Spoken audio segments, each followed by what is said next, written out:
Chapter 1 Entrepreneurship is too hard. In the whole universe empire, in the city of Chang'an, Jingzhou Prefecture, a young man was sleeping soundly on a straw mat in the prison, drawing all over the floor while earning an old battered cider. His name was Tartar. 2 years ago, he had arrived in this world like other transmigrants, equipped with a system that allowed him to gain longevity and strengthen his body by playing music and reading books every day. Note: I've removed the Chinese term 穿越者 and directly translated it as transmigrants for better readability in English.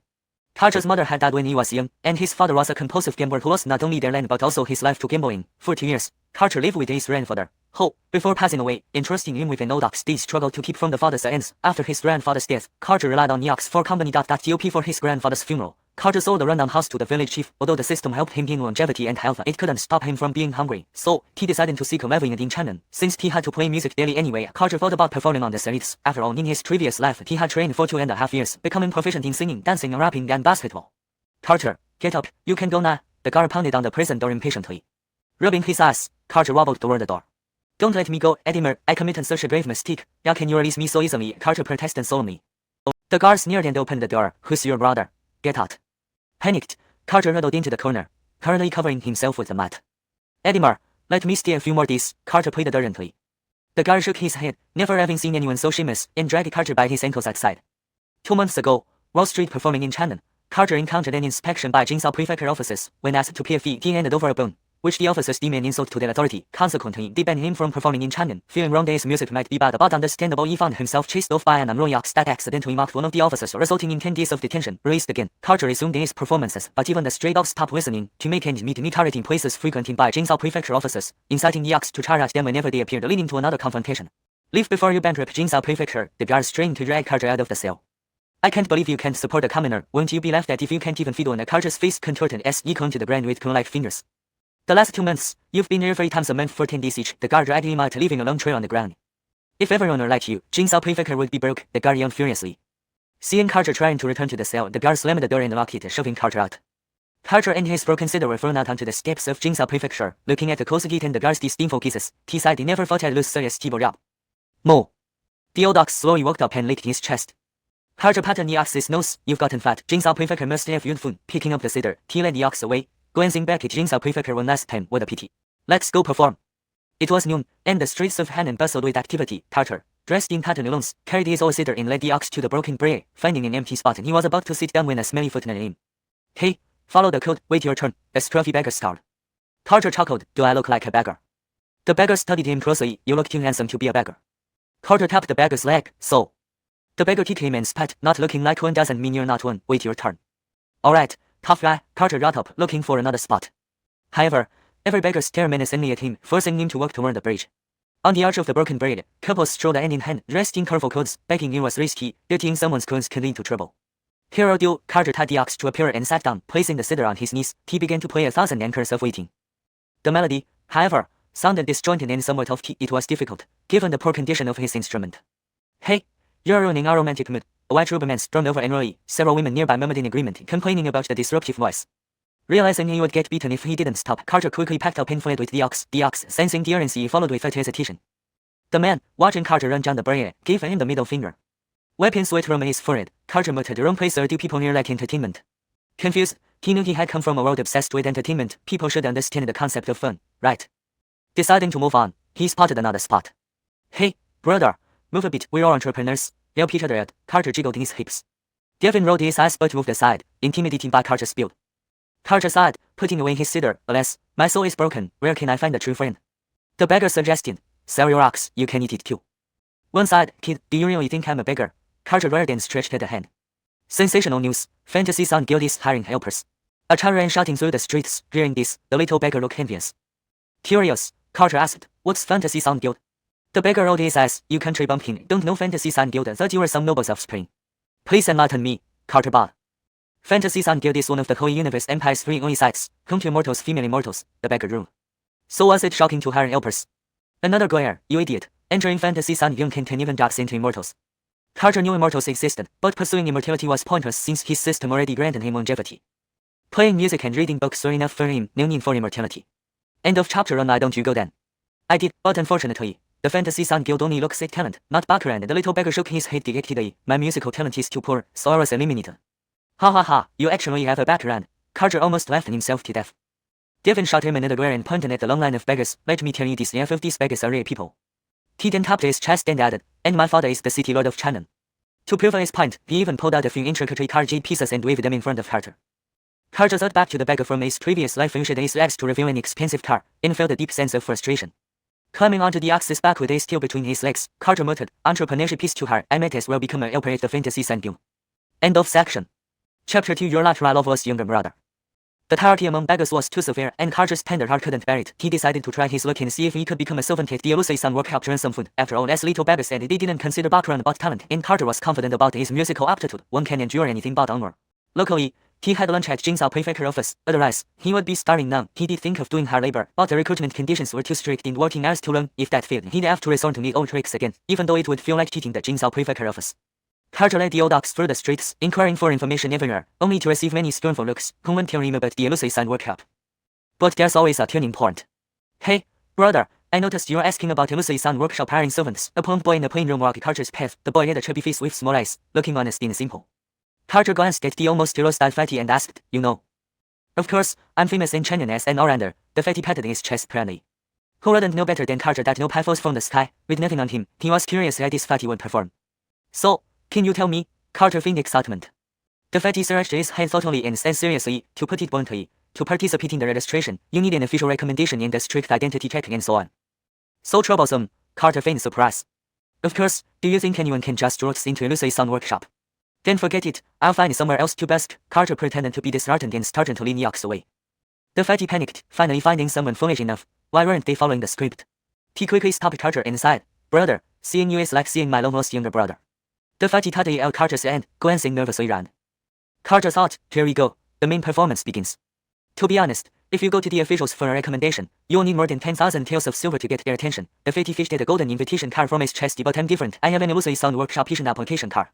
Carter reached out to grab it, but the fatty quickly withdrew it. It's too precious, please be careful, understanding. The fatty pushed back Carter's hand earnestly. Understood, you keep it then. Carter pretended not to care. The fatty hurriedly grabbed the ox rope. It's precious indeed, others would give me tens of thousands of taels, but you're different. The fatty raised 3 fingers, saying painfully, 30 taels and 30 taels of silver, and I'll recognize you as my brother. Carter laughed bitterly and shook his head. Forget it, I don't have that much silver. The fatty glanced at the ox, making the old ox uneasy. The ox barely meets the price of 30 taels. Let's say I'm giving you a discount. Moo. The ox shook its hand vigorously. So, this performance was aimed at the ox. He considered rating the fatty a few times, but thinking less trouble is better, Carter released his fist. How about this? You take me to register, and after successful registration, the ox is yours, okay? Carter smiled. Brother, actually. Before the fatty could finish, he noticed someone watching him. Need, stop right there. 2 officers in colorful uniform from Xianxia prefecture office were rapidly chasing after the fatty. Startled, Carter turned to look, thought so already vanished. What a pity, he ran too fast. Carter silently regretted, catching him might have fetched in some silver from Xianxia prefecture. Seeing Fatso disappear, the 2 officers aired in their faces and sped past Carter. Big brother Sha, Big brother Wen, are you catching someone? Carter quickly recognized the 2 officers. The 2 officers accelerated, you must have mistaken us. Carter chased after them, Big brother Sha, Big brother Wen, I have something to ask you.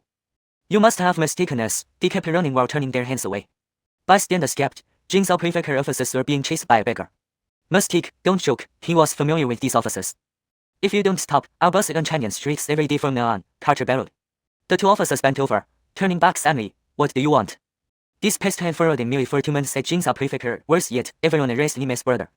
In his ox and nearly every officer at Xianxia prefecture. Don't worry, big brothers, I just want to ask you to register for the Elusive workshop servant recruitment, Carter grinned. Ah, relief, Flint wiped the cold sweat from his forehead.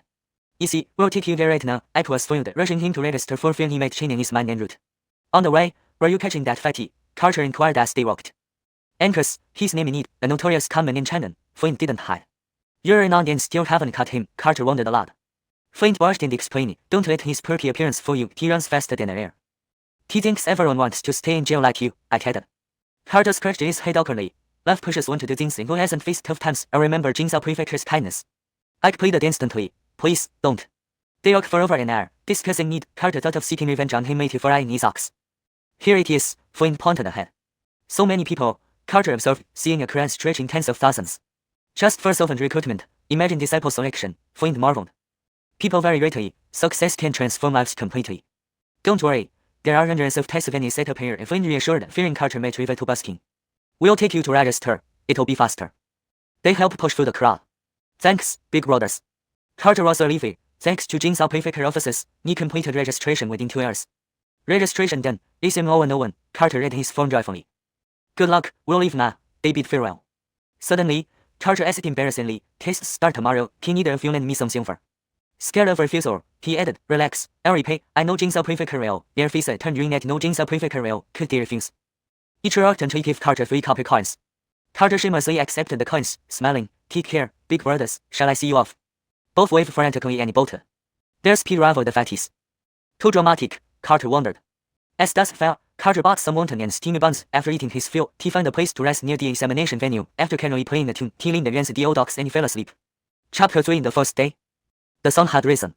Carter, because of his poverty, slept soundly and woke up at sunrise. The copper coins he had borrowed from Indian that were partly already in his stomach as food, while the rest were crushed in the mouth of Seth. After encountering Billy, Carter became much more cautious. Last night's buns were tucked close to his chest. Your arms. There was no other way. Being poor meant worrying about the next meal even while eating the current one. Carter yawned, rubbed his eyes, and stretched lazily. He pulled out the leftover bun from his chest and handed it to Seth, saying, sorry to trouble you, but spit out the money. Ding dong. The examination bell rang, and after hastily swallowing the bun, Carter rushed toward the exam venue. Outside the venue, military guards stood watch, giving him peace of mind about Seth's safety. Even though only servants were being recruited, the organizers were the Phantom Sound Workshop, so the city lord treated it with utmost caution. Carter came here not just for a stable job but also hoping to find a place that appreciated music. Playing to an ox always felt somewhat lonely. The exam begins. The voice was loud and stern, amplified so clearly that all 10,000 examinees heard it distinctly. During the exam, whispering or cheating is strictly prohibited. Anyone caught cheating will result in no further opportunities in Chang'an City. After the announcement, most candidates were nervous, especially those clutching paper balls in their hands. Enter the exam room. In a rush, tens of thousands of people flooded into the exam rooms, leaving behind paper scraps scattered by the wind. Carter headed towards exam room 101. The exam consisted of 3 parts: writing lyrics, composing music, and sight reading and playing the instrument, each lasting 2 hours. With only subdivision led, based on the registration list, Carter found his designating seat. Inside the exam room, silence prevailed. The invigilators stood motionless like pillars, not blinking. Most examinees appeared young, aged between 16 and 25, all from wealthy families. Carter couldn't help but sigh inwardly. The people enjoy luxury so much that they had to become servants. Examinee number 38, please be mindful of your behavior. This is your first warning. Friends turned his start on Carter. After the warning, he bent down to start writing. He thought about what to write. Considering the vast database of songs, he decided on 10 years in Iran as song love. Within 20 minutes, Carter signed off. His exam number automatically appeared on the paper. Although the handwriting was a bit messy, he handed it over to the invigilator, who said you can proceed to the next stage of the exam. Since he was the first to submit, the invigilator scrutinized the paper carefully. Despite the ugly handwriting, the content captivated him instantly. Shaking, the invigilator whispered, unbelievable, simply unbelievable. Next, Carter entered the composing section, where the room was almost empty except for the invigilator. At his station, 3 long sheets of sewn paper and 3 brushes of different thicknesses lay spread out. Composing was easier than writing. Drawing had been his strength before he nearly abandoned music for art in his past life. Carter positioned his hand, dipped the brush, and drew effortlessly. Fred watched in awe, murmuring, professional work. To Kant, Carter continued composing, still can't hide in Iran. Fred stood beside him like a student, holding his breath, his expression shifting from tense to relaxed. An hour later, Carter finished in nodding satisfaction. Clasping his fists tightly, the invigilator exclaimed, a masterpiece, truly a masterpiece. In my entire life devoted to music theory, I have never met such talent until today. Carefully I've been, like a frog at the bottom of a whale, tears welled up in the invigilator's eyes. Carter humbly agreed, though he felt this was indeed perfect. But can I copy it? Rest assured, I won't do it without permission. Of course, Carter didn't run since it was already submitted. Fred then took out a black-covered lute from his story bag, caressing it reluctantly. This lute has been with me for 40 years. As I grow older, I wish to pass it on to someone worthy. Tit. That was excellent news for Carter, whose old lute sounded like a cacophony. UFM thanks you, sir, he bowed respectfully. No need for formalities, you may proceed to the final stage. Fred knew Carter no longer needed to take the exam, but formalities must be followed. Bid farewell then, Carter smiled, heading towards the last exam room. Inside, the invigilator sat idly, opening his eyes only when Carter entered. He seemed impatient. You may begin. On the desk were 3 instruments, a lute, a flute, and a set of copper bells. Candidates could choose one or all 3.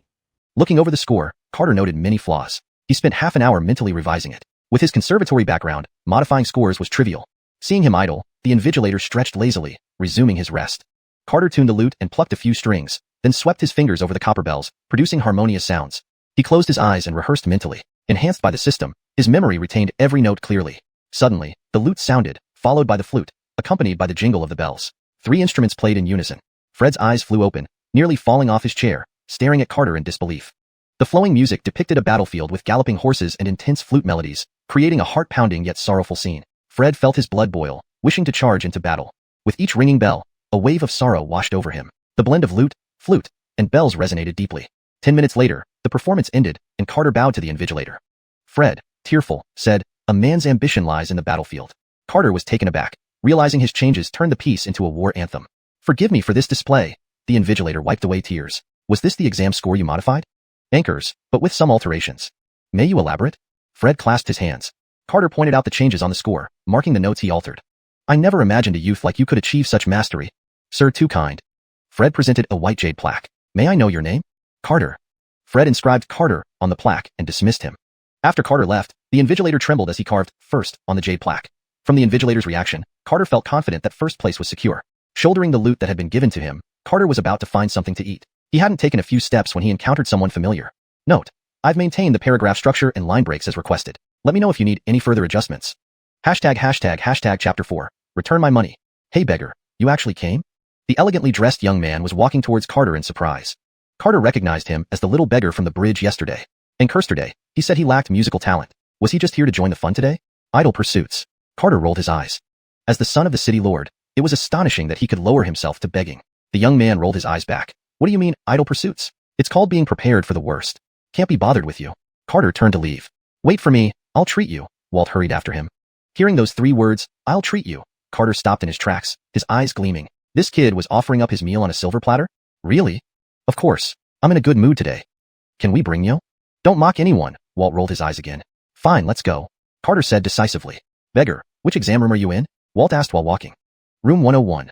"Well, you're out of luck. Adifir's son is also in room 101. "So what? Is he that great?" "This has nothing to do with how good or bad he is. Didn't I say I lack musical talent?" Walt laughed. "Then why did you come?" "This exam is different. I've been selected internally already," Walt boasted proudly. "Tell me more." Carter wasn't too concerned.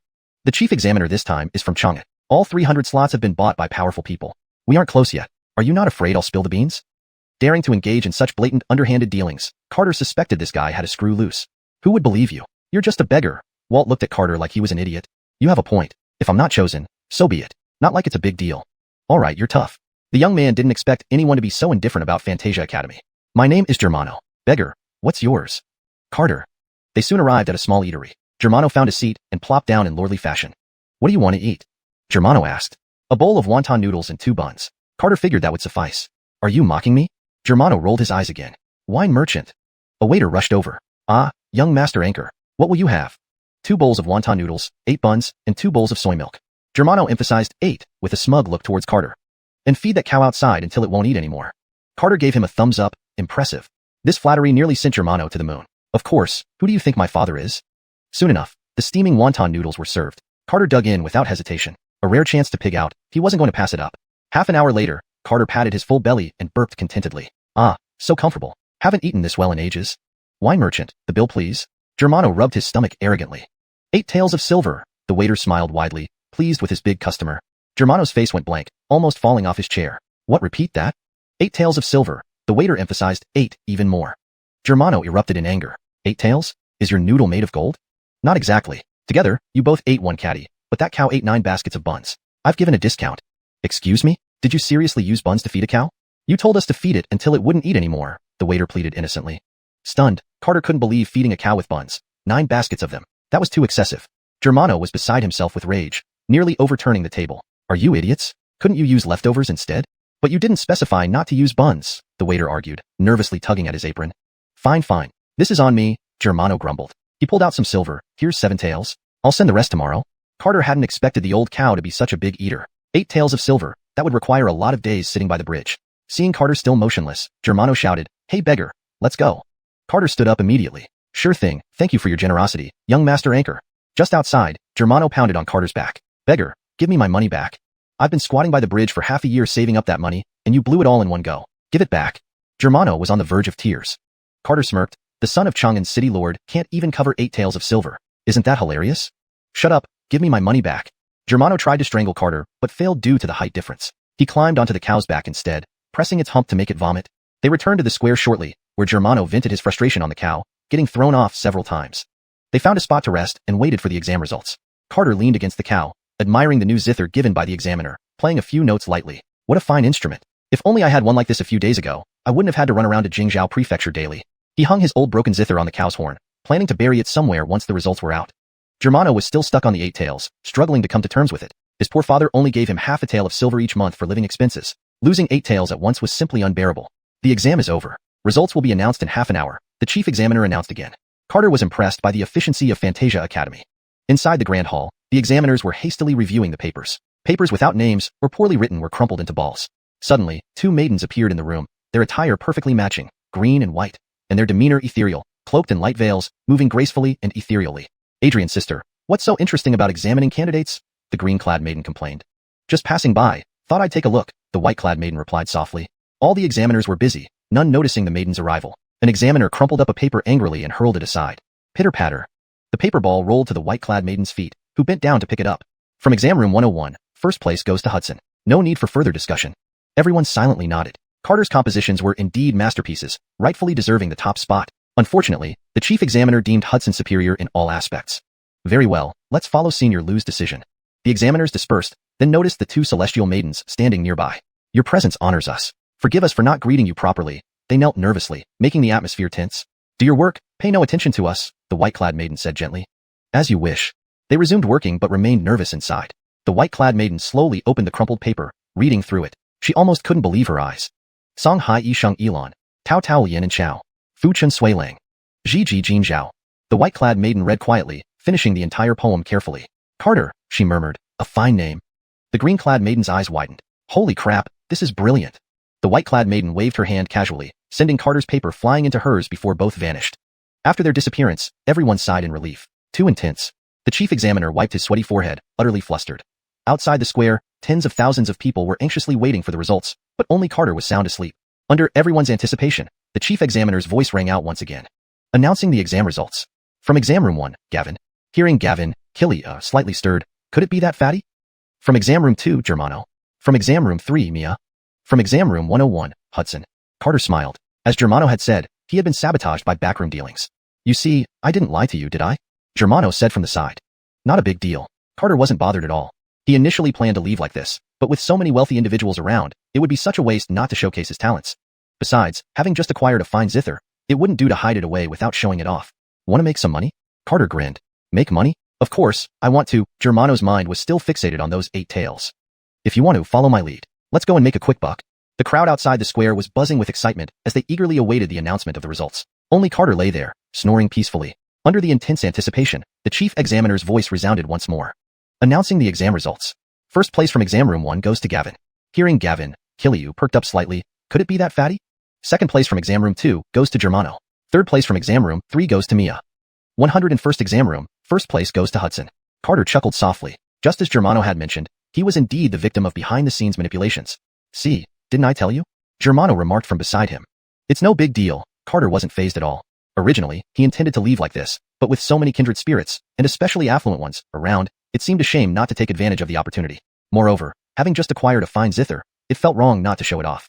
Want to make some money? Carter asked with a grin. Money? Absolutely, who doesn't want it? Germano's thoughts were still on those 8 taels. If you're in, follow me. We'll hit them up for a quick score. Chapter 5. Who's playing the flute? After giving Germano a quick lesson on what to do, Carter rode the old water buffalo into the crowd with Germano. Some were happy, others were sad. The dejected atmosphere from those who had failed their exams lingered over the faces of tens of thousands. A slow-moving water buffalo immediately drew many eyes as it strolled through the crowd. Everyone, good day. The top lute player of Chang'an is here to display his skills. If you can contribute financially, please do. Otherwise, just show your support, Germano called out loudly. With that shout, more people gathered to watch. There sat a beggar astride the bull's back, resting a Polonia with lute across his knees. The beggar was closing his eyes in concentration, perhaps preparing for something. Foul beggar, get back to where you belong. What are you doing here? Beggar, my mood is already awful. Don't provoke me. You bloody beggar, calling yourself a musician? I could beat your head to a pulp.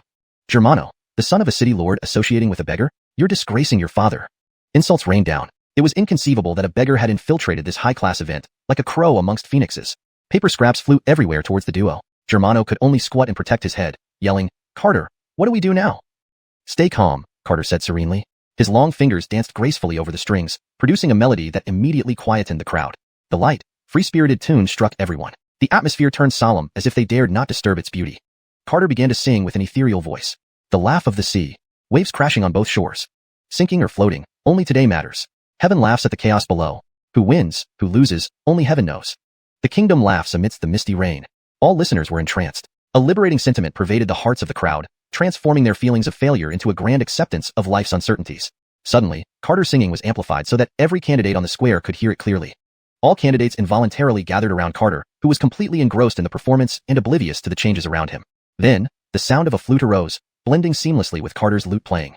Startled, but not deterred, Carter played even more passionately, creating a breathtaking performance right there on the Chang'an Square. Laughing with the wind, evoking loneliness. Valiant sentiments remain under the twilight glow. People laugh, no longer feeling lonely. Valiant spirit remains in laughter. The song, bold and free, made everyone feel as if they had transcended all worldly concerns.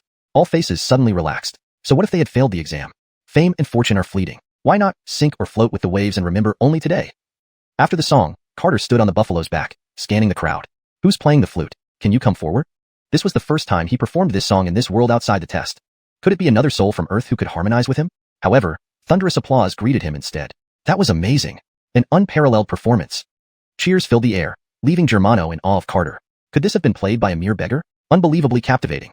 Seeing no response, Carter's expression turned slightly melancholic, but only for a moment. Carter bowed deeply to the crowd before turning to Germano. Snap out of it. Let's make money. Germano came to his senses, right, almost forgot. Quickly picking up the broken lute hanging from the bull's head, he tipped it upside down and cheerfully walked towards the audience.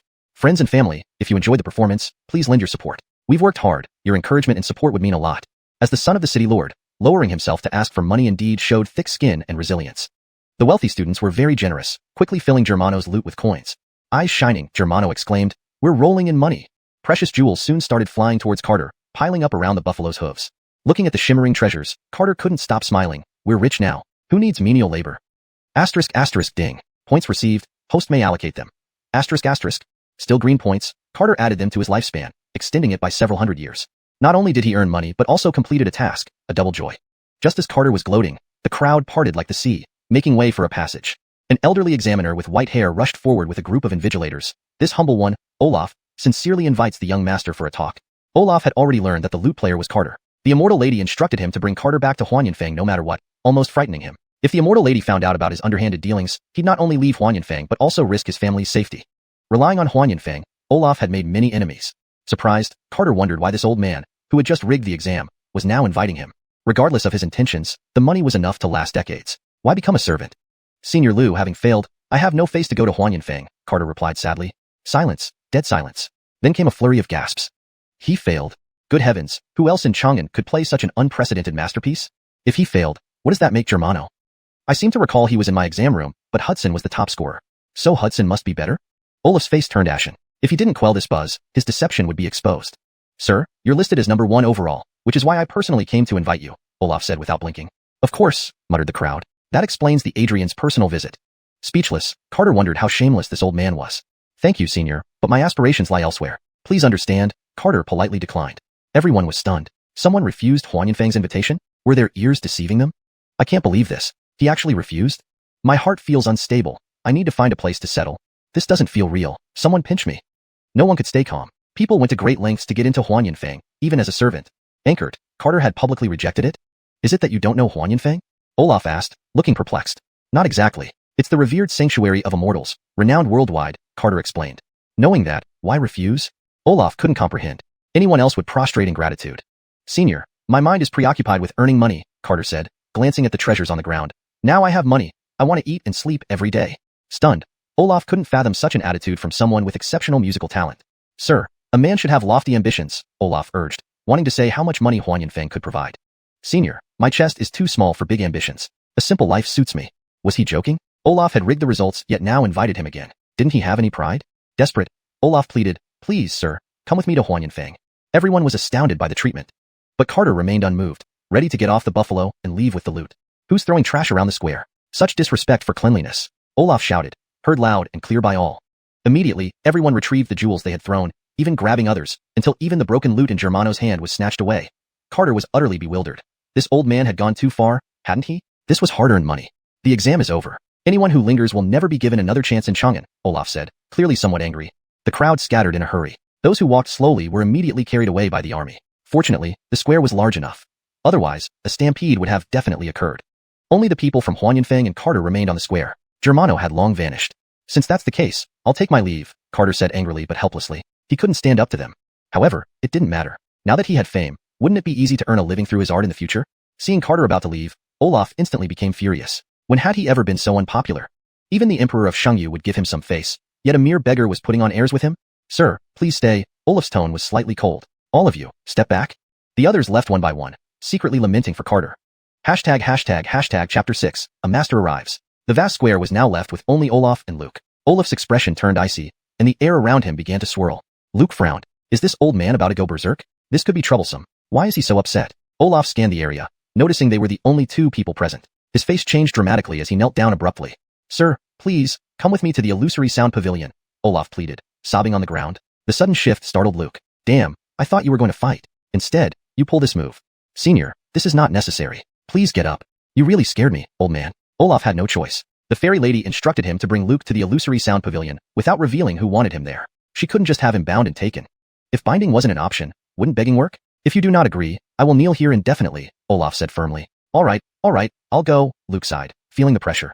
Just a moment ago, everything seemed smooth sailing. Why did it turn into this? This is reducing my lifespan. Well, since the money's gone, I might as well serve as a servant. Thank you for your understanding, Olaf breathed a sigh of relief. Luke was no fool. It was impossible that the chief examiner would kneel merely because of one performance. Clearly, it had something to do with his duet partner, who must hold a significant position at the illusory sound pavilion, definitely not just a servant. Given the situation, it seemed like a friend rather than an enemy. He'd take things step by step. With high spirits, Olaf led Luke into the administrative office of the illusory sound pavilion. The hall was resplendent, and every maid was exquisitely selected, incredibly beautiful. Olaf personally instructed the servants that Luke was a VIP and must be treated with utmost respect. Under the attentive care of the maids, Luke was bathed and dressed, the entire process akin to a royal treatment. Luke reflected that regardless of the world, those with wealth and power truly held sway. Even Harren received princely treatment, with 3 or 4 maids carefully giving him a rubdown and providing him with lavish meals. That night, when it came time for sleep, Olaf even selected several beautiful maids to serve Luke, but he declined. You've got to be kidding. With an unbreakable body, I can't tarnish myself easily. The next morning, around 300 people stood in the square outside the illusory sound pavilion's administrative office. As Luke, elegantly dressed in white, descended the steps leading Harren by its side, Germano was about to greet him, but Olaf rushed forward first. Sir, did you rest well last night? Very well, Luke nodded contentedly. Wonderful. We shall set off for the illusory sound pavilion today. Olaf pulled out a white paper boat from his storage bag. With a light touch, a strand of spirit energy infused into the boat, causing it to enlarge to accommodate several hundred people. Luke marveled silently. He would need to find a way to get one of these eventually. Everyone was awed by this display of divine craftsmanship, secretly glad they had been chosen. All rushed aboard the paper boat, and Luke followed with Harren. Once everyone was aboard, Olaf leaped to the front. Set sail. The massive paper boat slowly ascended, enveloped by a protective aura of spirit energy.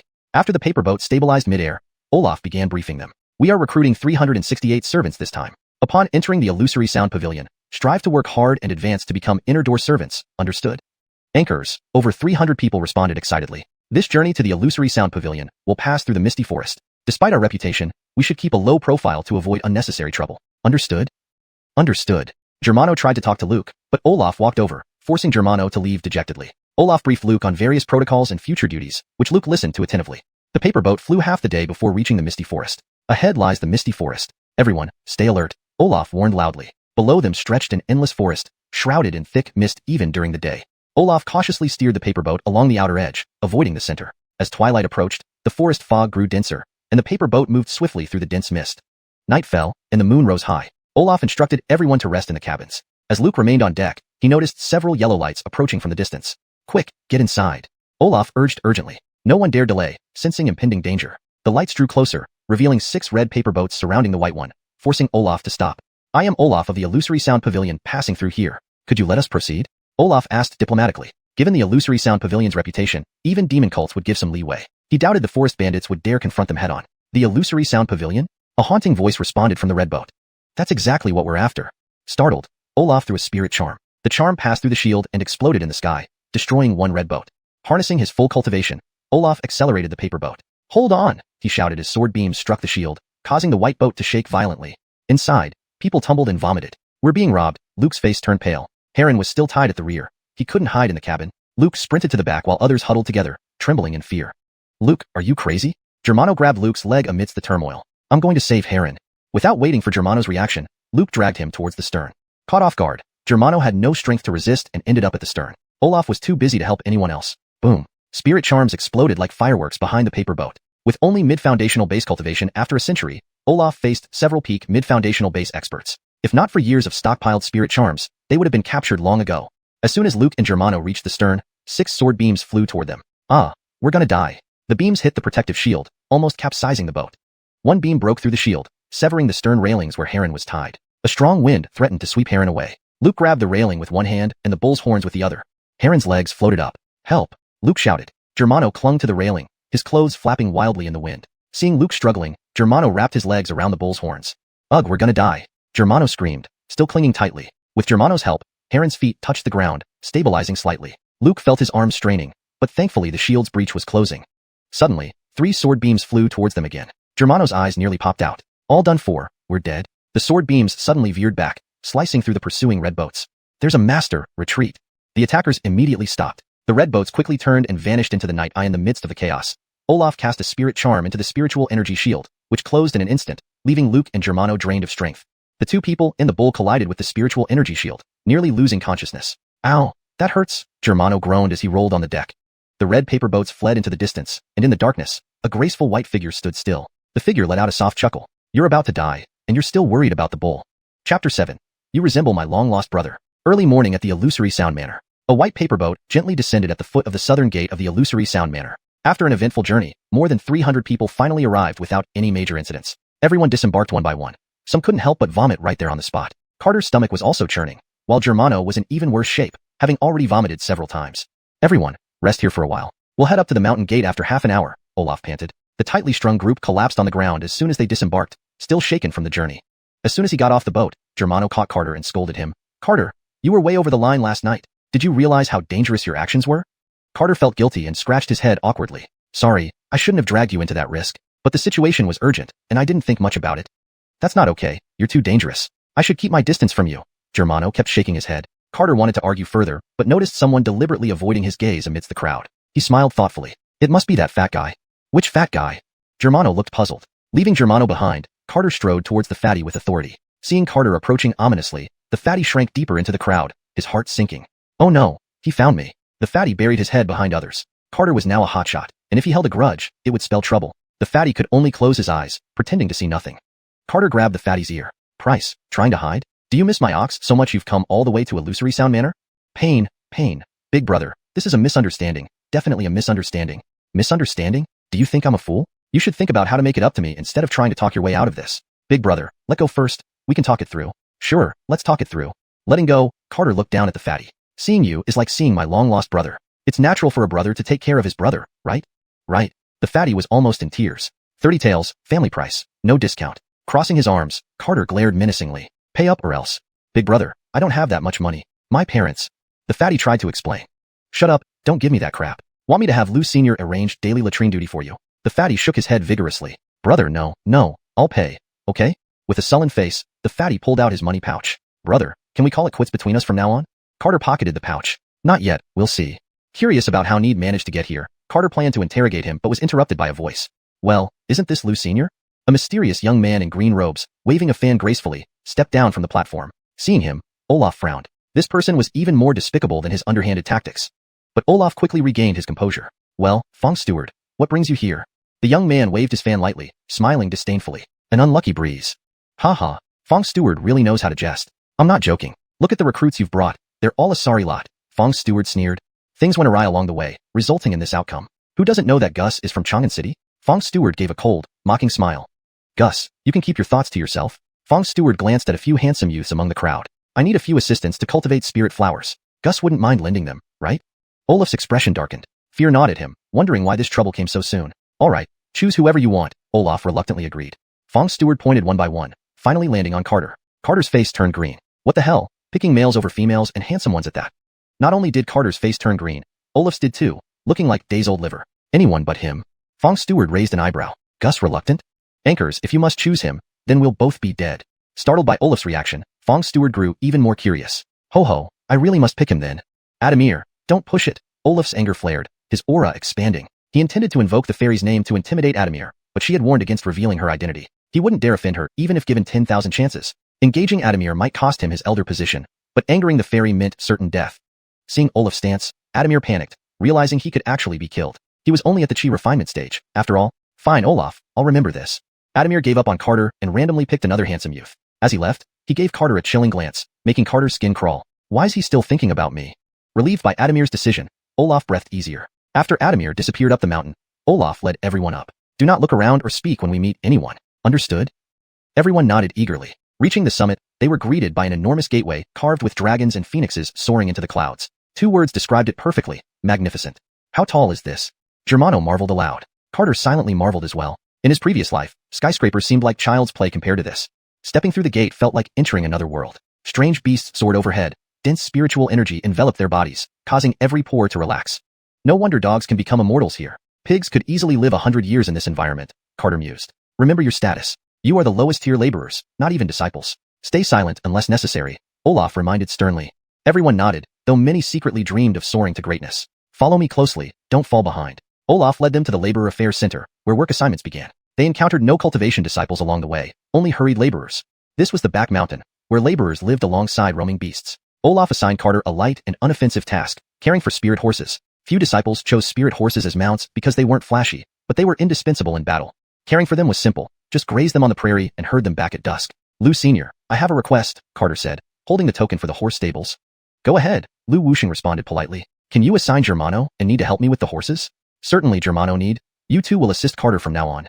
Germano had no objections, finding comfort in familiar faces. But Need's face turned a deep green. Senior, can I not work with Carter? Chapter 8, My Prairie, My Horses. What, you don't want to go? Olaf frowned. The fatty nodded sincerely. All right then, it's about time someone else cleans out the dragon lizard feces. Ah, Senior Lu, no please, I'll go. The fatty quickly darted behind Carter. You all wait here.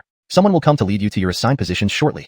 Not long after Olaf left, an elderly laborer came to take everyone away. Soon, another elder arrived to lead Carter and his companions. The elderly laborer explained the rules and some horse care techniques as they walked. He mentioned that any laborer who hadn't advanced to the foundation establishment stage by the age of 100 would be expelled from the mountain, and he was one such person. But even cultivators at the chi condensation stage were considered celestial beings in the eyes of the general public. About an hour later, the 3 arrived at the stables. Thousands of spirit horses roamed the prairie, grazing or galloping. Many were also preparing to breed. After explaining everything, the elderly laborer returned to rest in the cottage beside the stable. He couldn't leave immediately. He needed to guide the 3 for a few days. A week later, the elderly laborer finally departed. Because of Olaf's instructions, Carter could keep his ox with him, so the ox started wandering amidst the horse herd. Seth, did you know you're like talking to a horse's ass? Carter mocked mercilessly. Seth rolled his eyes, thinking how much better it would be to join a herd of oxen. Now he felt like crossing species. Carter ignored Seth's feelings and began issuing orders from one stable to another. 1,000 steeds, heed my command, trample that prairie into oblivion. Thousands of horses charged towards the prairie in grand fashion. Billy, is breakfast ready yet? Carter shouted loudly. Ned, in the kitchen, poked out his bird nest-like head. Boss, I don't know how to cook. How unreasonable. Hurry up and cook, or else you'll be scooping feces. Boss, no please, I can cook. Where's Germano? Boss, I'm coming. Germano, still zipping up his pants from using the toilet, ran over. Germano, listen to my command. Follow me into battle. Carter mounted a spirit horse, but the horse was too wild and threw him off. Dazed and dirty, Carter could only ride on Seth's back. Seeing Carter's pitiful state, Germano burst into laughter. One more laugh and you'll be scooping feces. Germano immediately covered his mouth and hurriedly picked up the dropped Polonia with Guchin. My prairie, my horses, I play as I wish, Carter sang freely. Guchin, let's march. Germano obediently handed over the Guchin. Watching Carter approach the herd, Germano muttered to himself, how idiotic. But then he thought, this actually feels pretty good. Boss, wait for me. Watching the running horses, Carter was inspired by poetic sentiment. 1,000 steeds charge, grass flying. Riding the ox, traveling far and wide. Seth panted, trailing behind the herd. Seth, you're not up to par. If you ever meet a female ox, won't you fall short? Hearing this, Seth pawed the ground furiously, white steam shooting from his nostrils, trying his best to catch up with the herd. On Seth's back, Carter nearly fell off. Damn it, Seth, now you're smelling horseshit. Finally catching up with the herd, Seth collapsed on all fours and glanced disdainfully at Carter before starting to graze. Sitting on the grass, Carter took out the Guchin and started playing, fully immersed in the music. Finishing the tune, Carter stretched lazily, breathing in the air fresh enough for dogs to become immortals. How comfortable. Suddenly, a long flute blocked Carter's hand. Startled, he turned around quickly. He saw a youth dressed in white, with a jade-like face and delicate fingers standing behind him. Carter was stunned. This guy was incredibly handsome. He thought he was quite good-looking, probably unbeatable in this world. But this youth outshone him. Are you the new laborer? The youth smiled. Carter dared not speak carelessly, fearing that this might be a cultivator who could kill him in a moment's disagreement. So, he answered honestly, Anchors. Just now, I heard you playing a tune. It was really nice. Could you tell me what it was? The youth had a gentle demeanor, smiling warmly, making one feel very comfortable. Carter felt slightly embarrassed. Oh, that? It was called Pink Memories. Could you play it again for me? I also enjoy music. The youth sat down on the grass, waiting for Carter's response. Sure, no problem. Not only can I play, but I can sing too. Carter squatted down and started strumming and singing. Summer quietly slips away, leaving small secrets buried deep inside. The youth cupped his chin, listening intently. After finishing the song, Carter felt slightly awkward. Didn't sing well, sorry. It was already very good. I rarely see anyone who can both play and sing. The youth's eyes curved into crescents. Carter was momentarily dazed, scolding himself inwardly for being captivated by a man. How disgusting. He quickly regained composure and introduced himself. I'm Carter, the new horse caretaker. The youth thought for a moment and said, my name is Dennis, the flower caretaker. A flower caretaker? Carter was startled. Do you work under someone named Jaden? The youth pondered for a while. Anchors. Carter silently shook his head. This promising young lad had been ruined. Is there something wrong? The youth asked, puzzled. No, nothing. Flower caring is great. Carter cursed Jaden 1,000 times in his heart. I enjoy playing the flute, but I'm not good at it. Can you give me some pointers? Dennis smiled. Heaven, this damn Jaden got this guy hooked on the flute and now wants to improve his skills? What a scumbag. But there was no choice. As people at their level, they often couldn't decide their own fates. Seeing Carter's strange expression, Dennis asked, what are you thinking? Nothing, just blow and let me listen. Maybe I can help you. Carter sighed, feeling the youth's fate was tragic. Since he didn't mind, why should he? After Dennis finished playing, he looked at Carter questioningly. Rarely meeting a kindred spirit, Carter listened intently. You do well technically, but the melody has flaws. The transitions between high and low notes need improvement. You have no problems with technique, but the sheet music has too many flaws. Carter reached out, let me demonstrate. Dennis hesitated. Do you have OCD? Forget it then. Maybe one day, you bring a flute, and I'll show you. Not exactly. Dennis blushed. Carter was speechless. Why is this tough guy blushing? It gave him goosebumps. ##### Chapter 9. The Heavenly Horse Band. Here. Dennis shyly handed the jade flute to Carter. Watch carefully. Carter took the jade flute and started playing. Dennis listened intently, even observing Carter's finger techniques closely. The same tune, the same jade flute. Yet Carter played it with a different realm of artistry. The melodious flute music transported Dennis to another world, as if everything around her was perfectly beautiful. How was it? Hearing Carter's question, Dennis snapped out of her trance caused by the music. Heavenly music, Dennis replied. Thank you for the compliment. Carter knew it wasn't that they were lacking in skill. It was just that there were too few people who played music in this world. Boss, I'm here. Germano panted as he waved toward him. I'll give you this jade flute. I'll come back to see you in a few days. With that, Dennis walked toward the center of the grassland. Thanks, no need to send me off, Carter said without hesitation. Boss, who was that person just now? Germano bent over, catching his breath. A gardener. She must have come to collect horse manure and heard me playing the zither. Dennis nearly stumbled from far away. What an imaginative guy. Collecting horse manure? Haven't you heard of placing fresh flowers on cow dung? Carter rolled his eyes. That makes sense. Collecting manure is part of gardening, Germano acknowledged. Carter looked at the jade flute in his hand, realizing that performing alone could be somewhat lonely. Ilanguzi, I have a bold idea. Brother, can you please stop making up names? I am. Shut up, do you want to scoop manure? Ilanguzi sounds good. Why didn't my dad think of it before? Germano immediately changed his attitude. I think we three should form a band. I've already thought of a name for it. Brother, are we going to play for horses? Germano was puzzled. Why form a band for raising horses? Besides, shouldn't they seize every spare moment to cultivate instead of letting dogs transcend while they stayed behind on the ground? Anchors, exactly for the horses. Not really a good idea. You refuse? No. Germano shook his head vigorously. Well then, all of you have musical talent, and this place is called Illusory Sound Workshop. If one day you catch the eye of an elder, you could soar high. Germano nodded in agreement. Sure, let's get to it. If Billy doesn't agree, let him scoop manure. We'll call it Heavenly Horse Band, and I'll start teaching you how to play. Saying was easier than doing. Carter placed the zither on Germano's knees and instructed him to play his best piece. Under Carter's strict supervision, Germano had no choice but to comply. Halfway through, Carter cursed loudly. Garbage, trash, what kind of crap are you playing? It was no wonder Germano claimed he lacked musical talent. His pitch was off, and his finger techniques were completely wrong. Let me demonstrate the finger techniques. Watch closely. Despite initially having some feeling for the music, after Carter demonstrated, he realized how clueless he was about music theory. But he still had to learn. The third string should be lightly pressed. No, try again. This note needs to be plucked halfway. No, try again. Germano was tortured by Carter until noon, feeling like the whole world had collapsed. Boss, dinner is ready. Nii came running with a bamboo basket. Let's eat first, then continue practicing. Germano lay down flat, finally escaping the world of garbage. Nii's face was smoked blacker than an old ox's rear, and his hair looked like it had been hit by fireworks. Carter opened the lid to find 2 charcoal-like sweet potatoes inside. Billy, where's the food? Isn't it inside? Billy lifted the basket and found the sweet potatoes still there. Is this what you cooked this whole morning? Carter asked in shock. Anchors, I baked them for a long time. The first time cook, Nii said proudly. Is this called cooked? Carter was exasperated. Billy, I will make you the best chef in the world. This guy had done so many dubious things that he couldn't even cook properly. Don't worry, brother. I'll try hard, Nii encouraged himself. He certainly didn't want to scoop manure. Carter sighed, grabbed the sweet potato, and broke it open. Inside was only a thumb-sized hardcore. After quietly taking a few bites, Carter summoned Germano to share the misery. Ilanguzi, tell Billy my plan. Upon hearing about forming a band, Billy shook his fat head violently. But after Germano explained, he immediately felt, what a great idea.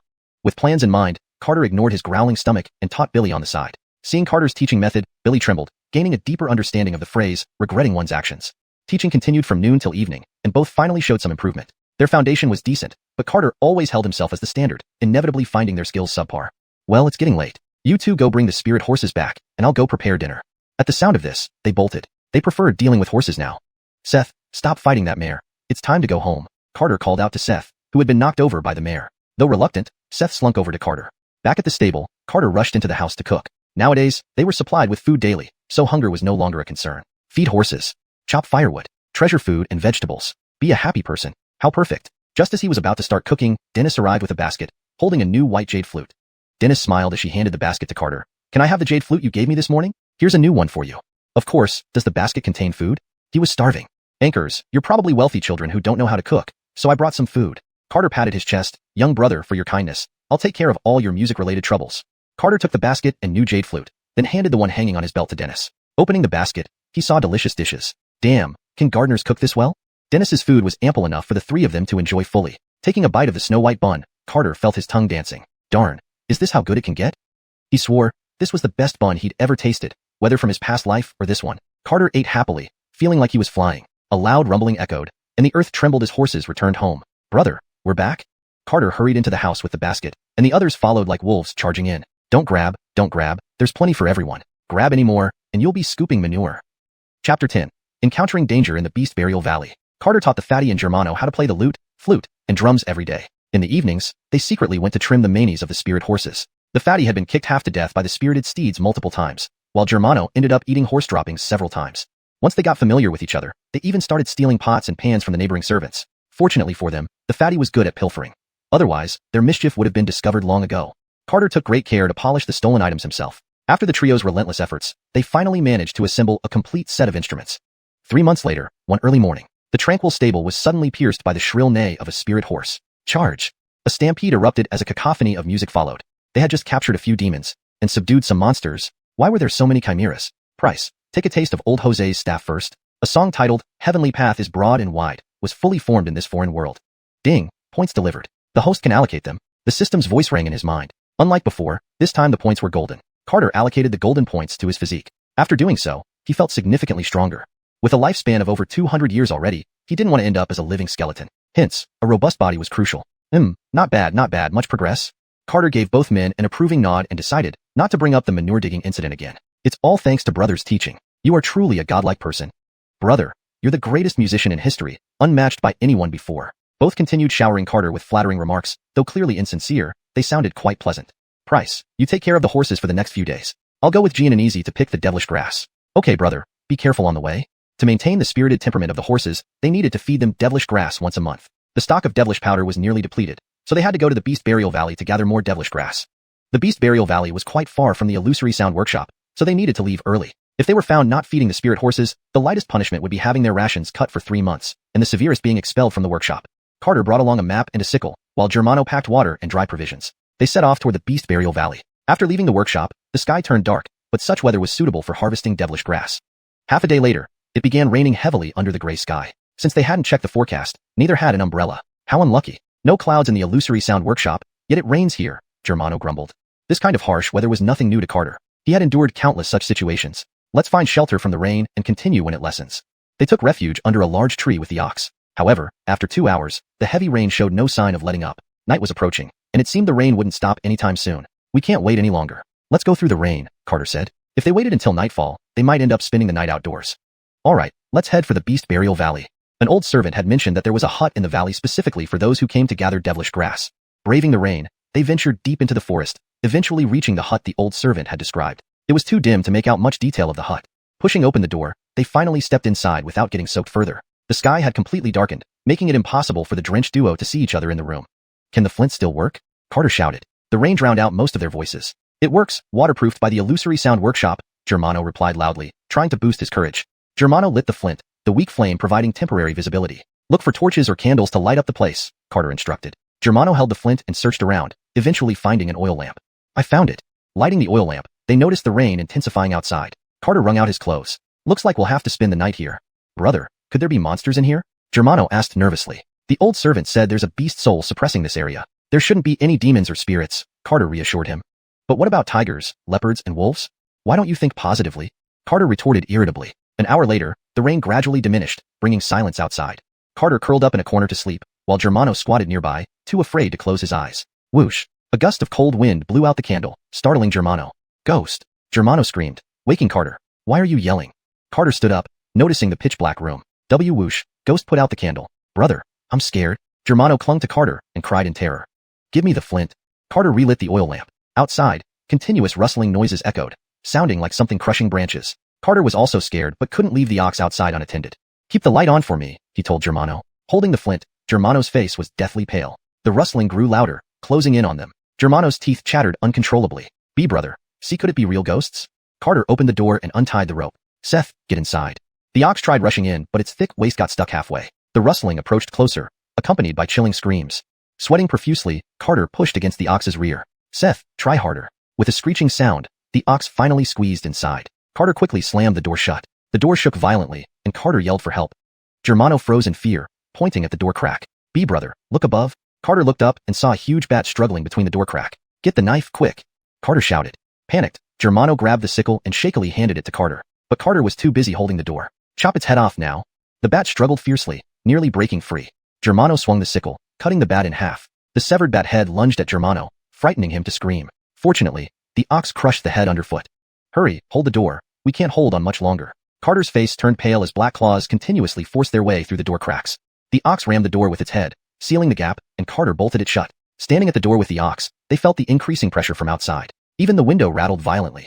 Black claws kept pushing in through the cracks, almost prying open the window. Germano turned pale, trembling in fear. We're done for. This was the first time Carter faced such a situation. His expression mirrored Germano's. Seth, hold the door. Carter slashed at the claws entering through the window with the sickle. Protect the oil lamp. If it goes out, we die. Without hesitation, Germano shielded the oil lamp with his shirt. The outside filled with dense screams, causing chills down their spines. Carter frantically slashed with the sickle, covered in bat blood. Anchored, no matter how many he cut, the bat's claws only multiplied. Carter sighed inwardly. Could this be the night we die here? Chapter 11. This world is too dangerous. Though uncertain if they could survive the night, Carter refused to give up. He switched to another scythe when the first one dulled. An hour later, a pile of black claws accumulated beneath the windows. The room was filled with a heavy stench of blood, and Carter, drenched in blood, looked more terrifying than any ghost. Outside, the bats began gnawing at the wooden house, while Germano desperately protected the oil lamp illuminating the window. However, several holes had already been bitten through the door, revealing the sharp teeth of the bats. Moo! The old ox continually rubbed its body against the door, covering it in blood. At this rate, the house would likely fall within an hour. Carter didn't know how many bats were outside, but dismemberment was inevitable. Let's make a run for it, Carter said. Germano cried out, we'll die if we go out. Running might mean death, but there's still a slim chance. Carter ignored Germano and wrapped his scythe in cloth before pouring kerosene on it and lighting it. Once the house falls, we won't even have space to struggle. So be it, Germano followed suit. You follow the ox, I'll hold the rear. I'm stronger. Germano nodded firmly, now surprisingly calm in the face of imminent death. Seth, break the door. The ox retreated a few steps, then charged forward, smashing through the door and bolting into the forest. Run, Carter shouted.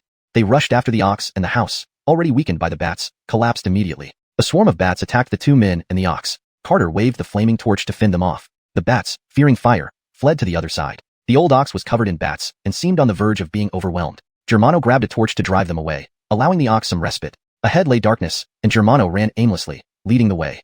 Ah! Carter pulled off a bat that had bitten into his back, swinging wildly as he ran. Eerily high-pitched screams echoed through the forest as the number of bats grew. Moo! 10 minutes later, the old ox let out a mournful cry, collapsing under the onslaught. Without a torch, the ox became the primary target for the bats. Hundreds of large-headed bats tore at the fallen ox. Carter tried to chase them away, but they soon returned. Germano, run! Carter shouted. The ox distracted most of the bats, giving Germano a temporary reprieve. Carter couldn't abandon the ox, but fleeing alone wouldn't guarantee survival. It was better to draw their attention and give Germano a fighting chance. I'll die with you, Germano turned back. Together, they circled the ox, driving away bats despite being repeatedly bitten. Minutes later, the torches dimmed, and a flood of bats swarmed them, their sharp teeth piercing Carter's body. Carter sighed, never imagining that as an immortal, he'd end up as bat food. Swinging his fists, he couldn't shake the bats. How frustrating! Carter swung his arms wildly, roaring to the heavens. Suddenly, a faint golden glow enveloped him, startling the bats into retreat. Stunned, Carter quickly realized it must be the effect of the golden points he added today. While his strength hadn't increased much, the bats clearly feared the golden light, staying 4 meters away. However, they didn't leave, lurking in the dark, waiting for an opportunity. Carter quickly pulled up Germano, who had fainted. The old ox, bleeding profusely, started to heal near Carter's glow. Seth, can you move? Uncertain how long the glow would last, they had to leave immediately. The ox nodded weakly, shakily standing up, recovering slightly in the faint glow. Let's go. Carter carried the unconscious Germano, following their trail out of the forest. The The bats, wary of the golden light, stayed back.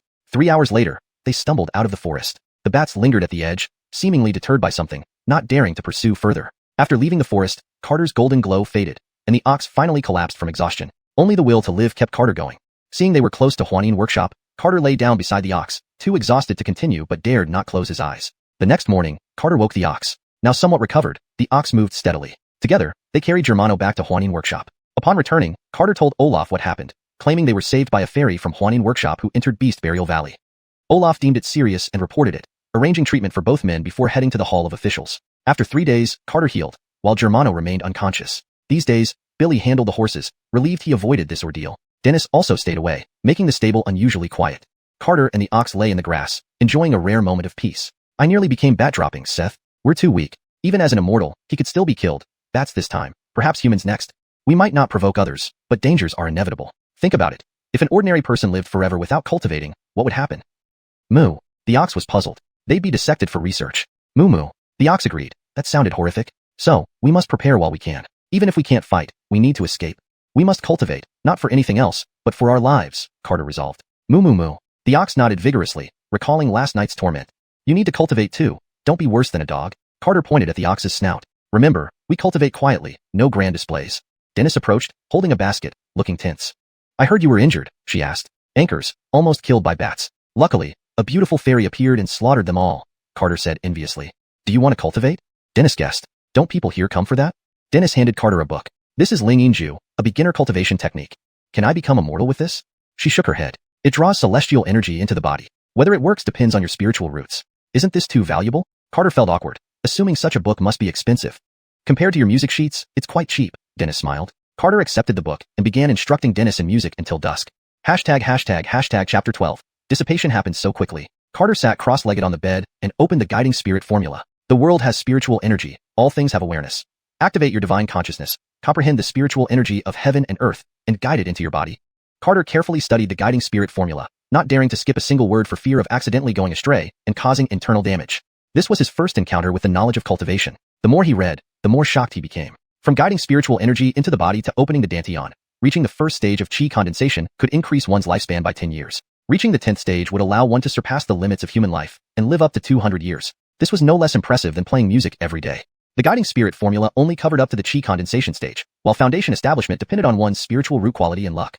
After reading it several times, Carter began to sit quietly, focusing on sensing the spiritual energy of heaven and earth. Guide the energy into the body. Threads of spiritual energy seeped through his crown, spreading throughout his body. Carter was pleasantly surprised at how simple it seemed. Following the instructions, he began to direct the spiritual energy to open his dantian. Carter felt a tingling sensation in his abdomen as the dantian gradually expanded under the influence of the spiritual energy. All the absorbed energy ultimately converged into the dantian. Carter felt an indescribable comfort. Is cultivation this enjoyable? If I had known earlier, I would have started sooner. Before long, his dantian was filled with spiritual energy, marking Carter's entry into the path of cultivation. When he reopened the door, it was already dawn the next day. After experiencing the joy once, Carter couldn't get enough of it. He spent his days tending horses, playing the zither, and cultivating. 3 days later, shocking news spread through the Illusory Sound Guild. A servant had suddenly awakened with a heavenly grade spiritual root and was taken in as a personal disciple by one of the guild's venerable elders. This person was Germano, who had been unconscious for 6 days. Olaf was also promoted to external sect officer, freeing him from servant duties. Dennis brought the news to Carter. Though Carter didn't fully understand the significance of a heavenly grade spiritual root, he sincerely rejoiced for Germano. Recalling how Germano risked his life to protect the old ox, Carter felt that Germano was worth befriending. Billy looked somewhat disheartened upon hearing the news. After all, they had come to the Illusory Sound Guild together. Yet now Germano was renowned throughout the guild while Billy was still tending horses. Boss, I'm here. Carter was playing the zither on the grassland when Germano ran towards him. Hey, Ilangu, weren't you accepted as a personal disciple? Carter smiled. My master gave me a day to settle private matters. I will join them tomorrow. Germano remembered being saved by a fairy and hoped to thank her someday. Do you want to tend horses again? I want to perform one last time with boss. Good, let's call Billy. We'll drink until we drop tonight. The three returned to the stables, performing Broad and Vast Road to Heaven one last time. Germano fetched several barrels of wine, and the three drank until they were completely drunk, not even bothering to herd the spirit horses back. Knowing it was Germano, the officers dared not say a word. The next morning, Germano left, unsure of when he might return. Carter continued to cultivate daily, the spiritual energy in his dantian becoming increasingly dense. Half a month later, a golden light suddenly rose from the vast grasslands, and 3 elders of the Illusory Sound Guild simultaneously rushed to the scene. 3 beams of golden light slowly descended, causing thousands of spirit horses to cower in fear. Carter clearly saw that the center of the golden light was where Billy stood. Did Billy awaken too? Billy, like Germano, came from a well-known family in Chang'an, relying on connections to enter the guild. A powerful force gently pushed him away, along with the cowering spirit horses. The entire grassland was left with only Billy and the 3 elders. Willing to be my disciple? The elder within the glow asked. I am willing, Billy bowed toward the glowing figure. Go. I'll come for you tomorrow. The 3 figures disappeared from the grassland. Billy ran over to Carter, nearly scaring him to death. Boss, I can become a cultivator too. Billy's eyes were almost closed with happiness. Billy, I've tricked you before, but it was you who tricked me first, Carter said sternly. Big brother, don't think too much. Am I an Eshu, a petty person? Billy laughed heartily. Carter sighed in relief. If Billy held a grudge, staying at the Illusory Sound Guild would become unbearable. A pity. Our band barely formed, and it's already dispersing. Carter felt melancholic. No worries, once Ilangu and I have made some progress, we'll look for you. All right, let's drink until we're satisfied tonight, Carter smiled. They chatted until dusk. Billy told the story of why he chose to deceive people, and Carter recounted his adventures with Germano. After a night of heavy drinking, Carter woke up the next morning. With a shortage of servants, no one was assigned to tend the horses, so Carter was the only one doing it. 2 days later, Billy's news once again shook the Illusory Sound Guild. The most proud achievement of the servant center was Olaf, who had brought 2 rare geniuses to the guild. All the servants watched the stables, waiting to see if Carter would awaken with a heavenly grade spiritual root too. After 3 months, they were disappointed. Carter remained just the horse tender. ***, ding. Points delivered. Host can allocate points. ***. At dusk, after finishing his zither performance, Carter looked at the golden points in his mind. Thinking of his own golden aura, Carter allocated the points to enhance his physique. No matter how hard he tried, the golden aura never reappeared. What are you thinking about? Dennis appeared beside him. Startled from deep thought, Carter jumped, sneaking around. What are you doing? These past few months, Dennis's musical skills had improved greatly.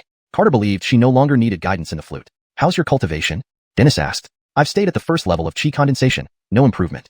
Carter found it odd that no matter how much spiritual energy he absorbed, he remained at the first stage. Haven't you been cultivating long enough? Not everyone is a genius. Some take a lifetime to reach the second level, Dennis said. That's a relief. Shall we perform a piece together? Dennis suggested. Sure. Pink Memories. Dennis picked up her jade flute, its cheerful tune echoing across the grassland. Carter strummed his zither, the sounds blending perfectly. Dennis smiled happily. After the performance, Dennis sat beside him. I might not visit you for a long time, Dennis sounded a bit sad. Adamir won't let you out? Anchors, we have to attend to flowers in the intersect, which takes a long time. Great. You might meet Billy and Ilangu too.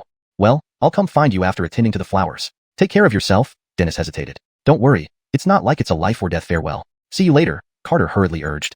Dennis walked toward the center of the grassland, turning back to say, don't lose the jade flute I gave you, or I'll make you pay for it. Got it, hurry along. After Dennis left, Carter lost his only familiar face in the Servant Affairs Center. They dispersed so quickly. Time to herd the horses home. ###Chapter 13. You will clean out the Dragonfire Lizard's waste. 3 months later, a spectacular pillar of multicolored light suddenly shot out from the restricted area of the Huanyanfeng sect, reaching all the way to the heavens. The headmaster of Huanyanfeng and 10 elders formed a grand array to suppress the light beam.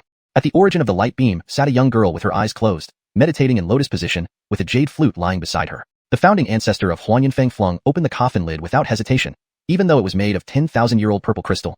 This occurred because Huanyanfeng had discovered a once-in-a-millennium genius with an immortal quality spirit root, something that had never before appeared on the Lingxian continent. The headmaster waved his hand, erasing the memories of everyone who saw the light beam. He was quite ruthless in this regard. The founder further made the headmaster and the 10 elders swear a blood-sealing oath. Breaking the oath would cause them to explode in blood, and all descendants would slowly die from the same curse.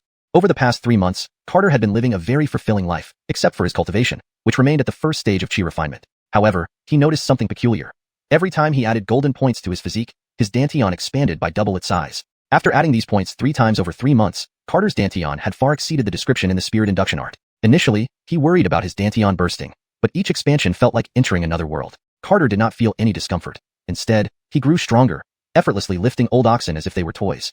Seth, watch me break this boulder with my chest. In the Beast Burial Valley, Carter, bare-chested, charged towards a large rock. Bang! The rock cracked, leaving Carter's chest unharmed, save for some dust. How about that, impressive enough?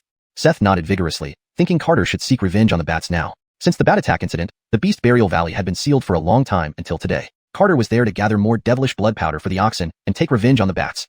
Seth had undergone significant changes since then. Now, it was the leader in the stables next to Carter. Even the leaders of the spirit horses kept their distance to avoid being sent flying. Last night, Carter and Seth searched the entire valley for bats, but found none. Carter could only vent his frustration on rocks. Let's go back. We'll kill every bat we see from now on.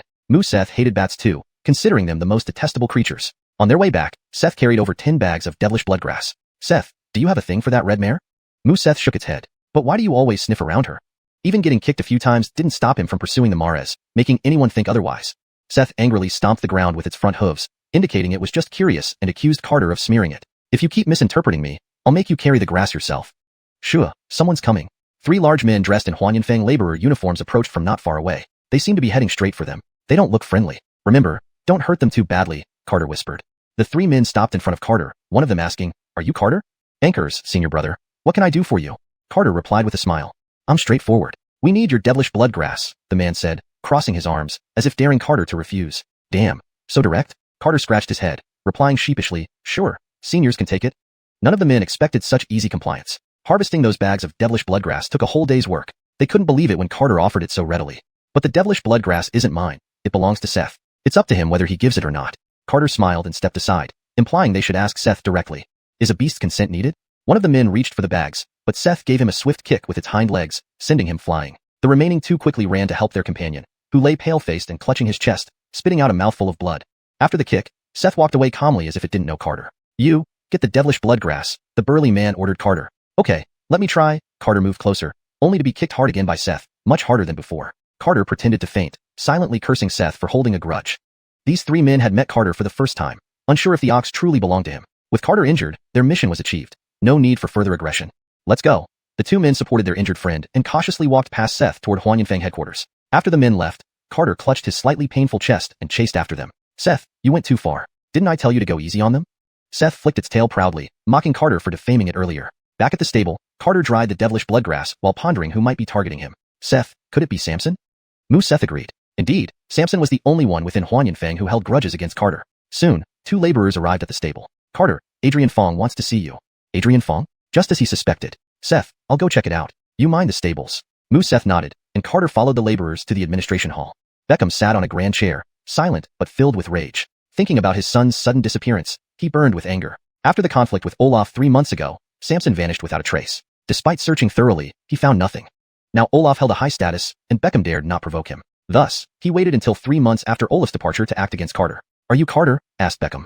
"Anchor's elder," Carter replied nervously. "Good. From today, you will clean out the waste of the dragonfire lizards." Beckham spoke with a tone allowing no refusal. "Adrian, did I do something wrong with the stables?" Carter panicked, realizing this might not be Samson. Perhaps Samson was already cultivating flowers within the inner sect. "Are you teaching me how to manage? Do as I say." Beckham roared in fury. Not only did he want Carter dead, but he wanted to torture him too. "I will prepare immediately." Carter trembled as he left. "If you're not here in an hour, don't blame me for being harsh," Beckham threatened. Damn, threatening people like Fat Zhang and Germano, never imagining he'd end up cleaning the lizard waste himself. #### Chapter 14, Truly Fragrant. 2 attendants followed Carter closely, fearing he might run away halfway. Carter had thought about escaping. After all, he was now at the first stage of chi cultivation and felt more confident venturing out.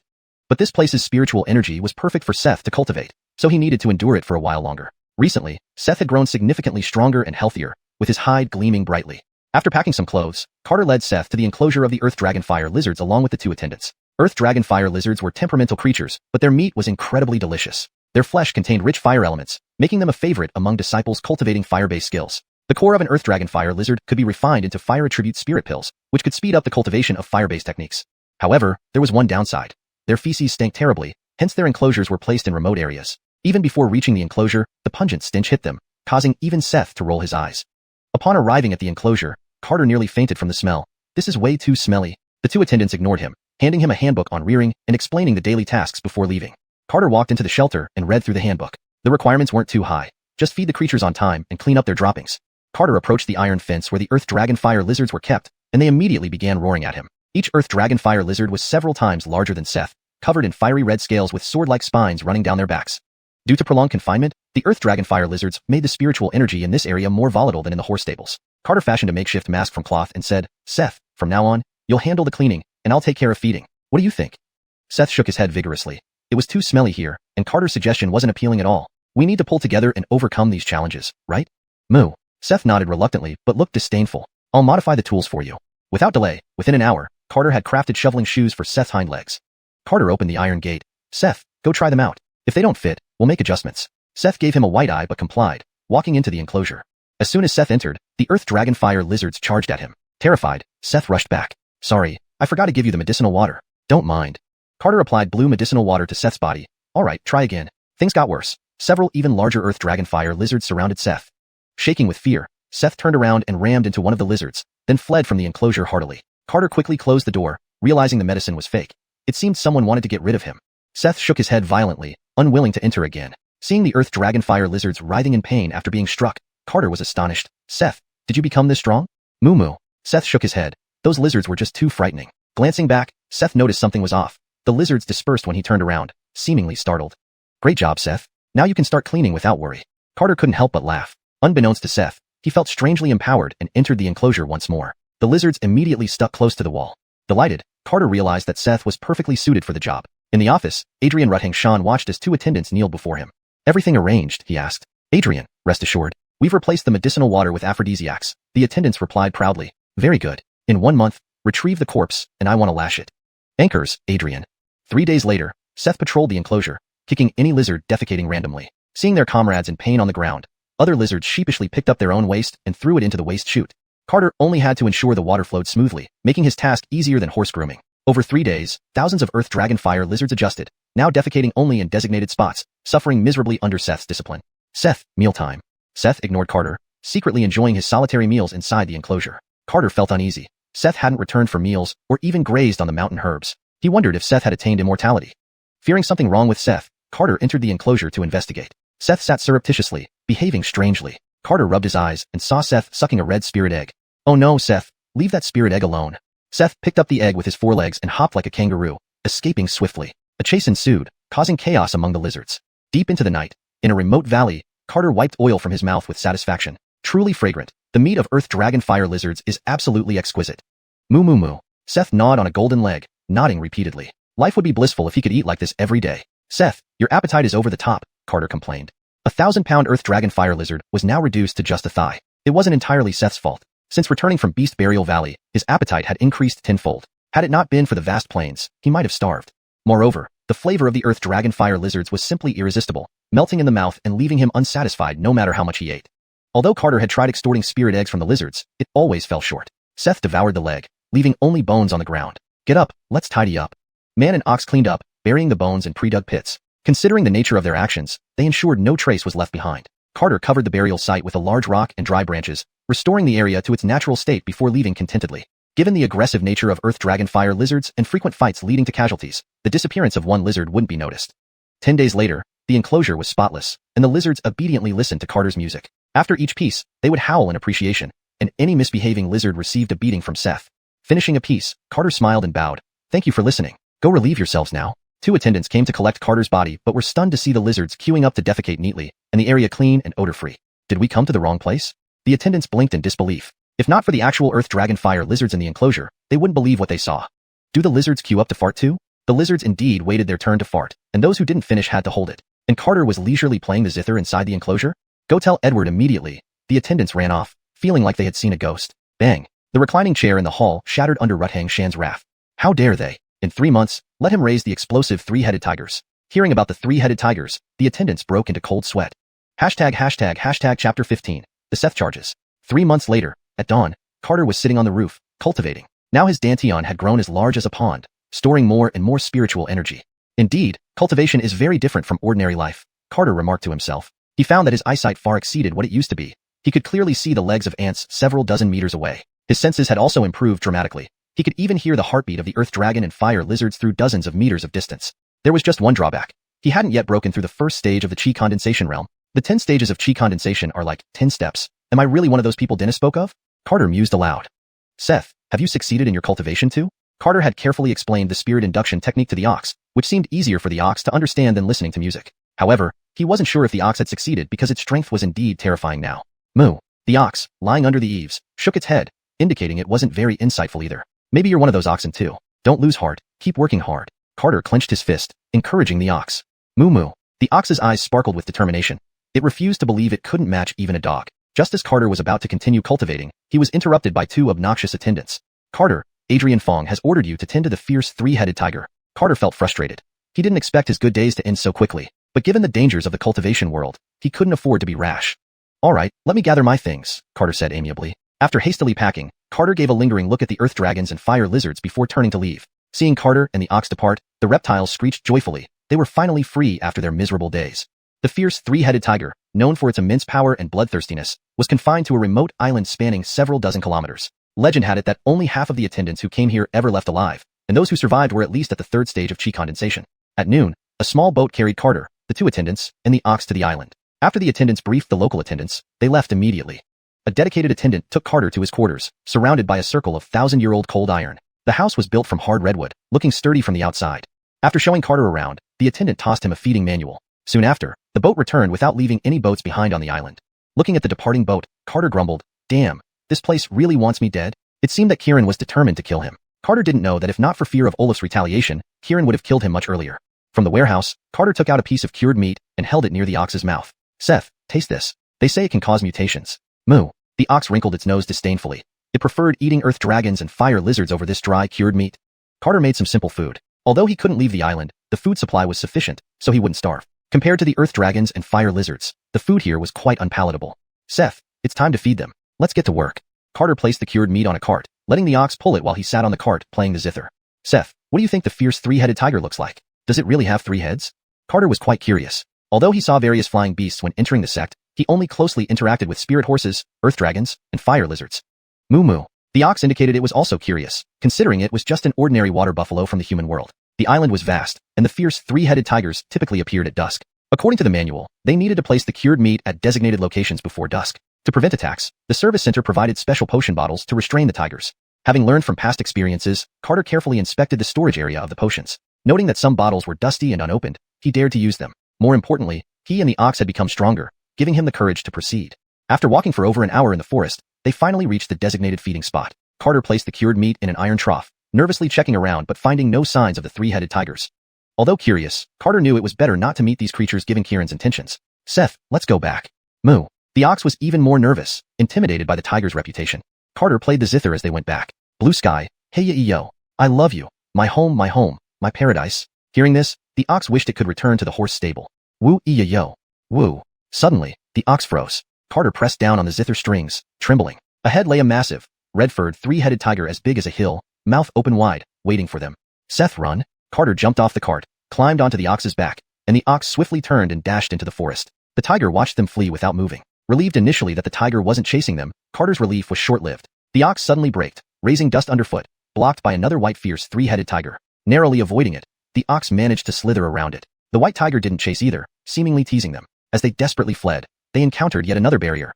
A black and white striped fierce 3-headed tiger, shaking its enormous middle head and sauntering towards them. Terrified, the ox tried to turn back but was confronted by the red-furred tiger glaring menacingly at them. Worse, the sides were also blocked by other tigers.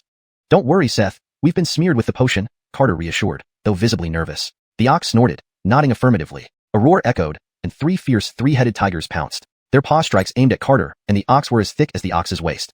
Quick dodge. Carter leaped off the ox's back and rolled to avoid the attack. Another paw descended toward him. "It's over." Carter screamed, lifting his hands in defense.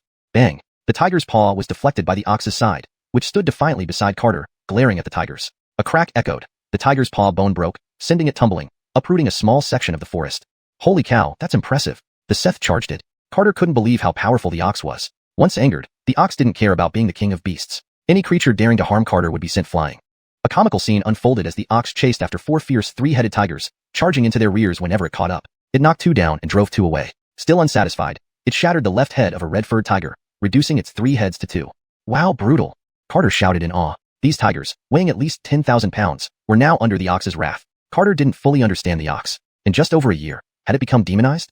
2 tigers knelt in submission, and the ox, satisfied, returned to Carter. "Seth, did you become immortal?" Carter asked insistently. The ox shook its head, indicating it was far from becoming a dog. ####Chapter 16. You are also mine. 10 days later, Carter rode his old buffalo to patrol the mountain. Under a cloudless sky, Carter and his buffalo strolled leisurely, the melodious sounds of the Xiao flute filling the air as insects and birds sang around them. The entire isolated island exuded peace and tranquility. Carter no longer needed to feed the tigers himself. He just had to place the cured meat in the cart, and 3 heads of the 3-headed savage tigers would pull it. And they couldn't fight over the food. Each tiger got an equal share. Any tiger that tried to grab more was severely beaten by the old buffalo, some even having their skulls shattered by its headbutt. Carter thought, training tigers must be strict. After all, they have 3 heads, so losing 1 or 2 wouldn't kill them. Hearing the Xiao flute, the jungle rustled, and the 3-headed savage tigers descended from the mountains. Any tiger that ran too slowly got punished. Each running tiger held prey in its mouth. At the feeding area, hundreds of 3-headed savage tigers lined up orderly, like soldiers in training camp. Carter and the old buffalo approached slowly, and the tiger pack trembled in fear. Each tiger placed its prey on the ground and sat obediently like a kitten. Carter was very pleased. With a harmless smile, he said, everyone has done well. Let's reward you with the performance of 2 tigers. Moo. The old buffalo widened its eyes, signaling applause. Being demons, the tigers were intelligent enough to understand the cue. Hundreds of tigers raised their front paws and clapped while Carter bowed. My apologies. Then the cheerful rhythm of 2 tigers began, and Carter specially played for the 3-headed savage tiger whose tail had been stepped on by the old buffalo. After the performance, the tigers roared loudly, their cries echoing continuously, creating a powerful and overwhelming atmosphere. Anchors, everyone is a good child, very obedient, Carter praised. Where is any savage temperament? They're only this tame because they've been disciplined enough. I now officially announce something. This island belongs to me and the old buffalo, and so do you. Everyone hear that? Hundreds of tigers nodded vigorously, unable to resist the terrifying buffalo. Although one mountain can't accommodate 2 tigers, if we live harmoniously, we can have a peaceful society. Moo. The old buffalo translated for them, since moo was easier for them to understand. Now, bring your prey to outside my house. Remember not to be chaotic. Led by the old buffalo, hundreds of tigers headed toward the house, neatly placing their prey. Now, he and the old buffalo required a large amount of food daily, and although they were wild animals, being spiritual beasts meant they were rich in spiritual energy. The downside was having to clean the entrails themselves, which wasn't entirely fair to delegate to the tigers. Months passed, and Carter's dantian had grown to the size of a house. However, the spiritual energy within hadn't changed much besides the quantity. But Carter felt stronger, able to shatter huge rocks like tofu with one palm. The old buffalo had undergone even greater changes. Its skin shone with a reflective glow, and its horns had grown significantly. Old buffalo, let's live on this island forever. Moo. The old buffalo agreed. Life here was perfect with minions working for them, eating and sleeping every day. In the steward hall. 3 months already. Go find Carter's clothes. I need to cast a spell, Cody said. Cody had given up on desecrating his body, as Carter was likely reduced to bones by now, so casting a curse on his clothes was the next best thing. 2 servants listened and inwardly swore never to offend Cody again. Anchors, sir. Carter was leisurely fishing by the sea when he noticed something he had overlooked. Old buffalo, why is Huanyanfang always spring-like year-round? Moo moo moo moo. The old buffalo was upset, unwilling to engage. You're a big buffalo but act petty. Moo moo. The old buffalo fiercely swung its bald tail and stared at Carter, wondering if this was humane. Just a few hairs, okay? If I catch fish, all credit goes to you. Because there was no fishing line, Carter had pulled out the old buffalo's hair, connecting it for use. Old buffalo, a fish? A fish. Moo. The old buffalo hurriedly stood up, witnessing someone fishing for the first time. Carter? Ghost. The 2 servants almost fell into the sea. Ruining the mood. Carter threw down the fishing rod. Old buffalo, let's go. The old buffalo looked back at the fishing rod, nearly shedding tears. Alive?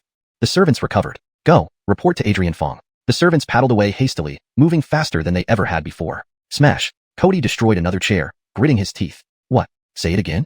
The servants turned pale, kneeling hurriedly. Reporting Adrian, Carter didn't die. He was leisurely fishing. Take me there. Cody sensed something odd. From earth dragonfire lizards to 3-headed savage tigers, there had to be something amiss. 2 hours later, Cody appeared on the isolated island with 2 servants. Carter was seriously playing music for the buffalo. Old buffalo, the most elegant thing in this world is melody. You must learn and listen more. Moo. The old buffalo diligently learned, but couldn't play due to its hooves. Carter, unbelievable. Adrian Fong, how are you? My apologies for not welcoming you properly. Cody's divine sense detected Carter's level and coldly remarked, I didn't expect you to reach the first stage of chi practice at such a young age. Grinning, Carter responded, thanks to Gus who gave me a guidebook last year. Achievement? Cody almost laughed. Practicing for a year to still be at the first stage was pitiful. Originally reaching 3rd stage after 1 year, he became a mid-stage foundation establishment cultivator over 80 years later, far surpassing Carter. Cody chuckled. Has Senior Lou visited recently? Recently, I nearly died but was saved by Gus. Carter patted his chest. Cody's lips twitched. So, Olaf had helped him. Did he mention me? Of course, he praised you as upright and fair, advising me to follow orders. Carter thought, giving him compliments might help. You did well. Come to the steward hall tomorrow, and I'll arrange an easy job for you. After Cody left, Carter realized he was determined to get rid of him. Old buffalo, we need to move again. But first, let's test our strength. Unsure what Cody planned, he needed to know his own limits. Watching them leave, Carter rode the buffalo into the deep mountains. Old buffalo, charge at me with 30% force. In the deep forest, Carter waited in horse stance. After a dull thud, he remained unmoved. 30% force had no effect? Carter was surprised. 50%. No change. 80%. He stepped back slightly. Full force. Bang. Carter flew several meters, yelling mid-air, dead buffalo, couldn't you be lighter? Standing up and brushing off grass, Carter thought, seems I underestimated myself. I'm about as strong as the old buffalo. Moo. The old buffalo agreed. A 3-headed savage tiger would likely die under its power now. The problem is how to utilize my internal spiritual energy, Carter sighed. With no teacher, he'd have to figure it out on his own. Suddenly, he regretted not learning the 18 dragon subduing palms in his previous life. Come on, let's pay the 3-headed savage tigers a visit. Moo. White mist rose from the old buffalo's nostrils. Soon after, mournful tiger roars echoed from deep within the mountains. They had asked for it by blocking the path earlier. Hashtag chapter 17. Seeking food in the snow. That night, the bonfire in the valley never ceased. Man and ox brought out all the stored spiritual meat to roast and eat. Whatever they couldn't finish was shared with the fierce 3-headed tiger. The fierce 3-headed tiger devoured everything through teary eyes. It was their first time eating such delicious food, and even the bones on the ground were gnawed clean. After clearing the battlefield, the old ox gave them a warning look. The fierce three-headed tiger responded with a look that said, "I understand you," before the old ox turned and left. The next morning, two servants appeared at the door just as Carter finished playing a tune. "Tell me, what are we raising this time?" Carter didn't beat around the bush. "A seven-clawed wyvern," the servants replied with pale faces. "Lead the way then," Carter said in a manner that made it seem he was marching off to certain death. The two servants looked at him as if he were already a corpse. The fierce three-headed tiger had luckily encountered Gus, but for the seven-clawed wyvern, Gus's help would be futile. By dusk, they finally reached their destination. It was very cold here, with biting winds constantly lashing against Carter's face. Fortunately, he no longer feared the cold. Otherwise, he would have been like the two servants beside him, practically tucking their necks into their waistbands from the chill. "That ice mountain up ahead, is it? There's a barrier here. With this token, you can enter and exit freely." One of the servants shivered as he handed over the token. Carter took the token and rode the old ox forward, feeling like he passed through a thin membrane. He then tried returning, only to hit an invisible wall. Carter wasn't too concerned. He had expected this result. Instead, he remarked, "No wonder the Illusory Sound Guild is one of the 3 great sanctuaries. Its size is truly terrifying. I really wonder what the inner sect looks like." Carter rode the old ox toward the ice mountain. "Seth, are you cold?" "Moo." The old ox shook its head. It felt quite comfortable, still heated from consuming so much spiritual meat. Seven-clawed wyverns didn't need tending. Sending Carter here was merely a death sentence. As twilight fell, Carter arrived at the base of the ice mountain where a stone house stood. Carter walked toward the house and knocked on the door. "Is anyone there?" After calling out several times with no response, he pushed the door open and found a servant meditating on the bed. "Hello, I'm the new servant, here to relieve you." The servant didn't move, as if he hadn't heard. "Hello, can you hear me?" Carter raised his voice, but the servant remained motionless. Carter thought, has he frozen to death? He checked for a heartbeat, but couldn't feel any. When he touched the servant, the body collapsed. Sigh, such is the fate of those at the bottom. Carter sighed and buried the body in a snow pile nearby. There was still some food inside the house, albeit a bit hardened, but the space was large enough for both him and the old ox. "Seth, in this harsh environment, you must learn to cultivate. Come, follow my lead," Carter earnestly instructed, fearing the old ox wouldn't withstand the cold. "Moo." The old ox wanted to say it wasn't cold, but obediently mimicked Carter's meditation posture. Carter soon entered a deep trance, allowing heavenly chi to flow into his crown. Even without focusing, the chi continued to chisel away at his dantian. When dawn broke, he woke refreshed while the old ox, though sitting cross-legged, snored loudly. "Wake up, lazy ox. It's daylight," Carter shouted in the old ox's ear. The old ox shivered, confused and shaking its head. It had almost succeeded in catching a mate in its dream. Now, it was rudely awakened, proving once again how fleeting dreams can be. "Let's go up the mountain to find food." Though cultivation improved endurance, it wasn't enough to last long without food. Once again, the old ox served as transportation. Carter, riding the ox and playing Plum Blossom, made their way up the icy peak. They expected to find cold-loving creatures like snow leopards or snow cats, but after searching for over 3 hours, not a single trace was found. "Let's try the other side of the mountain. Maybe there will be wildlife there," suggested Carter as they began to climb the mountain. "Seth, catch up." Carter conjured 2 streams of chi beneath his feet, sliding quickly across the snow. To his surprise, this experiment actually worked. Behind him, the old ox struggled miserably, tumbling and climbing through the snowy slope, unable to catch up, falling far behind Carter. Suddenly, the sound of an avalanche echoed behind Carter. Turning back, he saw a huge snowball rolling past him, with a mooing coming from within. "Haha, good job, Seth." Carter sped toward the snowball. Half an hour later, a loud thud echoed as the snowball smashed into an ice river. The snowball shattered, leaving the old ox spinning around, disoriented. "Haha, Seth, I'm right here." Carter laughed mercilessly. The old ox, seeing multiple images of Carter swirling before its eyes, took a moment to recover before continuing their journey for food. Carter dared not walk on the ice river, knowing a misstep could break the ice, leading to an encounter with aquatic monsters, a fatal mistake. At the foot of the mountain, they discovered some large white feathers. "Seth, these feathers are bigger than your body. How enormous must this bird be?" "Moo." The old ox was also curious. The largest bird it had seen was about its own size. Could this feather belong to a bird as big as a mountain? This might be from that wyvern. "Let's hope we don't encounter it," Carter prayed. But they had to find food, they couldn't eat snow. "Seth, let's follow the direction of the fallen feathers. Even if it's a wyvern, it needs food, but we must remain vigilant." Carter became alert, cautiously following the trail of feathers. After walking for an hour, they spotted a massive white bird standing on an icy cliff. "Seth, did you see that big bird?" The old ox nodded, afraid to make a sound lest it frighten the bird away. "We need to catch it quietly." Without the ability to fly, catching the bird posed a challenge. Currently, the only tools at Carter's disposal were his chi and the jade flute given by Dennis. Estimating the distance, the bird was at least 100 meters away. Carter wondered if he could transform chi into a blade to kill the bird. "Seth, let's practice. Run to 100 meters away." The old ox didn't know why but followed Carter's orders, eager to catch the bird. Once positioned, Carter focused his spirit power, shaping it into a small dagger. With a burst of energy, he released it. However, the chi blade vanished before reaching 50 meters. "It seems that won't work. Let's try something else." Carter cupped his hands, grabbed the ground fiercely, dragon claw hands. He instantly pulled out 2 chunks of ice, which he squeezed together into an ice ball harder than stone. Weighing the ice ball in his hand, Carter hurled it at the old ox's forehead, striking it squarely between the eyes and causing the ice to shatter. The old ox blinked, acknowledging the force as sufficient. Returning, the old ox used its hooves to dig out more ice, and together, they created several fist-sized, rock-hard ice balls. Seth, when I strike it, you charge at full speed. The old ox nodded seriously. Catching this bird was crucial. Failure would mean finding food elsewhere. Carter steadied his breathing, gathered his chi, and encased an ice ball in it. Aiming carefully, he launched the ice ball with full force. After a brief flight of 2 seconds, it struck the bird's head precisely. Carter shouted, Seth, charge. Chapter 18. Kicking a steel plate. The large bird let out a painful screech, flapping its wings to escape. Carter wasn't about to give it a chance. He hurled another ice ball that hit the bird's head with precision. He then fired 3 consecutive balls, each striking a deadly blow. Aiden pawed at the ice with his 4 hooves, moving faster than a cheetah, charging towards the enormous white bird with immense force. The bird cried out in pain, pinned down by Aiden's relentless hooves. Celebrating their first successful hunt, Carter pumped his fists enthusiastically. However, the bird didn't cease struggling, beating its wings against the snow, but it couldn't break free from the buffalo's hold. Moo! Aiden bellowed triumphantly. Well done, Aiden, Carter said proudly as he jogged over to the buffalo, but a strange feeling gnawed at him. Though the bird's cries sounded like agony, they also seemed like cries for help. Was there possibly a companion nearby? Recalling the feathers they'd encountered along the way, Carter suddenly felt a sense of unease. Aiden, run! Carter shouted in terror. Aiden hesitated for a moment. How could he let this bird escape now? But then, realizing the ice beneath his hooves was cracking loudly, he dashed towards Carter in panic. Moo! Steam-like breath burst from Aiden's nostrils as he sprinted on the icy surface. A deafening roar echoed around them, louder than an avalanche, as the glacier split into a massive crack, huge chunks of ice crashing into the icy river. Ice Mountain, over there! Carter yelled anxiously. A thunderous roar rent the air, nearly bursting their eardrums. As they ran, a cold storm enveloped them, and a colossal black shadow loomed overhead. They turned back just in time to see a snow-white 7-clawed pterodactyl flying furiously after them, its wingspan stretching hundreds of meters, blotting out the sky. On top of the pterodactyl's head stood the large white bird that Carter had injured, screaming at them. We're doomed, Aiden. We've kicked a steel plate. Carter screamed in horror, accelerating wildly with spiritual energy. At their peak power, they could exceed 100 kilometers per hour. Yet they were no match for the enraged pterodactyl. Its sharp claws dug into the glacier, launching snowstorms with every flap. Faced with such a formidable creature, they dared not engage directly. With the glacier on the verge of collapse, Carter shouted, "Jump into the ice river." Ice shattered, and both plummeted into the icy river, narrowly avoiding being crushed by the falling ice blocks. The 7-clawed pterodactyl screeched and raked the ice river with its talons, but found no sign of them.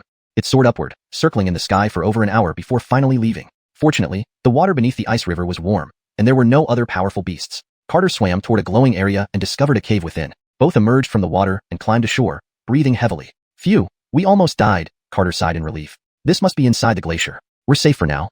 Moo. Aiden was more intrigued by the blue light points on the cave ceiling. Carter examined the cave closely. Soft blue light filled the entire space, leading to steps that went deeper inside. This place doesn't look naturally formed. It might have been inhabited before, Carter deduced. Moo. Aiden agreed, its intelligence far beyond that of a 3-year-old calf. There are stairs ahead. Let's check them out.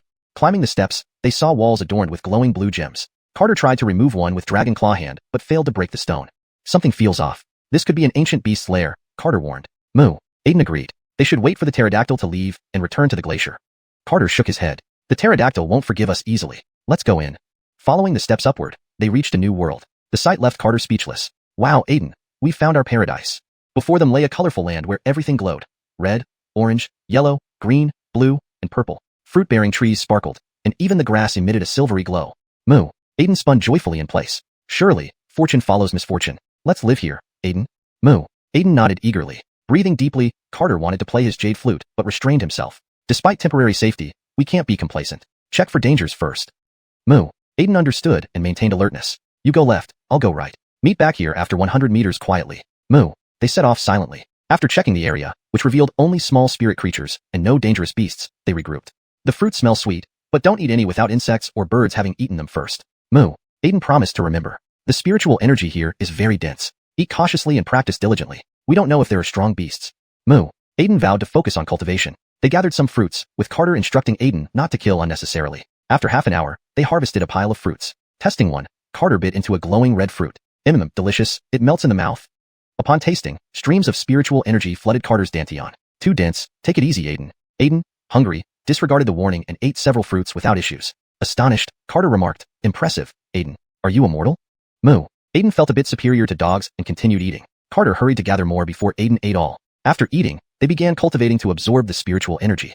3 days later, in the steward hall, Xianxia knelt before Olaf. Ruth, do you know your sins?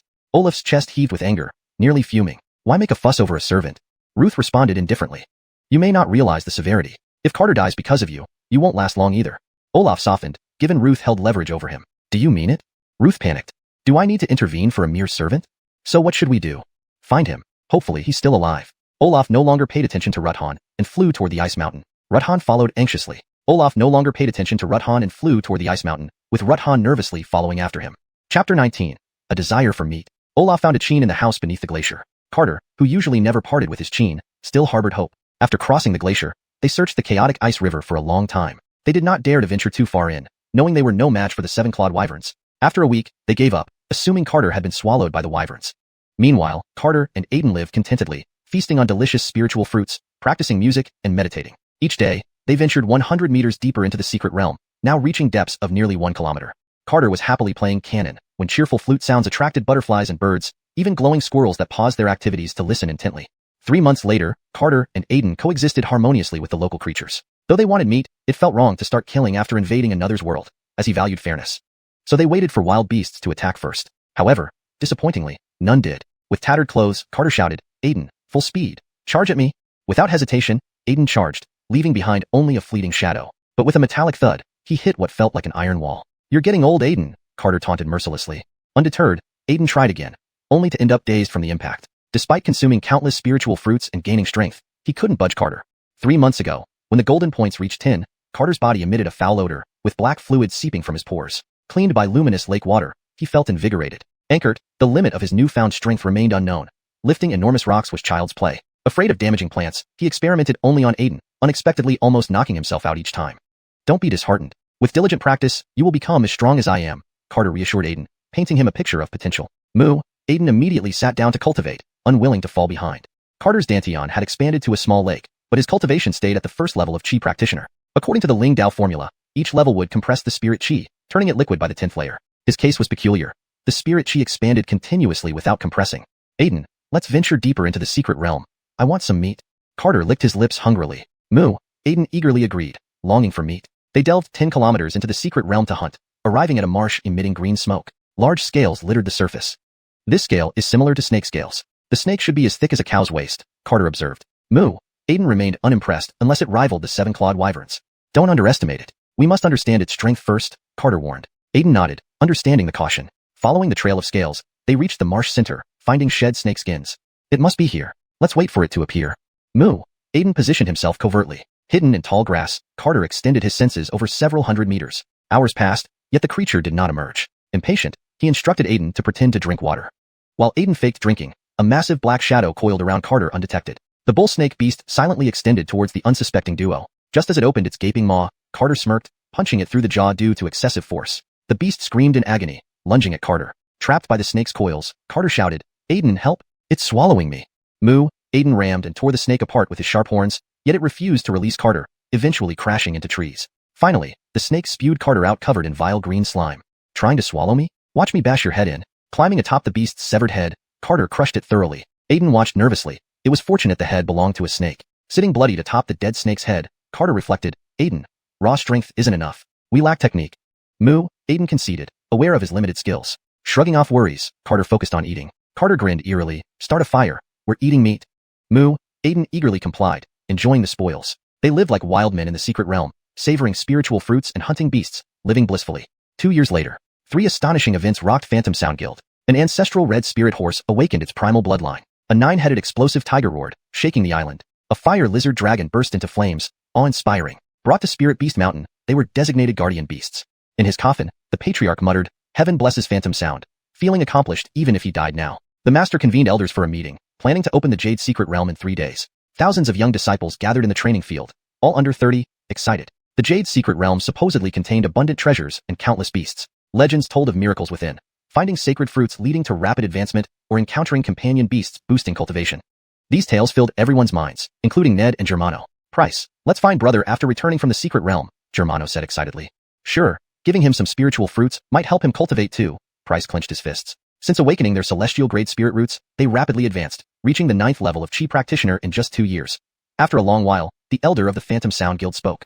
"The duration of this secret realm opening is 10 days. In 10 days, the teleportation mark will transport you out. If you encounter life-threatening danger, you can directly crush the teleportation mark to activate it. You are all the future of the Phantom Sound Guild. Once inside the secret realm, You must not kill each other for personal gain or opportunities. Those who disobey will be stripped of their cultivation and expelled from the Phantom Sound Guild. Now, I declare the Helena's secret realm open. Golden light spread across the training field as a massive teleportation array activated, transporting all the disciples into the Helena's secret realm. Chapter 20. Building Good Neighborly Relations. In the splendid center of the secret realm, the melodious sound of a flute echoed once again. Colorful spiritual butterflies danced in the air, and iridescent light screens descended from the sky, bursting into dazzling brilliance. Beasts of all kinds raised their heads and roared, while colored leaves rustled with applause. After the piece ended, Carter, clad in a tiger skin that shimmered with vibrant colors, stood spiritedly on the old ox's back and bowed deeply. Thank you all for watching my performance, thank you. The old ox was adorned with a leopard skin cloak, with a huge leopard head helmet covering its own, exuding an imposing demeanor. Moo. The old ox signaled dissatisfaction at the lukewarm response. Upon hearing this, the beast screamed even louder, and the old ox nodded approvingly. Carter opened his arms and smiled warmly. Everyone, please quiet down. Moo. At the prolonged call of the ox, the forest fell silent. Thank you for coming today. Apart from inviting you all to enjoy music, I have an important announcement to make. Upon hearing this, the beasts were suddenly hushed, trembling slightly. Even a bear as large as a small mountain lay obediently on the ground, and several hundred colored tigers almost fled in panic. Don't be afraid, little colored tigers. I also feel very guilty for what happened to your father. After all, it was he who made the first move. The colored tigers nodded vigorously in agreement with Carter's statement. I want to inform everyone that I will hold a concert every month. Carter looked at the crowd of creatures before him and added with a smile. As for tickets, pay what you think is fair. After all, performances are physically demanding work too. Moo. The old ox reminded them to pay attention. Immediately, the beasts ceased moving, even trembling stealthily. Everyone go on now. Oh, by the way, golden spirit monkeys, help prepare the house. A group of golden spirit monkeys quickly set to work fixing the house with incredible speed. The beasts really are much easier to get along with. They're straightforward, Carter sighed in relief. Moo. Indeed, agreed the old ox, finding that they understood each other immediately, unlike humans. In the future, we will live here together, so we must build good neighborly relations and try to live harmoniously. Carter looked kindly at the hardworking spirit monkeys. Look how kind they are, always ready to help when their neighbors are in trouble.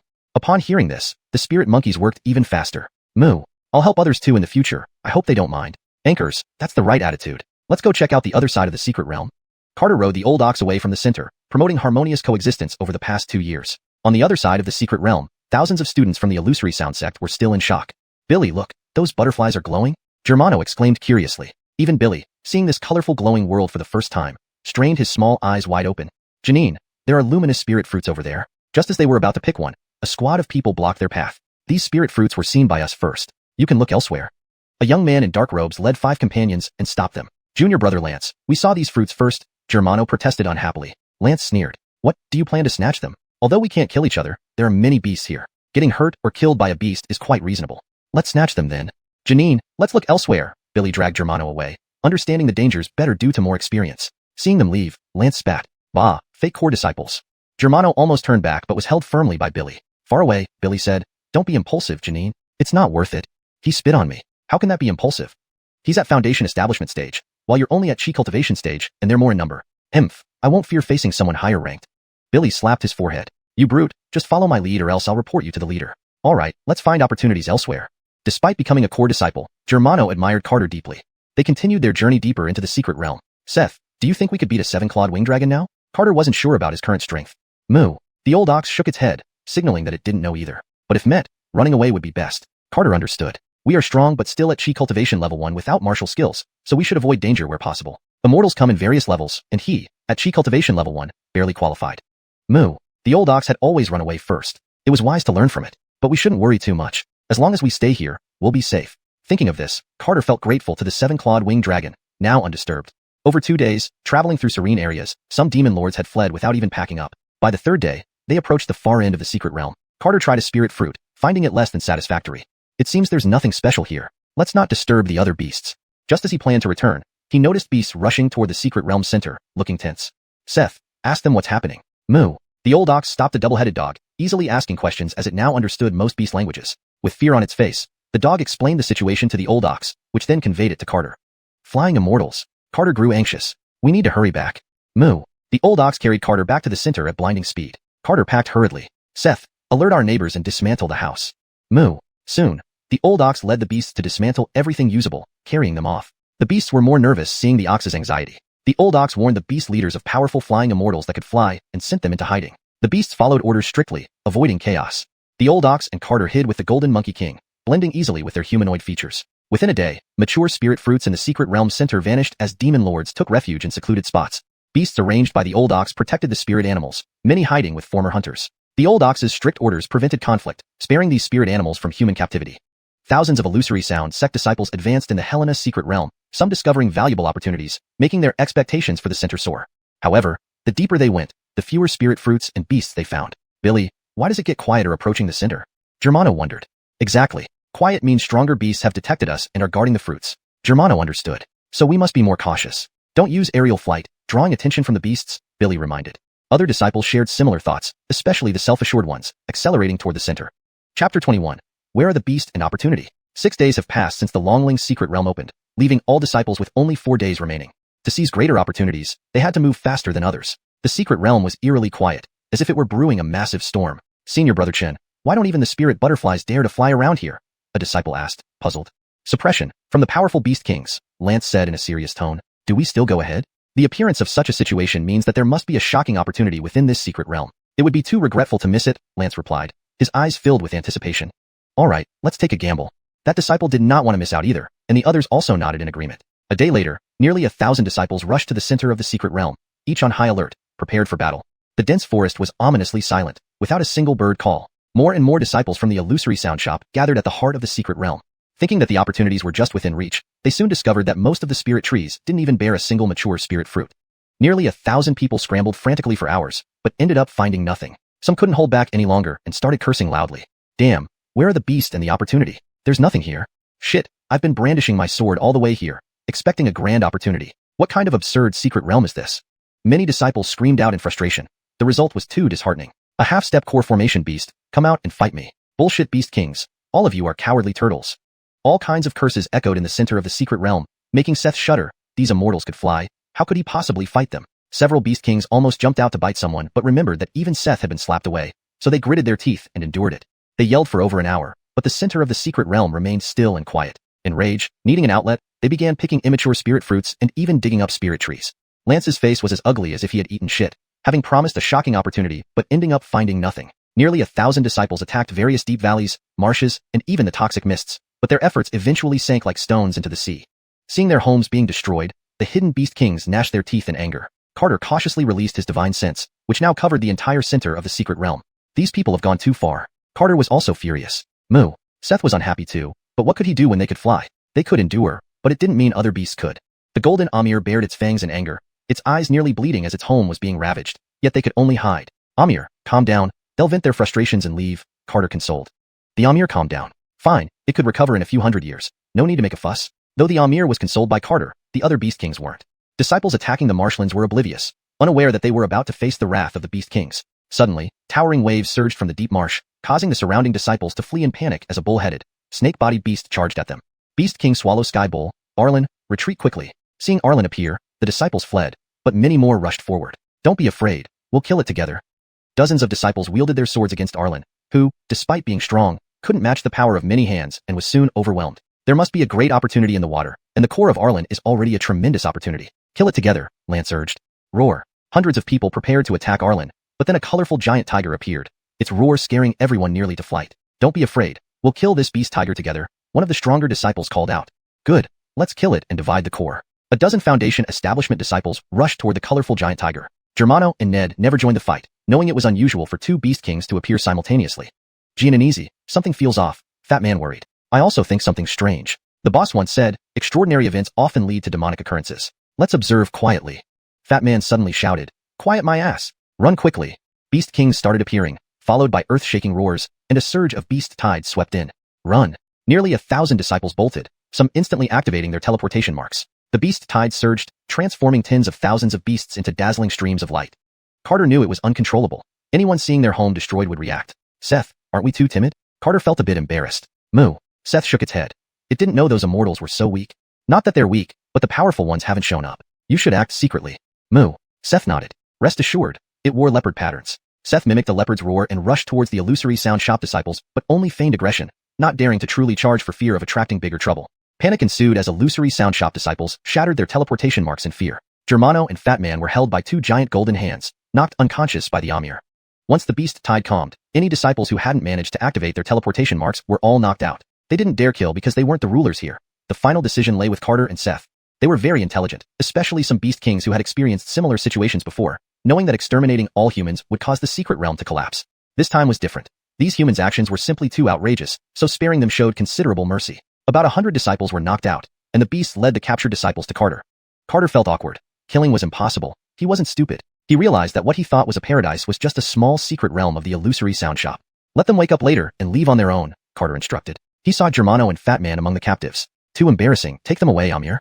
Other beasts woke the unconscious disciples, glaring fiercely at them. Illusory sound shop disciples shattered their teleportation marks as if they had seen ghosts, leaving only Ned and Germano. He wanted to ask the beast kings for spirit fruits, but doing so would easily expose them. Amir, find a spirit tree with fruits and place them under it when they wake up. The golden Amir complied and took the two away. Carter dismissed all beasts, knowing they couldn't stay after such chaos. Seth, pack some spirit fruits, we need to leave. Moo. Seth called several golden spirit monkeys, who wove a large cage from sturdy vines. Each beast carried a pile of spirit fruits and placed them in the cage until it was full. Carter tied the cage onto Seth's back with ropes made from snake skin. Thank you all for your care. Keep our whereabouts confidential. Moo. Seth warned them, causing the beasts to shiver, vowing never to reveal anything. Farewell. May you all travel safely. Carter bowed, turning to leave with Seth. After their departure, the beast kings started crying. These two disasters were finally gone. Life had been miserable for over 2 years. ####Chapter 22. The feeling of revenge is truly refreshing. On the transmission array of Huanyanfang, disciples were being transported out one by one. After more than an hour, only Germano and Ned remained in the secret realm. The disciples emerged with disheveled appearances, many having suffered serious injuries. One of the elders shook his head, sigh. It seems this generation of disciples has poorer potential. Another elder nodded in agreement. Indeed, currently, only Germano and Ned are left without destroying the transmission marks. While previous generations also had disciples who destroyed their transmission marks, there were far fewer compared to this session. Adrian Chun, did you find any opportunities? An elder appeared beside Lance. Lance nodded dejectedly. Master, we encountered a wave of beasts and only managed to gather some spirit fruits. The elder frowned upon hearing this. Encountered a wave of beasts, truly? The disciples nodded miserably, some still trembling from fear. Soon after, Germano and Ned were also transported out, looking somewhat flustered but mostly joyful. Billy, we sure have a lot of luck, Germano laughed. Anchors, I never thought we wouldn't be killed, and even got quite a few high-grade spirit fruits. An elder approached them. Did you encounter a beast wave, nephews? They recounted their experiences in the secret realm briefly. The elder's expression turned serious. This is significant. You all return and rest for now. The elders dispersed the disciples, and then flew towards the Adrian's pavilion. On an icy glacier, a large white bird was gazing into the distance, its head occasionally moving lightly as if contemplating life. Suddenly, large chunks of ice from the previously calm river shot up, aimed directly at the bird's head. The bird leaped in shock. Just as it jumped into the air, an even larger chunk of ice slammed down on it, leaving it dazed. From beneath the ice river, Carter's head surfaced cautiously, scanning the surroundings. It's safe, Seth. He didn't dare release his divine sense, fearing detection by the 7-clawed wyvern. The old ox cautiously looked around and seemed reassured. Carter climbed onto the ice surface, grabbing the cage and pulling both the cage and the ox out of the water, grateful that the ice was sturdy enough. On the glacier, the large white bird flipped over, shaking its head groggily, trying to figure out who was so malicious. It spotted Carter and the ox standing on the ice river and let out an eerie cry. Carter and the ox were startled. What ghostly thing is screaming? Looking around, they saw the snow-white bird fleeing hastily, making them even more anxious. Seth, let's run. They immediately transformed into 2 black shadows, sprinting towards the ice mountain. After running for several minutes and realizing the 7-clawed wyvern wasn't chasing them, Carter and the ox lay down in relief. Seth, while our escape skills have improved, we can't fly yet. So, we need to learn some stealth abilities. Moo. The ox nodded, remembering how terrified it was just now by the bird. Let's pick up some feathers to make clothes. These beast hides can no longer be worn. Carter picked up several giant colorful feathers. While they were beautiful, they could easily raise suspicion. Moo. The ox shook the basket on its back, asking how to dispose of them. We'll bury them somewhere first, then move to a new location tonight. This must not be discovered. Moo. The ox spotted a suitable snow mound on the ice mountain and thought it would be safe to hide there. Carter glanced at the snow mound, which seemed secluded. Let's bury them there for now. They walked toward the snow mound and started digging furiously. As they dug, Carter felt something was amiss. Seth, does this snow mound feel off? It seems to be trembling. Moo. The ox looked panicked, and the snow mound shuddered more intensely upon hearing the moo. Rumbling, the snow mound suddenly sprang up and ran up the mountain. Seth, run. Carter grabbed the fruit basket and dashed. While the snow mound outran them, Carter paused, recognizing the fleeing snow mound. Moo. The ox also recognized it and mooed in acknowledgement. As the snow and ice cleared, a frenzied 9-headed tiger was seen running frantically. Explosive tiger? Carter exclaimed in surprise. Moo. The ox warned the tiger to stop. The 9-headed tiger slowly turned, lowering its heads one by one. Seeing the ominous duo, it had buried itself in the snow in panic, only to be discovered. The black and white striped 9-headed explosive tiger trembled, too frightened to move. 9 heads? Not bad, little tiger. You've mutated, Carter remarked, remembering riding it during patrols on the island. Moo. The ox thought it impressive, 9 heads meaning more destruction in the future. The explosive tiger nearly knelt, shaking its heads vigorously. Seth, ask it what it's doing here. Unfortunately, he couldn't understand beast language. Moo.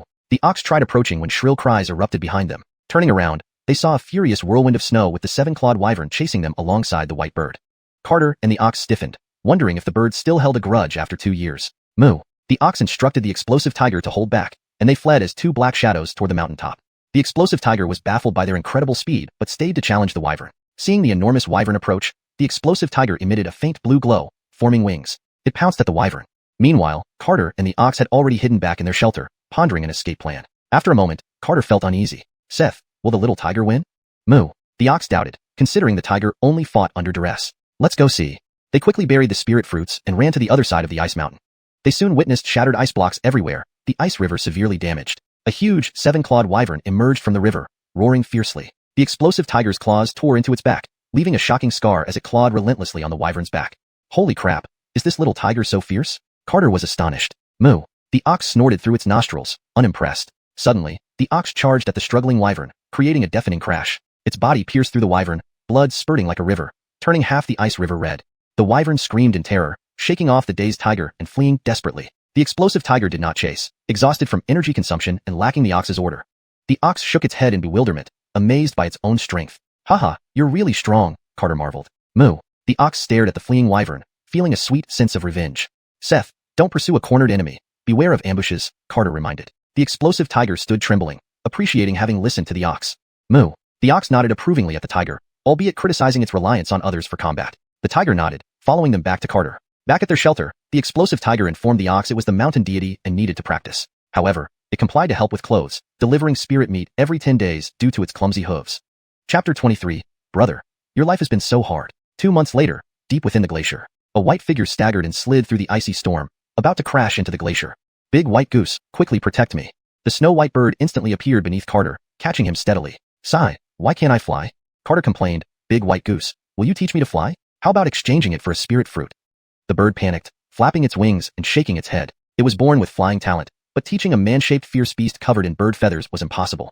Poor is my cultivation, Carter sighed, riding the big white bird while playing a tune as he flew toward the old ox. The old ox was chatting with the seven-clawed winged dragon, now shrunk to a fraction of its size, about their life as beasts. The topic was simple, critiquing a deep-water monster lying on the ice. Moo. The old ox shook his head at the fish-like yet shrimp-like creature, while the seven-clawed winged dragon said it tasted excellent, better than the 4 yellowfin tuna they caught last time. Ansel, help me dissect this, let's taste it, Carter said, eyeing the almost translucent flesh of the creature. The seven-clawed winged dragon started moving its claws expertly. Though its body was as large as a house, its dissecting skills rivaled that of a Michelin-starred chef. Thin slices of meat like paper were laid out on the ice, almost indistinguishable from the ice itself. Carter picked up a slice and put it in his mouth, chewing a few times.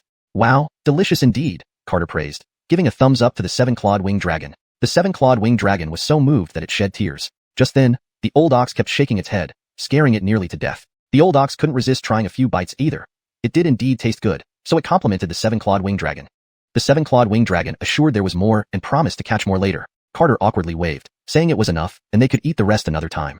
The seven-clawed winged dragon carried 1 human and 1 ox back to the house. Seeing the seven-clawed winged dragon so nervous, Carter thought it was necessary to improve neighbor relations. Little Wing, we were wrong to want to eat the big white goose back then. Hearing this, the big white bird hurriedly hid behind the seven-clawed winged dragon, which shook its head frantically. You don't have to be too tense. We are neighbors now and should live harmoniously. Moo. The old ox very much agreed with Carter's words, harmony being most important.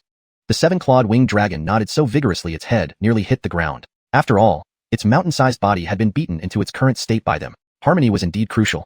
Seth, reciprocity is key. We can't upset our neighbors. The old ox understood and fetched a basket made of feathers containing 4 or 5 spirit fruits from the house. Over the past 2 months, only a few spirit fruits remained.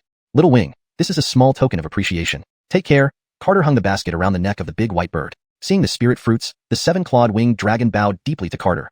It desperately needed these spirit fruits. The seven-clawed winged dragon left with the big white bird. Carter and the old ox prepared to return inside to cultivate, though whether he cultivated or not didn't matter much. He wanted to set an example for the old ox. Just after meditating, he faintly heard some Swona music. Germano was playing the Swona, while Ned was wailing loudly. Brother, having no family and now being framed to death, your life has been so hard. Fat Zhang wailed loudly, accompanying Germano's Swona, evoking profound sorrow. Brother, you love money so much. We've prepared plenty for you. Don't be stingy. Don't lose face down there. They scattered paper money and played the Swona, heading toward the house. The sound of the Swona and wailing reached outside the house, making Carter and the old ox shiver behind the door. Damn, sending off a vengeful spirit in broad daylight and coming straight here. How frightening. Brother, in the underworld, remember to find a ghost bride. Elon Guzzi and I have become immortals and can't accompany you anymore. Fat Zhang knelt at the door crying, while Germano's Suona blared. Hell, these two are here to send me off? Carter was furious and opened the door angrily with the old ox following. You too, shut up. Germano and Ned were shocked. Seeing a man and ox covered in white feathers, they stuttered. Brother, did you ascend after death? Fat Zhang asked nervously. Ascend? Did I even become immortal? Carter was enraged. These two nearly sent him off prematurely. Brother, you're alive? Germano excitedly dropped the Suona. Carter glared at the Suona on the ground. You almost sent me off. Fat Zhang rubbed his eyes, realizing he had cried so much that Carter and the old ox hadn't died. They pounced forward, hugging Carter and sobbing. Carter felt warmth in his heart. All right, we're already immortals. Crying isn't appropriate. They wiped away their tears and entered the house with Carter. They explained the entire story of blowing the Suona. Initially, they intended to take Carter to the inner sect as a servant, but unexpectedly, Carter was exiled to the glacier by Ruthan Mountain, who claimed he was eaten by the seven-clawed winged dragon. Enraged, they teamed up to cripple Ruthan Mountain. Though Ruthan Mountain was at the Foundation establishment stage, he couldn't withstand their combined strength and was ultimately crippled. An elder among servants was suppressed by two direct disciples, leaving no one daring to stand up for him. Eventually, Ruthan Mountain committed suicide in hatred. You forced Ruthan Mountain to die? Carter worried. He deserved it. Besides his actions against you, what he did in the Servants' Affairs Center warranted death many times over. Fat Zhang clenched his teeth.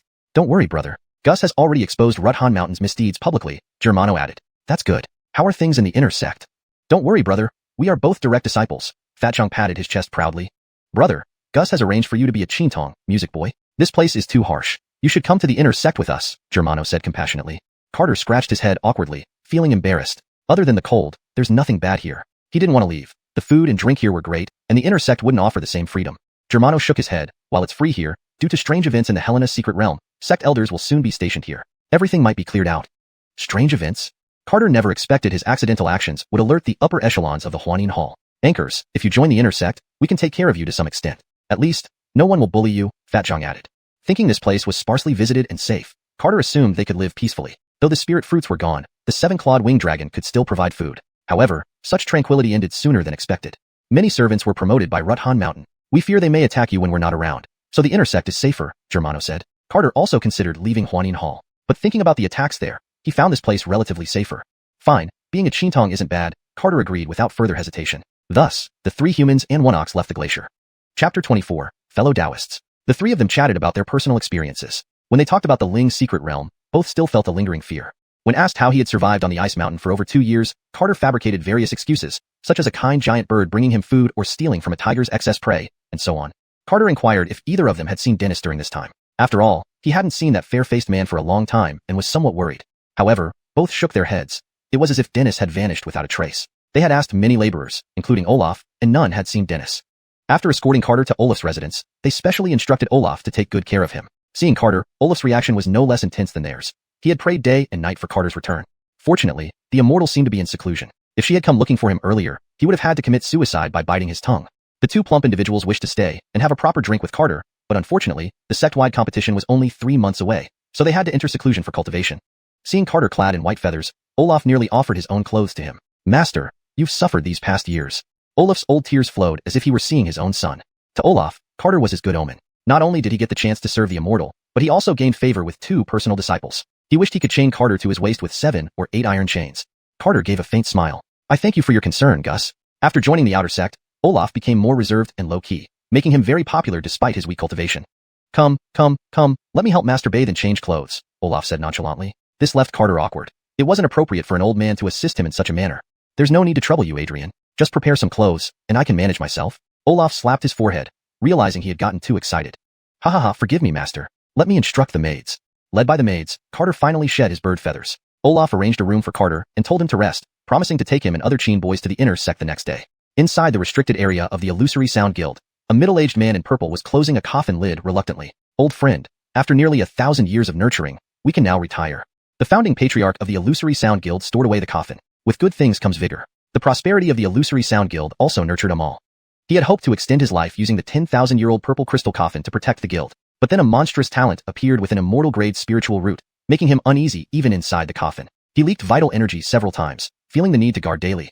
His lifespan was reduced to just a few hundred years, but as long as the girl was safe, it was enough time for her to rise. The next morning, Olaf led Carter, Henrik, and 5 or 6 beautiful young women toward the inner sect. All were chosen carefully, possessing cultivation talent and proficiency in various musical instruments. Olaf had immense confidence in Carter, believing he could rival the inner sect elders in music theory. After half a day's journey, they finally arrived at the inner sect. This is the entrance to the inner sect, Olaf said. As they entered, mist enveloped the landscape. Mountains layered one atop another, and the air was filled with celestial chi. Various unheard of spirit beasts soared freely, while celestial-looking disciples engaged in mutual refinement and exchange. The world of heaven and earth coexisted harmoniously. Wow, this is too beautiful. It would be a shame not to play a tune, Carter marveled sincerely. In the realm of music, he always showed unintended caution. One day, if he faced trouble, it might be related to his music. Olaf initially wanted to stop him, fearing Carter might disturb others' cultivation, but remembering his mastery of music, decided against it. Moved by emotion, Carter picked up the jade flute and played a rendition of a dedication to the iron-blooded heart, whose melody was captivating right from the first note.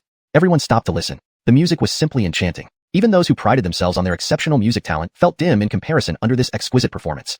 With his newfound cultivation, Carter's flute sounded even more penetrating. Disciples meditating a kilometer away could clearly hear it. Such a beautiful melody. Could it be Adrian Freya emerging from seclusion? It must be Adrian Freya. He is likely guiding us in music. Everyone should sit quietly and listen. Adrian Freya composes a piece every few decades. This masterpiece surely represents his lifelong dedication. Focus on its essence. Disciples sat down, afraid to miss any part of the melody. A purple-robed middle-aged man descending the mountain suddenly paused. Did our illusory sound guild cultivate such a transcendent music master?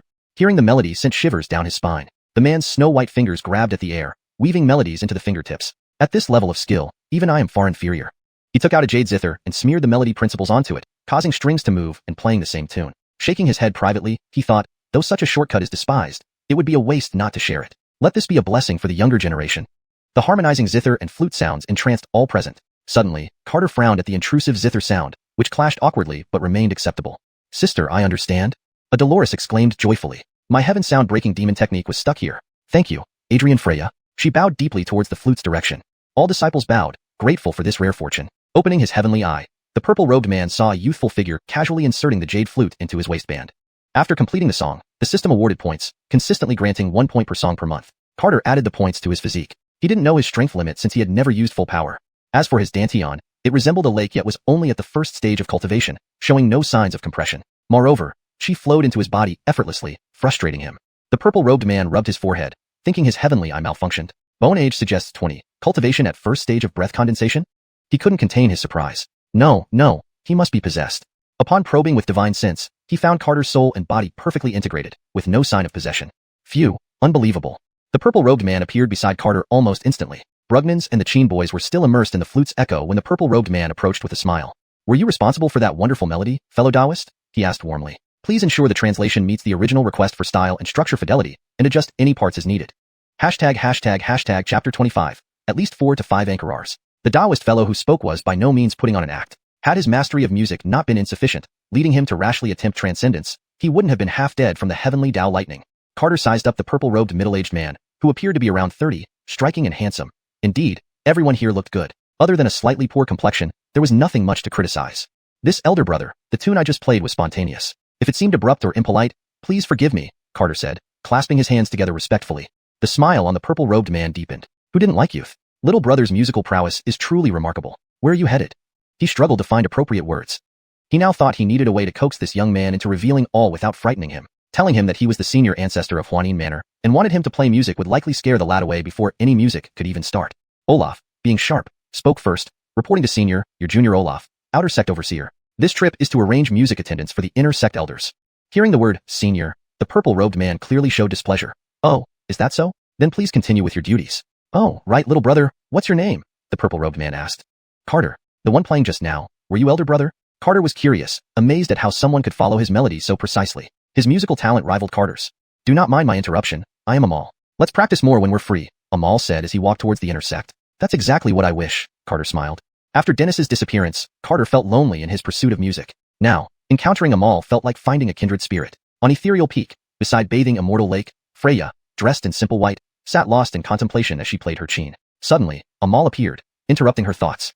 Freya rose and bowed. Greetings, Grand Ancestor. Amal raised his right hand, sighing, Freya, after immersing yourself in music for over 1,000 years, you are now close to transcendence. Unfortunately, your 9 profound celestial melody canon is still stuck at the last level, causing instability in your immortal soul. You may end up like me. Freya remained calm, aware of her own limitations. Grand Ancestor, it seems I cannot transcend the heavenly Tao. Amal shook his head. There is someone who can help reshape your canon and possibly break through to the 10th level. Are you willing to try? Freya was shocked. If it weren't for Grand Ancestor's words, she might have crushed whoever it was. Is it Junior's sister? Amal shook his head. She finds transcendence as easy as eating or drinking but lags behind you in musical prowess. Then whom do you speak of? Today, there's a young music attendant named Carter. Remember, treat him as an equal. Given Freya's cold demeanor, Amal had to remind her. Otherwise, slapping Carter could lead to an awkward situation. After Amal vanished, Freya bowed into thin air and soon appeared in the trial of music hall. Carter and others were led into the hall by a Dolores, while Olaf waited outside with the old ox. As the testing elder had yet to arrive, they could freely examine the instruments and sheet music within the grand hall. The hall was filled with various instruments made from materials unheard of by Carter. What fine instruments! A pity they are underutilized, Carter mused internally. Wearing simple white, Freya stood inside the hall, unnoticed by the disciples due to her low cultivation. All the disciples examined everything cautiously except Carter, who couldn't stop touching and admiring the instruments. The instruments are indeed fine, but these scores seem crude, Carter muttered to himself. Though Carter's voice was low, Freya heard every word clearly. She wrote half the scores here. Though not all were masterpieces, none were shoddy works. Where exactly are they crude? Freya approached Carter from behind. Immersed in the music sheets, Carter assumed it was another music attendant seeking advice and began pointing out specifics. See this tune. It should transition from loud to soft, fading gradually, Carter explained, highlighting several points, here and here. Random key changes affect the overall ambience. Summarizing, Carter added, overall, it's decent. A few pieces are well composed, but far from perfect. Initially dismissive, Freya reconsidered after practicing Carter's suggestions mentally. Indeed, the effect was stunning. How skilled do you think the composer is? Freya asked. Carter pondered, feeling no need to hold back given their peer status. Considering the composition, probably 4 to 5 years experience. Freya nearly choked, realizing his assessment spanned a millennium. What's your name? Startled, Carter remembered introducing himself earlier. Turning around, he noticed it wasn't a fellow attendant and panicked. Apologies. My words were presumptuous. Please bear with me, fair maiden. Kidding aside, this was the inner sect. The veiled maiden might be a millennium-old monster. Offending her unintentionally could be problematic. Yufeng. Freya handed him a jade flute. No need for tension. I'm called Celeste. I've come to test this batch of music attendants. Upon hearing this, the attendants became solemn. Carter took the flute, feeling relieved. Just as the elder was about to enter, seeing Freya, he wisely retreated. Let's start with you. Play the modified piece, Freya instructed Carter. Carter nodded. I'll try my best. Carter raised his hands, and all attention focused on the flute. Its melodies echoed throughout the hall, cleansing their souls.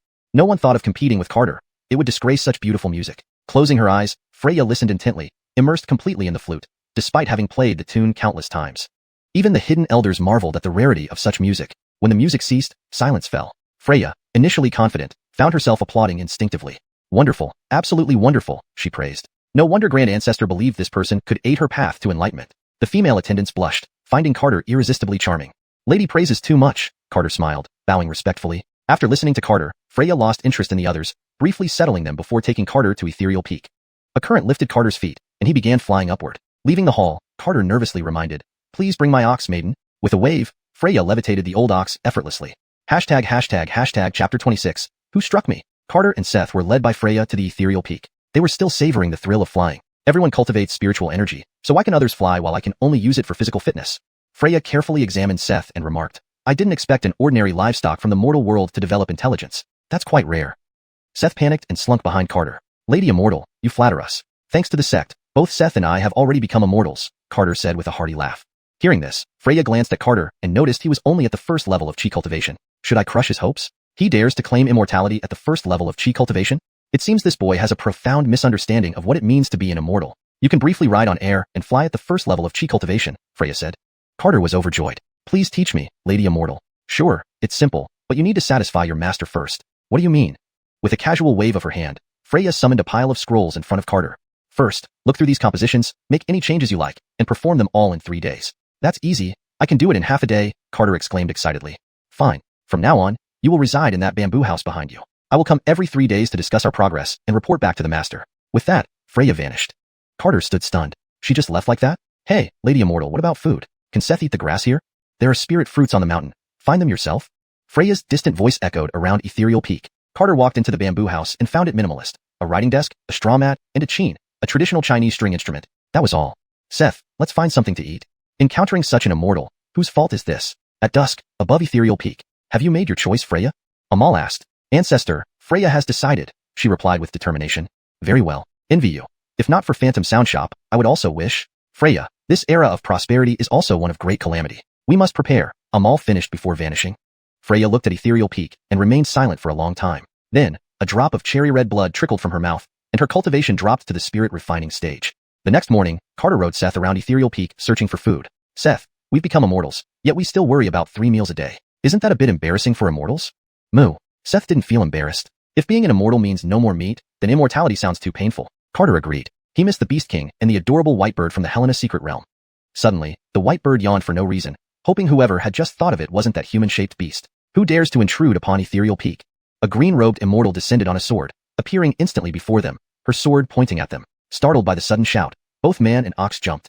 Carter quickly dismounted and hurriedly bowed. Lady Immortal, please forgive the misunderstanding. I am Carter, the new music servant on Ethereal Peak. Seth hid behind Carter. Dealing with this kind of creature was beyond him. Better leave it to Carter. Music servant? The anger on the green-robed immortal's face disappeared. The master had mentioned a new music servant and instructed her to treat him well.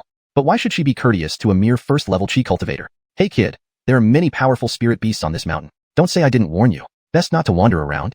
Powerful spirit beasts? Carter became anxious. He had wandered the mountain for half a day. If he encountered a formidable spirit beast, it could be troublesome. Anchors, especially nearby. Even I can't handle them. You're on your own, the green-robed girl said as she flew off. Seth, let's get back quickly. We'll be in trouble if we meet any of them. Seth didn't need reminding. Though he had fought a 5-clawed pterodactyl, that was just an outer area. This inner sect could have far stronger spirit beasts at any moment. Just as Seth turned, a fiery red celestial horse blocked their path. The green-robed girl smugly returned to the Lake Xiren. Hope Mitzi doesn't go too hard on them, or they'll look pretty battered. She had specifically instructed Mitzi to make them look miserable.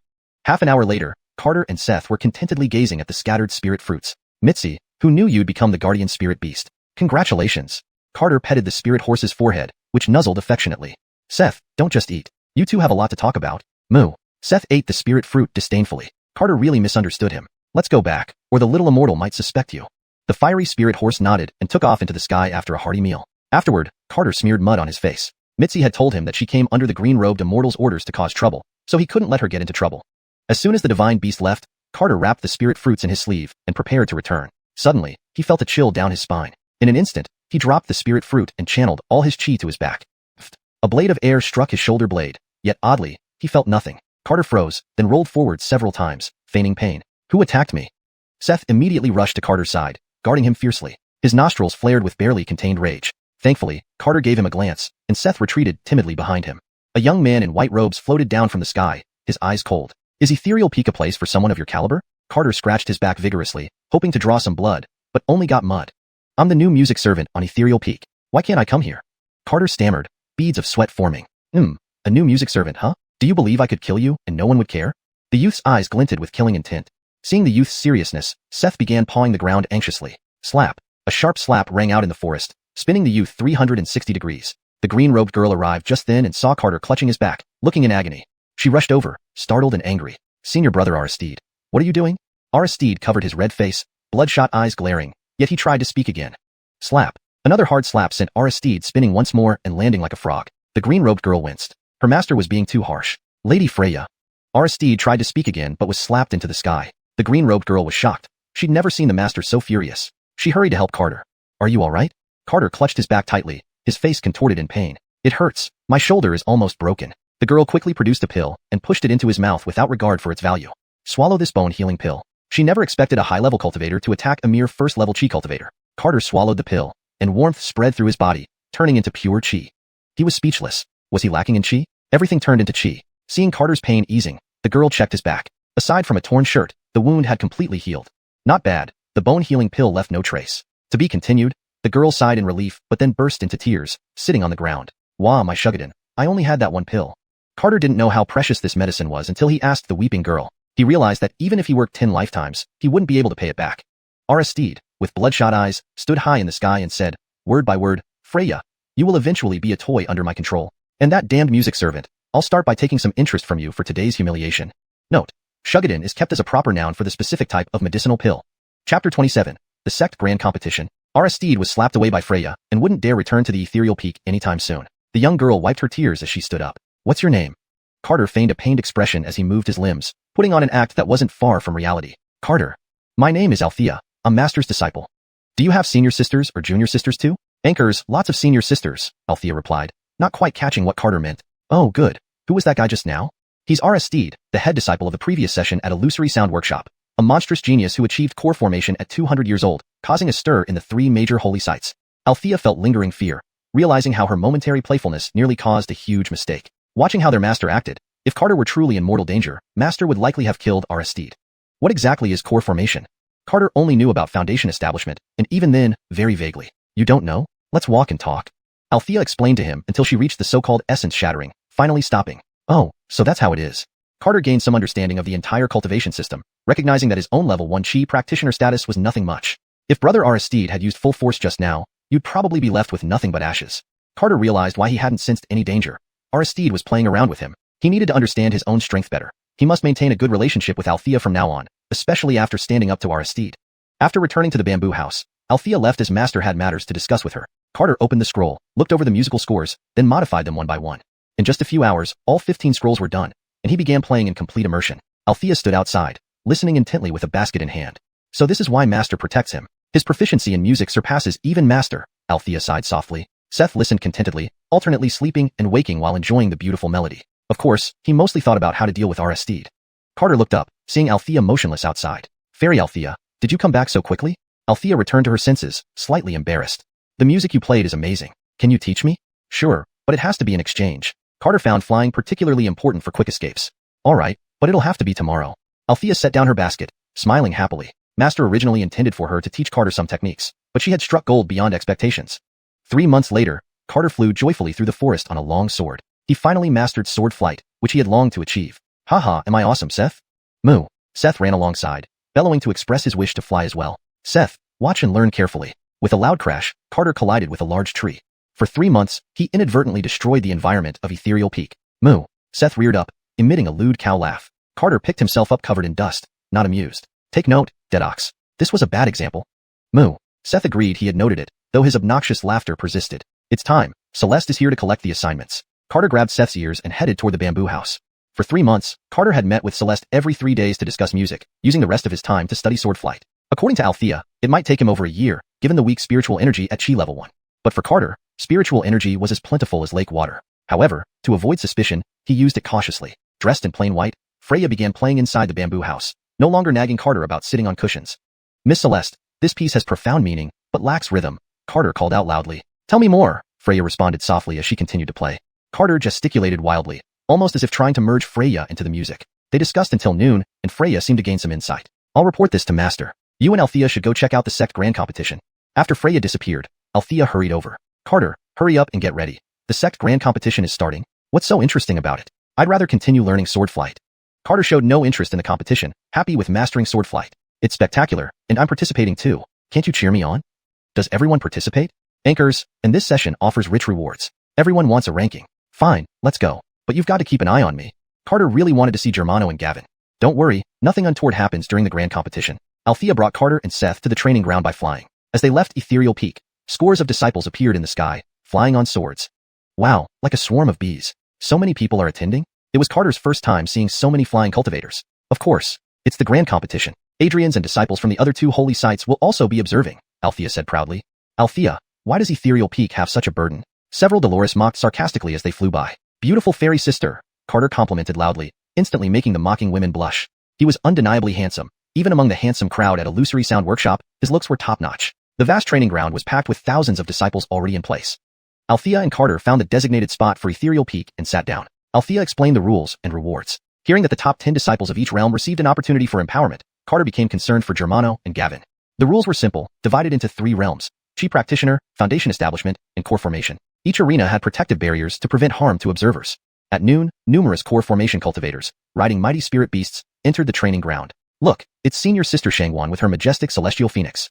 Check out Brother Aristide. How did he tame a golden winged great pong? Unbelievable.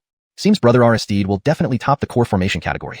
One after another, girls gushed at the sight of the Core Formation experts. Carter looked up at Aristide, who knew he was so popular. Seth kept staring at Aristide's golden winged great pong, still holding a grudge for the sudden attack on Carter. Seth, hold it in. Revenge takes time. Carter reminded him. Being an immortal, they could be patient when necessary, though he couldn't overlook grievances. Moo. Seth lowered his head, deep in thought. Sacred Martial Hall arrives with disciples to congratulate. Ninth Apex Heavenly Palace arrives with disciples to congratulate. Thunderous voices echoed across Illusory Sound Workshop. Hashtag chapter 28, just waiting for you. 2 great sanctuaries warships floated above the arena ground. The 3 elders of St. Martial Hall, along with their disciples, gracefully descended. A rainbow emerged from the 9 extremes Heavenly Palace's warship, and 4 elders, together with their disciples, walked step by step on it.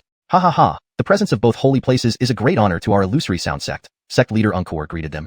Uncor, old man, long time no see, said a large man with a leopard-like head and ringed eyes, tiger beard, and hawk-like chin from St. Martial Hall. Ha ha ha, Tai, old dog, you look more spirited than ever, Sect leader Uncor replied as he moved forward to greet him. Sect leader Uncor, we've heard that 2 of your disciples have awakened to heaven-grade spirit roots. We come specially to congratulate you, the 4 elders from 9 Extremes Heavenly Palace said as they arrived in midair. Sect leader Uncor stroked his beard and smiled. Adrian Clarence jests. With so many talents emerging from 9 Extremes Heavenly Palace, our 2 heaven-grade spirit root disciples aren't much to speak of. Though heaven-grade spirit roots were rare, which of the great sanctuaries didn't have a few such disciples? Xinyu, Xiankong, please escort our esteemed guests to their seats. 2 elders stepped forward, guiding the elders and disciples of the 2 great sanctuaries to their seats. Tai and Clarence sat beside sect leader Uncor.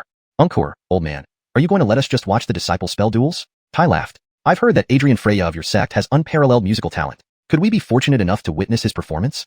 Although the illusory sound sect had incorporated various arts over the past century, it had always been rooted in music, especially the famous 9 profound heavenly music scripture. Chuckles. You 2 might be disappointed. My junior sister is in a life and death seclusion, but I won't let you leave without something impressive, sect leader Uncor said meaningfully. The opening ceremony had been arranged personally by the ancient ancestor, ensuring that it would amaze the 2 great sanctuaries. On Misty Peak, there were very few people, just Althea, Carter, and an ox. Is it about to start? Carter asked. Anchors, the opening ceremony is about to begin. I'm really looking forward to it, Althea replied excitedly. Why not go straight to the competition? What's the point of an opening ceremony? Carter wasn't particularly interested in what he saw as just another performance by the illusory sound sect's disciples. Every opening ceremony is overseen by Master. I wonder what surprises Master will bring this time, Althea said expectantly. Carter had never met Althea's master, but anyone who could teach such a talented student like Celeste must be quite skilled in music. Little brother, can you help me out? Amal suddenly appeared beside them, looking tense. Carter looked puzzled. Brother Chi, why are you here too? I can't not be here. The sect leader put me in charge of the opening ceremony. Everyone is ready except for you, Amal said hurriedly. Me? Carter was confused. Anchors, only you can help me now. Otherwise, I'll definitely be expelled if it goes wrong. Althea also grew anxious. She hadn't expected the sect leader to entrust such an important task to this senior brother. Carter, the opening ceremony is starting. Please help this senior brother. Carter thought for a moment. What performance did brother prepare for me? Just the tune you played when you first entered the intersect. I've made some arrangements. You'll know how to perform once you're on stage. That tune is called Iron Blood Dan Xian. If you play it on a flute, the effect will be even better, Carter said. Amal handed him a jade flute. You can keep this after the performance. You'll appear here, and I'll use my magic to transport you to the center. Not bad. He had always wanted a formal venue to perform, and this opportunity was good, though becoming too famous could be problematic. All right, but one condition, Brother Chi, you must find me a mask that won't reveal my identity. Fine, put this on. Amal handed him a white jade mask that covered half his face. Even Uncor and the others wouldn't recognize him with this. It's starting. Amal vanished. Carter, wearing half a jade mask, quietly waited. He didn't need any adjustment. He was always confident in music. The auspicious hour has arrived. The great clan competition officially begins. Sect leader Uncor waved his hand, and a giant quadrilateral projection appeared above the arena, clearly visible to all disciples on the platform. Over 100 fairies soared through the sky, each dressed in colorful clothes, with pink petals fluttering around them. Wow, celestial maidens flying down from the heavens. Even Carter, who usually paid little attention to the ceremony, couldn't help but marvel. Suddenly, purple mist enveloped the sky, and the sound of a guzheng rose, playing Iron Blood Dan Xian. In the air, a man in purple attire slowly descended, surrounded by hundreds of fairies. His white jade fingers danced deftly on the dark green jade zither, while the fairies played various instruments in perfect harmony. Tens of thousands of disciples screamed in ecstasy. So beautiful, so mesmerizing. This is too wonderful. My ears are almost pregnant with joy. Hundreds of fairies danced gracefully, surrounding the purple-clothed man as he played. As the melody reached its climax, Carter understood. Such a magnificent scene deserved perfection. Carter lifted the jade flute and began to play. A sense of patriotic fervor and righteousness surged from the melody. Carter gradually ascended, his white robe fluttering, fully immersed in the enchanting music. Hundreds of fairies transformed into a rainbow bridge extending toward Carter, who was now completely lost in the music, controlled by Qilu. This flute music makes me feel like sacrificing myself without hesitation. My goodness, hearing such a masterpiece once in a lifetime is enough. Master, I finally understand what true music is. Hundreds of disciples from the two great sanctuaries watched with wide-eyed awe, fists clenched tight. Such a beautiful melody. I've never seen anything like it in my life. Even Tai, known for his brute strength, was unable to remain calm. The world's greatest masterpiece, Clarence from 9 Extremes Heavenly Palace commented. Dressed in white, Carter slowly approached them all, with the zither and flute leading the ensemble, perfectly harmonized with the voices of hundreds of fairies. This rendition of Iron Blood Dan Xian would be etched into the annals of Lingxian continent. As Amal played, his heart felt increasingly liberated, as if all shackles were broken, leaving his spirit open and clear. Tens of thousands of disciples listened entranced, each disciple enlightened as they knelt in comprehension. Sect leader Uncor was nearly brought to tears by the spectacle.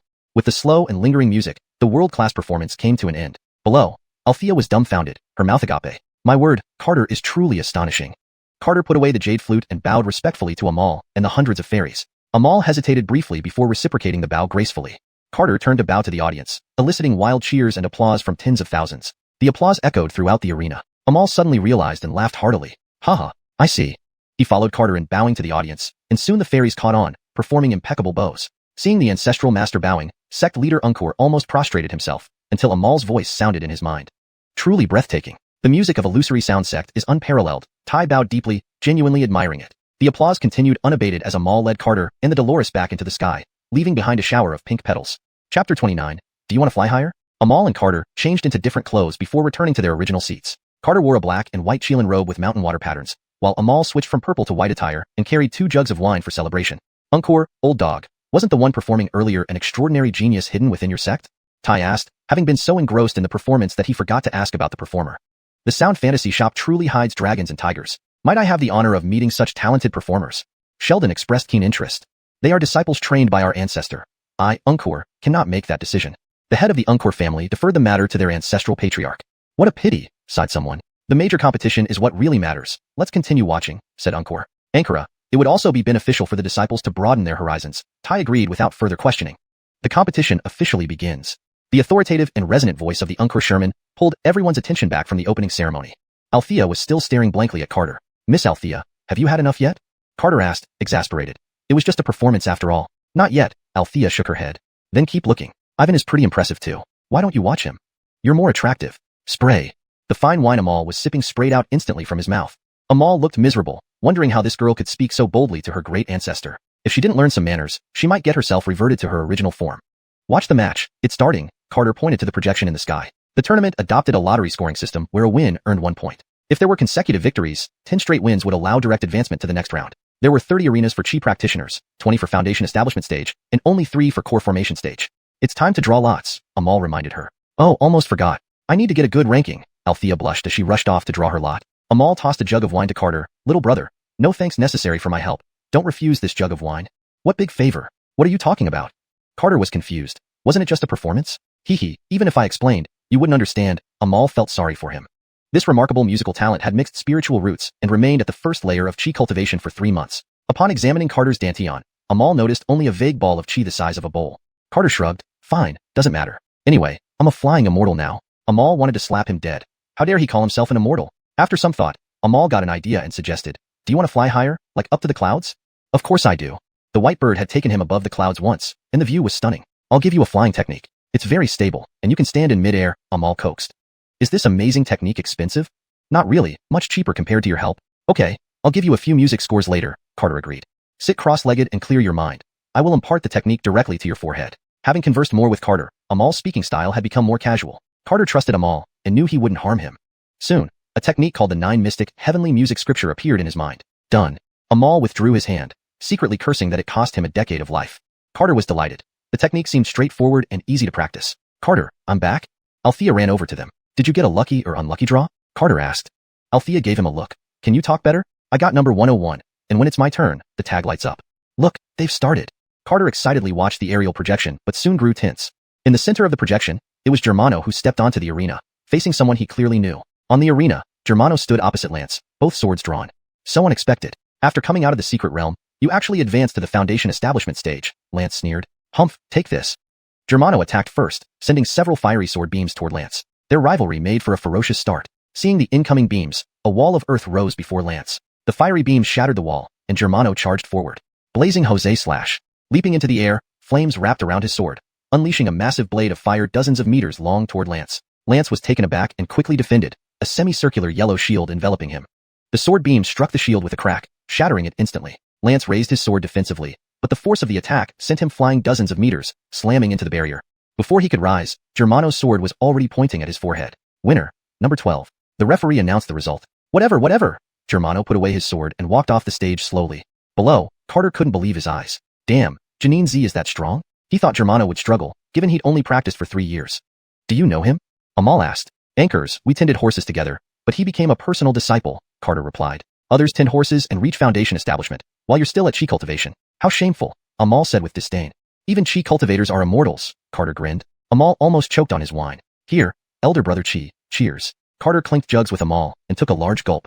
Great wine. Carter praised. Suddenly, his vision blurred, and he fell asleep. Inside a bamboo house, Carter lay quietly on the bed. Amal and Freya stood high above. Freya, do you believe me now? Amal asked. Grandmaster, Freya has passed. My Taoist name is Inin. Very well, Amal smiled approvingly. I have gained enlightenment and will reincarnate many times, leaving the sect in your and Unkor's hands. A token appeared before Inin. Use this token in dire straits. Amal's figure vanished, and Inin gave the sleeping Carter a gentle smile before disappearing as well. 3 days later, Carter woke up groggily. Seth, fetch me some spirit fruits. But Seth did not respond, which worried Carter. Shaking his head, Carter ran toward Mushin Lake and dove in, emerging refreshed moments later. Damn it, what kind of wine did Amal make me drink? He rubbed his temples. Seth, where are you? Frantically searching, Carter realized Seth was busy elsewhere in the Spirit Beast Peak and ignored him. Chapter 30. Who's slain my Spirit Beast? In the vast valley of Spirit Beast Peak, 3 demon beasts were surrounding and attacking a golden-winged great pung. Seth was leisurely directing from the side, while also ensuring the golden-winged great pung didn't escape. For 3 days now, it had been staking out daily and instructing the 3 mountain-guarding divine beasts to cooperate in luring it here. Eventually, they managed to lure the golden-winged great pung into the Spirit Beast Mountains, while its master was engaged in the intense battle on the arena platform, too preoccupied to care about it. The Spirit Beast Mountains have always been the territory of the fierce 9-headed tiger and the earth-fire spirit lizard. Ordinary spirit beasts dared not misbehave here. However, the golden-winged great pung was different. It possessed some ancient bloodline from the divine beast Kuanpung, arrogantly claiming itself as a descendant of Kuanpung, completely disregarding the so-called mountain-guarding divine beasts. With all the attention of the entire sect focused on the grand competition, this place being within the Spirit Beast Mountains made it an opportune time to hunt down the golden-winged great pung. In the huge valley, the golden-winged great pung looked utterly battered, its golden feathers stripped off by the fierce 9-headed tiger. The deep wounds visible to the bone were scorched black by flames. The transformed heavenly spirit horse, even larger than the golden-winged great pung, used its sharp unicorn horn to pierce through the latter's abdomen. A deafening roar echoed through the valley as the golden-winged great pung turned into a roasted chicken. A tragic cry followed as its heart was torn apart by the fierce 9-headed tiger. Moo. Seth instructed them to divide the flesh of the spirit beast and reassured them not to worry, promising to distribute it once the fuss dies down. Steed, who was engrossed in battle, suddenly noticed the contract solar ray on his palm gradually disappearing, while Venus's attacks grew more aggressive. Steed broke through Venus's illusionary dream with a powerful slash, raising his head to roar. Who has slain my spirit beast? Venus was bewildered. Why did the normal duel turn so chaotic? The observing disciples were also shocked. Why would a spirit beast be killed during a regular match? Within the sect, unless there was deep-seated hatred, no one would kill someone else's spirit beast, for that would result in unending enmity between both parties. Seth, come out quickly. Carter searched everywhere for Seth. Moo. Seth sauntered over slowly, looking quite proud of itself. You stupid ox, where did you run off to? Carter scolded angrily. Moo. Seth conveyed with its eyes only understandable to each other, to talk later. All right, did you sneak off to spy on Elon Hung bathing? Moo. Seth shook its head. It wouldn't do that sort of thing. Man and ox walked towards the bamboo hut. Once inside, Seth explained what it had done to Carter. What the heck, your cow gall is getting fatter. Carter exclaimed in surprise. Seth didn't pay attention. Anyway, it was safe behind the mountain guarding divine beasts, having only watched without taking any action. Moreover, it had warned the 3 divine beasts that whoever betrayed it would face the same fate as the golden-winged great pung. Steed exerted his full strength, defeating Venus. He stood angrily staring at the valley covered in golden bird feathers. Several elders, fearing unexpected incidents, followed him but still couldn't prevent what was to happen. Who killed the golden-winged great pung? Aristide's voice, filled with murderous intent, echoed throughout the valley. Ayo! A tiger roar responded directly. So, you fierce 9-headed tiger, do you really think being a mountain-guarding divine beast gives you the freedom to do anything? Then the heavenly spirit horse and the earth shepherd lizard responded similarly. They did it together. Well, splendid. I'll take your lives. Seeing Aristide about to confront the 3 divine beasts, several elders hurriedly restrained him. Aristide, you know what the mountain-guarding divine beasts mean. The golden-winged great pung intruded on their territory, and its defeat only shows its inferior power. 3 core formation elders held him back, and Aristide had no choice but to grit his teeth and leave. Too much audacity. I'll settle with you all. Outside the bamboo hut, Althea flew over excitedly. Carter, are you awake? Carter, who was discussing with Seth, quickly shut up. You better not mention a word. Moo. I won't say a word, just moo, understood by demons. Anchors, already up. How did immortal Althea fare in the rankings? Carter smiled. I'm 5th in the Foundation establishment realm, Althea boasted proudly. So impressive? He never expected such a cute and playful fairy to be so formidable. Of course. Aren't you curious who ranks first? Not particularly. Do you know Germano and Ned's rankings? They're pretty strong. Germano ranks 9th, and Ned ranks 10th. Althea didn't expect these 2 to be so powerful, especially Germano, whom she nearly lost to. Great then, rewards will go to them too, right? Certainly. And the 3 holy grounds discovered a secret realm which will open in 10 days. Then, the top 100 in each realm will have a chance to enter. The 3 holy grounds visit aimed at preparing for this secret realm entrance, hence bringing only their prodigies. So, no one brings me food now? Why can't you cook yourself?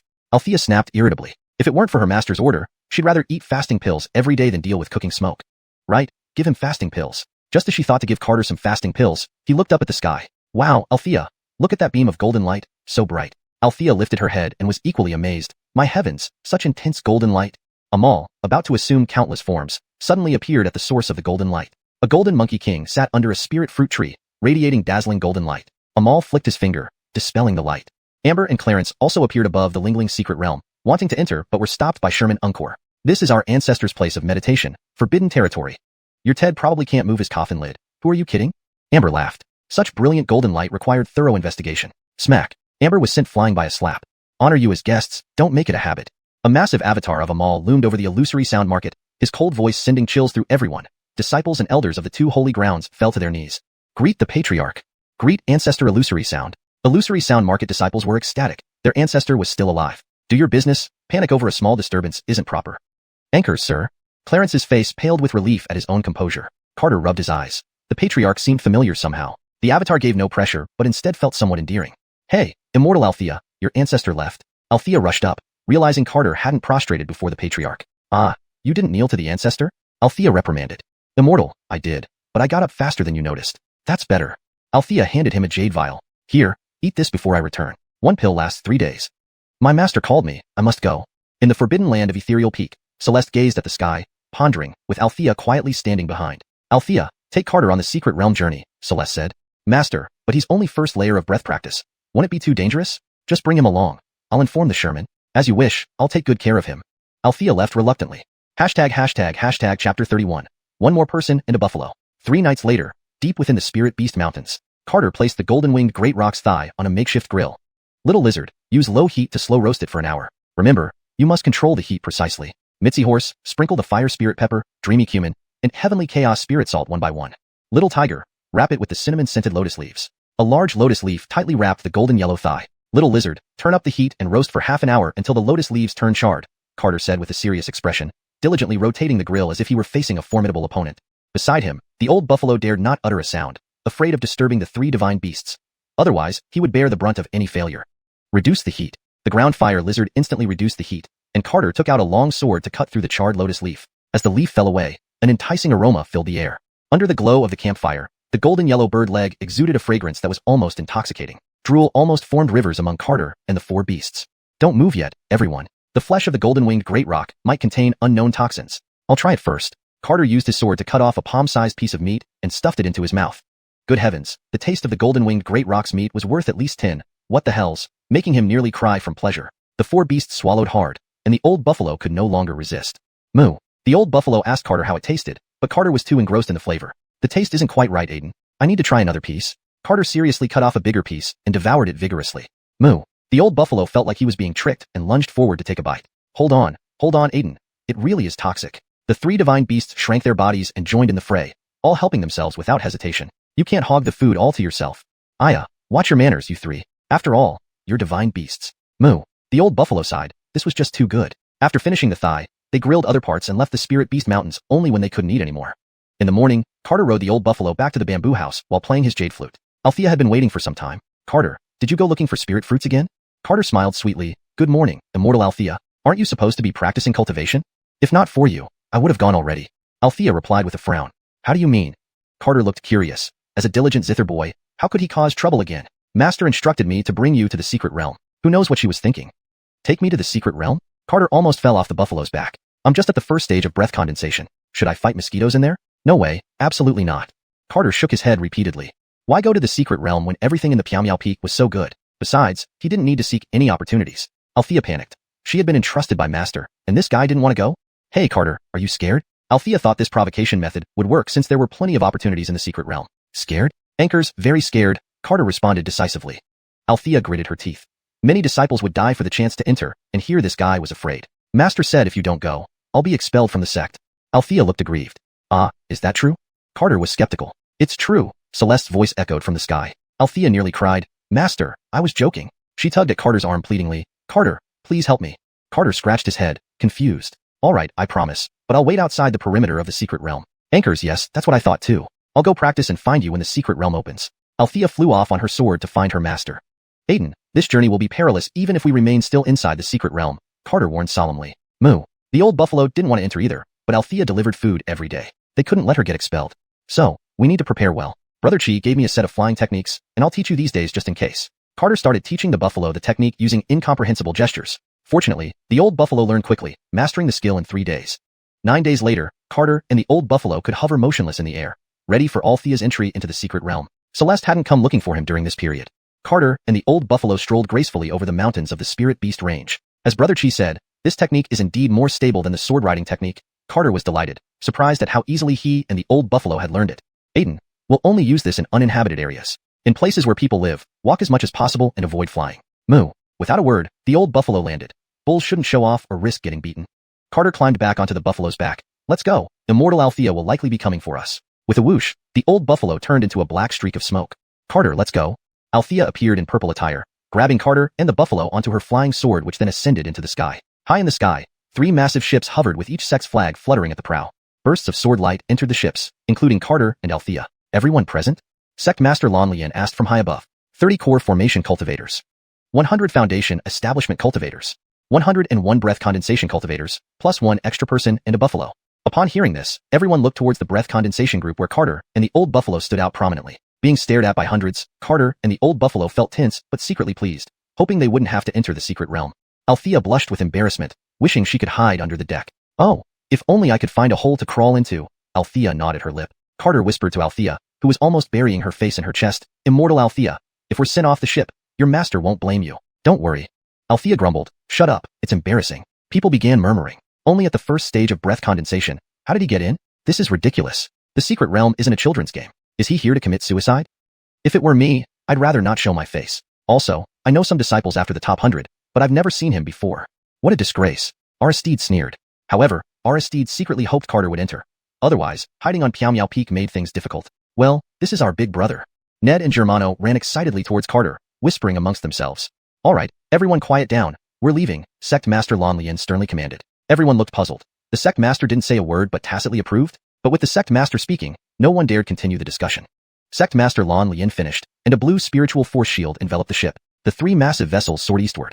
Chapter 32. We quietly walk in. The spacecrafts moved at an incredibly fast speed, traversing hundreds of thousands of miles within half a day. 3 spacecrafts flew into a vast canyon and came to a halt on the plains inside. At the center of the plains was a massive chaotic vortex, undoubtedly the entrance to the secret realm. Just as the 3 spacecraft landed, 3 smaller ships followed suit closely behind. Kirin Sect, paying respects to the 3 sacred places. Glengate, paying respects to the 3 sacred places. Ada Valley, paying respects to the 3 sacred places. The 3 patriarchs identified themselves one after another before leading several dozen disciples towards the spacecrafts of the 3 sacred places. Haha, there's no need for such formalities, fellow Taoists. Tai, this rough leader, greeted them heartily. Sheldon and Unkor Zoman followed behind him, starting a discussion about the secret realm. After the patriarchs left, Germano and Need dared to speak louder. Brother, I heard this secret realm is extraordinary. It's likely full of dangers. Follow me and Billy then, said Germano. Ankara, brother, your cultivation level is weak. Staying by our side would be safer. Billy pushed aside Althea to stand next to Carter. Hey, you fatso, can't you see I'm the one who brought him in? Althea kicked Billy's hefty bottom. Ah, did you bring brother? They spoke in unison, for they had ignored Althea all along. No duh. Or do you think Carter could come in otherwise? Althea rolled her eyes. Germano remembered, it was Althea, ranked 5th on the Foundation establishment list. Master Sister Althea, my apologies, Germano saluted with a smile. Billy looked panicked. He hadn't expected this formidable person. Why didn't she speak earlier? Master Sister Althea, my apologies, Billy said nervously. Seeing their respectful attitudes, Althea's expression softened. Once we enter, follow me, understand? Althea asserted herself as the leader. Sure. No problem. They had no objections. If a powerful cultivator took charge, they'd only win easier. Carter shook his head helplessly. They were all Foundation establishment stage cultivators, yet they still acted so immature. Look, what's that? A disciple pointed to the distant sky in alarm. Everyone looked up to see dark clouds swirling and thunder roaring. The black clouds converged into a vortex from which emerged a huge dragon head, its body gradually revealing itself until it became a giant ship radiating dark light. The patriarchs and elders of the 3 sacred places and 4 great sects watched the demonic ship gravely. Prepare for battle. Unkor, Tai, and Sheldon took the lead, with other sect elders following closely behind. The group of high-level cultivators stood in front of the demonic ship. How amusing. I never thought the famous 3 sacred places of Lingxian continent would turn into startled birds at the sight of my Matyan sect. A voice rang out, and dozens of dark lights faced off against the great cultivators from the sacred places. Haha, Seeping, are you here to seek your doom? Tai laughed loudly. Brute, if you could kill me 1,000 years ago, why wait until now? Seeping mocked from the ship's bow. Then today we will end it. Seeing Tai about to act, Unkor and Sheldon held him back. Tai, don't act rashly. Seeping must have backup plans if he dared to come, Unkor advised. At least the heads of the sacred places aren't fools. Our goal is simple, 300 slots in the secret realm, Seeping replied. Who do you think you are? Do you think we'll just give them to you? Tai cursed. Seeping smiled oddly, then let none enter. A massive, mountain-sized circular formation descended from the sky, emitting dark red light with terrifying pressure that made everyone uneasy. Even with high-level cultivators protecting them, the disciples struggled to breathe under the pressure. What a terrifying formation, Althea said pale-faced. Indeed, it's the 10 directions-bound heaven demon formation. Fine, you get your 300 slots, Tai growled angrily. If fully activated, the 10 directions-bound heaven demon formation would destroy the entire plane, not to mention the secret realm entrance. Do others have any objections? Seeping's tone was full of ridicule. The 3 sacred places have no objections, but your demonic sect can't just take without contributing, Encore said coldly. Of course, we will help stabilize the chaotic laws inside the secret realm. Seeping ordered the formation withdrawn. Encore waved his hand, producing a contract in midair. Sign this, and we can cooperate. Without hesitation, Seeping signed the contract. After all, their goal was also the secret realm. The contract is bound by laws outside the secret realm. Inside, I cannot control things, Seeping said meaningfully. Let each fend for themselves, Sheldon responded. Then let's begin, Seeping sneered. The 3 sacred places, together with the 4 great sects, cast formations into the chaotic vortex. The 10 elders of the Motyan sect were equally determined. As the 2 massive formations merged into the vortex, it stabilized. The laws within the secret realm have been stabilized. Entry duration is 1 year. Hurry in, Sheldon announced. Seeping, order the demonic disciples in. Spare no one outside the sect, Seeping commanded. 300 Motyan disciples rushed into the secret realm as shadows. Divine Warrior Hall disciples, strike down any demons you encounter, Tai ordered sternly. Anchors, 100 Divine Warrior Hall disciples entered the secret realm entrance in an orderly fashion, followed by those from Juji Sky and the 3 sects. Phantom Sound Workshop disciples, heed this warning. Those who wish to withdraw may do so now, Encore warned. The Phantom Sound Workshop was predominantly female, lacking in combat strength compared to the 2 sacred places and demon race. Now was the time for personal choice. Carter and Seth were extremely nervous. Everyone was talking about sparing no mercy, yet they couldn't just go in recklessly. Since ancient times, good and evil have never coexisted. If entering hell helps anyone, so be it. Althea pulled out her sword, righteousness glowing. Right, as cultivators, we fear no death. As cultivators, we fear no death. Let's slaughter these demon brats. Althea's words roused the disciples of the Phantom Sound Workshop, who charged toward the entrance as though energized. The large spaceship remained empty except for the trio and the ox. Ha ha, I never thought the Phantom Sound Workshop would have cowards, fitting for your ancestors' legacy. Seeping laughed loudly. The patriarch glanced at the trio on deck, but stayed silent. Old hag, someday I'll get you, Germano gritted his teeth. If Carter weren't here, Germano would have lunged, but with brother around, decisions fell on him. Brother, what do we do? Billy asked nervously. Seth, what do you say? Carter felt burdened as the leader. Moo. Seth was also terrified, finding it unfair to decide their fate. As cultivators, we fear no. Carter clenched his teeth, wanting to say run, but hesitated. After all, Althea had gone in, and he couldn't watch her walk to certain death. Let's quietly sneak in. Carter decided. He'd find Althea and hide in a safe place within the secret realm. All right, follow brother. The trio and the ox disembarked, with Carter anxiously riding on Seth, while Billy and Germano walked alongside. Can't Phantom Sound Workshop disciples even fly? What if their legs get broken? Seeping taunted again. Encore sighed in frustration. Old hag, laugh away, Germano seethed inwardly. It took them half an hour to enter the secret realm cautiously. Hashtag chapter 33. Did you ambush me? The moment Carter stepped into the secret realm, he found himself in a chaotic world. The entire place was shrouded in white mist, and with his current eyesight, he could barely see beyond 2 meters. Billy Alanguzi, can you hear me? Carter whispered. Billy, Jean and Easy, where are you? After calling for a long time with no response, Carter realized that the trio might have been transported to different locations. Seth, can you predict a direction? Moo. The Seth admitted it couldn't see clearly either. Seth, we need to get out of this fog. Otherwise, if there's danger inside, we'll be too passive. Moo. The Seth moved toward a direction and after over an hour, visibility gradually improved. Carter sighed in relief. With better visibility, the Seth could run faster. Increase the speed. I have a bad feeling, Carter said nervously. Though he wanted to fly using chi control, doing so in this place would be far too risky. The Seth accelerated, and as the scenery ahead became clearer, Carter's sense of foreboding grew stronger. Seth, go all out. With a whoosh, the Seth turned into a streak of black smoke, the mist behind them swirling furiously. A ferocious dragon with a monstrous face followed close behind, but quickly caught up. Roar. The dragon roared, its blood-red mouth filled with mist lunged at them. It moved too fast, about to swallow Carter and the Seth whole. In a critical moment, Carter unleashed a powerful punch aimed at the dragon's jaw. The dragon, startled, shielded its head with all its demonic power. Boom. The dragon was punched back into the mist, its fate unknown. Had Carter turned back, he would have been shocked by the sight of a decapitated dragon corpse, but now he only wanted to escape. Seth, run. The Seth sped up and finally emerged from the mist into a dense primeval forest. Phew, finally safe. That was terrifying. Moo. The Seth also felt scared, having seen the dragon's terrifying appearance. Wasn't my punch awesome just now? Carter asked smugly. Moo. The Seth indicated that the dragon was terrified. If not for that punch, they would have become dragon excrement. Ankara, right, a punch with tens of thousands of pounds of force isn't something to play around with. Carter estimated his own strength. A full power punch with such magnitude seemed reasonable given his current capabilities. I wonder how Alanguzi and the others are. And Veronica. Hope they're okay, Carter worried. Moo. The Seth reassured him, saying their cultivation was at the Foundation establishment stage, far more formidable than them. Looking up at the towering trees piercing the clouds, Carter knew this place hid unknown dangers. They needed to leave quickly. Seth, let's find Billy and the others.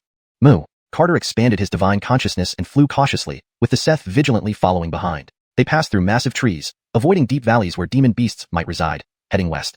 They encountered only small, non-hostile demon beasts and no 10,000-year-old demons. After an hour, Carter smelled a refreshing fragrance that made his pores open up. Stopping, Carter noted, such a captivating aroma must indicate some rare treasure here. Let's bypass it. Cautiously, Carter and the Seth circled southwest, keeping their divine senses within a 100-meter range to avoid alarming powerful natives. But being overly cautious sometimes invites trouble. Just as they reached below a waterfall, an 8-armed silverbacked gorilla spotted them. Despite its towering height, it moved silently, its dark eyes observing their every move. Seth, this place hides great demons. We need to be careful, Carter warned, looking at the deep pond below. Moo. The Seth agreed, sensing danger. Carter kept his divine senses within a few meters, ensuring he didn't invade the depths of the pond, unsure of what mysterious creatures might detect his presence. They circled around the pond amidst the roaring waterfalls when the 8-armed gorilla saw the commotion as an opportunity to strike. With 8 arms, it lifted a boulder as large as a mountain, then leaped with incredible force, causing the earth to split open. The boulder, nearly 20 stories high, slammed towards Carter and the Seth, shaking the ground. Suddenly, darkness enveloped the sky as Carter and the Seth were struck and buried under the boulder like a tombstone. The 8-armed gorilla proudly patted off the dirt, still uneasy, pounded the boulder several times before smiling hideously. Its smile soon froze. A loud rumble echoed as the massive boulder suddenly soared into the sky and shattered into dust. 2 figures emerged from the deep crater, exactly the ones it had smashed underground, now standing right before it. Carter's clothes were spotless, except for the black hair turning yellowish. He was incredibly furious, angrier than ever. The Seth, once black, was now golden, steam fuming from its nostrils. Opening his mouth, 2 clumps of mud fell out. Did you ambush me? Moo. The Seth replied, admitting it had never been this enraged. Fighting wasn't even an option anymore. The 8-armed gorilla was confused but thought these tiny beings were cute, grinning hideously, oblivious that its nightmare was just beginning. You still have the nerve to laugh? Carter gritted his teeth. Seth, block its path. Moo. The Seth agreed it wanted to join in, but focused on diverting attention first. Crack. Carter's punch shattered the gorilla's fangs, which flew off. The gorilla, clutching its mouth, stared blankly at its lost fangs. Touching its broken teeth, it screamed in pain and tried to flee. Unfortunately, it was too late. Carter grabbed the gorilla, slinging it like a frog and smashing it repeatedly against the cliff wall. Don't ambush, don't ambush.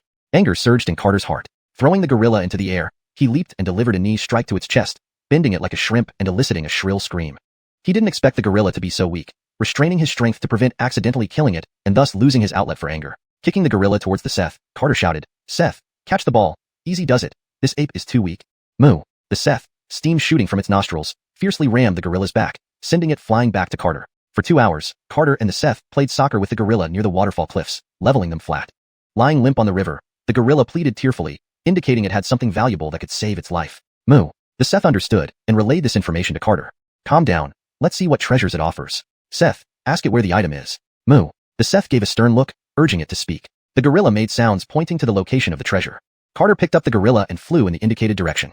Chapter 34, The 7-Colored Divine Lotus. Carter carried the Wily and Seth, flying for half an hour. Following the direction indicated by the Wily, they arrived at a valley. After entering the valley, the aromatic scent that made one's pores relax became more intense. Under this fragrance, the Wily was actually able to move again. Carter threw it into the valley, with Seth following behind, warning it to behave. The Wily took large breaths of the valley's fragrance, which finally turned into a green vortex rushing into its mouth. The Wily quickly regained mobility, but Carter was not worried. After all, this Wily couldn't even defeat him, so he wasn't afraid it would run away. The Wily pounded on its chest several times, and its body gradually shrank until it was as big as a silverback gorilla in a zoo. Amazing, little gorilla. You'd better not play any tricks, Carter warned. The Wily bowed repeatedly, fearing these 2 strange beings might harm it again. All right, sincerity is enough. Just lead the way quickly. Carter and Seth stood on either side, leaving the Wily no chance to run. After walking about 10 minutes in the valley, they reached the end, where there was a cave.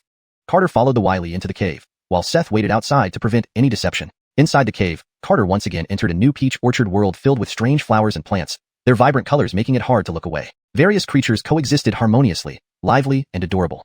Seeing the silverback gorilla, a group of spiritual beasts jumped onto its back, and even plants entangled around it. Surprised at how popular the Wily was here, Carter couldn't help but praise, wow, little gorilla, big brother. The Wily looked dejected and helpless. If these people took the treasures, the place would lose its former luster. Carter breathed deeply of the air inside. It felt incredibly comfortable, almost dreamlike. All the plants were covered with a faint green light, seemingly giving them vitality. Some sharp, Blade-like vines tried to sneak attack Carter, but were stopped by the wily. It knew such actions would only anger Carter, leading to potential destruction. Moo, Seth walked in, concerned after waiting too long for Carter. Seth, it's too comfortable here, Carter said. Moo. Seth tried to play with the local creatures, but scared them all away. Little gorilla, come on, take us to see the treasure. The wily nodded gloomily and led them deeper into the forest. An hour later, they arrived at a small cave with milky white liquid flowing inside.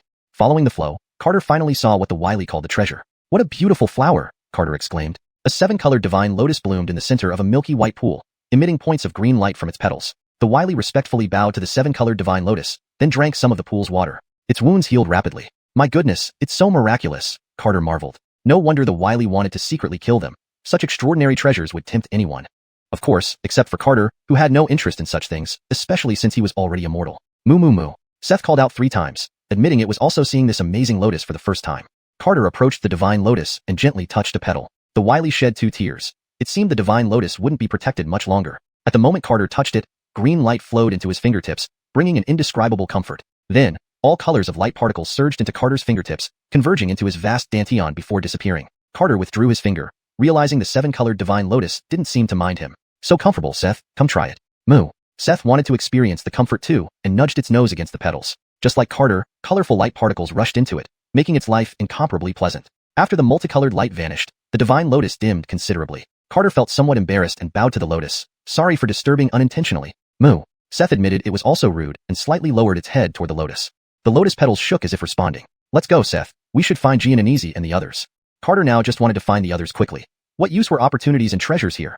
Moo. Seth was also not interested in treasures, having been tricked by the little gorilla earlier. Fortunately, the gorilla was weak. Otherwise, that boulder would have become their tombstone.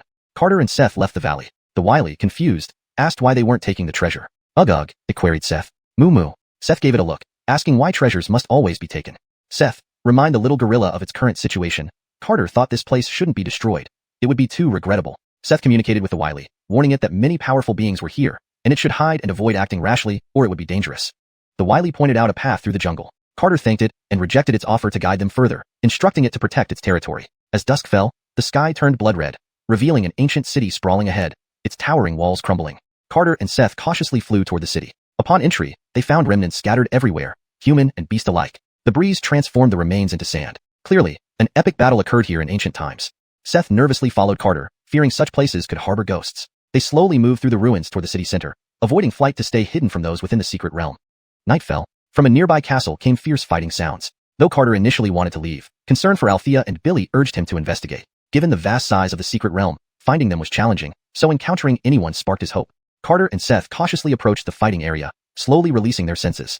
A woman and a bat, Carter whispered to Seth. Bat? Seth didn't call out but stared red-eyed, its nostrils exhaling blue smoke. In Seth's world, bats must die. Following the directions of the wily, they arrived at a valley. Here Jingong is better translated as Vajra to maintain consistency and accuracy in terminology. Upon entering the valley, the scent that made one's pores relax became more intense. Under this aroma, the wily regained its ability to move. Carter tossed it into the valley, with Seth following closely behind, cautioning it to behave. The wily took deep breaths of the valley's fragrance, which eventually transformed into a green vortex and entered its mouth. Soon, the wily recovered its mobility, but Carter wasn't worried. After all, this creature couldn't even defeat him, so he had no fear of it running away. The wily pounded on its chest several times, and its body gradually shrank until it was the size of a silverback gorilla from the zoo. Note, Jingong is typically translated as Vajra in this context to maintain consistency in terminology and style, assuming Vajra has been used earlier in the translation for this character. If Vajra hasn't been introduced yet, you might consider using Golden Warrior, or another suitable term based on prior context. Amazing, little gorilla. You'd better not play any tricks, Carter warned. The 8-armed Jingong wailed and bowed, fearing that these strange beings would harm it again. All right, as long as you're sincere. Lead the way quickly. Carter and Seth flanked the wily, giving it no chance to escape. After walking for about 10 minutes in the valley, they reached its end, where a cave lay. Carter followed the wily into the cave, while Seth waited outside to guard against any potential deceit. Inside the cave, Carter found himself in a new peach orchard-like world filled with exotic flowers and plants of dazzling colors, a feast for the eyes. Various creatures coexisted harmoniously, lively and adorable. Upon seeing the silverback gorilla, a group of spirit beasts leaped onto its back, and even the plants entangled around it. Surprisingly popular here, Carter couldn't help but praise, "Wow, little gorilla, big brother." The 8-armed Jingong looked dejected and helpless. If these people took away the treasures, the place would lose its former glory. Carter breathed deeply, savoring the air, which felt incredibly soothing, almost euphoric. All the plants were covered in a faint green glow, seemingly infusing them with life force. A few vine tendrils with knife-sharp tips tried to ambush Carter, but were stopped by the wily. The term Jingong is better translated as Vajra in this context to maintain consistency and accuracy in terminology. It knew such actions would only infuriate Carter, leading to potential destruction. Moo. Seth walked in, worried when Carter didn't come out promptly. Seth, it's too comfortable here. Moo. Seth tried playing with the local creatures, but scared them off instead. Little gorilla, let's go. Take us to the treasure. The 8-armed Jingong nodded dejectedly and led them deeper into the forest. Note, the term Jingong seems to be left untranslated. For consistency and clarity, it should either be translated or kept as a name with an explanation. I'll translate it here for consistency. The wily nodded dejectedly and led them deeper into the forest. An hour later, they reached a small cave where milky white liquid flowed. Tracing the source of the milky white liquid, Carter finally saw the treasure the wily spoke of. What a beautiful flower, Carter exclaimed. A 7-colored divine lotus bloomed in the center of a milky white water pool, releasing specks of green light from its petals. The 8-armed Jingong paid its respects to the lotus, then drank a few mouthfuls of the milky white liquid from the pool, and its wounds healed rapidly. My goodness, so incredible. Carter marveled. No wonder the wily wanted to secretly get rid of them. Such an extraordinary treasure would make anyone want to possess it. Of course, Carter was an exception. He had no particular interest in treasures since he had already achieved immortality. Moo moo moo. Seth called 3 times, indicating it too had never seen such a miraculous lotus before. Carter approached the divine lotus and gently touched its petals. The 8-armed Jingong shed 2 tears. It seemed the Sunshi lotus was lost. Correction. The 8-armed Jingong shed 2 tears. It seemed the 7-colored spirit lotus was lost. Explanation. In the original text, the lotus in question is specifically described as a Chi Tai Sunland, which translates to 7-colored spirit lotus. This specific name should be maintained for consistency and accuracy. As Carter touched the divine lotus, the green light surged into his fingertips, providing immense comfort. Then all the colored particles entered Carter's fingertips, converging into his vast dantian before vanishing. Carter retracted his finger, realizing the lotus did not reject him. So comforting. Seth, you should try it too. Moo. Seth also wanted to feel the comfort, nudging its nose towards the petals. Like Carter, the 7-colored light particles entered its body, making it experience unprecedented comfort. After the 7-colored light faded, the lotus appeared much dimmer. Carter felt awkward and bowed to the lotus. Oops, sorry for disturbing. Moo. Seth also acknowledged its own rudeness, bowing slightly to the lotus. The lotus petals trembled, as if returning their courtesy. We should go, Seth. We need to find Elon Guzi and the others. Carter just wanted to find the others. He had no interest in treasures or opportunities. Moo. Seth also expressed indifference to treasures, recalling the trouble caused by the wily. Carter and Seth walked out of the cave, leaving the wily thoroughly confused. Didn't they want the treasure? Hey, Seth, remind little ape about his current situation, Carter said, feeling that this place shouldn't be disturbed, or it would be too regrettable. Seth communicated with the wily, warning it that many more powerful people had come to this world and it should hide well, not taking any rash actions which could be dangerous. As 1 man and 1 ox departed from the valley, the wily insisted on guiding them since he was familiar with the area. However, Carter declined and instructed it to return and protect its territory. The wily showed them a shortcut through the primeval forest before leaving. Under the blood-red twilight, an ancient city sprawled ahead like a prehistoric beast, its towering walls in ruins. Carefully, Carter and Seth flew towards the city. Inside, remnants of humans and demon beasts littered the ground, turning to sand as a gentle breeze blew by. Clearly, an epic battle had taken place here long ago. Tension hung heavy in the air. Even Seth stayed close behind Carter, wary of such a ghostly location. They cautiously treaded amidst the ruins, heading for the city's center, not daring to fly for fear of being discovered by others who had entered the secret realm. As night fell, intense fighting sounds erupted from a nearby castle. Despite an initial impulse to leave, Carter couldn't help but feel concerned about Althea and Price. In this vast secret realm, encountering anyone felt like a potential connection to them. Sticking close to the walls, Carter and Seth stealthily moved towards the commotion, slowly releasing their divine senses. A woman and a bat, Carter whispered to Seth. A bat? Seth's eyes turned bloodshot, and the white mist from his nostrils turned into green smoke. To Seth, bats were creatures that must be eliminated. Woohoo woohoo. The 8-armed Jingong caught up and asked Seth why they weren't taking the treasure. Editing this sentence for better fluency and accuracy. The wily caught up and asked Seth why they weren't taking the treasure. Moo moo. Seth shot at a glance. Must they always take the treasure? Really? Seth, remind the little gorilla of its current situation. Carter felt it shouldn't be destroyed, as it would be too much of a pity. Seth communicated with the wily, telling it that many stronger beings had come to this world and that it should hide, avoiding any conflict for its own safety. They left the valley. The 8-armed Jingong insisted on guiding them, citing its familiarity with the area, but Carter refused and urged it to return to guard its territory. Note, Jingong is left untranslated as it seems to be a specific character name or term in this context. The wily pointed them to a path that would quickly traverse the primeval jungle. As dusk fell and twilight painted the sky blood red, an ancient city lay ahead like a slumbering beast. Its towering walls were in ruins. Cautiously, the man and the ox flew toward the city. Inside, remnants of human and monster bodies scattered across the ground turned to sand in the breeze. This scene suggested an epic battle had taken place in ancient times. Seth nervously stayed close to Carter. Such places often harbored spirits. They cautiously walked through the ruins toward the city center, refraining from flight to avoid detection by others in the secret realm. Night fell. Violent sounds of combat echoed from a nearby castle. Though Carter wanted to leave, concern for Althea and Price made him want to investigate. Given the vastness of the realm, finding them wouldn't be easy, so every encounter seemed significant. Tied against the walls, they crept toward the sound, cautiously extending their senses. A woman and a bat, Carter informed Seth. Bat? Seth didn't vocalize, but its eyes blazed red, the white mist from its nostrils turning green. In Seth's world, bats must die. Hashtag chapter 35, the bats must die. Carter pressed down on Seth, restraining it from acting rashly. When it came to hatred for bats, he could only surpass Seth. But the situation was unclear at present, and making a reckless move would only put him in danger. Seth, I'll go check out the situation. You get ready to ambush. We must ensure one hit, one kill, Carter whispered. Carter crept toward the battlefield along the wall, moving as lightly as a cat. The battlefield was shrouded in black mist, and a woman in cool armor emerged from it, her golden spear gleaming. A four-winged bat, as large as a house, continuously spewed black mist to suppress the woman. The woman lunged with her golden spear towards the bat's belly, but only sparks flew off. The bat's sharp claws shattered her protective aura and slammed her into the ground. The enormous bat emitted an ear-piercing scream and launched a frenzied attack into the deep pit. Suddenly, a massive golden spear descended from the sky, piercing through the bat's head. The bat let out a terrified scream as its head was impaled by the golden spear. The woman had turned the tide against overwhelming odds. Brilliant! Carter couldn't help but exclaim. The woman was covered in blood. The final strike had drained all her spiritual energy. She could barely stand and had to lean on her golden spear. Just when she thought it was over, another chilling screech sounded. Dozens of four-winged bats swooped down from above. Is this the end? The woman smiled grimly. She had no strength left to fight and could only burn her soul for a final blow. Alas, it must be very desperate, Carter muttered. This familiar scene brought back vivid memories. Seth, take action. The bats must die, Carter informed Seth, who had been holding back for so long. Moo. Seth, unable to wait any longer, unleashed the Nine Mysteries' heavenly sound cannon. His body shimmered with a golden glow as he transformed into a streak of light. Bang, bang, bang. The four-winged bats that were about to tear apart the woman exploded into flesh and blood. The woman was taken aback. She couldn't even see what that golden figure was. Watching their companions turn to mush in an instant, the remaining bats fled in terror. How could Carter let them escape? Leaving a blurred trail behind, Carter leaped atop the fleeing bats. Without any fancy moves, he punched through the bat's head. Feeling the need to vent further, he tore the headless corpse apart. Seth, leave one alive. Let's raid their nest.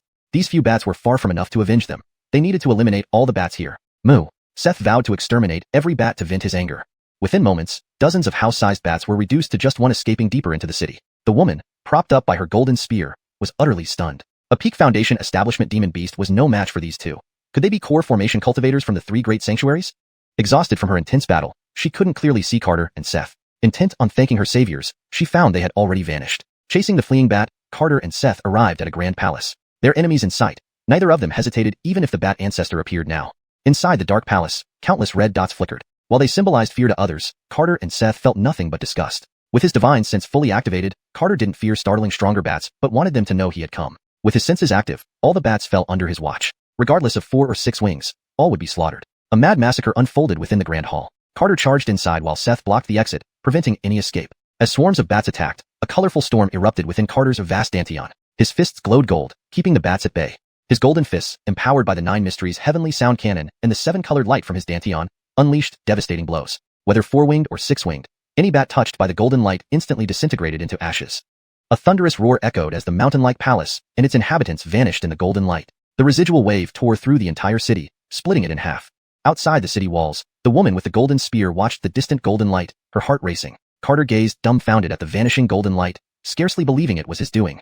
Damn, are the buildings here this fragile? He kicked a nearby stone pillar, which crumbled like sand. Well, that explains it. He felt pretty powerful.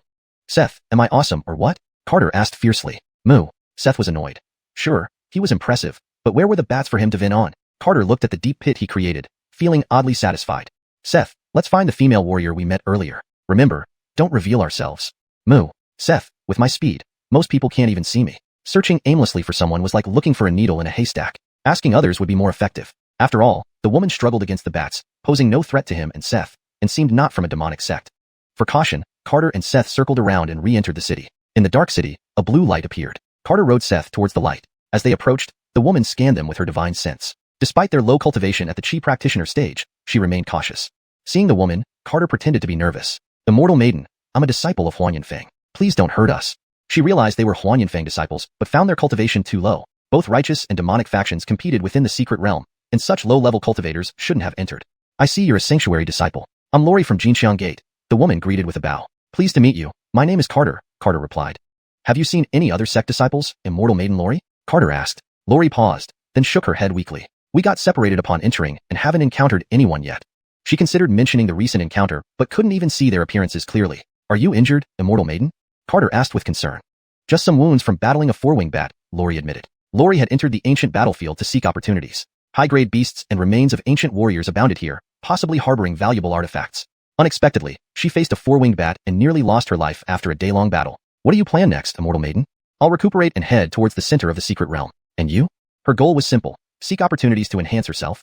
Carter laughed awkwardly. My cultivation isn't great, so I plan to find a safe place to spend a year. He realized everyone, not just them, was scattered in the secret realm, lacking useful information. That's wise. Be careful of the demonic sect, Lori warned. I will, Carter assured her. You can stay with me tonight. Lori feared Carter might encounter demons or beasts and, given his low cultivation, face death. Thank you, Immortal Maiden, Carter accepted gratefully. Lori meditated to heal, while Carter closed his eyes, sitting cross-legged to avoid staring at her. The next morning, Lori left to search for her fellow sect members. Carter pondered his next move, aimlessly wandering the city. Sitting on the city wall, he sighed, Seth, what should we do next? Moo, Seth responded. What can I do if you can't figure it out? Suddenly inspired, Carter said, Ha, I have an idea to find them. Moo, Seth was puzzled. What idea? Come, let's start working. Chapter 36, Despair of Veronica. Carter and Elliot headed towards the jungle, eager to utilize the abundant resources without waste. If only I had known earlier, I could have just left and let the little gorilla do the work. Carter felt a bit stupid for his oversight. Moo, Elliot argued fervently. If they had stayed in the jungle, how would they have slain the bats or encountered such a cool and beautiful lady? Carter found Elliot's argument reasonable. Perhaps it was all part of an unexpected twist. A man and a cow returned to the valley where the eight-armed ape resided. The cave was already blocked by a massive rock weighing several thousand pounds, placed there by the eight-armed ape. Note: for consistency and natural fluency in English, Jinggang is better translated as ape rather than transliterated. If eight-armed ape is a specific character name that should remain consistent throughout, it's best to use that. Carter kicked the boulder aside and walked into the cave. The eight-armed Jinggang, who had been playing with the spirit beasts, suddenly enlarged and let out a thunderous roar from inside the cave. For better fluency and natural reading in English, I've made slight adjustments. Enlarged is used instead of grew enormous to make the sentence more concise. Little gorilla, what are you roaring about? As Carter and Elliot entered the cave, the eight-armed ape instantly deflated, wondering why they had returned. The eight-armed ape looked disheartened, realizing they wouldn't let go of the divine lotus after all. To maintain consistency in terminology and style, it's better to use eight-armed ape instead of eight-armed Jinggang.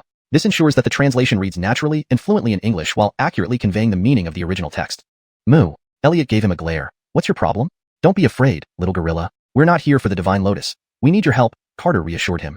Though highly intelligent, the eight-armed ape didn't understand human speech and remained nervous. Explain to him, Elliot. Elliot nodded and began communicating with the eight-armed ape. Carter was curious how a gorilla and a cow could even understand each other. Note: I've made slight adjustments for fluency and consistency in terminology, changing Jinggang to ape for consistency as previously it was translated as eight-armed ape. Also, changed talk to understand to make it read more naturally. Carter explained his plan to Elliot. Since the natives had the most extensive network of information, gaining their cooperation would make finding others easier. Half an hour later, Elliot finally finished communicating with the wily. Elliot informed Carter that the eight-armed Jinggang was one of the three great demon kings of the primeval jungle, alongside the three-headed devil dragon and a golden-winged mountain-splitting mosquito.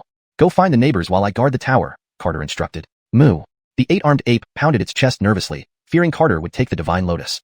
Note: woof is typically used for dogs. Since the character in question is an eight-armed ape, it's more appropriate to use a sound that fits the character, such as moo, which was used previously in the text for expressing sounds made by characters. However, it's also important to note that apes would generally have their own kind of sound which isn't moo. Perhaps grunt or hoot might be even more accurate. For consistency with previous usage and context though, moo is used here. Carter tapped the eight-armed ape on the head with his jade flute. Hey, little ape, I haven't even dealt with you for attacking first. Now you're doubting me? Note: the term Jinggang is more suitably translated as ape in this context to maintain consistency and fluency. Fearing retaliation, the eight-armed ape king quickly agreed and set off with Elliot toward the other demon lord's territories.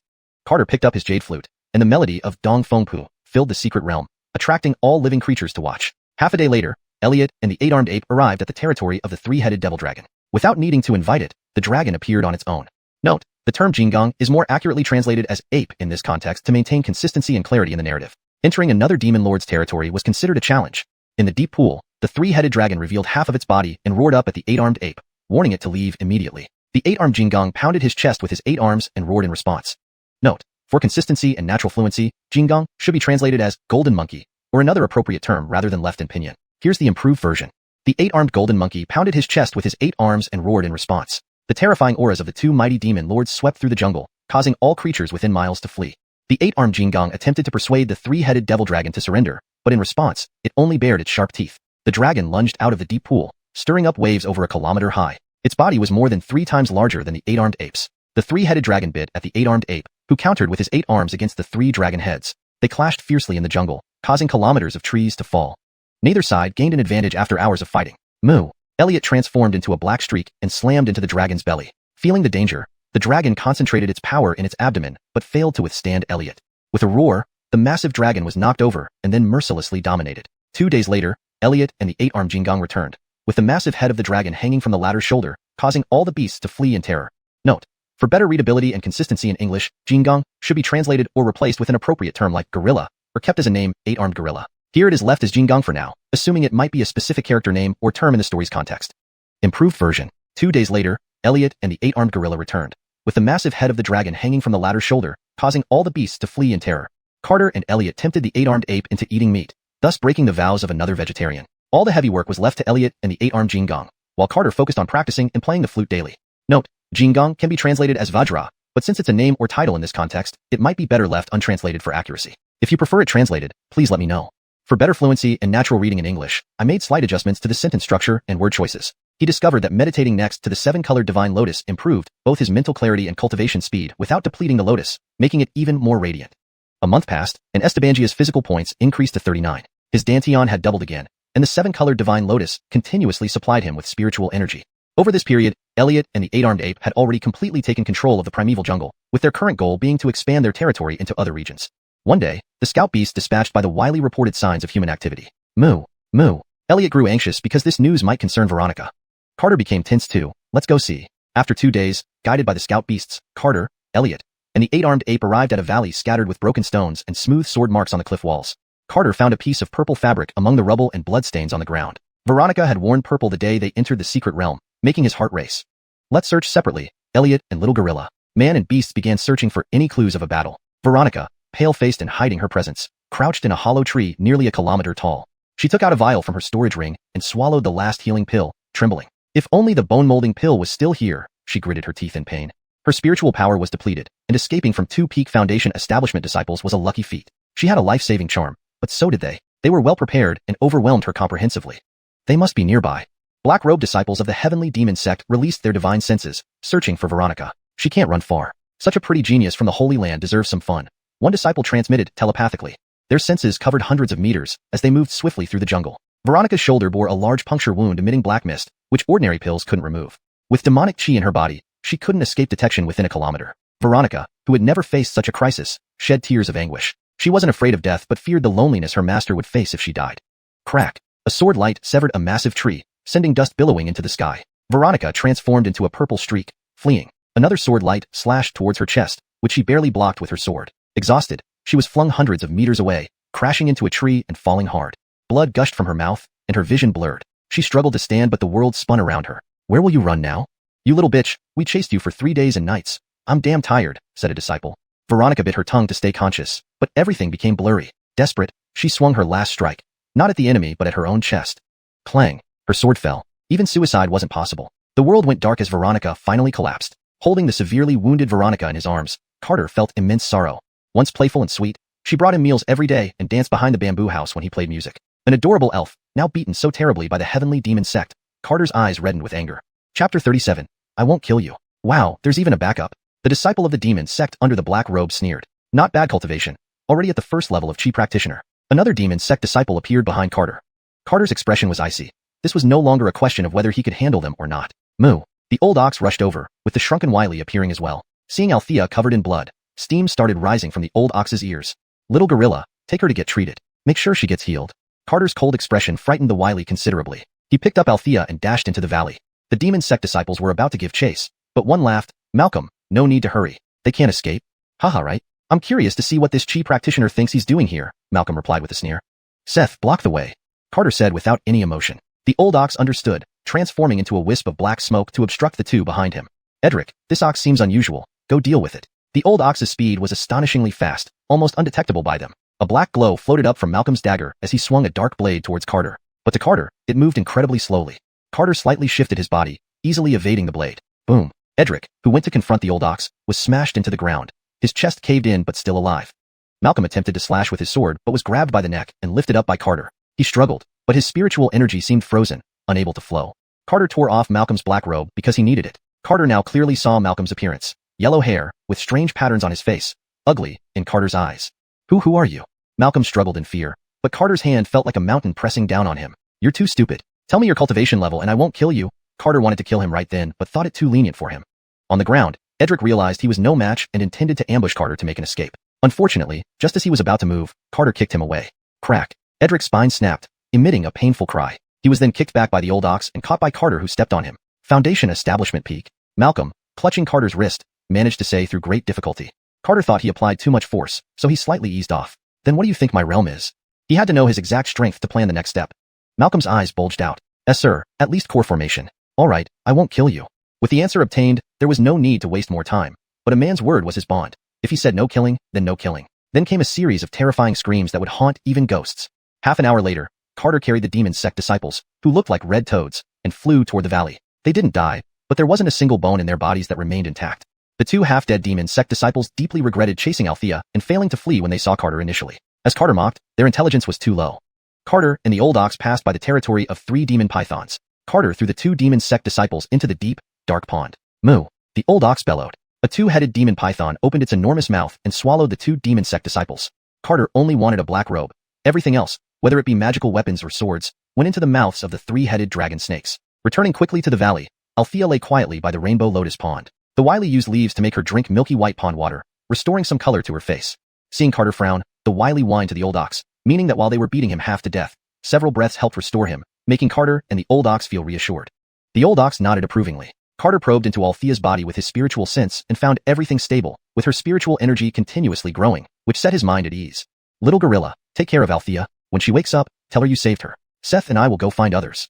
Carter put on the black robe, with a head cover made from python skin, revealing only his eyes and mouth. The old ox also wore python skin, covering even its horns with dragon teeth, looking ferocious. Starting their journey, they began collecting information from 2 major demon kings. The golden-winged mosquito collected the fastest, finding many disciples who entered the secret realm. Carter and the old ox moved freely through the jungle, no longer needing to be cautious. In a dark cave, a purple sunflower bloomed eerily. A demon sect disciple had waited here for an entire month. Now the purple devil sunflower finally bloomed. Purple devil Josephlower. With this, my demonic art will surely reach its peak. Deciding to pick the devil sunflower and find a place to refine it, breaking through to the core formation realm smoothly, he planned to hunt disciples from the 3 holy places. Just as he touched the devil sunflower, a black shadow flashed past.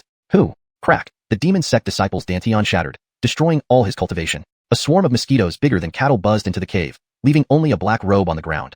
Since the demon sect issued a death order, there was no need to be polite. If they want to kill, he'd kill back. Carter didn't stay, and headed to the next target. In a steep valley, a Dolores from the Illusory Sound Guild was being hunted by a disciple from the Fire Sect. Note: I have made sure the translation reads naturally in English and maintains consistency in terminology. Fire Zhongzhong was corrected to Fire Sect for clarity and fluency. Nikita, you can't escape, the Fire Sect disciple sneered menacingly. Note: Fire Zhongzhong seems to be a repetition error in the original input and should be translated as Fire Sect da. No matter what, he had to kill Nikita. Otherwise, once out of the secret realm, not only would he die, but the Fire Zhong sect would also face sanctions from the Illusory Sound Guild. Note: Fire Zhong seems to be a translation error or placeholder. It should likely be Fire Sect or Fiery Saber Sect, depending on context. For this edit, I will assume Fire Sect is correct. No matter what, he had to kill Nikita. Otherwise, once out of the secret realm, not only would he die, but the Fire Sect would also face sanctions from the Illusory Sound Guild. Bernie, you've already taken the 10,000 Ankara blood spirit fungus. Why are you trying to exterminate me? Nikita was pale and bleeding. They had agreed to share any treasures they found while traveling together. Nikita discovered a 10,000 Ankara blood spirit fungus, which attracted Bernie's attention. Even when Nikita offered to split it, Bernie ambushed her. You dying makes me safe. Bernie attacked Nikita again without another word. Seth, it seems we must be wary not only of the demon sect but also of those stabbing us in the back, Carter sighed, realizing that anyone could turn devilish in the face of opportunity. Moo. The old ox agreed. Humans were indeed terrifying, whereas beasts were easier to get along with. Seth, you go. Take out that hypocrite. Moo. The old ox was ready. Let's do this. Bernie cast several powerful flames towards Nikita, who knew her fate was sealed yet still resisted. In the next moment, a black shadow pierced through Bernie's body, splitting him into pieces. The old ox returned to Carter, leaving Nikita stunned in the canyon. Seth, how do you think the guys are doing? Carter asked, riding the old ox, worried. Moo moo. The old ox was also concerned, especially since Germano had saved him before. I hope they're okay, Carter sighed and continued with the old ox to their next destination. Chapter 38, Too Terrifying.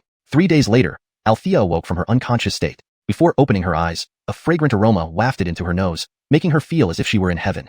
Wow, does hell smell this fresh and clean? Althea opened her eyes groggily and saw Wiley staring at her anxiously before revealing an ugly smile. This smile startled Althea, and she instinctively tried to draw her sword, only to find that while she had the posture, the sword was gone. The Wiley hurriedly jumped away, waving his arms wildly and explaining, which left Althea dumbfounded. Althea attempted to communicate with the Wiley using divine sense, but found it ineffective. It seemed the Vajra could not perceive her spiritual energy. Seeing no ill intent from the Wiley, Althea began to survey the cave. Turning around, she spotted the 7-colored spirit lotus, nearly dropping her jaw in shock. The legendary 7-colored spirit lotus? Althea covered her mouth, finding it hard to believe. I must be dreaming. I'm already dead. Althea pinched her own cheek hard, only to feel it vividly. Ugh, ugh, ugh. The wily beat his chest, constantly jumping, afraid Althea might have designs on the 7-colored spirit lotus. Althea quickly waved her hands. Don't worry. I won't touch it. Master said that only those chosen by fate can encounter the 7-colored spirit lotus, and it cannot be plucked. Seeing Althea wave her hands, the wily finally calmed down. Encountering the 7-colored spirit lotus is rare and unpredictable. Althea began to sit cross-legged for cultivation. Soon after entering meditation, Althea started emanating golden light, which grew stronger until it was about to burst out of the cave. The petals of the 7-colored spirit lotus gently swayed, suppressing the golden light. Over the past 3 days, Carter hadn't found the fat man or Germano, but he did take care of a few disciples of the cult of evil. They had now moved far from the primeval jungle, protected by 2 great demon kings, so Althea should be safe. Outside the primeval jungle, the only beasts capable of moving were mosquitoes. He wasn't unwilling to conquer other demon kings for his own use, but as he approached the center of the mystic realm, more people gathered. Large movements would attract attention, risking being cornered. Late at night, a mountain peak radiated dazzling golden light as a man and a bull flew towards it. Just reaching halfway up the mountain, they saw Lori in her cool battle armor fighting a disciple of the cult of evil. Neither of them was floating. Each movement was cautious. Carter and the old ox hid behind a large rock, watching closely. Seth, what are they doing? Moo, I don't understand either. How could you expect me to be better than you? True. Asking you is a bit bullying the ox. Moo. The old ox rolled its eyes, seeming to mock Carter, despite not understanding itself. Anyway, this female warrior has a rather tragic fate. Carter felt a little sympathy for Lori, who had just escaped the bats but was now caught by the cult of evil. Come on, let's get rid of that evil brat. Moo. Afraid of being discovered, Carter and the old ox moved extremely fast. Approaching the cult disciple, Carter felt as if he had shattered a glass. Finished. Lori and the cult disciple almost simultaneously exclaimed, because the mountain's restriction had been triggered. Carter also sensed something amiss and immediately tried to leave. However, both he and the ox hit something glass-like that became increasingly hard. The space around the mountain peak started cracking, easily dividing trees and objects. Seth, let's go. Using their powerful physical bodies, Carter and the old ox forced their way through the cracking space. Lori and the cult disciple were trapped by the fractured space, unable to move. The restriction they broke earlier remained unfractured for now, but the space soon split open, breaking Lori's spear into 2 halves and costing the cult disciple a leg. In an instant, Carter rushed toward Lori, his body enveloped in golden light as he forcibly broke through the fractured space to save her. The cult disciple shattered like a mirror. Carter brought Lori through the fractured space, finally escaping the mountain peak's restrictions. In the blink of an eye, the massive mountain peak cracked and fragmented like a mirror. Phew, too terrifying. Carter had never seen anything that could silently destroy everything so completely. Lori looked at the black-robed figure in front of her as if he were a monster, hesitating to probe him with divine sense, which could be disrespectful and even dangerous. Moreover, this person had physically broken through the restrictions. Carter came to his senses and realized his hand was still holding the soft waist of the female warrior, instinctively pulling away. No offense intended, sorry. Carter quickly distanced himself and disappeared into the darkness. May I ask for your esteemed name? Lori called out loudly but received no response. Though the person wore attire similar to the cult disciples, he hadn't taken advantage of her situation but instead saved her, likely one of the supreme geniuses from the 3 great sanctuaries. Carter had wanted to ask about that force but feared exposing himself, planning to research it after returning to the illusory sound sect. Moo. The wise ox had already fled, terrified by the scene. It even had some wounds on its body. Seth, are you hurt? Carter asked worriedly. Moo. The ox indicated that it had encountered the most terrifying thing since it started adventuring. Carter examined the ox's injuries, discovering only superficial cuts. It seemed the ox's skin was becoming tougher. Seth, we need to learn this. Otherwise, we'll be killed mysteriously in the future. Moo moo moo. The ox agreed, knowing that mastering it would make them invulnerable to pursuit. Let's keep looking for people. Man and beast walked towards the center of the mystic realm. Without finding the fat man and Germano, Carter couldn't hide properly. At dawn, in a spirit beast territory, Aristide stroked the fiery gold phoenix chick on his shoulder as a top-grade cultivator from the illusory sound sect nervously approached him. Have you found those wastes? Aristide coldly asked. They're not found yet, brother, the cultivator replied fearfully. With a sound, the cultivator's head fell to the ground. Aristide put his long sword back into its scabbard, useless waste. Aristide left the mystic territory, heading towards the center. Unable to find anyone from Piamiao Peak, he decided to go there first. No sooner had Aristide left the mystic territory than 2 peak cultivators flew towards him on swords. Wuxia, look, it's brother Aristide, a Dolores said joyfully. Really? With brother Long protecting us, we'll be safe in the mystic realm. Brother Aristide, wait for us. The 2 Dolores flew towards Aristide. Aristide cast a cold glance at the 2 flying figures, then raised his sword, sending 2 lifeless bodies plummeting to the ground, eyes wide open in disbelief. They never understood why Aristide would kill them. Noisy. Aristide floated forward, without sparing a glance at their corpses. Hashtag chapter 39. Your Franklin is here. 3 days later, Carter rode his old ox and moved through the vast plain in the sky, playing the ambush on all sides from a jade flute. Then, mosquitoes as large as water buffaloes swarmed the sky densely, darkening the entire plain. The The golden-winged mountain-splitting mosquito emitted a piercing screech, and a massive dark cloud began to fly towards the heart of the secret realm. In an oasis within the desert of the secret realm, there was a beautiful lake, and on the lake stood a small island with a beautiful castle. Germano and Ned sat on the roof of the castle, their cheeks resting in their palms dejectedly. Though they could see everything clearly before them, they felt like flies inside a glass jar, unable to escape. Billy, what do we do? We've been trapped here for over a month, Germano said glumly. Keep attacking the barrier. There's no other way, Billy replied helplessly. We've exhausted our spirit power several times already. Are we going to keep hammering it? Germano's face showed utter despair. When they entered the secret realm, the two had become separated from Carter, but luckily met again in the desert after a few days. On their journey forward, they discovered the castle in the oasis and entered it to seek opportunities. They didn't expect that while looking for opportunities, they accidentally triggered a barrier, trapping them inside the castle. Billy, do you think the big brother is still alive? Germano asked worriedly. He should be. Big brother is so smart. He won't die, Billy responded without much confidence. Billy, look, someone is coming, Germano exclaimed in joy, finally seeing another human being after a month. Billy looked up and suddenly frowned. Oh, they seem to be from the Devil Sky sect. Germano sneered. Pfft, whatever kind of sect, I can handle them all the same. 3 disciples of the Devil Sky sect turned into 3 streaks of black light and charged at the 2 on the castle. Xianxia, get ready, Billy shouted, using his cultivation to create a circular wall of earth around them. Why are you so nervous? Germano sneered. Bang, bang, bang. The 3 fierce black streaks all collided against the wall. The 3 figures quickly retreated and gathered together. There's a barrier, one of them said. Hey, are Devil Sect people all creatures of darkness who can't stand the light? Germano taunted. Annoying. The 3 worked together to form a huge black magical array, which descended upon the castle. A combined attack from 3 Peak Foundation establishment cultivators, even core formation cultivators wouldn't dare to confront it head-on, believing they could break the barrier here. The terrifying pressure from the black magical array truly frightened the 2. Billy, hold the fort. Germano pulled out his sword and rushed towards the array, not thinking twice. Idiot. Billy had no choice but to turn the earth wall into a giant to protect him as he charged towards the array. The black magical array collided mid-air with the earth-colored giant, producing thunderous sounds, but the powerful energy quickly dissipated harmlessly on the barrier. Ha, this barrier is tougher than expected. Germano was amazed. No wonder he and Billy had spent so long attacking it without success. Well, now he could relax. Since physical force wasn't working, it was time to see who could talk the loudest. Ha ha ha, Devil Sect brats, your grandfather is here. If you have the guts, come in and kowtow to me. Germano laughed with his hands on his hips. Wearing those robes all day, bunch of useless bastards. Germano cursed at them loudly, showing off his impressive profanity skills, which earned a thumbs up from Billy. The 3 Devil Sect disciples were so angry they could hardly control themselves. Senior brother, I will make this punk vanish into thin air, one disciple exclaimed as black mist enveloped his body, preparing for a full-force attack. Don't act rashly. I've sent word to senior sister Amorous. She is on her way. The Devil Sect was well prepared. Although the secret realm rules differed from the outside world, each disciple had a transmission stone to communicate across hundreds of miles. The 3 great holy lands and 3 major sects had no idea the Devil Sky sect would surge because they always controlled the information flow among high-level leaders, and preparations were relatively hasty. Devil Sect brats, come in and kowtow to your ancestors. If not, just kowtow outside. I'll take it anyway. Germano pointed at the Devil Sect disciples through the barrier and unleashed a barrage of curses, feeling incredibly satisfied. Soon, buzzing sounds filled the sky as a massive dark cloud drifted over the oasis, taking 10 minutes to pass by. What the hell is that? Germano asked in shock. Mosquitoes as big as bulls, Billy replied, equally horrified. If attacked by these, even core formation might struggle. The 3 Devil Sect disciples descended to the ground from the sky, fearing being surrounded by the mosquito swarm. Carter and his ox exited the plane, facing a black dragon composed of mosquitoes flying towards them. Carter quickly learned about the situation. The old ox turned and flew southeast. Above the oasis, demonic Chi rolled as a slender and fiery woman stood gracefully on top of the barrier. She wore shiny black armor over key parts of her body and a dark green butterfly mask on her face, coldly observing the castle below. Germano's blood surged. Her figure was perfect, but being from an enemy camp, he couldn't help but continue cursing. Xianxia, you're overdressed, stifling my creativity, Germano leered.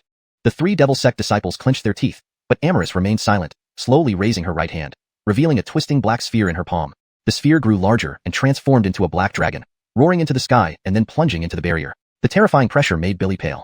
Core formation cultivator, and not an ordinary one. Amorous's spiritual energy forming shapes exceeded their understanding. Now they hoped the barrier held strong. Fear nothing, let's fight him. Germano drew his sword and rushed forward.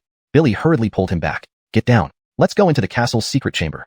Billy led Germano into the castle, hoping the secret chamber would offer some refuge if the barrier broke. The black dragon slammed into the barrier, causing the entire castle to shake. Billy was terrified. A core formation cultivator is indeed terrifying. Germano also felt the danger. Amorous's strength was formidable, and he realized he had underestimated her. Boom! The black dragon relentlessly attacked the barrier, sending waves of water over 100 meters high. Crack! The barrier gave a cracking sound as dust shook off inside the secret chamber. Billy pressed a mechanism, and a stone door slowly closed several dozen meters away. Xianxia, you used to be timid. Why do you fight everyone now?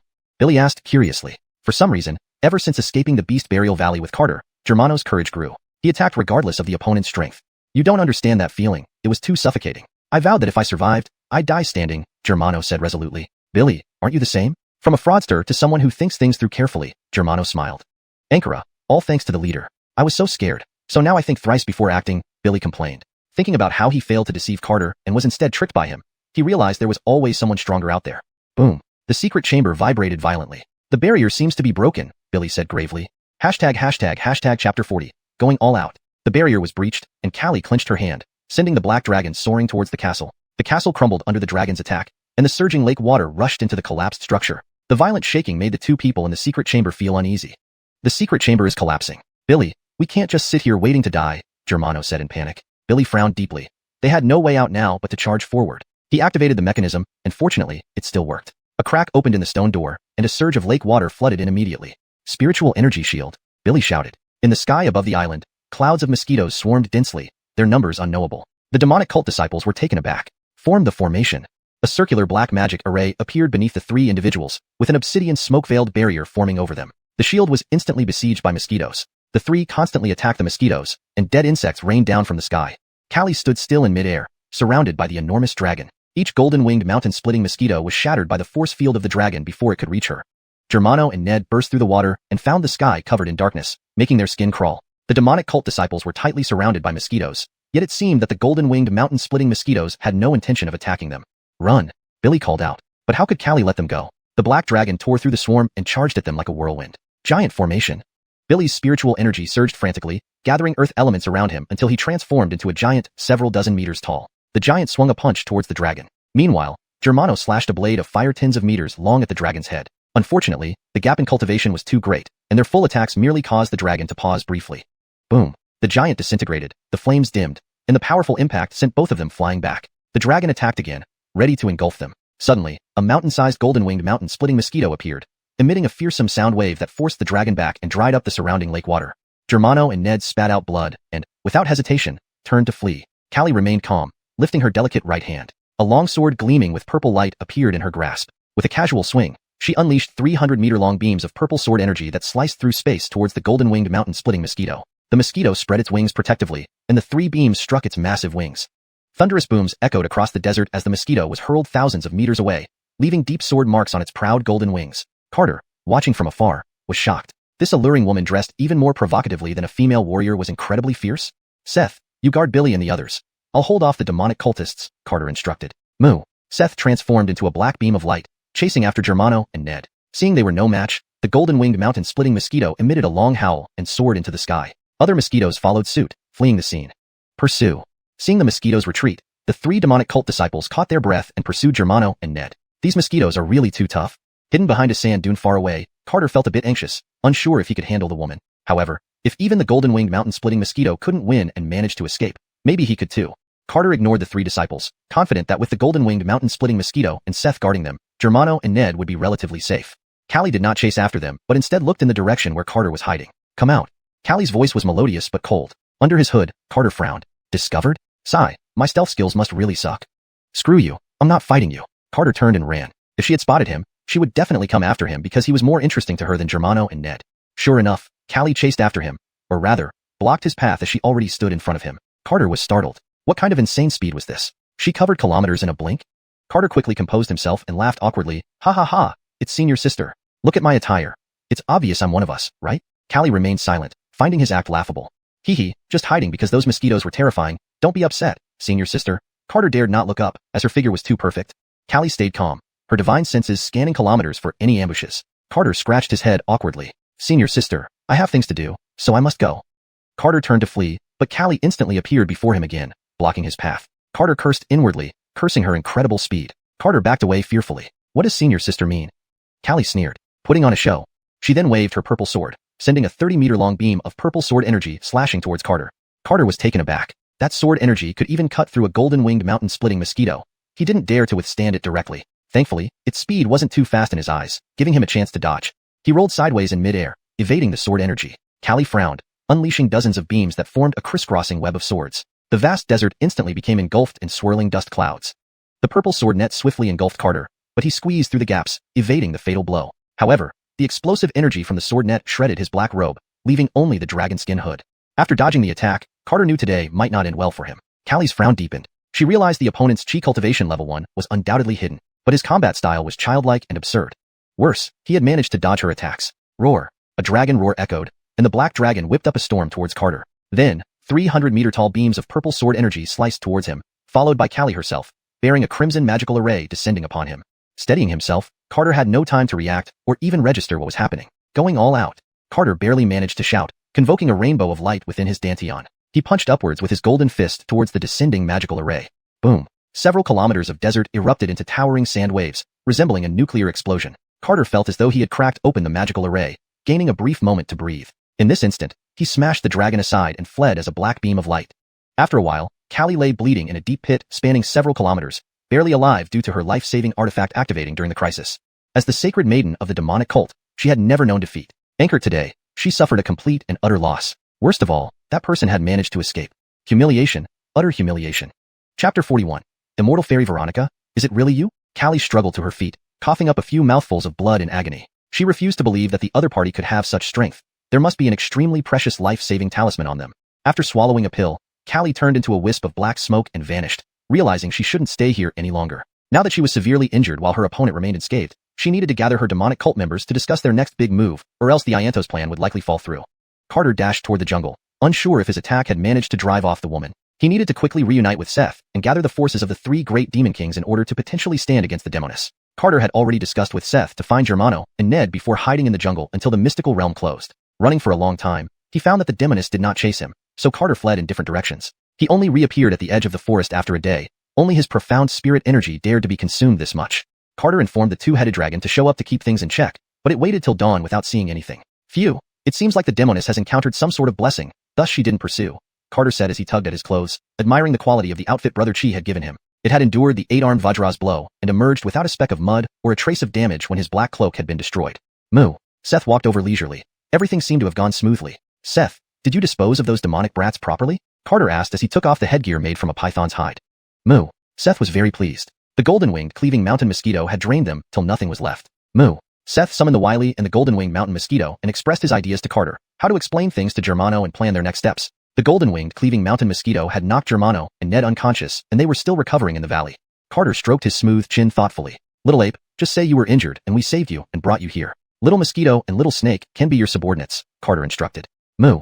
Seth felt this explanation was reasonable, otherwise, those few would definitely worry to death. He embellished and explained to the 3 demon kings, who returned to their territories afterwards. Little ape, go back first. I will join you later with Seth. Now that they found the people they needed, he couldn't care less about the rest. Everyone came for blessings, success or failure depended on fate. Moreover, these righteous sects might not be honest either. Help someone, and they might stab you in the back. Soon after Wiley returned to the valley, Carter and Seth also rushed back. Seth told it to act well, otherwise its treasure would be taken away. As soon as they entered the valley mystic land, the Wiley started gesturing wildly, trying to convey that it had brought 2 creatures similar to them. Startled, Carter let go of Seth and ran towards the cave in the mystical realm with the Wiley. Veronica heard the agitated sounds of the Wiley, so she stopped meditating and walked out of the cave. And cursed her day, when bringing Germano and Ned, the Wiley was also very excited. Seeing Veronica, Carter nearly shed tears of excitement. Immortal Fairy Veronica, is it really you? Veronica was even more excited. Carter, how are you here too? The Wiley immediately stole the show, gesticulating dramatically in front of Veronica, afraid she wouldn't understand, sometimes pointing at Carter pretending to die on the ground, then crawling up again, acting out the process vividly. No matter how foolish Veronica might be, she could tell what the Wiley wanted to express. You saved it? Veronica asked dubiously. This Wiley could make even her uneasy. Its power was undoubtedly superior to hers. Carter nodded emphatically. Anchors, when I met it in the jungle, it was almost dead. It told me this valley could save it. I worked hard to bring it here. What about the ox? Was it killed by beasts? Veronica worried. Moo. Seth sauntered over, secretly glaring at Veronica. You're the one who nearly died. It's good. Very good. Veronica sighed in relief, knowing how close to death she herself had been. My cultivation is low, fortunately. The little ape is kind-hearted and allowed us to stay, Carter sighed gratefully. Almost forgot. Follow me inside. Veronica pulled Carter by the sleeve into the cave hurriedly. Germano and Ned lay quietly by the poolside, their injuries healed. They hadn't awakened yet, probably due to the excessive force of the golden-winged cleaving mountain mosquito. Tensely, Carter dashed beside them. Janine, fatty, what's wrong with him? He was genuinely worried. Logically, they should have woken up by now. Seeing his concern, Veronica laughed softly. Relax, they're fine. They've entered some sort of enlightenment state, a great opportunity rarely encountered.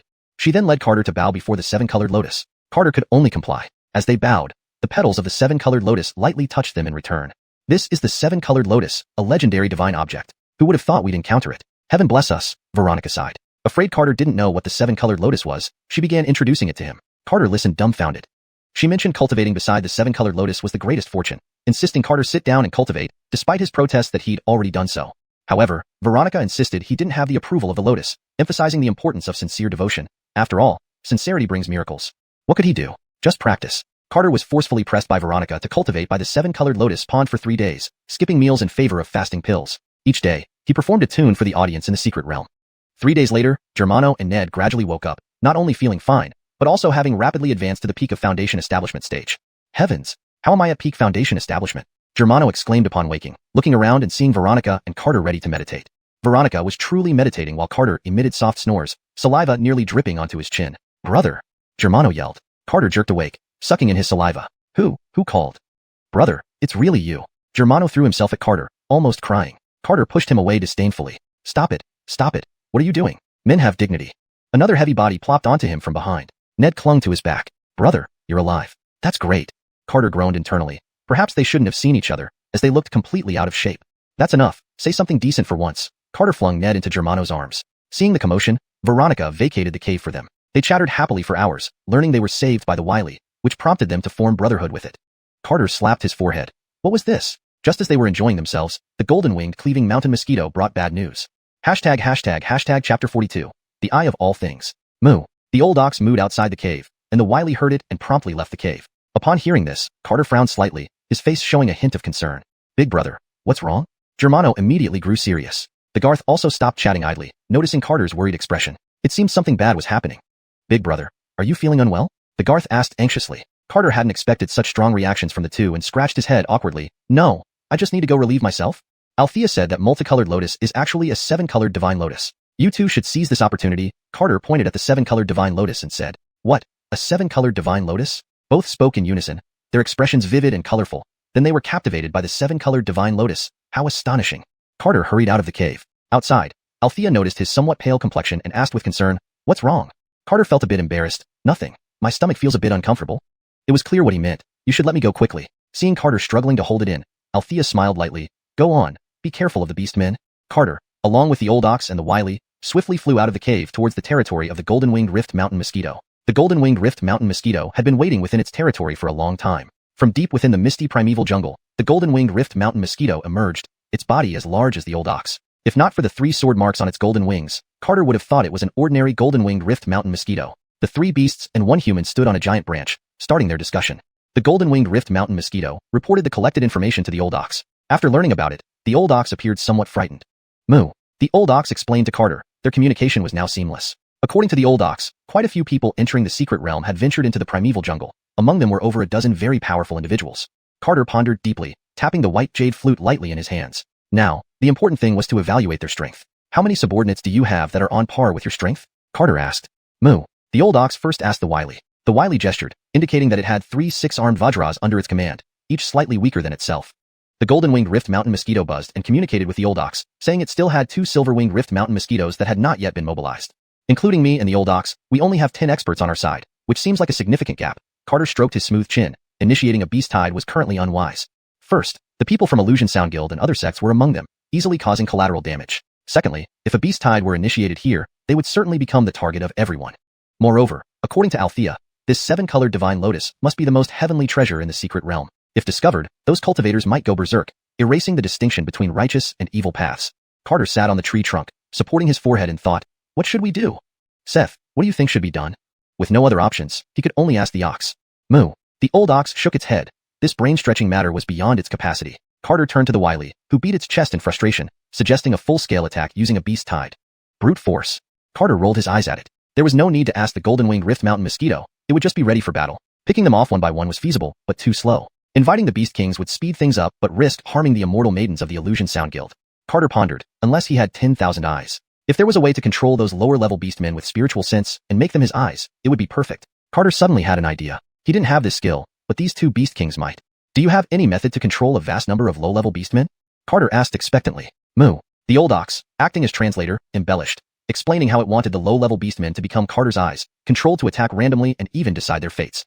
The wily shook its head and pounded its chest, implying it was a benevolent demon beast and wouldn't have such cruel techniques. The golden-winged rift mountain mosquito stammered. almost wanting to run away, but dared not due to the ferocity of the old ox.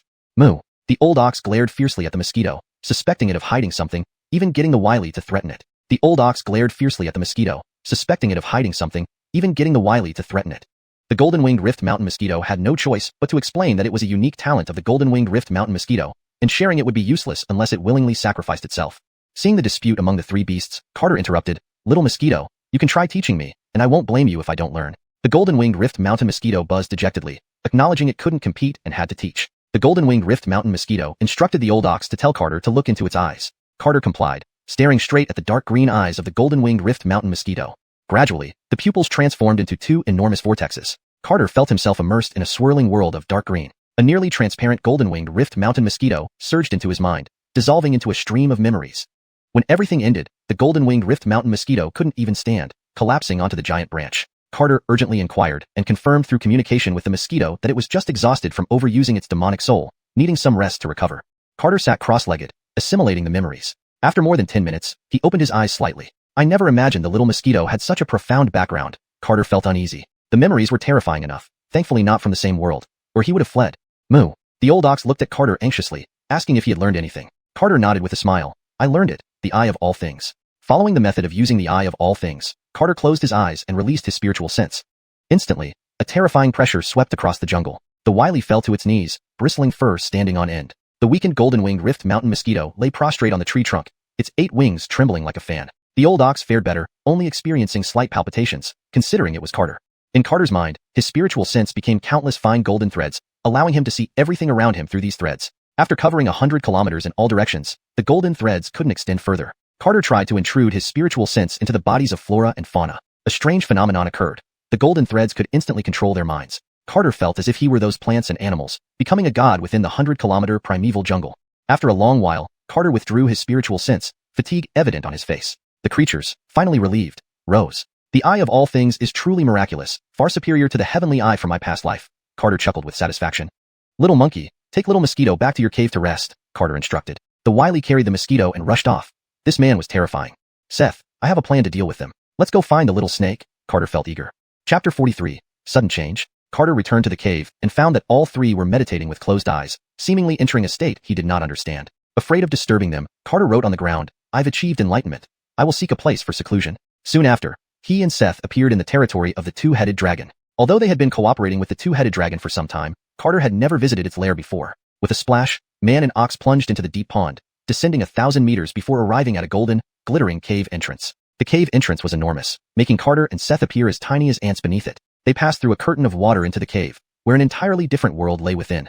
The cave walls were studded with various exotic gems. Carter's eyes gleamed as he gazed at these gems. Wow, this little snake has tastes similar to mine. Little snake, come out and greet us, Carter called out loudly, his voice echoing through the depths of the cavern. A long, half-dragon roar reverberated back, and the two heads of the double-headed demon dragon appeared at the cave entrance. For large, amber eyes stared nervously at man and ox. These two scourges had finally come to raid its home. Seeing the cautious look in the double-headed demon dragon's eyes, Carter thought that the little snake might have misunderstood their intentions too deeply. Little snake, what are you thinking? I'm not interested in your treasures, Carter said with a harmless smile. Moo. Seth echoed similarly. I just miss your snake meat, nothing else. What could the double-headed demon dragon do? This talking ox was reasonable when you couldn't beat him but unreasonable when you could. Alright, show us around your place. We'll be staying here for a while. Before the double-headed demon dragon could agree, Carter rode Seth and flew into the cave. Calling them bandits and villains inwardly, the demon dragon obediently led the way. At the heart of the demon dragon's lair, Carter saw a radiant spiritual tree laden with numerous golden fruits, which looked delicious. Little snake, what's the name of this tree? Are the fruits good? Carter looked up at the tall golden tree, imagining how long these fruits would last him. The double-headed demon dragon remained silent, unwilling to say anything. Moo. Seeing no response from the demon dragon, Seth snorted through its nostrils, frightening it into explaining that it was an ancient Bodhi tree, whose fruits were bitter and worse than excrement. Seth explained this to Carter, who was startled. He understood Bodhi trees well, knowing the Buddha had attained enlightenment under one in his previous life. Carter laughed insincerely. Little snake, are you lying? Looking at Carter's smug grin, the double-headed demon dragon's heart pounded. It quickly used demonic energy to pluck 2 golden fruits and offered them to Seth and Carter. Seeing the huge golden fruits flying toward him, Carter drooled. Wow, golden Bodhi fruits. Seth, we're about to transcend. Carter bit into the golden fruit, tasting golden threads merging into his body. Suddenly, the golden fruit lost its luster.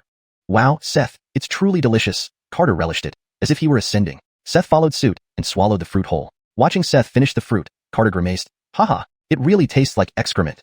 Tears streamed down Carter's face. It wasn't clear whether he was laughing or crying. Moo. Seth struggled violently, trying to vomit but failing. It swore it had never eaten anything so awful, foaming at the mouth as it rolled on the ground. Why didn't you lie, little snake? You made me eat it. Carter's expression was worse than if he'd eaten excrement, tossing the Bodhi fruit at the double-headed demon dragon, who promptly swallowed it, hoping for transformation into a true dragon. If a cultivator in the Union stage were present, they would have shattered Carter's head. Bodhi fruits were priceless. A single Bodhi fruit could incite fierce battles among high-ranking cultivators. Seeing Seth suffering, Carter felt a bit balanced. There was harm in comparison. Carter suddenly paused, realizing his divine consciousness had strengthened significantly. Ho ho, it seems the Bodhi fruit isn't useless after all. Carter glanced at the remaining fruits on the Bodhi tree with disdain. Even if you kill me, I won't eat another. Seth took almost an hour to recover, looking terrified whenever it saw the Bodhi tree. Alright, let's get to work.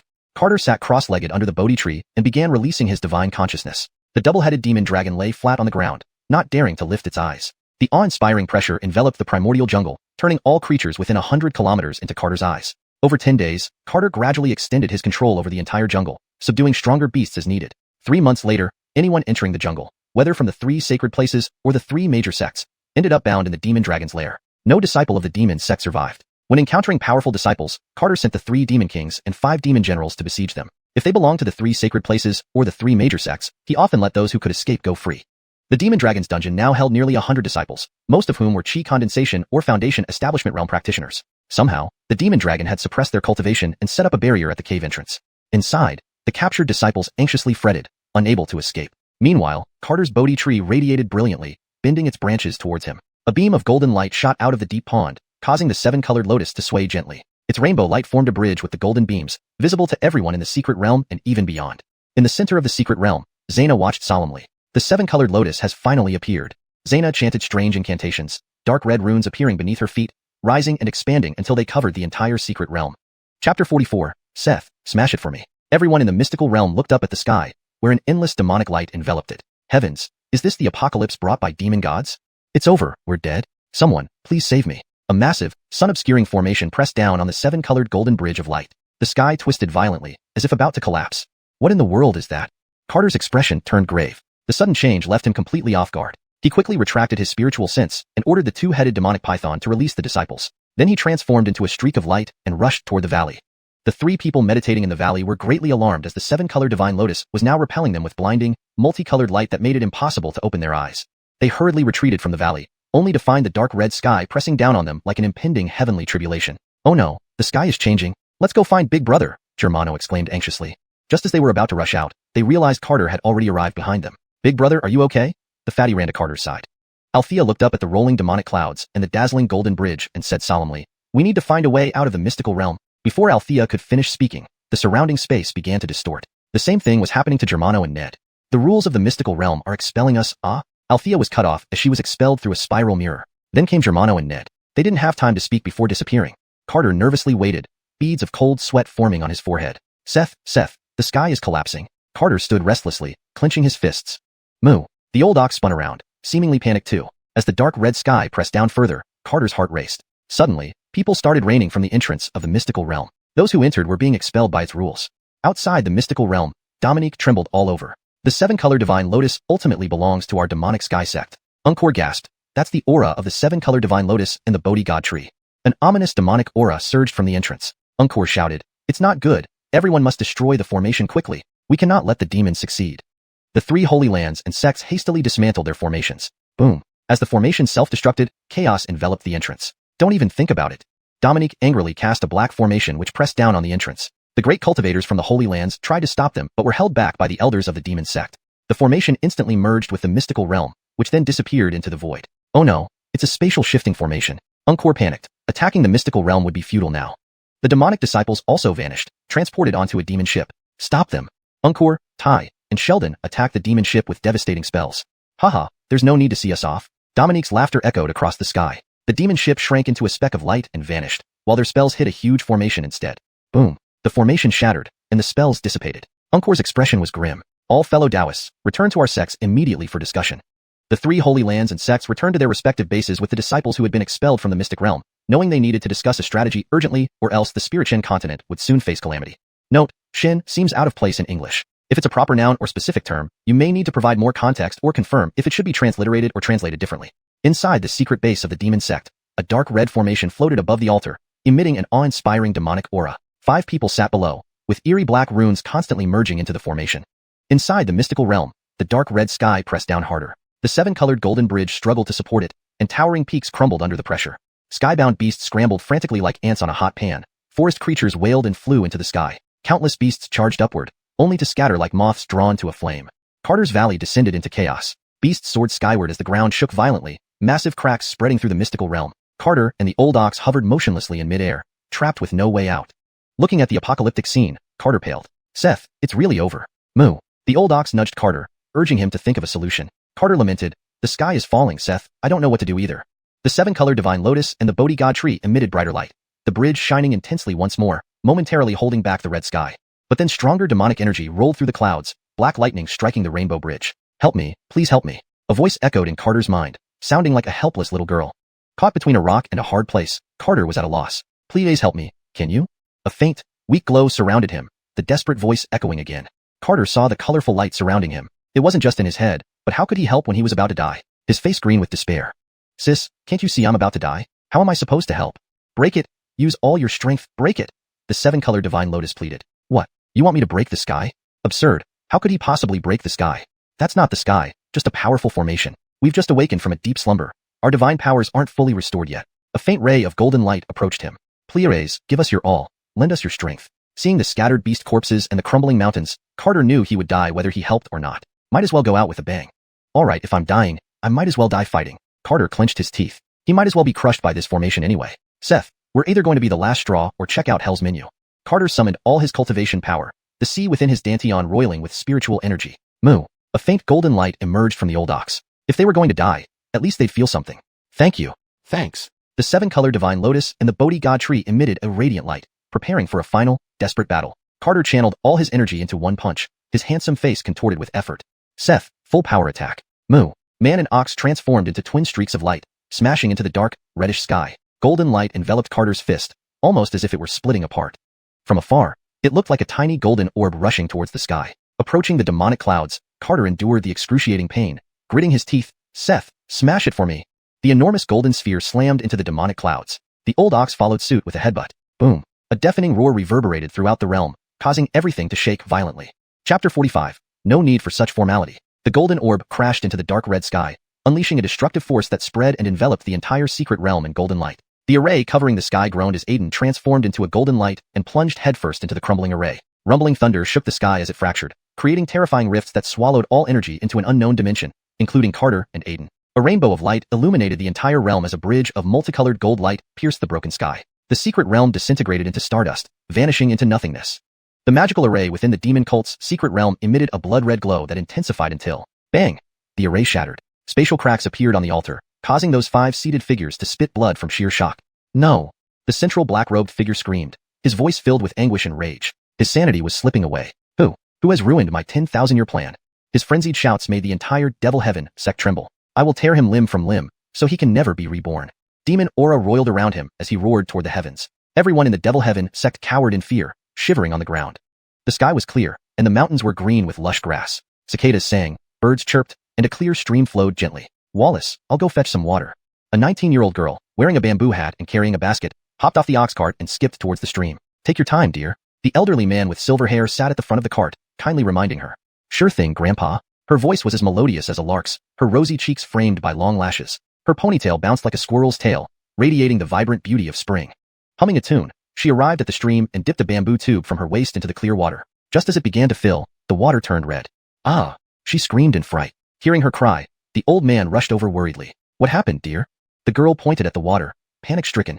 Wallace, look, the water turned red. The old man confirmed it. It was indeed red. Don't be afraid. Let me check. It might be because some wild beast died upstream. Let me come with you, Grandpa, the girl said, concerned. Together, they followed the stream upstream. Soon they found a man and a buffalo lying in the water. The water buffalo had lost part of one horn, bleeding profusely. Wallace, how could someone die here? She gasped, covering her mouth. The old man noticed the buffalo was still breathing, not dead. Come, let's take a closer look. Despite their fear, they approached the man and buffalo. Both were alive but unconscious. We need to save them, the old man insisted. The girl nodded vigorously. Being submerged for too long could be fatal, which would be too pitiful. I'll call for Mom and Dad to help. Good, hurry back. The girl darted back to the village like a rabbit, while the old man strained to pull the unconscious man to shore. 3 days later, sunlight filtered through the window onto Carter's handsome face. His eyes fluttered open as he slowly regained consciousness. He moved slightly, but the intense pain caused his handsome features to twist. Pain, like countless needles piercing flesh, yet he hadn't died. Carter grimaced, a mix of laughter and tears. To survive this, I must be pretty tough. Wonder how Aiden is. When he had punched the sky, an overwhelming force consumed him, leading him to believe he was headed to hell. Biting his lip, he struggled to sit up, scanning the unfamiliar room. He intended to find Aiden, sensing he was still alive. Hey, you're awake? That's great. Surprised, Carter looked up to see a young girl in hemp clothes approaching with a ceramic bowl, steam rising from it. Seeing the innocent and lovely girl with the dark liquid, he asked, "Did you save me?" "Anchors, a few days ago, when fetching water, I saw you in a water buffalo lying in the stream. It scared me." The girl smiled sweetly beside the bed. "The buffalo? Is it alive?" "He's alive, just with a broken horn." Wallace gave him medicine. She bent down, handing him the bowl. "Drink this, and you'll recover faster." Her rosy cheeks turned even redder meeting Carter's gaze. Carter sipped the potion. It wasn't bitter, almost sweet. "It's good. I added sweet spirit grass, so it isn't bitter." Finishing the potion, Carter smiled. "Thank you. You have such a beautiful smile. Rest now. Grandpa and I need to gather herbs. We've been tending to you for days." The girl bounced out like a lamb. After she left, Carter smirked. "Really beautiful?" Beep, points delivered. Host may allocate points. Still golden points. Carter added them to his physique. Now he had 45 points there. Post allocation, the pain vanished, discomfort dissipated, strength increased, and his dantian felt much stronger. A huge, water vat-sized ball of spirit energy floated in his dantian, a stark contrast to its previous state. Carter walked outside and found Aiden lying in the stable. Heart racing, he hurried to Aiden. "Aiden, are you okay?" "Moo." Aiden weakly mooed, assuring him he was still alive but had a headache. Carter stroked Aiden's left horn, noticing the bandaged stump. "No worries, it'll grow back." "Moo." Aiden complained about his appearance. Carter laughed. "There are no cows anyway, so who cares about appearances?" "Moo." Aiden rolled his eyes. Not being the one deformed, of course, Carter thought it was fine. Carter sat chatting with Aiden, easing any possible trauma. Afterward, Aiden quickly recovered, nearly able to playfully nudge Carter again. At noon, a cart pulled by an ox entered the yard, stopping slowly. Carter and Aiden saw the girl getting off with an empty basket, looking dejected. The old man tried comforting her. "Don't worry, we'll gather herbs further up next time." "But Grandpa, those people seal the mountain where generations have gathered herbs. How unfair." Carter approached them, unsure what happened but sensing they had been wronged. "Adrian, little sister, thank you for saving me and Aiden." He bowed deeply.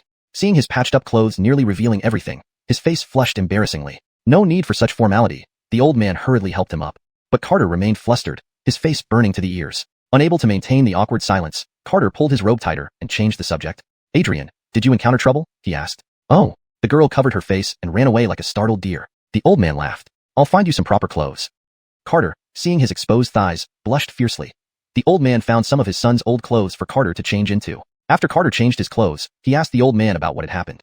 It turned out that the mountain where they often gathered herbs had been inexplicably closed off. Chapter 46, Giving You One Day. "Come and eat," the young girl called out happily. Though she was chased off the mountain that morning, her troubles came and went quickly. Carter, dressed in coarse linen clothes, awkwardly walked into the kitchen at the back of the house. After frightening away the young girl, he had blushed all the time talking to the old ox, never daring to approach the girl. Now hungry and embarrassed, Carter shook his head awkwardly. "Let's fill our stomachs first." The young girl brought over a wooden stool for Carter, gesturing for him to sit down to eat. "You're still recovering from your injuries. I made some tasty food to help you regain strength." Carter was a bit stunned, not knowing what to say. The elderly man smiled kindly. "Young brother, hurry up and sit down to eat. Thanks to you, this old man gets to enjoy a good meal too." "What is Grandpa talking about?" The girl's rosy face instantly turned red like an apple. Thank you. Carter bowed his head and sat on the stool. "What should we call you, young brother?" The elder picked up his smoking pipe gently and asked. "Franklin, my name is Carter," Carter replied immediately with caution. "Where are you from?" "The Holy Universe Empire, Chang'an City," Carter answered truthfully. "The Holy Universe Empire? What kind of place is that?" The old man lit his smoking pipe, curious. "Wallace, you're smoking again. Let him finish eating before asking." The girl snatched the smoking pipe from the old man and scolded him playfully. "Ha ha ha, okay, let's eat first." The old man laughed uncontrollably. The girl served Carter a bowl of rice and kept putting food on his plate. "Try this, fish is very nutritious. Here, have this chicken leg," and these vegetables were freshly picked from the garden. Carter could only awkwardly keep eating, finding it delicious and feeling homely. After finishing the meal, the girl handed him a jade flute with a sweet smile. "This must be your jade flute. I found it by the stream." Carter took the jade flute, surprised it hadn't been crushed in the secret realm as he thought. Carter took the jade flute and scratched his head. "Thank you, miss. My name is Gabrielle. I'm going to prepare lunch for Dad and Tracy." As Gabrielle started working, Carter chatted idly with the old man. He realized he was now in a completely unfamiliar country. "Young brother, if you don't mind, just call me Grandpa like Gabrielle," the old man said kindly. Carter hurriedly waved his hands. Not at all. Wallace and Miss Gabrielle saved my life." "Wallace, I'm going to take lunch to Tracy and Dad." The girl's voice came from the yard. "Okay, be careful on the way. Stay far from any immortals," the old man warned. "Immortals?" Carter questioned. "Anchors, those immortals suddenly appeared around the nearby mountains, and they sealed off several medicinal mountains, the old man sighed. Wallace, I'll accompany Miss Gabrielle. There's nothing much for me to do at home anyway, Fitz thought. Concerned those immortals might not all be virtuous and might take advantage of such a cute girl. But your body has just recovered. If something happens on the way, it would be troublesome, the old man worried. Carter stood up and demonstrated his health. Don't worry, Wallace, I'm tough. All right, it's a long way, so rest frequently along the way. Sure thing, Wallace, don't worry. Carter rushed out after Gabrielle and called at the cattle pen. Seth, can you move? Moo. The old ox indicated it didn't want to move yet. Carter gave a mischievous look at the cow inside the pen and instantly understood. Just focus on getting better. I'll go for a stroll. Gabrielle, carrying a bamboo basket and twirling a horsehair, hopped along the path singing softly. Behind her, Carter watched, momentarily mesmerized, then chuckled and ran up. Miss Gabrielle, wait for me. Gabrielle turned around and smiled brightly. You just got better. Why are you running out? Carter thumped his chest and motioned. I'm as strong as iron. No worries. Gabrielle laughed. All right, I was still worried about your health. Let me carry the bamboo basket. I'll accompany you to deliver the lunch. Sure, thank you, Gabrielle blushed. I'm older than you. Just call me Brother Yufeng. All right, I'll listen to Brother Yufeng. Gabrielle led Carter on the path, skipping merrily. Her parents worked at a mine digging for crystals for the county magistrate. Due to the higher wages, most villagers worked there. Unbeknownst to Gabrielle, the villagers were forcibly recruited. Though earning 4 copper coins per month, they faced great danger in the mines. At the mine site, a burly overseer swung his whip fiercely at a middle-aged man's face. Slap. A blood streak appeared on the man's face. Silent, he endured the pain, eyes filled with anger. The nearly 2-meter-tall overseer pointed at the middle-aged man's forehead angrily. Iman. How dare you steal crystals? Iman, disheveled and dirty, roared. I didn't. Don't accuse me falsely. The overseer sneered and threw a sack full of spirit stones at Iman's chest. Not guilty? This was found in your mine. Want to deny it? A woman rushed over, kneeling at the overseer's feet, crying, Overseer, we are honest and work diligently, never having bad intentions. Someone must have set us up. Tears streamed down her face as she pleaded on her knees. Zelda, get up. Our integrity will speak for itself. Right and wrong will be judged. Iman lifted his wife tenderly, preventing her from kneeling.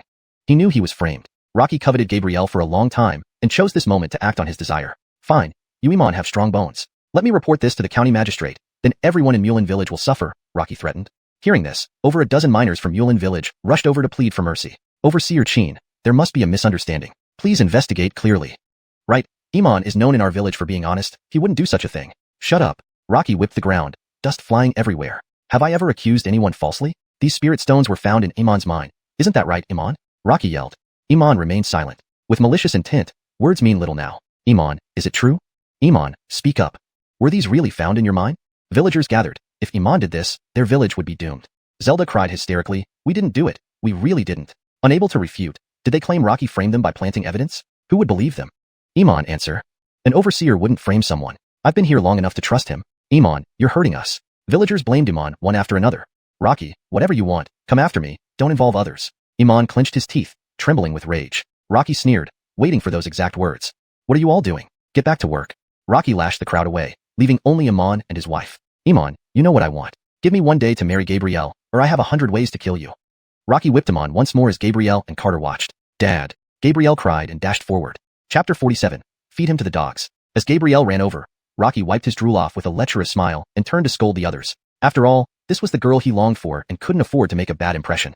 Gabrielle picked up her parents, tears streaming down her face in pain. Dad, why did they hit you? She asked through sobs. Iman used his disheveled hair to cover the bruises on his face, lovingly patting Gabrielle's head. Don't cry, Gabrielle. Dad did something wrong, and they were just pointing it out. Jaylene choked up and couldn't speak, burying her head into Iman's chest. The passing miners glared at them with accusing eyes and pointed fingers. Jaylene, don't cry. The child is here, Iman said softly while wiping away her tears. Okay, Jaylene nodded, wiping her tears and comforting the sobbing Gabrielle. It's all right, little way. Everything will be fine. Gabrielle's eyes brimmed with tears as she looked up. Really? Anchors, really? Everything will be fine. Jaylene pulled her into a hug. Carter stood nearby watching silently until Gabrielle's crying turned into laughter. He then approached slowly. Dad, Tracy, Brother Yufeng, and I have brought some good food for you. Gabrielle grabbed the bamboo basket behind Carter and hurriedly opened the gourd-shaped box. Iman and his wife looked heartbroken as they gently took the box from Gabrielle. Carter watched quietly, saying nothing. Dad, Tracy, let me introduce you to Brother Carter, Gabrielle said with a smile. Gabrielle's heart was pure. If her parents said everything was fine, she believed it wholeheartedly. Carter could hear their thumping heartbeats and the hidden worry in their eyes. Yufeng pays respects to uncle and aunt, Carter said with a smile. Iman forced a smile. So your injuries healed so quickly, young brother? All thanks to Sister Gabrielle. Iman carefully observed Carter. His tall and graceful figure, his handsome and gentle face radiated an otherworldly aura. His thick brows, deep eyes, and high bridge of his nose exuded righteousness. Even in plain hemp clothing, he shone like a star. Iman felt that in his youth, he was quite handsome, but compared to Carter, he was merely a firefly next to the moon. Young brother, you are truly handsome. Iman couldn't help but praise him. Carter blushed slightly. Just lucky, very lucky. That's true. Brother Yufeng is the handsomest person I've ever seen, Gabrielle laughed. Gabrielle, go eat with your mom, Iman instructed. Okay, I'll pick the fish bones for you, Tracy. Young brother, come with me. I need to talk to you. Iman walked solemnly into the mine shaft, and Carter followed. He thought something bad must be about to happen. In the dimly lit mine, Iman squatted and took a deep breath before speaking. Young brother, can you do me a favor? Carter was puzzled but replied, Uncle, don't mention one favor. I'll do however many you ask. Joking aside, this man had saved his life. Carter would move mountains for him. Iman seemed to be making a tough decision. Tomorrow, take Gabrielle and my father away from here, wherever far enough. Carter frowned. Is there trouble, uncle?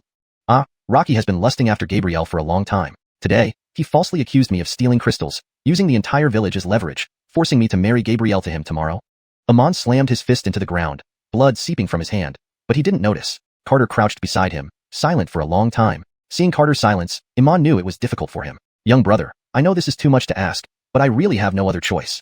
Iman couldn't help but shed tears. As the family's breadwinner, not being able to protect his loved ones tore him apart. Carter remained silent because he was thinking about how to deal with someone named Rocky. Anchors, feed him to the dogs. Young brother, I beg you. Iman wept and almost knelt. Carter finally snapped out of his thoughts and hastily pulled Iman up. Don't worry, uncle. I promise I'll help. Seeing Carter's promise, Iman felt a great weight lifted. It didn't matter if he died, but he couldn't let his daughter be defiled by that beast. They left the mine, having spent too much time, and Gabrielle grew worried, coming over with her mother. Dad, what were you and brother Yufeng talking about? We didn't even eat, Gabrielle pouted. Iman made an excuse and hurriedly ushered the two away, claiming he needed to work.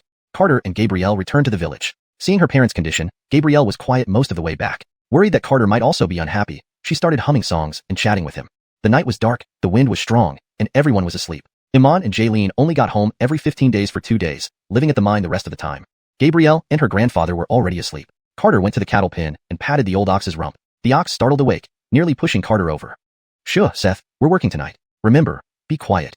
They walked quietly to the forest outside the village. Carter told the ox what happened today. Moo. The ox nearly knocked down the mine in anger. Having once toppled the sky, it considered a mine trivial. Carter slapped the ox on the head. Remember, be quiet. Why are you bellowing? The ox and Carter soon arrived at the mine. Carter activated his spiritual senses, locking onto Rocky's location, a wooden house on the hillside. Inside, Rocky and 3 other foremen drank and feasted merrily. Congratulations to our leader Chin on getting a beautiful bride. How envy-inducing, that girl from Iman's family is irresistibly attractive. Still, our leader enjoys such good fortune, while we are stuck with women. Here's to our leader. They clinked glasses and laughed. Don't worry, brothers. I always share my blessings. After I've had my fun, you can enjoy her too, Rocky said lecherously. Hear that, brothers? Let's toast to our leader again. After half an hour, all 4 lay drunk. Carter slipped into the room silently and shook his head. All scum. He carried Rocky up the mountain. Rocky mumbled incoherently. 2 shadows dashed towards the county town. Carter's golden spiritual senses spread, causing hundreds of ferocious dogs to break free and converge on the streets. Rocky was dumped on the street. Carter dispelled the alcohol from his body with spirit power, and the ox spat on his face. The dogs gathered silently under Carter's control. As Rocky stirred awake, Carter and the ox stood as shadows in the sky.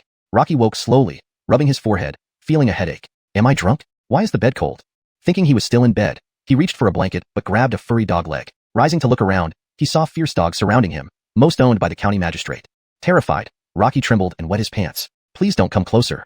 Unleash your primal instincts, dogs. Carter withdrew his senses, and the dogs growled menacingly, advancing on Rocky. The savage barks woke the residents who peeked out windows to see packs of man-eating dogs attacking a tall figure on the street. The residents quickly shut their windows, crouching in panic behind them, watching through the narrow cracks. Chilling screams rang out as Rocky was overwhelmed by the vicious dogs. Only then did Carter and the old ox leave. Chapter 48. Crystal Mountain Range. At dawn, the sun rose. Gannon and Elizabeth had not slept all night. Elizabeth, do you think Gabrielle has left already? Elizabeth put her arms around Gannon's waist and consoled him. Grady, don't worry. We are benefactors of Yufeng. Trust him. Sigh. We can only trust him then. They got up to wash and prepare for a day in the mines. Suddenly, a villager approached them in a panic. Gannon, did you hear? Rocky was killed by dogs last night. Gannon frowned, unsure if it was true. Carl, where did you hear that from? Carl was his friend who had come to comfort Gannon the previous night. I scratched an itch last night, went into town and played a few rounds. With luck on my side, I stayed until dawn and heard the news there. Gannon gritted his teeth. Truly, justice has been served. It's better he's dead. It's said that packs of man-eating dogs tore Rocky apart, leaving no remains. Terrifying indeed. Before they could continue chatting, they noticed a foreman approaching with a grim face. Hurry up and start mining, or we'll dock your pay, the foreman barked. Gannon mined through midday, without seeing Rocky appear. Elizabeth, looks like the rumor is true. Gannon sighed in relief. Elizabeth, eyes brimming with tears, responded. The wicked meet their just reward. This evil man finally received what he deserved. It was a bright, clear day with chirping insects and singing birds. Muwei sat on a cart holding a whip rope, humming happily as she drove along. Carter picked up a jade flute and started playing to Muwei's tune. Muwei's large round eyes sparkled. Brother Yufeng, You play so beautifully. Together, one sang while the other played. Mu drove the ox cart, while Yufeng rode the old bull towards the mine site. Upon arrival, Mu dashed towards the mine entrance. Dad, Tracy, I've brought lunch for you. Carter gazed at the running little sprite, feeling somewhat melancholic. Old bull, we can't stay here forever. How do we leave without worries? Mu, the old bull, thinking the place was perfect, turned to look at the mother ox pulling the cart, who looked away in disdain. Mu, the old bull felt dejected since its broken horn diminished its formidable appearance. Old bull, don't lose heart, keep trying. Carter laughed inwardly and walked towards the mine. Mu rushed into Elizabeth's arms, her beautiful large eyes blinking. Seeing Carter, Ganon signaled him forward. Yufeng, why didn't you take them away? Ganon asked, worried. Carter scratched his head awkwardly. Uncle, not that I didn't want to, but Mu refuses to leave. Ask her if you don't believe me. Ganon shook his head helplessly. Could he really ask her? Ah, this girl is too naive. At least Rocky was killed by dogs last night. Carter pretended to be surprised. Really? No mistake. Today's foremen all look downcast. That's great. Now no one will harass Uncle anymore. Carter truly felt happy. Let's hope so. One cannot judge a person's intentions by their face. Who knows what the other foremen were thinking? Uncle, what do the crystals you mined look like? Carter asked curiously. Come, let me show you. Ganon led him deep into the mine, where unknown luminous liquid lamps provided illumination. Despite being small, the lamps lit up a radius of over 10 meters. Mu noticed the aura inside was denser than outside, though it contained more impurities. The glowing stones in the bamboo basket are the crystals. Carter walked towards the basket and picked up a crystal, examining it closely. Suddenly, as a thread of energy entered his body, the crystal crumbled into powder in Carter's hand. Ganon stared at Carter as if seeing a ghost. How did the crystal suddenly turn into dust? Caught off guard, Carter also had no clue how to explain. He scratched his head awkwardly. Uncle, what happened here? Stunned, Ganon looked back at Carter, equally baffled. Both stared at each other speechless. Are you okay? Ganon finally broke the silence. Fine, but what about the crystal? Carter extended his powder-coated hand, knowing these were hard-earned by Ganon. It's all right, I'll dig some more later, Ganon reassured with a smile. How about this? I'll dig for you while you have your meal. Fitzian shyly offered. All right, but be careful of falling dirt from the ceiling. It could collapse, Ganon pointed out. Okay. Carter nodded. After Ganon left, Carter extended his divine sense deeper underground. He found larger crystals as he went deeper. When he reached 30 kilometers, he saw a massive crystalline mountain floating above molten lava. Below lay endless flames. Carter retracted his divine sense. In that moment, the imposing figure lurking within the depths of the lava released its lingering anxiety. The soul-shaking pressure moments ago was terrifying indeed. This colossal crystal must contain so much spiritual energy. Carter drooled. Although he hadn't lacked spiritual energy before, now he desperately needed it. He had to find a way to obtain it. First, however, he needed to mine more crystals to make up for the loss to Ganon. He locked onto the crystals inside the cave and began digging. Within minutes, he had unearthed a dozen or so crystals, careful not to touch them but instead shovel them into the basket. By the time the basket was full and the tunnel almost filled with mud, Carter patted his hands, satisfied. These should make up for the loss. Carter, lamp in one hand and the basket in the other, climbed up the mud hill. Just as he slid down, he saw Ganon staring at him as if he were a ghost. Yufeng, these are all mined by you? Ganon's mouth could easily fit 2 eggs. Mu glanced back at the mud mountain, regretting his rash actions to repay his benefactors. Carter placed down the basket, scratching his head awkwardly. Why yes, I've always been as strong as a bull since childhood. Ganon checked the crystal basket, finding more crystals than 3 months of work. Embracing Carter with excitement, he thanked him profusely. Yufeng, thank you so much.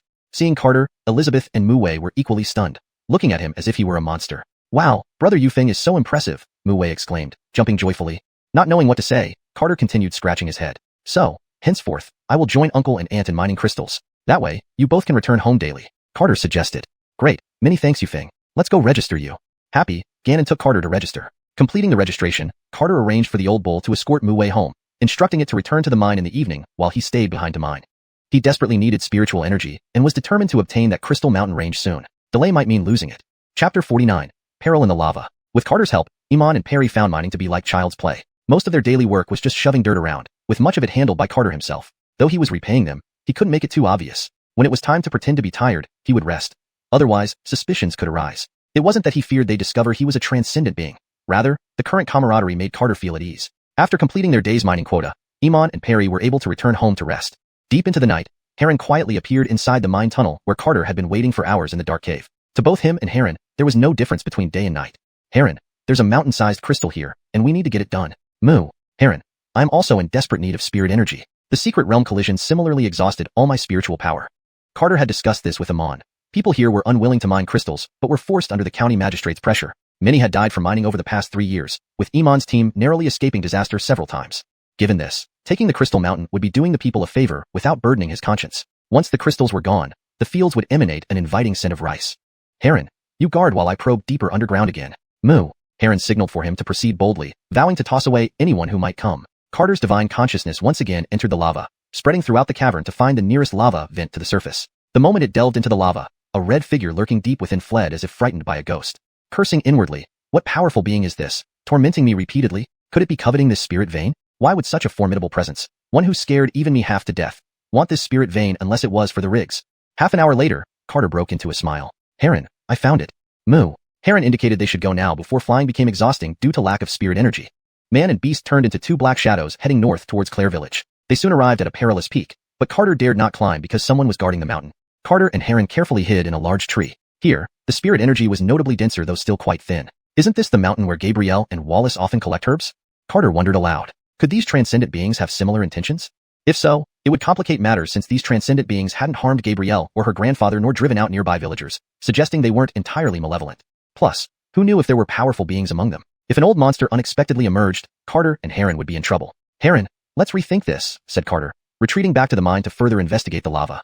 The red figure in the lava once again retreated deep, cursing inwardly. Enough already? Though far, nearly 100 kilometers, only Carter's divine consciousness could penetrate this deep. Most cultivators could only enter 20,000 meters underground. Heron, there's a volcano 100 kilometers west. Let's check it out. Moo. Carter and Heron transformed into two black shadows racing westward. Soon, they stood before a towering volcanic crater. There's almost no spirit energy here. No wonder those transcendent beings didn't notice, Carter observed, looking at the bubbling magma. Heron, test the heat of this lava. My clothes are unsuitable, Carter joked, tugging at his outfit. Moo. Heron dove near the edge of the lava, feeling only mild heat. He gingerly dipped his hoof into the lava. It was warm but somewhat comforting. Plunk. Heron jumped in, swimming leisurely. Moo moo moo. Heron's joyful cries invited Carter to join. Smacking his forehead, Carter muttered about Heron's antics. Swim deeper. I'll guide you using my divine consciousness. Without hesitation, Carter invaded Heron's mind, subtly controlling it without fully commandeering like with other beasts. Heron, follow me. We'll retreat if it gets too intense. All right, first let's see. How is everything above? Heron asked in his mind. Holy cow, you can talk? In my mental sea, of course I can communicate with you. Heron rolled his eyes. Hee hee cool, then I'll visit more often, Carter laughed. Heron's realization that he could speak mid-swim gave him a start. Carter, don't do anything crazy. Heron worried Carter might lose control, making him act irrationally. Relax, I wouldn't do that kind of foul thing. Heron swam deeper, noticing the lava grew hotter after a few kilometers. This lava is practically ready to cook beef, remarked Heron internally. Don't go deeper, swim forward. Following Carter's guidance, Heron approached the spirit vein below, then flew toward it. See that? A mountain-sized crystal, shimmering beautifully. Carter's voice resonated in Heron's mind, leaving him stunned. Wow, looks delicious. Want to take a bite? Drooled Heron. Go ahead and bite it, taste it, encouraged Carter. Crunch. Heron bit off a small chunk, crunching away. How does it taste? Pfft, flavorless, but the spirit energy is very dense. Place your hooves on top, see if any spirit energy enters you. Heron complied, but it seemed ineffective. Ha ha ha, looks like you're meant for eating, Carter's laughter echoed. Just as they felt triumphant, the lava surged violently, engulfing Heron in a massive wave. Carter, something swallowed me, quick, save me, my hide is getting cooked. Heron panicked. Ah, hold on, I'm coming. Ignoring the potential damage to his clothes, Carter dashed into the lava as a shadow. Due to their mental connection, Carter remained focused on guiding Heron, believing there were no other creatures here based on prior probes. Now that Heron was in danger, he took full responsibility. Desperately navigating through the lava, Carter used the lingering consciousness in Heron to pinpoint his location. Anchored Heron drifted farther away, presumably ingested by some monstrous entity lurking miles deep within the lava. All Carter hoped was that Heron held on. Otherwise, losing Heron would send him into madness. Chapter 50, Dragon Soul Mark. Carter pushed deeper into the lava-filled area, which surprisingly didn't impede him much. He felt increasingly anxious. No matter how fast he moved, Seth remained a constant distance ahead. He could only pray that Seth would hold on. Seth was frantically dashing around in the red-hot world, with scorching liquid dripping everywhere. Fortunately, its tough hide kept it from being burned alive.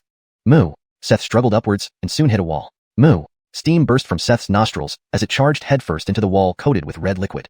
The fiery red dragon writhed in pain, uncertain about what it had ingested. Even a core formation cultivator wouldn't be able to withstand the intense dragon flame inside its body, leaving little energy for resistance. Moo. Seth continued to ram against it, feeling something fleshy beneath it, making the blows not too painful. Thud. Thud. The dragon groaned from the pain, thrashing on the spot. Carter quickly caught up, finally getting a clear view of the monster that had swallowed Seth, a 100-meter-long red fire dragon currently rolling around in the lava. Seeing a naked human approaching, the fire dragon endured the pain and retreated deeper. But Carter wouldn't let it off so easily. He punched towards the dragon's head fiercely. Spit out, Seth, or I'll smash your head.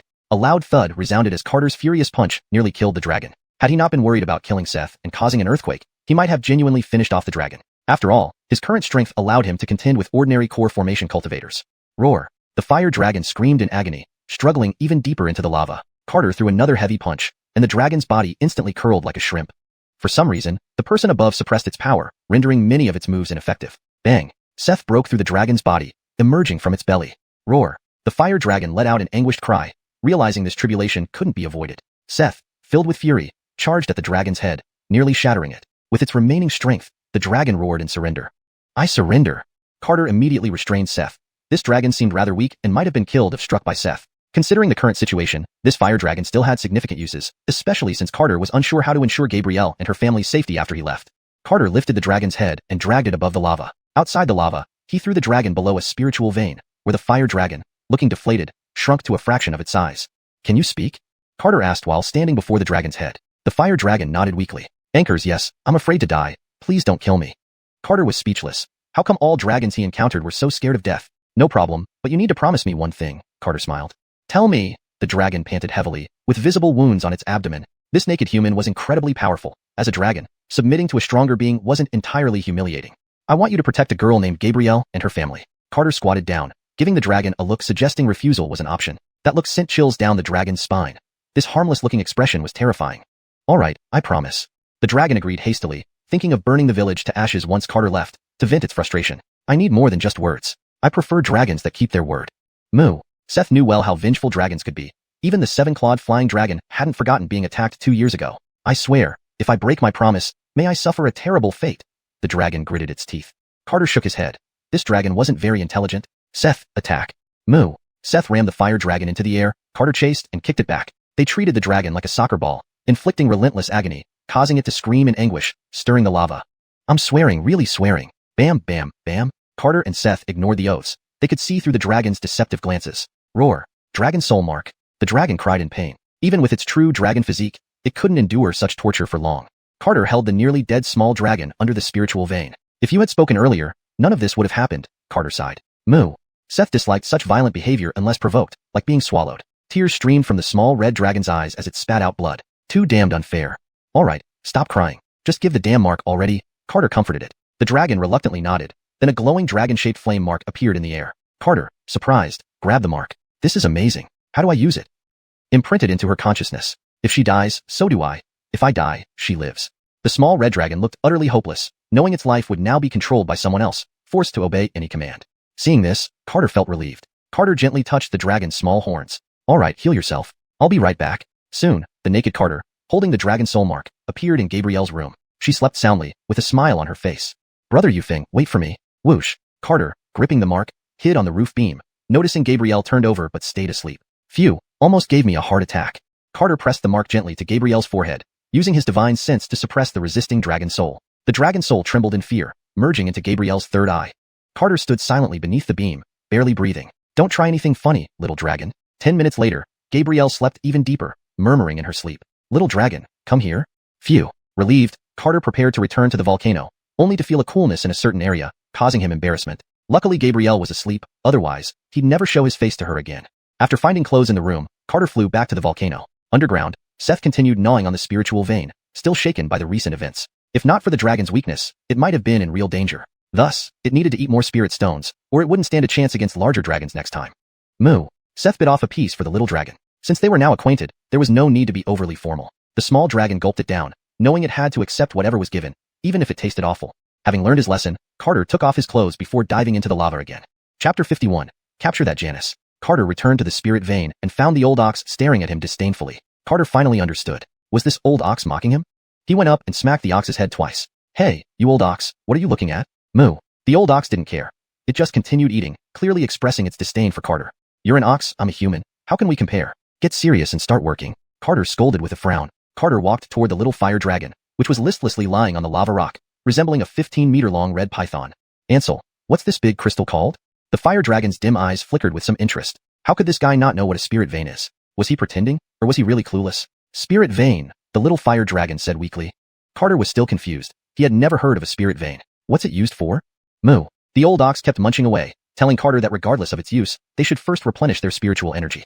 Carter thought about it. That makes sense. I'm short on spiritual energy. Without another word, Carter pressed both hands onto the spirit vein, feeling a surge of spiritual energy rush into his palms like water bursting from a pipe. Carter felt his whole body tingling in pleasure. Wow, this feels amazing. The little fire dragon was stunned. It was unbelievable that spiritual energy could enter the body so effortlessly. Carter absorbed the spiritual energy for nearly an hour, and his vast dantian finally showed signs of life, though it was far from being full. The old ox, watching beside him, could only gnaw away, frustrated by the difference between humans and oxen.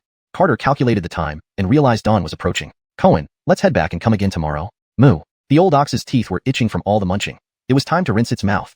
Carter patted the dragon's head, smiling. Ansel, rest well. We'll visit you again tonight. With that, the man and the ox left the underground cave, leaving behind the despondent little red dragon. After putting on their clothes at the volcano entrance, they returned to Gabriel's house. After staying up all night, Carter fell asleep as soon as he got to his room. In the early morning, as the sky was just turning light, Gabriel had already prepared breakfast. Brother Yufeng, get up for breakfast. Gabriel knocked on the door. Awakened from deep sleep, Carter wiped the saliva from the corner of his mouth and got up to open the door. Gabriel stood at the door with a beaming face, but there were a few black streaks of charcoal on her cheeks. Carter smiled. Good morning, Gabriel. Gabriel grabbed Carter's sleeve happily. Come on, I've made something delicious for you. Just as they entered the kitchen, Gabriel shyly released his hand because 3 adults were looking at them curiously. Carter's smile froze as he awkwardly scratched his head. Well, Wallace, Uncle, Aunt, good morning. The 3 chuckled, while Gabriel blushed furiously as she served the food. Yufeng, come sit down, Iman gestured, pulling over a wooden stool. Carter sat down meekly, tucking his hands into his sleeves like a shy girl. Perry looked at Carter approvingly, liking him more and more. Yufeng, where are you from? Iman asked. Carter was sweating profusely, unsure of the implications of this question. What should he do? Should he say he was an orphan? If so, wouldn't he end up living here forever?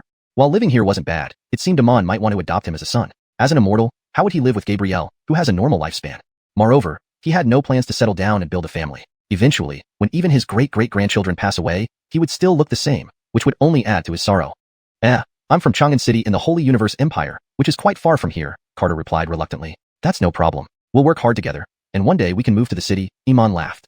Anchors, Yufeng, we can earn money together and move to the city, closer to your home, Perry added eagerly. Sigh, it seemed his true identity couldn't remain hidden forever. What else could he do? Just go along with it for now. Alright, I have strong arms, so I can dig more crystals. Maybe in a year or 2, we can move to the city, Carter agreed. Gabriel was delighted. Being closer to brother Yufeng meant everything to her. Come, let's eat. Perry kept piling food onto Carter's plate, as if a mother loving her son. I guess I won't be pampered anymore, Wallace joked. Gabriel blushed and served Wallace food. Don't say silly things, Wallace. The family enjoyed a warm meal together, but Carter was at a loss.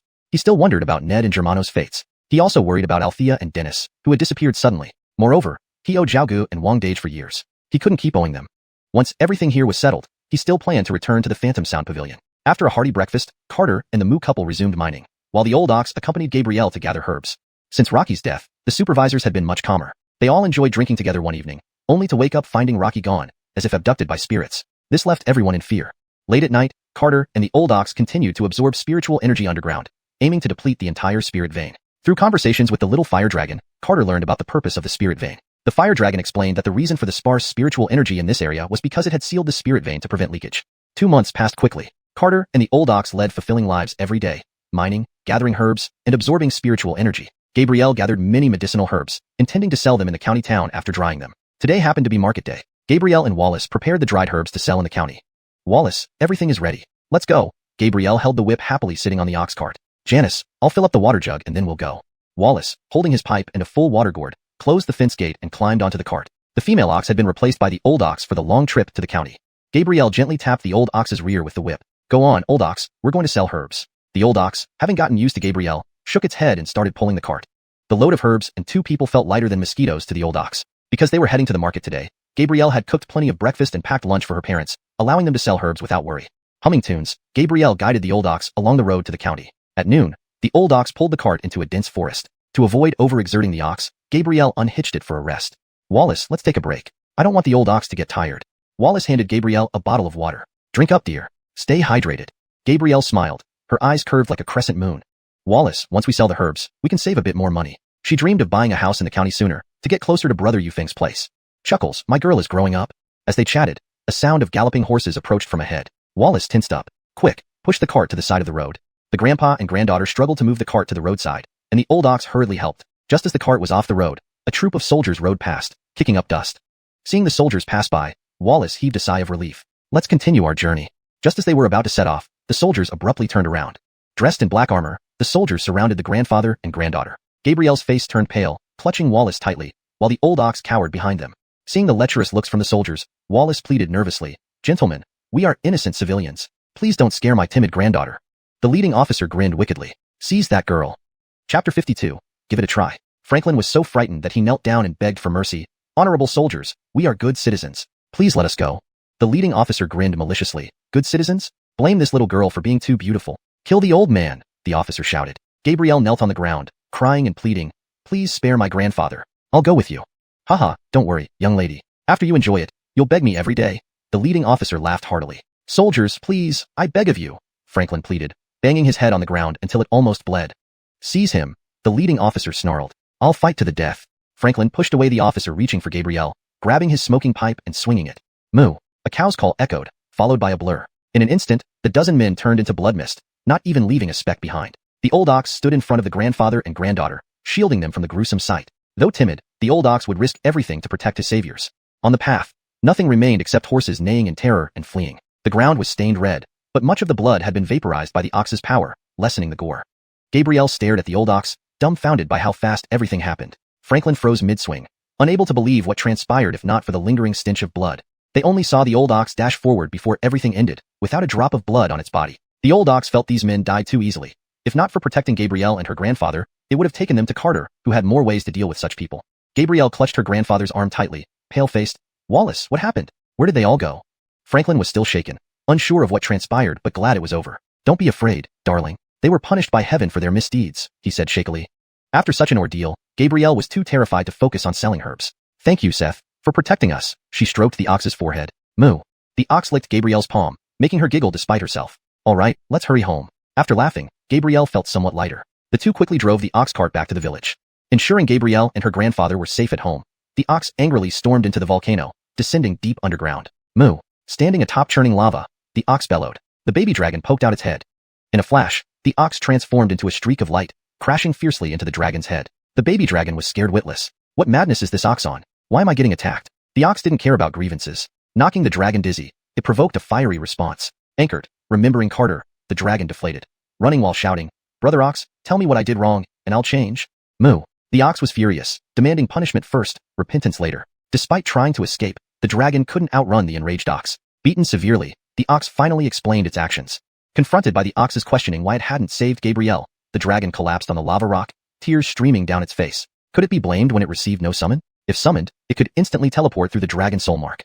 Realizing his mistake, the ox offered some spirit stones as an apology. Moo, acknowledging it was the first time apologizing to a dragon. Leaving the spirit stones, the ox vanished underground, flying toward the village. Swallowing the stones reluctantly, the dragon accepted it grudgingly. As king of beasts, it disliked being bullied by an ox. Anger needed release. Since those officers caused trouble, they would experience the wrath of the shepherd. As dusk approached, Iman, Zaida, and Carter returned early. For unknown reasons, Zaida's eyelids twitched incessantly, fearing something might be wrong at home. Sitting dejectedly on the field ridge, Gabrielle couldn't understand today's events. Why would those officers attack them for no reason? Lost in thought, Gabrielle didn't notice Carter approach and sit beside her. Gabrielle, why are you sitting here? Carter asked gently. Oh, brother Yufeng, you're back. Gabrielle blushed shyly. The crystals were dug quickly, so we returned earlier. Iman and Zaida tiptoed past, avoiding disturbance. Dad and Tracy are back too? Gabrielle's eyes widened. Anchors, they're all back. Carter smiled awkwardly. You smile so beautifully, brother Yufeng. Gabrielle blushed deeper. Oh right. Lately, I keep dreaming about a red dragon, which is very pretty. Really? Has it visited you often? Anchors, it says it will visit me frequently, Gabrielle said. Their conversation turned somber, and Gabrielle suddenly felt low, worried it might affect Carter. Brother Yufeng, I'll cook dinner for you. Rising, Gabrielle forced a smile. Carter frowned, noticing the change in Gabrielle. At the ox pen, the ox was teasing the cows but became serious upon seeing Carter. Moo, gesturing him closer. Seth, what happened today? Carter asked, sitting at the pen. The ox recounted the day's events, including disciplining the baby dragon. Hearing this, Carter clenched his fists tightly. Seth, you did well. It seems we should try having Gabrielle summon the baby dragon. During dinner, Franklin recounted the incident to everyone. Iman's face was pale, Zaida holding Gabrielle tightly. Thank heavens, Iman looked skyward. Father, please rest. You've been through much. Zaida supported Franklin to bed. Talking long into the night, Iman warned Carter about the soldiers' brutality and advised caution in future encounters. Uncle, Aunt, rest now. Let me stay with Gabrielle, Carter offered. Anchors, thank you, Yufeng. Taking Gabrielle to the field ridge, they gazed at the stars. Brother Yufeng, look at the beautiful stars, Gabrielle pointed. Looking up, Carter pondered how to explain the dragon, wary of scaring her. How beautiful indeed. By the way, Gabrielle, you often dream about a red dragon, right? Unable to resist, he continued. Why didn't you call it today? Well, it was just a dream. How can dreams be real? Gabrielle chuckled uncomfortably. Gabrielle is so kind. Maybe the red dragon is your guardian. Try summoning it. It might actually appear. Really? Give it a try, Carter encouraged. Okay, let me try. Closing her eyes, Gabrielle imagined the dragon, whispering, Mitzi dragon, come play with me. Under the starlit sky, a fiery red dragon emerged, slowly flying toward Gabrielle. Chapter 53, Heaven's Wrath. Gabrielle, look quickly. Carter pointed skyward in surprise. Gabrielle opened her eyes and gasped with excitement, covering her mouth in amazement. It's really the little red dragon from my dream. Gabrielle felt as if it were too surreal, like she was dreaming. She gently pinched her cheek and chuckled to herself. I'm not dreaming at all.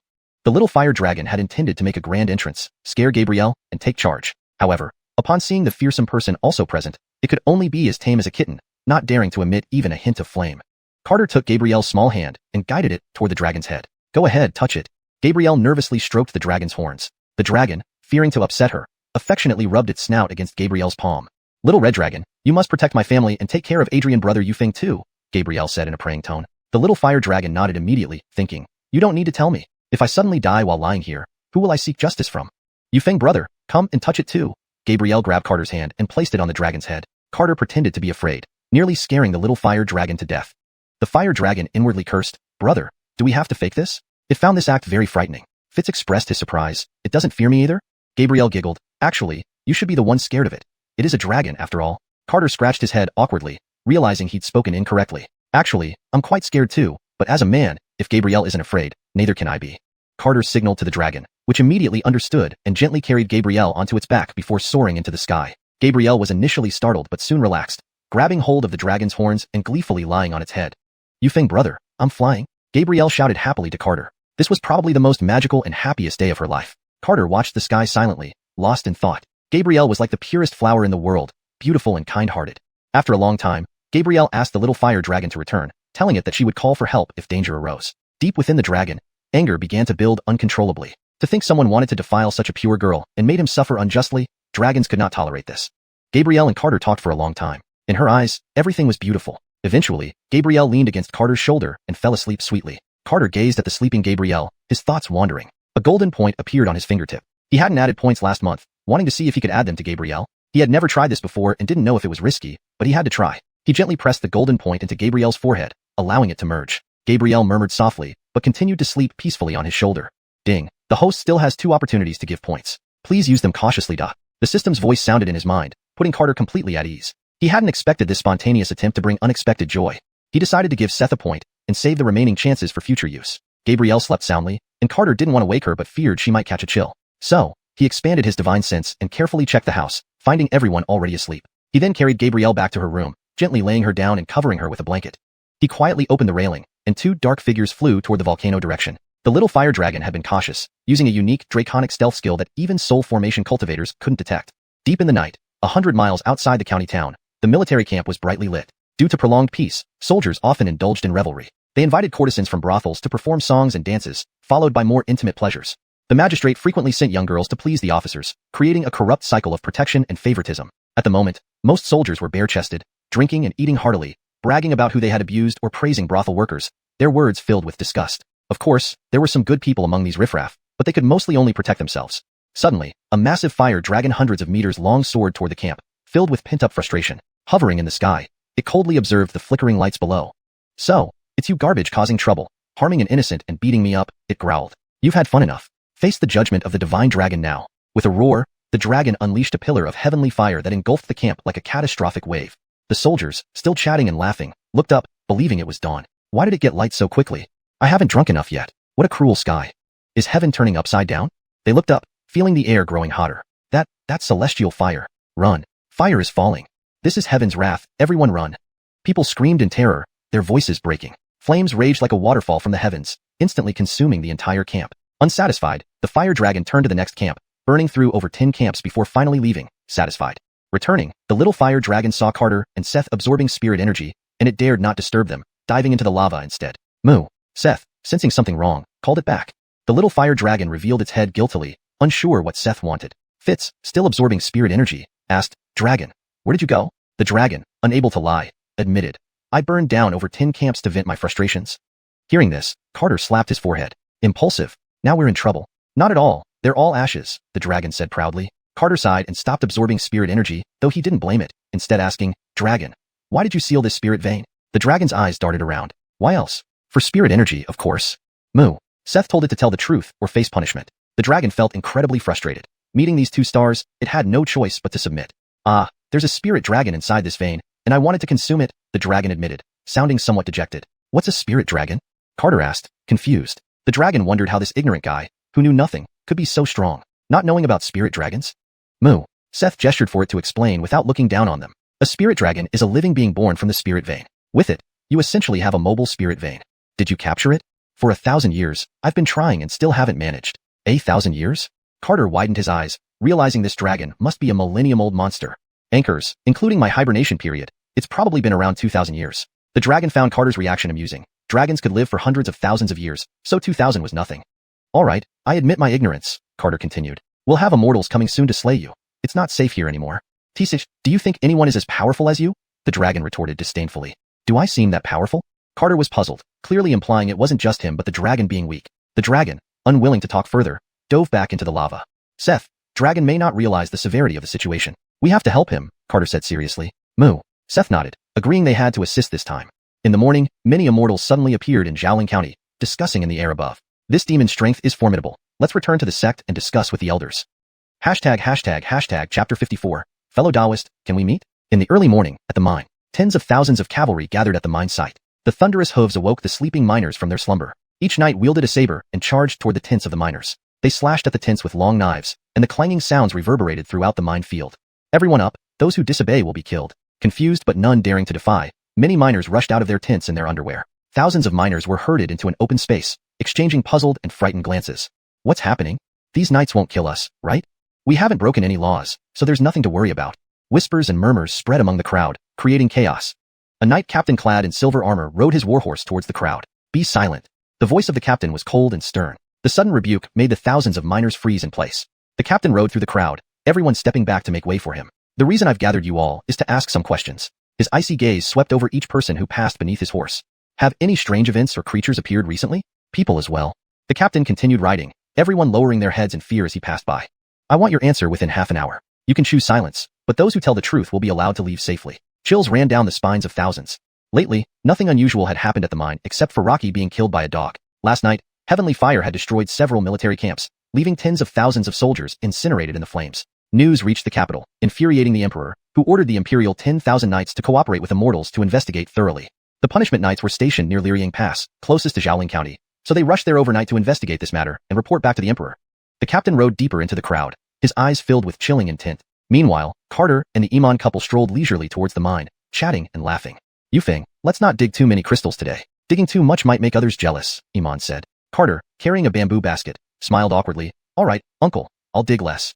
As they approached the path leading to the mine, Carter's smile froze. What's wrong, Yufeng? Iman asked worriedly. Uncle, look at the hoof prints on the ground, Carter pointed out. Iman noticed the deep hoof prints everywhere on the path. Frowning, Iman remarked, did an army come to the mine? Carter's brows also furrowed. He thought about Clem setting the military camp ablaze last night. It seemed the news had leaked. Carter cautiously extended his divine consciousness and soon discovered the crowded scene at the mine. Seems we won't be going to the mine today, Carter said. These hoof prints are deep, indicating cavalry rather than infantry, Carter added. Cavalry? Iman was surprised. Anchors, cavalry are notorious for ruthless killings. It looks like we can't go to the mine. What do we do? Should we still head there? Zaida asked nervously. We need to return quickly. Otherwise, Gabrielle and grandfather might be in danger, Carter replied. He wasn't a saint. Those above could fend for themselves. Moreover, the immortals tracking Clem might be coming here soon, so he couldn't act rashly. Let's go back and discuss, Iman said. The three hurried home. Back at the mine, tens of thousands of knights emanated a freezing, killing aura, surrounding thousands of miners like an iron bucket. Half an hour has passed. Let's start with you. The captain's icy saber landed on the shoulder of a foreman. Usually arrogant, the foreman knelt in terror, banging his head on the ground repeatedly. Spare my life, sir. I'm the foreman here, but I didn't notice anything unusual lately. Whoosh. A flash of cold light, and the foreman's head fell off. You're useless. What about you? The saber landed on another foreman's shoulder. Blood spread across the ground, staining the blade as the foreman's headless body twitched its last.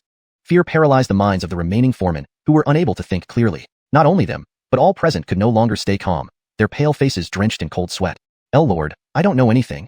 The kneeling foreman banged his head incessantly, wetting his pants in sheer terror. The captain shook his head, useless. Another flash of cold light, and another foreman's head rolled. Thinking that the foreman would have more useful information, the captain was disappointed. Seeing their comrades die, the remaining foremen tried to flee in panic. Whoosh, whoosh, whoosh. 3 iron arrows pierced the backs of their heads, pinning them to the ground before they could even scream. Everyone scattered in terror around the bodies, afraid to make a sound, fearing they might be next. Lord, spare me. I remember something. A foreman crawled frantically towards the captain, his face pale with terror. The captain looked down at the kneeling foreman. Oh, you remember? Speak. The foreman knocked his head on the ground while recounting Rocky's encounter and the anomalies related to Iman's couple. Realization dawned on the miners, nodding in agreement about the weirdness surrounding Iman and Carter. To save their lives, some embellished the story. The captain nodded, finding some useful information. Good, you've all done well. From now on, Xiaoling County is under curfew. Those who disobey will be executed. Leading the way, tens of thousands of knights marched towards Mulin village. Carter monitored the situation with his divine consciousness. With the army approaching, he didn't know what to do. Escaping with Gabriel's family would be unwise, akin to admitting guilt. Endless pursuit awaited them if they did. The best option was to reveal himself, or Clem. Given the circumstances, revealing Clem seemed the safest choice. Grady, shall we hide in the mountains? Zaida suggested nervously. No, hiding means death. Iman's resolute face revealed his decision. Yufeng, take Gabriel away, and we'll stall them. Carter laughed. Uncle, it's not that serious. We have done nothing wrong. No need to worry too much. Ah, I hope so, Iman sighed. Uncle Auntie, I'll rest and think of a plan, Carter said. Anchors, go ahead. Thanks for all your hard work, Iman responded somberly. Returning to his room, Carter expanded his divine consciousness, avoiding Gabriel's family. As it spread, birds and beasts in the mountains lay prostrate. The horses of the knights whinnied and kneeled, causing chaos on the narrow path. The captain nearly tumbled, shouting in alarm. There's a demon here. Prepare for battle immediately. The elite knights quickly regained order, forming groups of 4. Tens of thousands of knights divided into 2 teams, advancing into the forest cautiously. Carter was surprised by their high alertness. This meant Mulin village would soon become a battlefield, which he wanted to avoid most. Fellow Taoist, can we meet? A voice echoed for miles. An old man with a youthful face and white hair hovered in midair, flanked by 2 disciples. Carter cursed inwardly. Just when I was thinking about it. Hashtag chapter 55. I am also an immortal. The elder's divine consciousness covered the forest where birds and beasts were crawling, his expression extremely serious. Despite suppressing the 100 beasts with his divine consciousness, he could not locate the other party's position. This indicated that the other party's cultivation was at least 1 realm higher than his. If not for the rampages of demons, he would not dare to linger here. Carter frowned. He had been cautious enough, but the other party had still managed to detect his divine consciousness. This only meant that the other party's strength was absolutely overwhelming. With his current strength, he could only escape from a Foundation establishment cultivator. The elder who transmitted his voice might be an expert at the nascent soul level, which truly complicated matters. He did not believe that he had genuinely shattered the celestial formation within the secret realm with 1 punch. He was merely the last straw that broke the camel's back. The ability to leave the secret realm was entirely due to the 7-colored Spiritus Lotus and the Bodhi Spirit Tree. Now facing such a powerful enemy, he could only rely on strategy. Moreover, it seemed the other party had some reservations and had not yet made a move. Facing the voice transmission, Carter remained silent, continuing to release his powerful divine consciousness, extending all the way to where Ansel was underground. His task now was to summon Ansel to help repel the powerful enemy. Carter's divine consciousness invaded Ansel's mind, waking him from his slumber. Ansel, a formidable enemy is approaching. We need your help, Carter's voice echoed in Ansel's mind. Ansel was startled and asked anxiously, what is their cultivation? At least nascent soul. Their exact strength isn't clear. Remember, act stealthily. After saying this, Carter immediately withdrew his divine consciousness. He needed to find Seth to fight the formidable opponent ahead. Ansel didn't quite understand. Carter said, at least nascent soul, but did not mention an upper limit. Could the other party be so strong that even Carter couldn't discern their cultivation? But he had no choice. If Gabriel died, he would die too. Even if the opponent was a transcendent expert, he had to struggle. Master, should we retreat? A Dolores behind the elder looked anxious. No, you must remember, the elder advised. As cultivators, we must take the responsibility to eradicate demons and uphold righteousness. Let us face the Tiger Mountain head-on. The disciples understand. The 2 disciples replied respectfully. Seeing that the other party was not responding, the elder again sent his voice transmission over thousands of miles. Taoist friend, this old man Jericho, last night a demon wreaked havoc, harming 10,000 lives. I have come here to enforce heavenly justice. Roar. Before Jericho could finish, a roar shook the mountains, scaring everyone into trembling. Evil dragon emerges, quickly flee. Jericho's voice spread over 1,000 miles. The captain looked seriously at the sky. Even though they were separated by several thousand feet, he could clearly see the red dragon rising majestically. The battle of immortals is not something we can get involved in. Retreat quickly. The captain led tens of thousands of knights back at lightning speed. The immortals who had sealed off Medicine Mountain also left. They ignored Jericho's transmission since their actions were nearly complete. With the evil dragon emerging, it would surely attract many cultivators, making it hard to hide their activities. Old 8th, Old 9th, you 2 stay here. The rest follow me to slay the evil dragon, a robed, long-bearded elder instructed. 3 figures rushed out of Medicine Mountain toward Ansel. Carter split a strand of divine consciousness, merging it into Seth's mind, quietly helping Ansel escape. Gabriel knocked frantically on Esteban's door. Big brother Yufeng, wake up. We need to leave immediately. Immortals are fighting. Carter opened the door, equally tense. Don't worry, Gabriel. Here is the safest place. Amon solemnly added, Yufeng, the rumors say that when immortals fight, it causes devastation. We shouldn't stay here. Son, if we go, everyone will go together. Perry, let's pack up. Big brother Yufeng, let's go help too. Gabriel ran into the room to pack. Carter watched the chaos in the family, feeling uneasy. He stopped him on, saying seriously, Uncle, there are immortals sealing Medicine Mountain. Nothing bad will happen. Not just the Mu family, the entire Lingmu village was relocating, with many already on the road away from home. Iman said tearfully, "Yu Feng, we don't want to leave, but they are immortals. Who cares about our lives?" Carter didn't know what to say. If they encountered a battle on the way, he might not be able to protect the family. Immortals had sealed Medicine Mountain. After being here for so long, they definitely wanted the spiritual dragon Ansel mentioned and wouldn't allow the battle to spread here. Carter had no choice but to reveal himself. "Uncle, I am also an immortal." Carter slowly floated above Iman. Iman was stunned, his breathing quickening. "Yu Feng, you are really an immortal?" Carter nodded. "Anchors, please believe I can protect you." "Big brother Yu Feng, huh?" Gabrielle entered, seeing Carter floating and was speechless.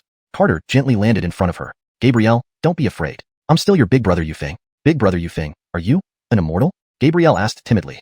"Not just me, Seth is also an immortal," Carter said. Gabrielle jumped joyfully. "Big brother Yu Feng is an immortal, Dad Tracy, we don't need to leave." "That's great." "Uncle, I must go and drive them away. Please trust me." Iman nodded, lost for words. Carter turned into a streak of light, heading towards Seth. Gabrielle laughed happily, while Iman and his wife were still in shock. "Evil creature, where do you think you're going?" Jericho flew after the fleeing fire dragon. Ansel had run for a while, thinking the other party was very powerful, only to realize they were just at the initial stage of transformation realm, startling the dragon. Jericho launched 2 magic seals, mountain-sized blue palm prints pressing down on the fire dragon, which instantly expanded. 1,000-jong fire dragon coiled in the air, its mighty tail breaking the mountain-like blue ice palm print. The massive red dragon head emerged from the clouds, making Jericho seem like an ant. "Old man, since you haven't angered me, I won't blame you. Leave now if you can," the fire dragon spoke condescendingly. Jericho's face turned pale, looking grave. You're a true dragon? For heaven's sake, look at the huge dragon right in front of you and ask," the red dragon snarled angrily. Carter and Seth appeared in the distant sky, shocked at the mountain-sized dragon head. "Seth, is that Ansel?" "Moo." Seth was more panicky. "I don't know either. After all, the dragons we fought aren't this big. Might it be Ansel's dad? What kind of existence have we provoked?" Man and Ox suddenly regretted it, hoping Ansel wouldn't tell its father. Chapter 56, Farewell. Jericho never imagined that the creature he was chasing was actually a true dragon. Although it was a true dragon, it could not indiscriminately wreak havoc on the world, or else Jericho would consider it an evil dragon. "May I ask if it was you who slaughtered tens of thousands of lives last night?" "That's right. So what if I did?" The fire dragon's eyes were filled with disdain. "You are a true dragon. Even if you don't protect the people, you shouldn't be committing atrocities everywhere. Today, whether by defeat or otherwise, this old man must take action for the greater good." Jericho stomped his foot in midair, and a blue ice domain began to spread until it enveloped the fire dragon. "Teach, old fool, my race of divine dragons does things as we please. Since you seek death, I shall grant your wish." The fire dragon roared and charged wildly into Jericho's spiritual realm, shattering the blue ice domain beneath its mighty body. Jericho was greatly alarmed. Though he had only attained the transformation god stage less than a century ago, he was extremely confident in his extreme cold ice domain. But this true dragon could actually break through with sheer physical strength? Seeing his domain about to collapse, Jericho deployed 3 magical formations. These rapidly merged into the domain, and from within the extreme cold emerged 3 blue ice dragons, roaring toward the fire dragon. Seeing the ice dragons charging with overwhelming force, the fire dragon scoffed, "Pitiful skills, yet you dare to show off before a master." Roar. The mountainous fire dragon rolled effortlessly within the blue domain, biting through the heads of the ice dragons with a single bite. Under the absolute dominance of the fire dragon, Jericho's extreme cold domain became chaotic as towering flames surged towards him. Jericho condensed his ice domain and cast an ice formation to block the infernal flames. Faced with the powerful dragon aura, he could only passively defend, gritting his teeth to endure. The formation above him creaked ominously, yet Jericho remained unperturbed, seemingly determined to subdue the dragon. "Please cease your evil deeds and repent. Otherwise, you will become an enemy to all." Jericho channeled endless power into the formation, but he was no match for the fire dragon. Cracks began to appear in the formation. "Bullshit. Great might celestial dragon." The fire dragon, showing disdain, soared higher, drawing elements from 1,000 miles around. Space began to distort, and the little dragon prepared to kill the old man. Apocalyptic dragon aura began to spread, and the fire dragon activated the divine dragon domain, exerting absolute suppression over thousands of miles. Even Carter and Seth felt restricted in their movements. Carter watched the giant dragon diving from the sky, accompanied by lightning, and sighed, "Seth, this old man is probably done for." "Moo. Seth, so be it. We wouldn't escape either if we stayed. This dragon daddy is quite ruthless. It seems the little dragon has help. Let's go back first to ensure Gabrielle's family is safe." The man and ox retreated from the battlefield cautiously, flying toward Gabrielle's home. Jericho was trapped in the divine dragon domain, while the fire dragon dove down from above. With the enhancement of the Great Might Celestial Dragon technique, the fire dragon's body became several times harder and temporarily immune to magical damage. If it truly collided with Jericho, he would be utterly annihilated. "Fellow Taoist, let us aid you." 3 figures deployed a formation, breaking through the dragon soul domain's pressure. They instantly teleported beside Jericho, unleashing their own domains.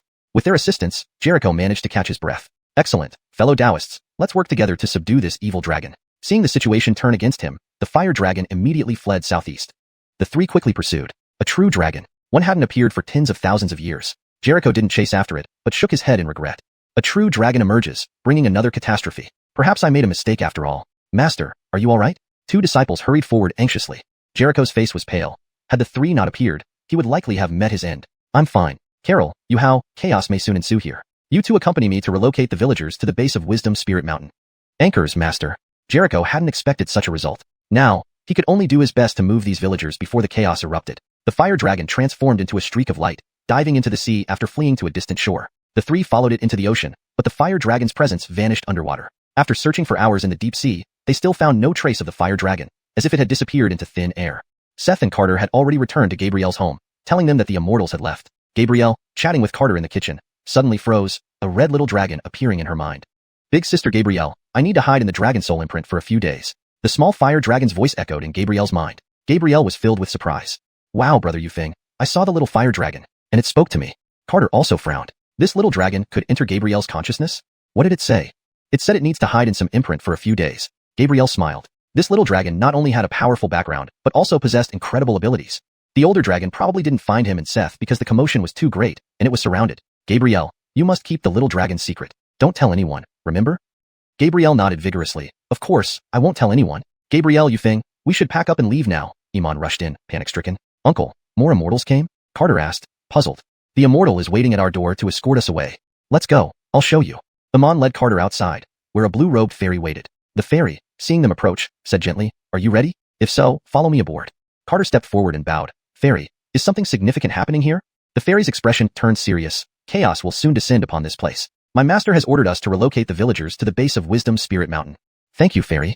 Carter bowed gratefully. This fairy, though an immortal, showed no arrogance, proving she genuinely cared for the people. Thus, his concerns eased somewhat. The fairy left a small formation in the yard. Once you're packed, stand within this formation. It will teleport you to the ship. With that, she departed to fetch others. Uncle, let me help you pack. Carter quickly helped them gather clothes and furniture, finishing in no time. Amon noticed the signs but could only sigh.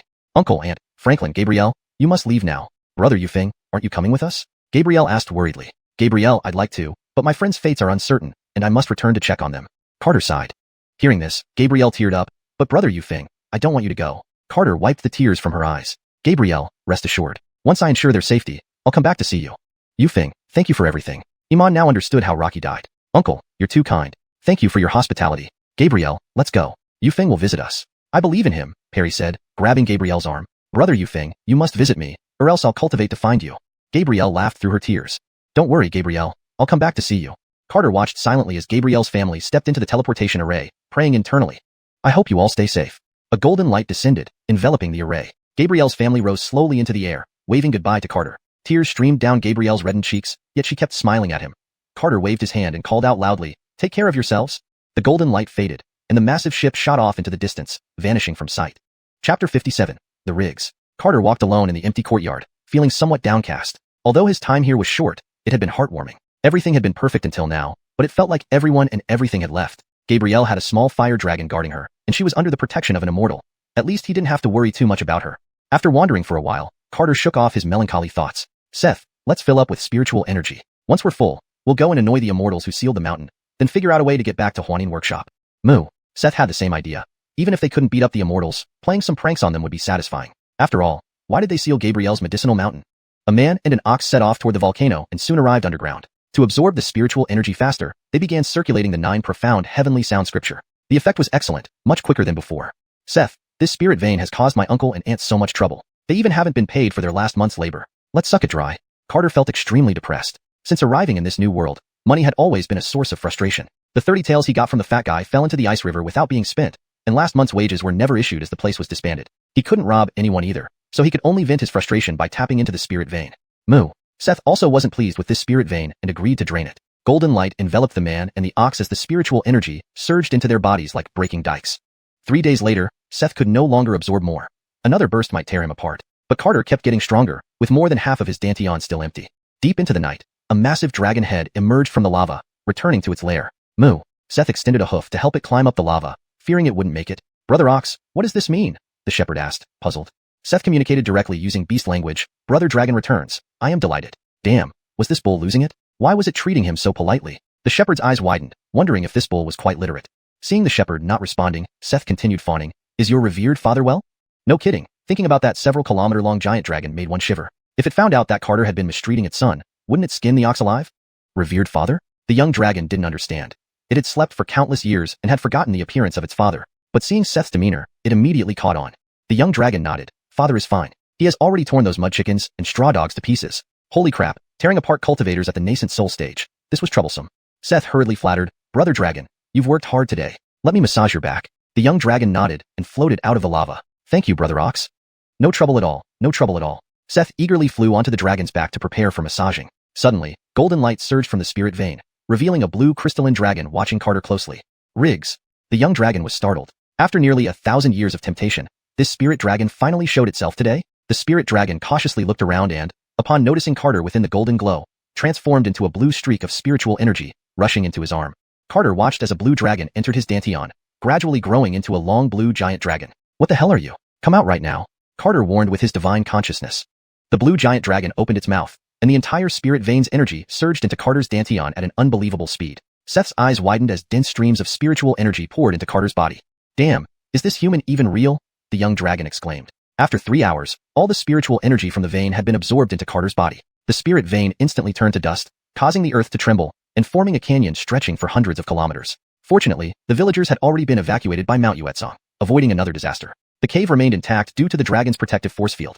Carter inspected internally with his divine consciousness, seeing countless threads of gold pressing against the blue giant dragon, which lay quietly in his dantian, not daring to move recklessly. Why did you enter my dantian? Carter asked angrily. The blue dragon couldn't speak yet, but pitifully stared at Carter, seemingly begging to stay. Seeing the dragon's helpless expression, Carter softened.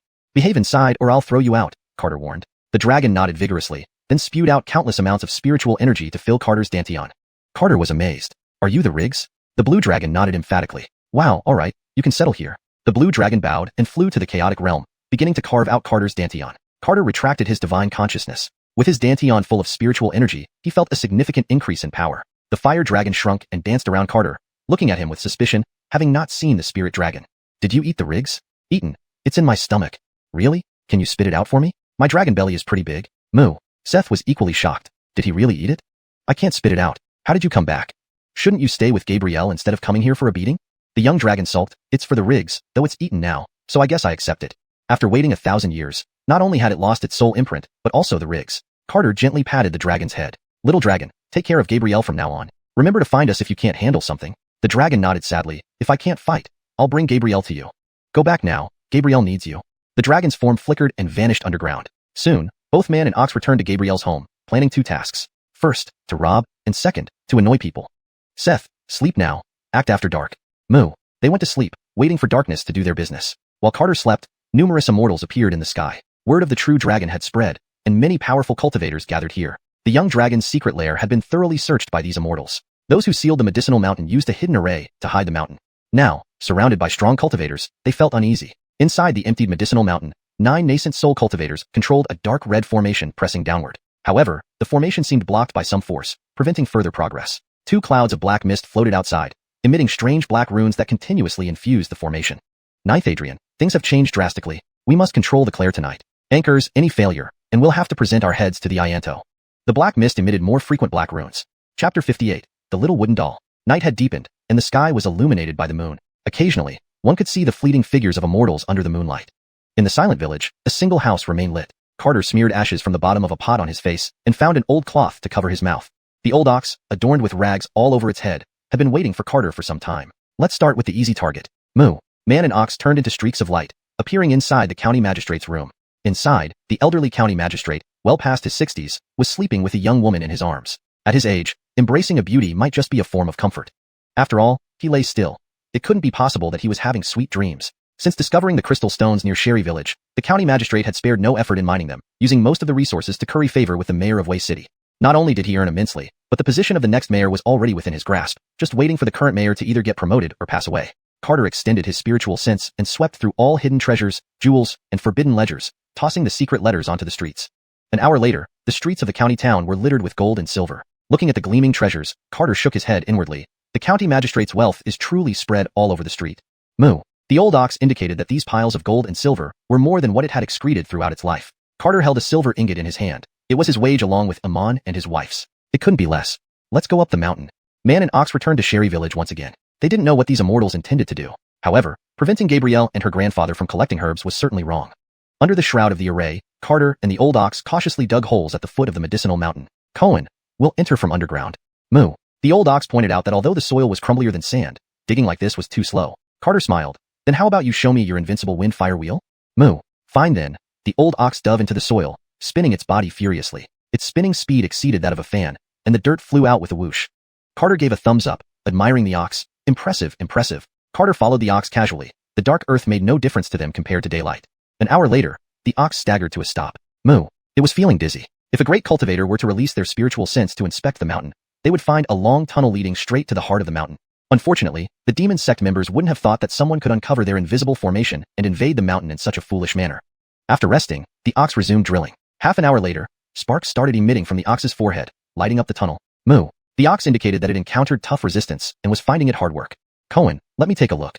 Carter crawled forward and discovered a green stone wall. He tried to intrude with his spiritual sense, but found it impossible to penetrate. Carter pondered that his spiritual sense was usually unstoppable, able to delve into even molten lava without difficulty, but here it was blocked by this emerald green wall. Cohen, this stone wall seems peculiar. Moo. Indeed, strange. It drilled until my scalp tingled. Those immortals must be after this stone wall. We can't let them succeed easily. Moo. The ox wanted to break through the wall directly and run away. Carter shook his head, disapproving of the ox's plan. Too much commotion wasn't good. No telling what powers those immortals possessed. Carter formed claws with both hands, gripping the green stone wall. A cool sensation ran through his fingertips. I'll try to see if I can dig it open. Carter felt uncertain, but decided to give it a shot. His technique activated, and he tore at the stone wall with immense force. The sound of metal scraping resonated from the wall. Under Carter's formidable strength, the surface layer of the stone wall peeled off, revealing a softer interior. The stone wall was like an egg, hard on the outside but soft inside.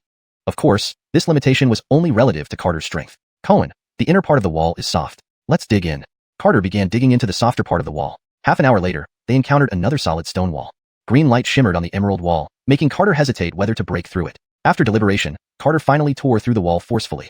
Cohen, the wall is about to break. We need to be careful. Moo. The ox had already prepared to flee. There was no need to worry. Carter tore through the solid stone wall, revealing an empty space inside. He tore open a large hole and climbed through with the ox. Upon entering the emerald green space, they were enveloped by an aura full of life, as if the green air itself was alive. Though devoid of life, it radiated a vibrant presence, creating a peculiar yet indescribable sensation. They headed towards the source of the green light and soon found a wooden doll with green hair. Anchors, a wooden doll, about knee-high for Carter, continuously emitting green light. The green glow resisted the red light beyond the stone wall, as strange runes slowly crept into the green space. Carter looked at the eerie runes and felt a sense of familiarity. Cohen, do you recognize the runes on the wall? Moo. Of course, I recognize them. They're the ugly marks those demon brats carved on their faces. Ankara, probably the demon sect members. We definitely can't let them succeed. Carter and the ox approached the small wooden doll. Its expression was grim, and cracks appeared on its white back, extending downward. However, the green light it emitted grew stronger, signaling its final stand. Hey, little guy, don't think about giving up. Carter's voice interrupted the doll, causing the green light to gradually dim. The wooden doll turned around, retreating in fear. Don't come closer, or I will self-destruct. Carter was surprised. He hadn't expected the small wooden doll to speak. Don't be afraid, little one. We're here to help you. Moo. I'm not human. You don't need to be nervous. The wooden doll seemed unsure, its tiny eyes suddenly turning green, revealing Carter's experiences instantly. This alarmed Carter greatly since he was a transmigrator, and this secret needed to stay between them forever. Fortunately, the wooden doll saw only some of Carter's lesser secrets. Of course, it also saw the 7-colored spirit lotus and the Bodhi tree. The wooden doll rushed toward him, clinging to his leg and pleading, please take me away from here. I can't hold on much longer. Carter caressed its green hair, which felt remarkably soft. As long as you aren't afraid of me, I'll take you away. The wooden doll nodded. The strange runes were almost breaking through the walls. It couldn't resist alone. Anchors, yes, I'll go with you. The wooden doll transformed into a green light, circling Carter's neck, and became a small green vine hanging there. Without the support of the green light, the stone wall weakened. Crack. A fissure appeared in the wall, and a swarm of black runes poured into the space.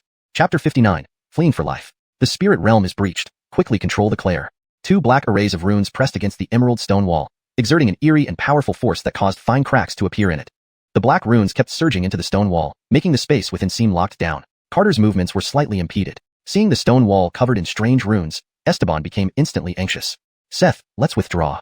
Moo. A cow's bellow echoed from the cracked cave entrance as the old ox had already fled the scene. Carter wasted no words, transforming into a streak of light and dashing through the opening. Crack, crack, crack. The stone wall split open, revealing emerald mist to the air. Soul capture array, suppress it. Wilbur shouted. 2 massive rune arrays pressed toward the emerald mist. Their senses could not penetrate the emerald mist, so they could only use brute force to subdue it without harming the Claire. 9 great yuaning concentrated, cautiously controlling the arrays over the mist, causing sudden waves of red light to erupt. As the array compressed the mist, it was instantly enveloped by 3 large arrays. We succeeded, Wilbur exclaimed excitedly. Activate the array. Devon and Ninth clasped their hands, slowly lifting the soul capture array into the sky. Within the cubic-shaped array, green mist was gradually consumed by demonic energy, leaving the inside empty. The group of demon cultivators stared in amazement. 2 late-stage core formation experts plus 9, Great Yuan Ing working together had managed to catch just air? Everyone simultaneously looked at the cave under the stone wall. Who dared snatch food from the tiger's mouth in front of 11 high-level cultivators? Hurry, give chase. Enraged, Devon slammed his palm down, shattering the entire medicine mountain. The 9 Great Yuan Ying's god minds expanded, locking onto the fleeing culprit's aura, gritting their teeth as they pursued. The array shattered, releasing dark light. Numerous high-level cultivators appeared in the sky above Clare Village. Why is there such intense dark light here? Not good. It's people from the demon sect. They must have found the secret treasure. Everyone joined forces to vanquish the demons. Several orthodox cultivators unleashed various techniques, colorful beams bombarding Clare Village, turning its sky as bright as day. Seniors 8th and 9th struck 2 enormous red palm prints that rose from the ground, countering all the attacks. Deafening explosions boomed, the powerful shockwaves tearing apart the landscape for miles around.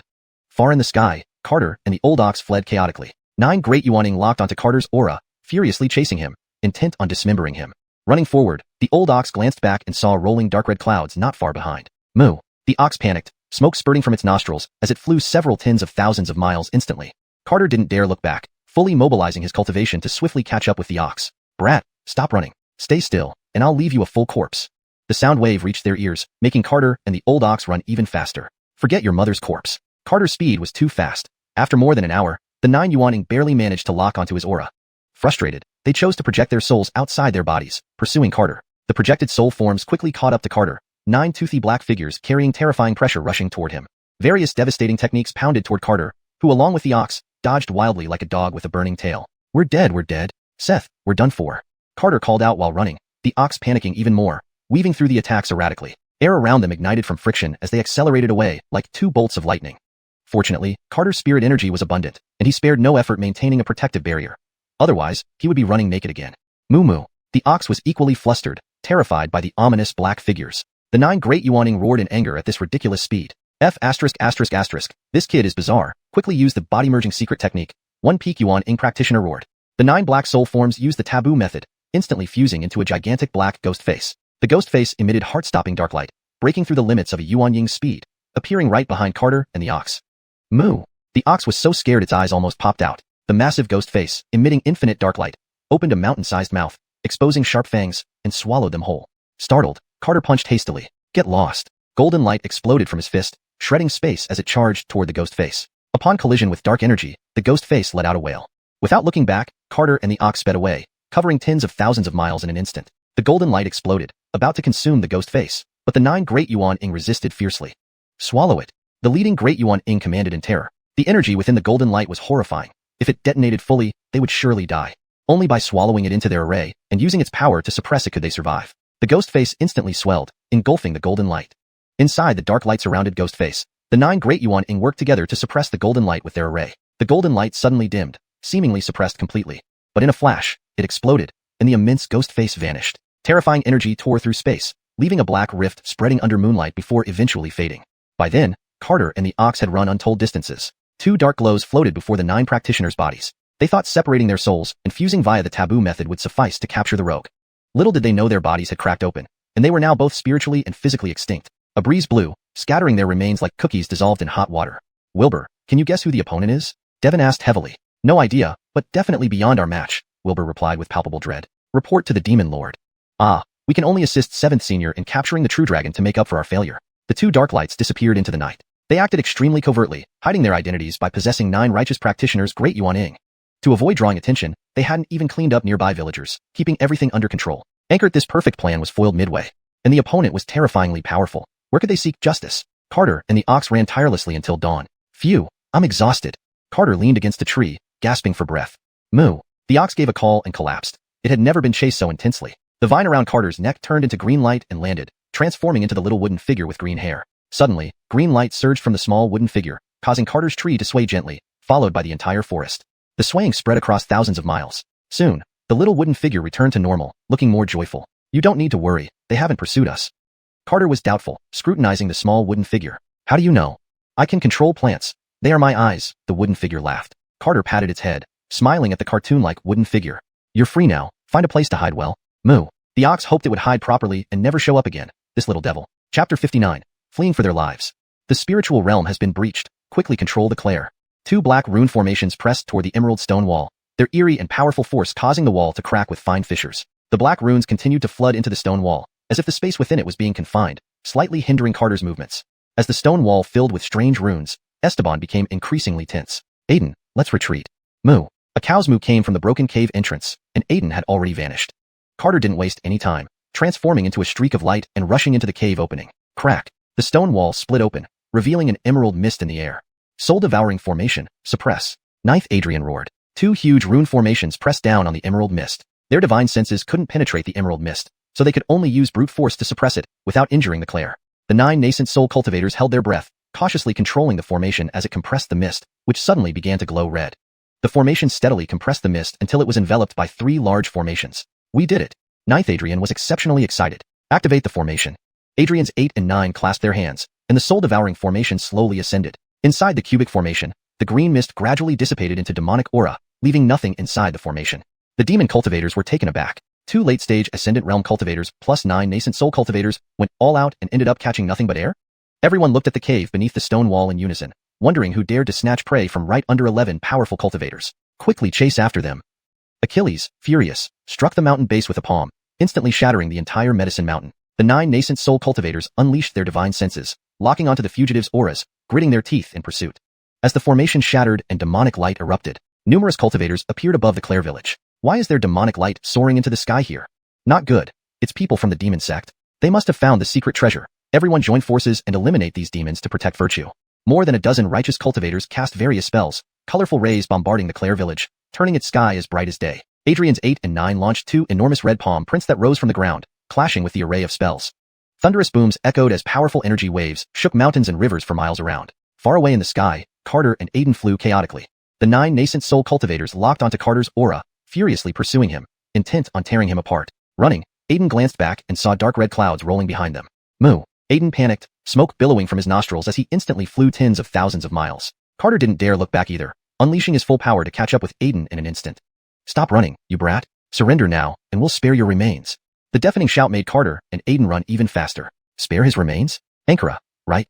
Carter's speed was astonishing. After more than an hour, the 9 nascent souls could barely keep his aura locked down. Unable to catch up, they resorted to breaking through their physical forms to pursue Carter as nascent souls. The nascent souls swiftly caught up to Carter, 9 grinning small figures carrying terrifying pressure charging at him.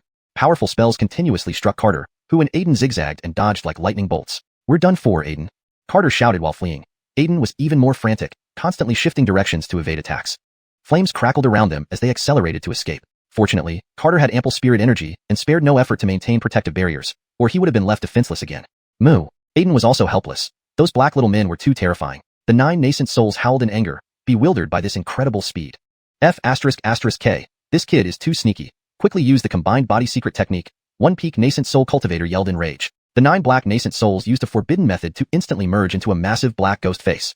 The ghost face emitted chilling demonic light, surpassing the speed limit of nascent souls and appearing behind Carter and the buffalo. Moo. Aiden's eyes nearly popped out.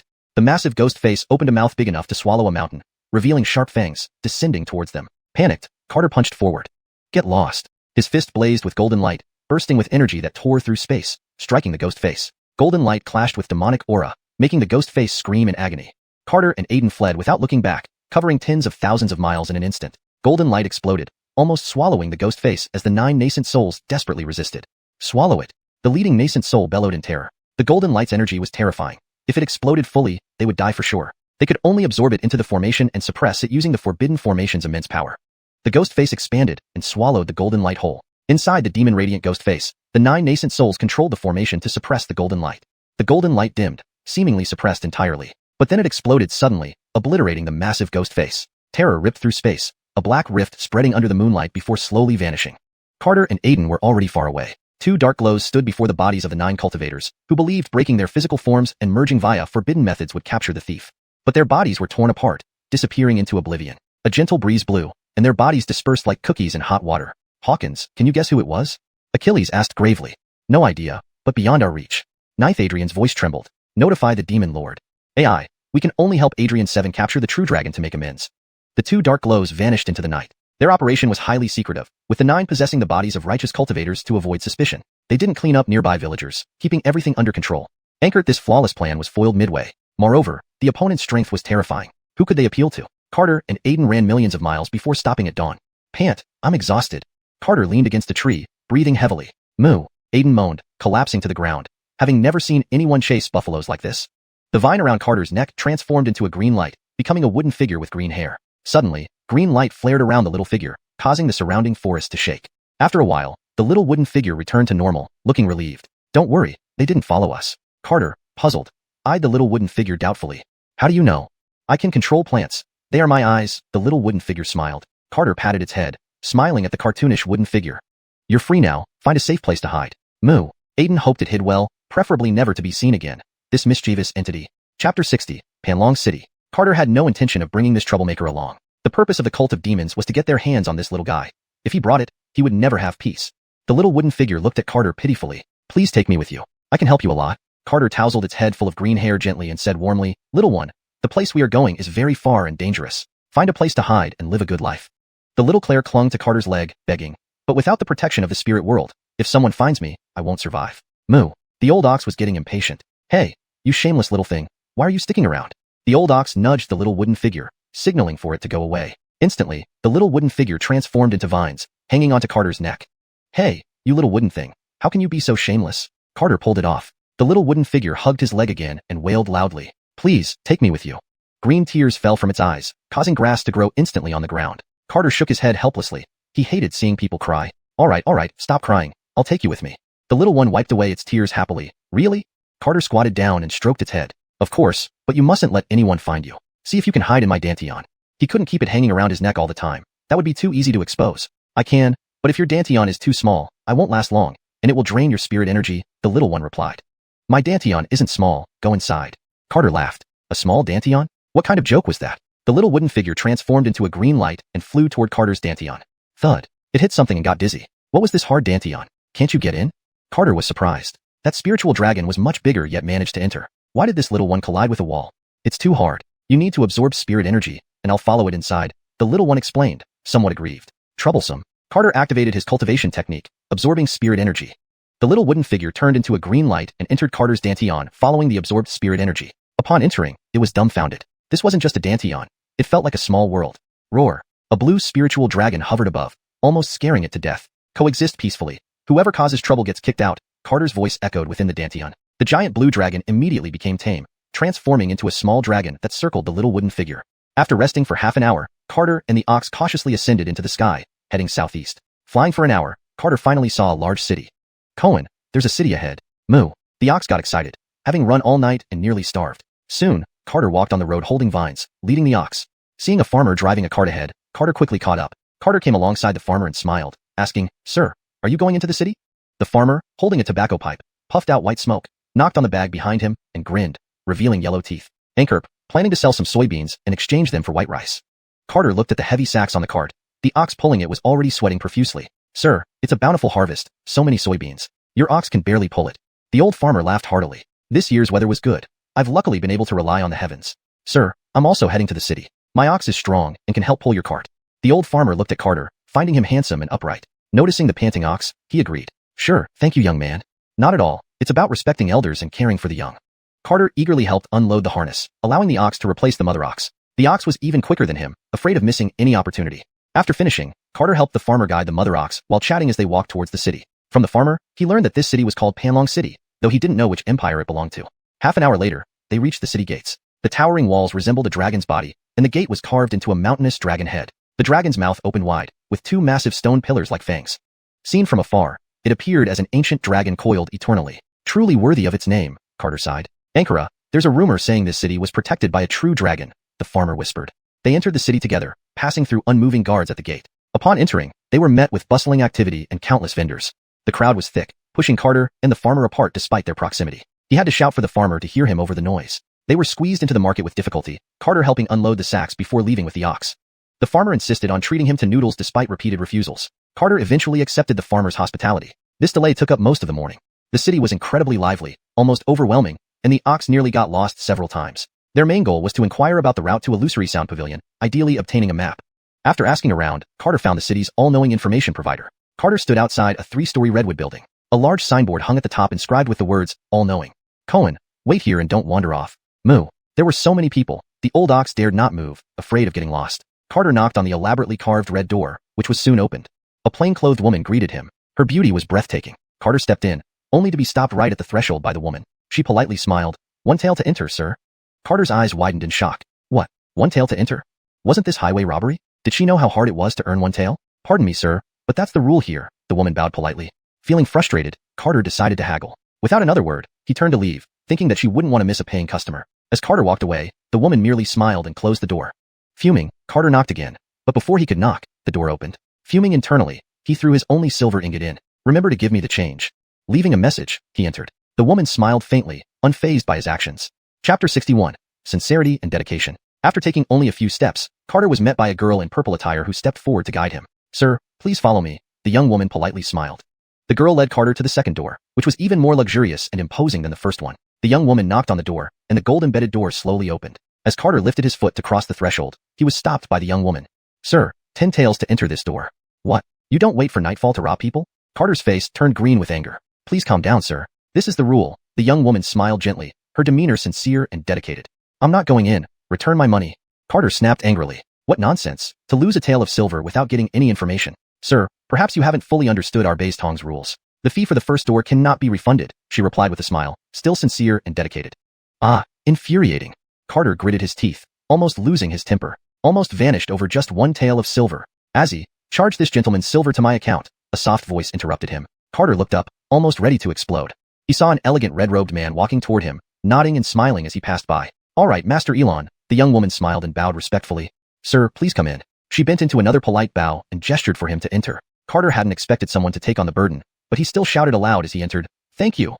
Thinking about how he nearly exposed himself as a transcendent being, Carter realized he still lacked the necessary poise. He mustn't be so impulsive once inside. Cities were full of all kinds of strange creatures. Upsetting some ancient demons would bring him nothing but trouble. Pushing open the door, Carter entered the tea house. Each tea table had a beautiful young woman sitting opposite it, adorned with various delightful pastries that looked delicious. Several tables already had people chatting with the women serving tea. Carter walked barefooted to an empty table and sat down. Can I eat these pastries? Carter asked curiously. A young woman in simple white attire served him tea and smiled. You can, sir. You have 2 more chances to ask questions. Carter's face felt like he'd eaten something bitter. He lost one chance just like that? Regardless, he decided to get his money's worth. Without caring about appearances, he stuffed pastries into his mouth and mumbled. Do you know how to get to the Illusory Sound Guild? He had learned to be smart this time, and didn't even bother asking if they knew where it was. The young woman pushed a cup of tea toward him and nodded with a smile. Anchors, we do. Carter gulped down the tea and kept stuffing pastries into his mouth. Do you have a map to the Illusory Sound Guild? How much does it cost? That's 2 questions. Which one do you wish to ask? The young woman smiled. Carter was speechless. He'd never seen anyone sell information this way. To put it differently, how much for a map to the Illusory Sound Guild? The woman laughed. 1 high-grade spirit stone. Carter was bewildered. What was a high-grade spirit stone? What is a high-grade spirit stone? Can it be exchanged for silver? The woman smiled but remained silent, only continuing to serve him tea. Carter was really annoyed. Why couldn't they just tell him the information? This wasn't the main storyline, was it? Hey, isn't this a bit too much? Please forgive us, sir. This is Base Tong's rule. The young woman stood up and bowed with a smile, appearing sincere and dedicated. Even someone as patient as Carter was now blushing from frustration. Her professionalism left him helpless. Frustrated and angry, Carter could only glare at the young woman while shoving pastries into his mouth. Pour tea. Carter barked. The young woman gracefully got up and poured tea for him without showing any irritation. While chewing on pastries and glaring at the young woman, she smiled back as if enjoying being stared at by an irritated yet handsome customer. Carter was thoroughly impressed by her professional demeanor and turned to look at other patrons. Adjusting his pants angrily, he gave her a final glare before walking to the next table. Seeing the man finish his conversation, Carter grinned, ready to speak. However, the man shot him a cold stare and snapped, Step aside. Don't you see I'm busy? Without even opening his mouth, Carter was reprimanded. All he could do was silently move his lips, unsure of what to say. Just as he was about to turn away, Carter accidentally bumped into a man in red robes. Oops, sorry, are you alright? Carter hurriedly bent down to help him, only to realize it was the same good-looking stranger who paid for his entry. The man waved off the apology, smiling, no problem. Did you manage to find the information you needed? The man asked. Carter shook his head awkwardly. I did get the answer, but I don't know how much a high-grade spirit stone costs. You don't know the value of a high-grade spirit stone? The man seemed surprised. Carter laughed awkwardly. I've never seen one. I see. A high-grade spirit stone is worth at least 10,000 gold coins in terms of gold, the man explained. 10,000 gold coins?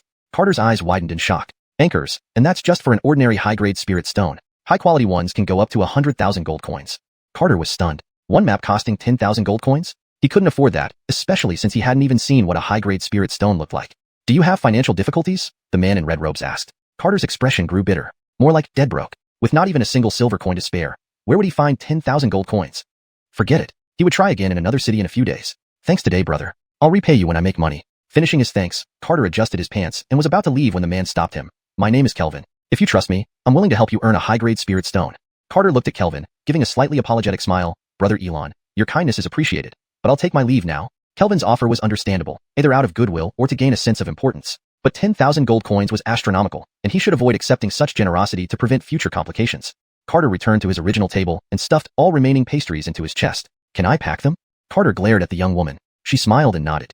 Stuffing everything in, Carter walked past Kelvin, who wore an exasperated look, not forgetting to smile politely at him. Kelvin stared in disbelief. After all, he was a cultivator at the first level of chi condensation.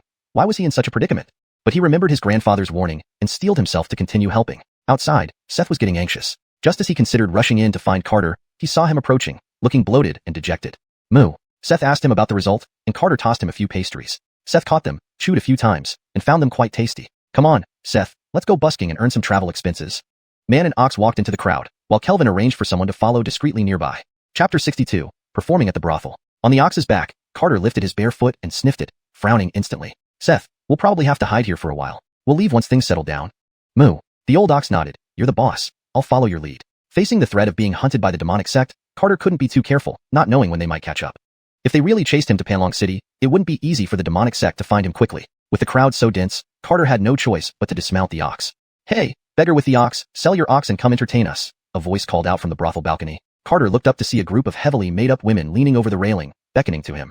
Their alluring gazes made Carter's skin crawl, and he shivered before leading the Ox toward the brothel. Seth, performing on the street is too dangerous. Let's perform here instead. With his heavenly musical talent, street performances would surely attract the attention of important figures, and who knew what might happen then? Wow, he's really coming. Come on, let's go welcome our guest. A group of elaborately dressed courtesans twisted their waists and hurriedly descended to greet him. Carter led the Ox, following behind a group of finely dressed individuals. Damn, these days even beggars can't control themselves. Behind Carter came an angry shout. Turning around, he saw a young man in gold and silver brocade walking towards him with an unfriendly expression. Carter gave him a glance and tactfully moved out of the way.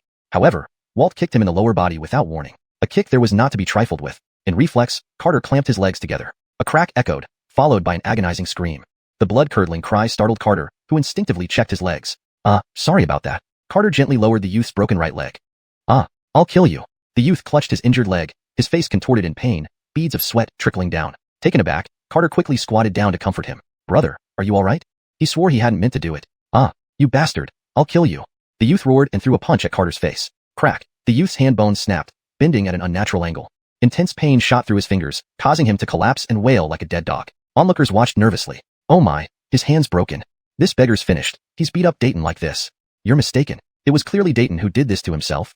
The ruckus caused the rich young masters seeking pleasure to flee the scene. Carter, still crouching beside Dayton, felt at a loss. Brother, I didn't mean to. Where's the nearest clinic? I'll take you there now, Carter said anxiously. Moo. The old Ox approached Dayton, who was writhing on the ground, with a pained expression. For Carter's kindness, the youth shook his head painfully and silently sobbed, wanting nothing more than to leave.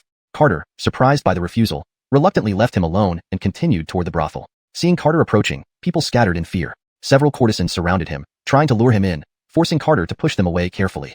Ladies, I'm here to see your boss. The courtesans paused. What did this beggar think, selling an ox and then asking for the boss? My lord, with just one ox, you can hardly afford to lift the veil of our madam. Anchors, lord, your ox could provide for several of us. Why waste it?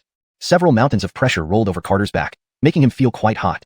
Wiping sweat from his forehead, Carter continued, Ladies, please inform your boss for me. Elon Lin stood on the third-floor corridor with Maggie, a blue-robed woman wearing a light veil, watching Carter's every move. Maggie, help him earn 10,000 gold, Elon Lin said. All right, but handle the Wong family yourself, Maggie replied calmly. That's not a concern. They're just a small clan in the outer city. Entangled by several courtesans, Carter prepared to retreat but was approached by a gracefully veiled woman. Seeing her approach, the other courtesans backed off. You're looking for me? Maggie asked. Carter straightened his tattered clothes and said seriously, I want to partner with you. Oh, how? Maggie became interested. I'll perform here, splitting the earnings 50-50, Carter stated directly. Maggie sized up Carter. His coarse linen clothes, tall and slender build, a jade flute tucked in his sash, and only one worn-out shoe on his feet. He was at chi condensation level 1, but had a face as pale and clean as jade, barefoot yet dust-free. His appearance suggested he wasn't ordinary. Maggie smiled. Agreed. What will you perform? Music. Good. Follow me, sir. Maggie guided Carter elegantly away, instructing someone to take care of his ox. Carter hadn't expected such swift agreement, feeling slightly cautious. But caution aside, he needed to earn money first. After discussing specifics with Maggie, they agreed on his daily performance schedule. To enhance commercial effect, Maggie orchestrated the shows while Carter focused on playing. That very day, Carter performed Tears of the Dancing Janus, which moved the brothel girls to tears. Within a single day, Carter earned 1,000 taels of silver. Thus, a mysterious music master gained fame in Panlong City. In the forbidden grounds of the Elon family, the most enigmatic clan in Panlong City, Fraser, clad in gray robes, stood with his hands behind his back, staring at a stone wall. Garner appeared respectfully behind him. Father. Dad, have you encountered the person foretold by grandfather? Garner responded earnestly. I've acted according to father's instructions, but the people I've met are far too weak. Fraser shook his head. Remember, one cannot judge a book by its cover. Garner bowed his head. I've been shallow. I will ensure all his needs in Panlong City are met. Very well. When the time is right, invite him to the Elon family. Anchor's father. Dad, I'm taking my leave. Fraser stared at the funeral dragon chant on the stone wall, sighing deeply after a long pause. Sigh, 3 months remain. Can the calamity be averted? The Elon patriarch predicted a deadly catastrophe looming over Panlong City, costing a 1,000-year lifespan to seek a sliver of hope amidst despair. This sliver lay with the person Garner had encountered, thus he instructed Garner to treat anyone courteously. Regardless of any difficulties faced in Panlong City, they were to offer full assistance without imposing favors, lest they cause resentment. Chapter 63, The Burial of the Dragon's Chant. For the past 2 months, Carter had been performing at a pleasure house. In just these 2 short months, Carter had amassed nearly 100,000 gold pieces. His presence had brought fame to Zuejuanlu, spreading its name throughout Panlong City. Even the major pleasure houses in the inner city offered him over 1 million gold pieces to develop there, but all were firmly turned down by Maggie. Some ultra-wealthy individuals offered 10,000 taels of gold just for a glimpse of Carter's beauty. Yet not only did they not get to see him, but Kelvin directly sent them packing. After Zahir swallowed his pride and left, Carter understood that Kelvin's approach was not without ulterior motives. Kelvin visited him every few days for drinks, talking about daily life and gossip from Panlong. Up until now, however, Kelvin hadn't made any requests, which left Carter somewhat puzzled. At the top floor of Zuejuanlu, Carter and Kelvin were drinking together. Wearing dark brocade clothes with his long hair tied up high, Carter raised a cup to Kelvin. Thanks to brother Elon's help, I've had 2 months of peace. Here's to you. Kelvin elegantly raised his cup and chuckled. Brother, you flatter me. I merely did what little I could. Your success is due to your own talent. Carter took out a small brocade pouch from his waist and pushed it towards Kelvin. To be honest, I'm leaving this place in a few days. Kelvin glanced at the pouch and smiled. Brotherly, you're too formal. Ever since Kelvin paid the entrance fee for him, Carter decided to pay him back. He chuckled lightly. Owing money for too long can lead to insomnia. Kelvin didn't pretend. He reached out and took the pouch. Brotherly, let's speak frankly. There's something I need your help with. Carter scratched his head awkwardly and laughed. I only know how to play the flute, so I might not be much help. Don't worry, brotherly. I have no unreasonable intentions. I only hope you can come with me to a certain place. Carter thought that if Kelvin truly wanted to harm him, he wouldn't wait this long. Going with him wouldn't hurt. After all, he could escape from a nascent soul cultivator now. If the devil sect came after him, Kelvin might even lend a hand. All right, I'll go with you, but let's agree that I'll do my best within reason. Agreed. I won't put you in an awkward position. Kelvin raised his cup in response. After finishing their drinks, Kelvin led Carter and Seth into the inner city. Notification, points have arrived. Host can allocate them. Carter saw the golden points in his mind, but didn't rush to allocate them. Last month, he had added them to his physique because the Riggs and Elon Sherry residing in his Dantian caused excessive chi, necessitating an expansion of his Dantian. Frustratingly, the chi didn't show signs of compressing, making him suspect he had mispracticed the chi attraction technique. However, nothing could be done now. He could only continue practicing, as cultivation wasn't his ultimate goal. This time, he planned to allocate points to Seth, but couldn't do so on the street. Given the fundamental difference between Seth and Gabrielle, unexpected incidents might occur. They walked from noon until dusk before reaching the inner city gate. Seeing it, Carter couldn't help but be amazed. Hundreds of meters high, the gates shimmered coldly, forged entirely from fine iron. Brother Elon, what's the difference between the inner and outer cities? Carter asked. The inner city is for cultivators, while the outer city is mainly for ordinary people. So are you also a celestial being? As they approached the gate, the guards bowed respectfully upon seeing Kelvin. Anchors, but flying isn't allowed in the outer city, Kelvin smiled. That's good, so we don't scare commoners. Carter thought Panlong City's cultivators were quite considerate, making it a nice place. He should try to help if possible. Once inside the inner city, Kelvin didn't wander around but led Carter into a transmission array, sending them directly to the Elon family estate. Without stopping, they flew straight to the forbidden area. Inside the Elon family's restricted area, a dozen protective formations were activated. Kelvin's expression was grave, unsure of what had happened. Carter gazed at the multicolored protective barriers overlapping each other and felt uneasy. What if he got trapped? Brother Elon, what's going on? Carter asked anxiously. I'm not entirely sure, but the ancestral formation wouldn't fully activate unless it was a matter of life or death. Seeing Carter's concern, Kelvin explained, Don't panic, brotherly. Our family has guarded Panlong City for millennia. We wouldn't harbor ill intentions toward you. That reassures me, Carter replied candidly. Let's go into the restricted area. With a flash, Kelvin brought Carter and Seth into the forbidden zone. As soon as they entered, they saw several elder robe-wearing elders casting various formations into the stone wall. The terrifying pressure from the formations made even Kelvin struggle to stand firm. Carter and Seth nervously hid behind Kelvin, hardly daring to breathe. Each elder exuded powerful energy, clearly ancient monsters. Seeing one formation after another cast into the wall, the elders grew disheartened as the wall remained unmoved. Sigh, it seems we truly cannot open the burial of the dragon's chant, Fraser sighed dejectedly. For thousands of years, it's never been opened. We shouldn't blame ourselves, the Ted consoled. If we can't awaken the dragon soul, Panlong City will likely fall. Other great cultivators nodded in agreement. Kelvin greets Franklin and the Adrians. Kelvin boldly stepped forward. The white-haired Ted turned and looked at Kelvin, along with the nervous Carter and Seth behind him. His spiritual sense spread, thoroughly examining them. Although feeling the elders' spiritual sense, Carter dared not resist. Despite noticing Carter was only at the chi condensation level, the Ted still held some hope. Bar, bring the young brother here. Anchors Franklin, Kelvin replied respectfully. Carter hastily stepped forward, bowing deeply. Yufeng greets all predecessors. Seeing Carter's politeness, the Ted said warmly, no need for such formality. Do you recognize the script on the wall? The Ted pointed. Carter approached the large stone wall carefully. He recognized only the words, burial of the dragon's chant. The rest were jumbled runes resembling music scores. He became engrossed, the runes looking like layered musical notes spiraling. Seeing Carter immersed, the dozen cultivators retreated silently. The Ted set up a barrier to ensure no one disturbed Carter. Franklin, is the child genuinely seeing something, or just pretending to be profound? An elder asked.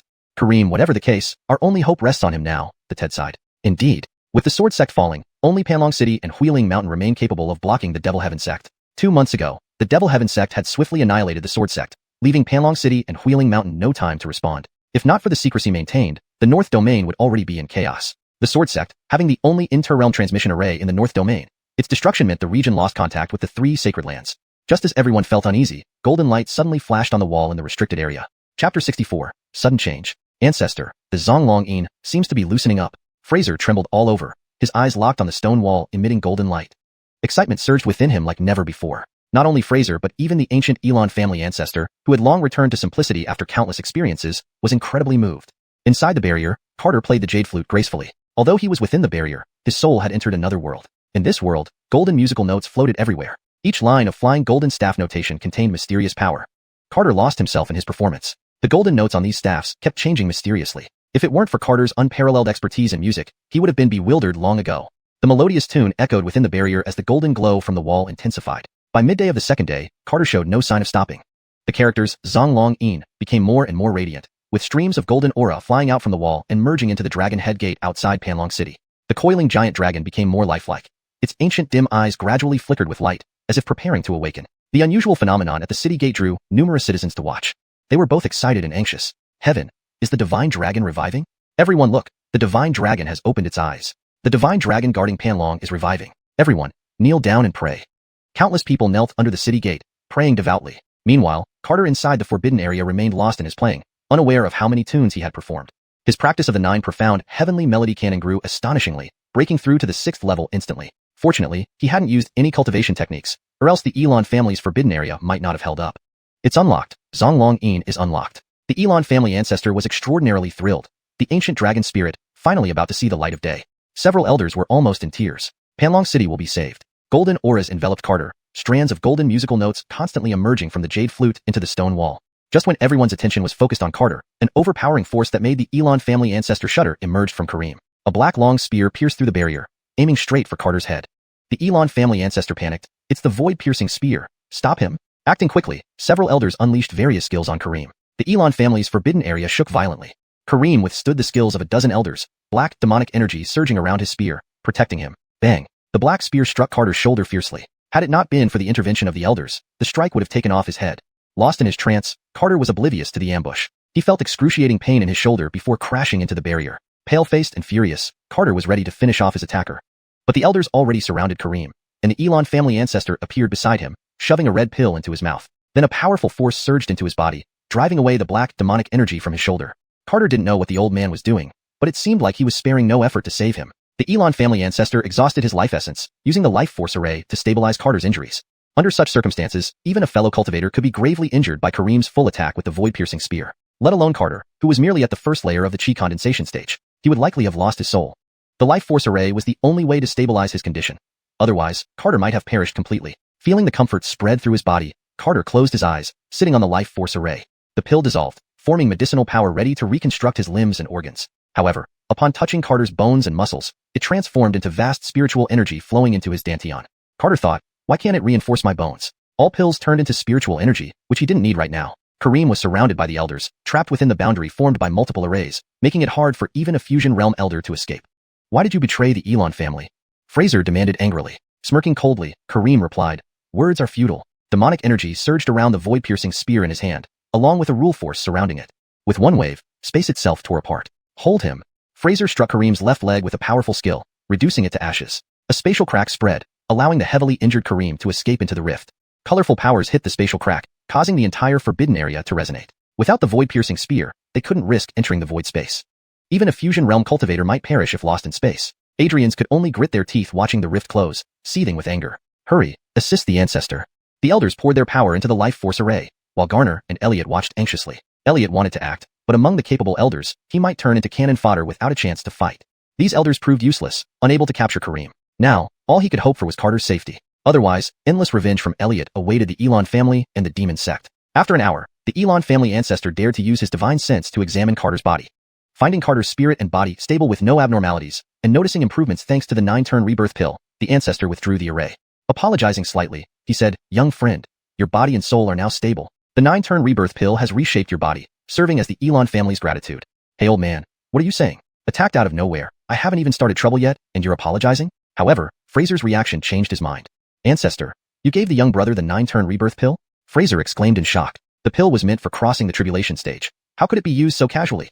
Waving his hand, the ancestor said, "Though precious, can it compare to Panlong City's safety? Since enlightenment, he rarely interfered with the mortal world.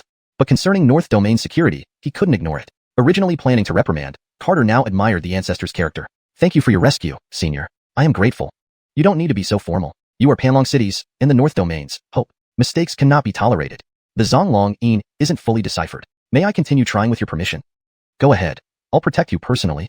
Carter returned to the stone wall. Simultaneously, dark clouds gathered above Panlong City.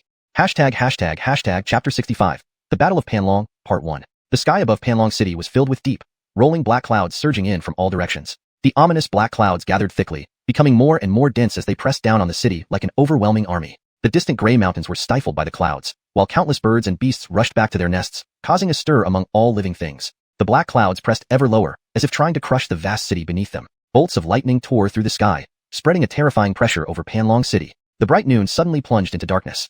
People who were bowing to the divine dragon raised their heads uneasily. Is the divine dragon angered? Heavens! How can there be such terrifying thunder? Is heaven going to reclaim Panlong City? Everyone, quickly pray for the divine dragon's protection. Only it can shield us from this disaster. Countless citizens knelt and prayed, desperately seeking the divine dragon's favor. Dong, dong, dong. Alarm bells rang out, and squads of knights rushed onto the city walls. The devil sect is attacking. Everyone, hurry into the city. A resounding voice echoed through the ears of the citizens. Tens of thousands of knights stormed out of the gates, shouting at the people prostrating before the divine dragon. The devil sect is attacking. Everyone, hurry into the city. The citizens came to their senses, realizing that this wasn't the wrath of heaven but an enemy attack. "No, we won't go back. We believe the divine dragon will protect us. Anchors, as long as we are devout, we can awaken the divine dragon and repel the demons. Anchors, the divine dragon will help us defeat the demons." Begging the divine dragon to repel the demons. Citizens shouted loudly, almost drowning out the thunderous sounds. "Hurry into the city. The protective array is about to activate." Knights ran through the crowd, but the people outside the city gate remained kneeling, praying devoutly. Helpless, tens of thousands of knights had no choice but to retreat into Panlong City. With a rumbling sound, the city's protective array activated, instantly enveloping the entire city in a massive golden shield. Under the dark sky, heavy rain poured down, and citizens continued to pray towards the dragon's head above the city gates. In the forbidden area of the Elon family, only Carter, Seth, and the Elon family's ancestor, who was protecting Carter, remained. This was the key to victory and could not afford any mishaps. Members of various cultivation families from Panlong City mobilized in full force. Tens of thousands of cultivators lined up on the protective array, ready for battle. Black clouds swirled in the sky, interspersed with red lightning. The sky turned dark red, as if infernal flames were burning within the clouds. 3 enormous demonic dragon ships emerged from the clouds, their oppressive aura suffocating the hearts of tens of thousands of cultivators. The ships were packed with countless figures, whose exact number was unknown. Boom boom. Deafening drums sounded as countless dark shadows surged from the ships, merging into a massive wave that headed toward Panlong City. Kelvin drew his sword, glaring fiercely at the encroaching demon tide. Descendants of the Elon family, follow me to confront the enemy. Thousands of Elon family members drew their swords, knowing this battle would decide life or death. Kill. They launched a combined spell formation, sending several colossal blue formations into the sky. Members of other families did the same, sending numerous colorful formations upwards to meet the descending dark tide. Disciples of the demon sky sect also cast dark red formations, dozens of which fell from the sky. Instantly, hundreds of formations collided mid-air. Thunderous explosions shook Panlong City, sending powerful shockwaves across the sky, causing space to crackle under the immense energy. Despite the chaos, countless kneeling citizens continued to pray devoutly. The battle in the depths of the sky was even fiercer, with dozens of high-ranking cultivators from Panlong City confronting the demon lords. Abdullah alone engaged 2 grandmasters of Panlong City, holding them back. Dozens of core formation cultivators formed their own battlefield, making the sky seem as if it might shatter. Various deafening explosions resounded throughout. Why does Panlong City resist? Surrendering to our demon sky sect would benefit you. Abdullah cast a demonic dragon spell, aiming it at 2 grandmasters of Panlong City. They instantly conjured a sea of fire, which engulfed the demonic dragon. Then a massive ocean rose up, swallowing the dragon whole. Since ancient times, good and evil cannot coexist. Everyone knows of the demon sky sect's atrocities. Today, we will vanquish the demons. The demonic dragon tore through space, and they entered a spatial rift to continue their battle. Inside the Elon family's forbidden area, Carter was surrounded by golden light, with threads of golden energy flowing into the walls. Outside, others fought bitterly while he immersed himself in a world of golden musical notes. The pentagram surrounding him gradually decreased.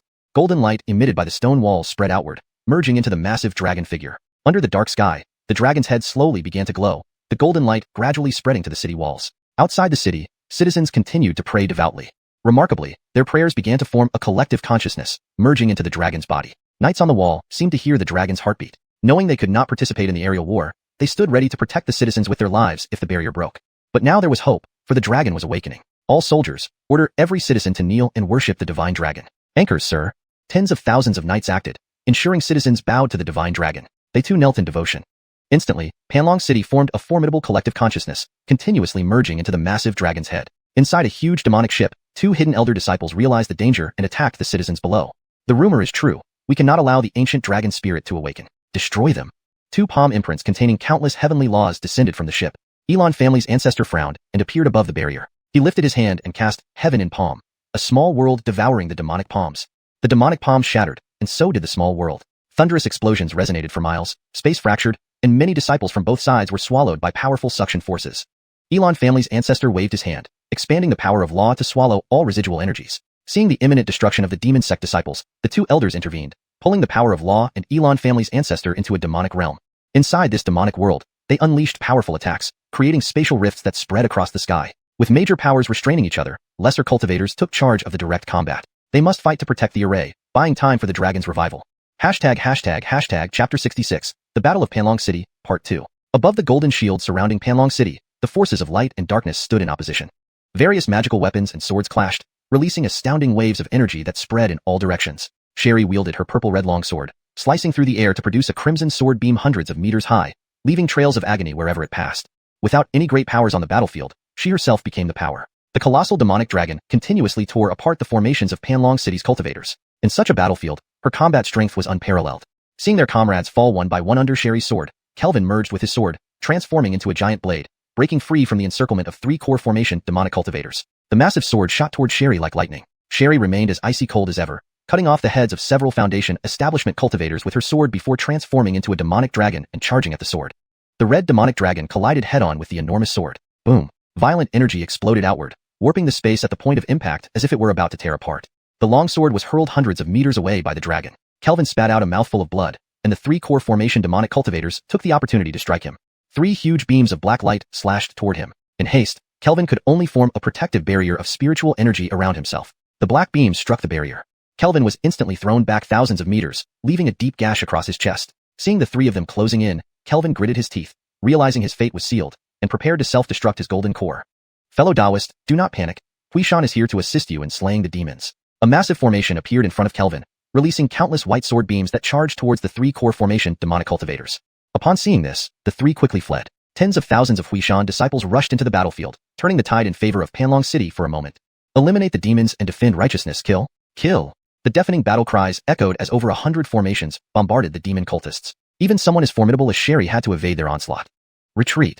Sherry led the demon cultivators in an orderly retreat, her expression devoid of any panic. Tens of thousands of cultivators chased after them, continuously thwarting the attacks launched by the demon cultists. Seeing the cultivators charge towards the sky, Sherry's lips curled into a cold smile. Kelvin didn't understand why the demons retreated, but felt an unsettling unease within him. Damn it, it's a trap. Quickly retreat. Kelvin shouted frantically, his eyes wide with desperation. A massive red beam descended from the sky, instantly shattering hundreds of formations. Any cultivator caught in the light beam was reduced to ashes without even a chance to scream. The remaining cultivators fled in disarray, their expressions filled with shock. Fall back quickly. An order came from somewhere, and the remaining cultivators withdrew to a safe distance. A much larger demonic ship emerged from the dark red demonic clouds, floating above it a massive blood-red formation.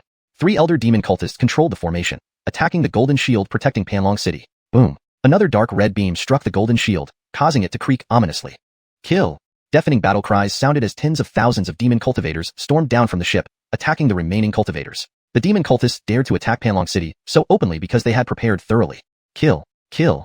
Both righteous and demonic cultivators fought with bloodshot eyes, unleashing another wave of powerful attacks. Dozens of Huishan elders attempted to target the demonic ship but were intercepted by powerful demon cultivators, forcing them to engage in aerial combat. Most of the Huishan cultivators supported Panlong City, leaving some behind to guard Huishan in case the demon cultists used a feint tactic. Thus, the numbers and strengths of the major cultivators on both sides were evenly matched, preventing either side from focusing on the demonic ship's formation. Due to earlier negligence, nearly half of Panlong City's cultivators had been lost. With each passing moment, the demon cultists gained momentum, driving the righteous cultivators back. Various spells clashed in midair, creating scenes that resembled fireworks in the sky, albeit bloody and brilliant. Inside the secret realm, Carter continued playing The Song of Buried Dragons, nearing the end of the composition. Golden rays from the stone walls formed rivers of gold, converging at the dragon's head, integrating with its body as thoughts infused into the dragon's form. The citizens knelt in worship, though their hearts grew increasingly anxious. The golden sky began to crackle ominously, and the gates saw citizens slaughtered by demon cultists. Several righteous disciples sacrificed themselves to protect the people, detonating their golden cores in suicide attacks against the demon cultivators. Let's die together. Cursed demon cultivators, don't dare destroy our homeland. Core formation disciples rushed at the demon cultivators, detonating their golden cores, forcing even Sherry to temporarily retreat. Blood splattered onto the golden shield, enough to stain the entire Panlong City if it rained down. Immersed in the world of golden lines, Carter was unaware of the chaos outside, focused only on completing the final note. Seth vigilantly guarded Carter from beyond the protective barrier, ensuring no harm befell him. However, an unexpected turn of events occurred. A colossal black long flail shattered the void, appearing once more within the forbidden area. Kareem, wielding the long flail, arrived gracefully. Upon recognizing Kareem, Seth's eyes widened in anger, smoke billowing from his nostrils. Sure enough, this old dog stuck like glue, pursuing them relentlessly. Kareem was equally surprised, astonished that this ox dared to directly confront a grandmaster of the fusion stage. Impressive courage. After this, it will be good for wine and meals. Without a word, Kareem swung the long flail towards Seth. Seeing the dark, demon-infused long flail hurtling towards him, Seth's heart nearly stopped. But behind him was Carter. Even if he couldn't prevail, he had to try. Golden light enveloped Seth, transforming him into a beam of light as he charged at the black long flail. Clang! A loud sound echoed, the black long flail deflected by Seth, who crashed violently against the protective barrier. Shaken by the impact, Seth shook his head vigorously, feeling as if his skull would burst. A trail of fresh blood flowed from his forehead to his nose, the wound deep to the bone. Kareem recalled the flail, staring at Seth in disbelief. What the hell is this ox? I'm a fusion grandmaster, and my hands are trembling. Enraged, Kareem unleashed a flame-based spell, combining it with the enormous flail, hurling it once again at Seth. A destructive fire dragon carrying the might of a fractured mountain bore down on Seth. Moo! Seth let out a long bellow, seemingly bidding farewell to Carter. Golden light flickered around Seth, transforming him into a beam of light. Breaking through the fire dragon, the beam collided once more with the enormous flail. Boom! Violent energy tore apart the space within the forbidden area. Over a dozen defensive formations crumbled instantly from the inside, and the surface of Elon Clan's forbidden area was exposed. For hundreds of miles, the forbidden area lay bare, except for a massive stone wall and the barrier left by the Elon Clan Sherman. Engaged in combat with two demonic cultivators, the Elon Clan Sherman's heart sank. Damn it, the forbidden area has been breached. At that moment, he could not spare the time or effort to aid Carter. Fellow Taoist, how dare you divide your attention while dueling us? Two giant serpents made of laws entangled the Elon Clan Sherman. In a desperate situation, he barely managed to summon a small world to defend himself. Boom! The small world shattered, and a flood dragon tore off the Elon Clan Sherman's left arm. Pale-faced, the Elon Clan Sherman struggled to break free from the battlefield, using spells to contend with the demonic cultivators. Chapter 67. The Brutal Battle. Seth crashed into the barrier once again with immense force. Even the barrier, personally set up by Adrian Elon, began to show cracks. Seth slid off the barrier, his forehead almost shattered. The scarlet blood stained his entire face, and his right horn was broken from the collision. However, this time he had sent Kareem flying thousands of meters away, possibly crashing to his death. Seth slowly rose to his feet, every muscle in his body trembling. Intense pain radiated from each cell, as if his body were about to tear apart. The golden protective shield hovering over Panlong City also cracked like glass, releasing a thick wave of blood that dripped to the ground. Under the relentless attack by the demonic cultivators, the city's defensive array eventually crumbled into ashes. Some of the hidden cultivators in the city, seeing Panlong City breached, turned traitor and began slaughtering civilians. Kareem charged forward, wielding an enormous demon flail and with disheveled hair. The rolling demonic aura, resembling a world-ending dragon, vowed to devour Seth and Carter. Moo! Seth glanced back at Carter, his eyes filled with reluctance. As the mountainous demon flail was about to crash down, Seth erupted in golden flames. He had ignited his beast soul for one last desperate struggle. Seth charged toward the demon flail. In the sky, countless streams of golden light flowed into the dragon's head. The sound of the shout ceased. The ancient, dim-eyed divine dragon opened its eyes. Carter turned around, Smiling joyfully, Seth, I succeeded. But what greeted him was the resounding crash. Seth struggled to push away the mountain-like demon flail, but was also slammed against the barrier protecting Carter. The barrier shattered, and Seth collided with a massive stone wall, leaving behind a pool of blood. No! Carter's heart was racked with anguish and terror. He transformed into a beam of light and quickly caught the falling Seth. Ox, why you don't die? It's alright, Carter's words were jumbled. He frantically channeled spirit energy into Seth's body, tears streaming down his bloodshot eyes. Seth, wake up, don't scare me. Desperate, Carter wiped the blood off Seth and kept pouring in spirit energy. Claire, come out. Claire rushed out of his dantian, shocked by the sight of the bleeding Seth. It quickly bit its finger, dropping emerald green drops of blood onto Seth's fractured forehead. Anchored, the green grass on the ground had already covered them, and Seth remained unconscious. Carter grabbed Claire crazily. Claire, I beg you, revive Seth, please. Carter wept uncontrollably while Claire shed tears as well, but could only shake its head helplessly. No, there must be a way. I'm an immortal, there must be a way. Carter tore at his hair, desperately searching for any method to save Seth. Right points. Carter took out the golden points and pressed them onto Seth's head. The golden points quickly merged into Seth's forehead. Ignoring the system prompt, Carter pressed his hands on Seth's forehead again, channeling more spirit energy. A moment later, Seth had a faint breath. Carter sobbed with joy as Claire transformed into a green light, entering Seth's body and enveloping him in a green glow. Moo. Seth let out a weak moo, assuring Carter that he felt better. Carter, tears streaming down his face, smiled through the trauma. Before he could savor the relief, another huge demon flail descended upon them. An overwhelming pressure radiated from the demon flail, turning Elon family's restricted area into a valley. Die. Carter's bloodshot eyes brimmed with boundless murderous intent as he transformed into a golden beam, punching the demon flail. His golden fist smashed into the demon flail, creating a massive dent. The golden light continued, shattering the demon flail and charging straight at Kareem. The demon flail shattered like glass as Carter punched Kareem's hand. With a crunch, Kareem's hand broke apart. Piercing screams echoed across the Elon family's restricted area as Carter seized Kareem's throat. Shocked, Kareem tried to escape in spirit form. But an overpowering constraining force sealed his spirit within his body, preventing him from using Yuan power. Staring at Carter, Kareem was terrified of the entity he had provoked. With bloodshot eyes, Carter swung a punch towards Kareem's abdomen. With a roar, golden light exploded, tearing apart Kareem's flesh, leaving only a phantom spirit. Punch after punch, Kareem's body disintegrated into powder, only his neck and head remaining. Becoming more ethereal, Kareem looked at the disheveled Carter, gasping out, spare me. Although his physical body was destroyed, as long as his spirit remained intact, he could be reborn. Perhaps the other party might have mercy? But Carter's response was a dazzling golden fist. Bang! Carter shattered Kareem's head into powder along with his spirit. Under Carter's ruthless fist, Kareem was thoroughly dead. Fearing incomplete destruction, Carter delivered another punch to the scattered remains, creating a kilometer-deep crater. The space tore open, dark rifts swallowing the scattered earth, scattering Kareem's essence forever. Carter returned to Seth's side as a bolt of lightning, continuously pouring spirit energy into him. Within Panlong City, a massive golden dragon soared into the sky, charging towards the cult's giant ship. Its awe-inspiring presence shook the heavens, causing all living beings to tremble. Huge red beams hit the golden dragon without affecting it. Retreat quickly. Demon cultivators fled in panic as the great ones among them sacrificed their lifespan just to escape the divine dragon. Cultivators who had been slaughtering civilians now fought fiercely against the demons, driven by the awakened dragon saving Panlong City. Seeing the golden dragon ascend, the civilians of Panlong City knelt in reverent worship amidst the bloodshed. Their sincere prayers finally moved the dragon, and Panlong City was saved. The massive ship of the demonic cult disintegrated under the dragon's roar. A combined defense array from the cult's greatest experts barely held off the dragon's attack, allowing some demon cultivators to retreat, but most died under the golden dragon's fury. The divine dragon's power was too formidable. Even with the joint effort of the cult's leader and high priest, they couldn't withstand it. The clouds cleared, and the divine dragon transformed back into the city wall. It didn't chase after the fleeing cultivators, deeming it beneath its dignity to slay mere ants.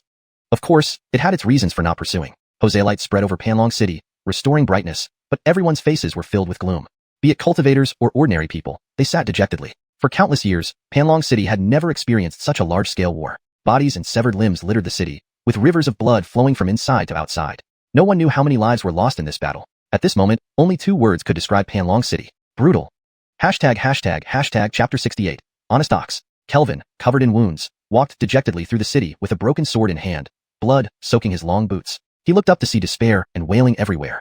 Countless civilians clung to the bodies of their loved ones, sobbing uncontrollably. The heart-wrenching cries filled Kelvin with deep guilt. Ah, father, wake up, father. In a pool of blood, a little girl shook her father's lifeless body, crying her heart out. Kelvin approached her trembling, gently touching her head. Little sister, where's your mother? Kelvin asked sorrowfully. Boo-hoo, both parents are dead. Only Penny is left, she replied, wiping her tears as blood stained her innocent face. Come with uncle. I'll teach you to cultivate and help you avenge your parents, Kelvin offered. The girl wiped her eyes, smearing more blood on her face. I want to cultivate, I want revenge, she cried, her young voice filled with hatred. Kelvin lifted the little girl and stepped over the carnage and blood-soaked streets, heading slowly towards the Elon family residence. Master Elon, the demon cultivators have been repelled. The crisis in Panlong City has passed. A beautifully dressed female Foundation establishment cultivator flew towards Kelvin, her sword dripping with blood. She seemed happy because the demon cultivators had retreated, and the disaster had ended. Kelvin glanced at her coldly and, in an instant, swung his broken sword, slicing off her head with an angry slash. Ah! The little girl screamed in terror from his arms, her eyes wide with fear, unsure why Walt had killed her. Penny, remember this. Don't be merciful to traitors, Kelvin said softly. Penny remembers, she stammered. Kelvin carried the girl step by step toward the Elon family, knowing full well that most of the citizens had died at the hands of traitors. The moment victory tilted towards the demon cult, those who refused to fight turned against them. Post-war cleanup included a significant reckoning. Other cultivators entered the city, ready to care for the orphan children whose parents had perished. Panlong City had never left anyone behind. Carter continued to channel spiritual energy into the ox, helped by golden points and Claire, quickly revitalizing it. Moo. The ox weakly mooed, signaling it had almost met its end. Carter laughed, his unkempt hair disheveled, from sheer relief. The phrase false alarm is the most beautiful in the world, he mused, glad it was not too late. Why didn't you wake me? Stupid ox, Carter complained half-jokingly. Moo. The ox felt unjustly blamed. It had hit walls multiple times trying to rouse him. How could it break through such a strong barrier? Remember, if I'm not around and someone tries to hurt you, run away immediately, Carter advised. Moo. Do you think I didn't try? That guy was just too powerful. Feeling the ox's saturated spirit energy, Carter sat down in front of it. Seth, we're still too weak, he sighed. That old man with the stick nearly tore my shoulder apart and almost killed you. The ox lay in the grass, lapping up some hay with its tongue. You can't blame me, okay? I tried my best. Ankara, brave ox indeed, Carter agreed, only to freeze in shock with the ox. Can you talk? They both switched from shock to joy. Seems like misfortune brings good luck after all, Carter chuckled. Hey, I can speak human language? The ox's eyes twinkled playfully, making Carter slightly nervous. Ox, you need to be serious, he warned. Says who isn't serious? Ox always is, it retorted cheekily. Heh. Carter slapped his forehead. You're really not serious, huh? The ox tried to argue back but Carter silenced it. Sure, someone's coming, no talking. Just then, numerous high-level cultivators landed before the stone wall, led by the patriarch of the Elon family. Dozens of senior cultivators from Panlong City and Wheeling Mountain bowed deeply to Carter. Great Master Li, we owe you more than our lives. Carter hurriedly returned the bow, feeling uncomfortable being honored so profoundly. Shermans, you overwhelm me. I merely did what I could. Looking at the ravaged sacred ground and the deep pit, they wondered how Carter survived. Was it the Divine Dragon's aid? The Elon family patriarch asked. Anchors, without the Divine Dragon's help, I would have perished under the demon weapon, Carter confirmed. The patriarch was ashamed. A major traitor had emerged from their own clan. We apologize for the betrayal. If you need anything, the Elon family will do everything in its power. Wheeling Mountain also owes you a debt. Had you not awakened the Divine Dragon, the Northlands might have fallen. They bowed again, leaving Carter at a loss. Don't be like this. I only did what I could, Carter protested. Impressed by his humility, they felt grateful. Carter was unaware of the magnitude of his contribution until the patriarch explained the battle's outcome. Only then did Carter realize he had indirectly saved the Northlands cultivators. Requesting a map seemed reasonable now.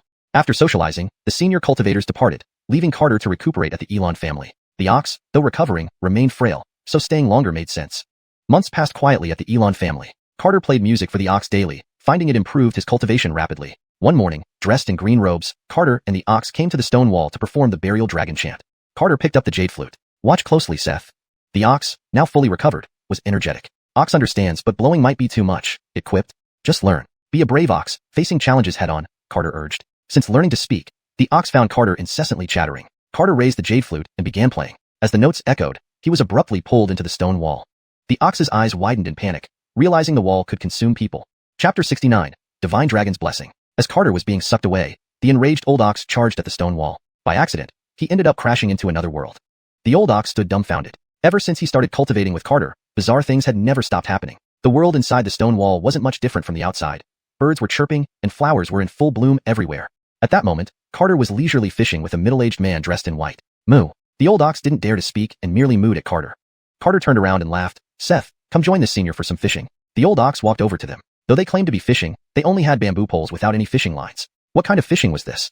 Is it your spirit beast? The man in white asked. It's not a spirit beast. It's my friend, Carter smiled. Very strong, the man in white commented. Being a 5-clawed golden dragon, the strongest fighter among dragons, very few demons could impress him as being strong. Senior is too kind. This ox nearly got beaten to death 3 months ago by someone. How could it be strong? Carter joked. He didn't know exactly how strong the old ox was, but he figured he himself wasn't too bad. Ha, an untransformed demon beast can fight against a late-stage corporeal fusion cultivator. Tell me, isn't that strong?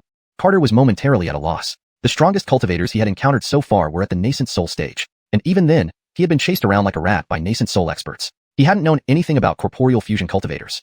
What's corporeal fusion? Carter asked in confusion. You don't even know this? The man in white also seemed puzzled. I really don't. Carter felt somewhat helpless. His path of cultivation had always been one where he knew next to nothing. Usually, when he sensed danger, he just ran. If caught, he fought his way out and continued running. The middle-aged man looked flustered, assuming that Carter was a Tribulation ascender who was intentionally suppressing his strength. Looking at him now, he guessed Carter genuinely knew nothing. Well, ignorance can be bliss. Living carefree and happy as a cultivator is not bad either, the middle-aged man smiled. These words struck a chord with Carter. He had no grand ambitions anyway. Immortality and peaceful living were all he wished for. There was absolutely no need to risk death. Oh right, senior. Why are you inside the stone wall? Carter suspected this person might be the gold giant dragon, but wasn't sure. He could easily guess what was on Carter's mind. Since Carter had helped release him, he naturally couldn't bear to embarrass him. For tens of thousands of years, I've been sealed here. Tens of thousands of years? Carter almost dropped his jaw. What grudge could be so deep? Thinking back, it should have been 30,000 years. So I'm very grateful that you freed me from the dragon chanting. I thought I'd be sealed eternally, yet I was rescued by a little guy at the first stage of Foundation establishment. The dragon clan held grudges, but they valued kindness more. He had no idea how to repay Carter. Right? Do you have any wishes? The man in white asked. Carter was taken aback by the question, finding it difficult to answer. After thinking for a moment, Carter replied, for now, I just hope my friends can all be safe and sound. The middle-aged man lightly swiped his hand across the water, turning its clear surface into gold. Gradually, the golden surface curled up, forming a scroll. The scroll unfurled before Carter, exuding a wonderful aura. Write all their names down, the middle-aged man said. Without hesitation, Carter wrote down everyone who had ever been good to him, totaling about 20 names. The middle-aged man's expression darkened. This was taking advantage of the divine dragon's blessing too much. Seeing the man's stiffened face, Carter asked, Senior, is something wrong? The man coughed dryly. No, nothing is wrong. Afraid Carter would keep writing, the man hurriedly lifted his hand, sending the golden scroll soaring into the sky, gradually expanding. The golden scroll became like a vast curtain in the sky, shimmering brilliantly. My name is Alpha. By the will of heaven, I bestow divine blessings upon those named in this scroll, safeguarding them for a millennium. As Alpha spoke, the names on the scroll began to shimmer with golden light, as auspicious signs descended from the heavens. With a gentle flick, a drop of fresh red blood flew towards the golden curtain. The blood expanded, eventually turning into a sea of blood, merging with the golden scroll. Two immense characters, Alpha, appeared front and back on the golden curtain, guarding the names written by Carter. Carter looked up at the sky in awe. Such a miraculous display was truly astounding. As the golden curtain dissipated into countless stars that spread across the land, Alpha's face clearly turned pale. It took Carter a while to regain his composure. Senior, this is the divine dragon's blessing? Alpha nodded. In our dragon clan, we can only bless once in a lifetime. But the fortune is limited to this world. After all, the number of people was simply too large. Cross-world blessings were not possible. Carter deeply bowed. Yufeng thanked Senior for your blessing. Then he thought it wasn't quite right. Why hadn't this old demon told him earlier that he wanted to bless? Neither his own nor the old ox's names had been written. This was a huge loss. Carter's expression darkened. Had collecting the 7 Dragon Balls summoned a dragon with no relation to him? Alpha understood Carter's thoughts and smiled. You don't need to regret. I see you possess great fortune. Carter rejoiced. Is that true? Of course. Why would I lie? It's not like I get candy for lying. Well, that puts my mind at ease, Carter chuckled sheepishly. Those were just empty words to prevent Carter from making excessive demands. Of course, you and the ox did me a great favor. Come back tomorrow, and I'll teach you some divine techniques. Alpha didn't want to owe Carter anything, and decided to impart some Dragon Clan skills. Whether they could master them was up to them. Carter and the old ox were delighted beyond measure. Learning even a fraction from this 10,000-year-old demon would benefit them immensely. Yufeng thanks Senior. Moo. The old ox also bowed his head in respect. Oh right. Where is Ansel on the blessing scroll? When Alpha bestowed the blessing, he sensed a trace of the divine dragon's aura emanating from the name Ansel. Upon hearing this, Carter's expression soured like he had eaten something awful. The old ox stared blankly into the distance, looking like a clueless ox. Well, Carter felt a chill run down his spine. If the golden divine dragon and Ansel were related, he might be in serious trouble. Senior, after parting ways with Ansel half a year ago, I haven't heard anything from him. Alpha smiled. It's fine. You may go now. With a wave of his hand, Alpha sent both man and ox out of the stone wall. On landing, they were filled with anxiety. If Alpha found out they had forced Little Shepherd to surrender his dragon soul, who knows what might happen. Are we coming back to learn skills tomorrow? The old ox worried. Carter stroked his chin, pondering a solution, but there didn't seem to be one. We'll just play it by ear. We'll tell him about Ansel after we finish learning the skills. Brotherly, there you are. It took me forever to find you. Kelvin flew toward him. Though he had been in seclusion these past 3 months, Kelvin's demeanor hinted that the Elon family had encountered trouble. Chapter 70. Essence Blood of the Claire. Seeing Kelvin arrive, the old ox immediately shut his mouth. Carter approached and greeted him. The two began chatting as they walked. Brother Elon, I was injured a few days ago and had to close myself off for recuperation. I hope you can forgive my rudeness. Brother Elon is too polite. I've been treated very well at the Elon family residence. Carter smiled. Haha, that's the best outcome. Although Kelvin laughed, it felt somewhat forced. Carter noticed something amiss and asked, Brother Elon, are you encountering any trouble? Not to hide anything from Brother Lee, grandfather was severely wounded in the battle, and his divine soul has become unstable. Kelvin only dared to speak candidly with Carter. Anyone else would likely face his cold stare. Ah, old ancestor Elon has been kind to me. I hope he recovers soon. Carter wasn't sure what unstable divine soul meant, but this was a heartfelt wish. Kelvin shook his head. He didn't blame Carter for not understanding. He just needed to vent his frustrations. It's difficult, unless we have the essence blood of a Claire as a medicinal catalyst to refine the soul revival pill. Otherwise, recovery is nearly impossible. Carter was taken aback, feeling as if this matter had once again landed on his shoulders. What a coincidence. Have you found the ingredients? The other ingredients have been gathered, but finding the Claire's essence blood is next to impossible, Kelvin sighed, looking up. Claires, these mythical beings that embody the transformations of heaven and earth, were only legends. Where could they find one? However, he did not know that the Motyan sect launched an unexpected war on the northern domain, mainly to obtain the Claire and True Dragon. Motyan sect used Dark Forest as a barrier to keep the news of the True Dragon and Claire confined within the northern domain, leaving the three Holy Lands completely unaware. So now all you need is the essence blood of the Claire? Carter asked. Anchors, all we need is the essence blood of the Claire, Kelvin sighed. Thinking about how the Adrian of the Elon family risked giving him the 9-turn rebirth pill to save his life, Carter couldn't help but admire such nobility. Though he didn't know what Kelvin referred to as the Claire, he might give it a try. Carter scanned Tiandan using his spirit sense and communicated with the Claire. After healing the old ox, the Claire returned to Carter's Tiandan because Carter's Dantian made it feel comfortable. Little Wood, can you give me a drop of your essence blood? The Claire hesitated, not knowing what Carter wanted, but pitifully handed over a drop of green essence blood to Carter.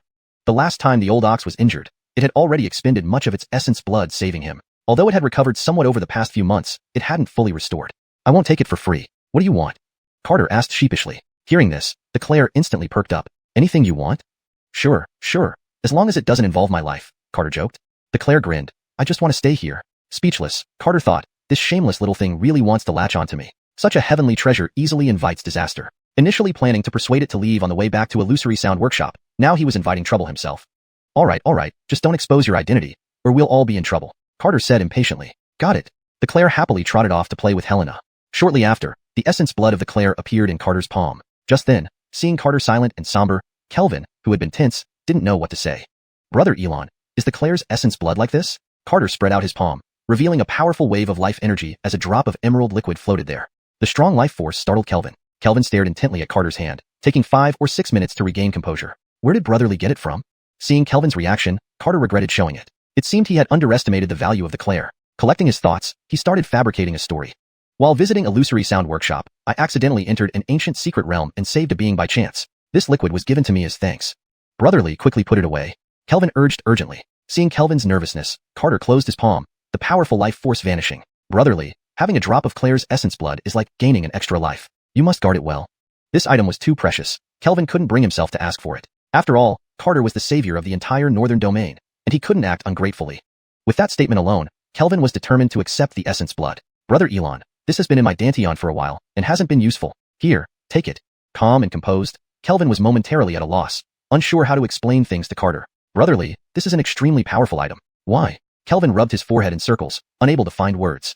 If you don't want it, I'll throw it away, Carter said indifferently. Oh, truly don't know what to say. Please follow me, Brotherly. Kelvin led Carter, and the old ox threw a flash of light into the forbidden area where the Elon family's elder was meditating.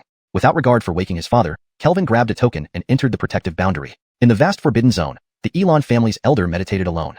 Feeling the presence of Kelvin and Carter, the elder opened his eyes immediately. Hey, young brother seems relaxed enough to visit this old man, the elder chuckled. Carter smiled and bowed. Hearing that the elder is unwell, I came especially to visit. The elder waved his hand, smiling. Young brother, rest assured, I won't die anytime soon. Kelvin decided not to interfere, letting the two discuss matters directly. Hearing that the elder urgently needs the essence blood of a Claire, I happen to have a similar drop of blood. Is this what you need? Carter slowly extended the emerald essence blood toward the Elon family elder. The powerful life force filled the room, startling the elder even more than Kelvin's initial reaction. He stared intently at the green blood emitting a brilliant glow, almost speechless. That's right, extremely pure essence blood of the Claire, exactly as described in legends. The Elon elder shook his head. No, it's even better. It was only the second time in 10,000 years that he felt so astonished, and both times were due to this lowly cultivator. To prevent the life force from dissipating, the elder enclosed it with his Yuan Shun, primordial spirit. Kelvin, do you know your crime? The elder thundered. Startled, Kelvin knew exactly what the elder was referring to but was powerless. He could hardly throw away the opportunity provided by Carter, so he knelt down humbly. Ancestor, Kelvin knows his fault. Carter and the old ox trembled in fear. What on earth was going on? Alas, unfortunate household indeed. The elder's demeanor darkened. After some internal struggle, he raised his hand as if to extinguish Kelvin. ####Chapter 71. Insulted. The Elon family has always been upright and honorable, never coveting others' treasures. Elon Isaiah vaguely remembered that even when he was nearly starving to death as a child, he refused to snatch bones from a beggar's bowl. Never did he imagine that the Elon family of today would repeatedly give birth to such unfilial descendants. Isaiah raised his hand slowly toward Garner, filled with reluctance. Senior, stop! Carter shouted, dashing forward like lightning to block Garner. As the twisted space was about to engulf them, Isaiah clenched his hand, shattering the fluctuating laws. The space returned to calm, and beads of cold sweat dotted Carter's forehead. He hadn't expected that his good intentions could almost lead to Garner's demise. Senior, you misunderstood. Offering the essence blood to you had nothing to do with Garner, Carter quickly explained. Isaiah frowned. Could it be that he had wrongly blamed this unfilial descendant? Carter helped Garner up from the ground, anxiously saying, Elon brother, explain quickly. Garner lowered his head bitterly, saying, if not for my words, Lee brother wouldn't have exposed his with spirit essence blood. It is Garner's fault. Carter's eyes widened. Truly, those who are cut from the same cloth end up in the same place. He thought he was indifferent to these heavenly materials, but today he met someone equally uninterested. Carter gritted his teeth. Let's see who cares less about these treasures. Sorry, little Claire, I am insulted. Carter stepped forward, grabbing the floating essence blood and smashing it against the stone wall fiercely. Since Senior doesn't want this essence blood, I will destroy it. Isaiah and Garner nearly fell to the ground, astounded that Carter would act so recklessly.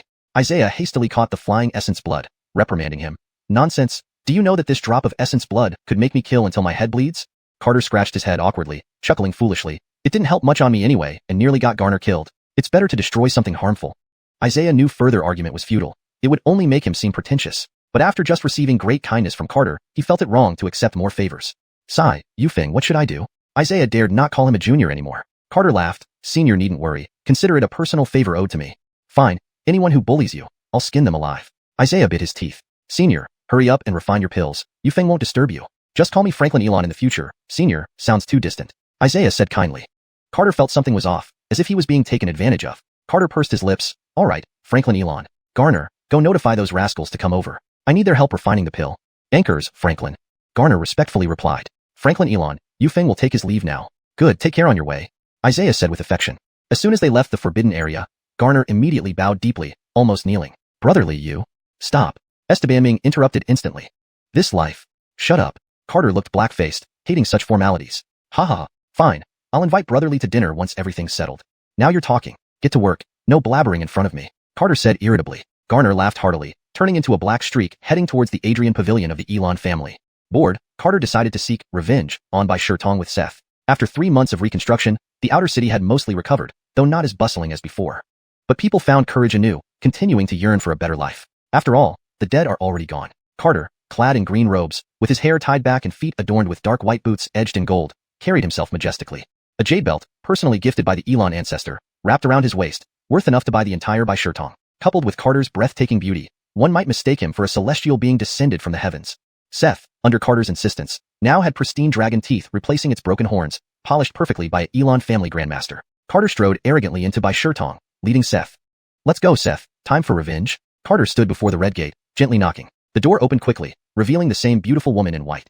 Carter tossed his sleeves, stepping inside first. Seeing Carter's nonchalant manner, the woman couldn't help but cover her mouth to stifle laughter. Her professionalism soon restored calm. Gentlemen, one tail upon entry. The woman smiled politely, bending slightly. Charge it to Garner. Carter looked at the sky. Seth swaggered behind, crossing the threshold with arrogance. Moo. Cow also goes on Garner's tab. Looking at Carter walking, the woman chuckled again. They hadn't walked far when a red-robed girl greeted them, leading them through the second door. Carter felt joyful, a sense of reunion. Gentlemen, 10 tails for this door. The red-robed girl smiled, bending slightly. Charge it to Garner, Carter said arrogantly. It felt good having a deep pocket sponsor. In the tea house, few people were gathering information. Carter went to the table where he sat last time, disappointed not to see the previous girl. Carter had a bad feeling. Perhaps the beautiful lady was no more. Gentlemen, please enjoy your tea. She poured tea gracefully, but Carter lost his desire to drink. May I ask if the young lady who usually sits here? Carter couldn't finish, looking dejected at the pastries on the table. The woman looked sad, understanding his question. Sabrina has passed away. She whispered. Carter sighed inwardly. Anchors, autumn has indeed passed. His revenge joy vanished, replaced by sorrow. He picked up his jade flute, playing fading fireworks.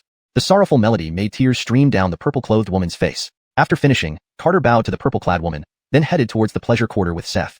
Compared to its past splendor, the place felt more melancholic now. The women waving from upstairs no longer exuded the warmth of old times. Despite their enthusiasm, Carter felt a new sense of melancholy in his heart. He slowly climbed the stairs, and the flirtatious women surrounded him once more. He still felt awkward, but this time, his awkwardness was tinged with bitterness. Maggie descended gracefully and appeared before him. Thought they would never see each other again. They didn't expect to be able to reunite. Correction for natural fluency and consistency in style. Thinking they would never meet again, they never expected to reunite here. Can you play one more piece for me? Maggie asked softly. Of course. This simple response maintains the natural flow and style of the dialogue in English, ensuring it reads fluently and conveys the meaning accurately. Carter stood up, and once again, The melody of fleeting smoke and cold echoed through the desolate brothel. The women, who had endured hardships and tribulations, were moved to tears. After the song ended, Carter chatted with Maggie until dusk before returning to the Elon residence. A completely uneventful night passed. In the early morning, Carter and the old ox arrived at the stone wall as scheduled. They charged into the stone wall with high expectations, unaware that a nightmare from which they would struggle to awaken had already begun. ####Chapter 72. A scholar can be killed but not humiliated. A man and a bull stepped into the world beyond the stone wall. Mateo, in a white robe, stood by the lakeside with one hand behind his back. Carter approached with a smile, while the old bull followed anxiously behind. Carter pays respects to Senior Mateo. Carter greeted with a warm and respectful bow. Mood? Anchors, pleased. Moo. The old bull mooed as a form of greeting. Anchored, it maintained its rigid expression and the appropriate sense of fear. Mateo turned around with a smile, his dominant brows slightly furrowed, then smiled again. Get up. These formalities can be spared when unnecessary. Thank you, Senior. Carter slowly stood up, stepping aside politely like a student would. Since they were here to learn, maintaining respect was essential. The old bull hurriedly moved closer to Carter, sensing something off about how Mateo looked at him. Some primal instinct between beasts. Mateo paced back and forth before them, examining closely. He seemed to be contemplating what to teach them. On the surface, Carter appeared humble and polite, but inside, he was anxious. What does this old dragon want? Just teach already. This staring is unnerving. Very good, Mateo suddenly said. I can't discern your realm or physique at all. Mateo stroked his chin. This boy was quite mysterious. Even the bull beside him was strange. Though it hadn't cultivated a demon soul, its strength was formidable. Apart from those few forbidden entities, he had never seen such a beast age with such powerful demon soul power. A cow, a very ordinary cow. What could it have eaten to achieve this? Eat heaven itself? Mateo shook his head. Unless it ate the primordial chaos energy of creation. But that idea was absurd. The way of heaven had existed for countless years. Where would there be any primordial energy left? Seeing Mateo shake his head and ponder deeply, the old bull's heart pounded with fear. Is this old monster staring at me because he wants to eat beef? Carter couldn't hold back anymore and asked awkwardly yet politely, Senior, can we start now? Mateo smiled gently. Of course. I've decided to impart the strongest divine technique of the Divine Dragon clan to you. Carter sighed with relief. Carter is eternally grateful. He bowed deeply. Whether learning these divine techniques mattered or not, he feared this old guy might get devious at any moment. Our divine techniques are never shared outside the Divine Dragon clan. Mateo stared at the two. So remember, do not reveal them to anyone, or I will hunt you down to the ends of the universe and kill you. Mateo's icy tone sent chills down Carter's spine. Senior, maybe we shouldn't learn this. Carter backed away nervously, trying to smile. Learning a skill only to be hunted down afterwards? Forget it. Mateo folded his hands behind his back, revealing a calculating smile. Seeing Mateo's sinister grin, the old bull felt terrified and backed away alongside Carter. After a few steps, Carter discreetly gave the old bull a look. Understanding, the two transformed into streaks of light, dashing towards the stone wall. Bang bang. They hit the wall, painfully. Mateo waved his hand, pulling Carter and the old bull back to him. Carter laughed bitterly on the ground. Senior, forcing us won't work. Mateo's lips curled into a smile. Not working, but quenching thirst. Mateo flicked his finger, and two golden lights embedded into their foreheads without warning. In their minds, two divine techniques, 9 heavens trampling by divine dragon and star-shattering fist, materialized. The techniques fused into their memories irresistibly. Carter slumped dejectedly on the ground. Now he was stuck. No chance to escape once the deed was done. Mateo grew annoyed. The divine techniques of the Divine Dragon clan were coveted by many, yet Carter acted like he'd been violated. No wonder he was still at the first level of chi cultivation after 20-something years, truly worthless and idle. Get up, or I'll crush you with one palm. Mateo roared. Carter and the old bull were genuinely frightened. If they knew this would happen, they wouldn't have come near Mateo. Do you recognize this? Mateo opened his palm, revealing a tiny red dragon shivering in his hand.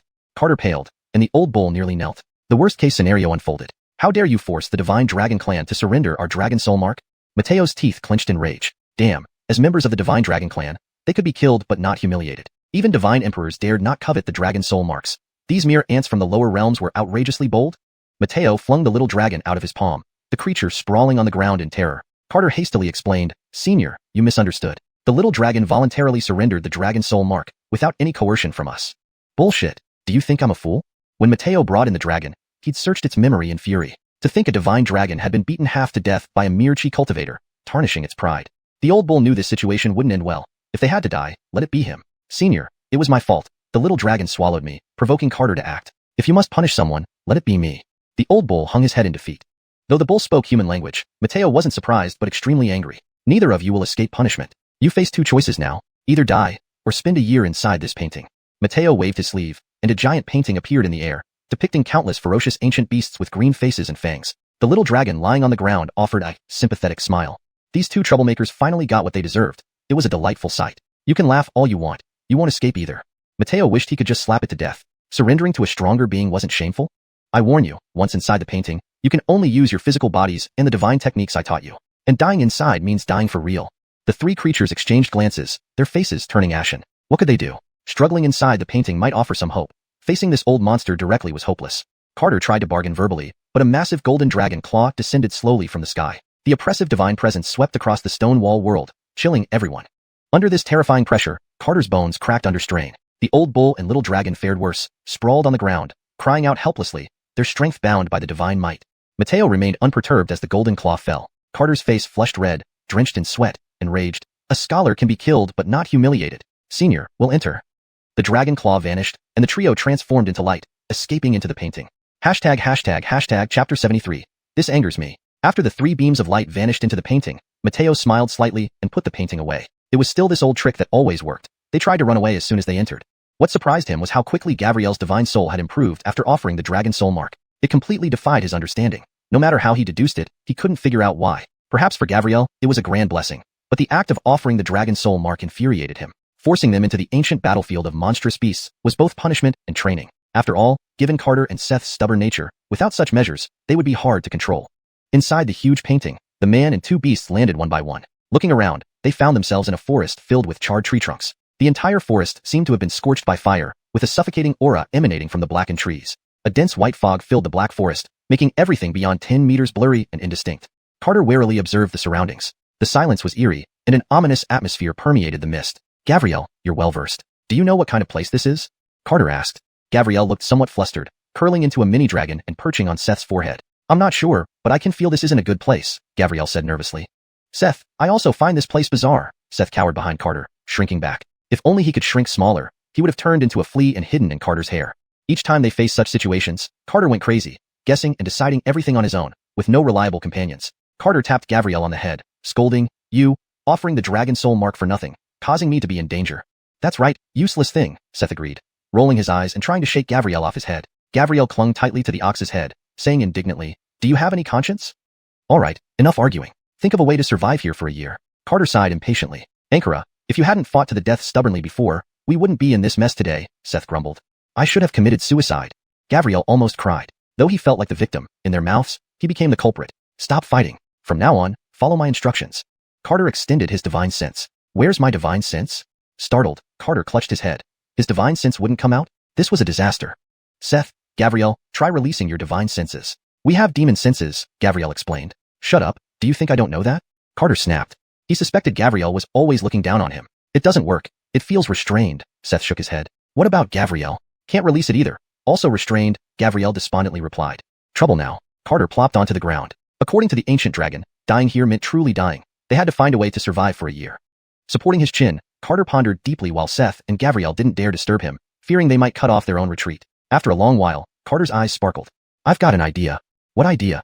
Gabrielle and Seth eagerly asked. Can you guys hold hunger? Going without food or water for 1,000 years wouldn't be a problem. Dragons wouldn't fear hunger. Seth grimaced. Forcibly enduring for a year should be manageable. Good, now follow my instructions. We must move quietly, making no noise. Carter led Seth and Gabrielle stealthily toward a gigantic tree trunk. At the base of the tree, he directed them to dig a hole. The soil is too hard here. Not easy to dig, Gabrielle complained. Hurry up, I'll keep watch. No choice, dragons under pressure have trouble holding their heads high. After 3 hours of effort, Gabrielle and Seth finally dug a large cave. They began cleaning up the scene, picking up fallen tree trunks to cover the entrance. From a distance, no one would notice the cave under the tree. With the entrance concealed, they hid inside. As long as they could survive for a year, they would leave safely. From the mist, several enormous black, saber-toothed tigers emerged, prowling the forest before roaring away. The thunderous roar made the trio in the cave shudder. After a long wait, there was no more sound outside. We'll take turns guarding the cave. Gabrielle, you go first for half a month, Carter instructed. I have no objections. Seth lay in the dark cave, closing his eyes to rest. Insulting the dragon too much. Gabrielle wanted to escape using the dragon soul mark, but found it useless, so he slunk to the cave entrance. A boring day passed with Seth and Carter snoring. Luckily, the cave entrance was deep enough, or else the snoring would attract many strange beasts. A month later, Mateo opened the painting. The first realm consists of weaker strange beasts. With their strength, they should have already passed through. According to his expectations, Carter and company should understand the divine skill usage by now and be heading towards the second realm's canyon. The huge painting spread across the sky, showing the scenes like a movie screen. Mateo skimmed over the first realm and directly displayed the second realm scenes. However, the canyon in the second realm was empty except for occasional battles between strange beasts. There was no sign of the man and two beasts. What's worse, their auras were still intact, not showing any signs of weakness. Mateo focused back on the scorched forest in the first realm, nearly enraged. There they lay, sleeping on the ground. Seth vigilantly guarded the cave entrance. Infuriatingly, they had dug a nearly 100-meter deep cave where even snoring couldn't be heard. Carter was even drooling, using Gabrielle as a pillow. Breathing heavily, Mateo's nostrils almost smoked. Mateo clenched his fists and roared upward, "Ah! This angers me." The stone walls rumbled, shaking the entire dragon-coiled city. Shocked, Sherman Elon rushed to the stone wall, terrified and bowing. "Calm, divine dragon. Get lost." Mateo's furious voice nearly scared the soul out of Sherman Elon, who turned into a wisp of black smoke and fled to the forbidden area.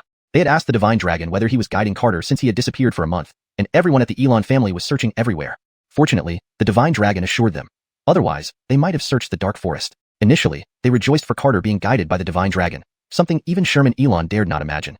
Suddenly, the divine dragon erupted in anger. Did Carter offend the divine dragon? If so, the consequences would be unimaginable. He was just a grandmaster cultivator, insignificant compared to the divine dragon.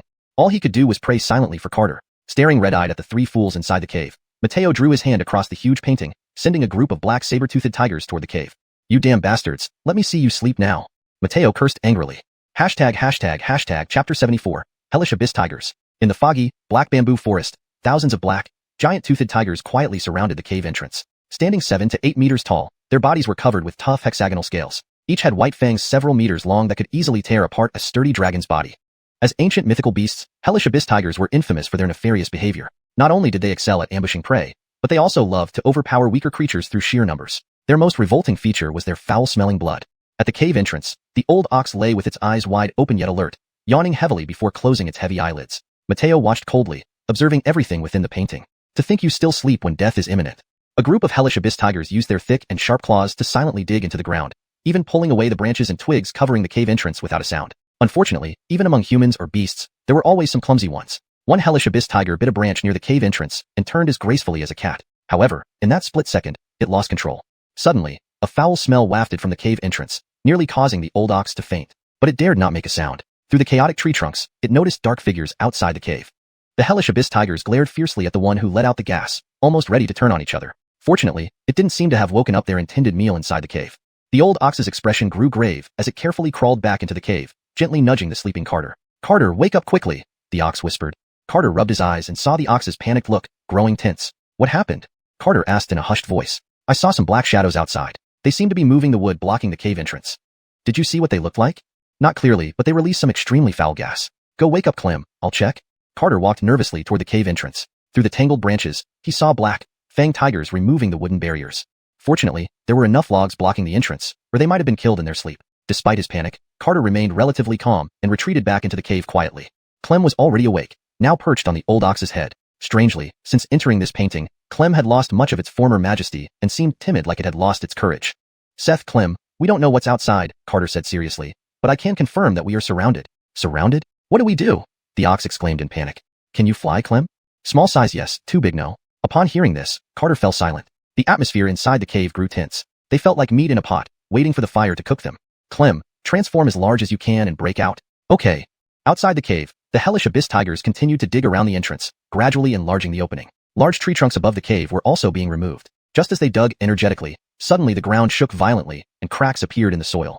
A fiery dragon emerged from underground, breaking through the soil. Carter and the old ox clung tightly to the dragon's head. Thousands of Hellish Abyss tigers swiftly pounced on the fiery dragon, bringing it down within seconds. Roaring loudly, the fiery dragon tried desperately to shake off the attackers. But the Hellish Abyss tigers were incredibly fast and quickly dragged Clem down from the sky. Their sharp fangs pierced Clem's enormous body, creating a cacophony of screeching metal sounds. Fortunately, Clem's scales were hard enough to prevent serious damage. Holding on isn't possible. Clem's body rapidly shrank. Carter and the old ox plummeted from the sky as Hellish Abyss tigers descended upon them. Using the spinning tortoise punch, Carter managed to blast the charging tigers away. "Seth, Clem, fight!" Carter roared. They couldn't escape now. If they dispersed, any one of them could die alone against the Hellish Abyss tigers. This was the first time Carter hadn't chosen to run away after coming to this world. Moo! The old ox charged forward, knocking back a dozen Hellish Abyss tigers with one headbutt. Roaring, Clem lashed out with a dragon tail sweep, sending dozens more flying.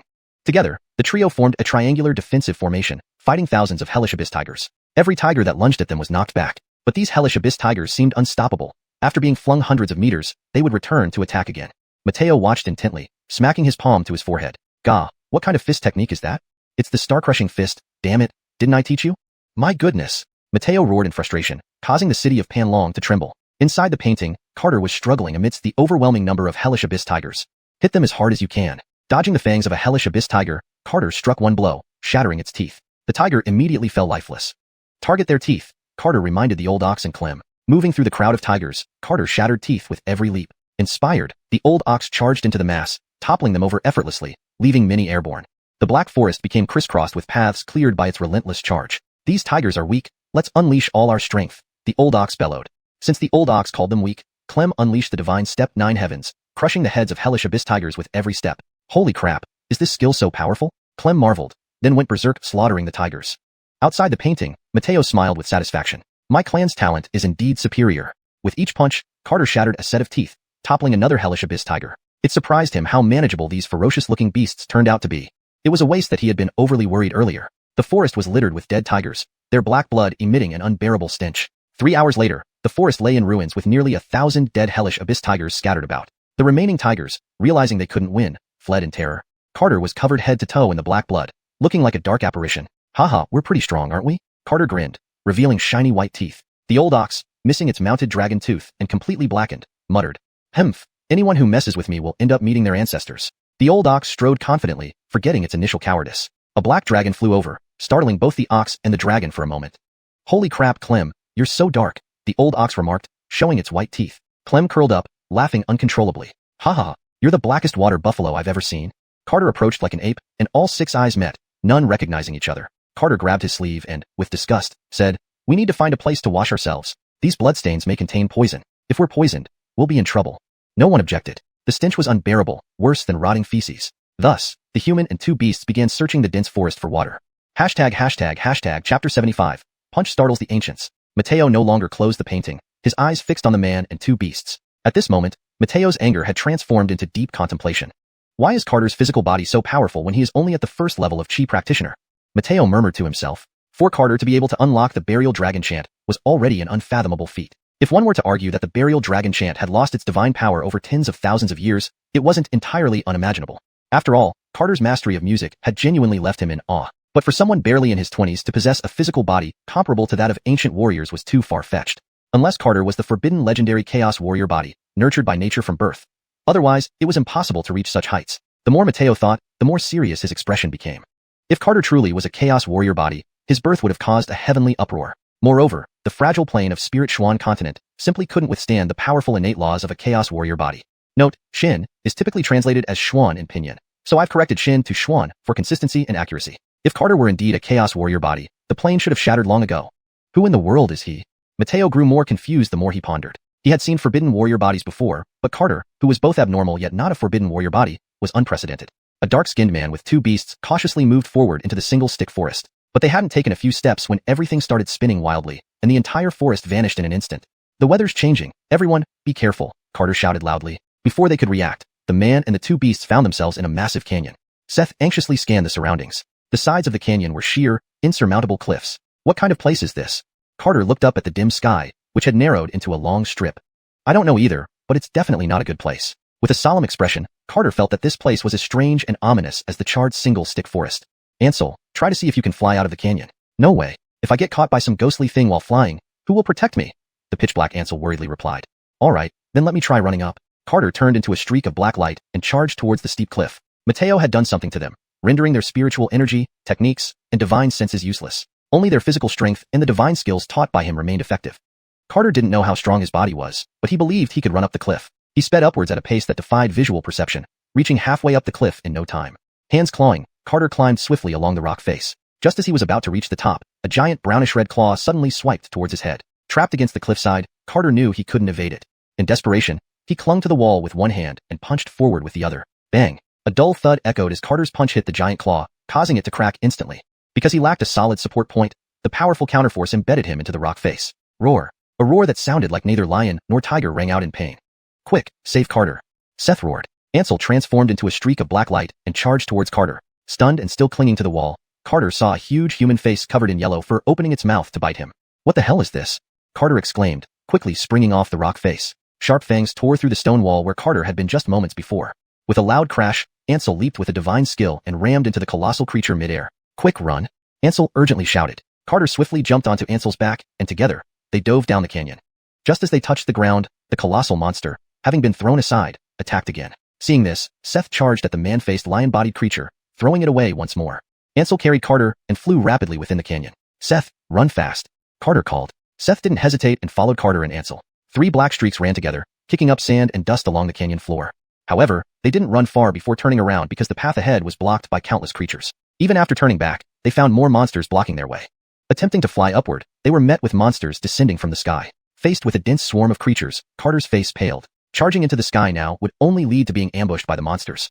Prepare for battle, Carter said gravely. The man and 2 beasts formed a triangular formation once again. Seth and Ansel were equally panicked. These brownish-red man-faced lion-bodied creatures were enormous, sporting golden wings.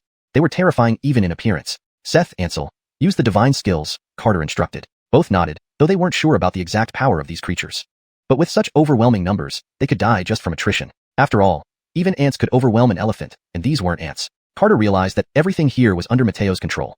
If he didn't master the 2 great divine skills, Mateo might really abandon them to their fate. Roar. A sky-splitting howl echoed as massive man-faced lion-bodied creatures rushed towards the trio with blinding speed. Fight with everything we've got. Carter clenched his fists, activating the 2 great divine skills. He mentally recited the names of acupoints, and a surge of immense power flooded his arms. Surging spring, strike the void. As he muttered the words, space beneath his feet slightly warped. Several creatures pounced on Carter, their transparent, sharp claws slashing towards him with a bone-chilling air. Kill. Eyes blazing, Carter unleashed a powerful punch. A violent sound ripped through the space. Thin, hair-like cracks appeared around Carter's arm. His punch collided with the incoming creature's claws. Rip. A tearing sound echoed in the vast canyon as a massive wave of transparent distortion formed, spreading outward from Carter's fist. Wherever the transparent wave passed, the man-faced lion-bodied creatures were reduced to powder, unable to even scream. Instantly, space fragmented, and massive black cracks split open the canyon, swallowing the numerous creatures and expanding the canyon itself. The remaining creatures were petrified, letting out fearful cries as they turned and fled. Carter stared blankly at the apocalyptic scene, initially unable to believe this destruction was his doing. But soon, he snapped out of it and turned to help Seth and Ansel, only to find that they had already dealt with the other creatures, leaving just Seth and Ansel behind.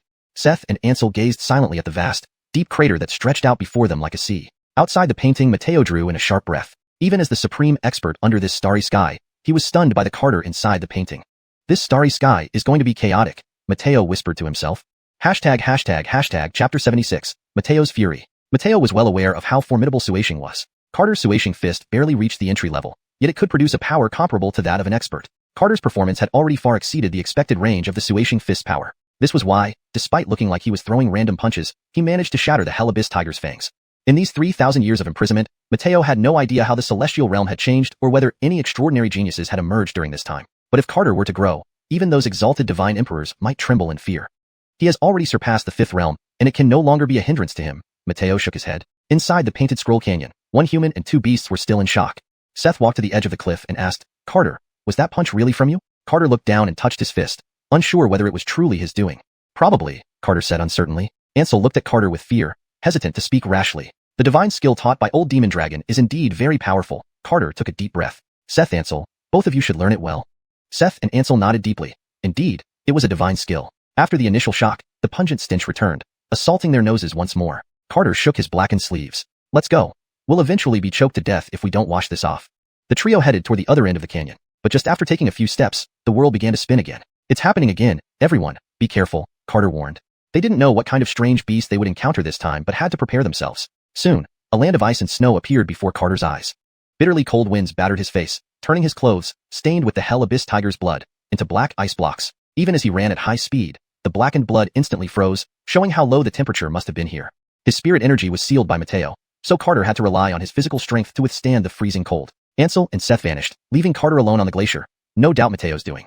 This feeling of being controlled by someone else annoyed Carter, but there was nothing he could do since he couldn't defeat him. The cold wind made Carter's skin contract uncomfortably. Remaining motionless in this environment could lead to certain death. Deciding to dig an ice cave for shelter first, Carter ran towards a distant iceberg. A crack sounded as the ice split, turning Carter's clothing below his neck into a black ice sculpture, leaving only a close-fitting undergarment and a black mask. If not for the undergarment, a treasure given to him by the Elon family, Carter would likely be naked. An icy chill enveloped his body. He tore off the black mask, revealing a pale forehead twisted in distress as he moved toward the frozen jade flute to retrieve it. But just as he tugged, the jade flute snapped. Ah, how will I explain this to Dennis? Carter sighed, then looked down at the undergarment. Undergarments aside, there was no time to worry about that now. He needed to dig a shelter immediately. Carter transformed into a white streak and ran towards the base of the iceberg, hammering away at the solid ice with his fists. Before long, he had carved out a large hole in the ice mountain. Deeper and deeper he dug until he stopped several kilometers inside. Outside the entrance, there was no more howling wind. Carter crushed the ice-encrusted strands of hair on his head, letting small black ice shards fall to the ground. At least I've had a bath, Carter consoled himself. Wonder where Seth and Ansel have been sent. Hope they can safely endure the year. Carter brushed his long hair, then began cultivating the Suashing fist, gradually lighting up the acupoints within his body. The reason for cultivation was simple, to keep warm. During the execution of the Suashing punch, Carter felt warmth emanate from his arms. After activating the Yongquan point, heat spread from his feet throughout his body, giving his pale skin a rosy hue. After an hour, steam rose from Carter's undergarment, causing the frozen fabric to soften. Meditating, Carter exhaled a plume of white steam that didn't freeze, proving this method would suffice for him to survive the year. For a month, Carter dared not play the flute and resorted to whistling a tune daily. In places where he couldn't play the flute, he secretly whistled, a habit formed not just for completing system tasks but also for himself. Today was no exception. While cultivating the two divine skills, Carter whistled a tune. Outside the painting, Mateo's teeth were nearly grinding into dust. Digging holes. Digging holes. Are you reincarnated as a rat? Mateo cursed fiercely. Cultivators competed with the earth and the heavens. Anchored, this bastard chose to hide first wherever he went, lacking any trace of a true strongman's demeanor. I'll make you hide. Unable to contain his fury, Mateo waved his long sleeve, sending a golden light into the giant painting in the sky. Carter's aura suddenly spread throughout the snowy world. Seated cross-legged in the ice cave, Carter whistled pleasantly, his body radiating heat. Thinking to himself, he figured he could survive not just a year but two in such conditions. Ding, points delivered. The host can allocate them. This month's points are late, Carter muttered. He continued allocating the golden points to his physique, enhancing his body heat upon completion. Carter clenched his fist. I feel much stronger. Even after stopping cultivation of the two divine skills, he felt no cold. Since it was so comfortable, he decided to lie down and sleep. Stretching, Carter lay down inside the ice cave. So comfy. If nothing goes wrong, I could sleep for a whole year without issues. Soon, Carter fell asleep peacefully on the ice surface. Ah, this infuriates me. Outside the painting, Mateo was blazing with anger, barely controlling his emotions. Third stage, Seth and Ansel were being chased by an iron-armored rhino, panting heavily. Meanwhile, Carter was sound asleep. Worse, drool froze into ice chunks, yet he remained undisturbed. Panglong City shook again, but Old Master Elon had already informed its citizens. The city's occasional tremors were attributed to the divine dragon-suppressing demon cultivators. Therefore, the shaking did not cause panic but brought joy among the people. They felt safe with the protection of the divine dragon. Old Master Elon, however, was worried sick, fearing Carter might die at the hands of the divine dragon. Initially, he considered pleading with the divine dragon to guide Garner's cultivation as well, but reconsidering, he thought better of it. It was important to preserve his life. External disturbances did not affect Carter's peaceful slumber. As light snoring filled the ice cave, a blue giant claw ripped apart the iceberg. Massive ice blocks crashed from the sky, the thunderous noise waking Carter from his sleep. Chapter 77. Wait for my fully charged strike. Carter suddenly rose, transforming into a white streak as he shot out of the iceberg. The towering ice mountain, under the grip of the ice-blue giant claw, collapsed like tofu buildings. A nearly 10,000-meter-high wave of frost, carrying huge ice chunks, surged towards Carter. Fortunately, his speed was fast enough. Otherwise, he would have been buried beneath the ice and frost. A piercing cry echoed through the icy world, allowing Carter to finally identify the culprit who had destroyed his lair. A blue Adina, with a body comparable to an iceberg, spread its wings in the sky. Its stunning crystal blue feathers reflected blinding light. With a near-perfect physique and eyes that held a depth capable of looking down on all creatures, it exuded the majesty of the king of birds. Most crucially, it had 3 heads. Soaring high in the sky, it gazed down at Carter with a regal demeanor. Stealth attacks or surprise strikes were beneath it. Instead, it waited for Carter to be fully prepared for a fair fight. This was the first time Carter had encountered an Adina, let alone one with 3 heads. Naturally, he was startled. Who wouldn't be alarmed by such a massive phoenix? Its sheer presence was suffocating. Carter clenched his fists, resisting the overwhelming pressure from the Adina. The divine technique, God Dragon soars through 9 heavens, extended from his feet, and his face showed unwavering resolve. The surrounding pressure was forcibly repelled by his physical strength, and the ice beneath his feet began to melt. Carter stared intently at the creator of the storm in the sky. Every flap of its wings generated a powerful gale.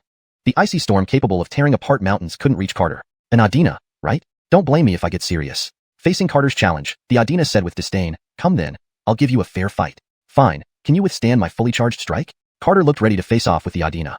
Don't say 1 strike, even 10 strikes are fine. Alright, just wait and see. Carter used the God Dragon step, moving away at an incredibly bizarre speed. The Adina recognized the unusual steps and didn't dare to take this lightly. Layers of blue ice transformed into glaciers, forming a barrier before it. If you can shatter this defense, you'll earn the right to fight me. The cold voice of the Adina echoed throughout the icy world. From a distance, Carter shouted, Shatterstar Fist. Hearing Shatterstar Fist, the Adina took no chances, reinforcing its defenses with more layers of ice. As one of the ancient divine beasts, it had its pride, but Shatterstar Fist was a secret technique of the God Dragon clan. This opponent must surely be from the God Dragon clan. Carter fled at top speed, heart pounding with fear. There's no way he'd fight it. It was too large, making it clear that fighting it would be unfair, too shameful. For 10 minutes, the Adina maintained its full defense, but found no movement from Carter. Is this someone who has just taken shape as a dragon? Perhaps they're just starting with Shatterstar Fist? The Adina wondered. Fine, let me give you a chance to fully charge up. The Adina continued to fortify the massive ice wall in front of it, turning the ice city into something thicker than a glacier. It wasn't worried about Carter escaping. After all, dragons always took pride in battles, and a fleeing dragon could never hold its head up. Outside the painting, Mateo watched coldly, his eyes bloodshot, and his fists clenched tightly. One was fortifying its defenses, while the other was desperately fleeing. The scene was quite absurd, but Mateo couldn't laugh at all. Foolish bird. Mateo roared to the sky. If not for fear of destroying the ancient battlefield, he would have stormed into the painting and thrashed both Carter and the Adina. Panlong City shook again, and the elderly ancestor of the Elon family, who was alchemizing, almost lost control of the heat. The citizens of Panlong City knelt in reverence, deeply moved by the god dragon's repeated suppression of demonic cultivators. Indeed, those demon cultivators secretly monitoring Panlong City fled in panic. After 30 minutes, the Adina felt something wasn't right. If the god dragon clan's Shatterstar Fist needed this long to charge, anyone would be dead before they finished charging. Rushing into the sky, it tried to find out why and noticed Carter was nowhere to be seen thousands of meters away. The Adina let out a roar, shredding countless ice mountains. You little punk, daring to play tricks on me. Enraged, the temperature plummeted several times over. The three-headed Adina, fueled by anger, smashed one ice mountain after another, chasing after Carter's aura. Carter ran countless miles in the icy world. Since hiding in ice mountains didn't work, perhaps hiding underground would. Thus, Carter started digging downward, creating a nearly kilometer-deep cave. A fox has multiple dens. Surely, a dozen caves will do, he thought. Desperately using Shatterstar Fist, he dug dozens of interconnected tunnels, stretching kilometers deep into the ice. The Adina quickly caught up but soon lost Carter's trail. Furious, it shattered countless glaciers. Mateo outside the painting sighed, shaking his head. When he had entered the battlefield of strange beasts, he hadn't found this Adina to be so foolish. With a flick of his sleeve, Mateo made the Adina lock onto Carter's aura again. Frenzied, the Adina rushed toward him. Carter, now deep within the ice layer, dug more tunnels to ensure his safety. Carter knew that if the Adina discovered his deception, it would be furious. If caught, he might not survive. Thus, he dug numerous escape routes. Within minutes, Carter had dug dozens of tunnels, rivaling the world's best burrowing creatures. Half an hour later, the Adina locked onto Carter's aura. Annoyingly, this aura was over 10,000 meters underground, with ice holes appearing every few kilometers. Shameless! The Adina roared, spitting out an ice stream that poured into the underground caves. Disgusting vermin! I will freeze you into an eternal ice soul. Each head of the Adina, unable to vent its fury, began spitting ice simultaneously. The frigid air freezing space rushed towards Carter, causing him to shiver violently as his eyebrows froze. At first, he could endure it, but the cold grew unbearable, magnifying his internal fear. This invasion of consciousness was truly terrifying. Unable to bear it, Carter activated the acupoints in his body, practicing Shatterstar Fist. Surprisingly, under these conditions, the previously difficult to activate acupoints were easily lit. An unexpected pleasure, Carter said gleefully. Thus, the Adina spat ice on the surface. Carter cultivated below, and Mateo raged outside the painting. Chapter 78, Brother Bird, hear me out. The three-headed Adina continuously spewed out its icy essence, afraid that Carter might not die thoroughly if it stayed too far from the surface. So it burrowed 1,000 meters underground to release the icy essence. It had absolute confidence in its icy essence. Even if Carter were truly of the Dragon Clan and did not avoid this icy essence, the bone-chilling cold would gradually erode him, piercing deep into his soul. Its fury seemed to have resonated with the heavens as Carter's aura remained deep underground at 10,000 meters. Accept the baptism of purity, you stinky rat. The Adina kept spewing and cursing. The sound of the chilling words echoed along the icy corridor, entering Carter's ears. Carter smiled softly. Sure thing, pure Adina. In Carter's eyes now, the Adina looked very much like an irate child throwing money at itself. As long as you don't come down here, you can keep up your air conditioning all you want. I won't stop you. This win-win situation pleased Carter most. You're happily spewing, while I'm comfortably cultivating. Why not? Peace is so good, and killing each other is such a waste of time. Only Hyder outside the painting couldn't bear to watch any further. Stupid, ridiculously stupid. Hyder didn't have the energy to be angry anymore. He, the mighty elder of the upper realm, who had achieved enlightenment for countless years, was nearly infuriated to vomit blood by this child. He didn't bother watching anymore. The Adina would eventually realize something was amiss, and when it did, Carter would be in for some serious trouble. So, Hyder waved his hand, shifting his view to the battlefield where Seth and Ansel were. In the dense and towering ironwood cypress forest within the painting, thousands of gigantic ancient nine-eyed green demon spiders surrounded the area, making it impossible to pass through. Their terrifyingly green legs were thicker than the trunks of the ironwood cypress trees. More importantly, they each had 20 legs. Thick spider silk crisscrossed everywhere, turning the entire mountain top into a massive web. Green poisonous mist poured from their mouths, enveloping the whole mountain. Ansel and Seth hid inside a deep cave at the base of the mountain, sharing insights on divine cultivation techniques. They put in considerable effort to dig this cave. Hyder regretted why he tossed these three into the battlefield of ancient beasts. Did he think life was boring? Was this done just to make himself furious? Hyder's chest heaved. He'd never seen such a lousy trio so indifferent to the trial. The secret techniques of the Divine Dragon Clan were not supposed to be passed on. He risked becoming the enemy of the dragon race to teach them to what exactly? A bunch of rubbish garbage, even worse than crap. Hyder completely lost control, forgetting how fast the two creatures and one human were progressing. Considering their current rate of cultivation, even his past self might have felt inferior. But none of that mattered now. Want peace and comfort? Alright, I'll give you peace and comfort. Hyder waved his hand, and the auras of Seth and Ansel swept across the mountain. Thousands of nine-eyed green demon spiders frantically dug through the mountain. Within a dozen minutes, the entire mountain was flattened, and both dragon and ox rushed out of the ground, roaring and fleeing far away. Their speed left the group of spiders astonished.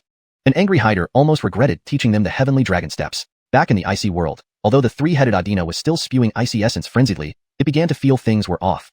The aura of Carter, surrounded by icy essence, not only did not weaken but grew stronger. This made the Adina doubt whether it was spitting icy essence or saliva. After careful confirmation, it realized it was indeed spitting icy essence. Anchored despite almost spitting until it bled, Carter still retained life force. This was incomprehensible. Thus, the Adina stopped, needing to verify whether Carter's aura was a dying gasp or truly growing stronger. After some time, the cold emanating from Carter weakened, and the surrounding icy chill could no longer threaten him. Carter frowned. Has this bird run out of spit? Seeing the frozen white underwear slowly warming up, Carter ceased practicing the two divine techniques. Underneath 10,000 meters of ice, Carter wasn't feeling cold but was instead enjoying the coolness akin to an air conditioner during summer. Indeed, cultivation is useful. It strengthens the body and withstands heat and cold, Carter sighed. The three-headed Adina carefully sensed Carter's vital signs. After 3 minutes, the Adina let out a deafening cry. A majestic and beautiful blue giant soared into the sky, reaching 10,000 meters high. Then it dived downwards faster than sound. Mice, how dare you humiliate me? Like a blue meteor, the enormous Adina headed straight for the bottom of the glacier where Carter was located. Before the voice reached, the blue light already pierced through the ice. 10,000-year-old ice layers, under the hard beak of the Adina, became softer than a persimmon. Destructive pressure surged towards Carter, who turned into a white streak, escaping into another tunnel. Just as he fled, 3 massive streams of blue icy flames shot out, turning his shelter into a blue death space. Instantly, it exploded. A thunderous roar shook the region. Dozens of atomic bombs' simultaneous explosions paled in comparison to the shattered ice layer extending several thousand kilometers, forming a colossal blue mushroom cloud that soared tens of thousands of meters into the sky. Carter, clutching his underwear and fleeing, cried out as if burned on his butt, smashing through the blocking ice walls. However, the aftershock of the blue power moved too fast and blasted Carter back to the surface. Seeing Carter flail like a frog, Hyder roared loudly from outside the painting. Good. Blow him to bits. Hyder felt immensely relieved, as if avenging a profound grudge. While Hyder was satisfied, the Adina in the painting was far from appeased. Seeing the naked figure flailing in the air, the Adina charged at Carter with a full-blown rage, transforming into a blue meteor. Carter stabilized his posture with the heavenly dragon steps and, seeing the meteor-like object charging at him, immediately ran. While running, he yelled in terror, "Brother bird, hear me out." Enraged, the three-headed Adina unleashed 3 beams of blue flames towards the fleeing Carter. Wherever the flames went, space froze. Go argue your case in hell. The soul-piercing cold chased Carter from behind, startling him. He strained every bit of his potential to step out the heavenly dragon steps. At the instant the blue icy flames were about to hit, Carter's body twisted strangely like a worm, barely evading the 3 deadly flames. Though the blue flames didn't hurt Carter, they grazed past his arched buttocks, tearing holes in his remaining underwear. Just as Carter dodged the flames, the Adina's massive body came crashing down like a meteor. There was no way Carter could avoid it, so he hastily threw the star-shattering punch. His golden-covered fist collided with the blue meteor. Golden light exploded, and the blue meteor abruptly stopped as if hitting an impregnable wall. At the collision center, gold and blue lights emitted blinding radiance. A thunderous boom echoed, leaving the Adina's 3 heads momentarily dizzy and its 6 ears ringing. Carter, transformed into a golden speck, vanished into the distance. The spatial cracks formed at the collision point spread throughout the air. Great, take him down. Hyder cheered outside the painting, forgetting who his allies were. Chapter 79. Face me in combat. After a long while, Adina finally dispelled the dizziness from its 3 heads. This rat's body is really tough. I wonder if it's dead or not. The 3-headed Adina chased in the direction Carter had disappeared. Carter, who had been knocked flying, was already tens of thousands of miles away. As he fled, he rubbed his fiery hot fists, still shaken by the encounter. That bird's head is really hard. He glanced back, relieved to see no sign of Adina. I should run a bit further before digging a hole. Carter moved with the 9 heaven steps, his jet-black hair flowing gracefully behind him. Fortunately, this was just the scroll world. If he were to do this in Coil Dragon City, he might never dare to show his face there again. After an hour of running, Carter arrived at a snow-covered mountain range, where ice peaks towered at intervals of several kilometers. The terrain would make it easier to escape even if he were found. Right here. I hope Brother Bird has cooled down enough to let me stay here peacefully for a year. Carter started digging a hole in nothing but his underwear. With his current strength and speed, digging through ice was as easy as eating or drinking. Eating here was almost impossible. Finding ingredients and starting a fire was next to impossible. So, he braced himself for a year of hunger, planning to eat his fill once he got out. For over 2 hours, Carter dug tunnels connecting hundreds of massive ice mountains. For safety, each mountain had an emergency exit tunnel. His digging efficiency astounded Mateo outside the scroll. What the hell? Does he belong to the rodent family? How can he dig like that? The wonderful mood after being knocked away turned into rage when faced with the labyrinthine ice tunnels. Not only did Carter hide, but Seth and Ansel also started digging caves under the cliff of the third realm. A buffalo and a dragon's digging efficiency far exceeded Carter's, and Mateo realized he had underestimated them. He must prevent them from resting and ensure their auras were always exposed. You're all going to pay for this, Mateo muttered as he released their auras again. Inside the scroll, the three-headed Adina searched for a long time without finding Carter, assuming he had disintegrated into ashes. But Carter's aura reappeared, faint yet detectable, indicating he was tens of thousands of miles away. Adina despised its role as the guardian beast of the sixth realm, questioning why it was assigned to such a vast world instead of a small, icy domain. However, prideful as it was, it couldn't tolerate being toyed with by Carter. Blue flames ignited in its 6 eyes as it transformed into a blue meteor streaking toward Carter.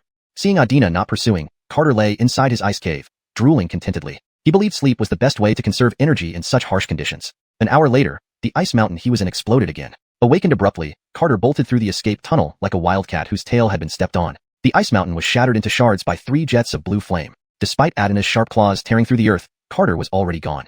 Come out and fight me, Adina roared angrily. Carter, terrified, had no intention of facing it directly. The three-headed Adina tracked his aura and spewed blue flames, destroying another massive ice mountain. Each towering ice mountain, spanning thousands of square kilometers, crumbled easily under the onslaught of blue flames. Each time Carter ran to a new ice mountain, Adina followed, blasting it apart. 1 hour later, nearly 100 ice mountains were destroyed. Even as an ancient god beast, Adina's blue flames weren't inexhaustible. Its efforts grew more strenuous, sometimes requiring multiple strikes to destroy a mountain. It couldn't use its domain power, which wasn't strong enough to suppress Carter.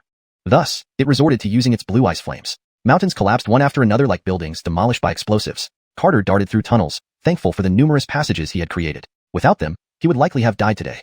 By the time Adina had obliterated 300 mountains, it had grown increasingly exhausted. Facing such an elusive opponent was truly exhausting. But as a powerful Adina, it could not allow its pride to be disgraced. It continued attacking, preparing a final, devastating blow. Adina charged at the mountains, plowing through the ground, chasing Carter. However, in the riddled ground, it could never catch up. Within half an hour, the entire snow range was unrecognizable. Adina soared skyward, too exhausted to continue. Seeing it stop, Carter bent over in his ice cave, catching his breath. He didn't understand what he had done to provoke such relentless pursuit. Feeling anger build up. If only he could win, Carter would strip every feather off the Adina. Up in the air, Adina flapped its wings, emitting blue flames, preparing for a decisive strike. Mateo watched the three-headed Adina disdainfully. Fool, why didn't you unleash your ultimate attack earlier? Recalling his own struggles against Adina's ultimate attack, he wondered if Carter could withstand it. With each flap, the blue flames spread downward, freezing the entire region, including the tunnels Carter had dug. A bone-chilling cold began invading Carter's body, even affecting the glowing golden acupoints within him. Reacting quickly, Carter activated more acupoints, connecting them until they reached his life gate. Gate name, Soul-Shattering Strike, Carter shouted. Empowered by the overwhelming force within him, he unleashed a punch that tore through 10,000 meters of ice. The destructive force caused even Adina, high above, to struggle for breath. The blue flames it had released were instantly retracted due to the golden light that invoked fear of death. Chapter 80. A Great Misdeed. The ice layer where Carter stood began to melt. The Adina in the sky enveloped itself with layers of blue flames. Not only that, under the influence of the ice law, ice blocks within a 1,000-mile radius formed a thick ice wall in front of the blue ice sphere. Everything was completed in the blink of an eye as the Adina unleashed its law barrier, sealing itself within the ice law. It wasn't that it didn't want to escape. It was just that Carter's fist light had already locked onto it, and running would only lead to certain death. Boom. A dazzling golden orb shot up from the ground like a meteor, instantly evaporating the solid ice wall. In the blink of an eye, the golden orb collided with the massive blue fireball. The clash between the golden and blue energies shook the entire space, and the energy wave instantly tore apart the snowy ground, splitting it like a giant axe, creating enormous fissures stretching for thousands of miles. The three-headed Adina looked terrified as it continuously spewed out ice source and ice flames from its mouth to defend the blue circular barrier. 3 seconds later, a loud crash was heard, and the massive blue ice ball shattered completely. The Adina could only cover its head with its enormous wings, submerging itself in the blinding golden light. Tens of thousands of meters of icy ground melted under the impact as the golden orb hurled the Adina tens of thousands of meters away. Large blue feathers floated down from the sky, creating a breathtaking scene. This punch also left Carter considerably weakened. Looking at the massive semicircular canyon before him, he couldn't help but marvel and touch his fists in disbelief. Every punch is truly powerful. I hope Mr. Bird isn't dead. I'm getting a bit hungry. Carter wiped the saliva from his mouth and turned into light, following the smooth ice valley in search of the three-headed Adina. Along the way, he didn't forget to collect beautiful blue feathers, taking only the good ones. Before long, he found the barely alive Adina. It looked pitiful with its once beautiful blue feathers almost entirely gone and its left head smashed beyond recognition. Fresh red blood gushed out incessantly, even in the freezing environment, and its wounds were not freezing over. Its huge wings were scorched black by the golden light, one of them lying on the ground still emitting heat. Looking at the smoking wing on the ground, Carter's eyes sparkled, and saliva involuntarily flowed from his mouth. He rushed forward, hugging the massive wing and gnawing fiercely. To be honest, the meat of this three-headed phoenix was quite delicious. Carter tore off a piece of meat, his eyes glazing over. Wow, this phoenix bird's meat is too delicious. Like a wild dog starving for millennia, Carter devoured frenziedly. In no time, the massive wing was almost half-eaten. Even the bones were smashed to extract the crystal blue bone marrow inside. Half an hour later, only a pile of broken bones remained on the white snow. Mateo, watching from outside the scroll, felt his scalp tingle. Carter was really going to make enemies with the Adina clan. Although they were in the ancient battlefield, each guardian warsoul was a mighty being who controlled a realm in the upper world. This kind of behavior would turn Carter into the eternal enemy of the Adina clan when he eventually reached the upper world. Even Mateo, drenched in sweat, wondered if Carter would eat the Divine Dragon clan if he had to eat through every level. Mateo didn't deny that Carter was very strong, exceptionally so, but he didn't believe Carter could pass all the levels. Only if he mastered the two great skills did he have a chance. Otherwise, with his current strength, passing the next realm would be his limit. Mateo himself had spent thousands of years reaching the third realm and never managed to advance further. Inside the icy world, Carter lay contentedly on the ground, feeling warm and comfortable. This meal can last me a year, he said to himself, satisfied. The middle head of the three-headed Adina slightly turned and saw the pile of broken bones, continuing to pretend to be dead. After resting, Carter walked behind the Adina and plucked its longest tail feather. Bird brother, I know you're not dead, Carter chuckled. I'm someone who likes to repay grievances with virtue, but as punishment for chasing me, you must give me this beautiful feather. Carter cut the long feather into several pieces and wrapped the prettiest segment around himself. However, it kept falling off. All right, let me get some help from Bird brother. Carter leaped onto the Adina's middle head, gently tapping it a few times. Hey, Bird brother, you better figure out how to get me to wear this feather, or I'll really eat you whole, Carter smiled warmly.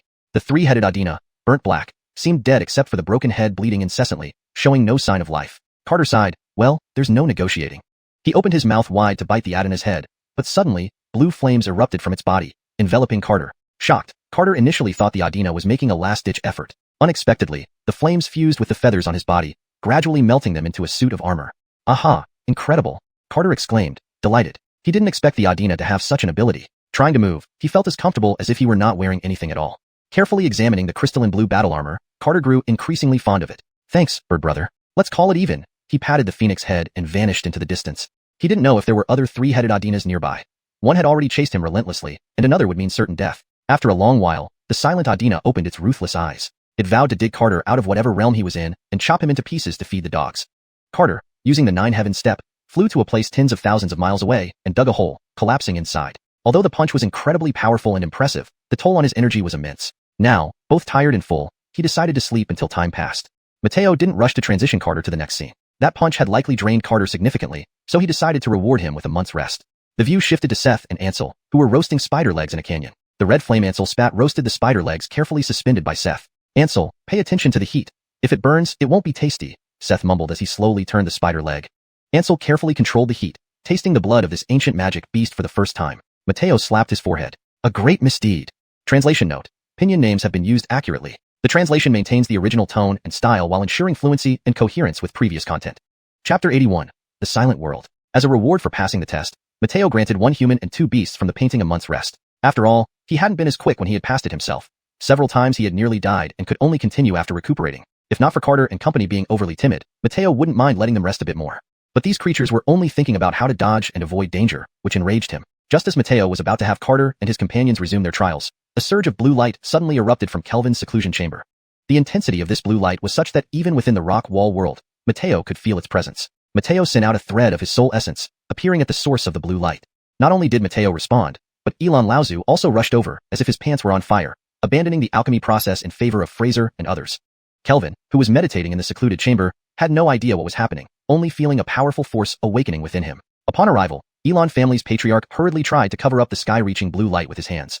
But Mateo was quicker. With a simple gesture, the blue light transformed into twinkling stars that fused back into Kelvin's body. Shocked, Elon family's patriarch saw nothing but emptiness around him, leaving him to wonder how the blue lights suddenly returned to Kelvin. Without intending to torment him, Mateo appeared inside the chamber directly. Mateo gradually materialized and said, "This child's spirit root is already close to immortal quality. I wish to take him as a nominal disciple. Would you like to intervene?" Sherman Elon respectfully lowered his head, not daring to meet Mateo's eyes that made him feel suffocated under their gaze. Even an extremely powerful realm-crossing expert couldn't bring such pressure. He didn't need to guess who it was. Ryan represents our unworthy descendants in bowing to the Divine Dragon. Sherman Elon prostrated on the ground. The Divine Dragon had saved the Northern Domain, and now wished to take Kelvin as a disciple. This bow was worth every moment. Get up. Bring him to see me tomorrow. Mateo's figure vanished, and the chilling aura in the room dissipated instantly. Ryan thanks the Divine Dragon for its great kindness. Ryan wept. For millennia, his family had guarded Panlong City, and finally, they saw the dawn break through the clouds. Inside the rock wall world, Mateo felt pleased. Just taking a few disciples made Elon family's patriarch feel so grateful. Looking at those two failures who needed to be forced to learn divine techniques, and who were still just cultivating at the first layer, he felt a surge of anger.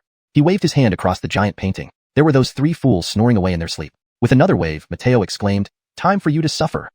In the painting, everything spun wildly, carrying the sleeping trio into the next realm. After Carter left the 6th realm, the three-headed Adina immediately recovered. Carrying boundless rage, it ravaged the ice world, venting its fury without end. Inside the 7th realm, wearing a blue battle armor, Carter slept on the edge of a cliff, drooling enough to wet the ground beneath him. Had he rolled slightly wrong, he might have fallen into the abyss. Unaware of his dangerous position, Carter smiled foolishly in his sleep. A good dream apparently. However, he truly looked handsome when smiling. Had he been born a woman, he would have been a national beauty. A netherworld beast with a sheep's body and human face lifted its enormous head, approaching Carter slowly. Its underarm eyes stared intently at the tiny ant-like figure on the cliff's edge, dreaming peacefully. Tuanti was curious why this small creature could sleep so soundly. It slowly opened its massive mouth, filled with sharp teeth interlaced like steel saws. Green saliva dripped from the sharp teeth like waterfalls cascading towards the sleeping Carter. A foul stench emerged from the waterfall, enveloping Carter. Suddenly, a baby's cry rang out, and Tuanti swallowed Carter and the entire cliff hole. Outside the painting, Mateo laughed heartily. So satisfying. I'll let you sleep. Inside Tuanti's belly. Oh no. Realizing he had acted rashly, Mateo panicked. The beast that had swallowed Carter was none other than the ancient creature Tuanti. This is troublesome. Mateo's expression turned serious. If he attempted to rescue Carter forcefully from Tuanti's belly, the entire painting might be destroyed, potentially killing Carter too. Unless absolutely necessary, he couldn't take this risk. A golden light emerged from Mateo's forehead, and with his divine eye, he observed inside Tuanti's belly. For 30,000 years, Burial Dragon's chant had continuously tormented his soul. Though the chant was broken, Mateo's soul power was less than 1/10,000th of its peak. Activating the divine eye consumed much of Mateo's soul power, but there was no alternative now. Inside the dim red world, Carter stood bewildered on a floating boulder. He wondered where Mateo had transported him this time. Looking around, he saw an empty space filled with floating rocks, the hot air making him sweat profusely like a sauna. The boulder beneath his feet started melting, forcing him to jump onto another rock. But soon, this new rock also melted into magma. Carter's scalp tingled as he shouted aloud. What kind of hellish place is this? Worse yet, he couldn't hear his own voice. Lost and afraid, unknown terror crept into his heart. He kept leaping on unmelted rocks, moving upward since lower rocks melted faster. He must reach the top before all the rocks dissolved, or he would be lost forever. Using the skill dragon ascending 9 heavens, Carter turned into a blue flea, constantly jumping upwards. Beep, points have arrived. You may now assign them. The system's voice echoed in his mind, and without hesitation, Carter allocated the points to his physique. Hungry for these points for so long, he felt renewed strength surge through him, activating hundreds of acupoints. In the red-tinted world, a blue flea crushed various rocks while dashing upward. Days, weeks, time slipped by, but Carter never reached the top. His blue armor began corroding in the heat, with patches falling off. His heartbeat accelerated, yet he couldn't hear it. Crushed rocks disintegrated into dust without a sound. Carter realized he was deaf. Like a blue lightning bolt, he dashed upward. Weeks went by, and a month later, despite fatigue, he had run continuously. His armor was tattered, and black hair turned yellow, but he still couldn't escape this red world. Despair began to cloud his heart. Chapter 82. The 7th Realm of Destruction. Ding, points have been delivered. The host can now allocate points. The system's voice echoed in his mind once more, rekindling a flicker of hope in Carter. Again, he poured the golden points into his physique, causing his body to glow with a radiant gold light. After 2 months of pushing his potential to the limit, the divine skill, Godly Dragon ascending the 9 heavens, had reached its peak. Every step Carter took revealed a shimmering golden dragon beneath him. But none of this brought him joy because ahead lay what seemed like an endless path. Outside the scroll, Mateo could only watch helplessly. He clearly saw Carter running in a circle, yet nothing could be done. Anyone else would meet the same fate. Fortunately, Carter's vitality had slightly increased. But what did that matter? It was just a last-ditch struggle for survival. Mateo, who had kept his divine eye open for 2 months, looked increasingly ethereal. Carter continued transforming into a blue light, leaping from one boulder to another, his blue armor almost completely corroded. A month later, he sat cross-legged on a giant rock, filled with despair. This was a road without an end. Ding, points have been delivered. The host can now allocate points. Looking at the wrinkled skin on his arm, Carter again allocated the points to his physique. Golden light emerged once more as the old, corroded skin slowly peeled off and floated in the air. The boulder under his buttocks vanished, leaving Carter lost in his despair, searching for a way out. After a long while, determination showed on his face. Since he couldn't escape, he would break this world. With all his acupoints glowing, Carter executed the 9 heaven steps, clenching his fists that glowed with golden light. A golden sphere shot upward, transforming into a pillar of light that pierced the dark red sky, turning the giant rocks into powder wherever it passed. But it still caused no significant impact. However, Carter wasn't giving up. He thought it was just because his power wasn't enough. So, he intensified his attacks. His shattered star punch transformed the space around him into a golden sun. Cracks appeared everywhere, and Carter fearlessly dove into them, only to find himself back in the dark red world. If that was the case, then he would shatter the entire space. Driven by the will to survive, Carter pounded continuously for a whole month, becoming gaunt and emaciated. His flowing black hair turned brittle and yellow, his blue armor disintegrated completely, even his shorts were gone. But these things didn't matter anymore. What mattered was how to get out. Ding, points have been delivered. The host can now allocate points. In this desolate world, only the system's voice could rouse any response from him. After allocating the points, Carter continued his relentless attack. Golden punches shattered one space after another, but despite entering the cracks, he always returned to the same dark red world. He wondered if Mateo was intentionally tormenting him, and now, he hated Mateo for driving him nearly insane. At one point, Carter lay in the space, half laughing, half tearing his hair, a feeling worse than death. After some time, he calmed down, trying to understand Mateo's intentions. They wanted the little dragon to surrender its soul. If Mateo truly intended to kill Carter and Seth, he wouldn't have taught them the divine skill. This must mean the situation had surpassed Mateo's expectations, putting even him at great risk. Given Carter had mastered two powerful skills, Mateo had no reason to continue his training. Maybe Mateo was watching him all along. Therefore, to break this world, he needed even greater power. Carter began shouting in all directions. Spiritual energy, release my spiritual energy. Spiritual energy. He shouted for a whole week until his mouth dried up. Mateo's divine eye couldn't hold out any longer, so he rested for a few days, pondering how to save Carter. Upon reopening his divine eye, he saw Carter calling out everywhere, reading from his lips the words spiritual energy. Sigh, with your first level chi practitioner cultivation, releasing the seal won't do much. Mateo shook his head. Given the remaining soul power, unsealing it was difficult but not impossible. Forget it. Let me suffer for my wrongdoing. A beam of golden light shot from Mateo's divine eye, penetrating the giant scroll and enveloping Carter. A series of cracking sounds came from Carter's body, followed by a surging wave of spiritual energy filling every cell. Outside the scroll, Mateo's eyes darkened as his spirit faded. He no longer had the strength to maintain the divine eye, only hoping Carter could hold on until his spirit recovered, which might take centuries. Inside the dark red world, Carter felt like a parched land finally receiving rain, his despair instantly dissipating. Inwardly observing, the spiritual dragon and Witty spirit and his dantian lifted their heads. He hadn't visited them in ages.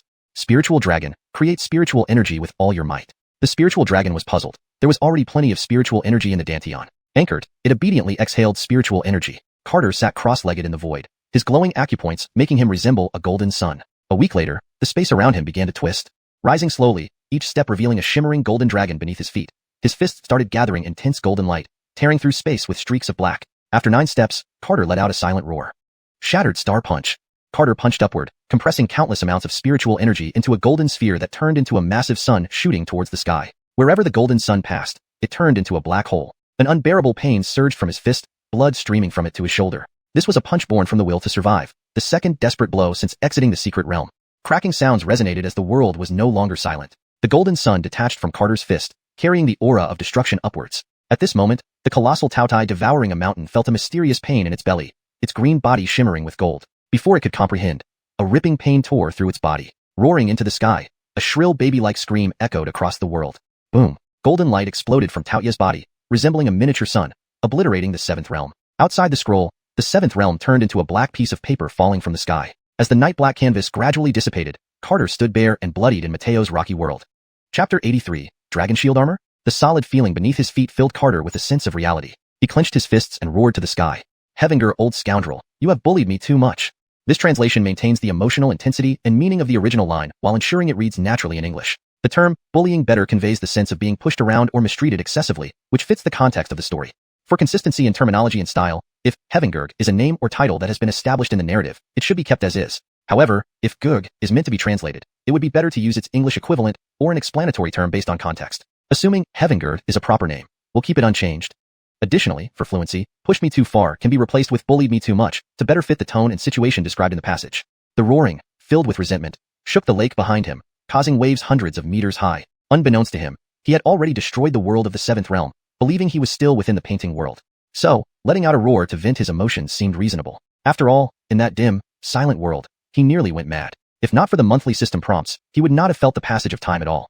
In just 3 short months, it felt like several centuries had passed. This sensation was truly awful. Carter tilted his head back, feeling the real vitality, and his frazzled emotions gradually calmed down. Far away, Rhett's expression was heavy. He did not know how Carter managed to achieve this, but absolutely could not let this secret be exposed. Otherwise, it would bring a catastrophe sweeping across the entire starfield, even for Carter himself. Heavenger tried to calm his racing heart, but his fists would involuntarily tighten. He could not deny that thoughts of killing had crossed his mind, because for this starfield, Carter was destined to be a disaster. Heavenger silently appeared in front of Carter, who, lost in thought with his eyes closed, did not notice. Even if he opened his eyes, he might not have seen Heavenger. Even if he had opened his eyes, he might not have seen Heavenger. However, to make this sentence more natural and fluent in English, it would be better to adjust it slightly for clarity and consistency. Even if he had opened his eyes, he might not have seen Redo at all. Additionally, Heavenger seems to be a name or title that should be consistent. If Redo is the correct translation, it should be used consistently throughout the text. Understurbameter. Heavenger slapped Carter into the water, retracting the golden divine power from his palm. Can't even last a year? Keep yelling and I'll shatter you, Rhett grumbled angrily. A wave of guilt washed over him, and Mateo bitterly laughed. Note, I added, and to connect the two sentences more smoothly and included Mateo, to clarify who was laughing, ensuring the translation reads naturally and maintains consistency with the original text. An ancient deity of great renown, harboring murderous thoughts towards a boy who saved him? Truly laughable. What mattered this starfield to him? Besides, those haughty emperors weren't exactly angels themselves. Let Carter rise and reshuffle the deck. That might not be bad. Carter hid in the water for quite some time, afraid to come out, given that he was cursing a divine dragon. This old scoundrel could crush him with just a flick of his finger. He had indeed been careless this time. If you don't come out, I'll throw you back into the painting. Mateo rolled up the scroll. Seth and Ansel could probably only move around in three-headed Adina territory. Since they were so good at digging tunnels, they might as well finish their time underground. As long as he did not intentionally reveal their presence, hiding for a year or two should not be an issue.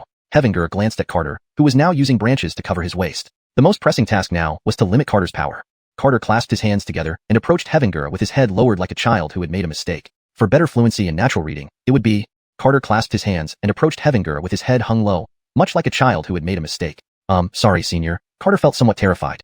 Hevinger scrutinized Carter closely. This sentence seems to be a direct translation, but it reads awkwardly in English. Let's refine it for better fluency and context accuracy.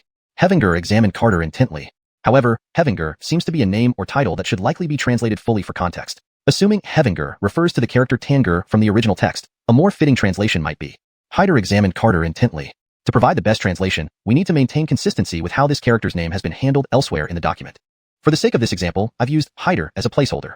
Please replace it with the correct name/title if it's established differently elsewhere.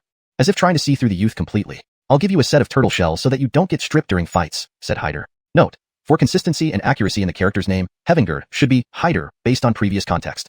Carter's eyes lit up with excitement. Really? Hevinger nodded and without waiting for Carter's response, lifted his right hand to implant a purple light into Carter's forehead. Asterisk edited for accuracy and fluency asterisk. Mateo nodded and, without waiting for Carter's response, raised his right hand and implanted a Zursura glow into Carter's forehead. Asterisk further refined for natural reading and consistency asterisk. Mateo nodded and, without waiting for Carter's reaction, raised his right hand and injected a purple glow into Carter's forehead. Carter was instantly alarmed, because there was now a purple glow in his sea of consciousness. The purple light was eerie and somewhat terrifying. Senior, what is this thing? Dragon shield armor. It's my battle armor from when I was younger. It can change shape according to your will, Mateo smiled. Note, Hevinger seems to be a mistranslation or encoding error. The correct name is Mateo da. Carter rejoiced. With a thought, the purple glow blossomed in his consciousness. Subsequently, the purple light covered his entire body, forming a black and purple battle armor. Even his fists were enveloped by the armor. Aside from being a bit heavy, everything else felt fine. Senior, this armor is quite heavy, Carter remarked. Hevinger gently shook his head. It's heavy because your cultivation level is too low. When you grow stronger, the armor will feel lighter. Is it sturdy? Asked Carter. Rhett waved his sleeve, releasing an overwhelmingly powerful force that struck Carter's abdomen. A purple light collided with the golden stone wall in a blink, the deafening metallic clash reverberating. Carter slid down the wall, feeling dizzy and hearing buzzing in his ears. After some time, Carter finally overcame the vertigo that nearly made him vomit. Thinking to himself, this old scoundrel hits hard. He needed to leave this secret realm soon, or he might die one day without knowing why. But, to be honest, this armor was truly tough. Despite such a powerful impact, there wasn't a single mark on it. Senior, this turtle shell is really hard, Carter chuckled. Hevinger inwardly scoffed. Could the dragon shield armor be anything less sturdy? Unless Carter broke through to the divine realm, he wouldn't be able to break free from it. Moreover, each attack would be absorbed by half by the armor. So no matter how strong Carter got, his power remained within manageable limits. Also, Carter himself had no desires or ambitions, always seeking to avoid confrontation. This armor suited him perfectly. Do you like it? Mateo smiled. Note, Hevinger should be Mateo to maintain consistency in terminology and style. Carter willed the armor to change, covering only the vulnerable parts of his body. Anchors, thank you, senior. Carter noticed that Hevinger's figure had become much more ethereal. To improve fluency and accuracy, Carter observed that Hevinger's form had become significantly more translucent. It looked like rescuing him had cost a lot. Given this, he decided to forgive Hevinger for his actions towards him. Note, Hevinger seems to be a name or term that combines English and Chinese. If Ge is meant to be translated or there's a full English equivalent, please provide the correct term. Otherwise, it might be best left as is or clarified based on context. For better fluency and clarity, I would recommend, given this, he decided to forgive Mateo for his actions towards him. Here, Mateo is used as it appears to be a name that was previously mentioned in the text. Senior, how are Seth and Ansel? Don't worry. If I can get you out, I can ensure their safety, Mateo continued sternly, but they must complete their remaining time. Otherwise, they won't come out. Note, Hevinger seems to be a mistranslation or typo. It should be Mateo to maintain consistency in terminology and style. With a wave of his hand, Rhett sent Carter out of the stone world. Wearing the purple battle armor, Carter stood dazed in front of the stone wall. Did he really just let him go? Scratching his head, he muttered, makes sense, after all. This old scoundrel has lived for thousands of years. Underestimating me is normal. Scram. Hevinger bellowed. Note. For consistency and to ensure the character's name is uniform throughout, Tanger should be translated as Rhett, or another consistent English rendering rather than Heavenger. Here, I've only corrected the sentences given. For a full revision, Tangerd would need to be consistently translated. The coiling dragon shook again. Carter felt chills down his spine. This old man changed moods faster than turning pages. Better run. Back at his residence, Carter put away the battle armor and changed into white robes. These few months almost drove him mad. He needed to absorb the essence of human life quickly. No need to worry too much about Seth and Ansel. Since I could escape from such a dangerous world, I believe Rhett would keep them safe. After drawing a detailed diagram in his room, Carter hurriedly went to find Fraser. Fraser had been having a great time lately. Not only did the Ancestors' Alchemy event conclude perfectly, but his son was also accepted as a disciple by the Divine Dragon. Originally gentle-natured, he became even gentler. The only downside was that he walked as if carrying a fan, his clothes fluttering wherever he went. At this moment, the elders of the Elon family gathered in the council hall to discuss the fortifications between the northern region and the Dark Forest. Though the Dark Forest beasts traditionally left the northern region alone, recent mysterious activities hinted at the involvement of the Devil Sky sect. Junior Carter requests an audience with Senior Elon. Carter bowed outside the council hall. Chapter 84. Baptism of Music. Hearing Carter's voice, the Elon family's great cultivators stopped their discussion. Fraser walked out of the meeting hall with a smile on his face. Yufeng, no need for formalities. Yufeng is still a junior, cannot forget etiquette, Carter said with a smile. Fraser's lips curled up in amusement. He found Carter more likable the more he saw him. Yufeng, what brings you here? Embarrassedly, Carter pulled out a scroll from his bosom and scratched his head. Could you, Senior Elon, make me a jade flute according to this blueprint? Fraser took the blueprint, smiling. Rest assured, leave it to me. Yufeng has one more request. Carter appeared somewhat hesitant. Although he had officially saved Panlong City, the efforts were mostly attributed to Shenlong Tiange. Also, being only a teenager in front of elders made him feel slightly uneasy. Ha ha ha, Yufeng, don't burden yourself. Fraser stroked his beard and laughed. We of the Elon family owe you far too much, probably forever. You're exaggerating, Senior. I just need a map to reach Huaninfeng, Carter smiled. Upon hearing this, Fraser furrowed his brows. Carter had mentioned that he was a child musician at Huaninfeng. Though he was in this sacred land, how could an ordinary young musician compare? More importantly, to reach Huaninfeng, one must pass through the Dark Forest, an extremely dangerous journey. Seeing Fraser remain silent, Carter thought he might have been abrupt. He quickly added, if Senior feels uncomfortable, I will find another way. AI, Yufeng, come inside. Fraser led Carter into the council chamber, where all the high-level cultivators greeted him. Elon Zhang, explain the situation of the Dark Forest to Yufeng, Fraser said. The robust Elon Zhang meticulously explained the current anomalies in the Dark Forest, even discussing possible causes. Carter felt a chill down his spine, realizing the journey would be perilous. Yufeng, are you still determined to return to Huaninfeng? Fraser asked worriedly. Carter bowed, his expression resolute. Anchors, Senior. I must go back once. Fraser shook his head. All right, we'll prepare everything for you. Carter bent down to bow. Thank you, Senior. I won't disturb the Senior's deliberation further. Yufeng takes his leave. Carter slowly retreated from the meeting hall. Fraser sighed, shaking his head. Look at him, what a fine boy. Anchors, we must do everything we can to help him get through the Dark Forest, Fraser nodded. Using the strength of Panlong City, help him break through the Dark Forest. Whoever holds back will not be spared. Reappearing at Beishatong, Carter indulged himself with its treats before heading to Zuejuan Building to perform. His arrival brought vitality to Zuejuan Building as Maggie immersed herself in the melodies played by Carter. Soothing music filled the air within Zuejuan Building. Not only that, Carter performed charity concerts throughout Panlong City. As for money, Carter had already earned enough, with 100,000 golds kept by Maggie. In the days that followed, Carter continued to perform charity concerts. Pristine and sacred music healed the emotional wounds of the people of Panlong City. 1 month later, spring arrived in Panlong. 2 months later, Carter's name became a household term, and people sang songs he composed. 6 months later, under a star-studded sky, a large-scale concert began in Panlong City. The center of Panlong City was teeming with people, countless in number. Bang! A firework shot into the sky, bursting into dazzling multicolored light. Nearly 10,000 cultivators in the sky unleashed colorful spells, turning the night sky into a day illuminated by colors. Ryan, along with 3 great enlightened cultivators, guarded the event from above. Carter! Unknown who started, the crowd began shouting Carter's name in unison. Carter! Carter! The synchronized shouts echoed throughout Panlong City. Even the mighty cultivators in the sky heard clearly. Ryan looked down at the sea of people and sighed. It's exhilarating. Anchors, and he's our clansman. Truly, an honor, remarked a senior from the Lee family, heart pounding. Maggie stood next to Carter, her chest heaving. This scene was awe-inspiring. Go on, don't keep them waiting, Maggie smiled. Carter nodded and entered with hundreds of beautiful fairies. Knowing the enormity of the event, he felt confident about music. Just stepping onto the stage drew countless cheers. These war-wearied people were inspired by the music and faced life bravely again. Their admiration for Carter surpassed even that for the Divine Dragon. 3 giant octagonal projection stones floated in the sky, allowing everyone to see Carter wherever they were. Carter raised his hands to signal silence. With just that gesture, Panlong City felt utterly quiet. Even Mateo couldn't resist diverting a thread of soul energy to watch this unprecedented grand performance. He damn well prayed until his spiritual power ran out. This brat. Mateo scolded. Then he stood silently in the sky, eager to see what this boy, who once solved the burial dragon chant, could deliver.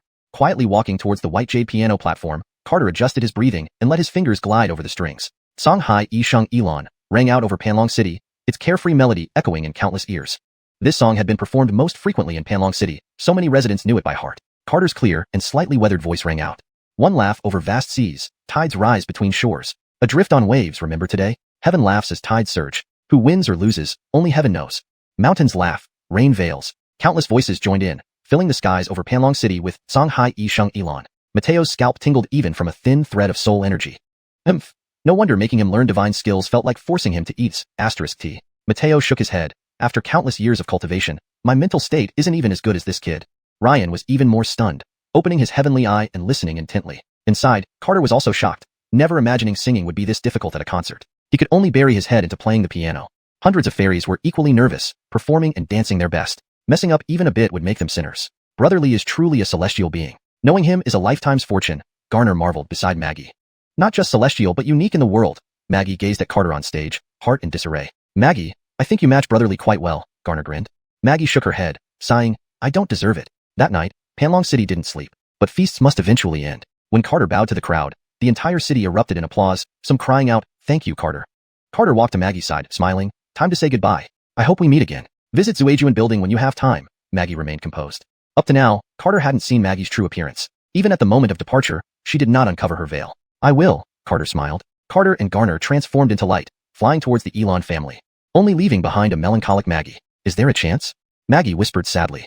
Chapter 85, The Dark Forest. In the early morning, Seth and Ansel emerged from the stone wall. Inside the world of the stone wall, only Mateo and Garner remained. After last night's events, Mateo felt much more assured about Carter. Carter's indifferent attitude seemed to have also affected Mateo, but it was quickly dispelled by his dominant demeanor. After all, he was not Carter.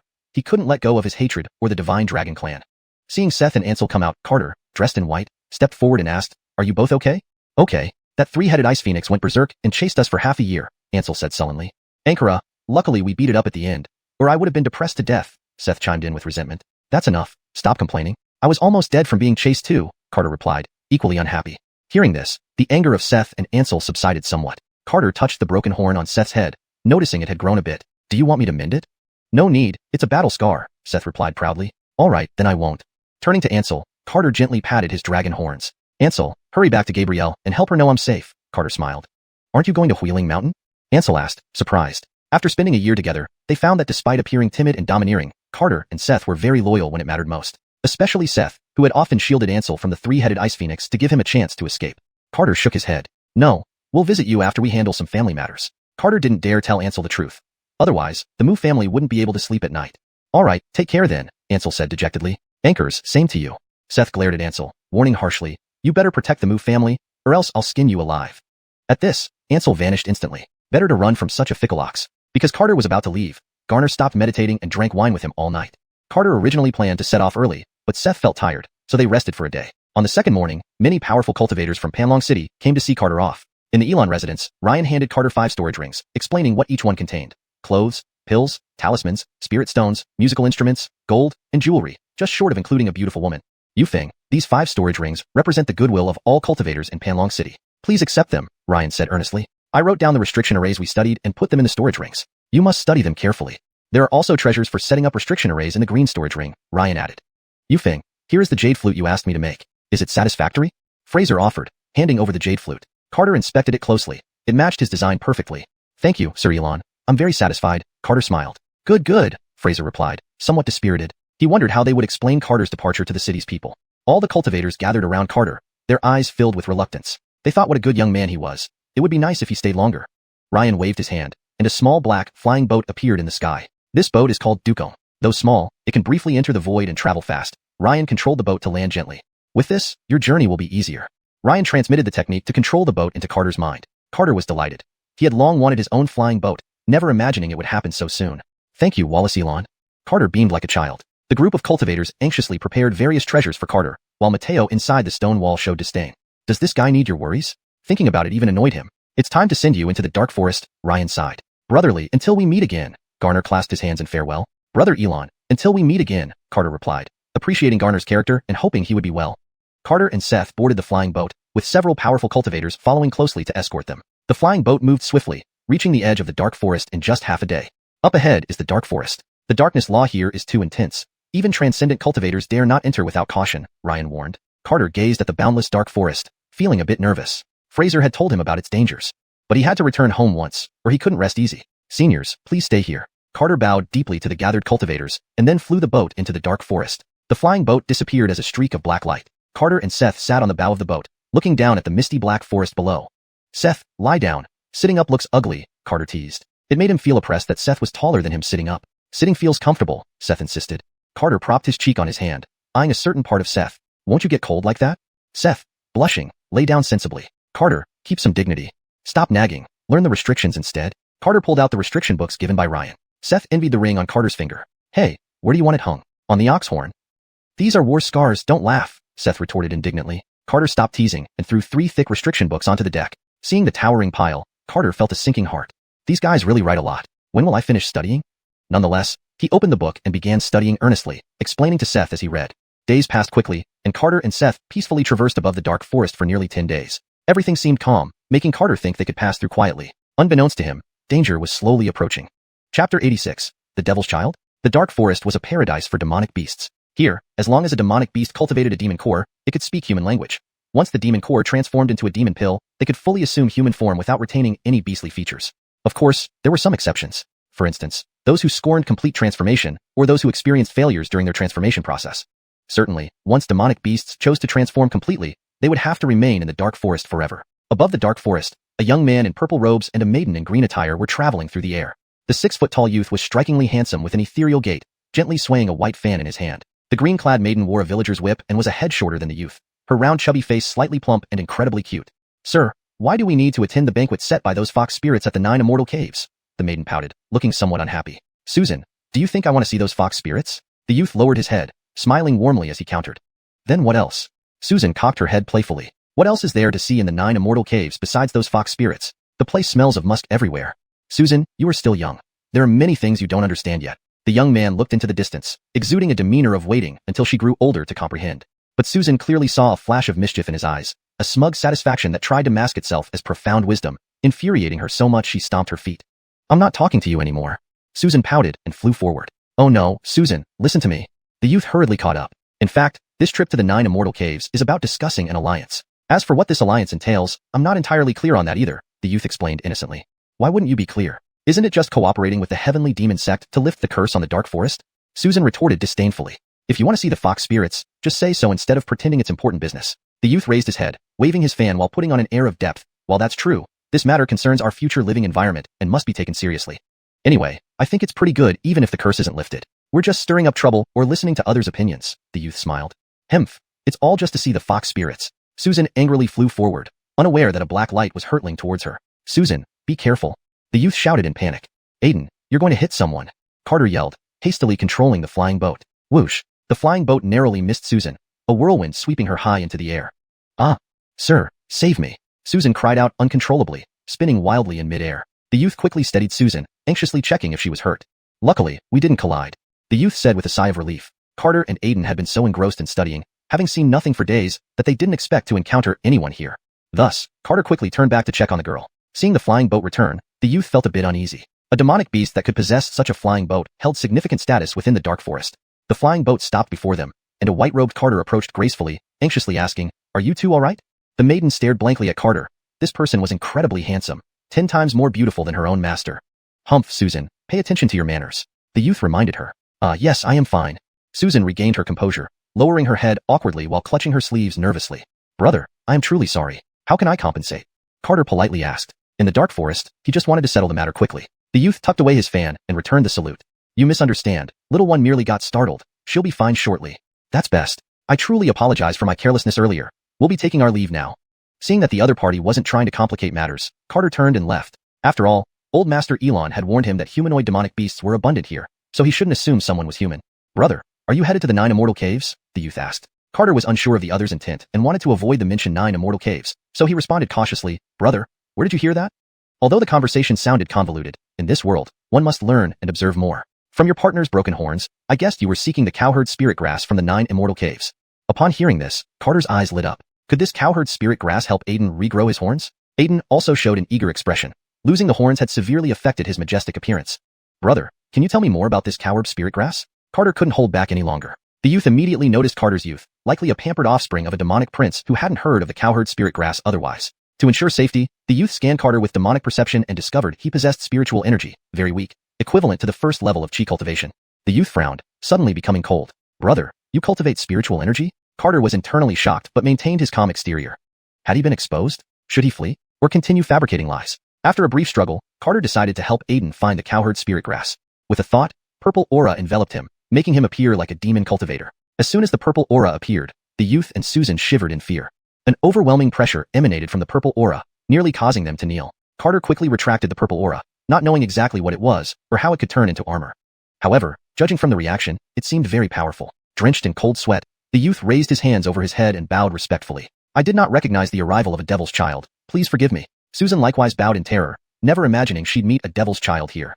Confused, Carter wondered if Mateo had precognitive abilities. Since that was the case, he decided to roll with it. Smiling, Carter said, "You two don't need to bow so deeply. Please keep my identity confidential." Wiping the cold sweat from his forehead, the youth was relieved by this humble devil's child. "Don't worry, devil's child. We will never reveal it," the youth promised firmly. Susan nodded vigorously, marveling at his good looks. No wonder he was a devil's child. By the way, how do we get to the 9 immortal caves? Carter asked. Carter thought, regardless of the cave, he'd trick them into giving him the cowherd spirit grass and then escape. The youth respectfully replied, "Devil's child, we are heading to the 9 immortal caves. Ingram is willing to guide you. You don't need to be so formal." Carter put on an innocent face. "My name is Arsene, please don't call me devil's child. After all, I'm out this time." Ha ha ha, Carter gave a sly smile. Ingram suddenly understood, his demeanor changing completely. "Brother Arsene, let us go to the 9 immortal caves together." Carter admired the intelligence of this demon. Ingram completely forgot about Carter cultivating spiritual energy. Anyone who dared slander a devil's child would be slapped to death by him. Aiden watched in astonishment. Carter was indeed devious when lying. The three boarded the flying boat and soared toward the direction of the 9 immortal caves. Chapter 87. The 9 Great Fox Demons. Joshian Cave, more like a mountain than a cave, forms an immense basin carved into the towering hillside. On the eastern side of this basin lies an enormous cave entrance, where the 3 characters, Joshian Cave, stand prominently. Due to its mist-shrouded environs resembling paradise, 9 fox demons who cultivate here named it Joshian Cave. Ordinary demon beasts can't even step into the basin, let alone enter Joshian Cave. But today is different. At this moment, thousands of demon beasts have gathered in the vast basin, enjoying the various delicacies and fine wines prepared by Joshian Cave. Several hundred fox demons, whose tails and ears haven't yet transformed, sway seductively as they serve the guests. These fox demons permit the guests to fondle them freely, occasionally batting away their hands with a coquettish, disgusting. The more they do this, the more the guests become enamored, teasingly grabbing at their swaying tails. As the crowd feasted, a black, flying boat descended from the sky, attracting the attention of all present. Its bold approach suggested that the visitor was no ordinary individual. The boat disappeared, leaving Carter and his group slowly landing at the center of the basin. Carter surveyed the surroundings. Apart from the lack of spiritual energy, everything else matched what Fraser had described, only the swirling mists adding an ethereal aura. Seth looked around nervously. The place was teeming with demons and spirits. If they were exposed, escape would be next to impossible. He could only hope Carter could pull off the deception, get the Chanyo spirit grass quickly, and leave undetected. Note, Chanyo should be Chanyo, which means cowherd. So it should be cowherd spirit grass, revised. Seth looked around nervously. The place was teeming with demons and spirits. If they were exposed, escape would be next to impossible. He could only hope Carter could pull off the deception, get the cowherd spirit grass quickly, and leave undetected. The group of cultivators ceased their chatter and focused intently on the newcomers, bombarding them with waves of demonic senses. Though Carter appeared calm, his heart pounded with anxiety. Beside him, Howard flared with rage. These low-ranking demon beasts, some not even fully transformed, dared to disrespect a demon prince? Daisy's chubby face puffed up in anger. Despite the demon prince's gentle demeanor, he was being disrespected by these cultivators' probing senses.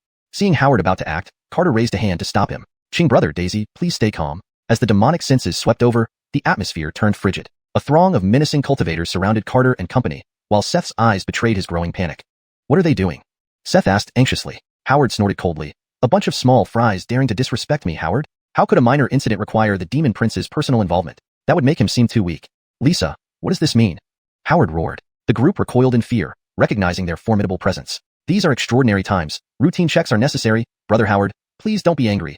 A sultry voice echoed from Joshian Cave, sending shivers down Carter's spine. Not just Carter, even Seth trembled. Only Daisy pouted and muttered, "Dead fox spirits." Carter exhaled in relief. He almost fled the scene, for alluring fox demons sashayed toward them, causing the crowd's blood to boil with excitement. "Welcome esteemed guests, this way please."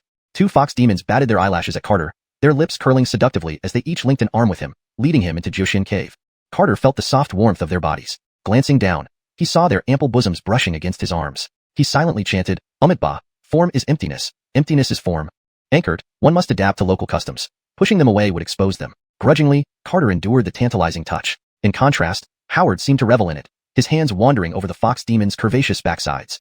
Daisy couldn't take it anymore, slapping Howard's hands away. Seth thought wistfully, if only I could transform like Howard. The group disappeared into the cave, under the envious gazes of the assembled demons.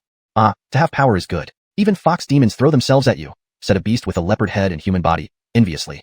Sir, do you think we're not beautiful enough? Several fox demons crowded around him, but the beast had lost interest. After seeing the splendor of a peony, why would he yearn for a roadside flower? Understandable for a male beast. Inside Joshin Cave, 20 long jade tables lined up in 2 rows. 19 perfectly transformed great demons sat there, each accompanied by a seductive fox demon employing their allure. It was as if they were performing public mating rituals. Carter inwardly sighed. Demons truly know no shame. At the second last table sat a muscular man with a dog's facial features, glaring at Howard. Humph, Howard, quite the grandeur. Howard sneered. A dog is still a dog, even in human form. The man smashed his fist on the jade table, growling, say that again. Normally, Howard wouldn't challenge the dog demon, but with the demon prince backing him, he wasn't afraid. Approaching the man, Howard bent down, saying, I said, a dog is still a dog, in any form. Got it? Enraged, the dog demon, claws bared, grabbed Howard by the collar. Say that again. He wanted to tear Howard apart, but here etiquette dictated restraint. Howard remained unfazed, pulling the dog demon's chest fur. I said a dog is? Ah, Taoist friends Howard and Go, what's going on? An enchanting voice rang out, mesmerizing everyone. Lisa, her 6 white tails dancing like serpents, floated gracefully in. Following her were Eliana, Orange Fox, Ankerlo Fox, Tamara, Cora, Purple Fox, and Esmeralda, each a vision of stunning beauty. Intending to observe the unfolding drama, Carter glanced up, subconsciously shoving the 2 fox demons away. He gawked at the descending celestial foxes, his mind wandering. For a moment, he imagined the 9 heavenly foxes playing joyfully with him in water. Shaking his head, Carter snapped out of the trance. He noticed all the great demons staring dazedly, drooling profusely. Even Howard idly stroked the dog demon's chest fur, and the dog demon absent-mindedly caressed Howard's hands. Seth gaped at the sky, relishing the spectacle. Carter kicked Seth in the stomach and Howard in the backside, snapping them back to reality. Howard recoiled in disgust upon realizing his actions. Observing the spellbound cultivators, Carter couldn't help but worry. Could he really obtain the Chennu spirit grass and escape unscathed? Note, Chennu is a transliteration for a type of spirit grass. For better readability, it should be consistent and clear in its presentation. I've made slight adjustments to ensure the sentence flows naturally while maintaining the original meaning and consistency. For improved fluency and clarity, consider this revision. Watching the enchanted cultivators, Carter felt uneasy. Could he really obtain the Xianxia spirit grass and escape unscathed? ##### Chapter 88. A nest of snakes and rats. Mingling his gaze with the dazzling display of the 9-colored fox demon in the air, Carter felt a chill run down his spine. Was he really going to sacrifice his appearance for Seth's sake? Anchored at this moment, he wished he could play a tune about the Jaylene. Among the crowd, Carter was the first to shake off the illusion. The Jaylene had been watching everything unfold with keen eyes, her seductive red lips curling into a beguiling smile. This demon had not only an exquisite appearance, but managed to break free from the alluring trap so quickly. It seemed he was no ordinary cultivator. The Jaylene's awareness scanned Carter, and her eyes sparkled with a pinkish glow. Instantly, Carter felt dazed, lost in the enchanting softness of the world around him. Since she was testing him, to avoid exposing himself, it would be best to go along with it. Carter raised his hands, caressing the air aimlessly, wearing a vacant grin on his face as drool began to trickle down his chin. Howard gasped in alarm. This Jaylene was in for trouble. It was one thing to bewitch others, but daring to enchant the Martin, didn't she care for her life? Howard grabbed Carter and yanked him back, green light glowing intensely in his palm. A cool stream of demonic power flowed into Carter's shoulder, snapping him out of his trance. He looked at Howard with a startled expression. Brother Ching, what happened? He asked. Wiping cold sweat from his brow, Howard replied. Brother Xiao Luo, the Jaylene has quite a playful nature and momentarily couldn't control herself. I hope you won't hold it against her. Howard whispered a telepathic warning to the Jaylene. Lisa, I advise you to stop this nonsense, or we'll all meet our doom. The Jaylene paused, taken aback. Though Howard appeared timid, few high-ranking demons could make him tremble like this. Why was he suddenly so afraid of this cultivator? Regardless, she decided to watch the scene unfold. She also wanted to see how Howard would explain the presence of this Martin, who practiced spiritual energy cultivation. The 9 fox demons descended, floating towards the throne in the center and intertwining in a sensuous embrace. Their movements were alluring, occasionally punctuated by inviting moans. Humanoid beasts present couldn't help but have streams of blood trickling from their noses. Howard inwardly fumed, having no desire to witness this spectacle, and guided Carter towards the seats. Seth lay nearby, firmly closing his eyes, unwilling to witness what might unfold next. Please sit, Brother Xiao Luo, Howard said, gesturing for Carter to take the seat. Carter inwardly cursed Howard, knowing this move would put him in the limelight. However, amidst these demons, he could only act as one of them. Brother Ching, thank you, he responded, sitting stiffly. After some time, the demons gradually regained their senses, hurriedly wiping away nosebleeds, both enjoying and embarrassed by the experience. These beings had cultivated for thousands of years, some even over 10,000, yet they still fell victim to the fox demon's charm. Giving Brother Ching a seat, the Jaylene said with a meaningful laugh. 2 fox demons carried a jade table forward and placed it beside Carter's seat. Howard glanced at Carter, who nodded for him to sit down. Today, we gather all fellow cultivators not only to acquaint ourselves with the 9 Immortals' cave, but primarily to discuss our collaboration with the Demon Sky sect. Please share your thoughts freely, the Jaylene said, crossing her snow-white legs. Several demons wiped their noses again at the sight of her legs. Carter frowned deeply. These foxes were deciding everything. There was nothing left to discuss. Wait, Demon Sky Sect? Carter was alarmed. The Dark Forest planned to collaborate with the Demon Sky Sect? Were they preparing to attack the 3 sacred lands?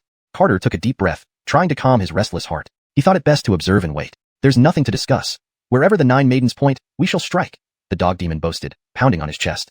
True, but the maidens can't expect us to work for free, the rat demon said, stroking his long whiskers while ogling the Jaylene's legs. Hee hee. If the fox fairy is willing, this old pig will gladly die, the pig demon laughed. All the demons sought only the pleasures of the flesh. None had any real opinions. The Jaylene covered her mouth with a charming smile. As long as you gentlemen are up to it, we sisters will be more than happy to serve. Hee hee hee, don't worry, Fairy Tiger here will ensure you forget about home, the tiger demon said arrogantly. Fox whips weren't something even he feared. Carter shook his head. These lust-driven creatures were not worth conspiring with. They'd happily count the money after selling their kidneys to the Demon Sky Sect. Since all agree, let's leave the decision to our sisters, the Jaylene giggled, even her laughter pulling the demon strings. Before that, I wish to hear Brother Howard's opinion, the Jaylene cast a flirtatious glance at Howard. The 8 other fox maidens behind her eyed Howard seductively. Seth peeked from his position beside Howard, his mind instantly filled with images of the foxes. He shivered, quickly shutting his eyes. Howard turned to Carter. Brother Xiaoluo, please make the decision for me. Carter smiled. Of course. These foolish demons actually wanted to ally with the Demon Sky Sect. Dreaming. Carter stood up and said, fellow cultivators, may I offer my 2 cents? Every demon turned to look at him, wondering if he was planning to disrupt the proceedings. Ruining a demon's dreams was worse than killing their parents. What do you think you are? Shut your mouth before you get yourself killed, the dog demon snarled. Brother Go, calm down. If you want to save your hide, you should listen to me, Carter grinned. Bragging punk, don't fool me, the dog demon spat. Carter grimaced and shielded his nose with his sleeve. The stench from the dog demon was unbearable. Easy, Brother Go. I'm curious about this handsome lad's insight, the Jaylene chuckled, finding Carter's disdain amusing. Humph, insight? More like insolence, human-like demeanor. Demetrius sat down angrily, giving face to the Jaylene. Carter sighed. In such a volatile environment, staying out of trouble was difficult. Why don't you ask what the Demon Sky Sect can offer us? Carter inquired, maintaining a calm smile. They can lift the curse on the Dark Forest, the Jaylene answered smoothly, relieved to find someone worthy. And the terms? Just join them in attacking the 3 sacred lands. Carter sneered. With your nest of snakes and rats? His words caused immediate tension. Howard choked on his drink, realizing Carter had just insulted him too. Say that again? The Jaylene's eyes gleamed with lethal intent. The cave turned frigid, the atmosphere as cold as ice. Chapter 89. Follow me. The great demons in the area all stood up, their teeth clenched as if they wanted to tear Carter apart. Carter's heart sank. He had overestimated himself this time. But having dug his own grave, he had no choice but to try and fill it. Ingram, do you also think I'm wrong? Carter said coldly. Ingram's face turned pale. Could he really be blamed for this? You are a demon prince. How could I say you're wrong? And no, Brother Abdul, you're right, Ingram replied, looking even worse than someone who had eaten a fly. If I'm not wrong, then have the guts to repeat it. The dog demon's demonic aura surged, bones cracking ominously. I won't say it twice. I only wanted to save you all. If you feel insulted, consider that I never said it. Carter shrugged and calmly sat down. Appearing calm on the surface, but his hands hidden in his sleeves trembled restlessly. Aren't we supposed to let bygones be bygones? The tiger demon clenched his fists in fury, advancing step by step toward Carter. Seth had already shrunk behind Daisy. Today wasn't going well at all, so he should probably think about how to escape. This Xianxia herb is truly harmful. Better not to bother with it. Seeing this, Ingram stepped forward to stop the tiger demon. Brother Tiger, please calm down. Brother Abdul just doesn't know when to hold back. Don't take it to heart.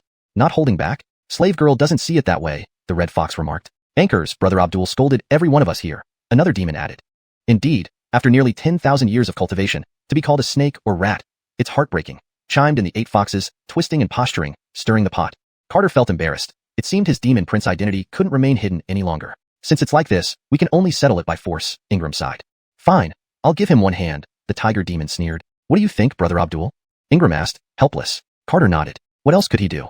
Fight. A one-on-one fight was better than a mob attack. Brother Tiger, if you mean what you say about giving me one hand? Carter rose to ask. Nonsense, I can stand here and let you hit me, the tiger demon replied disdainfully. Whatever. He had already scanned Carter's spiritual power, which didn't seem impressive at all, only slightly above average. Probably took a transformation pill to look like that, Doc. Alright, then you'll give me both hands. He didn't know their exact cultivation levels, but without using spiritual energy, he still felt somewhat uneasy. The crowd of demons laughed out loud, saying such harsh words yet acting so cowardly. You're disgracing the demon race. Spit. You're nothing. Rat demon, who are you insulting? The dog demon yelled angrily. Brother dog, you misunderstand. I'm talking about that human-faced, dog-like pretty boy. Don't mind it. Do you understand he's worse than a dog? Ha ha ha. Carter ignored their insults and mentally braced himself. Now he could only rely on the star-shattering fist, and he mustn't expose the shadow of a true dragon. Otherwise, trouble would arise. What are you thinking? If you're scared, kneel and kowtow 100 times, then lick everyone's toes. If they're satisfied, maybe you'll live. the tiger demon said arrogantly, dressed in hemp clothes with broad shoulders. Carter's expression grew stern as he slowly approached the tiger demon. Are you ready? Carter asked. The tiger demon crossed his arms and looked down at Carter. Just go ahead. Carter clenched his right fist, his entire arm emitting twisted purple chi. Swinging his arm, he delivered a punch straight at the tiger demon. Wherever the fist passed, spatial cracks appeared. In an instant, a deep-seated fear filled the tiger demon's heart. It tried to defend fully. However, the punch was too fast, leaving it no chance to react. Bang! A dull sound echoed as Carter's punch landed on the tiger demon's abdomen. Stunned, the tiger demon locked eyes with Carter once more before its body disintegrated into dust, vanishing completely along with its demon soul. Carter retracted his fist, the space crack closing immediately after. Silence. An eerie silence enveloped the area, everything seeming frozen in time. Daisy's eyes widened in shock, her mouth agape. Carter took a deep breath and slowly returned to his seat. Sorry everyone, I went a bit too far, Carter said awkwardly. Beating someone to smithereens in someone else's territory made him extremely nervous. Everyone, please sit down. The Jaylene dropped her charming facade and became serious. Hearing this, all the demons cautiously sat down, afraid of making any noise. That tiger demon was an 8th level great demon, equivalent to a peak nascent soul cultivator among humans, and it was destroyed in one punch? Ingram's eyes almost popped out. Was the demon prince this strong? Can we hear my opinion now? Carter smiled lightly as if nothing had happened. He hadn't expected the tiger demon to be so weak, collapsing from one punch. Please speak, Daoist friend Abdul, the Jaylene said. The great demons bowed their heads, drinking silently, not daring to meet Carter's gaze, eager to leave this cursed place. That purple chi was too overwhelming and terrifying. Miss Lisa, the Dark Heaven sect claims they will help us remove the curse. How exactly and when will they do it? Carter asked. With our strength, it's difficult for us to access such high-level information, the Jaylene explained. If that's the case, miss, should we collaborate with the Dark Heaven sect, or shouldn't we? And all present friends here, should we ally with tigers to gain their skin? Carter glanced around and asked. The 18 demons did not dare raise their heads, not daring to harbor any thoughts. Ah, look at you. I was flattering you by calling you snakes and rats. Carter shook his head helplessly. Upon hearing this, the demons were even more cautious. The Jaylene stood up and walked gracefully toward Carter. For countless years in the Dark Forest, few demons have broken through the 10th level barrier. Even if one reaches the 11th level, lifespan remains limited to mere centuries. That's true. Our lifespans are always several times that of humans, yet we die earlier. It's so unfair, the Black Fox added. Therefore, even allying with a tiger, we wish to try. Having cultivated for tens of thousands of years, the Jaylene was still only an 8th level demon. Of course, to live longer, she had suppressed her cultivation progress. Certainly, she wasn't foolish enough to cooperate with the Dark Heaven sect, but amidst the chaos, she could only speak such words. Carter frowned. Ryan only mentioned the Dark Forest had absolute dominance over humans. He didn't know much more. These demons had a natural aversion and hatred towards humans. If the curse were truly lifted, the Dark Forest would likely attack humans regardless of the Dark Heaven sect's manipulation. Thus, he needed to incorporate them. After all, he detested the Dark Heaven sect deeply. Follow me, and I will help you find a way. The demons all furrowed their brows upon hearing this. ####Chapter 90, Submit or Die. The Jaylene's bright red lips curled into a seductive smile. Regardless of Carter's true strength, this ambition indeed made him very manly. However, even geniuses can talk in their sleep. Follow you. The Jaylene looked at the gathered great demons with an amused expression. Young master has such grand ambitions, wanting to swallow all of us 9 immortals. Aren't you heartless? The Black Fox feigned a pitiful look. Anger rose among the group of great demons. They admitted Abdul was strong, but not enough to make them submit. Abdul, you are powerful, but we cannot fully submit, said the dog demon coldly. He knew he couldn't win against the tiger demon in single combat, let alone Abdul. But as lords of their own realms, how could they accept being under someone else? Carter hadn't intended for them to follow him. He merely wanted to stir up chaos in the Dark Forest and delay the plans of the Heavenly Demon sect. Isn't submitting to me as master. Instead, it's working together to lift the curse, Carter explained. Then why not choose the Heavenly Demon sect? Asked the Jaylene. Exactly. Although you are powerful, how can you compare with the Heavenly Demon sect? Scoffed the rat demon. Since that's the case, then we'll have to resolve this by force, said Carter, glancing at Ingram meaningfully, indicating he should go first. Ingram became excited. With his backing, what did he have to fear? I, Ingram, am willing to follow Brother Abdul, who wishes to challenge me. Though only a 7th-rank demon, Ingram was formidable enough to match 8th-rank ones. He usually didn't enjoy fighting, which was why he sat last. Humph, let me spar with you, fellow Daoist Ingram.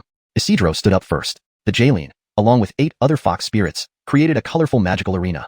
Without a word, Ingram stepped onto the platform, and the rat demon followed. They clashed midair with a palm strike, and the rat demon was sent flying back by Ingram's force. No death battles, Ching brother, just subdue them, Carter reminded him. After all, he would need these demon beasts later on. In subduing beasts, Carter had extensive experience. Wallace Elon had told him that a 10th-rank demon beast equated to a peak late-stage ascendant human cultivator, while he could even kill few-stage elder demons. If breaking through to 10th rank was so difficult for them, he could handle them easily.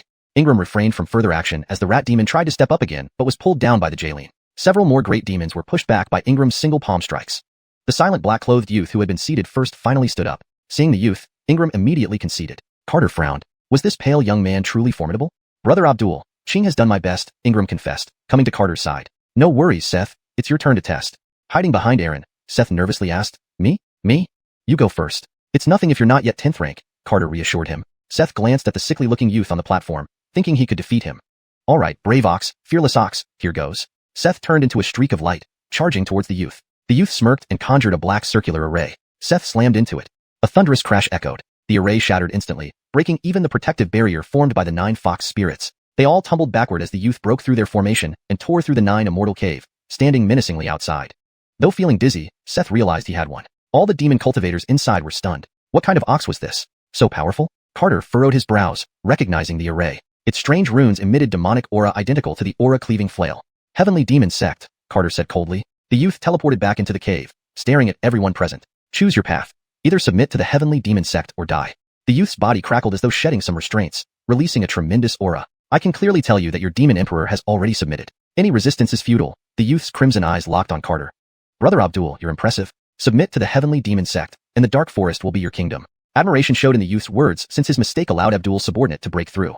The 9 immortal cave submits to the Heavenly Demon Sect, said the Jaylene, bowing her head. The Isidro clan submits to the Heavenly Demon Sect. The James clan submits to the Heavenly Demon Sect. The Knox clan submits to the Heavenly Demon Sect. One after another, they surrendered, unable to breathe under the oppressive aura. Moreover, with their emperor already submissive, why struggle? Good choice. Wise birds nest wisely. You won't regret today's decision. The youth smirked, having come disguised to eliminate those unwilling to submit. Brother Abdul, have you decided? Carter watched the ascending demonic aura. It seemed slightly weaker than Kareem, but still too dangerous to agree with. Not only would he disagree, he'd slaughter him. After all, both Bats and the Heavenly Demon Sect were on his must-kill list. Well, submission isn't impossible, but can I test your abilities? Carter appeared nervous. Please don't misunderstand. I want to submit wholeheartedly. Amused by Carter's nervous and funny appearance, the youth smiled viciously, thinking this Abdul needed elimination due to potential betrayal. No problem. I'll wait for you above. The youth vanished from the cave, appearing high above the 9 immortal cave. Everyone followed, eager to see if Abdul could withstand the opponent. Ingram and Aaron grew anxious. They admitted Abdul was strong, but the opponent seemed terrifyingly powerful. Abdul, brother, this person is incredibly powerful. No need to fight over pride, Ingram urged. Anchors, Abdul, young master. He's too scary. Don't fight him. Aaron stomped anxiously. Carter sighed inwardly, surprised that Ingram, whom he had manipulated, was worried about him. This complicated things. I'll just test it out. Don't worry, Ching brother Aaron, Carter laughed. Seth, let's test our strength. Carter gave Seth a meaningful glance. Seth understood, ready to obliterate the youth if possible. Carefully controlling their 9 heaven steps without revealing any aura, 1 man and 1 ox ascended towards the black-clad youth. Chapter 91. Making an example. Though the deranged young man was a demon cultivator, he was also suppressed by the dark magic array. While not completely restrained, his power was still halved, which was why he had been sent flying by Seth in the cave. At this moment, bizarre runes covered the face of the black-clothed youth, with a spinning black array behind him. This array brought him back to peak strength, overwhelming everything within 10,000 miles. Countless dark threads entwined around the array behind him, as if trying to tear it apart. Due to the suppression of the Dark Law, the youth could not maintain this prime state for long. So he had to ensure a one-hit kill. Carter and Seth blocked the black-clothed youth front and back, not intending to give him any retreat. It seems we're thinking along the same lines, the youth sneered coldly. Carter remained silent, his divine will moving as purple aura swirled around him. The instant the purple aura appeared, all the demons trembled, an overpowering pressure from their souls making them kneel involuntarily. Even the demonic aura surrounding the youth was suppressed. Who are you? The youth's expression changed drastically. Such pure demonic aura, he had only seen on the sect master and the Ianto. Even the demon emperor of the dark forest never possessed this kind of aura.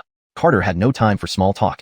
Acupoints lit up in his body, releasing vast power through him. Not daring to be careless, a massive black dermic figure stood tall behind him. Facing this unknown opponent, he had to unleash everything he had. Plank, plank, plank. The thousands of meters high black dermic figure sprouted 3 heads and 6 arms, the terrifying pressure surging even more. The demonic beasts of 9 immortals cave lay trembling on the ground. Seeing this overwhelming dermic figure, Carter felt a chill but knew there was no retreating now. He steeled himself for a full-force strike. A purple dragon shadow floated beneath his feet. Carter transformed into a beam of purple light, rushing towards the black-clothed youth within the dermic figure. The black-clothed youth cast 3 red arrays that cleared the path, holding 6 giant swords in the dermic figure's hands as they slashed down. Under the enormous black dermic figure, the purple light seemed minuscule. Boom, boom, boom. The 3 red arrays were shattered by Carter mid-charge, followed by the shattering of the 6 towering swords. Suddenly terrified, the black-clothed youth broke free from the dermic figure, controlling it to crash into Carter. Rumble, the purple fist light smashed the gigantic dermic figure into pieces, a tremendous wave of energy sweeping across the sky. A massive purple sphere burst through the darkness, instantly swallowing the deranged black-clothed youth. Everything happened in a flash. The fragmentation of the dermic figure had gravely injured the black-clothed youth. The powerful binding force of the light prevented even his soul from escaping. The destructive golden light within the purple glow struck immense fear into him. Countless strange runes emerged from his body, encasing him in a black rune sphere. Unfortunately, these runes gradually vanished under the golden light. Rumble, blinding golden light blossomed in the sky before being swallowed by dark spatial rifts. It was over. Everything was over. As the golden light faded, the cracks in the sky began to heal. Far away, Seth, who had been on high alert, looked dissatisfied. All his tension was for nothing. Not even a strand of hair was left for him. Seth flew towards Carter. I notice your power seems to have dropped. After all, Carter's punch in the secret realm had split an entire valley. I feel it too, but as long as I can win, it's fine, Carter shrugged. Let's go. We need to sway the dark forest's beasts. Ankara, otherwise, Gabriel's family and the illusory sound shop won't have a peaceful life. Carter and Seth slowly landed on the mountaintop. The fight was high enough to avoid affecting the mountain where Nine Immortals' cave was located. But the plants couldn't escape. Most were destroyed by the energy aftermath. With the formidable pressure dissipating, the demon cultivators became even more uneasy. No matter who won, they would suffer. They hoped the demon heaven sect's powerhouse would win. Though they might have to submit, at least they would survive. If Abdul won, they would be doomed. Carter and Seth slowly descended into view of the demon cultivators. All is lost, completely lost. The rat demon collapsed. After today, Nine Immortals' cave will face endless calamities. The Jaylene lowered her head. Wow, young Master Abdul is truly incredible, Daisy exclaimed happily. Howard was initially pleased but soon grew somber. Carter understood their feelings but ignored them. Besides Howard and Daisy, he felt no goodwill towards anyone else. Standing in plain sight of the crowd, he spoke, "Those willing to follow me, please stay. We'll discuss important matters together. Those unwilling, leave within 3 breaths." Hearing this, the demon cultivators exchanged glances. Howard sighed, "I am willing to follow Brother Abdul."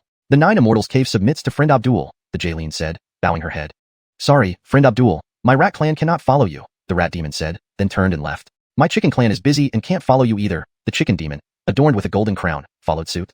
Carter gave Seth a look, and he got it. In an instant, the 7th stage rat demon and 6th stage chicken demon were reduced to blood mist. The demon cultivators fell silent, their eyes filled with terror. Carter smiled harmlessly, "Don't misunderstand. My ox has a short temper sometimes, I can't always control him. But don't worry, I absolutely didn't mean to make an example of them. Everyone can continue voicing their opinions." Cold sweat dripped from the foreheads of the demon cultivators. Wasn't this making an example? He wasn't treating them like fools? Joking, how could Carter create more enemies? Since everyone saw, either they joined him, or they wouldn't leave. Do it, or don't do it. If done, no leaving traces. Anyone else want to leave? Carter asked with a smile. Moo. Seth snorted coldly, signaling his foul mood. Regarding subduing beasts, Seth was quite willing. Demons usually listened well. All the demon cultivators trembled. None dared move. Though they had tempers, it was only towards weaker demons. Since we are all of one mind, those able to speak, follow me into Nine Immortals' cave. Let us discuss the plan. Carter floated into Nine Immortals' cave while Seth guarded outside. Demon cultists with solemn faces entered the cave one by one. In the dim secret lair of the demon sect, a greenish soul lamp suddenly went out. The hooded guard was immediately alarmed. Oh no, the soul lamp of the Elmer has extinguished. The black-robed figure turned into a black light and appeared in the grand hall of Demon Heaven sect. Master, the soul lamp of the Elmer has gone out. The black-robed figure bowed anxiously. Understood. Step down. Shadow, investigate. Anchors, sir. Chapter 92. Those who invade our forest shall be punished, even if they are gods. Inside the Nine Immortals' cave, Carter had laid out all that needed to be said. Naturally, he did not trust these demon cultivators, and felt it necessary to take some extraordinary measures. At this moment, a parchment about several square meters in size, glowing with a dark red light, was floating in the center of the cave. Gentlemen, it's not that I don't trust any of you. It's just that I hope everyone will give their utmost effort when working. Remember, our hard work isn't for others, but for the countless fellow beings of the dark forest, to help them escape from suffering. Carter spoke righteously, filled with enthusiasm. Everyone, drop your blood on this contract. As pioneers, or even martyrs, for the liberation of the dark forest, you will leave a significant mark in its history. And this contract will be the first ray of dawn shining over the dark forest, while we will become its creators. Carter raved and raised his arms, as if his actions were truly for the benefit of demon cultivators, aiming to liberate the dark forest. The demon cultivators, forgetting that this was a life and death contract, dropped their blood onto the parchment with determination. Daisy listened fervently and walked toward the contract, ready to drip her blood. Carter, still delivering his speech, moved to block her path. This little girl, so easily brainwashed? Howard, with tears welling up in his eyes, thought the demons indeed were worthy descendants of demons. With mere rhetoric, Carter had united the scattered hearts of the northern domain demons. The demon race is destined for greatness. Howard sighed. He then unhesitatingly dripped his blood on the contract, leaving Carter cursing inwardly. But gritting his teeth, Carter continued. We have lived here for tens of thousands of years, with our clansmen and friends. Every plant and tree nurtures us. How can we allow outsiders to meddle? Those who invade our forest shall be punished, even if they are gods. All the demon cultivators shouted in unison. Those who invade our forest shall be punished, even if they are gods. Those who invade our forest shall be punished, even if they are gods. Hundreds of demon cultivators shouted inside the Nine Immortals' cave, even stirring Lisa's heart despite herself. However, Lisa was different from other demon cultivators. She possessed an exceptional intellect among them. Regaining her senses, she felt a surge of fear. The mouth of Abdul was no less formidable than his power. Seeing Lisa still hesitant, Carter smiled at her warmly. Knowing she couldn't change the situation, Lisa could only lead 8 fox spirits to drop their blood on the contract. All demon beasts signed the Dark Blood Alliance except Daisy, and Carter hurriedly put the contract away, almost unable to block Daisy behind him. Daozi, I haven't signed yet, Daisy complained, but her voice was drowned out by the shouts. Carter ignored her completely. Daisy pouted and stomped her feet, murmuring, Am I not even qualified to be a martyr? Afterward, the demon cultivators dispersed, returning to their territories with heightened morale. To Carter's surprise, a wave of resistance against the Sky Demon sect began brewing at this very moment. Howard bid farewell and returned to his territory with Daisy. Only the 9 fox spirits and Carter remained in the 9 Immortals cave. The 8 fox spirits were awed by Carter's strength and indomitable spirit and surrounded him, displaying various charms. With blushing cheeks, Carter dismissed them with the excuse of human and demon boundaries. Lisa smiled coyly. Even Abdul has weaknesses. Sisters, let's go practice first. I need to discuss something with Taoist Abdul, she added charmingly. Why should you be the only one fox protested. Don't be too greedy, another teased. We wouldn't want you to ruin Taoist Abdul now, would we? They giggled. They all wanted to discuss with Carter. Such a robust demon cultivator was rare in 10,000 years. Sisters, this matter is serious. Let's not be silly. Lisa's tone turned cold. Fine, sister gets to enjoy first, they sighed. Taoist Abdul, we sisters will wait for you, they added before disappearing as beams of light. Carter cursed inwardly, waiting until the cows come home. Initially intending to play the song Lisa to praise this scene. He realized they were all like the G, dangerous and irresistible. Aiden stared, nose bleeding, wondering why no foxes chose him. I'm a demon too. Am I not stronger than half of Carter? Taoist Abdul, please follow me. Lisa's demeanor turned solemn. Heron, follow us. Carter glanced at Heron, whose nose was still bleeding. Is the food in 9 Immortals cave too nourishing? Heron grinned foolishly. Do I get a share too? Ignoring his odd expression, Carter followed Lisa, who swayed enticingly ahead. Carter shook his head vigorously, trying to stay focused. Walking side by side was safer. He caught up with Lisa, breathing in her intoxicating fragrance and nearly losing control. Lisa led Carter to the center of the basin and closed her eyes, chanting. Carter didn't understand the obscure incantations. While chanting, Lisa's delicate arms traced intricate curves, forming a black circular array. The aura emanating from it made Carter uneasy. Fair Lisa, what is this? Carter felt anxious, fearing he might be tricked. Taoist Abdul, do not worry. This is a law pathway, Lisa smiled seductively. Immediately, the black array transformed into a circular passage. Come, I believe you will find what's inside intriguing. Lisa stepped in first. Thinking of the crimson world within the scroll, Carter hesitated. Wasn't he supposed to catch his breath after fighting? Seeing his indecision, Lisa laughed softly. Taoist Abdul, do you think I'll eat you? Don't forget you hold the Blood Alliance contract. That's true, Heron. Let's go in. Carter stepped into the passage. Heron reluctantly followed, determined to lend a hand if trouble arose. As soon as they entered, the passage vanished, and they were met with overwhelming demonic aura. Its intensity rivaled the sky-pressing array in the plane's secret realm. Chapter 93, Temporary Tao Companion. Carter glanced around. This was a small secret realm, spanning only a few hundred miles. The secret realm was surrounded by towering stone walls that reached the sky. At its small center, however, there surged boundless demonic energy. Earlier, I suspected that Fairy Kiyomi was holding something back, but I never expected it to be this deep. Carter's expression turned somewhat cold. This Kiyomi had likely lured him here to have the demons and evil spirits dispose of him. Kiyomi was suddenly startled, appearing flustered. Cultivator Xiao Luo, you've misunderstood. This place is not intended to trap and kill fellow cultivators. Then what is it?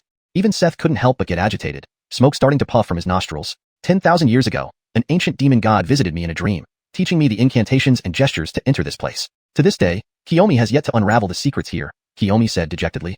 Looking at Kiyomi's expression, she seemed genuinely not lying. But Carter felt like cursing. Anywhere with treasures or demonic energy always made him uneasy. Why didn't Kiyomi inform him beforehand? Was she inviting trouble? So you can't just bring me here on a whim, Carter retorted angrily. Kiyomi shook her head. If we want to stop the cooperation between the Devil Sky Sect and the Dark Forest, it's necessary for a fellow cultivator like you to come here. What do you mean?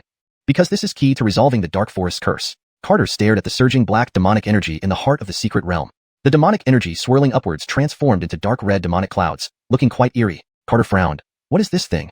I'm not sure either. Within 1,000 feet, I cannot advance even a single inch, Kiyomi admitted helplessly.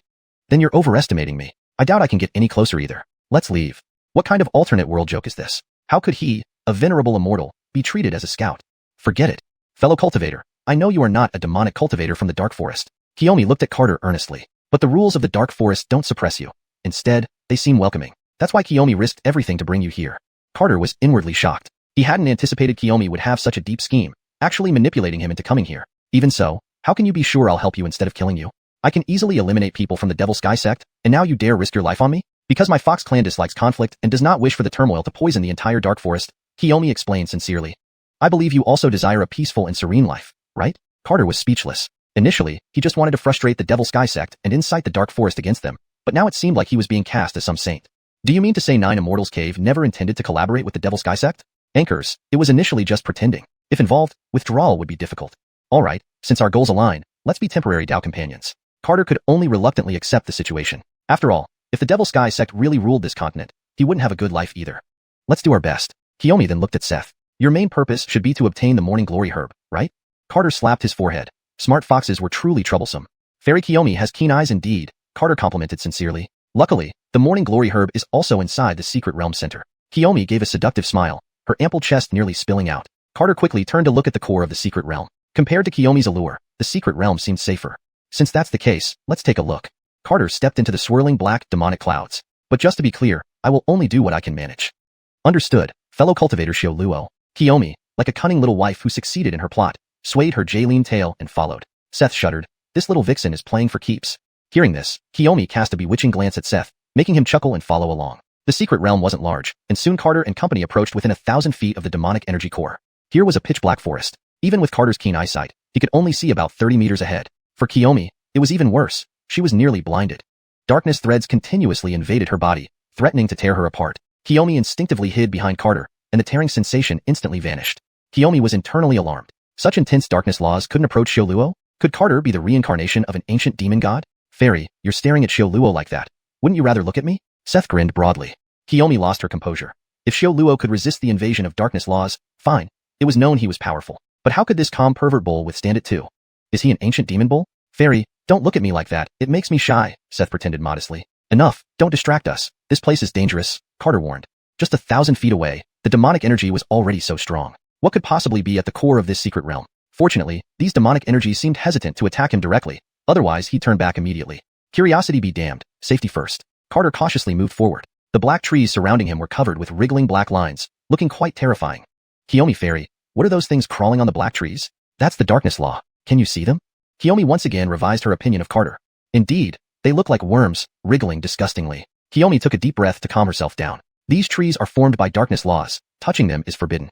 What is the darkness law? Carter asked in confusion. Kiyomi was surprised. Fellow cultivator doesn't know this? Carter smirked, unwilling to be belittled by Kiyomi, and decided not to ask.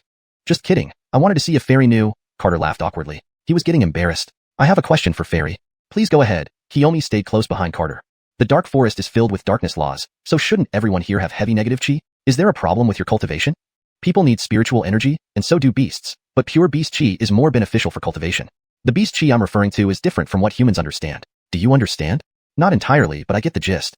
Carter felt depressed. All this time spent cultivating, and he still didn't understand much, especially the 9 profound heavenly sound scripture chi been taught him. He mainly used it for flying, not expecting to fight anyone. There's one more. Carter suddenly stopped mid-sentence, standing motionless. Realizing Carter had paused, Kiyomi became tense. What's wrong, fellow cultivator Xiao Luo? Shua, don't speak. Behind him, Kiyomi could clearly hear Carter's pounding heartbeat. Seth nervously lowered his head, not daring to move. Chapter 94, The Bat Must Die. Cold sweat beaded on Carter's forehead as he cautiously took steps backward. The Jaylene, pressed against his back, followed each of Carter's movements, retreating step by step. Though she didn't know what had frightened him, she could distinctly sense the terror in his heart. Carter's eyes were fixed on the black head in front of him, resembling a blend of leopard and rat. Every time he took a step back, the massive black head advanced a bit. With each twitch, a crimson glow emanated from its star-like red eyes. Run! Terrified, Carter grabbed the Jaylene's arm and sprinted towards the forest's edge. Seth heard and ran faster than anyone else. The forest composed of dark laws began to shake violently, and an ear-piercing scream echoed, causing the entire secret realm to tremble. Thud! The Jaylene was injured by the sound wave, spitting out a mouthful of bright red blood, almost shattering her soul with just one piercing scream. Carter carried the Jaylene back without regard for his own life, but the shadow behind them moved even faster. The massive black head burst out of the law forest, lunging towards Carter and his group. Carter flung the Jaylene towards Seth. Protect her, or we'll all die. Seth caught the injured Jaylene on his back and turned to see a 100-meter-long bat charging at them. Carter, it's a bat. Seth, wide-eyed and fierce, nearly charged forward. Carter was too close. The giant black head was about to swallow him whole. A clang sounded as purple battle armor enveloped Carter, and a golden dragon shadow appeared beneath his feet. Crushing star fist. Carter roared. His Danteon raged, activating the profound heaven technique to its fullest extent, combining with 2 divine skills as he punched at the black head. This was the most deathly opponent he'd ever faced, and he must give everything. The purplish golden fist struck the enormous black head, tearing space apart into thin cracks. With a thunderous boom, Carter was knocked back next to Seth, while the black head was pushed back into the law forest. Another bone-chilling scream echoed as the 100-meter-long bat soared high into the sky, its crimson eyes glowing fiercely. The bat no longer rushed forward but stared at Carter and the others with evident caution. Thud! The Jaylene was once again injured by the sound wave, her face pale as death. Seth, protect the Jaylene and open the secret realm. I'll deal with this bat, Carter said coldly, his eyes revealing murderous intent. Only one of them could survive this confrontation. It wasn't about whether he could defeat it now. The icy aura made the Jaylene shudder. Knowing this bat's strength surpassed any powerful entity she had seen, Carter might not be able to overpower it. Fellow Taoist, I don't think it intends to chase us. Let's withdraw for now. Weakly, the Jaylene struggled to prop herself up on Seth's back, appearing frail and pitiful. Enough talk. One of us must die. You leave now, Carter said, his eyes never leaving the bat. Facing the bat, neither Carter nor Seth could act rationally. Carter, how can you kill the bat without me? Seth, it's strong, but so am I. Trust me. Carter's eyes were locked onto the distant bat, knowing Seth stood no chance. He had to let Seth leave. Fine, I'll take the Jaylene out first. Lisa, open the secret realm. Knowing she couldn't persuade Carter, the Jaylene started chanting the incantation. As soon as the chant began, the bat let out a fierce cry, transforming into lightning and charging at the Jaylene. Boom. Instantly lighting up, Carter stepped on the golden dragon shadow and charged at the bat. Purplish-black lights collided, sending terrifying energy waves spreading through the secret realm, crashing into the towering stone walls. Instantly, deep gouges formed in the stone walls. Golden light radiated from Seth, blocking the terrifying energy waves engulfing the secret realm. Slightly gaining the upper hand, Carter punched repeatedly at the bat's head. Each punch could have shattered a three-headed ice phoenix, yet not even a scratch marred the bat's head. Shocked, the bat shot out a crimson ray from its mouth. Feeling a heart-stopping power, Carter dared not take it directly and dodged using the Nine Heavens technique. The ray hit the stone wall, instantly scraping 2 deep trenches. Strangely, the stone walls could heal themselves. This attack created some distance between Carter and the bat. Are you from the Dragon Clan? The bat asked coldly. In his purple battle armor, Carter turned around, noticing the Jaylene and Seth had disappeared. He then looked back at the bat. Who I am is unimportant. Transforming into purple light, Carter launched a punch. Boom! The purple and gold lights erupted, forming a ball that pressed down on the bat. Enraged, the bat continuously shot crimson rays at the glowing sphere. Boom! Blinding light filled the air, nearly blinding the bat. A long roar rang out as Carter charged toward the bat's head. Using its wings to shield itself, the bat blocked Carter's punches. A muffled thud resounded as the bat was slammed into the stone wall. Ah! What the hell are you? Why are you so relentless? The bat completely lost control. Several crimson rays bombarded Carter as he avoided them, only to be headbutted in the abdomen by the bat. It shoved Carter hard into the ground with a deafening crash, causing large sections of the law forest to collapse. Dark laws flowed into the bat's body and Carter's purple armor. The bat's claw, capable of splitting mountains, struck repeatedly at Carter's abdomen. Damn it! My taboo body is being humiliated. Die. Holding down Carter, the bat pounded mercilessly, destroying half of the law forest. With disheveled hair, Carter seized the bat's massive claws. A powerful restraining force spread throughout the bat's body, making it stiffen like an electrified mouse. Grabbing the bat, Carter smashed it, treating the 100-meter-long creature like a toad. Smash, smash, smash. The law forest crumbled under the assault. The bat must die. Carter's eyes turned crimson.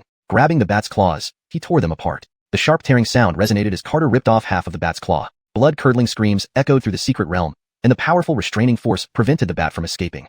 I will kill you. Suddenly, the bat's held claw emitted crimson light and exploded. Boom. Blinding crimson light flooded the secret realm, hurling Carter into a stone wall 100 miles away. Despite the intense pain in his chest, he clung tightly to the bat's severed claw. Damn Dragon Clan. A massive crimson law array floated behind the bat, merging into its body. The black bat transformed into a crimson bat, its aura multiplying several times. Facing the now stronger crimson bat, Carter smiled coldly. The bat must die. Chapter 95, Bats Must Die, Part 2. The obsession to kill the bat had taken hold of Carter, and no matter how formidable his opponent was, it wouldn't instill any fear in him. The crimson bat gradually shrank into a 3-meter-tall giant, retaining its humanoid form except for its head. It was enraged because the bloodshed was triggered simply due to its nature as a bat. Did bats kill your entire family? The bat roared angrily, its face sharp and monkey-like. It was indeed a bat by origin, but had consumed the darkness laws over thousands of years here, attaining a body forbidden by law. In just 1,000 more years, it could fully achieve transcendence and become a true celestial being. Now it faced an anomaly willing to fight to the death. Truly, disaster struck where there should have been peace. Purple light enveloped Carter's body, while the shadow of a golden dragon appeared beneath his feet. He inexplicably appeared atop the giant with a rat's head and human body and slammed a fist downward. The bat, furious beyond measure, let out a shrill cry and swung its crimson fist toward the purple punch light. Bang! The impact of their fists tore open tiny fissures in space. Carter felt a tingling pain in his arm, reminiscent of the time he had torn apart a bat's body. His anger flared again, and his purple armor glowed intensely as he punched the bat relentlessly. The crimson giant retaliated with equal force, both combatants' punches glowing in hues of purple and red, from the ground up to the sky. Their strikes connected brutally, exchanging wounds. Despite its forbidden body, the bat still felt aching all over. The two continued clashing, with Carter driving the bat into the towering stone wall and striking its head. In response, the bat fired 2 beams from its eyes that hit Carter's chest, denting his armor and sending him flying into the sky. Crimson light surged toward Carter midair, delivering another crushing blow to his abdomen, turning him into a purple meteor shooting upwards. Blood gushed from his mouth as the bat pursued, aiming a deadly punch at his head. Come on, ugly bat. Carter steadied himself, the multicolored light within his dantian swirling madly, converging into a golden ball on his right fist. With a golden glowing punch, he met the incoming crimson light. Bang! The sky exploded like a sun bursting, blinding even the bat. It plummeted into the ground like a crimson meteor, its armor now riddled with cracks. Hovering high above, Carter panted heavily. Fellow Taoist, we are extraordinary beings. Why must we kill each other? A voice laced with fear echoed from below. This adversary was terrifying. Unless he triggered an immortal tribulation prematurely to subdue him, continuing this fight might result in his own demise. Anchored triggering such a tribulation would draw attention, and he lacked the confidence. Don't talk bullshit. We're enemies? Carter transformed into a purple streak, diving straight down. Ever since Mateo gave him this dragon-protecting armor, he felt his strength restrained somehow, though couldn't pinpoint where. Divine Dragon, shatter the stars. 100-meter-long purple dragon emerged from the purple light, charging towards the bat beast with unparalleled force. Behind the bat, a colossal bat effigy formed, colliding with the descending dragon. Boom. Their collision sent purple and crimson waves rippling across the entire secret realm. The black forest formed by condensed darkness laws was utterly destroyed, except for a 100-meter radius preserved at the center. Snap. Carter's fist shattered the left shoulder of the crimson giant, releasing a web of black lines. Aya! The crimson giant kicked Carter away, screaming wildly. Humans, you leave me no choice. The bat roared, thick black dragons winding around its body as it reverted to its crimson original form, radiating destructive energy. Daring not approach, Carter knew the bat had gone berserk. Although seldom engaged in battles, he understood seizing opportunities for lethal blows. Suspecting the bat kept some moves in reserve, he hadn't fought to the death. If his full-strength attack failed, he'd be dead when powerless. Carter's acupoints illuminated one after another, emitting pressure that darkened the heavens. Expecting the bat to charge, it instead soared into the sky. The dark red sky turned pitch black, enveloping hundreds of miles in darkness. Lightning, thick as water buckets, rolled in the sky, threatening to tear it apart. The damn human, I'll go all out with you. Enraged, the bat expanded from 100 meters to 1,000, immense pressure crumbling the stone walls. Carter felt as if squeezed by steel plates, extremely uncomfortable. Thunder Tribulation gathered ominously in the sky, with massive lightning bolts raining down, splitting the earth into deep pits. Initially, Carter didn't protect his head for convenience, but facing relentless lightning, he had to cover his entire body, leaving only his nose, mouth, and eyes exposed. Regardless of the bat's plan, Carter aimed to eliminate it. Transforming into a purple streak, he plunged through thunder and lightning toward the bat. Seeing Carter advancing, the bat was shaken. Injured, it dared not confront Carter directly and fled upward, enduring lightning strikes while escaping into the storm clouds. Carter followed without hesitation, navigating through dense lightning. Countless bolts formed a vast net, swallowing both him and the bat. His purple armor absorbed most of the thunder's power, yet some managed to pierce through, tearing at his flesh. The bat, covered in electric currents, struggled to flee higher. Carter, persistently chasing, was genuinely terrified. How did he end up battling such a madman? Why pursue me to the end? The bat's voice pierced through the thunder, reverberating in Carter's ears. With cold fury, Carter replied, "Bats must die." Chapter 96. The bat finally dies. The oppressive aura within the dark clouds grew more intense, and the thunderstorm finally culminated. A deafening crack resounded as a bolt of lightning, 100 feet thick, struck the massive body of the bat. Agony surged through it, but the bat dared not stay. It continuously ascended higher into the sky. Similarly, Carter was struck by a bolt of lightning, causing his entire body to go numb. But the bat must die. Suddenly, the surroundings changed drastically. A vast space was enveloped in raging winds. A wind calamity descended. The icy cold winds felt like they came from the depths of the underworld, slashing at both Carter and the bat like sharp blades. At this moment, their armor lost its protective function. The freezing wind pierced through Carter's soul like countless sharp needles. The bat let out a scream, claiming to be a taboo body, yet it could only be considered half taboo. As a demon beast, it now endured the pain of its soul being torn apart. If it could withstand the wind calamity, its demonic soul would be purified and become even stronger. If not, it would have to endure the destruction of its soul and meet its end on the path to immortality. Due to Carter's presence, the power of the wind calamity increased several times over. Each gust of wind was like a whip filled with barbs, viciously lashing at its soul. Carter did not dare to take it lightly. The golden light in his mind manifested as streams of golden divine consciousness, forming whips to counter the incoming cold winds. Not resisting was manageable, but the more he resisted, the stronger the cold wind became. He unwittingly shifted much of the wind calamity's power onto himself. The icy wind piercing through his soul grew increasingly fierce and bone-chilling. Carter was greatly alarmed. Was he meant to passively endure without resistance? But who could bear this pain that surpassed bone-scraping torture? Resistance was inevitable. So Carter stood firm against the wind calamity, gritting his teeth as he moved toward the bat. Sensing all 5 senses blocked, the bat was terrified. This maniac was determined to kill it. Since this was the case, neither would get off easily. The bat no longer allowed the cold wind to cut through its soul, and instead used the dark law to counter the wind calamity like Carter. Purple light blazed as Carter hurled a punch at the bat's head, while the bat shot out 2 crimson beams. Man and beast resumed exchanging blows, drawing the wrath of the heavens. Suddenly, the water of the Anchorlow River flowed down from the sky. An inverted yellow river hung in the sky. The Nether River, it's the Nether River. Terrified, the bat swiftly broke free from Carter. Carter didn't know what the Nether River was, but the moment the yellow river appeared, time seemed to freeze. The immense Nether River separated them on either side, engulfing the entire space like an overflowing sea. Carter and the bat were submerged in the nether river. As a law body, the bat gradually dissolved within the nether river, leaving only a fleeting soul. Golden light enveloped Carter, with his divine consciousness transforming into a golden stream to resist the nether river. The agony of soul corrosion made Carter's handsome face look devilishly sinister. Anchored, he pushed forward through the nether river, advancing step by painful step towards the bat. The bat was truly terrified. Carter's killing intent seemed colder than the nether itself. It hoped the nether river waters would completely destroy Carter. Seeming to sense its thoughts, countless streams of nether river water converged to form a towering demon standing miles high. The demon hurled a punch at Carter, aiming to annihilate his soul and make him part of the nether river forever. If killed by the nether river, Carter would never achieve rebirth. Are you protecting it?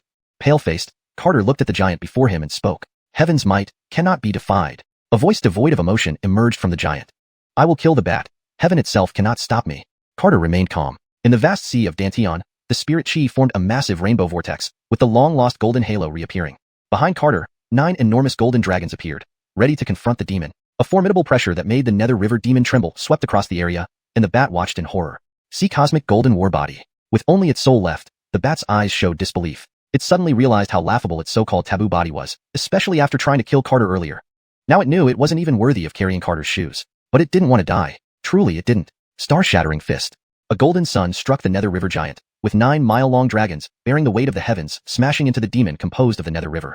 Within moments, the mile-high demon was utterly destroyed, and the cataclysmic space vanished. Due to the demon giant absorbing most of the force, only 1 soul and 1 essence remained of the bat's 3 souls and 7 essences.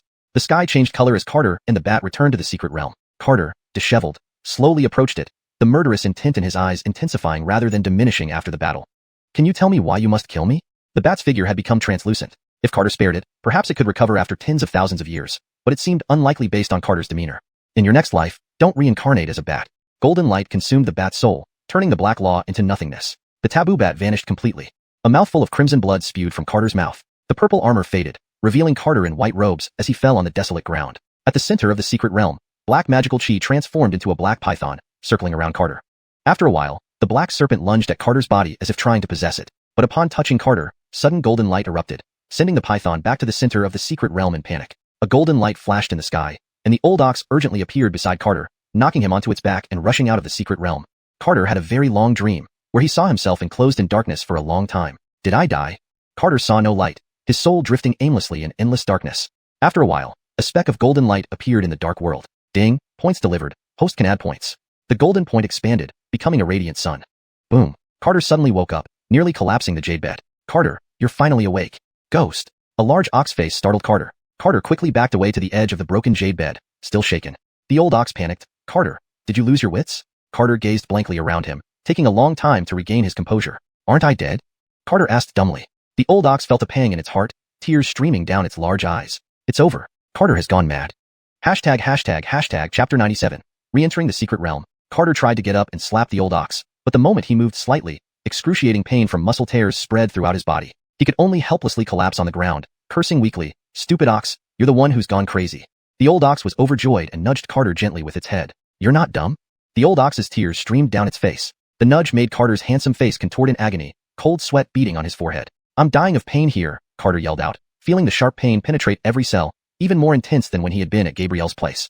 Carter closed his eyes and hurriedly used the golden points to boost his physique. Instantly, a wave of inexplicable comfort spread through his limbs and bones. Ah, that feels so good. Carter couldn't help but moan. The old ox looked astonished. What feels good? Where's this lustful ox looking? Carter sneered. Everything feels good. He thought to himself that these golden points were truly heaven-defying. It seemed wise to keep a few points in reserve for emergencies. Those supposed elixirs and miracle drugs probably couldn't match even a fraction of what these points could do.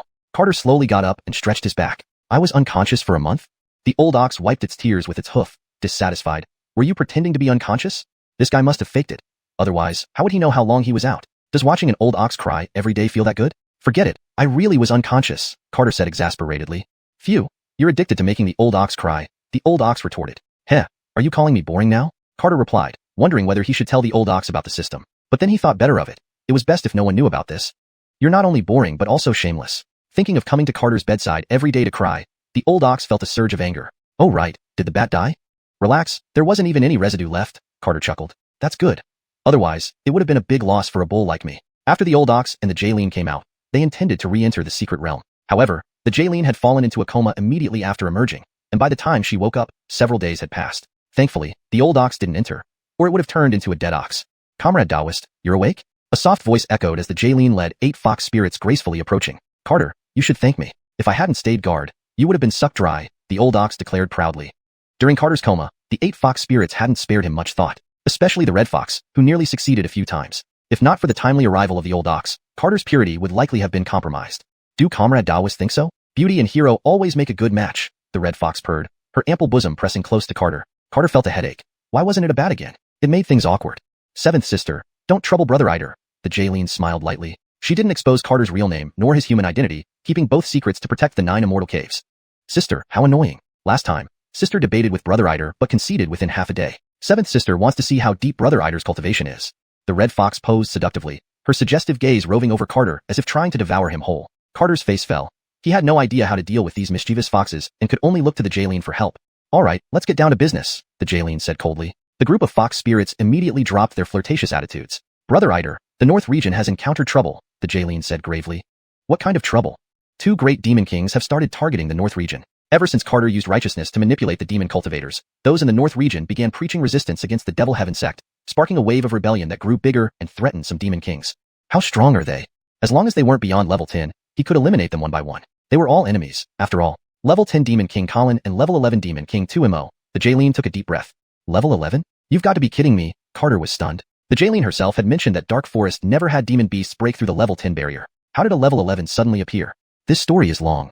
Then cut to the chase. Carter didn't want to listen to explanations. Level 11 demons were too dangerous. Who knows if level 12 or 13 would show up next? Time to run. The Jaylene gave a glance and dismissed the other 8 fox spirits while instructing them to implement the plan they discussed to divide the 2 demon kings. Strange. After you came out of the secret realm, many powerful demons have broken their limits. The Jaylene looked at Carter puzzled, suspecting a connection. Don't look at me like that. This has nothing to do with me. So we can only investigate the secret realm again, the Jaylene sighed. Ankara, let's take another look. Carter had already wanted to go, given he killed the bat and the river Styx demon but didn't get the tug-of-war spirit grass, feeling it was too much of a loss. Not long after, the group re-entered the secret realm. The secret realm was in ruins, yet the demonic aura was thicker than before. Worried about further mishaps, Carter made the old ox and Jaylene wait outside. Summoning his purple armor, he stepped cautiously toward the center. Approaching 100 meters from the center, Carter met with a powerful resistance. A wall of darkness formed around him, seemingly blocking his path. But something strange happened. The dark rules were absorbed by the purple armor, the wall soon vanishing entirely. Feeling the strength of the armor, the dark rules in the center rapidly retreated. Looking at the armor, Carter couldn't help but feel delighted. The gods are truly powerful. Even a simple shell like this is formidable. The dark rules quickly converged into a semicircular boundary about 10 meters in diameter at the center. Carter's view suddenly became clear, revealing the entire center of the secret realm. In the small central area, various thumb-sized white root-like plants grew. Picking up one of the white roots, Carter examined it closely and found it slightly wriggling as if alive. Carter approached the Jaylene with the white root in hand. Miss Lisa, is this the tug-of-war spirit grass you spoke of? He asked. Seeing the thumb-sized white root, the Jaylene's chest heaved dramatically. Anchors, this is indeed the tug-of-war spirit grass. Chapter 98, The Black Imp. Seeing the Jaylene's reaction, Carter had no doubt that this thing was an incredible natural treasure. Without hesitation, Carter tossed it to the Jaylene. The Jaylene looked at him in disbelief. Do you know how precious this morning glory spirit grass is? Carter scratched his head, embarrassed, and replied, I really didn't know, but there's plenty more in the secret realm. Plenty more?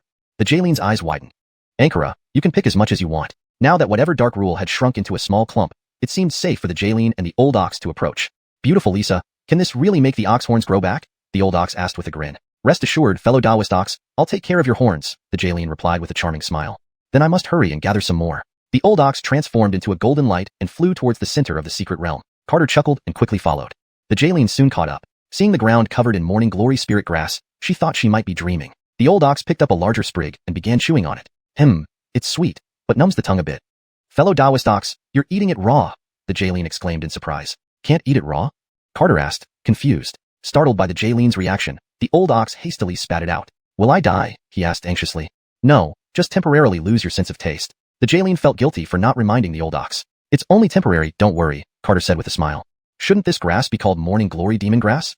Carter asked, puzzled. By logic, since it came from the darkness rule, it should be filled with demonic energy. How could it be spirit grass? The Jaylene understood Carter's confusion. When she first discovered the morning glory spirit grass, she too had many doubts. Have you heard the saying extremes breed their opposites? The Jaylene asked. I've heard of it, but rarely encountered it. In fact, this isn't morning glory spirit grass at all. That's just what we decided to call it. It's called the light of darkness. Taking a deep breath, the Jaylene revealed this to Carter. She expected Carter to be shocked or to try to claim all the light of darkness for himself. Instead, he looked indifferent. Doesn't matter what it's called, I won't need it anyway. But such powerful stuff could make a good gift for Anchorgu and the others later. Hearing this, the Jaylene was taken aback. Did he really look down on the light of darkness? Or did he truly understand nothing? Fellow Taoist, don't you want to claim it for yourself? With these lights of darkness, she could confidently advance to 9 tails and even break through her limits to become an immortal beast. How could Carter not care? Lady Lisa, you flatter me. As the saying goes, innocence carries no guilt, but possession invites trouble. I understand this well. Carter spoke earnestly, picking up a strand of the light of darkness and chewing it. Unchewed, it would have been fine. But once he started chewing, the spirit dragon and the wood spirit in his dantian began drooling. Wallesley, do you have more? Chew more, please. The wood spirit begged wide-eyed. Carter was speechless. He had just declared that it wasn't important to him. Now he was proved wrong so quickly? Still, he couldn't resist the lure of spiritual energy from the spirit dragon. So, with a grim face, Carter continued chewing. Holding a handful of light of darkness, he headed towards the black barrier. Thinking it wasteful to eat like the old ox, the Jaylene made a deal with him. Excited by the Jaylene's offer, the old ox eagerly helped gather the light of darkness. Despite the resistance from the dark rule, Carter stepped into the semicircular black barrier. As the Jaylene and the old ox finished gathering, the black barrier vanished along with the surging dark energy. White Fox and Old Ox were startled, staring at Carter at the center of the secret realm. Carter, why is the dark energy gone? The Old Ox asked in astonishment. Carter shrugged. How would I know? Frowning, the Jaylene respected Carter's privacy. She had already gotten the light of darkness, which was enough. Fellow Taoist, since the dark energy has dissipated, let's return, the Jaylene suggested. Carter agreed. They returned to the 9 Immortals' cave. Please follow me, the Jaylene gently invited. Sure, thank you for your trouble, Carter replied. The Old Ox followed with stars in his eyes, still mesmerized by the Jaylene. Confused, Carter shook his head. Beasts can't attain purity of mind. Letting it be, he focused on suppressing the strange presence within him. Back in his secluded area, Carter sat down in meditation. Inside the altar of the dark sect, the high priest wearing black robes gazed up at the sky. In the vast night, a faint red star appeared. The star of heavenly difficulties has finally revealed itself. In the dark forest, the high priest smirked. On a high platform of the 9 Apex Sky Palace, Clarence and 3 elders observed the star of heavenly difficulties with serious expressions. The red star signifies great calamity, Clarence said worriedly. Ty from the St. Martial Hall also watched the star and shook his head. We must unite with other sanctuaries to forecast the turning point of the Xianxia continent. Mateo projected a divine soul to observe the red star, sighing. That boy doesn't keep quiet anywhere. If we can't suppress him, it will be real trouble. The ancestor of the Elon family coughed up blood, looking pale. Unable to predict, is the great calamity upon the Xianxia continent? Meanwhile, Carter remained oblivious, trying hard to subdue the imp inside him. In Carter's expansive dantian, countless golden chains bound a small black figure. Come out, little devil. Carter's enraged voice echoed within his dantian.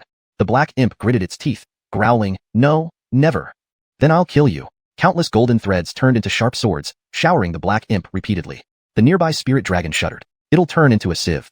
Better dead than alive. It polluted most of my spiritual energy, the wood spirit thought, alarmed by the imp's power.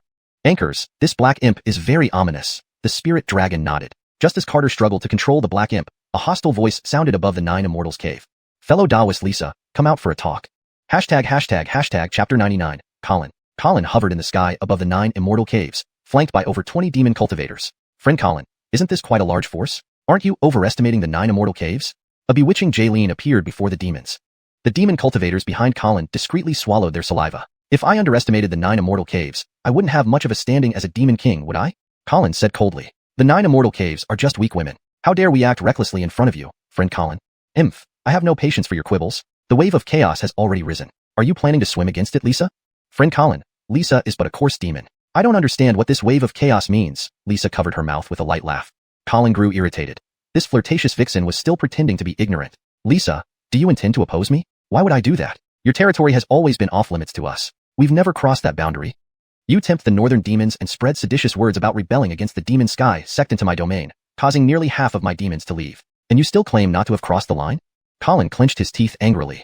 Colin decided there was no point in pretense. He had only 2 objectives here, subjugation or battle. Not only did Lisa not get angry at his scathing words, she instead revealed an enchanting smile. Friend Colin, aren't you misunderstanding things? Do you have any proof that they were instructed by me? Don't play dumb with me. Will you keep opposing me, or will you cooperate? How exactly am I being obstinate, and how do we cooperate? Lisa toyed with her hair, showing no fear toward Colin. After all, who doesn't have a man around? F***CK. If I don't teach you a lesson, you won't know how irritable I can be. Colin unleashed a palm strike that sent a river of blood cascading towards the 9 Immortal caves. The sky was filled with the sight of the gushing crimson torrent. Souls of countless demons floated on the river, screaming hysterically as if in the deepest levels of hell. All the vixens were terrified. If this river of blood descended, they would all become part of it. Lisa instantly teleported beneath the river, followed by 8 figures appearing behind her. The 9 great vixens simultaneously attacked, their 100-meter-tall demonic manifestations surging into the river of blood, drying it up instantly. The 9 demonic manifestations then tore through the river and charged at Colin. Colin's expression turned grave as he swiftly transformed into a blood demon, several hundred meters tall. Countless vicious bloodhounds burst from his body. Hundreds of huge bloodhounds tore apart the demonic manifestations of the vixens, but most of the bloodhounds were also shredded in the process. Colin reverted to human form, eyeing the 9 vixens below with a serious look. It's said that the 9 vixens of the 9 immortal caves can together resist a level 10 demon king. It seems this rumor isn't unfounded. Thank you for holding back, friend Colin. Come down and discuss doctrines with us. We're getting impatient. Is friend Colin so weak that he fears us? Heard your blood demon clan is hermaphroditic, so you're self-sufficient, aren't you? The 9 vixens taunted him, driving Colin into a fury. He hated when people mentioned the hermaphroditic nature of the blood demon clan. A bunch of sluts. Shut up. Colin roared fiercely. His body expanded hundreds of meters, splitting into a male and female head, with countless blood-colored tentacles writhing around them. Well, now I see you're even uglier than rumored. No wonder you hide, Esmeralda sneered disdainfully. Though she pretended to scorn him, she was internally panicked. Despite Colin's furious state, he was a true level 10 great demon. If he truly lost control, even if they could defend themselves, half of the sisters would be lost. A massive hand made of blood pressed down on the 9 immortal caves. I'm going to tear you all apart. Countless tentacles like venomous snakes invaded the 9 immortal caves, which crumbled under Colin's claws. He swallowed the struggling Esmeralda whole. Ha ha, I'm going to skin you alive. Colin's voice sounded like a sinister ghost, making one's hair stand on end. A sea of blood engulfed the 9 immortal caves, extracting the souls of tens of thousands of vixens. Their hollow bodies walked towards the mountain of corpses. Seeing the destruction of the 9 immortal caves, Colin's vast heads laughed wildly. Not only was Colin excited, but the demons behind him were similarly exhilarated as they brutally abused other vixens. Ha ha, Eliana, become my pet? Cora, change positions. Tamara, your Fox clan's oral skills are impressive. The demons were either snarling or reveling in their abuse, while the 9 vixens suffered greatly. Colin thought the vixens could match him in combat, but they proved so easy to defeat. Sister, the illusion can't hold much longer. Cora's face was pale. The blue array in her hands was starting to crack. The 8 vixens held their respective positions in an octagonal formation, linked by 8 beams of colorful light connecting various arrays. Lisa was at the center, controlling a huge pink barrier while flying away rapidly. Their strategy was to enrage Colin into losing his mind, trapping him in the grand illusion array. The other demons were already deceived by the array as soon as Lisa appeared, making them inconsequential. However, Colin's strength was immense, and he was randomly attacking the array. It wouldn't take long for him to shatter the barrier. Just hold on for a bit longer. We're almost in Colin's territory. A streak of crimson seeped from the corner of Lisa's mouth. Inside the barrier, Colin grew enraged at seeing his demon cultivators tormenting a group of vixens. What good are you? Useless trash who can't control yourselves. A sea of blood surged, quickly engulfing the 20-odd demon cultivators. Spare you us, Lord Demon King. Lord Demon King, I've learned my lesson. Despite their cries, the 2 giant bloodheads continued their cruel grins. Go *CK yourselves. Playing with these filthy foxes? Die. The souls of the demon cultivators were instantly extracted, becoming part of the mountain of corpses.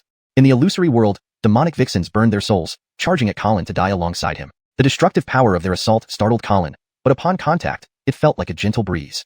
Oh no, it's an illusion. Realizing the truth, Colin fired countless blood needles in all directions, shattering the pink barrier instantly. Seeing Colin break free, Lisa softly shouted, Frenyo. Chapter 100, Black and White Demon Sword. A streak of golden light pierced through the massive body of Colin, transforming it into a dazzling rain of blood. Aiden turned back in terror. As he passed by the 9 demon foxes, he shouted, Run quickly! This demon isn't dead. It has just temporarily transformed into blood. Without looking back, Aiden flew towards 9 immortal caves to warn Carter to escape. Normally, his attacks would reduce opponents to ashes, but Colin had only transformed into blood rain. This phenomenon was bizarre. Given that Colin was known as a 10th level demon king, Aiden didn't believe it could be killed so easily. To prevent Colin from coming back with vengeance, Aiden decided to flee first. The 9 demon foxes looked at each other, bewildered. Colin's life force had indeed disappeared, yet Taoist fellow Ox seemed truthful. Sister, what should we do? Esmeralda asked anxiously. The other demon foxes also wore tense expressions. After all, if the 10th level demon king were still alive, disaster would soon descend upon 9 immortal caves. They could provoke Colin once, but attempting it again would be wishful thinking. Listen to Taoist fellow Ox and leave here first, Lisa said solemnly. Transforming into rays of light, the 9 demon foxes left Colin's territory. What? It wasn't killed? Even Carter felt alarmed after hearing this and had to momentarily stop focusing on the black figure in his dantian. Aiden, when I struck it, it turned into blood rain, Aiden nervously explained. It's definitely not dead. We should run immediately. Carter shook his head and replied, There's a sinister presence wreaking havoc in my dantian. I need to get rid of it first. If he didn't remove that black figure, how could Carter possibly flee without worry? Carter took out a pile of treasure for setting up barriers and 3 thick books from his storage ring. Take these items and temporarily seal off the Demon King with Lisa and the others. Aiden's eyes widened in panic. Brotherly, I don't know how to read. Haven't I taught you for several days already? Can one learn much in just a few days? Aiden asked innocently. The 9 Fox Immortals returned to 9 Immortal Caves, surprised to find that Aiden and Carter hadn't fled. I can help. Let me teach Taoist fellow Ox, Lisa softly offered. She felt reassured as long as Carter stayed. Seeing Aiden's fearful expression, Carter comforted him. Go ahead, be a brave buffalo. Aiden instantly gained confidence. Brave Buffalo, who cares, let's go. Lisa carefully stored the treasures and books before leading Aiden and the 8 demon foxes to Blood Devil's territory. Inside Carter's vast Danteon, the black figure had blackened several strands of divine consciousness chains. As it was about to break free, a giant golden sword cleaved it into 2 halves. Wanna die? Huh? Then I'll grant your wish. One after another, golden swords pierced through the black figure's body. However, what troubled Carter was that this black figure could seemingly resurrect infinitely. Come out or not? Carter's voice echoed throughout the Danteon. The black figure twisted its face in agony, its red eyes narrowing into slits. Not coming out ever. Try killing me if you dare, it screamed. Sitting cross-legged, Carter frowned. Golden divine consciousness formed a large halberd within his Danteon. Riggs, seeing the halberd, hugged Xianxia tightly. If this thing stabs me, I won't even leave remnants behind. Then I'll fare worse than you, Xianxia shivered. Let's hope this ends soon. The pressure is too overwhelming. Riggs's current size was smaller than Xianxia's. Boom. The halberd shattered the black figure into pieces. It's shattered. That evil spirit is destroyed, Xianxia exclaimed happily. Finally, it's gone. Riggs breathed a sigh of relief, recalling how this spirit had polluted a tenth of the Dantian's essence in no time, showcasing its formidable power. Thankfully, they had escaped swiftly. It's alive again, Xianxia pointed at the reformed evil spirit, trembling in fear. Damn, can't this thing be killed? Riggs gaped. Carter was speechless. He had shattered the evil spirit over 10 times, but it revived each time. However, every time it reformed, it seemed to shrink slightly. Although the change was minimal, it did not escape Carter's divine consciousness.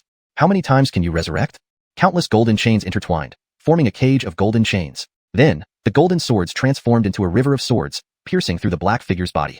The black figure's red eyes brimmed with malevolence, imagining all beings bowing before it, begging for power. But this opponent seemed insane, intent on destroying it.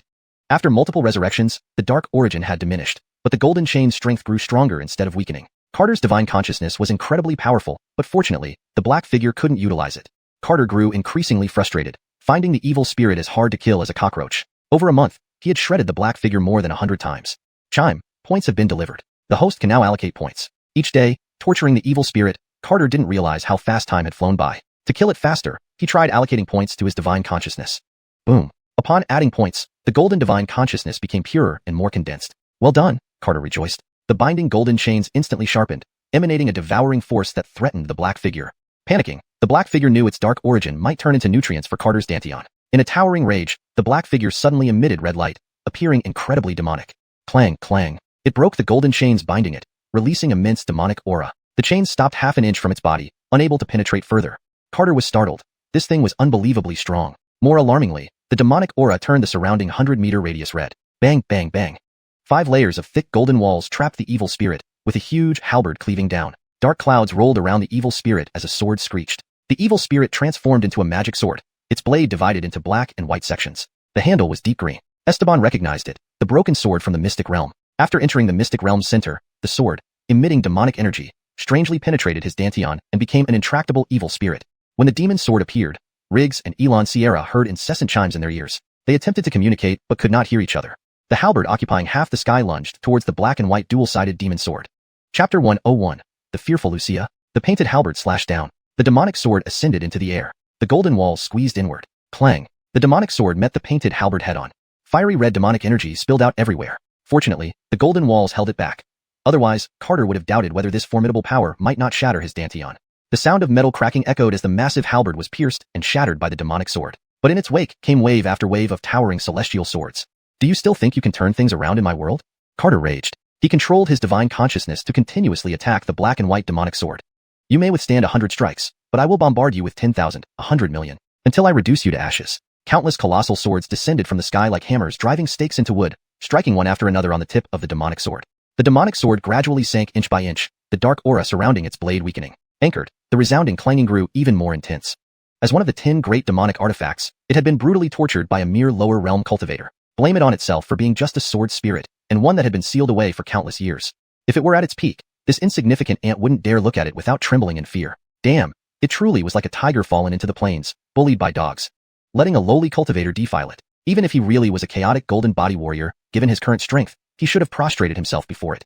But those countless golden celestial swords showed no mercy. Let me go. Let's coexist peacefully, the demonic sword pleaded. Peaceful coexistence? Do you know who you're dealing with while making demands in my world? A cold voice echoed within Tian world. This malevolent entity must be destroyed. Carter was not foolish enough to leave a time bomb within himself. I am an ancient demonic artifact and can give you unimaginable power, the demonic sword said, struggling against the golden river of swords. Forgot to mention, I have no interest in the kind of power you offer. If you hadn't entered my body, We could have coexisted peacefully, but now it's too late. Even if I set you free, you'd hold a grudge, so you can only be completely destroyed for me to be at ease. Carter decided to destroy the demonic sword. If it escaped, his days would be filled with anxiety. Clang! Another golden celestial sword struck the tip of the demonic sword, drawing upon its inherent dark power through the golden blade. The demonic sword's crimson aura weakened further, turning darker. Meanwhile, the golden divine consciousness that absorbed its power grew increasingly powerful. This ebb and flow made the sword's spirit sense true death looming near. You're forcing me. I'll self-destruct. The menacing voice echoed within Tian world, terrifying Helena and Sierra. If the demonic sword really exploded, the Dantian world would be utterly destroyed. Hearing this, Carter was alarmed. If this ghost thing really explodes, with its formidable power, it could indeed destroy his Dantian. However, compared to losing his Dantian, it was better than being hunted by this monster. After all, it boasted about being an ancient demonic artifact. If it recovered, he would have nowhere to hide. Besides, the Dantian wasn't vital to his survival. Even if it exploded, he probably wouldn't die. Without the Dantian, he still had his physical body and could find a place to live quietly. Helena, little Sierra, quickly leave the Dantian world. Carter decided to allow the demonic sword to self-destruct. Aren't you really letting it explode? Sierra couldn't believe it. Without the Dantian world, where will we live? Helena was equally shocked. Go back where you came from. If you don't know where to go, find someone named Hyder in Panlong City. Tell him I sent you. These troublemakers could only find refuge with Hyder. Seeing Helena and Sierra hesitating, Carter barked. Leave immediately, or else you'll have no one to blame when you're dead. A massive golden sword dominated the entire Tiandan sky, its blade burning with scarlet flames. Carter's raging divine consciousness, determined to destroy the demonic sword, even at the cost of his Dantian. The demonic sword trembled in fear. To destroy itself, this guy was willing to go all out? As the celestial sword brought down its wrath, the demonic sword screamed, I submit. Submit? Dream on. The demonic sword transformed into a black evil spirit. It thought submission wouldn't be accepted, but it didn't want to die. Could it become a slave, then? The evil spirit twisted, forming a palm-sized yin-yang seal. The giant sword pierced through the seal. The seal fragmented into countless specks, merging into the golden sword. The golden sword gradually turned into a two-toned black and white sword. Carter was alarmed. How did this thing infiltrate his divine consciousness? In his sea of consciousness, a small golden figure appeared. The golden figure suddenly knelt, pleading, Master, since I've become part of your divine consciousness, please spare me. Carter's mind flickered, splitting the golden figure in half. Ah! A painful cry erupted as the small golden figure couldn't reunite. Instantaneously turning black, the halves shredded the black evil spirit into quarters. Trying to recondense, it couldn't escape Carter's divine consciousness. Carter willed it to reassemble under his control. Ho, is this fun? Carter laughed.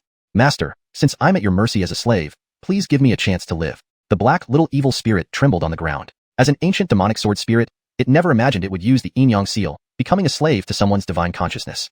But it really didn't want to die. Even ants cherish life, let alone a demon spirit like it. Slave. Carter was puzzled. Wouldn't this ancient demonic sword rather explode, taking both their lives? Anchors, I activated the once-in-a-lifetime yin-yang seal, becoming a slave to your divine consciousness. The evil spirit's eyes brimmed with dejection. Look up. Carter stared at the kneeling evil spirit. It raised its head, looking at Carter in awe. The genuine terror emanating from it was unmistakable. Daring to willingly become my slave, aren't you afraid I might kill you? Afraid, but this way, there's still a chance to live. The evil spirit was honest. If it really exploded, it would have no chance of survival. Anything else? Carter didn't think this reason was enough for it to live. Master surely wants to break the Dark Forest curse. Only I can do that. I can help Master ascend to godhood and slay enemies. I can handle dirty and tiring tasks. The evil spirit babbled on, its will to survive incredibly strong. Carter appeared in his sea of consciousness, laughing at the small evil spirit. Enough, my head hurts. But your malevolence is too heavy. You can't stay in my Dantian, nor can you wander endlessly in my consciousness. Having a little devil constantly buzzing around in his head would make it hard to sleep. The little sword spirit pointed to the floating purple light in his sea of consciousness. Master, I can stay there. All right, live there from now on. Whoosh. The little evil spirit vanished into the purple light. Carter opened his eyes, wiping sweat from his forehead. Battling the evil spirit for nearly 2 months left him exhausted. Daoist Lisa, please come out and chat. A cold voice echoed throughout the 9 immortal caverns. Chapter 102. Fleeing. Carter stood up. The 9 great foxes were not around, so he had to take matters into his own hands. From the tone of voice, it seemed the visitor was unfriendly. High above the 9 immortals' cave stood a neatly dressed middle-aged man. He appeared to be in his 40s, and what startled Carter was that this person actually had a dragon tail. Could he really be from the Dragon Clan? Carter wondered. The middle-aged man with the dragon tail similarly gazed at Carter. Could there be spiritual energy fluctuations coming from this human? Is he a member of the human race? Or perhaps a demon cultivator from the Demon Sky sect? Who are you? The middle-aged man with the dragon tail coldly asked. Carter was somewhat nervous because he did not know the other party's cultivation level. Respected great demon cultivator, I am a guest of the 9 immortals' cave. Since Lisa and the others are not at home, if you have any messages to deliver, I can help convey them on your behalf, Carter said humbly. Humph, as a mere human cultivator, what qualification do you have to convey the will of my demon race? Without further ado, the middle-aged man struck with a palm. A shadow-blocking palm imprint tore through the void and pressed down toward the 9 immortals' cave. Daring not to underestimate it, Carter summoned a wave of purple aura around him with a single thought and met it with a punch. Bang! The palm imprint shattered. Undeterred, Carter lunged forward, punching directly at the middle-aged man with the dragon tail. Startled, the middle-aged man transformed instantly into a 1,000-foot-long dragon. Its massive dragon tail slapped towards Carter, meeting the violet fist with a direct blow that turned the dragon tail into powder without a trace of blood. Terrified, the giant dragon fled skyward. For some reason, upon seeing the purple glow from the fist, an overwhelming shiver raced through its soul, almost paralyzing it. But how could Carter let it escape? With a flash of purple light, he pursued the dragon, covering miles in an instant. The demons who narrowly survived watched in shock, completely baffled by what just transpired. That purple light made me unable to look up. Could that warrior be a demon child? Certainly a demon child. Only they can possess such pure demonic energy. It makes sense why so many powerful demons would loyally follow the demon sky sect if the demon child intended to oppose it. Speculations buzzed among the demons. Above the sky, Carter stepped into the air and appeared before the dragon. Are you a demon child or a demon emperor? The dragon asked fearfully. I don't care what you think, just die. Carter responded, punching out a purple golden sphere that smashed into the dragon's head. Aware of his impending doom, the dragon ignited its demon soul, charging towards the purple light with enhanced power. Despite its best effort, the strength of the dragon and Carter's attack belonged to different levels entirely. Before even touching Carter's sleeve, the dragon disintegrated into ash. However, even this display terrified Carter. He unleashed another punch towards where the dragon vanished, causing gigantic spatial cracks to spread. Eventually, the spatial rifts closed, and the sky became empty once again. On his fists, 5 luminous rings appeared with slight cracks. Carter quickly moved them to his right hand. If they were damaged, it would be truly unfortunate. Clap, clap, clap. Excellent, very excellent. A black-robed figure applauded while approaching, lavishly praising Carter. Never thought another demon emperor would appear so soon in the dark forest. The voice of the black-robed figure sounded strange, akin to grinding teeth, harsh and unpleasant. Carter was horrified. How did this ghostly entity appear without him noticing? Had it attacked during their confrontation, he might already be dead. Run. This was Carter's only thought. Given how the figure had appeared undetected, it was clear the cultivator's power far exceeded his own. A dragon-shaped shadow appeared underfoot, and Carter instantly vanished. The black-robed figure smiled ominously. Hee. I'll give you a few 10,000-mile head start. When it came to speed, under the realm of tribulation, he dared say second. Few dared claim first. Carter didn't dare run towards the direction of 9 Immortal Cave, fearing for Seth's safety. Seeing no immediate pursuit, Carter immediately activated his flying boat. Using its void-piercing power, he traversed space to arrive at a vast black sea. Phew, finally safe, Carter sighed in relief. That guy was too unpredictable. Carter wasn't about to engage him head-on. In the depths of the Black Sea, he carved a cave within a cliff, digging straight down. Within the purple light sphere, the Wuxia felt Carter's fear, assuming he encountered someone from the immortal realm. Master, is it a visitor from the immortal realm? The Wuxia asked anxiously. Anchors, a very formidable immortal, Carter replied in panic. The Wuxia was also alarmed. Now, it was Carter's slave. If Carter died, so would it. Master, don't worry. Even if it's a true immortal, I still have one powerful strike left, the Wuxia reassured. But can you guarantee one strike will kill him? Carter rolled his eyes. The Wuxia fell silent. It could wound but not necessarily kill, depending on the realm. If it failed to kill, Carter wouldn't survive either. Unless Carter could manifest his divine consciousness, using its terrifying power to defeat the immortal. Carter didn't dwell on that. Now, hiding was paramount. Hiding safely for a few months was crucial. Digging tens of thousands of meters deep, he doubted the demon cultivator could trace it. To his dismay, the demon cultivator was observing his digging efforts. I didn't expect this fellow to be more skilled at digging than a demon emperor. Grateful he hadn't overestimated himself earlier, he pursued Carter. Carter dug until he reached molten lava, donned a purple battle armor, and plunged in. Due to the dark law, the lava was a sinister crimson. As Carter's trail seemed lost, the black-robed figure was astonished. This fellow delved into the lava? Taking a step, the black-robed figure appeared on the surface of the lava. Carter had already submerged tens of thousands of meters deep. His teeth chattered. Truly evasive. Though fast, this was only effective in the air. Plunging into lava, his speed wouldn't significantly exceed other advanced cultivators. Though he grasped some spatial laws, he was merely at the entry level. Against Carter, even entry level should suffice. With a swift movement, the black-robed figure chased after him. Carter, fearing getting lost when returning, stopped. I'll hide here for a few months. Expanding his divine senses to cover several hundred meters. Not too far to expose, nor too close to be ambushed. Several hundred meters was perfect for timely reaction. Amidst the lava, the black-robed figure observed Carter suspended with eyes closed. A pity, such a skilled assassin isn't mine. Join my shadow hall someday. Carefully merging into the lava, the black-robed figure cautiously approached Carter. ##### Chapter 103. Beneath immortals, I am unmatched. The cloaked figure decided to subdue Carter and cultivate him into the next hall master. Carter focused his mind, ever vigilant of any movements within the magma. He anticipated that he would need to maintain this level of concentration for some time. Soon enough, a subtle ripple appeared in the magma from 100 meters away. Purple light flickered around Carter's fist as a dragon's roar echoed. His shattered star fist struck at the source of the disturbance, blasting an enormous cavity several thousand meters deep into the magma. The powerful shockwaves radiated outward, causing the earth within a 10,000-mile radius to tremble violently, tearing apart with colossal fissures. 1,000-meter-high streams of lava erupted skyward, transforming the surrounding area into a scene of apocalyptic devastation. The cloaked figure, hidden in the magma, was taken aback. If he had not evaded that blow, he might have been killed. Not pausing after the punch, Carter unleashed an even more formidable strike. This punch tore through space, forcing the cloaked figure to quickly counter with a supernatural ability. A black dagger exuding demonic energy pierced through the void, aiming straight for Carter's heart. Compared to Carter's brute strength, the cloaked figure's attack was ruthlessly calculated, a willingness to wound himself in order to kill. Clank! The black dagger struck against Carter's purple armor, sending a jolt of pain through his chest. Thankfully, the armor held firm, or else it could have pierced his heart. Meanwhile, Carter's fist smashed into the cloaked figure's chest. In the torn open space, the cloaked figure spat out a mouthful of dark blood. Just one punch almost shattered his soul. It was alarming to consider that his physical body was already near immortal, making it nearly impervious to spells and supernatural abilities. Anchored, this man had nearly destroyed him with just one punch. When did such a terrifying existence emerge on this continent? Panicked, the cloaked figure ripped open a spatial crack and slipped inside. But seeing that he wasn't a match, how could Carter let him escape? Carter tore open the rapidly closing rift and plunged into the dark void. Ilanhai, attack! Carter bellowed. The sword spirit transformed into a black and white blade, filling the dark space with an overwhelming aura. The demon sword locked onto the fleeing cloaked figure. Initially planning for a decisive strike, it unexpectedly encountered only a late-stage Grand Ascension cultivator. With a gurgling sound, the demon sword pierced through the void, stabbing into the cloaked figure's heart from behind. The cloaked figure looked back in terror at the black and white sword protruding from his body. Gradually, he was consumed by the demon sword, leaving not a trace behind. Watching the demon sword devour the cultist, Carter frowned. Do you eat people? The demon sword returned to Carter's side, swaying as it replied, Master, I don't eat them, I devour. Is devouring not eating? Carter asked. Master, it's different, the sword spirit explained. Forget it. If you must devour, do so out of my sight, Carter conceded. After all, to the sword spirit, humans were not seen as humans but akin to livestock like chickens and ducks. Stopping it from devouring others would be like him stopping eating meat. Since he couldn't bear to abstain from meat, he wouldn't torment the sword spirit either, as long as he didn't see it. Don't worry, Master. I won't devour in front of you anymore, the sword spirit softly assured. Can you tear open the space here? Anchors, Master. With a gentle swipe, the sword spirit split the dark void, creating a ray of light. Carter forcefully tore open the spatial rift and leaped out. Unexpectedly, he emerged above the 9 Immortals' cave.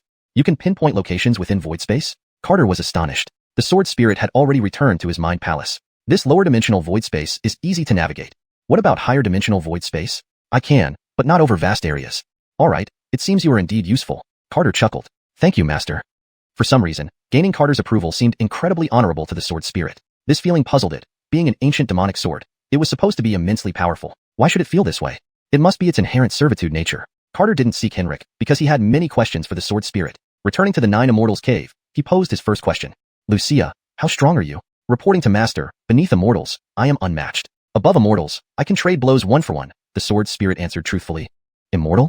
An immortal master is a cultivator who has transcended the Tribulation stage. Carter frowned, recalling that Ryan once told him that the strongest force on Xianxia continent was at the Tribulation stage. Cultivators at this stage rarely engaged in battles without tearing open the space to fight in the void. Otherwise, they risked destroying the entire continent. Even Grand Ascension cultivators adhered to this rule since their fights endangered the entire landmass. If there were immortals, could they obliterate the Xianxia continent with a mere wave of their hand? Since this little thing was so powerful, why hadn't it escaped the secret realm on its own? Why don't you break free from the secret realm yourself? Carter asked. Because the secret realm leads directly to the divine realm, which is sealed by divine suppression, the sword spirit replied. Were you the one who sent dreams to the Jaleen? Anchors, Master, not just her, but also to her ancestors. Carter fell into thought. The divine realm sounded ominous from the start. For 2 days and nights, Carter interrogated the sword spirit. By the end, he was drenched in sweat. So, you're saying that letting you out means I'm now at odds with the divine realm? This was the hardest point for him to accept. How could he, a mere speck, have unwittingly offended the divine? He regretted killing the bat that the sword spirit cultivated. Such tasks should have been left to the bat. Master needn't worry too much. As long as the secret realm seal isn't broken, the divine realm won't notice. Even if they do notice, they'll think I've already subdued you. Carter felt overwhelmed. This thing was truly a disaster waiting to happen. From today onward, he warned the sword spirit to remain hidden. Understood, Master. What a joke. Life on this continent was already tough. Provoking higher deities would mean 1,000 lives wouldn't suffice. Moreover, the sword spoke of immortal realms, demon realms, and beast realms. Could he afford to antagonize such forces? Better to stay on this continent and live cautiously. Sighing, Carter lamented, humans shouldn't know too much. Otherwise, life becomes too burdensome. After talking with the sword spirit, his mind was flooded with new information. Divine wars, ancient battles, struggles between sages. And to top it off, the sword spirit claimed he had a supreme chaos golden physique body, making him exceptionally powerful, allowing it to infiltrate his Danteon world undetected. Feeling intensely frustrated, Carter left the 9 Immortals' cave to play the Lisa for the fox spirits and miscellaneous servants. At the demon sect's soul lamp secret grounds, the old cloaked figure watching the lamps panicked again. The soul lamp of Lord Shadow has gone out? Has the Sacred Land's Tribulation level cultivators started their moves? In a hurry, the old cloaked figure rushed into the demon sect's holy hall. ##### Chapter 104, Pitiful Colin. Master, Rick's soul lamp has been extinguished. The black-robed elder lay prostrate on the ground, his voice filled with fear. What? Within the demonic sect's holy hall, the Sherman's astonished voice echoed. Say that again. Absolutely true. This subordinate wouldn't dare to lie. The black robe trembled as he spoke. Summon all 10 elders for a meeting. Anchors, master. The black-robed elder slowly retreated, his heart overwhelmed with dread. Could it be that invincible Shadow, a great ascension cultivator, died without any warning? Even if he encountered an existence of Tribulation crossing stage, with invincible Shadow's speed, escaping would have been effortless. Did a demigod level being intervene? Invincible Shadow's fall cast a shadow over the entire demonic heaven sect and hastened their next move. Dark Forest, Colin's territory. Aiden carefully navigated through the blood-colored marshes. For nearly 2 months, Aiden and the 9 demon foxes had been setting up restrictions in Colin's territory. As beginners, their progress was extremely slow. However, after concerted efforts, they managed to turn a 1,000-mile radius into a forbidden zone. The most dangerous place is the safest place. Colin probably won't appear here, Aiden muttered to himself. To avoid encountering Colin, Aiden used reverse logic, entrusting seemingly safe places to the 9 demon foxes. Though Lisa confidently claimed that these restrictions could trap an 11th-level demon emperor, Aiden only trusted Carter. 3 kilometers underground, Colin struggled to fuse its body. When Aiden destroyed it, Colin had no choice but to use a secret Blood Clan technique to escape. 2 months of struggling, and finally, the fusion was complete. Who would have thought that 9 Immortal Cave would hide so deeply, even recruiting an 11th-level Demon King? I was too careless. Colin shook its head under the ground. Colin slowly emerged from the underground, fearing the buffalo might ambush it. Colin didn't dare release its demon senses. Once detected, it doubted it could escape again. Colin cautiously surfaced from the blood-colored marshes, its blood-covered head nervously scanning around. Finding no one nearby, Colin sighed in relief. Indeed, the most dangerous place is the safest place. Colin slowly rose into the air. Though in its own territory, it dared not make a sound. Colin floated toward a massive rock and sat down. It needed to ponder its next steps. Now, 2 calls were spreading within the dark forest: join or resist. It had barely decided to join before being killed, a somewhat tragic outcome. Hak Choi. A mosquito flew into the nostril of Aiden, who was sleeping beneath the rock. Aiden stood up, shaking his head. Startled by the sudden movement, Colin turned around to see a bull demon. Originally intending to attack, seeing the broken horn on its head, Colin froze. Darn mosquito, can't even let a buffalo sleep peacefully, Aiden complained. Why is this rock turning red? Looking up, Aiden saw a bloody figure trembling on the rock. Grass blood demon. Terrified, Aiden instantly transformed into a black mist and fled in panic. Seeing Aiden run away, Colin immediately fled in the opposite direction. But soon, its body split into several pieces mid-air and fell to the ground. Ah, damn it. Colin screamed in terror. Bang. Colin turned into an eerie rain of blood once more. Aiden rushed to summon the 9 demon foxes, urging them to come capture the blood demon. The 9 demon foxes arrived hastily but found nothing in the blood-colored marshes. Friend Bull, are you hallucinating? Esmeralda laughed. No way. How could I hallucinate? I clearly saw a bloody figure, very terrifying, Aiden insisted. You must have been sneaking a nap and had a nightmare, Lisa laughed. Hearing this, even Aiden started to wonder if he dreamed it. If Blood Demon breached the restriction, we'd have felt it, Eliana said seductively. Alright, maybe I did see wrongly, but switch out guards for here. Aiden didn't think he was dreaming. Perhaps Colin was injured and hiding in the marshes. He should find a safer place. This area was too dangerous. Inside the 9 Immortal Cave, Carter began plotting how to sabotage the demonic heaven sect. According to Wuxia, he needed to find its blade. With a complete magic sword, it could suck away the darkness law from the dark forest, breaking the curse.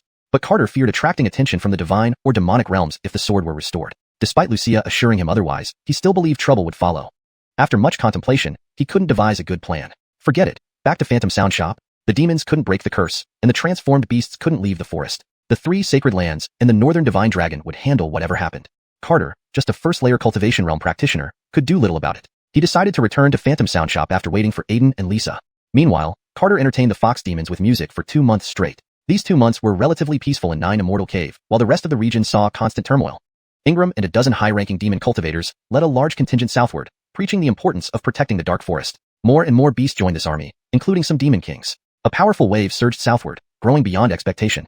Initially, the demon emperor intended to suppress it, but realized the sheer size exceeded his expectations. He left it to the demonic heaven sect, as they created this mess.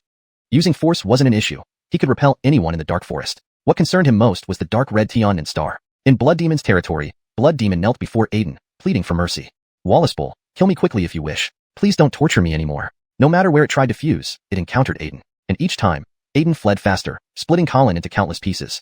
It couldn't endure this torment any longer. Seeing Colin beg upon appearing, Aiden was stunned. Why do you stick to me instead of those foxes? Aiden angrily asked. No matter how kind Aiden usually was, this blood demon pushed it too far. Every supposed safe spot became a place for Colin to secretly emerge. Colin felt like crying. Was this his fault? Could he blame an escaping demon cultivator? Why torment me when you're so powerful? I surrender and submit, okay? Wallace Bull, please accept me as a slave. Colin bowed low. Forget those honor-bound demon sayings, it had no strength left for them. Aiden paused. Are you nuts? Expecting a battle, Colin wanted to become a slave? Without hesitation, Colin signed a slave contract and respectfully handed it to Aiden. To verify, Aiden sought confirmation from the 9 demon foxes. After multiple checks, confirming the contract was genuine, they breathed a sigh of relief. The threat of Colin was finally resolved. After removing all restrictions, Aiden returned to 9 Immortal Cave with Colin.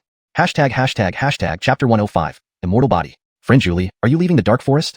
Delisa asked with surprise. Carter had mentioned helping them break their curse. Why was he suddenly leaving? To be honest, I've stayed here for so long simply to prevent the Dark Forest and the Demon Sky sect from collaborating. Now that my objective is achieved, there's no point in staying any longer, Carter explained truthfully. Delisa wore a bitter smile. He could easily leave, but who would clean up this mess of the Dark Forest? However, she couldn't stop him. Friend Julie, Delisa has one request. Please speak. Could you leave some of the artifacts you used to set up the wards for the 9 Immortal Caves? Delisa knew this was an outrageous request, but it was about the safety of the 9 Immortal Caves, so she bit the bullet. That's not a problem. All the artifacts used for the wards, I'll give them to you. After all, he had plenty, and giving some away wouldn't hurt. But please help restore Seth's horns using your dark light, and I also want to take some specialties back with me. Carter smiled awkwardly. Delisa was surprised. Is that all you're asking for, friend Julie? Is it too little? Then just give me more specialties. Carter laughed. Delisa and the 8 demon foxes revealed disappointed looks. They thought he might ask for something outrageous like involving them or sharing rain, but only wanted some specialties? Aren't we the best specialty? Delisa wanted to say, friend, are you blind? But decided against it. Over the next half-month, Delisa used dark light to help restore Seth's horns. The 8 demon foxes collected various specialties, continuously hinting at Carter, who avoided them under the pretext of seclusion. Ding, points delivered. Host can now add points. Golden numbers appeared in Carter's mind. He once again allocated the points to his physique. His vast dantian expanded even further, making it feel impossibly large. Without the rigs, filling it with spiritual energy alone would take centuries. A bloody smell wafted through the air as Carter's pores began secreting fresh blood. He was terrified. Why was he suddenly bleeding? Era, you've seen much. Explain what's happening. Era looked and was equally startled. Don't look at me like that. I don't know either, Carter said nervously. Though his body felt fine, such sudden bleeding made him tense. This is the transformation from mortal body to immortal body, master, Era replied seriously. What puzzled him more was why no thunder tribulation had come despite the body starting its transformation. Can you explain in detail? Carter asked. Era started babbling, and Carter grew happier the more he heard. So, even tribulation transcenders can't harm me now? Carter said gleefully. Theoretically yes, but ancient secret techniques or curses can still hurt you. Master, did you grow up absorbing chaos chi? Era asked. Don't talk nonsense. I reached this level through hard work, Carter retorted. Blood flowed faster from Carter's body, causing dizziness. He eventually fainted. Era, wary, summoned a protective barrier around Carter. At 20-something years old, reaching immortal realm meant the Danteon formed its own realm. This unprecedented situation baffled Era, who'd existed for countless ages. Moreover, his master was quite lazy, indulging daily in music, surpassing even Heaven's Chosen. Adding his overwhelming divine sense that even Era couldn't resist, he wondered what Carter's purpose was. Could it be defying Heaven? If so, guiding him to find the sword blade was imperative. Otherwise, if Heaven noticed, Carter would be eliminated immediately, and Era would follow. Pallid, Carter lay in a pool of blood. Gradually, his skin peeled off, revealing faint golden light over his limbs. Ivory bone marrow gradually turned golden, releasing golden cells. 3 days later, Carter's bones and blood glowed faintly gold, completing the transformation from mortal to immortal. Era could observe Carter's body due to being part of his divine sense. Only if Carter removed the slave seal could Era escape his control. This isn't a simple transformation, Era murmured. Was he implanted with a bind dragon armor by some deity? Finding the sword blade is urgent. On the 4th day, Carter slowly awoke. Era returned to the purple orb, needing to evolve further to contain Carter's power. Master, how long was I unconscious? Carter asked. 4 days, master. That's not too bad. Overwhelmed by the blood scent, Carter found a fox demon to lead him to bathe. Friend Julie, everything is prepared. Entering the cave, Delisa saw no sign of Carter but a pool of fresh blood on the ground. Shocked, she transformed the blood into a crystal-clear blood pearl, quickly storing it. Holding the pearl, her heart raced. Did the prophecy of the ancestor really manifest? Regaining composure, Delisa left the cave as Carter finished bathing. Dressed in green robes, Carter radiated ethereal grace. Every fox demon who looked at him was mesmerized by his appearance and aura. Even the Lisa was stunned. Friend Lisa, what's the matter? Carter laughed. Nothing, nothing. The Lisa felt inadequate. His beauty was truly heavenly. Carter, how do these horns look? Seth boasted. They look better than before, Carter agreed with a laugh. Of course. But seeing Carter, Seth couldn't help but blurt out, Carter, are you becoming more girlish? Get lost, Carter snapped, ignoring Seth as he thanked the Lisa. Thank you, immortal Lisa, for restoring Seth's horns. It's my duty, friend Julie, the Lisa bowed, avoiding eye contact. Oh, here are the specialties for you. The Lisa handed over a storage ring. Carter took it without hesitation. Thanks for the gift. He passed a scroll. This is the signed contract. Handle it as you see fit, but don't harm Ingram or linger. The Lisa paused. Carter sent out a flying boat. Farewell. The black-lighted boat left the 9 immortal caves, leaving the 9 fox demons feeling unreal. He just left like that? What a waste. He didn't even take us as his brides. Forget it. Focus on using the dark light. Hard times are coming, Delisa said somberly. The 8 demon foxes nodded earnestly despite confusion. On board, Carter studied the map, directing the boat south. 2 days later, he saw thick smoke billowing. ##### Chapter 106, The Cristo. Seth, is this dark forest really having an internal conflict? Carter asked in confusion. Seth looked at the devastated forest and the lingering smoke, his expression heavy. Do you think it's really having an internal conflict? Is it safe for us to go this way? It's not entirely safe. I'll head southwest for a while first, then we'll continue south after circling around the battlefield. Although the Wuxia said he was no longer afraid of the Tribulation phase, who knew if that was true? Moreover, he had never been fond of fighting. So Carter turned his direction and flew southwest.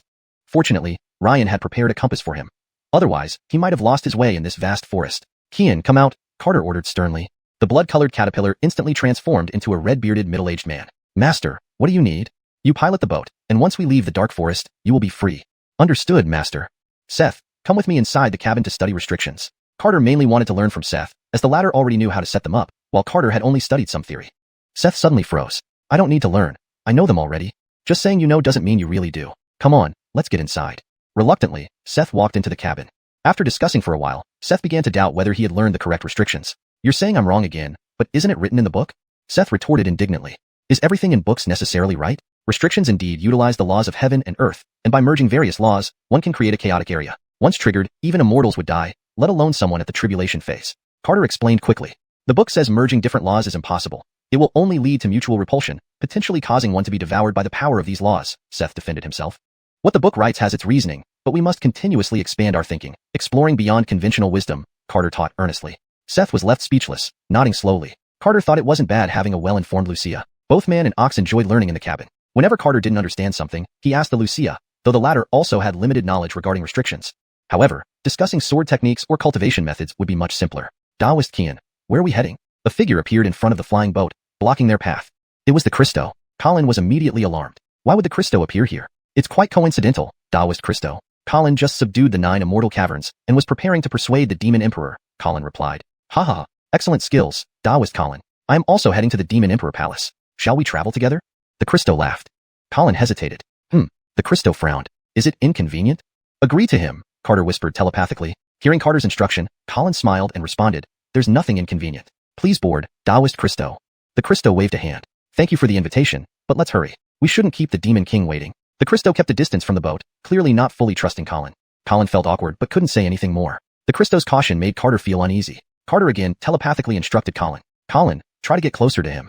Daoist Cristo, I obtained some tractor and herbs from the 9 immortal caverns. Would you be interested in seeing them? Colin smiled warmly. Tractor and herbs? The Cristo's eyes sparkled as he slowed down. Anchors, tractor and herbs. Colin steered the boat closer. Beware, Colin. Carter shouted, but it was too late. The Cristo pierced through Colin's chest with a single palm strike. With a grim smile, the Cristo asked rhetorically, Did you think I was a fool?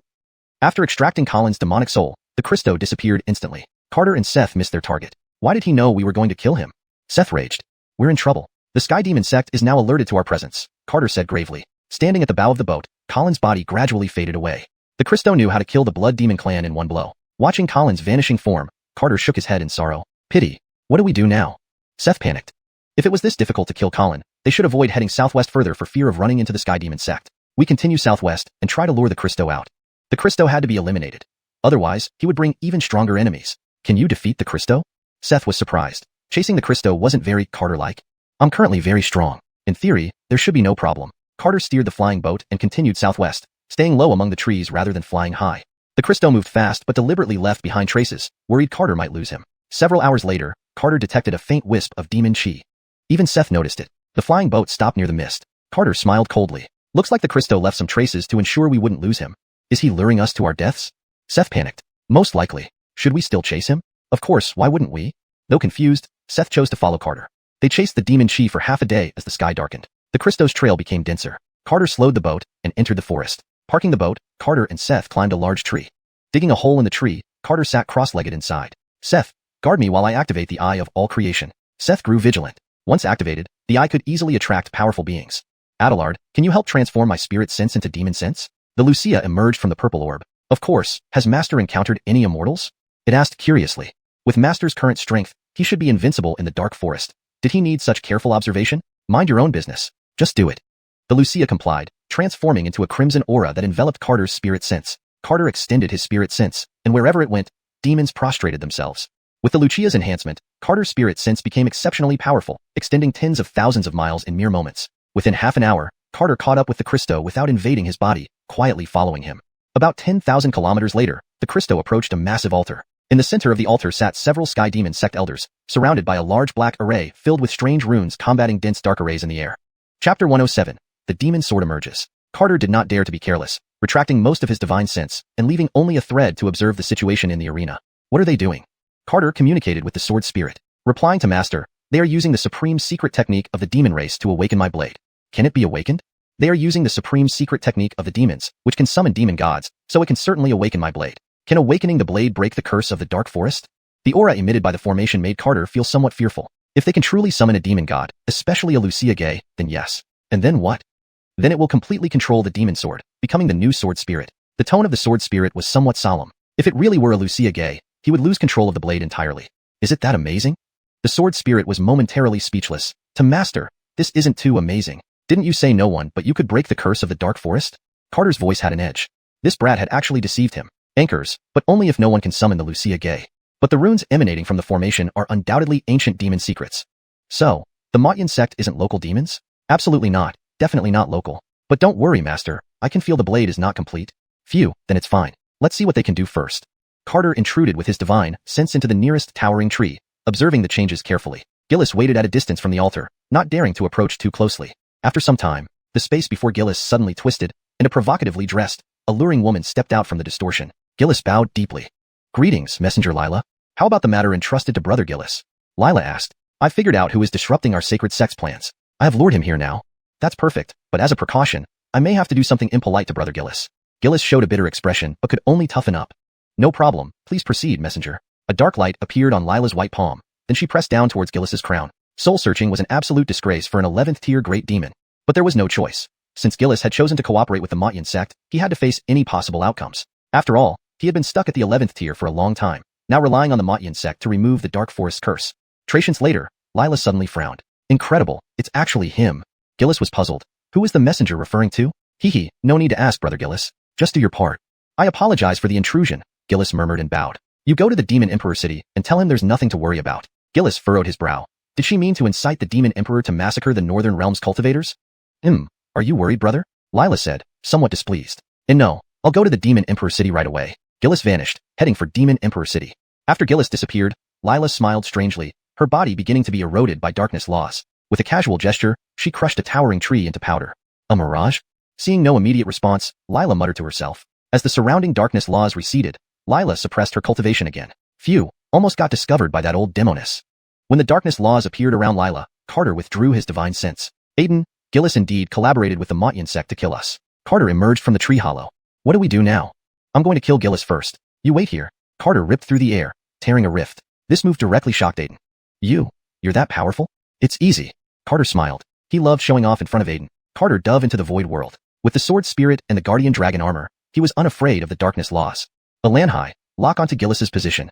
Locked on, ready to strike. A green dot appeared in front of Carter. In one step, Carter arrived beside the green dot.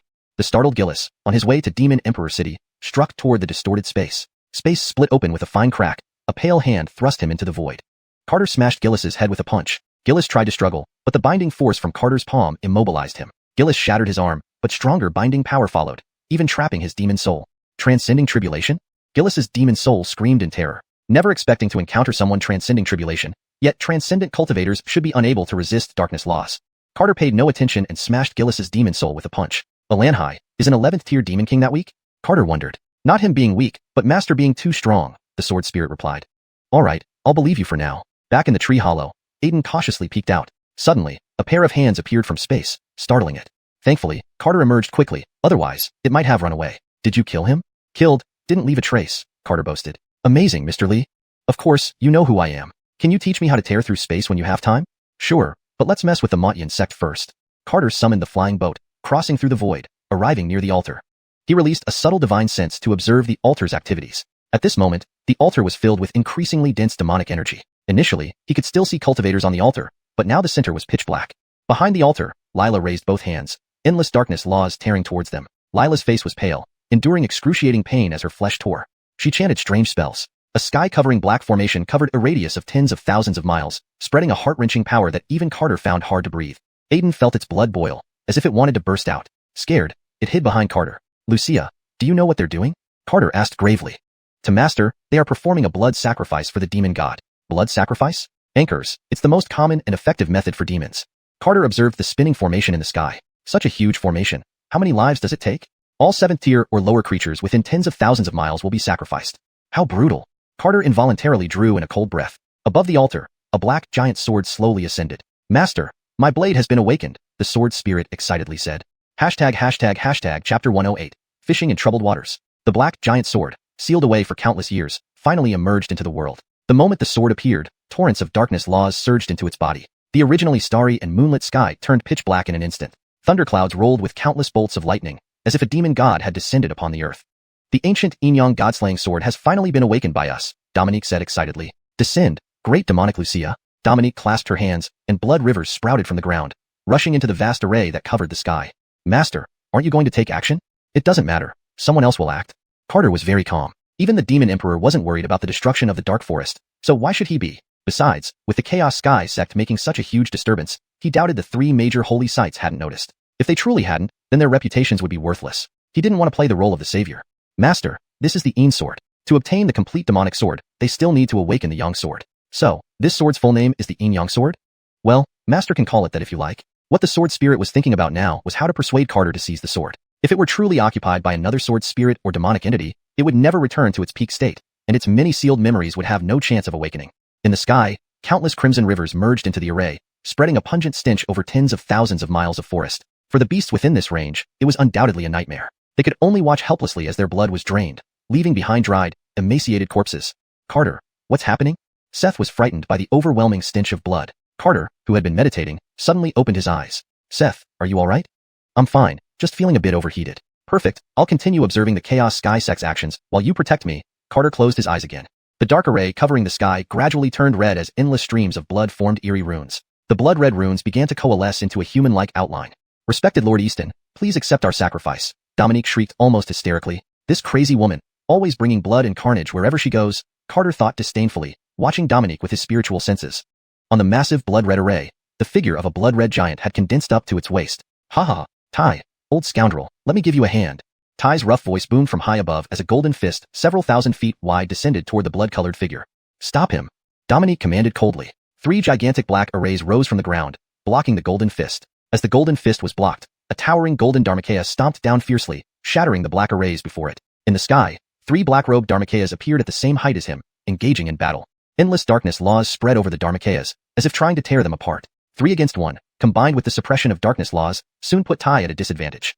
Unkur, Sheldon, don't just stand there, lend a hand. Tai shouted. A rainbow stretched across the sky, turning tens of thousands of miles into a 7-color glow. Bang! The rainbow bridge struck the blood-red array, causing the heavens over tens of thousands of miles to collapse. The rainbow tried to suppress the array but was severed by a colossal red sword emitting boundless demonic aura. Sword Devil, you're still alive? If you didn't die, how could I have the heart to die? A 10,000-foot-tall red Dharmakaya carrying a sky-piercing sword charged at Sheldon. Clang, clang. A sound wave shattered space as waves rippled through the dark forest skies. You, third younger sister Unkur, have truly fallen into evil. Unkur, sitting in midair, sighed from afar. Righteousness and evil are both paths. After not seeing each other for millennia, it's time for a proper discussion of principles. A fairy in plain white garments landed before Unkur, her eyes filled with enchantment. In that case, I shall cleanse the gate today. The void around them tore open as the master and disciple fought in the air. Not only here but also in the Demon Emperor city. A heaven-shaking battle erupted because the Yang sword sealed in the city had also emerged. Carter rose from the ruined forest and slowly approached the battlefield. Seth, the situation is out of control. Let's go fishing in troubled waters. Isn't that too dangerous? Seth did not want to get involved. Not at all. We'll just stir the pot a bit and leave. Just a little bit. Don't invite disaster. Don't worry. Carter had already discussed with the sword spirit that within a 1,000-mile radius, the sword spirit could control the sword. Once they got their hands on it, they'd immediately flee. He didn't dare to recklessly enter the void, avoiding any potential encounter with experts in the midst of their transcendence battles. Who knew if both the righteous and demonic factions had fully mobilized? The sky's array was shrinking rapidly, the blood-colored figure almost completely formed, with only the head left to condense. The enormous demonic deity's body pressed down on the slowly rising black giant sword. The thunder in the sky's dark clouds grew more intense, white lightning turning red. Dominique laughed maniacally. Ha ha, no one can stop my demonic race from reclaiming the god-slaying demonic sword. Despite her arms being torn by darkness laws, Dominique's palms emitted demonic energy, merging with the blood-red array in the sky. The blood-sacrificed vessel created by millions of souls could briefly bear the soul of the demonic Wuxia. Even for just a moment, it was enough for the Easton to evade the heavenly law's destruction. Once inside the god-slaying demonic sword, it could gain recognition from the heavenly law and thus control the demonic sword. If successful, not only would Lingshian continent fall under demonic control, but it would also establish a foothold for attacking the immortal realm. And she, this cursed castaway, would once again become the most revered saintess of the demonic race. She had spent tens of thousands of years deducing and preparing for this day. These sacrifices would all receive their final rewards when the demonic Wuxia took residence. So, how could she not go mad? Alanhai, is this distance good? Carter asked. Master, a bit closer. Even within 3,000 miles, it was difficult to regain control of the sword due to the array's suppression. Okay, a bit closer it is. Carter cautiously led Seth forward. A massive black head appeared in the dark red sky. As soon as the head emerged, numerous heavenly laws attempted to tear it apart. But below, the blood-red demonic body had already fully condensed. Dominique recited spells frantically as a blood-red pillar shot upward, connecting the head of the demonic deity, instantly dissipating the heavenly laws. Now, master, the sword spirit said. The sword spirit in Carter's mind emitted a strong crimson glow. The black giant sword, suppressed by the array, slowly trembled, issuing a deafening roar. Chapter 109, The Een Sword. The scythe controlling the blood sacrifice felt inner turmoil and fear. Lord Wuxia Gay, please quickly take control of the sword body. Cecilia shrieked.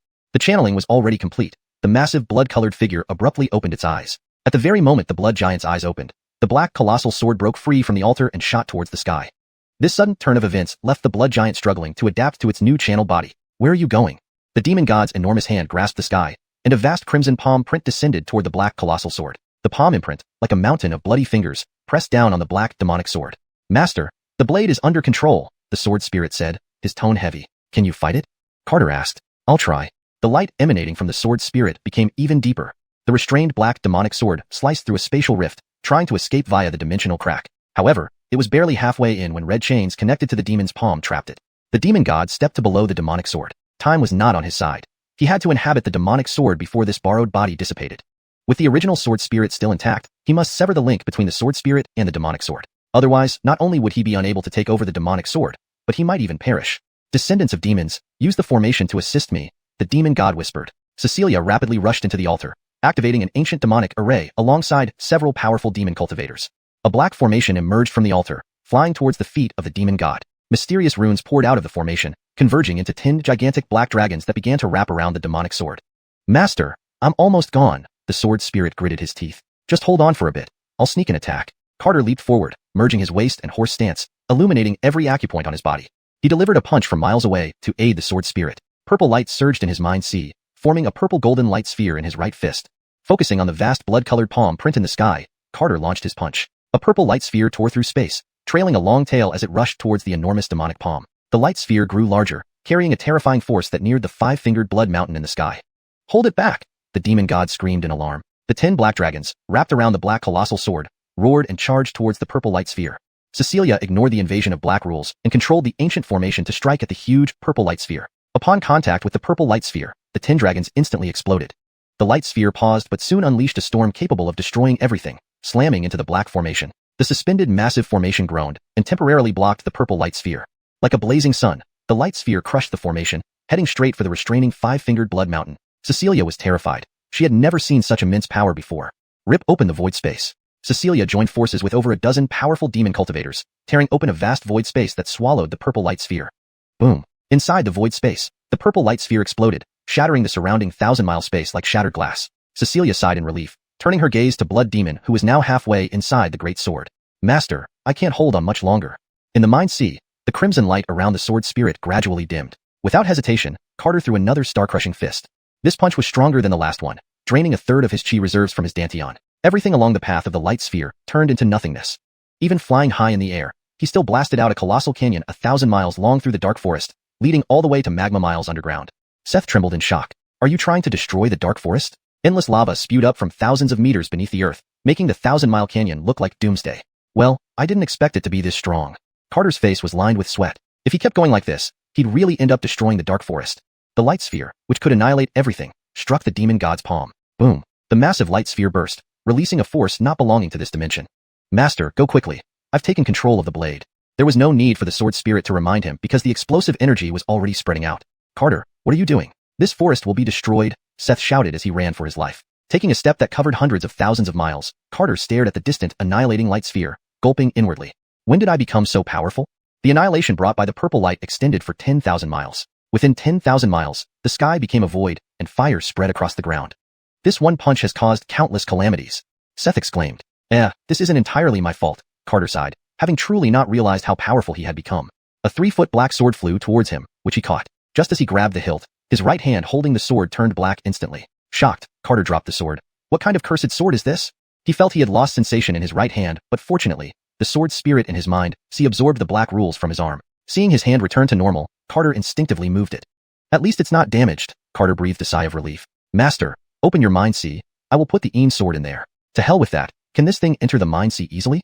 Carter wouldn't do such a foolish thing. If he got betrayed by the small sword spirit, where would he cry? Master, believe me. If you're afraid I'm lying, you can enter my mind sea to check.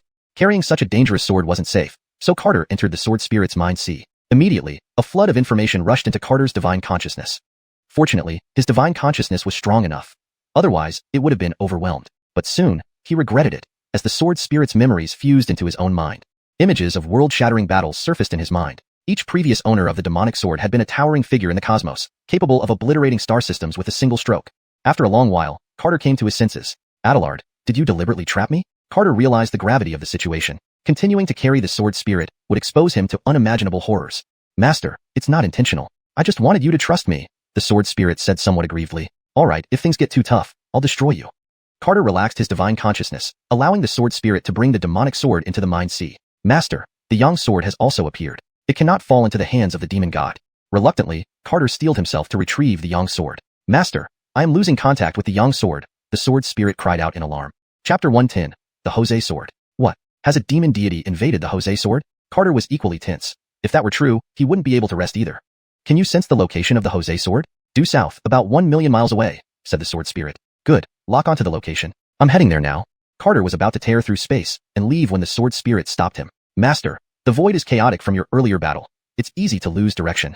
Carter could only pilot his flying boat with Seth to head over. In the ravaged fiery wasteland, Connor trembled all over, his eyes burning with boundless fury. He had just successfully channeled the demon deity into the sword spirit, but then it was destroyed by a powerful purple orb. Not only was half of the demon deity's soul destroyed, but 5 Adrian fusion realm cultivators also perished, and he had expended most of his primordial energy just to save his life. Fortunately, the demon deity successfully dominated the Jose sword. Otherwise, it would have been a devastating loss. The dark forest was nowhere peaceful now, with various lights swirling in the sky. Amal, dressed in purple, was pulled into a world by the devil sect leader for a magical duel. Moreover, the 2 great transcendents of other sanctuaries were also held back by devil priests. Without their strongest combatants, the battlefield was left within the dark forest. In Demon Emperor City, a long sword occupied more than half the sky. Even Carter, millions of miles away, could clearly see the enormous sword piercing the heavens. It was simply too large. Underneath the massive sword, Demon Emperor City had turned into ruins. The Demon Emperor transformed into a 3-headed dragon and fled for its life. Despite its power, it was still below the immortal realm. Countless demons in the city scattered chaotically. In the void above the dark forest, both sides in combat involuntarily separated and ceased fighting. The void was extremely unstable. Even great Ascension realm cultivators would be lost if they were caught in the chaotic currents. Balanhai, is that the Jose sword? Carter felt uneasy. Anchors, master. The demon deity has taken control of the Jose sword, the sword spirit said gravely. All of it. Carter's expression darkened. 80%. Can you handle it using the sword? I've been sealed for 10,000 years, my divine soul nearly eradicated. I can't win. Then let's run. Without another word, Carter prepared to tell Mateo about the situation with Seth. On this continent, Carter didn't believe anyone besides Mateo could turn the tide. If you come with me, master, I have an 80% chance of recovering the Jose sword, the sword spirit urged. Just 80%? Are you joking? Call me only when you're sure. Carter, stop hesitating. Run now, Seth, drenched in cold sweat, urged. The giant sword pressed down on it so heavily it was almost suffocating while Carter muttered to himself. The sword spirit sighed, Master, if the Jose sword is completely taken over, half the creatures in the dark forest will be devoured. Carter knew what it meant. Besides his sealed memories, he had already learned of the curse. His survival today came from activating the ancient sacrifice curse through the Yin and Yang swords. Any demon in the dark forest that cultivated to level 10 or higher eventually became food for the swords. It could barely sustain its divine soul through its faint connection with the sword. To survive, the sword spirit cursed the dark forest for 10,000 years. Annoying. Carter kept tapping his forehead, torn. The dark forest wasn't really his concern, but he felt guilty for deceiving Ingram and Linger. He didn't want them to die either. Plus, this place was close to the north region. If this demon deity attacked Wheeling Mountain, Gabriel's family would be in danger. Master, please don't hesitate any longer, the sword spirit pleaded as it sensed Carter's indecision. All right, hide all my auras. There was no choice. Given the magnitude of the commotion, Mateo hadn't appeared yet, likely unable to leave the stone wall world. At this moment, Mateo divided a sliver of his divine soul to observe everything in the dark forest. To think my suspicions about this sword being sealed here were correct. At least it's only the Jose sword. With the dragon binding armor, that boy should be able to handle it. He wanted to act, but without a fully restored divine soul, risking everything could lead to his downfall. Moreover, this world didn't have the capacity for such a desperate move. In the dark forest, the majority of demons felt their demonic energy draining. Young master, are you alright? Linger anxiously paced around. Ingram's blood energy continuously drained. She could do nothing. Ingram's face paled. No matter how much he tried to suppress the drain, it continued. Sister, I can't hold on much longer. Eliana wiped the sweat off her brow. Sister, help us. The 8 fox demons could only watch helplessly as their powers drained. Lisa hurriedly set up an array to try and stop the draining. But despite her efforts, it was futile. Lisa's expression dimmed. Is this the end for the dark forest?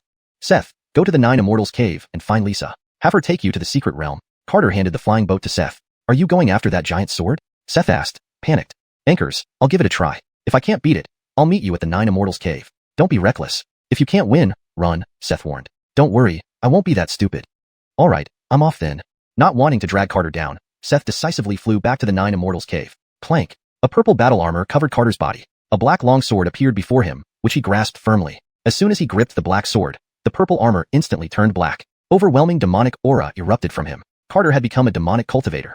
Humble ants, become part of the great demon deity. This is your honor. A white long sword, thousands of feet tall, soared into the sky, absorbing enough darkness laws to stabilize its spiritual body. Once it mastered the Jose sword, even if the person who destroyed half its soul power reached the immortal realm, it had confidence in killing him. Amal, stop resisting. We've won. In the void, Devil Sect leader Pierre pulled away from Amal. Amal watched the towering sword emit its overpowering aura, realizing he couldn't resist it. Aren't you afraid of retribution from the immortal realm? Amal coldly said. The immortal realm? We dare to do this because we have ways to cover our tracks, Pierre sneered. Besides, those high and mighty immortals in the Spirit-Gen world wouldn't care about it. To improve this translation for accuracy, fluency, and consistency. Besides, those high and mighty beings in the Spirit-Gen world wouldn't bother with such trivial matters. For better context and natural flow in English, we should change Spirit-Gen world to a more appropriate term if Shin is a transliteration error or stylistic choice. Assuming Shin is mistakenly included, the proper term might be Spirit World, or another fitting world name based on the story's terminology. So, a final improved version would be, besides, those high and mighty beings in the spirit world wouldn't bother with such trivial matters. In that case, I have no choice but to fight. Amal took a step forward. Embrace heaven and earth. A massive avatar, millions of feet tall, stepped into the dark forest. Hashtag chapter 111, battle against the gay. The moment Amal stepped into the dark forest, dark laws converged into a black dragon and coiled around him. The dark array exerted absolute suppression on cultivators attempting to transcend tribulations. The black dragon, like chains, tightly bound Amal. A colossal Dharma manifestation reached out to grasp a giant sword. He had to carry this massive sword out of the dark forest. Only then would he stand a chance in battle. A puny ant dares to dream of slaying a god? A white giant sword swung towards the massive Dharma manifestation. With just one strike, it slashed Amal out of the dark forest. A deep crack was left on Amal's Dharma manifestation. Pierre did not interfere, content to see a formidable enemy eliminated by the gay's hand. Amal launched a punch at the giant sword. Stubborn to the end. The white giant sword flipped, spanning across the sky. The entire dark forest cracked under its oppressive might. Countless demonic beasts disintegrated into blood mist under its pressure. Amal gathered primordial energy in his fist and struck the giant sword. Inside the dark forest, the amount of celestial energy he could mobilize was pitifully small. Amal within the Dharma manifestation shook his head. Is the Xianxia continent truly doomed? Anchored, he still wished to fight, to do something for the soon-to-be-conquered continent. Boom. The white giant sword collided with Amal's Dharma manifestation, creating a massive canyon that stretched for countless miles in the dark forest. Amal was stunned. How could he have blocked that strike? You're not a match for it. Leave it to me, said Carter, standing before the tip of the giant sword, holding a 3-foot black sword. Shadow sword? So it was you who ambushed me. An enraged voice came from within the white giant sword. Carter was shrouded in black mist, making it impossible for Amal to see through. Anchored, he felt a strange sense of trust. Constrained by the dark forest's power, he chose to trust his instincts. Carter took a step into the sky, unwilling to cause further damage to the continent. Trying to run? The white sword ascended into the sky, chasing Carter under the stars. The vast Xianxia continent became a tiny beneath their feet. Carter stopped, facing the giant sword. Are you the gay? Carter asked, a rare occurrence during combat. I am the Wuxia gay. Hand over the shadow sword, and I will let you live. The figure inside the giant sword replied, nearly fully controlling the sword without fear of celestial laws. The giant sword turned into a 3-foot white sword held by the Wuxia gay. Carter saw the gay for the first time. A far more concrete form compared to the shadowy sword spirit, though ugly, adorned with 2 red antler-like horns on his head, but otherwise somewhat human. Well, brother, are all gays as ugly as you? Ignoring the question, the Wuxia gay began to ponder Carter's identity. Who sent you, demon? Aside from the Wuxia gay, he couldn't think of anyone else who could control the sword. Answer my question first. Despite conversing with the demon, Carter kept telepathic contact with the sword spirit, understanding only the spirit knew the sword's weaknesses. You dare insult your own race? The gay raged. What's wrong with you? I'm also a demon, but way more handsome, Carter retorted. No longer bothering with words, Carter slashed at the Wuxia gay. The simple strike split space open with an enormous rift. This sword's power was terrifying. The gay coldly snorted. Your swordsmanship is utterly clumsy. The gay vanished into thin air, evading Carter's strike. If Carter's sword skills were only this much, the gay was confident he could kill him within 3 strikes. Master, be cautious. He has merged with the laws, making him hard to track, the sword spirit warned. Soon after, the surrounding starry sky changed. An empty void suddenly transformed into a battlefield. What's happening? Carter asked, alarmed. Master, this is the infinite sword prohibition, the sword spirit said gravely. Once inside, you'll face endless torrents of sword rain. Each torrent can kill a great enlightenment cultivator. So terrifying, Carter remarked. Indeed, especially for Master who doesn't excel in swordsmanship. So you handle the sword rain while I break free with brute force. The black sword detached from Carter, hovering above his head. There wasn't enough time for Carter to master swordsmanship, so this division of labor would have to do. In the crimson world filled with murderous intent, numerous swords hung inverted in the sky. Whiz. A torrent of sword rain descended, countless blades stabbing towards Carter. Activating acupoints across his body, a golden dragon emerged beneath his feet. A member of the Divine Dragon Clan, a mocking voice rang out. You cannot be allowed to live. Leaving behind countless shadows, Carter stepped forward. Within moments, hundreds of black shadows appeared in the sword prohibition world, swiftly torn apart by white swords. The gay controlling the prohibition chuckled. Futile struggles. Black swords formed a shield around Carter, shattering the lightning-fast white swords. In this world, no matter how fast Carter moved, he couldn't escape the gay's control. Sword rivers replaced the torrential sword rain. Carter struggled. Is this infinite sword prohibition truly infinite? He communicated with the sword spirit. These swords are formed by laws. As long as they remain, the prohibition won't dissipate. But killing the gay controlling it will destroy the prohibition. Find his location and I'll finish him off. Carter gritted his teeth. Understood. Master must make it one hit fatal. Clang clang. The sword spirit split into tens of thousands of black swords, charging upwards against the sword rain. He needed to locate a place with abnormal fluctuations of dark loss. Failing to kill the gay would result in Carter being overwhelmed, even with his immortal body. Boom. Just as Carter shattered one sword river, another followed closely behind. Roar. A purple golden dragon dove into a sword river, disrupting it, yet also getting engulfed. Have you found it? Carter asked telepathically. Just a little longer, Master. Attacking Carter was the gay's focus, sparing few attacks for the sword spirit. Once Carter was dead, the shadow sword would become unclaimed. Uniting both swords into the demon Wuxia, Carter ceased dodging, standing firm against the endless sword rain. Whether or not the sword spirit exaggerated, each strike was taxing. Ding ding. 2 swords struck his armor. Carter felt as if hammered, his insides churning. This power is indeed extraordinary. He didn't know if it could kill a great enlightenment cultivator, but getting hit by the entire torrent would surely be fatal despite his protective dragon armor. After an indeterminate amount of time, the sword spirit's voice echoed in Carter's mind. Master, I found it. Chapter 112, Breaking. Carter defended against the sword river, while simultaneously gathering his power. Now that his physique had reached the immortal realm, it could fully withstand the compression of most of the spiritual energy within him. In his vast dantian, colorful spiritual energy surged into his left arm. The wood spirit and the rigs in his dantian couldn't help but panic. What is he doing now? The wood spirit said as it watched the swirling spiritual energy in the sky. Who knows, probably fighting someone again, the rigs responded, furiously exhaling spiritual energy. To better gather power, Carter collided with hundreds of flying swords. Even though his body had been immortalized, the surging blood rushed to his mouth, which he forcibly swallowed back down. Is this all you've got? I overestimated you. The mocking voice of the gay echoed within the sword prohibition world. I thought you were quite formidable for being able to destroy half of my divine soul, but it turns out you can't even block a single sword prohibition. You disappoint me greatly. A murderous intent flashed in Carter's eyes. This ugly creature, he would kill it no matter what. Do you think you can compete for the Yin-Yang Soul Slayer sword with just this much strength? You overestimate yourself. Accept the judgment of the gay. As the demon sword spoke more disdainfully, intending to break his spirit, a massive white sword condensed above Carter's head. He felt as if everything around him had frozen, making movement extremely difficult. His eyes filled with bloodshot veins, he communicated telepathically with the sword spirit. Wuxia, help me tear apart this confinement. I'll kill this bastard. Clank, clank, clank. Several black long swords pierced around him, forming a black sword cage that not only tore through the intangible constraints, but also shielded him from the raining swords. Master, this won't last long, the sword spirit struggled to say. Carter felt he was already moving fast, but the spiritual energy in his dantian was too vast, preventing him from gathering power quickly. Not only did he need to gather power, but the colossal sword in the sky also required time. Countless sword lights struck the black sword cage, producing constant clinking sounds. 10 minutes later, the sword spirit cried out in alarm, Master, I can't hold on any longer.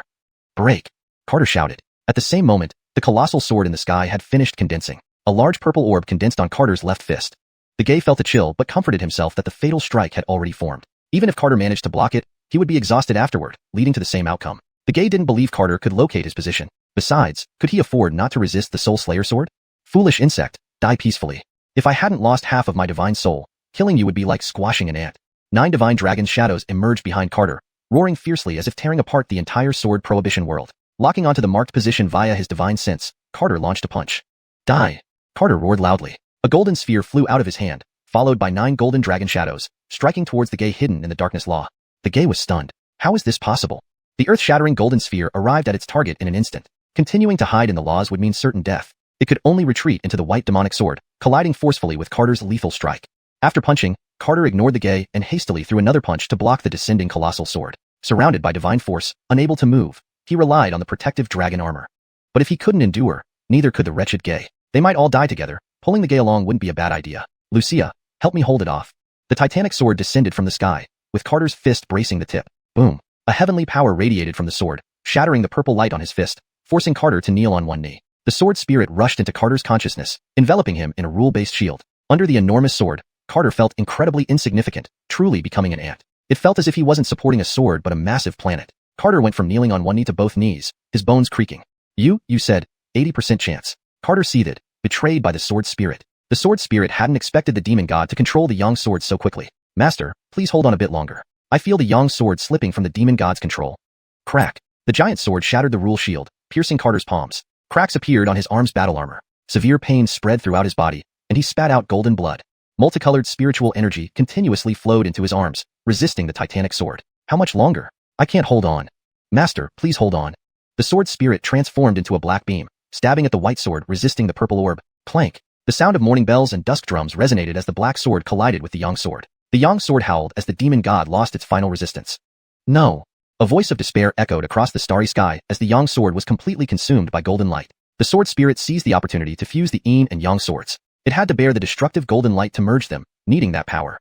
Carter's arms pressed down on his shoulders. Kneeling, he awaited the verdict of the judging sword, feeling deeply humiliated. Cough. He spat out a large amount of golden blood, his vision and consciousness blurring. Holding up the giant sword was purely driven by the will to survive. Crack. The protective dragon armor on his arms shattered completely. Crack. The purple battle armor protecting his head crumbled. Carter knelt, tightly gripping the sword tip pressing on his shoulders.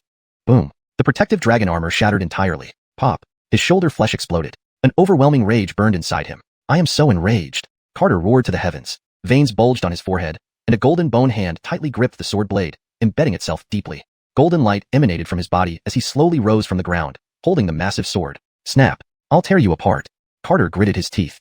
Straightening his body, he forcefully ripped the titanic sword apart, his body covered in golden blood. Snap. The falling titanic sword split open, and the infinite sword prohibition world could not escape this fate either. No. The terrified cry of the Gay echoed through the void. He was finished, completely fallen. Boom. The Yin Yang Soul Slayer sword fused completely. The sword spirit stared blankly at the torn space, barely believing it. Before it could celebrate, a spatial tearing force swept in. Master, run! The sword spirit screamed in fear. Chapter 113. A sword stroke against demons. Even with the sword spirit's warning, it was still too late. Bam.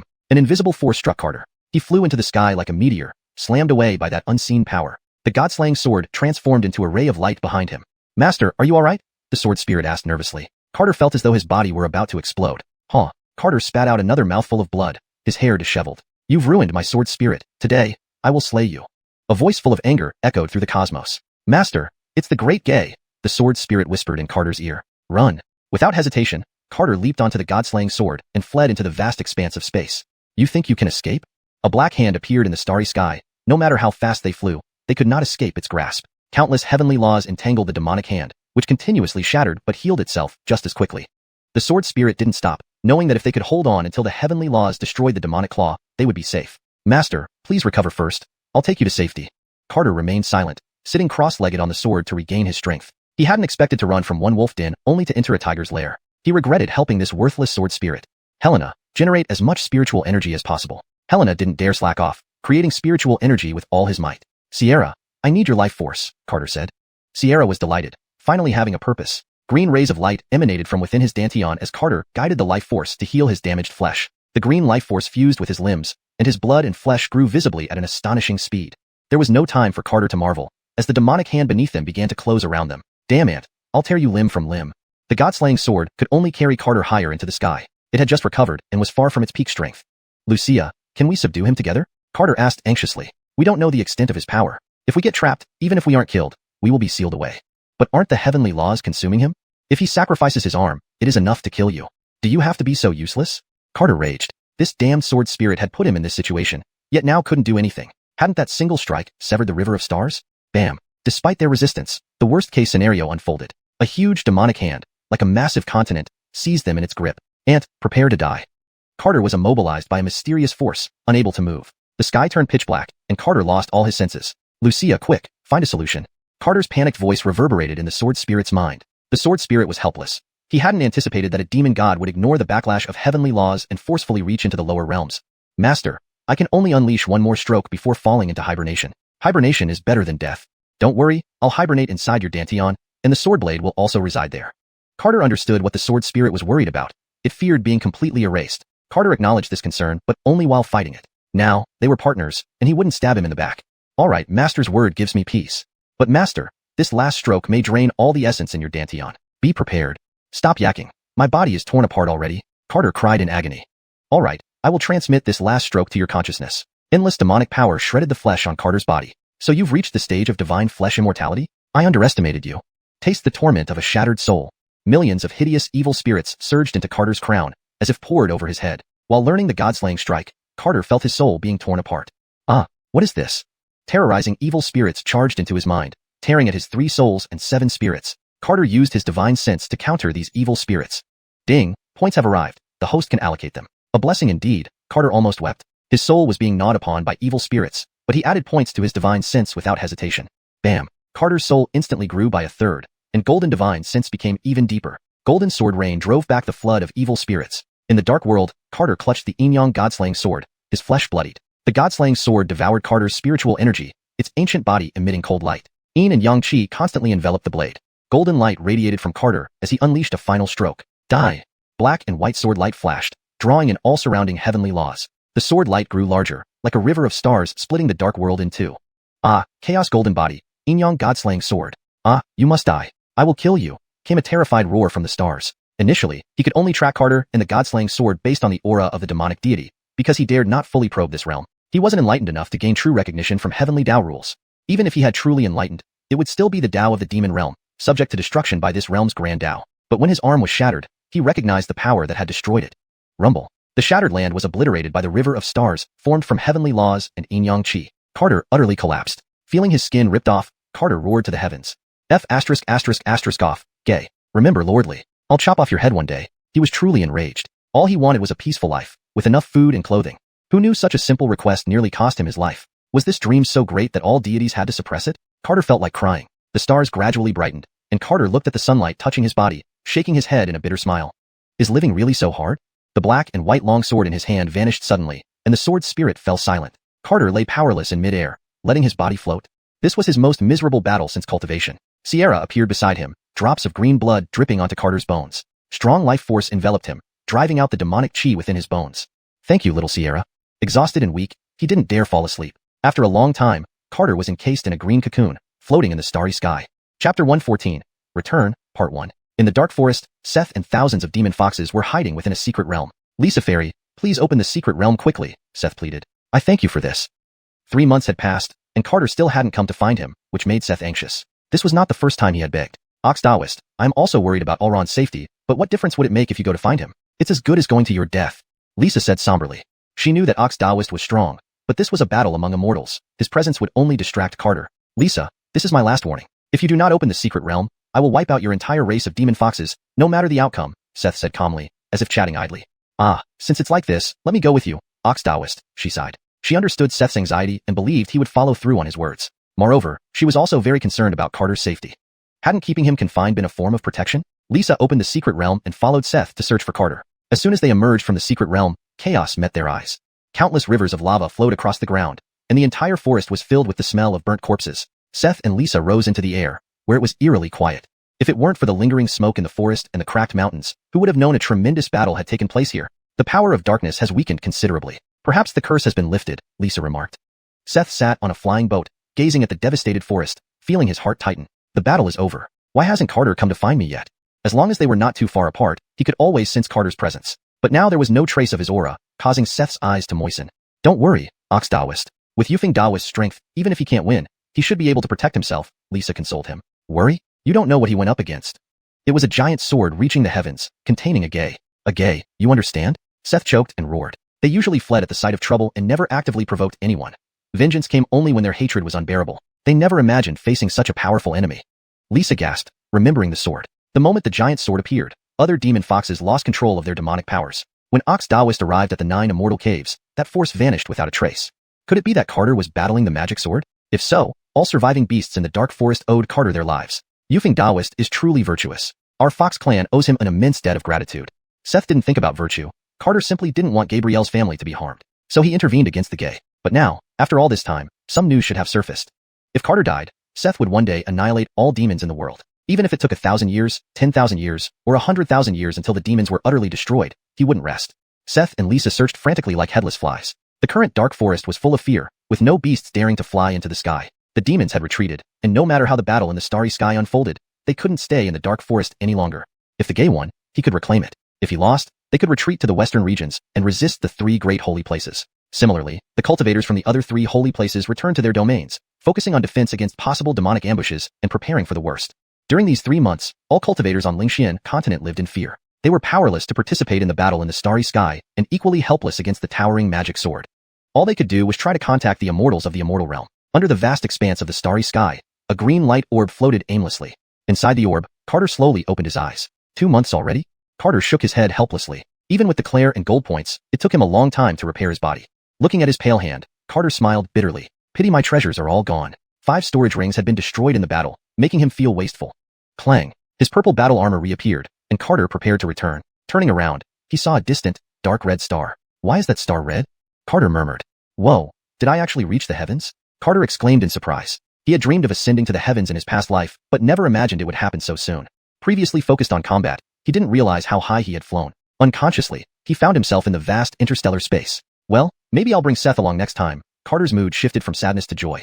Carter wanted the Wuxia to take him back to Xianxia continent, as he had no way to navigate. However, upon returning his divine sense to his body, he saw a black and white longsword floating in his dantian.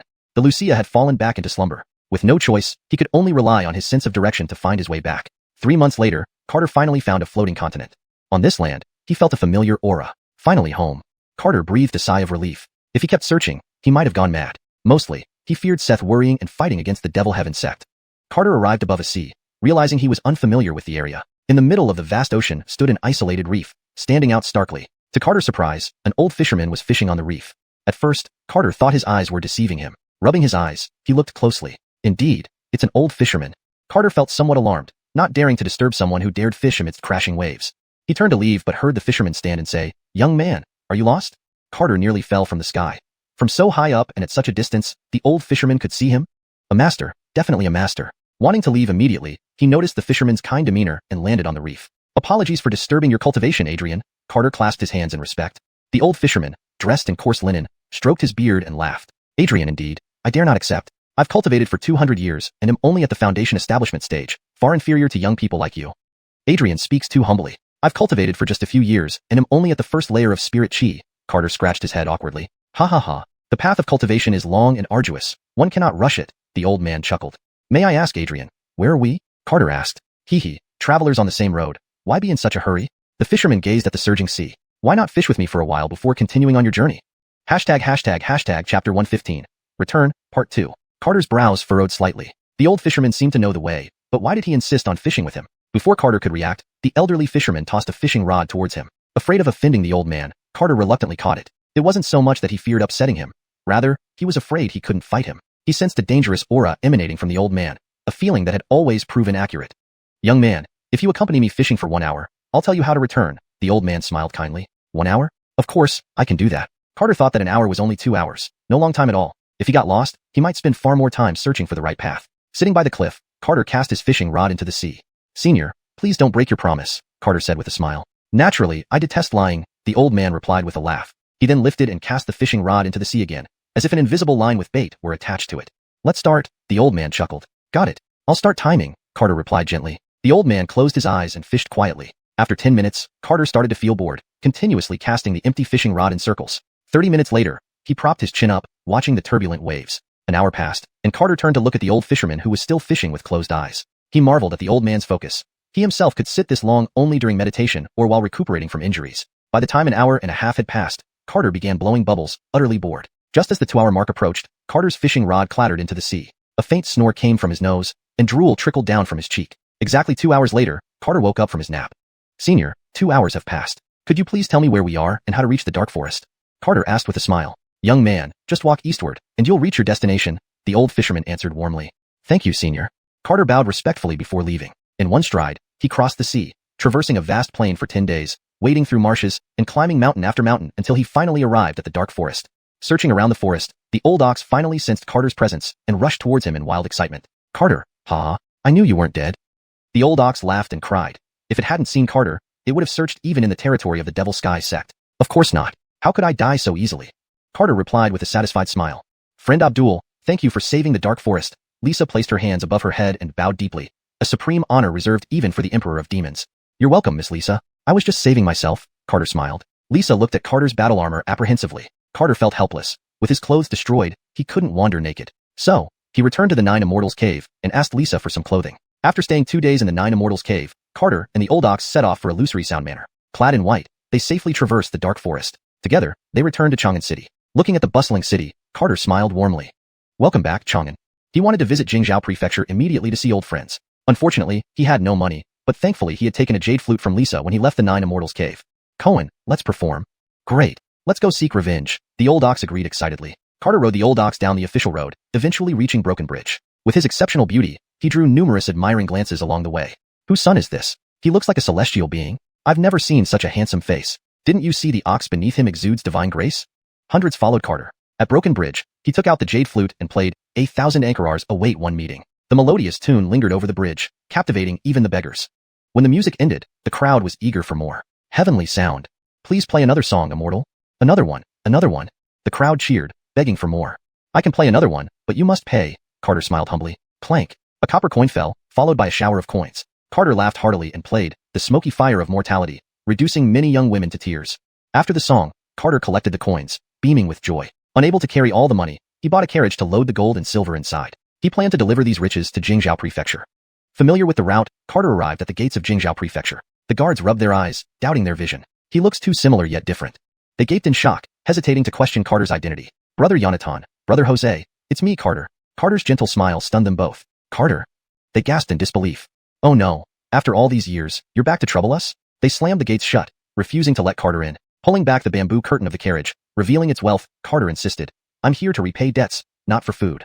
The guards were baffled. Carter had always been unpredictable. He handed them chunks of silver to gain entry into Jingzhou Prefecture. Carter's return shook the entire prefecture. Everyone mobilized because he brought a fortune. Jingzhou became lively, especially among Ike and Flint, who received large sums in gratitude for their kindness years ago. A grand banquet was set up to celebrate Carter's return. After staying 2 days at Jingzhou Prefecture, Carter headed for Illusory Sound Manor. Upon entering, he saw Amal. Brother Chi, I'm back? Carter exclaimed excitedly. Dressed in purple, Amal initially looked surprised but soon grew thrilled. Little brother, where have you been all these years? A long story. Prepare some wine. I'll tell you tales, Carter grinned innocently. Amal flew Carter to Ethereal Peak. Veiled in a light cloth, Music Liao appeared, worry evident in her eyes. Hashtag chapter 116. Loneliness like snow. Back already? Michaela whispered softly. Immortal fairy Michaela, it's been a long time, Carter smiled. Not long after, Althea heard the news of Lee's return and hurriedly ran back to Piao Peak. Germano and Gavin, upon learning that Carter was still alive, rushed frantically to Piao Peak. Amal had prepared plenty of good wine, and they drank until dawn. Everyone was completely drunk. Big brother, I have some good news for you. The Devil Heaven sect has been destroyed, Gavin said happily. Ankara, I heard that the Devil Heaven sect suffered huge losses in Dark Forest, Germano added with a laugh. Then, the 3 sacred lands joined forces with major sects to eliminate the devil cult in the western regions, Althea chimed in playfully. When did this happen? Carter asked dazedly, swaying slightly from the drink. Just 2 months ago, Amal said. Although the devil cult was wiped out, their leader and high priest activated a stargate, relocating part of the core disciples to an unknown place in the cosmos. Will they come back? Carter asked worriedly. Who knows? If they do, it might not be anytime soon. Let's not talk about the Devil Heaven sect. The world is peaceful now. You can all cultivate with peace of mind, Amal remarked. True, let's toast to this era of peace. Althea raised her jade wine cup, completely unaware that she was sitting opposite the founder of the Illusory Sound Workshop. To the era of peace. Carter laughed heartily. From then on, he could live peacefully. They drank for 3 days straight, and Carter enjoyed it immensely, feeling more joyful than he had in a long time. Gavin and Germano spent many days with him, but eventually got busy cultivating. Althea went into seclusion to break through to the core formation stage. Michaela also entered seclusion, reportedly for over a century. Amal assumed countless forms, traveling among mortals. Dennis never showed up. Olaf occasionally came to find fits for drinks, but due to his overly humble demeanor, Carter found it boring after a few sessions. With everyone familiar either in seclusion or cultivating, Lee continued to live in the illusory sound workshop as a boy musician. He began creating soccer and played daily with Seth. Later, it attracted many people, and soccer quickly became popular in the illusory sound workshop. 3 years later, Carter and Seth went to Wheeling Mountain. At the foot of Wheeling Mountain were fertile fields where Iman and Zaida were working hard with rolled-up pant legs. As they wiped the sweat from their brows, they saw Carter approaching from afar. Yufeng. Iman looked astonished. Aunt and uncle, it's been a long time. Carter hurried off the ox, excitedly greeting them. The Mu couple put down their tools, preparing to properly welcome Carter. Carter called Seth to help them finish the farm work. What would normally take 2 days was finished in less than an hour. The Mu couple felt proud and reassured that their Yufeng hadn't changed. Back home, Carter saw his grandfather sitting in a rocking chair and rushed to hug him joyfully. Yufeng, you finally came to see me, this old man, his grandfather chuckled. Franklin had aged significantly, his legs suffering from rheumatism and finding it difficult to walk. By evening, Carter helped prepare dinner. Iman and Zaida informed Carter that Gabrielle was cultivating at Wheeling Mountain. Carter was delighted, knowing Gabrielle could now cultivate and escape the cycle of birth, aging, sickness, and death. Carter lived with Iman and Zaida for 5 years. 5 years later, Franklin passed away from old age. Carter and Seth wept bitterly, helpless in the face of mortality. During these years, Carter visited Wheeling Mountain but learned Gabrielle was still in seclusion, likely not to emerge for several decades. After 5 years, Carter visited Panlong City. A massive statue stood at the city gates, depicting someone incomparably handsome and majestic. The figure was riding a water buffalo, which looked proudly skyward. On closer inspection, the 1,000-meter-tall statue depicted none other than himself. Carter felt immense pride. Wow, I'm there too, but why aren't the horns carved? Seth gazed at the statue, feeling somewhat disappointed. You should be satisfied, Carter teased. Carter and Seth walked into Panlong City, immediately drawing a crowd. Upon entering the city, they were asked to perform music. After playing a few pieces, Carter visited a brothel. It had changed hands, and Maggie was nowhere to be found. Next, he visited the Elon family, where Ryan warmly welcomed him. Senior cultivators seemed to view him as a returning prodigal son, their faces filled with excitement. After a feast, Carter intended to visit the Stonewall world. But Mateo was in seclusion, so he left dejectedly. Living in Panlong City for 5 years, Carter eventually departed. He revisited Wheeling Mountain, only to find Gabrielle still in seclusion. Iman and Zaida were now deeply wrinkled, struggling with manual labor. Carter stayed at home, taking care of the Mu couple. Time flew by, and 40 years passed. Iman and Zaida eventually passed away. Carter and Seth cried their hearts out. He visited Gabrielle again and learned that she was in a life-or-death seclusion, unlikely to emerge for another 100 years. Centuries later, Carter rode Seth through various lands, rural paths, bustling cities, and ethereal mountains. 1,000 years later, Carter returned to the illusory sound workshop. He heard that Amal had ascended, and Michaela had vanished. Gavin and Germano had become elders in their respective sects, and the illusory sound workshop thrived, becoming a center of sanctity. Carter chatted with them for a long time, recounting his travels. During this period, he visited the Golden Lance sect's female martial goddess, finding her to be the new sect leader. 1,000 years later, Carter continued his travels. Mateo had left Panlong City, and Garner was preparing to ascend. They drank for several days together. Carter again visited Wheeling Mountain and learned that Gabrielle had also ascended. Carter gazed skyward solemnly. Seth, should we go to the heavens? Do you want to? Carter shook his head, deciding not to. Carter remained young, but witnessing too much change had hardened his heart. 10,000 years later, most people on Lingshan continent had either died or ascended. No one he knew was left. His footsteps covered every corner of the continent, yet time silently erased all traces. Carter sat in the clouds, watching a million armies battle on the grasslands, feeling no emotion. Such scenes had become commonplace. Dynasties rose and fell, sects perished, and to him, it was mere sand in the river of time. One day, a golden hand descended from the sky, splitting Lingshan continent in half. Countless lives were annihilated like weeds. The land crumbled, and the golden hand bore down on Carter. Carter made no resistance. He had lived far too long. Eternal life, loneliness like snow. Carter allowed the golden hand to crush him. Moo. Millions of years, so boring, Seth said calmly. Chapter 117. Awakening from the dream. The Lingshan continent was destroyed. A golden hand struck Carter and Seth, turning them into a bloody mist. There was a loud snap. Carter fell from the cliff into the calm sea. Seawater rushed into his mouth and nose, causing him to choke awake abruptly. Didn't I die? Immersed in the seawater, Carter felt utterly bewildered as he vaguely rose out of the water. He hovered in the air for a long while, unsure if he was alive or dead. Young man, you've awakened. An elderly man on a reef chuckled. Carter turned to look at the old man, who still held the fishing rod without a line. The reef remained the same, but the once turbulent sea had become eerily still. Carter numbly returned to the old man's side. Senior, what year is it now? Carter asked expressionlessly. This day is this day. This year is this year. The old fisherman smiled gently. Carter was completely lost. Even after experiencing hundreds of thousands of years, he still felt anxious and uneasy. As the sea began to grow calm, a wind started blowing, soon turning into towering waves. Seeing the rising storm, the old man laughed softly. Good. A dream of a fleeting moment where nothing has changed, yet it is still worth speaking of. Carter was utterly confused. Senior, how long has it been? Carter's tone sounded somewhat displeased. After being tricked by the old man, his mood couldn't be much better. 3 hours, the old man replied. Huh, Carter drew a sharp breath of relief. It was just 3 hours after all. I thought millions of years had passed. Carter shook his head with a bitter smile. He wasn't stupid enough not to realize that he had encountered a true master. Did you think that was a dream? The old man smiled. Well, what else could it be? Carter questioned in confusion. Unsayable. What could he do if the elder wouldn't explain? Fight? Goodbye. All right, senior, may I ask how I can get to the dark forest? Carter asked. The old fisherman pointed with his fishing rod. Young man, go straight east, and you'll reach your destination. Hearing this, Carter felt his scalp tingle. Senior, please don't fool me, Carter smiled bitterly. The old fisherman chuckled. Young man, fear not. Just go. Carter wondered, could he not be afraid? But he still flew eastward. Senior, I take my leave. Carter crossed the sea and continued eastward. Before long, the land beneath him twisted into a starry sky. Then, everything spun wildly, shifting stars and heavens. Before he could react, a forest appeared beneath him. Wiping cold sweat from his forehead, Carter carefully examined the forest below. The dark forest? Carter exclaimed. What happened? Carter was genuinely frightened. What kind of technique was this? Carter, finally, I found you.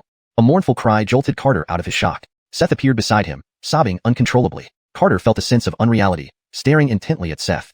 After a long while, he finally came back to his senses and patted Seth's horns. Don't cry, I'm back. Seth stopped crying and calmed down considerably. Lisa gracefully appeared, immediately raising her hands above her head. Carter raised a hand to stop her. Hold it, don't say anything about saving the dark forest. He genuinely feared it. Dreaming for 1,000,000 years, who could bear it? Lisa's tail almost shot up in surprise. How did you know what I was going to say? Just a guess. So accurate? I can read minds. Carter made up an excuse. By now, he was still unsure if he was still dreaming. Asterisk asterisk ding, points have been delivered, the host can allocate them now. Asterisk asterisk. The system's voice echoed in his mind. Carter breathed a sigh of relief. It was definitely real now. Carter didn't rush to allocate points, but kept them aside for later use. Has the Demon Sky sect retreated? Carter asked. Anchors, they should have retreated, Lisa said. Were they destroyed? Carter looked somewhat anxious. There is currently no information that the Demon Sky sect has been wiped out. Carter felt completely relieved. Miss Lisa, can you prepare some clothes for me? Carter asked awkwardly. Lisa glanced at the battle armor on him and replied, of course. Carter and Seth returned to the 9 immortal caves. Half a month later, Carter, dressed in white, left the dark forest aboard a flying boat. During these half months, Carter spent time chatting and boasting with Seth. After this period of immersion, he finally managed to shake off the lingering effects of the dream. Carter originally wanted to lift the curse of the dark forest entirely, but the sword spirit had already fallen into a deep slumber. For 2 years, Carter played the flute and lute, aimlessly wandering through the dark forest. The top-tier spirit stones on the flying boat had run out a year ago, so for the remaining journey, he and Seth had to fly. He had intended to tear through space to speed up, but the compass inside the void was completely useless. He was now envious of those who could locate themselves within the void. Unfortunately, despite all his cultivation efforts, he still knew very little. Or rather, he hadn't learned much except for focusing on restrictions. Seth, I see a city. Carter excitedly announced from the high sky. Whatever, why are you so excited like I haven't seen it too? Seth rolled his eyes. Hey, you cow, can you cooperate a bit? Carter retorted irritably. Seth responded dramatically. Wow, what a huge city. Very cooperative indeed. Carter kicked Seth's rear. Stupid ox, can you not be such a jerk? Man and ox playfully argued as they slowly descended toward the main road. Finding an uninhabited spot, they stepped onto the road. Wow, walking on solid ground feels so comfortable. Carter lightly leaped onto Seth's back, settling into a cross-legged position. From the green storage ring given by Lisa, he took out a black wooden zither and played canon.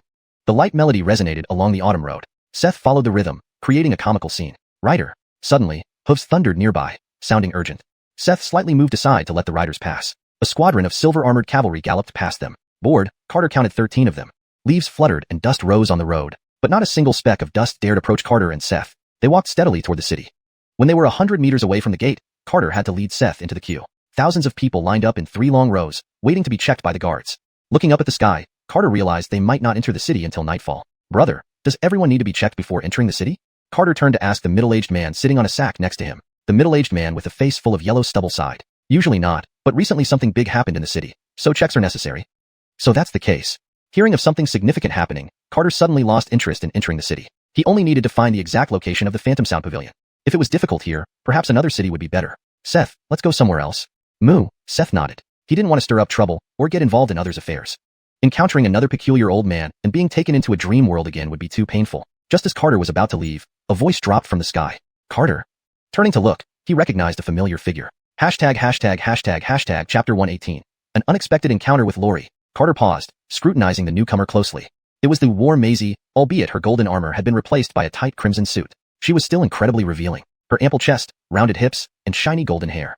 Very beautiful, very elegant. He didn't expect to meet an acquaintance here. So it's Fairy Lori, long time no see, Carter greeted with a smile. I watched for a long time, not quite believing it was you, Lori smiled. Have I changed that much? Carter chuckled awkwardly. Not too much, just more ethereal. Lori scrutinized Carter closely, as if trying to see through him. Has it really been so many years, and your cultivation hasn't improved at all? Lori asked in surprise. Carter scratched his head, feeling a bit embarrassed.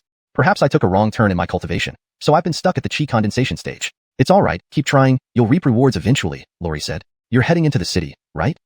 Ankara, but the queue is too long, so I was about to leave. Yen Capital has had some recent incidents, hence the stricter checks. Let me take you in. Carter originally wanted to ask Lori how to find the Phantom Sound Pavilion, but she didn't give him the chance and whisked him and Seth into the city gates. He wanted to resist a little, but he couldn't bear to go against her goodwill. After all, Lori had left a decent impression on him. When Lori asked why he came to Yen Capital, Carter casually made up an excuse to brush her off.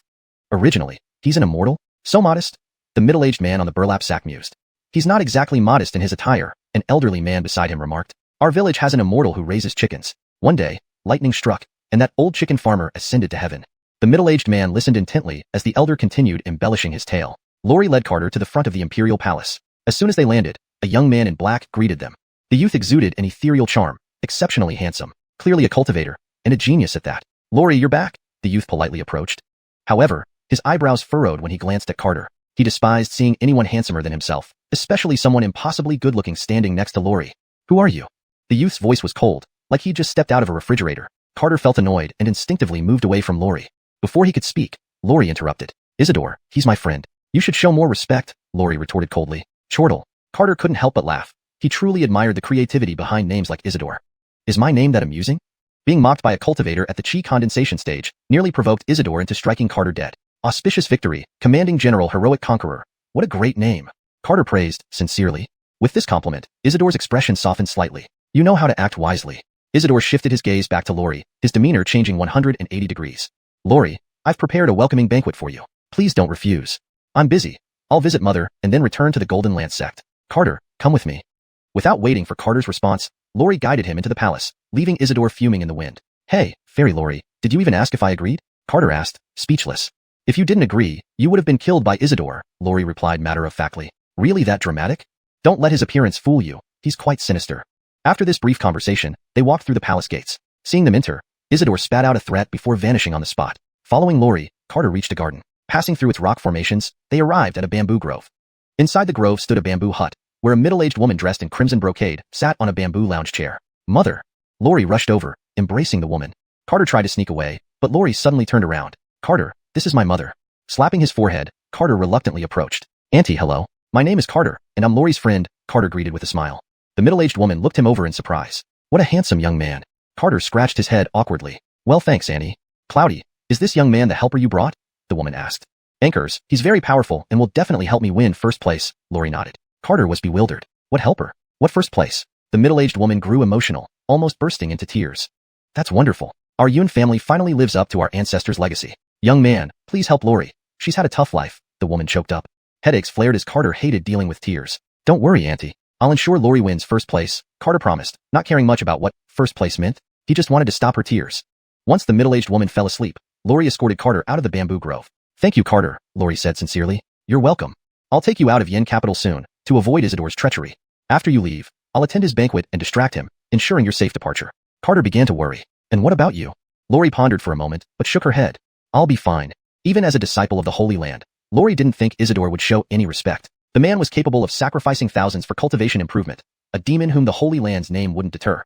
She wanted to kill Isidore, but this hypocrite was not only powerful, but also the holy son of Beast Valley. Seeing Lori distracted and seemingly disheartened, Carter spoke up. Fairy Lori, are you okay? No, nothing, Lori reassured, shaking her head. Let's get you out of here. All right, thank you, Fairy Lori. Lori escorted Carter and Seth out of the city gates and urged him to leave. Looking melancholic, Lori realized she had been too caught up in reuniting with Carter to remember Isidore. She turned away, determined to delay Isidore while Carter escaped. Hashtag chapter 119, Demons and Devils. Under the night sky, Seth watched Lori's retreating figure with some concern. Carter, are we really not going to help Lori? Lori is still worth our interference, Carter said with a smile. Come on, let's follow her quietly. One man and one ox blended into the night, stealthily following behind Lori. Lori's actions garnered some admiration from him. If anything were to happen to her, he would certainly feel guilty. Lori first returned to the bamboo forest. After standing outside the bamboo house for a moment, she turned and left. Carter had been closely observing Lori's demeanor. From the moment she showed determination on her face, he realized she was about to do something foolish. About 10 minutes later, Lori appeared above a mansion. Isidore, is your welcoming feast prepared? Her ethereal voice echoed above the mansion. In the pavilion over the lake, Isidore excitedly put down his wine cup. Lori, you're here? He pointed to the pavilion below and smiled gracefully. Everything is ready. We've just been waiting for you. Without any further ado, Lori stepped into the pavilion on the lake. The pavilion contains 6 white jade tables, surrounded by 4 elegantly dressed young men and women enjoying their drinks. Seeing Lori enter, the 4 of them all glanced at her critically. What a beautiful woman, the short-haired middle-aged man in gray robes praised. Lori gave him a glance before coldly walking towards an empty table. Woman, greetings. The short-haired man walked up to Lori and introduced himself. My name is Delfino, an elder in charge of the Grain Valley. Hello, Senior Xiang. Lori turned and greeted him with a respectful gesture. Hidden nearby, Carter couldn't hold back his laughter. What the hell? Toshi sounds like shit. Carter laughed so hard that his face turned red. Doing things steadily and leaving a mark in history, isn't that a good name? Seth explained while trying to suppress his laughter. Don't hold it in, Seth. You'll burst. Ha ha ha. Carter lay in midair, clutching his stomach. Even Seth couldn't contain his laughter anymore and rolled on the ground, snickering. Laughing aside, they maintained their divine awareness, watching everyone's actions in the pavilion. Senior Xiang, my cousin Lori is dedicated to cultivation and lacks etiquette. Please don't mind, Isidore said apologetically. Ha ha ha. No problem. I like fiery women. Delfino laughed heartily. Delfino cast a meaningful glance at Lori and then returned to his seat. Lori, let me introduce you to everyone. Isidore smiled as he introduced the talented people present. This is Bar, a genius disciple of Beast Mastery Valley, currently at the middle stage of core formation. Isidore pointed to a young man in white robes. The white-robed youth sneered but said nothing. This is the master's beloved daughter, also at the middle stage of core formation. He hesitated, not daring to mention her name directly. The purple-robed woman had exquisite features, especially her phoenix eyes, which were particularly striking. She smiled gently and raised her cup, inviting Lori to drink with her. Lori casually lifted her cup and drank it in one gulp. The purple-robed woman was not angry at Lori's rudeness, but stood up slowly. Lori, you don't need to participate in the Swordholders gathering in Indu. I know Glengate still values you, but you should know Glengate is no longer what it used to be. After the battle in the Dark Forest with the sect leader, Glengate's status among the 3 major sects plummeted drastically. The Flame Sect and Beast Mastery Valley have already begun coveting Glengate's territory. It won't be long before the 2 sects start gradually swallowing Glengate. For the internal struggles between the 3 major sects, the 3 Holy Lands always turn a blind eye. Lori coldly glanced at the purple-robed woman and replied coldly, this isn't something for you to meddle with. Winning the title of Swordholder was too important for both herself and Glengate, and she could not afford to give up. But with only Peak Foundation establishment cultivation, how could she possibly contend against Isidore and the others? You've got guts. I like that. The purple-robed woman raised an eyebrow dismissively. But you must have the life to back it up, right? Himph, do you dare kill me here? Well, who knows? While I, Kristen, wouldn't do such a thing, encountering assassins along the way, who can say? Carter in the air couldn't take it anymore, tears streaming down his face from laughter. Ha ha ha, old. What kind of demons and devils are these? Ha ha ha. Even Seth lying in the air nearly laughed himself to death. Damn, did this brat's parents hate her? Laughter erupted once more. I'm laughing so hard. Puff. Even the usually expressionless Lori couldn't help but spit out a mouthful. It's not meant to mock you, just that the wine tastes a bit bitter. Lori quickly regained her composure. No wonder Isidore dared not speak her name. It had a deeper meaning. Kristen wasn't offended. After all, in her eyes, Lori was already a dead person. She was only wondering whose soul beast she would hand her over to. Of course, if Saint Son Isidore pleaded for mercy, she might get off lightly. Lori, listen to me. Abandoning the quota for the Swordholders gathering will benefit you immensely, Isidore said. I forgot to mention, there are several dozen Peak Foundation establishment experts outside the city and a core formation initial stage junior brother. I can't guarantee whether the Chi practitioner level cultivator can leave the city safely. Hearing this, Lori gritted her teeth. Despicable. Delfino didn't see it that way. How can this be despicable? This is called strategy. Sending out core formation cultivators, that's called respect. Delfino spoke nonchalantly. Lori was speechless. Calling them unethical or shameless would be pointless. Blaming herself for being too weak, Lori was torn. She had to participate in the Swordholders gathering, and she had to save Carter. How should she choose? In hiding, Carter chuckled. Seth, they want to kill us first. Isn't it reasonable for us to strike back? Reasonable. We're merely returning the favor with their own methods, Seth responded calmly. Ankara, you're getting cultured, Carter praised. We must learn or risk embarrassing you. That makes sense. Can you handle these trash? Not impossible, but I'm afraid there might be hidden experts among them, making it troublesome. I'll check. Carter extended his divine awareness across all of Indu, not missing a single corner. After a moment, Carter spoke. Safe. Are they deliberately concealing their cultivation levels? Didn't Isidore introduce them already? Just core formation. Core formation is formidable. Are you scared of a core formation cultivator? Someone who can fight even a combined body realm cultivator? Fine. Help me disguise myself. Forget it. You go. Seth still felt a bit nervous. If I embarrass you, I'll take care of it. Plank. Purple armor covered Carter's body as he stepped into the pavilion. Chapter 120, Demon Lord. Inside the pavilion, Hicks, who had intended to continue his grand speech, was now trembling uncontrollably. Not only were those in the pavilion panicked, but the entire city of Een was suppressed by a terrifying aura. Kristen instantly collapsed to the ground. She did not even dare to glance at Carter. Bang, bang, bang. Aside from Lori, who propped himself up with a golden spear, everyone else fell to their knees. PP predecessor. Hicks stammered, but he couldn't find the right words to follow. The person before him was immensely powerful, far surpassing even their sect leader. Merely standing still, this person seemed to freeze half of the space around him. Carter turned to look at Hicks and slowly walked towards him. A speck of starlight emerged from his fingertips, gently touching Hicks's head. Bang! Hicks instantly transformed into a mist of blood. Even Carter was taken aback. Have I become this powerful? The old ox was also stunned. Wow, is it really that formidable? Carter quickly retracted his finger, afraid that if he exerted too much force, Lori would also be killed. Predecessor, I am the holy son of the Beast Mastery sect, Aaron shouted at the top of his lungs. Carter closed most of his body's acupoints and dared not circulate his cultivation. The suffocating pressure dissipated considerably. Sweat dripping from his forehead, Aaron breathed a sigh of relief. Clearly, the predecessor feared the Beast Mastery sect, giving him a chance to survive. Predecessor, I am the daughter of the Beast Mastery sect L leader, Kristen stuttered, her whole body shaking. Seeing that Lori could move again, Carter approached Kristen. He considered whether to turn her into blood mist as well, especially after she mentioned potential assassins on the road. It seemed they planned to ambush Lori. Forget it, no survivors. Carter shot out 4 purple light orbs. Bang, bang, bang, bang. Everyone except Lori turned into blood mist. Lori looked despairingly around, realizing she could not escape her doomed fate today. Demon Lord, taste my spear. A golden spear pierced towards Carter's chest. Boom. The entire pavilion shattered from the immense force. Lori stood amidst the ruins, Carter nowhere to be seen. Stunned, Lori looked around, her eyes filled with confusion and fear. But the sky was empty. The terrifying Demon Lord had vanished. Carter and the old ox had already left the city, engaging the assassins waiting to ambush them. Morning arrived, and news spread throughout Yin City. The Demon Lord of the Demonic Heaven sect had infiltrated Yin City, killing the genius disciples and elders of the Beast Mastery sect. Panic gripped the citizens of Yin City. The news quickly reached the Beast Mastery sect, prompting 3 high-level cultivators to come to subdue the demon. The Golden Spear sect also sent 3 cultivators to aid Yin City, but Carter had already left. By removing Lori's greatest competitor, he had provided her the most significant help possible. If he became more involved, who knew what consequences might arise? Riding atop the old ox, Carter blew on his flute, dressed in white robes. After finishing the tune, Carter laughed. Seth, having been around me all day, are you now an expert in music? Ankara, if I could transform, I could probably compete with you. Carter laughed heartily. Dead ox, you're not humble at all, are you? I'm not just saying this. On the entire continent, if you say you're first, then I'd say I'm second. Carter couldn't stop laughing. I often brag, but this is the first time I've heard a cow boast. Why do you disrespect bulls when you ride one? The old ox shook his body. Get off and walk yourself. Carter nearly fell off the ox's back. Stop fooling around. Someone's coming. The old ox panicked and flew downwards. Really? Who's coming? The old ox looked around furtively. Land. There are 3 people approaching from afar, Carter warned. The old ox landed in a dense forest, yet they were still discovered. 3 robed elders stood above them. Carter and the old ox pretended not to notice and continued walking through the forest. Encountering a herdsman in the wilderness, the 3 elders remained cautious, spreading their divine senses over 1,000 miles. They found only 1 man and 1 ox, with the rider having merely the cultivation level of first breath. Anchored, the herdsman and the ox radiated an ethereal air, especially the herdsman, who seemed like a heavenly immortal.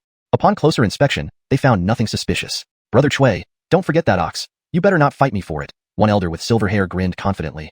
We wouldn't dare take what junior brother Chi has chosen. The elder known as Chui, though he recognized the ox's extraordinariness, didn't think it worth turning against his junior brother. Suddenly appearing before Carter, the elder who coveted the ox said, Young boy, you have a remarkable bone structure. Would you consider becoming my disciple? The elder's voice was distant, giving off the vibe of an otherworldly master. Carter hurriedly dismounted and anxiously replied, Senior, I have already apprenticed under the Phantom Sound Shop. I'm afraid I must decline your kind offer. Hearing Phantom Sound Shop, the elder furrowed his brows. To whom does your senior apprentice? Senior, I apprenticed under Master Freya of Misty Peak. The elder was startled. It was the disciple of the legendary figure. This complicated matters. Disciple of Master Freya, I apologize for any rudeness, but he must have this ox. Others might overlook its extraordinariness, but he had a spiritual eye. From the first glance, he saw the ox's soul was incredibly powerful. Senior, I have important matters at hand and cannot stay to accompany you. Carter bowed and prepared to leave. The old man has troubled you. Please proceed. The elder smiled warmly. Carter climbed back on the ox and bowed again, turning to leave. Just as he turned, the elder struck him from behind with a palm. Boom. Carter, along with the ox, was blasted several hundred meters away. Humph. Let's see how many life-saving treasures your master has given you, the elder sneered. Junior brothers Chi will assist you. The other 2 elders blocked Carter's retreat, wary of any powerful life-saving treasures he might possess. Why attack me, senior? Carter demanded angrily. Because you are too weak. Is that reason enough? Carter glanced at the 2 blocking his path, then gave the old ox a knowing look. Do you fear the Phantom Sound Shop exterminating your clan? Carter gritted his teeth. Fear, which is why you won't leave alive. The elder raised another palm, but before he could strike, Carter had already grabbed his throat. Bang, bang. A flash of golden light appeared, turning the other 2 into blood mists. Chapter 121, Beast Taming Valley. The old man tried to wrench his hand from Carter's grasp, but it was as though both his body and soul were paralyzed. He couldn't even achieve the breakthrough of the nascent soul state. Who are you? The old man managed to ask with difficulty, fear causing bloodshot eyes. Tell me how to get to Phantom Sound Workshop, and I won't kill you. I'll tell you, the elder said in terror. Forget it, I'll do it myself. Carter's divine sense invaded the old man's mind, directly searching through it. After sifting through the old man's consciousness, Carter regretted using the soul search technique. This beast taming valley is way too filthy. Carter spat out in disgust. While he had found the exact route, the very concept of beast taming valley made him sick.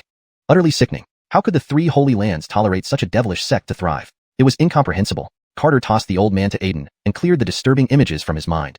Bang! The old man was slammed into a bloody mist by Aiden. Aiden, do you know how disgusting beast taming valley is? Carter asked. How disgusting? Aiden quickly dispersed the blood mist. Disgusting enough that I want to obliterate the entire beast taming valley, Carter replied coldly. We shouldn't stir up trouble for no reason, should we? Carter's gaze made Aiden uneasy. Normally, this gentle, honest look only appeared except when bats were involved. Let's not find unnecessary trouble. Let's go back to Phantom Sound Workshop, Carter said somberly. Carter hopped onto Aiden's back, telling him the direction before falling into deep thought. Aiden floated forward, chatting idly with Carter. However, the conversation became one-sided as Carter didn't respond. After a long time, soft snoring came from Carter on Aiden's back. Damn Carter. Aiden cursed under his breath. Carter dreamed of returning to the blue planet. In the sparsely decorated living room, young Carter wore a blue t-shirt, sprawled on the black floor watching cartoons. Brother, give me the remote. 5-year-old sister, dressed in a red dress with 2 cute braids, wobbled over to him. Young Carter hid the white remote beneath him. Ah, sister, can we watch Pleasant Goat together? No, I want to watch Snow White. She clambered on him, playfully tugging at his blue t-shirt. Watch Pleasant Goat, it's so fun. No matter how hard she pulled, she couldn't move Carter and eventually fell asleep on him. Carter gently carried her to the sofa and resumed watching Pleasant Goat. Tired, Carter also fell asleep on the floor. When he woke up, the sister was gone. Tiffany. Carter suddenly jolted awake on Aiden's back, anxiously looking around. Aiden was startled. Don't scare me like that. Who's Tiffany? Carter fell silent as the images from the soul search surfaced once more in his mind. If he looked in a mirror, he'd see his eyes had become moist. Aiden, help me wipe out Beast Taming Valley, Carter said grimly. Aiden shuddered at his words. What had this valley done to anger Carter? Are we really going? Anchors now. Carter moved ahead without delay. Hey, wait for me. Aiden hurried after him. In the vast immortal valley, all kinds of rare beasts soared. Beast Taming Valley disciples were battling their spirit beast partners. Afterward, they entered the Beast Cultivation Tower with their spirit beasts for training. The towering white Beast Cultivation Tower stood among clouds, with countless spirit and demon beasts circling it. This tower was the foundation of Beast Taming Valley, each level having different time speeds. The lowest layer had a ratio of 10 to 1, meaning 10 years inside equaled 1 year outside. Because of the Beast Cultivation Tower, Beast Taming Valley's strength far exceeded other major sects and could possibly become the 4th Holy Land. Anchored, they remained very low-key. Carter scrutinized Beast Taming Valley from 100 miles away. Aiden, you don't need to fight. If anything changes, we flee. Can you handle it? Aiden worriedly asked. If I can't, you'll just be dead meat if you enter.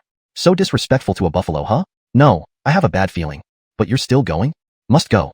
Alright, I'll wait outside. Good, be careful. Boom. A purple battle armor enveloped Carter, emitting a purple aura. With a step, he entered the enormous canyon. An oppressive force filled the canyon. Carter opened his divine senses, covering the entire valley. All beasts, whether demons or spirits, bowed down immobilized. What Taoist friend graces us in Beast Taming Valley? A voice echoed. 3 figures appeared in front of Carter. An emaciated old man draped in a scaly dragon hide stepped forward, confronting Carter. The old man sized up Carter in his purple battle armor, then his gaze sharpened. Demon Sky Sect? Without a word, Carter unleashed a star-shattering punch. A purple orb surged toward the 4. Boom. Beast Taming Valley residents saw a purple sun explode in the sky, followed by destructive energy spreading. Just as it seemed to engulf everything, a crimson barrier appeared, blocking the purple light. A huge black hole formed in the sky, and 4 combined phase cultivators disintegrated under one punch. Friend Taoist, please hold your attack. Another old man rode a beast, facing Carter beyond the crimson shield. Friend Taoist, my Beast Taming Valley has never offended Demon Sky Sect. Why attack us? Before leaving, he had already sent information to the 3 Holy Lands. Carter stared at the even more emaciated elder, who resembled someone freshly emerged from a grave, wrapped in rough cloth, riding a skeletal dragon. Carter didn't know if the skeleton belonged to a real dragon, but even if it did, he planned to destroy it today. Our Demon Sky Sect acts on mood. Why must there be an offense? Carter retorted. The elder paused, realizing it was indeed Demon Sky Sect. So, he transmitted telepathically, Friend Taoist, Beast Taming Valley is also a branch of the Demon Clan. Why kill each other? Haha. So the renowned Beast Taming Valley on Spirit Continent is actually a spy of the demon race. How ridiculous, how laughable. Note, I have removed Shin, as it seems to be a remnant from the original Chinese text, and does not belong in the English translation. The term, Spirit Continent, is used to maintain consistency and fluency in English. Carter's laughter rang out, heard clearly by all in the valley. Most disciples panicked, unsure of the truth. Demon, stop spouting nonsense, the Beast Taming Valley master seethed, furious at being manipulated. Carter laughed madly. Haha, would you dare let your disciples see what's hidden beneath the Beast Cultivation Tower? Hashtag chapter 122, the sinful pit. A cold glint flashed in the eyes of the elderly man riding the dragon bone. Nonsense. Without further words, he summoned 3 ferocious demonic beasts. Carter's breathing became somewhat rapid. All he wanted was to tear open the beast cultivation tower, and he paid no heed to the demonic beasts behind it. A dragon shadow emerged beneath his feet as Carter stepped onto the crimson barrier, followed by a shattered star punch. Crack! The crimson barrier shattered like a mirror. The elder was terrified and turned to dive into the lowest level of the beast cultivation tower. The grand array that could withstand a tribulation transcending cultivator had been shattered by one punch. How could he still care about the lives of others? Carter hovered above the beast cultivation valley and hugged the massive tower body. Disciples of the beast taming valley, let me show you the true face of your sect. Rumble. The disciples who were in seclusion inside the tower flew out like locusts. Evil person, do not destroy our holy land. Everyone, combine our forces to kill this evil person. Countless spells and magical techniques attacked Carter, but he ignored them, letting the myriad spells hit him harmlessly. Carter slowly pulled out the tower, causing huge cracks to form on the ground. Rumble. It seemed as if the earth dragons were turning over, shaking the entire beast taming valley. Wicked one, stop immediately. A palm print blocking the sky pressed down on Carter, with terrifying pressure sweeping across the entire valley. It's a great power from the 9 extreme sky. The beast taming valley is saved. Senior, please slay that evil person. The disciples of the beast taming valley roared in anger. Carter did not even look at the palm print blocking the sky. He only focused on pulling up the beast cultivation tower. Stubborn wretch, stop immediately. The great power from the 9 extreme sky struck with a palm, which Carter shattered with a single punch. The old man in the black robe turned pale. This evil person was so fierce, he was not a match for him. He should wait for other saintly Taoists to exterminate the devil together. Continuing to attack risked his own demise. Why should he fight so hard for the suffering beast taming valley? Boom. The beast cultivation valley was pulled out like a radish by Carter. Carter hurled the mountain-like beast cultivation tower into the air and smashed it with a punch. No, my holy land. Heaven, entering the beast cultivation tower was my lifelong dream. How could it be destroyed by this evil person? This evil person destroyed the beast cultivation valley. Tens of thousands collapsed into tears. Forget your cultivation dreams, Carter raged. Open your damn eyes and see the true face of your sacred land. Suffocating Xianxia spread within the 1,000-mile deep pit. Carter stood still in midair, staring at the bottomless depth. This is the sacred land in your eyes, Carter said coldly. The old man from the 9 extreme sky was instantly horrified. Even at the peak of the Union phase, he shuddered. The beast taming valley actually committed such a heaven-defying act? Amanda, come out here and explain. His roaring voice almost shattered tens of thousands of bodies. The entire beast taming valley fell into a dead silence. The old man waved his hand, dispersing the suffocating Xianxia with a strong wind. As the obscuring Xianxia dissipated, people finally saw the scene within the deep pit. With just one glance, nearly half of the disciples instantly had their Tao hearts collapse. No, this can't be real. Deception, it's just a trap set by that evil person. No, it's not real. Everything is fake. Master, tell us that none of this is real. Most of the disciples' minds were already broken. They could not accept the reality of the deep pit.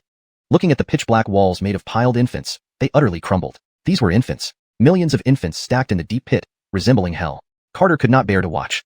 This was why he had come to destroy the beast-taming valley. What have we cultivated? We are sinners. Ha! A beautiful woman spat out a mouthful of blood, staining her white clothes red. What path have I cultivated? Is it the way of demons? Nearly half the disciples stared blankly. My cultivation means a lifetime of sins, and it should be destroyed. One by one, disciples self-destructed their cultivation and walked away dejectedly. They wished their master would come out and tell them this was just a deception, a trick designed by the evil person to destroy the beast-taming valley. But neither the master nor the elders appeared. Everything was destroyed. Some could not bear the shock and exploded themselves. Carter watched the disciples of the beast-taming valley with pity. The truth often proved hardest to accept. The great cultivators of the 3 holy lands stood in the sky, filled with awe and terror. The beast-taming valley should be annihilated. The patriarch Ungkor trembled. Beasts Amanda, I'll dig up your ancestral grave. Baron roared towards the sky, with a 10,000-meter-tall golden Dharma body appearing behind him.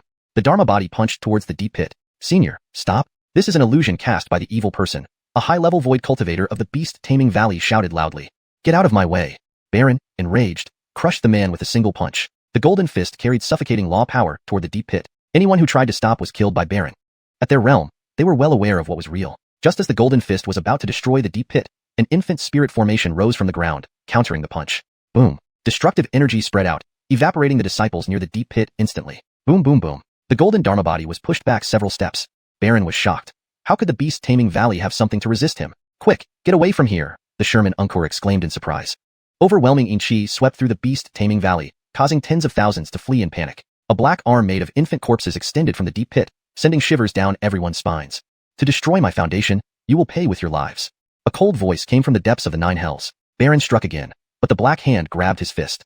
An insignificant great transcendence golden body, daring to be arrogant before me? Snap. The black hand twisted and broke Baron's Dharma body fist. Ungkor, help me. Baron roared. Ungkor's towering Dharma body stood behind him, with primal energies oscillating around him. Demons, cease. Ungkor's Dharma body conjured several large white swords, falling around the deep pit. Countless primal energies formed an energy barrier.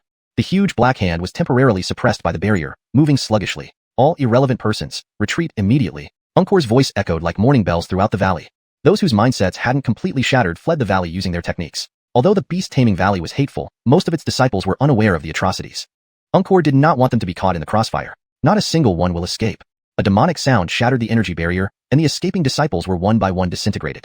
Crimson blood mist converged into rivers of blood, flowing toward the deep pit. Ungkor, shocked, shouted for help towards Carter. Dao-friend, assist me.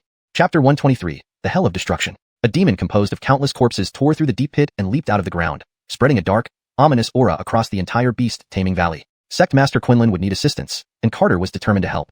Moreover, Carter had no intention of letting this 10,000-foot corpse demon go unscathed. All the acupoints on his body were opened, unleashing an overwhelming force instantly. The corpse demon was closely observing Carter's movements. Instinctively, it felt that this person was dangerous. Tai punched again with immense power, but before the golden fist even touched the corpse demon, it was entangled by the myriad dark forces. Tai's golden Dharma body struggled against the bindings. Ungkor, this demon is almost at the level of a half-immortal. We may not be able to match its strength, Tai shouted. Ungkor controlled several giant swords to slash at the corpse demon. The demon smirked and raised its hand, sending countless tormented souls into the sky to bite at the white giant swords. Ungkor's scalp tingled. These ghosts could actually attack heavenly energy? Boom. A purple golden light ball struck the waist of the corpse demon. The explosion of purple golden light severed it in two. In one blow, the beast-taming valley turned to nothingness. You all find the sect master of beast-taming valley. Leave this corpse demon to me. Carter spoke coarsely. Ungkor and Tai were also startled by Carter's power. A single punch might very well scatter their souls if they weren't careful. All right, we will capture Amanda, Ungkor said. Tai dared not underestimate the situation either. He and Ungkor put away their Dharma bodies and began searching for Zhou Ling's whereabouts. The bisected corpse demon glared furiously at Carter. Do you know who I am? The corpse demon roared angrily. For such a foolish question, Carter generally chose to ignore it. A dragon shadow appeared beneath his feet as he unleashed another star-shattering punch. The corpse demon was infuriated. How could the other party disregard its identity, giving no face at all? Suddenly, its massive body dispersed into a million tormented souls encircling Carter. It was as if he had fallen into hell, surrounded by endless tormented souls stretching endlessly into view. The Sea of Grievances? Carter's scalp tingled. A punch obliterated countless tormented souls, but they quickly replenished. Carter didn't think this was an illusion. He might have been dragged into hell by the corpse demon. If this is real hell, then I will destroy your hell. Carter's expression turned icy cold. The vast Dantian churned with multicolored spirit energy. Behind him, a dragon shadow emerged once more, purple light condensing on his right fist. Carter leapt high into the air and punched down into the sea of souls. Purple sunlight erupted in the sea of corpses, turning tormented souls into ashes within the purple gold light. Within tens of thousands of miles, the hell was reduced to nothingness. In the emptiness, watching the souls being swallowed by nothingness, Carter felt uneasy. Even this can't force the corpse demon out? Such a powerful punch was enough to slay any transcender, yet the demon kept him trapped in hell. I admit you are strong, stronger than I ever imagined. The voice of the corpse demon echoed through the underworld. But since you've been dragged into the boundless hell, endless tormented souls await. The void healed, and countless tormented souls rushed towards Carter in madness. The boundless hell? Carter couldn't help but feel tense. If Harvey wasn't asleep, it might still have helped him, but now, alone in hell, he needed to find the hiding place of the corpse demon. Otherwise, he might really be trapped here forever. Despite the infinite tormented souls not being powerful enough to inflict actual damage, they attacked his soul. After entering hell, Carter soon felt troubled. If his soul was breached, there was no hope of leaving alive. In the dim hell, countless tormented souls condensed into towering giants attacking Carter. With a single punch, he shattered a large area. Faced with endless tormented souls, Carter started feeling anxious, searching through the memories from Harvey for any information about this demon. Unfortunately, such low-level demons rarely appeared in Harvey's memories. So, brute force was the only option left. Purple light enveloped Carter, and a purple gold glow condensed on his fists. 9 golden dragon shadows emerged behind him. A force so potent that even hell quaked spread from him. The 9 golden dragon shadows spiraled around him, elevating his aura to its peak. One punch sent the purple sun along with 9 divine dragons into the heart of hell, obliterating everything in an instant. The concealed corpse demon screamed in terror. No. Trations later, the entire hell turned into emptiness. A crack appeared in the sky, allowing sunlight to penetrate into hell. Carter tore open the crack and stepped out of hell. Seeing the outside scene, Carter panicked. A valley spanning tens of thousands of miles had become an abyss, delving deep into hell. He wondered what sin he had committed this time. At least the hell is empty. Carter whispered to himself, was it you who made brother do this? Depressed, Carter flew towards where the old ox was. He no longer cared about what happened to the rest of the people in Beast-Taming Valley. With 3 major Holy Land disciples present, its destruction was inevitable. He just wanted to head to Chang'an and then on to the illusory Sound Manor. He didn't care how the corpse demon appeared. 3 days later, on the streets of Chang'an, Carter, dressed in white, walked through the bustling crowd leading the old ox. His handsome appearance and refined demeanor drew many admiring glances. Trust me, mommy, is that big brother a fairy descended from heaven? A cute little girl in red asked, tugging at her mother's sleeve.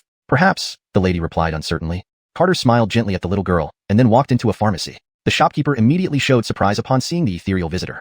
Sir, here for medicine? The stout shopkeeper asked politely. Carter smiled warmly and pulled out a large black lingji mushroom. Could you tell me how much this lingji is worth? The shopkeeper focused and was slightly disbelieving. Sir, are you selling this lingji? Anchors, just give me a fair price. The shopkeeper took the lingji and examined it carefully. Though he couldn't determine its origin, it was at least 1,000-year-old specimen of immeasurable value. Sir, my humble shop may not be able to afford this lingji, the shopkeeper nervously replied. Carter was surprised. He hadn't expected the lingji to be so valuable. Just give me whatever you can. Carter was too lazy to find another shop. Sir, truly, the shopkeeper rejoiced. Give me a price you can handle. All right, then 500 taels of silver, sir. Please wait. Hold on. I'll take this lingji. Just as the shopkeeper was about to fetch the silver, someone interrupted him. Chapter 124. Kneel down. Carter glanced at the newcomer, a youth dressed in expensive clothing. Around 18 years old, he was accompanied by 2 silver-armored guards, looking like someone from an aristocratic family. The innkeeper turned around, carefully observing Walt entering the shop. Realizing that this person was not someone to provoke based on his attire, he turned to Carter for advice. Brother, the innkeeper offers 500 taels of silver. How much would you offer? Carter asked with a smile. The youth sized up Carter. This person exuded an extraordinary aura. Even the water buffalo beside him seemed detached from worldly affairs. Anchored, one thing irritated him. This man was too handsome. How could any man be so good-looking? He couldn't tolerate it. I'll offer 3 taels of silver, the youth said with a scornful smile. Hearing this, Carter thought, isn't this robbery? But Carter didn't get angry and smiled. Brother, daylight robbery. Are you not respecting the laws of the Sacred Universe Empire? Law? In the Sacred Universe Empire, I am the law, the youth replied coldly. Aiden's big eyes widened. How arrogant was this youth? Even those who could endure tribulations did not dare to act so arrogantly. Was this guy really the Emperor's son? How badly he wanted to kick him but feared he might die. Carter smiled innocently. Brother, are you perhaps the Emperor of the Sacred Universe? Upon hearing this, the youth was startled, but immediately put on a haughty demeanor. I am the Landon of the Sacred Universe Empire. Your guess isn't far off. Carter was surprised. This was indeed the Landon of the Sacred Universe Empire, but as a country's crown prince, he extorted the common people. If he became emperor, what kind of ruler would he be? The innkeeper knelt in terror upon hearing this. Your humble subject pays homage to his royal highness, the Landon. The youth smugly responded, you may rise. Rude. How dare you see the Landon without kneeling? The 2 guards scolded. Carter was stunned. Since he arrived here, aside from kneeling at his grandfather and mother's graves, he had never knelt to anyone. Did this Landon actually want him to kneel? Landon, please forgive me. I was born with rebellious bones. Please do not mind. The youth laughed. I have a solution specifically for those with rebellious bones. Come, seize him. Carter shook his head helplessly. This sort of crown prince needed a scare. Kneel down. Carter commanded coldly. In just one sentence, the youth immediately fell to his knees without knowing what happened. Carter dared not release any pressure, fearing he might crush the person to death. Though the youth's body was kneeling, his consciousness remained clear. What did you do to me? The youth growled ferociously. He tried to stand, but his knees felt nailed to the ground. The 2 silver-armored guards were in the same predicament, unable to lift their knees no matter how hard they tried. Evil man, I advise you to release me, or else I will exterminate your entire clan, the youth roared angrily. His face flushed red with humiliation. A prince of a nation bowing down in the street? This was worse than death for him. Ignoring him, Carter turned to the innkeeper. Innkeeper, go fetch the silver. This lingji is better sold to you. The innkeeper held the lingji uneasily, unsure what to do. Sir, this servant dares not accept. Tears began streaming down the youth's cheeks. Seeing more people gathering, if word got out, his position as Landon might not hold. Since this is the case, I won't make it difficult for you. Carter took the lingji and prepared to sell it elsewhere. He glanced at the youth and the 2 guards. Kneel on the street for 3 days. Stand when you genuinely repent. The youth and the 2 silver-armored guards involuntarily ran to the street and knelt down. The youth was filled with resentment. How dare this evil man humiliate them? He swore to kill this evil man and the apothecary keeper. Carter knew his thoughts well. Rather than killing the youth, these people who relied on good fortune often met unfortunate ends in his previous life. Leaving behind a divine awareness, Carter would let him up once he realized his mistake. If he remained obstinate, he would keep kneeling. Carter went to the apothecary market, exchanged the lingji for 1,000 taels of silver, and headed towards Jingzhou Prefecture. It was noon, the sun blazing overhead. As Carter stood before the familiar gates of Jingzhou Prefecture after many years, initially planning to perform on the streets, he hesitated due to lingering fear from a dream. Jingzhou Prefecture, we're back, Carter shouted joyfully. Moo. Aiden trotted happily, nearly dropping the stack of gifts on its back. To return wealthy to one's hometown is like parading in fine clothes. Chang'an City, Jingzhou Prefecture, the place he had never forgotten. Carter's voice drew the attention of the gate guards. Could anyone still miss Jingzhou Prefecture? Looking up, they saw a man and a buffalo approaching Jingzhou. The newcomer exuded an otherworldly aura, almost like a fallen immortal. They rubbed their eyes. This man and buffalo seemed somewhat familiar. Brothers Yonatan and Jose, stop staring. It's me, Carter. Carter smiled innocently, stunning both guards. Carter? They were shocked. Good heavens, after all these years, you still come to torment Jingzhou Prefecture? Carter paused. Why did this dialogue sound familiar? Was he still dreaming? Regardless, he continued. Brothers, it's been so long. I've missed you terribly. Carter embraced them warmly, causing goosebumps. But soon, they felt tears welling up. 12 years, Yufeng. How have you been outside? Ivar asked with concern. Carter grinned. Living in luxury, feasting every day. Brothers, I've prepared some gifts for you. Don't think they're too little. Like a successful child returning home, Carter proudly gave Aiden's large bag of gifts to both. Handing each 3 bags and 10 taels of silver, Carter thanked them for the food they had secretly given him when he ate for free. After chatting with him briefly, Carter led Aiden into Jingzhou Prefecture. Familiar aromas enveloped him, relaxing him thoroughly. Aiden, we're home. Moo. Chapter 125, Jingzhou Prefecture. Inside the grappling arena, more than 10 bailiffs were practicing wrestling techniques, drenched in sweat. Carter stood with his hands behind his back, watching each person's movements carefully like a drill master. Seeing Flint, who had bared his arms, being locked in a chokehold by Dempsey, Carter laughed loudly. Big brother Zhao, tickle Dempsey. Hearing this, Flint immediately started tickling Dempsey's armpits. Unable to bear it, Dempsey instantly released Flint. Who's this brat messing up my chokehold? Dempsey said unhappily. It's me, Carter. Carter called out loudly. Carter? Dempsey paused and examined Carter closely. Damn, it really is this rascal. The entire grappling arena stopped its practice as everyone rubbed their eyes and stared at Carter. He looked familiar but not entirely like he used to. He was too ethereal, nothing like the little troublemaker from before. Flint burst into laughter. It really is Carter. Sweaty and panting, Flint gave Carter a big hug. Aren't you supposed to be at the Illusory Sound Pavilion? How did you have time to come back? Big brother Zhao, I can't breathe. Carter laughed. Flint let go of Carter and sized him up. Did you run away from the Illusory Sound Pavilion again, coming back to extort Jingzhou Prefecture? Flint chuckled. Well, big brother Zhao, your predictions are always spot on, Carter laughed. Upon hearing this, more than 10 bailiffs panicked. No, please, stay at the Illusory Sound Pavilion. This small temple of Jingzhou Prefecture can't contain such a great Buddha like you, one of the elders hastily interjected. Seeing Dempsey's flustered look, Carter laughed even harder. Big brother Yonatan, I came here to repay my debts, so rest assured. Carter unloaded the gifts from the ox's back and began distributing them. Big brothers, I've prepared a little something for all of you. I hope you don't mind if it's not much. Carter scratched his head and smiled. Everyone rushed over, grabbing the gifts. If these were from someone else, they might have been polite, but when it came to Carter, there was no need for that. Don't fight over them. There's enough for everyone. Carter tried to hold the gifts down. But the bailiffs didn't care, and quickly snatched everything within minutes. Carter pouted, realizing if they hadn't taken everything, he'd have to sell himself again. The paper packets contained pastries and 10 taels of silver each. The sweaty crowd stared at the silver in disbelief. Flint stepped forward patiently. Yufeng, although you're rich now, you shouldn't spend money like this. Carter laughed. He knew Flint was looking out for him, but he had to spend the money. Big brothers, don't feel guilty. I'm really rich now. He had plenty of medicinal herbs stored in his ring, and even if he ran out, he could always perform for money again. Really? Dempsey asked skeptically. Of course, and not only that, I'm an immortal now, Carter said proudly. You became an immortal? Flint exclaimed excitedly. Naturally, in the Illusory Sound Pavilion, even dogs can become immortals. I can't be worse than a dog, right? Carter joked. Then show us how you fly. All right, watch closely. Carter stepped into the air and floated gracefully. The crowd's jaws dropped. An immortal had emerged from Jingzhou Prefecture? Haha, good job, Carter. Dempsey laughed heartily. I never thought our Jingzhou Prefecture could produce an immortal. This is wonderful. Flint was beside himself with excitement. Compared to lofty immortals, Carter was incredibly down to earth. More importantly, this immortal actually brought them money. Carter smiled broadly. Being in Jingzhou Prefecture gave him a sense of belonging to Chang'an City. Yufeng, now that you're an immortal, can you teach us some new wrestling techniques? Flint asked. Carter was stumped. All he knew was fist fighting. But seeing everyone's hopeful looks, he couldn't refuse. Well, sure. The group was delighted, and chaos ensued on the mat. Everyone forgot their previous moves and resorted to basic punches. Carter wanted to teach them the Star Fragment Fist, but no one could grasp it. The bailiffs practiced under the immortal's guidance until they were satisfied, sprawling exhaustedly across the mat. In the evening, Carter treated everyone to a feast, leaving many of them drunk and unconscious. Carter helped them get home one by one. Late at night, Carter and Seth sat on the rooftop of Jingzhou Prefecture, gazing at a dark red star in the sky. Seth, what do you think that star looks like close up? Seth shook his head. Ask a cow? How embarrassing. Why would it be embarrassing? As a human, you should know more than a cow. Shall we go see? No, we get lost trying to find our way back. Ankara, that makes sense. Carter shook his head, still haunted by the nightmare, which left him trembling even now. We should go see the prince. Sure, let's see if he's still so arrogant. Carter and Seth appeared above the young prince. Below them, soldiers were digging up the road surface. What are they doing? Seth wondered. Probably carrying the floor back home. Do you plan to let him go?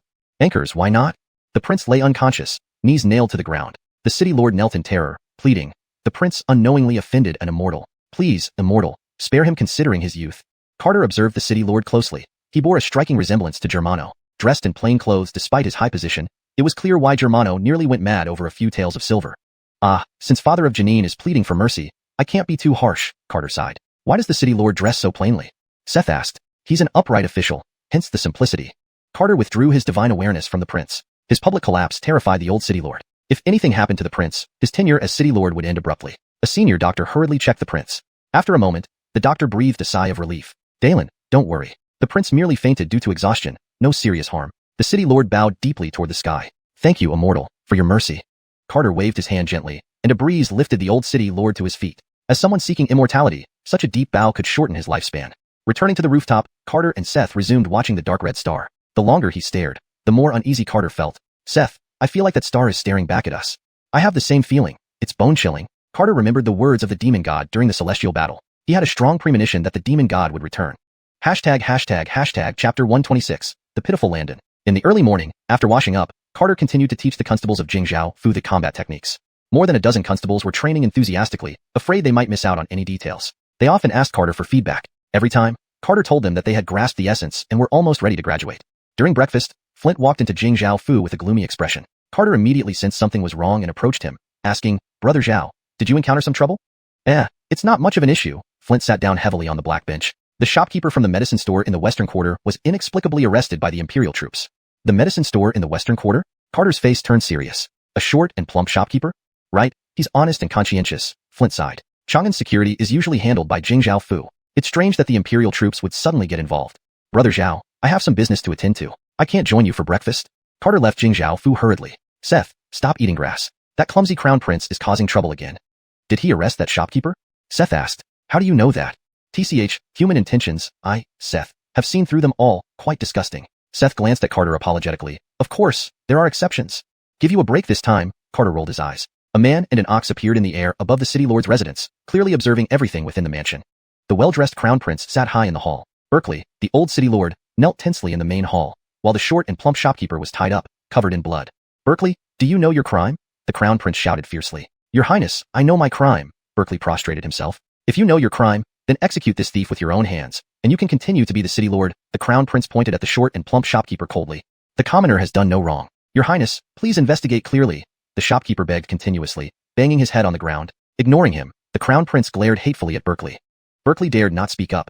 He was just a city lord. How could he resist the crown prince of the dynasty? Your Highness, this is all a misunderstanding. As someone of royal blood, it's beneath you to argue with a small merchant, Berkeley said bitterly. If so, Dalen Anchor, handle it appropriately. The crown prince became infuriated. Guards, behead this thief in the streets as a warning. 2 silver-armored soldiers moved to drag the shopkeeper away. But just as they touched him, their bodies stiffened and they fell to their knees. What are you doing? The crown prince roared in anger, his voice echoing throughout the hall. The 2 guards did not respond, only bowing their heads repeatedly to the shopkeeper. Worthless, all worthless. Furiously, the crown prince rushed to the 2 guards, drawing their swords and cutting them down. Still unsatisfied, he raised the sword to cut down the medicine shop owner. The shopkeeper's face turned green with fear. He cried out, Your Highness, I have elderly parents and young children. Please spare me. Bam, bam. His forehead was bleeding from the constant knocking, but the enraged crown prince paid no attention. With a swift swing, the long sword aimed for the shopkeeper's neck. Your Highness, don't. Berkeley lunged towards the crown prince in terror. Clang. The long sword fell to the ground, and the crown prince knelt down in shock, repeatedly bowing to the shopkeeper. Your Highness, you mustn't act this way. Berkeley tried to help the crown prince up, but the latter was too strong for him. Seeing the situation, more than a dozen soldiers rushed into the hall. The crown prince is possessed again, the captain of the knights exclaimed in alarm. Berkeley was also alarmed, wondering if the immortal had not left yet. Seeing the crown prince bloodying his forehead, Berkeley shouted, Quickly, bring a pillow. The captain ran off and returned with a pillow, placing it under the crown prince's head. The shopkeeper, still covered in blood, was terrified. Could the young master still be in Chang'an, coming to save him? The shopkeeper broke down in tears. Please, immortal, help us. Fiend, I will slay you. The captain drew his gleaming blade and swung it at the shopkeeper's head. Berkeley pushed him aside, shouting, Stop. Do you want to endanger the crown prince? Dalen Anchor, you're protecting this fiend? The captain was furious. Hold. Don't kill him. The crown prince screamed hysterically. If he really killed this shopkeeper, he wasn't sure if he could live. Immortal, spare me. I've learned my lesson. The crown prince wept, the pillow drenched in blood. No matter how foolish he was, he knew he had provoked an immortal. Since you realize your mistake, then continue kneeling, Carter's voice echoed in the hall. Upon hearing this, all the soldiers kneeled. Immortal, please spare the crown prince. He's merely ignorant. The captain trembled. Thank you, immortal, for justice, the shopkeeper sobbed. Because of his ignorance, I will make him knowledgeable. Carter's voice sounded again. Emperor Shengyu is a wise ruler. How did he father such a degenerate child? Immortal, I know my faults. I won't dare again. The crown prince wept. He had already cracked the pillow with his continuous bowing. Do you feel worthy to be the crown prince? I am not worthy. I will renounce my position as crown prince. The crown prince cried in horror. Good. You will return to the palace today and inform your father. Thank you, immortal. The crown prince's scalp was torn open from all the knocks. Before that, kneel here for 3 hours. Remember, repay the shopkeeper 100-fold. If anything goes wrong, I will destroy your Xingyu empire, Carter said coldly. Anchors, yes. I will follow your orders. The crown prince shuddered inside. Offending an immortal meant he probably couldn't remain crown prince anymore. Berkeley quickly untied the shopkeeper, not daring to plead further, fearing defiance against the immortal. Also, Dalenanker is diligent and manages well. How you will handle the accusation against Dalenanker is up to you. After saying that, Carter disappeared. Berkeley felt reassured, glad to gain the approval of the immortal. Thinking about this, he couldn't help but think of Germano. His son had been at Huanyanfang for over 10 years. How was he doing now? So you let him off like that? Seth was still not satisfied. Killing such a person wouldn't mean much. Carter shook his head. Might he continue to commit wrongdoings? No, for humans, fear is the best restraint. Seth rolled his eyes. Does it work on oxen too? Carter chuckled. It does. Cattle fear whips especially. Seth didn't reply to that. When are we going to Huanyanfang? In a few days. A man and an ox returned to Jingzhaofu. A week later, after bidding farewell to the people of Jingzhaofu, Estebanxiu set off for Huanyanfang. Chapter 127. Revisiting Dennis. In the early morning, Carter and Seth rode a flying boat, slowly cruising over the misty forest. Carter, dressed in white, sat at the prow, gazing into the impenetrable mist of the forest. Seth, do you remember this forest? Carter asked with a smile. Of course. If it weren't for you and young Anchor, I'd just be a pile of bones now, Seth grumbled. Not necessarily bones. Let's look on the bright side. Maybe there wouldn't even be any bones left, Carter teased. Heh, your words are anything but pleasant, Seth replied, rolling his eyes as he lay sprawled at the prow. Carter rested his chin on his hand, feeling a bit excited inside. By the way, were those who ambushed us originally from the Devil Sky sect?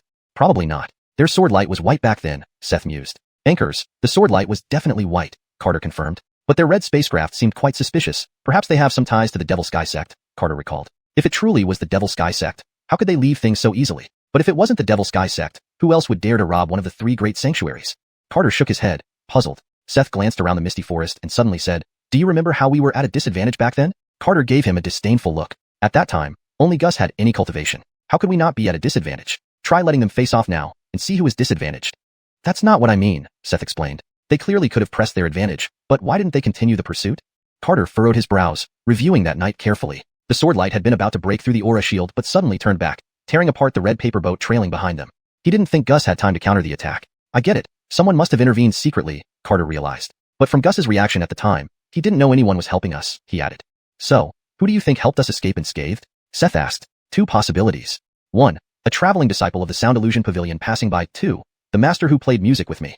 Apart from these 2 possibilities, Carter couldn't think of a third. I feel the second possibility is more likely. After all, Gus chose Hudson back then, Seth noted. And since we arrived at the Sound Illusion Pavilion, we've been assigned the easiest chores, Seth added. But that person has never shown up or made any special demands on us. Well, what did you have to offer besides good looks and music? Music? Carter suddenly realized. I know who it is. Carter was excited because he knew who saved him. Who? Seth tensed up. Dennis, Carter smiled. Dennis? Seth thought for a moment. That seems unlikely. In Seth's memory, Dennis was weak and frail, only good at cooking and playing the flute. Carter smirked proudly. Ever since Dennis joined the Intersect, Convenient Mountain has been making things difficult for us. We've never wronged Convenient Mountain, only a harmless friction with Adamir. But they want to put us to death. Carter pondered further. There's only one possibility. Adamir was killed? You mean Dennis killed Adamir? Seth was surprised. Anchors, that's the only possibility. Dennis is definitely not an ordinary laborer disciple. Carter reflected on every detail he remembered about Dennis. He noticed that Dennis often blushed easily. Several times when he relieved himself on the grassland, Dennis ran away as if she had seen a ghost. Haha, Seth, Dennis was actually cross-dressing and came here to learn music from me? Carter felt incredibly smart. That kid indeed looked feminine, but maybe you're mistaken? Impossible, absolutely impossible. Carter grinned foolishly. Dennis is a woman. She hasn't appeared after saying she would go to the Intersect. I guess she went into seclusion for cultivation. Seth thought for a moment. What Carter said made sense. Dennis spent whole days learning music from Carter. An ordinary laborer wouldn't have that much time. Carter's happy expression suddenly froze. Seth, do you remember the million-year-long dream I told you about? Carter asked solemnly. Ankara, we all eventually lost the will to live, being killed by a slap from the sky, Seth answered. The ending was like that, but I never saw Gabrielle or Dennis in my dream. Anyone he had interacted with appeared in his dream. Anchored, Gabrielle was always in seclusion, and Dennis vanished without a trace. This didn't make sense. You never saw Gabrielle? Not seeing Dennis was understandable, but not seeing Gabrielle was hard to fathom. Anchors, Dennis disappeared, and Gabrielle remained in seclusion until ascending. Carter was unsure about the meaning of the dream. Yet he gained 1,000,000 years of experience beyond others. Still, not seeing Dennis and Gabrielle baffled him. Do they not matter to you? Seth asked mischievously. How can they not matter? Both Gabrielle and Dennis saved my life. Am I the kind of person who forgets kindness? Also, Gabrielle might think of us before ascending. Carter was uncertain. After all, cultivators often forgot worldly matters. In the dream, Gabrielle didn't appear even when his parents passed away. It's hard to say. Relationships tend to fade if not kept up, Seth remarked. Forget the dream for now. This time, we must find Dennis when we return to the Sound Illusion Pavilion. Sure, confirm our suspicions when we see her. Chatting along, time quickly reached noon as they entered the heart of the misty forest. Carter looked up to see 3 red boats approaching them. Carter rejoiced. Seth, they're still in the misty forest. Hee hee, they're going to start robbing us, Seth chuckled maliciously. Try to control your actions. Don't cause too much commotion, Carter warned. Don't worry, I'm not like you, destroying a dark forest with a single punch, Seth teased. Shoo, act very anxious, okay? Don't worry, no matter how strong I seem, I'm genuinely anxious until I figure out their strength, Seth admitted openly. Carter rolled his eyes and then nervously watched the 3 red boats, ready to flee. Carter turned the boat around and flew away. But the red boats were too fast, quickly surrounding the black flying boat. Carter's face was tense. Fellow Taoists, I am a disciple of the Sound Illusion Pavilion. May I ask how I offended any of you? A red-robed woman appeared on the prow and gave Carter a seductive smile. What a coincidence. Our targets happen to be disciples of the Sound Illusion Pavilion. Hashtag chapter 128. I'm just an outsider. The red spacecraft was massive, each one large enough to accommodate over 100 people. Carter's face was pale as he nervously looked at the gorgeously dressed red-clothed woman. Fellow Taoist, Illusory Sound Pavilion is one of the 3 great holy sites. Do you know the consequences of robbing me? Carter's voice trembled slightly. Seth cowered behind Carter, occasionally glancing at the red-clothed woman. Ha ha ha. The red-clothed woman laughed boisterously. Illusory Sound Pavilion? Oh, how scary. Scared me to death. The red-clothed woman lightly patted her chest. If you're scared, then let us go. Carter's tone became firm. Seth inwardly sighed. Once Carter pretended, it felt more real than reality itself. He couldn't lag behind. Every muscle in Seth's body trembled excessively, shaking so violently that Carter thought he was facing an ancient powerhouse. Young man, I find you quite handsome. It would be such a pity to kill you. Why not come with me? The red-clothed woman sized up Carter. Inside the red spaceship, burly men armed with various weapons walked to the bow. Wow, this kid has fair skin and delicate features, just right for Sage's taste, said a man carrying a broadaxe, grinning. Ha ha ha, enough to keep Sage entertained for a while, but only at the first stage of chi condensation, likely dead from too much fun. Maybe she'll grow fond of him, then this boy might survive. The men teased the red-clothed woman, completely ignoring Carter's angry glare. Carter shouted, You're outrageous. Aren't you afraid of Illusory Sound Pavilion's retaliation? Wow, feisty, aren't you? Want me to flay your skin off, so you don't have any skinny anger left? The big man's smile turned sinister. Seeing the chilling grin, cold sweat broke out on Carter's forehead. What do you want? I'll give it to you, but please let me live. Carter appeared willing to risk everything. The red-clothed woman stepped onto Carter's ship. And if we don't let you go? Carter clenched his teeth. Then we'll perish together. Carter's words drew loud laughter from the crowd. Did I hear that right? He said perish together? He did say perish together. For crying out loud, does he not understand his situation? The men suddenly turned vicious. Do you believe we won't even spit out your bones? The broadaxe-wielding man stepped forward. Carter's breathing quickened, seeing the bulging muscles on the man. Brute, don't scare our pretty boy. Will you compensate me if he dies? Sage scolded playfully. Pretty boy, will you come with us willingly, or do we need to force you? Sage's captivating gaze roamed over Carter. Carter's handsome face contorted as he replied, all right, but promise not to kill me. Sage gently lifted Carter's chin with her slender fingers. That's better. Better alive than dead. Carter shook his head bitterly and obediently put away his ship, handing it to Sage. Come, bring our guest, the brute commanded. 2 men placed black hoods over Carter's head. Poor Seth fainted after being hit on the head. 3 red spaceships soared through the misty forest toward the distance. At dusk, the ships finally landed. They slowly descended onto an island surrounded by water. Sage unveiled Carter's hood excitedly, as if unveiling a bride's veil. Little brother, we're home, Sage whispered into Carter's ear. Carter wished he could punch her dead but wanted to know what kind of force dared target Illusory Sound Pavilion. Opening his eyes, he saw an ordinary cave hidden within a dense jungle, the entrance a rugged stone path. It was barely noticeable unless examined closely. The brute carried Seth toward the cave. Ha ha ha, brothers, tonight we feast on beef. Hearing this, Seth nearly went berserk but, seeing Carter wasn't worried, he calmed down. After all, Carter could destroy the place with a single punch. Can you spare my companion? Carter asked anxiously. That's not up to me. It depends on their mood. But you belong to me, and no one can take you away, Sage smiled coquettishly. Well, okay, Carter sighed. I'll serve you well, immortal lady. Sage led Carter into the cave. The moment they entered, Carter smelled the fragrance of flowers. He thought, are these bandits so refined? After an hour-long flight through the dark cave, they emerged into a world of blooming flowers under the bright sun. Carter almost lost himself in the floral sea. Little brother, none of these flowers can be damaged. Otherwise, I'd have to mourn over your corpse, Sage chuckled. Why can't these flowers be destroyed, immortal lady? Carter asked reluctantly. Just follow the rules. Knowing too much won't benefit you. Carter didn't ask further. Whoever was behind this, he would expose them. Carter was fearful but never forgot a slight. 10 minutes later, a grand white palace came into view. Built of white jade, Carter couldn't identify its type. Inside the palace, Sage transformed from a lustful woman into a submissive girl, speaking cautiously.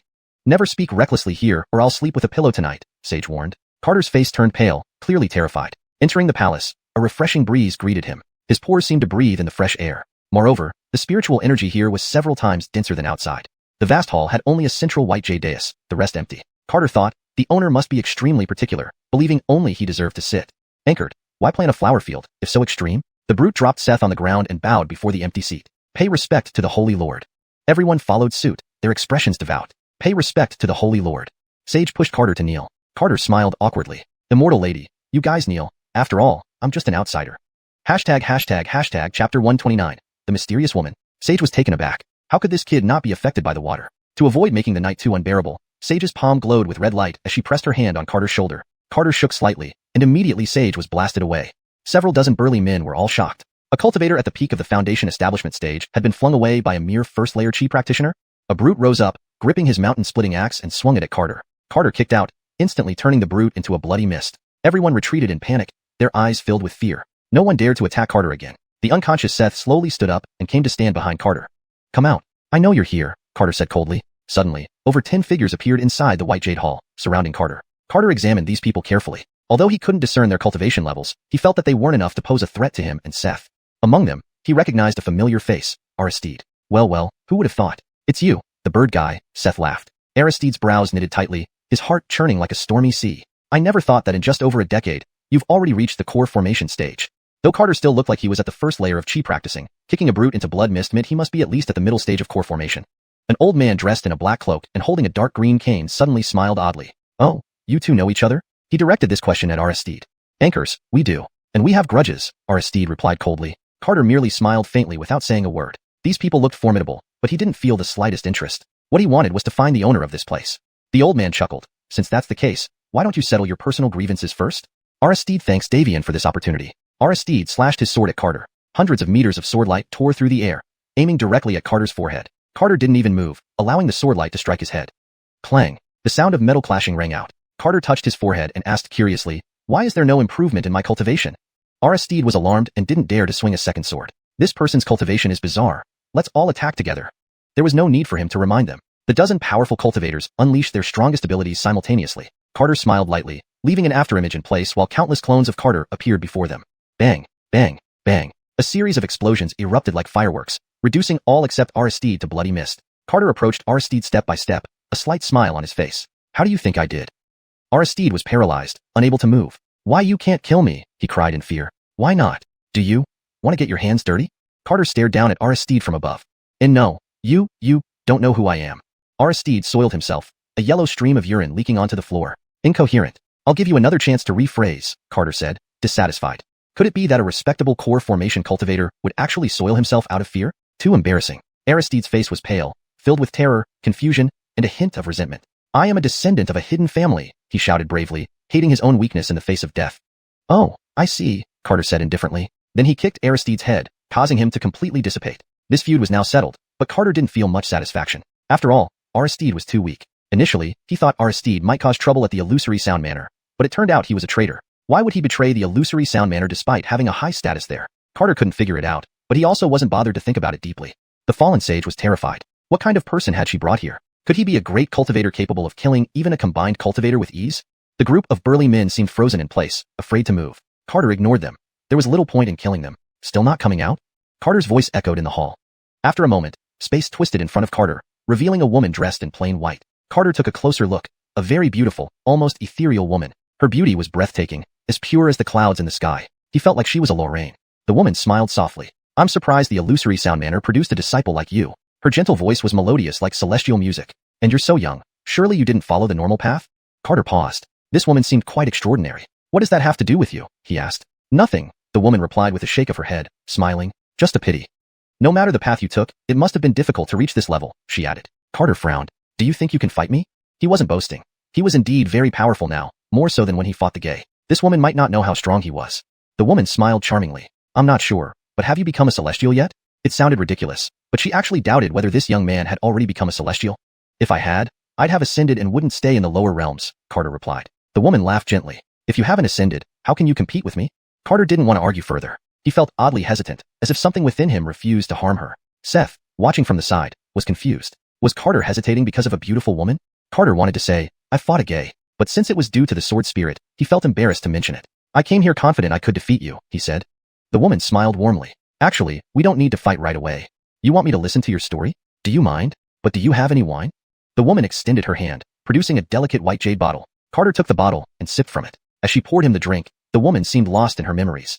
At that time, the illusory sound manor only had 3 people. Chapter 130, Ainsley. I, Master, Xianxia, and Freya. The Phantom Sound sect is only a small sect, and Master teaches us music every day. The woman in plain robes waved her hand, bringing Carter into a world of memories. A beautiful mountain stood before him, with 4 simple bamboo houses built upon it. A man in his early 20s wearing purple robes was teaching a little girl how to play the zither. Even though the man's appearance had changed significantly, Carter still recognized him as Amal. He never expected that the middle-aged man who treated him as a brother would be the founder of the Phantom Sound sect. Though the setting was modest, the scene was warm and heartwarming. Ainsley, you must feel the melody with your heart. Treat playing the zither like expressing your soul. Understand? The young Amal taught patiently, while the little girl listened attentively. The girl appeared pure and lively, undoubtedly destined to become a beauty when she grew up. This thought crossed Carter's mind. She wore plain white clothes, even her sash was white, exactly like the woman he saw now. Ainsley will follow Master's teachings, Ainsley said mischievously. After finishing with Ainsley, Amal turned to teach a boy. If Ainsley did not lie, this boy should be the current master of the Phantom Sound sect, Encore Xian. Xianer, your talent is not high, but you work hard. You will achieve much one day. Encore Xian appeared very reserved, bowing deeply even while speaking to Amal. Master, I believe diligence brings success. As long as Master does not abandon me, Xianer will always stay by your side. Amal patted Encore Xian's head and smiled. You are teachable. Having finished with Encore Xian, Amal walked to a small lake where young Freya was staring pensively. Amal quietly approached and gently tapped her small head. Iner, what are you thinking about? Are you slacking off again? Freya instinctively hugged her head. No, I'm just watching the fish swim. Amal smiled warmly. Isn't watching fish swimming a way to slack off? Freya shook her head. No, those swimming fish are like musical notes. They seem to be composing melodies. Amal laughed heartily. So fish can compose melodies? Anchors, so I am learning from them. Amal chuckled, contented. Among his 3 disciples, Freya excelled at composition, Encore Xian was the most diligent, and Ainsley had the best sense of melody. Amal felt very happy. His students were all very talented. The 3 children learned music from their master daily, resting and playing when tired, living a blissful life. Apart from music, Amal also taught them cultivation, deepening their bond day by day.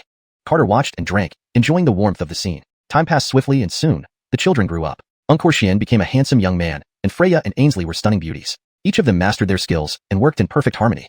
They often discussed music and performed together. Carter was captivated. Though the melodies were simple, they had created them through their own exploration and understanding. Carter felt a bit ashamed. He had merely followed existing compositions without ever creating any of his own. Their peaceful life was soon disrupted. They needed to relocate to a place richer in spiritual energy for better cultivation. On moving day, Amal instructed them to pack their belongings. They arrived at a large mountain with rich spiritual energy. Wow, it's so beautiful here. Ainsley marveled at the greenery and scenery. Time passed quickly, and their cultivation improved. One day, Encore Xian suggested expanding the sect, leading to growing tensions. Carter watched Ainsley argue with Encore Xian time and again, each session ending in frustration. They even fought over it, but not enough to end their relationship. A millennium later, Amal failed his ascension and was struck by heavenly lightning, barely surviving. Ainsley blamed everything on Encore Xian, leading to a bitter enmity between them. Only Ainsley and Encore Xian knew the true reason. It was because Ainsley had fallen in love with Amal, which created the deepest conflict. One rainy night, Ainsley confessed her feelings to Amal. He was enraged and expelled her from the sect. Even after Freya and Encore Xian knelt for 3 days and nights, Amal remained unmoved. Such an unfilial act could not be tolerated. He decreed that no one could address him as master, only ancestor. Ainsley's love turned to hate, and she opposed the Phantom Sound sect. Though Encore Xian knew Ainsley was responsible, he refrained from killing her due to lingering feelings. To avenge herself, Ainsley allied with the Devil Sky sect, leaving no way back. Unconsciously, Carter had finished a whole pot of wine. He hesitated, unsure whether Ainsley was truly evil or misguided. How does the story taste? Ainsley asked with a smile. Bitter. But you have caused many deaths, Carter replied. Caused many deaths? Ainsley smirked. Have you not caused any? Hearing this, Carter recalled the demon cultivators in the dark forest. He did not know how many he had killed. Do these details really matter? Ainsley laughed. Not really, but I am here to seek revenge. Revenge? Ainsley was surprised. Do we have a feud? Not directly, but related to you. In that case, we might as well fight. Are you a match for Brother Chi? Carter didn't want to kill her but wondered if she could defend herself. No, Ainsley answered decisively. If you swear not to oppose the Phantom Sound sect, I will consider the past irrelevant. Sorry, my existence is to make the Phantom Sound sect disappear, even indirectly. Carter hadn't realized that after millennia, Ainsley couldn't forget them all. Perhaps time cannot heal all wounds. Let's make a deal, Carter suggested. What is it? A battle. If you lose, you stop opposing the Phantom Sound sect. And if I win? Ainsley smiled with interest. You won't win. Why bet if I'm bound to lose? Because I don't want to kill you. Ironically, he didn't wish to kill someone he sought vengeance against. If you can kill me, let it be a release. I'm terminally ill. Ainsley looked somber. Carter fell silent. This must involve the Devil Sky sect. I'll bury you in a sea of flowers, Carter promised. Ainsley found it absurd but couldn't laugh, sensing her fate nearing its end. Chapter 131. Return to the Beast Burial Valley. Maribel raised her delicate hand, and the palace turned into a gray world. Carter sighed inwardly. Maribel's heart was already dead like ashes. Perhaps death was really a release for her. Carter hesitated, unsure if he should truly deal the final blow. Before he could make up his mind, countless large gray hands in the gray world were already pressing towards him. Maribel smiled faintly. Since you can't make a decision, let me help you. Carter sighed secretly as purple light condensed on his fist. With just one punch, he shattered the entire gray world. The burst of purple light destroyed the palace completely. Maribel's body fell from the sky, appearing tragically beautiful. Seth didn't expect that this seemingly intricate battle would end so abruptly. Carter caught the descending Maribel in his arms. Why do you insist on doing this? Weakly Maribel replied, others don't know. It's you, but I do. Maribel's eyes began to blur, a trace of cherry red sliding down from the corner of her mouth. From the moment Carter appeared, she felt she had found her release. Because in this vast continent, only Carter could kill her. There might have been 3 others who could, but one refused to do so, and the other 2 wouldn't. Maribel's pale hands trembled as they cupped Carter's face. Lou, hi, are you here? To send me off? Her hands slipped down. In truth, she could have lived, but her heart was already dead. Watching Maribel die with a smile, Carter's heart couldn't settle for a long time. In a fleeting moment, he experienced Maribel's entire life. He couldn't distinguish right from wrong, nor see any clear stance. All he saw was a devoted woman's unwavering obsession, or perhaps delusion. But could one say she was wrong? Carter carried Maribel into the sea of flowers as flower petals rained from the sky. Seth didn't know what Carter had gone through, but it was obvious he was not in good spirits. Since she was young, she has always loved flowers. Carter waved his hand, and the flower rain in the sky turned into a colorful floral bed. Maribel lay quietly and tragically in the flower bed. Carter quietly stayed there for 3 days, uncertain how to face Amal, Xianxia, and Freya. He could tell that Amal also harbored feelings for Maribel, but he couldn't cross that insurmountable gap. Maribel had always resented Xianxia. If not for his proposal to expand the sect, their master wouldn't have become the revered patriarch, and they could have continued living carefree on the mountain. Just like she said to Xianxia, my world is very small, small enough to hold only one person. 7 days later, Carter left. He didn't know how Maribel knew he could kill her. From the moment they met, she had known he would act. And she emphasized multiple times that she couldn't defeat him, merely to ensure he struck harder. Sitting on the flying boat, Carter sighed deeply. Ancient sages lamented love, saying such hate lasts endlessly. What does that mean? Seth asked, puzzled. Carter gave it an exasperated look and explained. It means a cow yearns for grass, yet never gets it, even after its death. Why can't it get it? There's plenty of wild grass, fresh or old, depending on the ox's mood. Seth retorted disdainfully. Carter shook his head in helplessness. Playing music to a cow. TCH, how many times have you played music to me? Carter was speechless, surprised by the ox's cheeky remark. Do you have a problem with my expression? Did I say something wrong? Seth was unyielding. Anchors, yes, Mr. Ox is always right, Carter laughed. Lying down to sleep, having no desire to bicker with Seth, he pondered how Maribel knew he could kill her.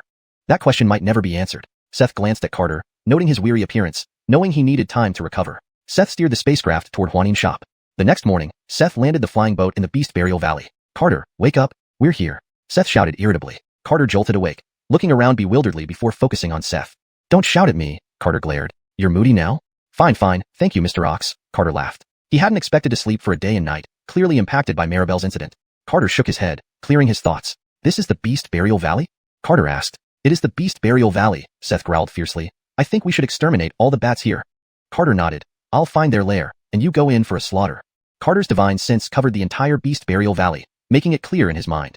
His divine sense probed into a deep pit, finding numerous corpses of spirit beasts. Additionally, due to his powerful divine sense, Carter saw many drifting beast souls. These beast souls had vacant expressions, aimlessly wandering in the deep pit. An hour passed quickly, yet Carter still hadn't found any bats, not even a single one.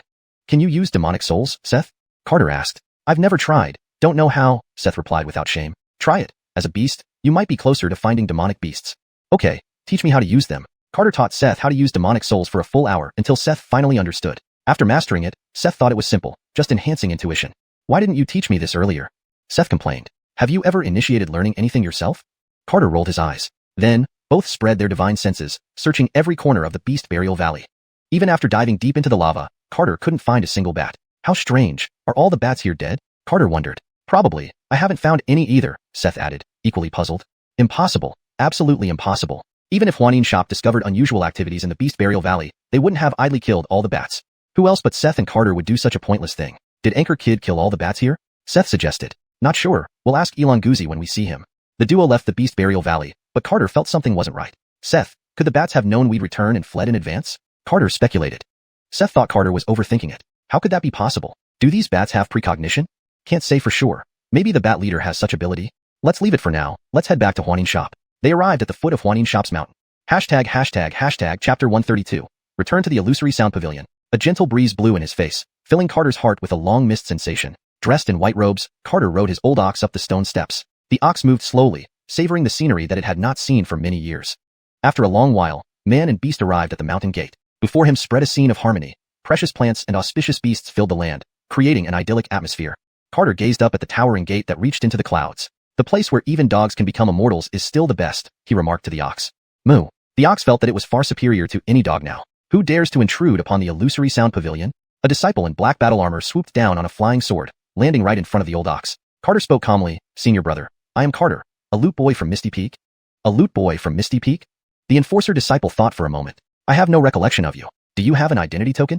Carter looked embarrassed. He hadn't known where the token was lost for many years. Where would he find it now? Since you don't have a token, leave immediately if you bear no ill will, the enforcer disciple sternly said. Senior brother, I am indeed a loot boy from Misty Peak. If you don't believe me, you can contact Fairy Veronica, Carter explained. In that case, let me check with Senior Sister Veronica. The enforcer disciple took out a transmission stone and contacted Veronica. After a short while, Veronica's excited voice came through the stone. From atop Misty Peak, Veronica rushed out hurriedly. A green figure descended from the sky, and she saw Carter from afar. Carter, is it really you? Veronica, dressed in green robes, landed before Carter, her eyes wide with excitement and surprise. Fairy Veronica, it's been a long time. Carter observed Veronica, noticing that she hadn't changed at all. The enforcer disciple was momentarily stunned, but wisely left the two to reunite without interruption. Veronica circled around Carter, her large eyes never blinking. She noticed how much Carter had changed. He seemed more ethereal than ever, almost surpassing their master in refinement. Though his facial features had altered slightly, he looked even more handsome. Carter found Veronica's scrutiny uncomfortable. Fairy Veronica, are you done looking? Not yet, not yet. Take your time, Veronica teased. Carter shook his head helplessly. Veronica remained as mischievous as ever. She examined him closely for 10 minutes before stopping. Are you really Carter? Veronica asked, puzzled. Carter smiled. Of course, one of a kind. Though Veronica was thrilled, she still harbored doubts. How did you escape the secret realm? She asked curiously. The 7-colored lotus helped me escape, Carter explained. Really? Veronica exclaimed in surprise. Anchors otherwise, do you think I could have escaped on my own? Veronica bombarded him with questions, driven by intense curiosity. Carter recounted his journey from the secret realm to the northern domain, which left Veronica amazed.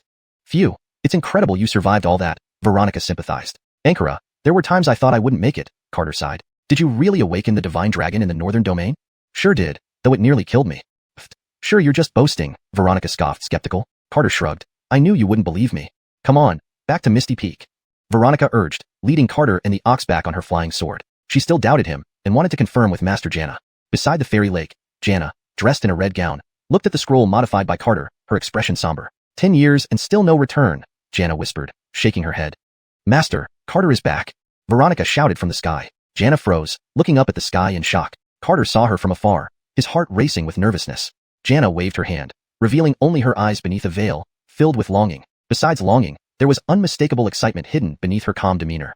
Veronica landed before Janna, gripping her arm eagerly. Master, see if he has been soul-snatched. Carter bowed respectfully. Junior Carter pays respects to Senior. Janna said nothing, her divine sense enveloping Carter. Finally, she spoke. It's good you've returned. Master, wasn't he soul-snatched? Veronica asked, puzzled. Janna shook her head. If someone was soul-snatched, would they go back to their sect? This is the illusory sound pavilion after all. Carter patted his chest proudly. Told you, one of a kind. Janna scrutinized Carter, her eyes revealing doubt. Why is your cultivation still at Chi Practitioner level 1? Janna questioned. Carter avoided her gaze, lowering his head. I'm not sure. Maybe it's due to talent issues or problems in cultivation. Janna found this incredible. Carter was nearing 30, yet he looked more refined and youthful than ever, almost like a celestial being descending from heaven. Could a Chi Practitioner level 1 achieve such a state? Certainly, over these 10 years, Carter must have encountered extraordinary experiences. However, regarding personal matters, Janna didn't pry further. Why did you return so late? Janna asked. Before Carter could explain, Veronica interrupted. Master, this guy loves to exaggerate. He claims to be sent to the northern domain, awaken the divine dragon for Dragon City, and cross the dark forest. Yinshelen frowned. She knew some about the northern domain, but crossing the dark forest seemed exaggerated. Though lower cultivators might find it easier to traverse the dark forest, the forest was notoriously hostile to humans. Carter wouldn't survive 10 lifetimes in it. Is this true, you think? Carter felt helpless. Anchors, that's what happened. Tell us about it. Carter briefly narrated his experiences in Dragon City, leaving out all combat-related incidents. He then summoned a small black flying boat. This belongs to Ryan. He gave it to me, Carter said, noting Janna's surprise. I've been to the northern domain several times, but never heard of a cliff or funeral dragon chant, Janna remarked. Elon Sr. said I had great virtue for Dragon City, so he gifted me this boat. Carter smiled. Wow, this boat is exquisite, Veronica admired closely. Anchors, it's fast. It can even traverse space at full speed. I used it to save my life multiple times. Can I borrow it for a spin? Veronica asked excitedly. If you have enough spirit stones, go ahead, Carter teased, or enough spiritual energy. Veronica, Carter just returned. Help him settle in, Janna instructed, disappearing shortly after. Veronica dragged Carter back to the bamboo house. Despite wanting to rest, Carter was coerced into chatting until dusk by Veronica. Chapter 133, Reunion. After Althea left, Carter lay on the grass, gazing at the stars in the sky. In his vision, Maribel's figure appeared, smiling and waving to him. I'm coming for one last look, and then I'm leaving. Carter heard Maribel's voice in his mind. His eyes welled up with warmth as he smiled and waved back at her. Goodbye, Maribel. The old ox was taken aback by the sudden conversation. Seeing ghosts? Carter chuckled. Indeed, a melancholic and persistent female ghost. You're doomed. The woman from the flower sea has become your nightmare. Propping his hands behind his head, Carter laughed. She just came to say goodbye, don't make such a fuss. Carter felt relieved that Maribel did not blame him. That's good. Don't go crazy now. Seth, want a good night's sleep. No sooner had the ox spoken than a light snore escaped from Carter, who had already fallen asleep. Seeing this, the ox finally relaxed. In the starlit sky, Amal sat dejectedly where Maribel had vanished, holding a bottle of wine. So, you've left like this? He choked out softly. Celeste gazed at the sky, her face tinged with sadness. Maribel had visited her, telling her she was finally free. She knew how much Maribel cherished their fellow discipleship bond. Xianxia felt restless and wanted someone to talk to, especially Amal and Celeste. Is my junior sister not focused on cultivation either? Unable to resist any longer, Xianxia appeared on the Piaomiao peak. Senior brother, Maribel is gone, Celeste said mournfully. Xianxia's body trembled violently, his vision blurring. Who killed her? His voice quivered. Maribel asked us not to delve into it, saying that person helped her escape her torment. Celeste took a deep breath. Did she visit you? Xianxia struggled to hold back his anguish, though his tears blurred his vision. Anchors. Looking up at the sky, Celeste found it easier to hold back her tears. Recalling their final battle in the dark forest, Xianxia gazed upward too. Though he spoke harsh words about purging their order, he had been afraid Maribel would be attacked by others. 1,000 years of emotions could not simply be severed. Does she refuse to forgive me even in death? Xianxia couldn't contain his sobs any longer. She said she doesn't hate you. She just feels unworthy to face you. Celeste couldn't bear Xianxia blaming himself and fabricated a comforting lie. Shaking his head, Xianxia sobbed. That's good. He knew Celeste lied but appreciated her kindness and couldn't bring himself to reveal the truth. Under the starlit sky, Amal sat alone, pouring drink after drink into his mouth, his hair visibly turning white. You were freed. But what about me? He dissolved into countless figures, vanishing under the stars without a word. Xianxia remained silent for a long time. We four together were pretty good, right? Senior brother, illusory sound shop needs you. Celeste reminded him gently. Give me some time to grieve. Xianxia's silhouette disappeared into the night. Celeste sighed softly. Fine. In the morning, Carter woke up slowly. Brother, where are you?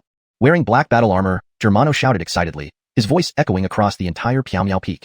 Brother, we've come? Gavin almost cried out loud at the sight. Both men rushed over, extremely agitated. Carter noticed something was off. Why did they look so distressed? The Garth was fatter, his eyes nearly swollen shut, while Germano had grown leaner and more muscular, looking quite impressive in his tight black armor. They stared at Carter, blinking repeatedly before confirming it was indeed him. Brother, I missed you so much. Gavin threw himself at Carter. Brother, you're still alive. Germano joined in.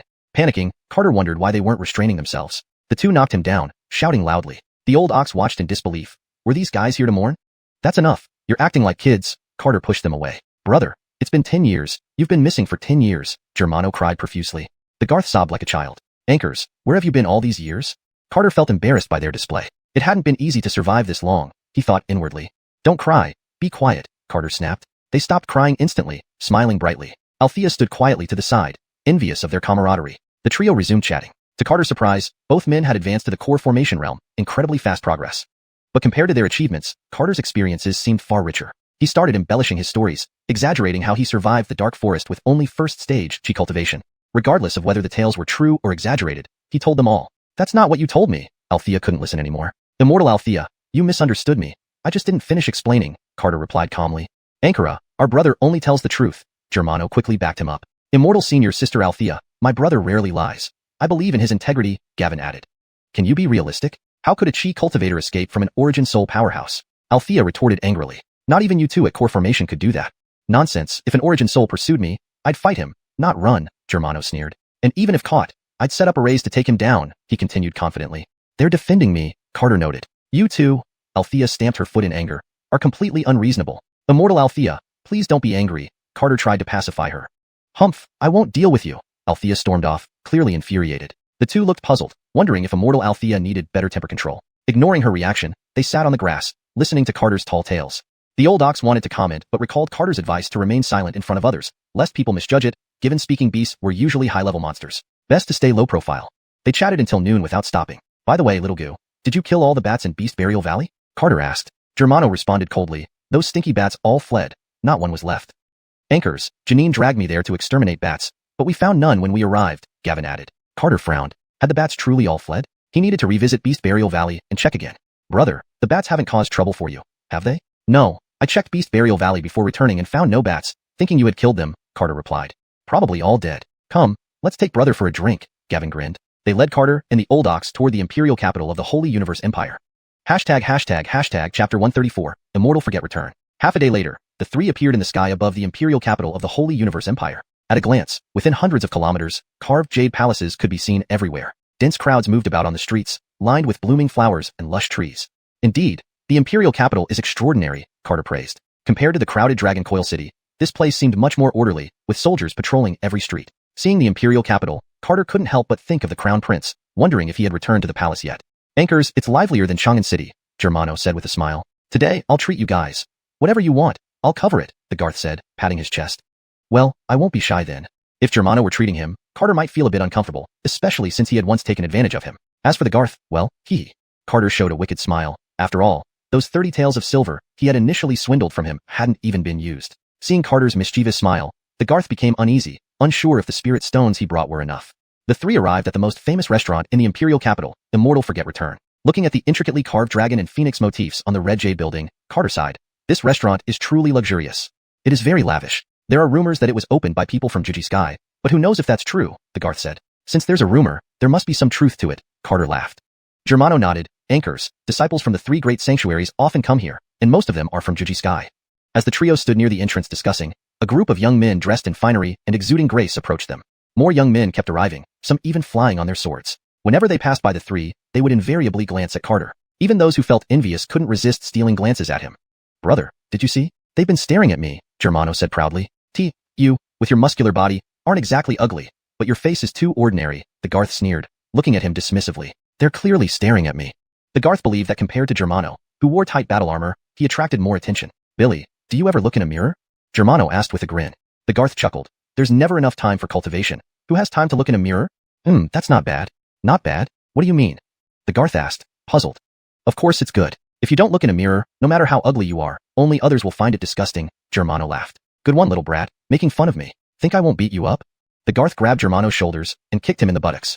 Carter shook his head with a smile. All right, stop it, or people will laugh at us. Three of you. Are you also here for the princess's birthday banquet? A young man in white asked politely. Hearing this, the trio turned to look at Walt. No, we're just here to drink at Immortal Forget Return, Germano replied. Coincidentally, Immortal Forget Return has been reserved for the princess's banquet today. Any disciple from any sect or sanctuary can enjoy the food prepared by the princess upon entering, Walt explained gracefully. The Garth was delighted. That's great news. He rubbed his storage ring, thinking that this saved his spirit stones. If you don't believe me, go inside and see for yourselves, the handsome young man smiled. With that, Walt walked towards the door of Immortal Forget Return. Seeing more and more disciples heading towards the restaurant, Carter hesitated. Brother, should we go? The Garth asked. Let's go, brother. After all, eating here costs spirit stones, and Billy boasted about paying for our meal, but he probably doesn't have much in his pocket, Germano interjected sarcastically. What are you saying? I have plenty of spirit stones, the Garth protested, but his tone lacked conviction. Carter smiled. Since it's free, let's not waste money. Let's go inside. With Carter's approval, the Garth's spirits lifted. Let's go then. The trio entered Immortal Forget Return. Just as they stepped through the door, someone was waiting to register them. Considering it was for the princess's birthday banquet, they couldn't just let anyone in. Germano wrote down his sect and name on an elegant registration book. The elder in charge was surprised. Please come in, honored guests. Though the elder was at the core formation stage, his demeanor was very humble. While many disciples had arrived earlier, they were ordinary followers, with the highest rank being Peak Foundation establishment.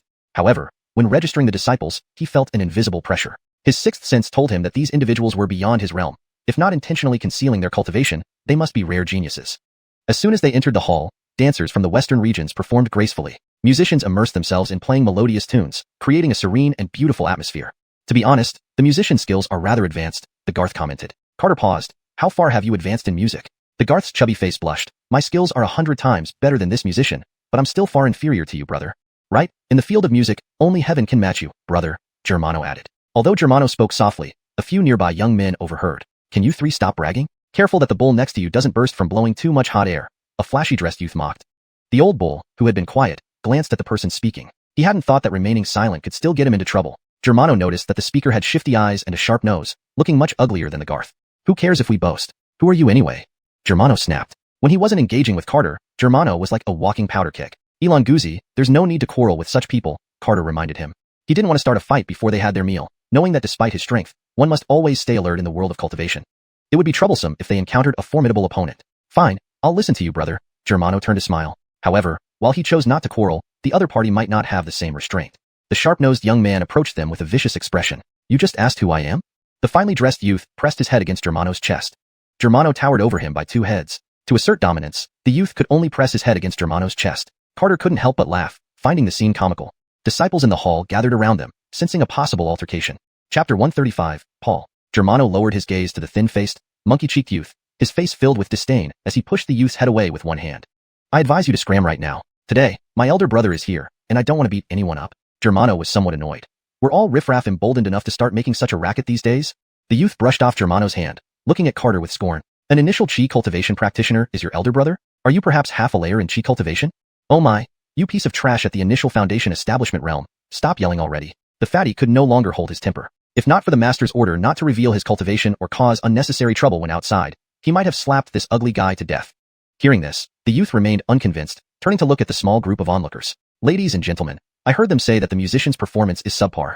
He pointed at Carter, and they praised each other saying that this person's musical talent surpasses the sky. I can't stand this kind of boasting. Continuing, the youth turned his finger towards Germano. So, I tried to advise them politely, hoping they'd have some shame, but who would have thought this man would respond with insults? You tell me, did I do anything wrong? After hearing this speech, various expressions appeared on the faces of the surrounding disciples. Confusion, curiosity, disdain. But most of them looked at Carter and his companions with reproach. Someone, thinking the matter wasn't big enough, sneaked off to inform Paul, who was playing the zither nearby. Paul's face flushed with anger upon hearing the news.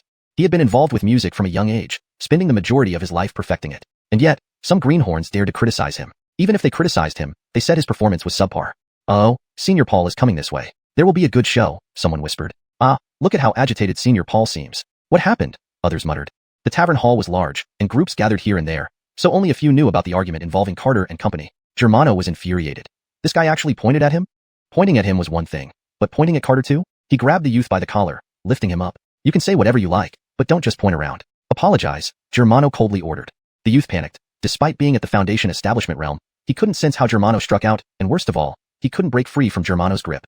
After some contemplation, his frightened eyes turned back to scorn and contempt. Everyone see, I told you he has lost it and is trying to use brute force. The youth shouted loudly. Put him down. A hoarse, icy voice entered Germano's ears. All eyes turned to the newcomer. The real star had arrived, adding more drama. Germano saw the newcomer clearly. He couldn't discern his level, but he was sure this man was far stronger than himself. Nonetheless, he didn't release the ugly youth, instead staring colder. Well, are today's young people also arrogant? Paul's expression was unfriendly. If the heart isn't proud, how could it still be wild and unbridled? Germano retorted. The fatty slapped his forehead. He really couldn't deal with this rash fellow. Put him down, Carter stepped forward. Germano obediently released the youth. You should thank my elder brother for being here today, Germano glared at the youth coldly. Releasing the youth, Germano turned to Paul, speaking humbly but respectfully. Esteemed senior, indeed, I am the one who commented on the inadequacy of the performance. If you wish to blame anyone, it's me, Germano. Everyone was taken aback. Wasn't this guy fearless? Shouldn't he be arguing now? Why confront directly? The white-haired Paul, however, smiled upon hearing this. Daring to own up to your words, I admire your integrity. Then his smile turned slightly angry. But you must give an explanation for claiming my performance was inadequate. Anyone who knew Paul understood that while you could insult him otherwise, criticizing his musical skills without providing constructive feedback would result in severed ties. Realizing Paul wasn't a bully, Germano's expression softened. My junior self dares speak thus because I truly believe your performance is subpar. Germano looked proudly at Carter. This is my elder brother, whose musical talent is unparalleled, past and present. Paul frowned, examining Carter closely. Despite being merely at the initial chi cultivation stage, his demeanor and appearance were extraordinary. Is what your friend says true? Paul asked. Heron looked annoyed, rolling his eyes at Paul. It just wanted to eat. A slight exaggeration. I only have a rudimentary understanding of music, Carter replied courteously. Oh, so you're the unmatched ancient then? Paul hadn't expected such confidence. Carter hadn't expected Paul to take it this way either. I only have a rudimentary understanding, Carter chuckled awkwardly. Adrian brother, don't be modest. Your jade flute isn't for show. The fatty laughed. Why not play a tune? Let's see if your musical talent matches your cultivation inversely, Paul said coldly. Ankara, you said our senior's performance was inadequate. Show us then, the youth piped up, bolstered by the support. Play a tune. Maybe your musical ability is even lower than your cultivation, which would be hilarious, someone else chimed in.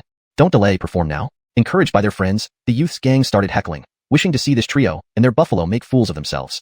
Though the princess didn't forbid bringing spirit beasts, many thought it best not to do so in such settings. Anchored, these three brought a water buffalo. While the bull seemed spiritual, it was undoubtedly a water buffalo. Carter sighed, feeling that wherever he went, he ended up drawing attention, despite his usual humility. Given the current situation, performing seemed unavoidable. Carter took the jade flute from his waist. Very well, let me play a tune. This place isn't convenient. Why don't you perform on stage so everyone can see? The youth taunted. Germano's chest rose and fell, not out of doubt for Carter, but a desire to pummel this ugly youth. Indeed, please go on stage, Paul nodded. Carter remained silent, hoping the princess hosting today wouldn't resent him. Stealing the spotlight on someone's birthday was incredibly impolite after all. Hashtag chapter 136. I will be your attendant. Carter walked onto the stage under everyone's watchful eyes. The dancers from the western regions courteously made way for him. Seth stood out awkwardly in the crowd. He had long known that dining could lead to trouble, and wished he had just found a small tavern to eat in peace. Germano looked at Seth. Don't worry, Seth. If anything happens, Billy and I will back you up. That's right. If it gets really bad, we can ask the master for help. Billy patted Seth's horns to soothe his agitated mood. Seth gave them a look of disdain. Two core formation cultivators boasting like this. Would they go crazy if they knew Carter could already fight immortals? As Carter stepped on stage, the host of the banquet also appeared in the hall. Scarlet, look, how lively it is on the stage. A blue-robed maid pointed at the stage and said. Before the princess could respond, guards approached them. Scarlet, I have failed in maintaining order in the hall. A silver-armored knight knelt before the young lady, looking somewhat apologetic. The princess, dressed in white, smiled gently. It's fine. I only asked you to keep up appearances. The knight rose and was momentarily dazed by the princess's beauty. Though he had seen her a few times, she always seemed equally stunning. He quickly snapped out of it and slapped his face a few times. I've disrespected the princess. I deserve death. With his face flushed red, the princess could only shake her head helplessly. You may step down. I will handle this. Anchors, Scarlet. The knight felt as if a heavy burden had been lifted from him. How could a mortal control these immortal beings? Scarlet, what happened? Why are so many people watching the stage? The maid asked, puzzled. Before she could finish wondering, melodious flute music filled the hall. The princess looked at the stage, surprised. Heavens, how could it be him? The princess exclaimed. Who is it? The maid was confused. Ignoring the maid, the princess excitedly moved toward the stage. Carter began playing Song Hai Yi Sheng Ilan again. Once he started, he couldn't help but immerse himself completely in the melody. Germano listened intently, lost in the music. Billy, Adrian Brothers' music always washes away one's worries. Listening to the flute music, Germano forgot his irritability. Adrian Brother is always Adrian Brother, Billy sighed. Wuxia trembled all over. This music can only come from heaven. To him, Carter was no longer human but had become the Tao, pure and complete Tao. If not for witnessing it with his own eyes, he would never believe anyone could produce such music. The pointy-nosed youth was tense, never expecting this level 1 chi practitioner to actually play such breathtaking music. Even someone who knew nothing about music couldn't help but feel how beautiful it was. The relaxed and graceful melody echoed through the hall. All the divine children attending the banquet stared entranced at the stage. What exquisite music! Hearing this, one can die without regrets, an attendee from Joshuan Sky commented. Anchors, how can humans even compose such music? Even immortals might struggle to match its moving melody. Hundreds were stunned by the performance. The dancers from the western regions couldn't help but start dancing around Carter. Is this the charm of music? The princess marveled. After several minutes, Carter put away his flute and looked at the astonished audience below. Oh well, I've stolen the show. Carter shook his head helplessly. After bowing politely to the audience, Carter slowly walked towards Germano and Billy. Everyone's eyes remained fixed on him. Wuxia hurried forward, saluting excitedly. May I know your distinguished name? Carter was startled. This would surely shorten his lifespan. I'm Carter. Just call me Yufeng. Carter quickly helped Wuxia up. Apologies earlier, but if not for my lapse then, I might never have heard such sublime music. Wuxia's voice trembled with emotion. You're flattering me. Carter didn't know how to reply and scratched his head awkwardly. How about it? Did I tell you earlier that your music wasn't top-notch? Do you have any objections? Germano laughed. You only say that because you've heard too much of my music. Please don't disrespect elders like this. Carter tried to ease the tension. After all, he didn't know if the old man was a hidden expert. Offending him deeply could cause problems. Wuxia laughed heartily. Little friend, you speak the truth. He felt fortunate rather than devastated. I thought only the two musicians from Illusory Sound Workshop, Amal and Freya, dared criticize my music. It seems there's always someone better. Do you know Chi Dage? Carter asked. Anchors, naturally, he's an old friend of mine. Wuxia stroked his beard and smiled. But you call him Dage? Are you contemporaries? Wuxia asked. No, he calls me little brother, so I must call him Dage, Carter said awkwardly. So how did you meet? I worked as a music attendant for Senior Freya at Illusory Sound Workshop. Outrageous. She isn't even worthy of tying your shoes, yet you served as her attendant. Wuxia fumed. What merits does Freya have to make you do that? Well, I volunteered, Carter defended. Humph, I'll personally visit Illusory Sound Workshop to discuss this with her, Wuxia said, displeased. But soon, he turned to Carter ingratiatingly. Young master, do you need a music attendant? I can serve as one. Carter stepped back in alarm. You're joking. I'm not kidding. If you accept me as your Qintong, few in Spirichen Dalu will dare to challenge you. For better context and consistency with the original text, it would be more appropriate to translate Qintong as music attendant or musical apprentice. So the revised sentence would read, I'm not kidding. If you accept me as your music attendant, few in Spirichen Continent will dare to challenge you. Note, Spirichen Continent seems like it should be a proper noun, but Shin doesn't clearly translate into English without further context. It might be best to keep it romanized or check for the correct name of this fictional location. Hearing this, the crowd's jaws nearly hit the floor. Wuxia was offering to be a servant. While acknowledging Carter's unparalleled musical talent, in this strength-based world, serving a level 1 chi practitioner seemed shameful. Senior, I don't need an attendant, but if you encounter any musical issues, we can discuss them together, Carter smiled. Really? Wuxia was elated. Of course. In music, we are fellow travelers. Carter didn't want to appear too presumptuous. After all, his music was borrowed, while theirs were self-created. Great, Then call me Boya Dage from now on. Boya laughed heartily. Carter's expression soured, but he couldn't refuse. Sure, Boya Dage. Now where's that rat-faced kid? Get over here. Boya roared.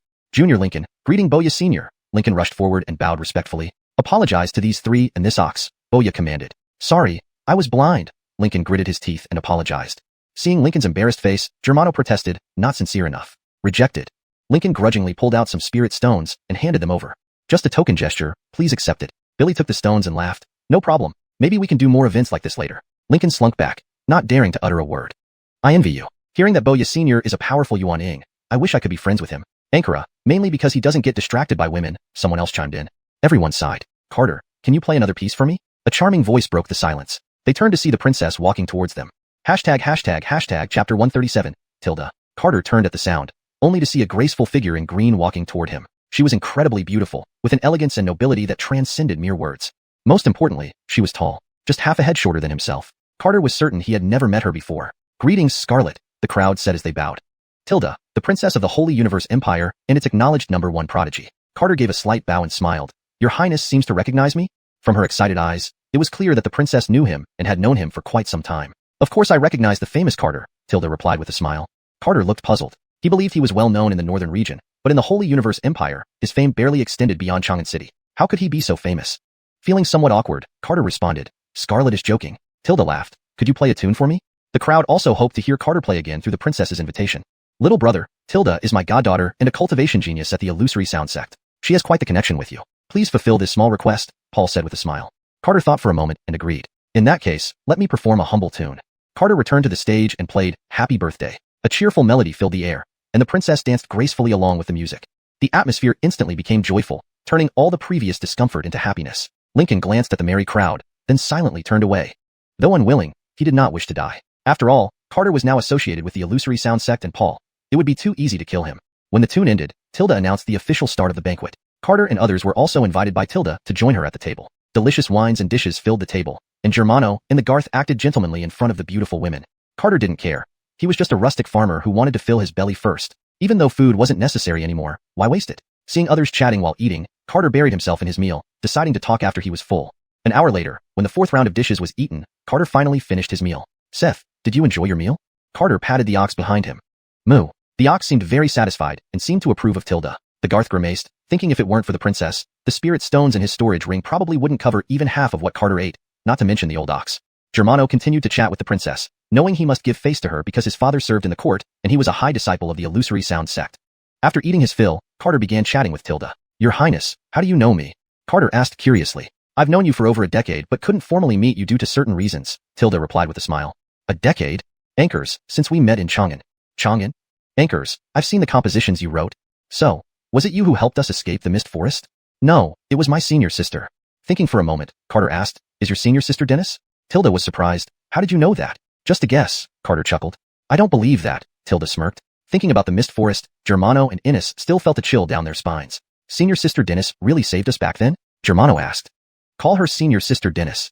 Tilda scolded him. She couldn't believe these two had reached the core formation realm in just a few decades. I'm curious. I have a heavenly grade spiritual root like yours. Why did you advance to the core formation realm so quickly? Germano looked puzzled. I don't know. I just cultivated and suddenly formed a core. Same here. I thought it would take centuries to form a core, Carter added.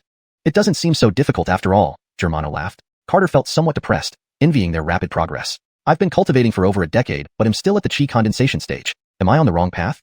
Paul was astonished. Reaching the core formation realm in just a dozen years was astonishing. He originally thought Germano and Ned had been cultivating for centuries. To reach that level in just over a decade, it was incomprehensible. You've really only been cultivating for a dozen years? Paul asked incredulously. Anchors, master, 12 years in total, Germano replied. And I started half a year later, the Garth added with a laugh. Paul was stunned, questioning reality. Did I waste thousands of years? Paul mumbled to himself. At such a pace, they could catch up in just a few hundred years? Seeing Paul's melancholy expression, Tilda laughed. Father, they probably have some extraordinary good fortune. That makes sense, Paul nodded. Many talented figures had appeared throughout the history of Lingshan continent, but few became immortals. Paul's divine sense scanned Carter, finding it strange that someone could remain at the chi condensation stage for over a decade. Carter could sense Paul's powerful divine sense but didn't resist, letting him investigate freely. After all, even an ancient deity like Ira couldn't find anything unusual, so what could Paul discover? After a moment, Paul shook his head. Brother, I didn't find any abnormalities in your body. Paul was skilled in music, though his cultivation was already at the greater enlightenment stage. His divine essence was weaker compared to other greater enlightenment cultivators. Thank you for your concern, Master. Although I'm still at the chi condensation stage, I'm content, Carter smiled. Tilda rolled her eyes at him, wondering if he lacked ambition. Cultivation requires dedication. Your musical talent is exceptional. If you integrate that into cultivation, you might surpass all of us. Carter felt awkward. I've tried, but it didn't work. Paul agreed. Before forming a soul essence, you can't enhance your cultivation speed with Tao insights. But once you form a soul essence, you will soar to new heights. Let's go with the flow. There's no point forcing it, Carter replied indifferently. After all, he had achieved immortality and his combat power was sufficient. Life was good enough. Scarlet, where is Dennis now? That was something he was genuinely concerned about. Chapter 138. The Trail of the Bats. Facing Carter's question, Tilda's expression turned solemn. Senior sister is currently in a life or death seclusion. Only Master knows the specifics. What's a life or death seclusion? Carter asked, puzzled. It's breaking through the limits of one's realm. If you succeed, you'll undergo a complete transformation. If not, you'll perish along with your path. Tilda explained gravely. So dangerous, why would anyone do that? Carter was even more confused. Tilda was startled. Cultivation itself is an act of defying heaven and fate in a struggle between life and death. Only those with great resolve who fear not death can achieve enlightenment and ascension. This is the very allure of cultivation, and you don't understand this? Not just Tilda, but Germano and Need were also bewildered. Cultivation and seclusion were commonplace. How could someone like their elder brother not understand? Carter was momentarily at a loss for words. After all, he didn't need to cultivate to achieve immortality, so naturally, he couldn't grasp their passionate pursuit of the Tao. After a moment of silence, Carter awkwardly replied, "Ah, I see." Carter felt almost ashamed, knowing that everyone else was working hard while he remained idle. Alas, I suppose this is why you've been unable to break through the first stage of chi cultivation, Tilda sighed. Contentment leads to happiness, Carter scratched his head. Adrian brother, cultivators must never be content, Germano said seriously. Not talking about that anymore. How long will Dennis's seclusion last? Carter changed the subject. Continuing to discuss cultivation would only leave him thoroughly criticized by everyone. At least 100 years, Tilda replied. 100 years? Carter was stunned. Anchors, senior sister isn't like us. She bears a greater responsibility. Tilda paused for a moment before continuing. Her burdens are too heavy. She cannot afford not to become stronger. All right, then I'll come see her after 100 years. Carter felt a bit disheartened. You'd better focus on cultivating. You might not even live that long, Tilda joked. Carter nodded. It was best not to argue with him about cultivation, as he would always be at a disadvantage. The banquet continued, with many disciples from immortal sects coming to toast and build relationships. However, Tilda handled all these engagements personally. 2 days later, the banquet ended. Tilda invited Carter and his companions to tour the Imperial Palace for 2 days. During this time, Carter subtly pressured the Landon, which Tilda noted. This young man was too frivolous and needed some hardship. On the 5th day, Carter and his 3 companions returned to the Phantom Sound Manor. Meanwhile, the crimes of Beast Taming Valley were publicly revealed by the 3 great sanctuaries. Enraged, 9/10 of Lingxian continent's cultivators descended upon Beast Taming Valley to wreak havoc. Due to a lack of human defenders, it was the beasts within Beast Taming Valley that suffered, even earthworms being chopped into pieces. 3 months later, Germano and Need also entered seclusion, likely for an extended period depending on the tasks assigned by their sect. Every day, Celeste discussed music with Carter. After a year, Celeste no longer needed Carter's guidance, as her talent surpassed expectations. The Demon Sky sect seemed to have vanished without a trace, with no news of them reaching the continent. Carter wondered why the 3 great sanctuaries hadn't taken the opportunity to attack Demon Sky sect, allowing them to linger on. In his bamboo hut, Carter sat cross-legged, focusing inward. His dantian had reached an indescribable state, yet the spiritual chi remained just that, spiritual chi. His consciousness transformed into a physical form and appeared inside his dantian. Helena, little wooden, Carter called out. A massive pale golden dragon appeared in the sky, making Carter feel like an ant in comparison. Too big. Quickly shrink. Helena transformed into a miniature dragon, circling around Carter. Why did you change color? Carter asked. I don't know either, but it feels good here, and I keep getting stronger, Helena replied. And where is little Claire? He's creating soil. Creating soil? Carter located the Claire. It had transformed into a towering tree over 1,000 feet tall, emitting a vibrant green light that spread a powerful life force across 1,000 miles. Carter noticed its roots deeply embedded in a 100-meter-wide patch of black soil within his dantian. He was shocked. The Claire was creating soil inside his dantian, and it didn't even consult him? How dare you create soil without my permission? Carter reprimanded. I thought this place was too barren and wanted to add some flora for decoration, the Claire explained. Do you plan on creating water next? Or maybe light? Carter scolded. No need for light. Just look up at Tian Mountain, the Claire said. Carter looked up to see a faint sun hanging high in the sky. Upon approaching the sun, he discovered it was formed by Yangjian. Where's Wuxia? Carter frowned. It turned into the night, Helena replied. Carter was speechless. After the battle, he hadn't paid attention to changes in his dantian, and now it had transformed dramatically. Still, considering the size of his dantian, filling it only with spiritual chi seemed wasteful. Let them do as they pleased. Master, you should find Wanda and Water Spirit. Creating a world within your dantian is inevitable, Helena suggested. Dream on. Managing you guys is enough. Leave me alone, Carter refused outright. He originally intended to check on Wuxia but decided to let it be since everything seemed fine. Retrieving his consciousness, Carter walked over to Seth. Seth, let's go see Burial Valley. I have a bad feeling. Carter stood up lazily. Is it because of the bats? Anchors, we should investigate again. If we still find nothing, we'll visit Wheeling Mountain in a few days. Sure, I miss the Moo family too, Seth agreed. Compared to the Phantom Sound Manor, Seth preferred spending time with the Moo family. Shortly after, the man and ox reappeared in Burial Beast Valley. Carter released his consciousness, quickly infiltrating the minds of countless creatures in Burial Beast Valley. After a long while, he saw an overwhelming number of bats migrating en masse from the memory of a pangolin. Seth, we found them. Seth was delighted. Where did they go? They escaped from a peculiar place. How peculiar? Let's go check it out now. Carter and Seth arrived at a mountain range north of Burial Valley. Among rugged peaks, they found an unremarkable small canyon. The canyon was narrow, barely wide enough for one person. I'll scout ahead. Wait for me here. Afraid of danger, Carter left Seth guarding the entrance of the canyon. Be careful. Retreat if you can't fight, Seth warned. Carter nodded and ventured deeper into the canyon. Hashtag chapter 139. The Blood Red World. In the dark and narrow canyon, Carter cautiously moved forward. After about 10 minutes, the canyon transformed into a tunnel. Standing at the entrance of the unknown tunnel, Carter was considering whether to take the risk. The bats must die, he murmured coldly to himself as he walked towards the damp and dark tunnel. As soon as he entered, a putrid cold wind blew in his face. He couldn't help but frown, wondering if this was the bat's lair. After advancing 100 meters into the tunnel, Carter expanded his divine senses to explore further. A kilometer later, his divine senses were blocked by a wall. Reaching the end of the tunnel quickly, he found that the wall was covered with a layer of soil. Removing the soil, a black stone door appeared before him. Strange symbols were carved on the door, which looked eerie. Placing his palm on the black stone door, an icy sensation spread from it. Carter frowned. This icy feeling, which seemed to pierce his soul, was identical to the one he had experienced during the wind disaster in the dark forest. Does this lead directly to the netherworld? Carter felt uneasy, unsure whether he should break through the stone door. His greatest fear was that it might lead to another world, making it difficult for him to return. He also feared that there might be a powerful entity behind the door, and if he couldn't defeat it, not only would he suffer, but the entire continent could be at risk. After much internal struggle, Carter firmly declared, the bats must die. A purple gold light gathered in his right fist as he struck the black stone door with full force. However, the moment his fist touched the door, a bizarre and twisted small black hole formed, swallowing the purple gold light ball. Shocked, Carter quickly retreated, afraid to touch the door again. Once the purple gold light was sucked away, the door returned to its original state as if nothing had happened. Although everything seemed calm, Carter noticed that the runes on the door had slightly dimmed. Seeing some effect, Carter threw another punch. The result was the same. The black hole reappeared, consuming all his strength. This time, however, Carter didn't wait for the black hole to close. He immediately punched again. After 100 consecutive punches, the black hole finally vanished, and the stone door turned into ancient gray stone. A door that can withstand 100 of my punches is indeed peculiar, Carter muttered to himself. He wondered how many formidable warriors on this continent could endure even a fraction of his power. Based on its design, this door likely moves up and down. Having made his deduction, Carter placed his hands on the stone door and attempted to lift it. Though the door was heavy, Carter's strength was greater, and he slowly raised it. Just as the door lifted half a meter from the ground, an even colder gust of wind blew toward his feet. If it weren't for his determination to find the bats, Carter wouldn't have acted so recklessly. But for him, the bats had to die. It was an obsession, a matter of life and death. The presence of bats often made him lose control. With the door lifted, he left a fleeting shadow and stepped inside. Behind the door was an unknown world. To avoid involving Elliot in danger, Carter planned to investigate alone and inform Elliot afterward. A dull sound came from behind as the stone door fell to the ground. Surrounded by a vast, dark space filled with a chilling aura, Carter considered whether to proceed further. Looking back at the stone door, his expression hardened. Divine senses swept through the darkness, and Carter discovered another door floating above.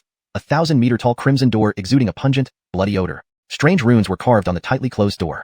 If only Wuxia were awake, Carter sighed. These peculiar symbols were something only Wuxia or Alpha in the Xianxia continent could explain. Carter's divine senses once again covered the dark world, ensuring he could find his way back before he pushed open the crimson door. Compared to the first door, this one felt immensely heavier, as if pushing open a celestial body. Straining every muscle, Carter slowly forced the heavy door open. Although he wasn't sure how strong he had become, he knew he was several times stronger than when he fought the Gay, highlighting the weight of this door. As soon as the door opened, a wave of blood-drenched air hit him, nearly causing him to retch. Pushing the door open just enough to squeeze through, Carter left a fleeting shadow behind, entering a blood-red palace.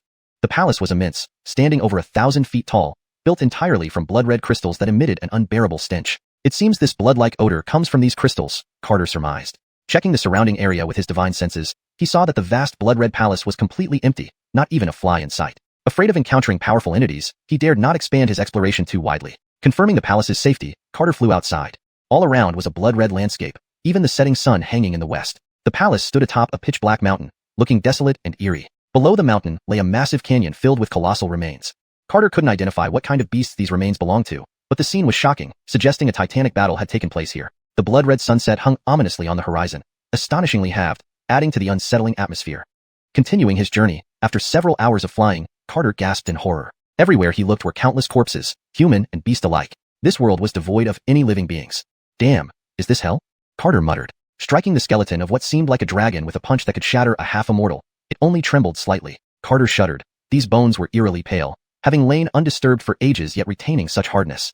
This must be an ancient battlefield of gods, he concluded. However, he couldn't understand how the bats managed to enter and exit this place and where they had gone.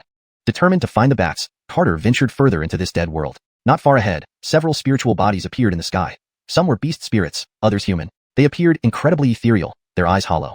Seeing them clearly, cold sweat broke out on Carter's forehead. My God, now I truly see ghosts, he exclaimed.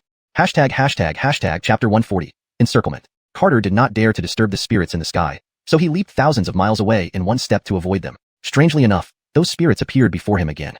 Carter was greatly alarmed and leaped another few thousand miles. By the time he appeared in another place, the spirits were once again in front of him. Kill him. Must kill him. It's him who destroyed this world. Even as a vengeful spirit, we must kill him. Kill him. Various voices echoed around Carter, dense whispers invading his mind like curses. He destroyed all life. Kill him. Must kill him. These voices rushed into Carter's head, making him feel irritated and dizzy. Who are you? Carter gritted his teeth and roared, feeling as if his head would explode. No matter how he resisted, it was useless. Carter plummeted from the sky to the ground, his pain-twisted face reflecting the agony in his throbbing head. His memories in his mind were a chaotic mess. Get out! Carter screamed. Countless threads of divine consciousness transformed into golden swords piercing through his sea of consciousness towards the floating souls in the sky. It's him. He has returned. Kill him. Must kill him. The moment the golden swords appeared, the souls with their hollow eyes shrieked in terror. But ultimately, they were utterly obliterated by the golden swords. After the wandering souls disappeared, Carter's mind finally calmed down. He looked at the sky with lingering fear. These wandering souls, they are truly relentless. Suddenly, he was surprised. My divine consciousness can actually leave my body and materialize? Carter tried again to materialize his divine consciousness, but after several attempts, he still couldn't achieve the effect. Carter shook his head. It seems that just like the golden halo, it only triggers under specific conditions. Each time he faced life-or-death situations, the golden halo would appear to protect him and make his strength grow stronger. But Carter could never figure out where exactly this golden halo came from within his body.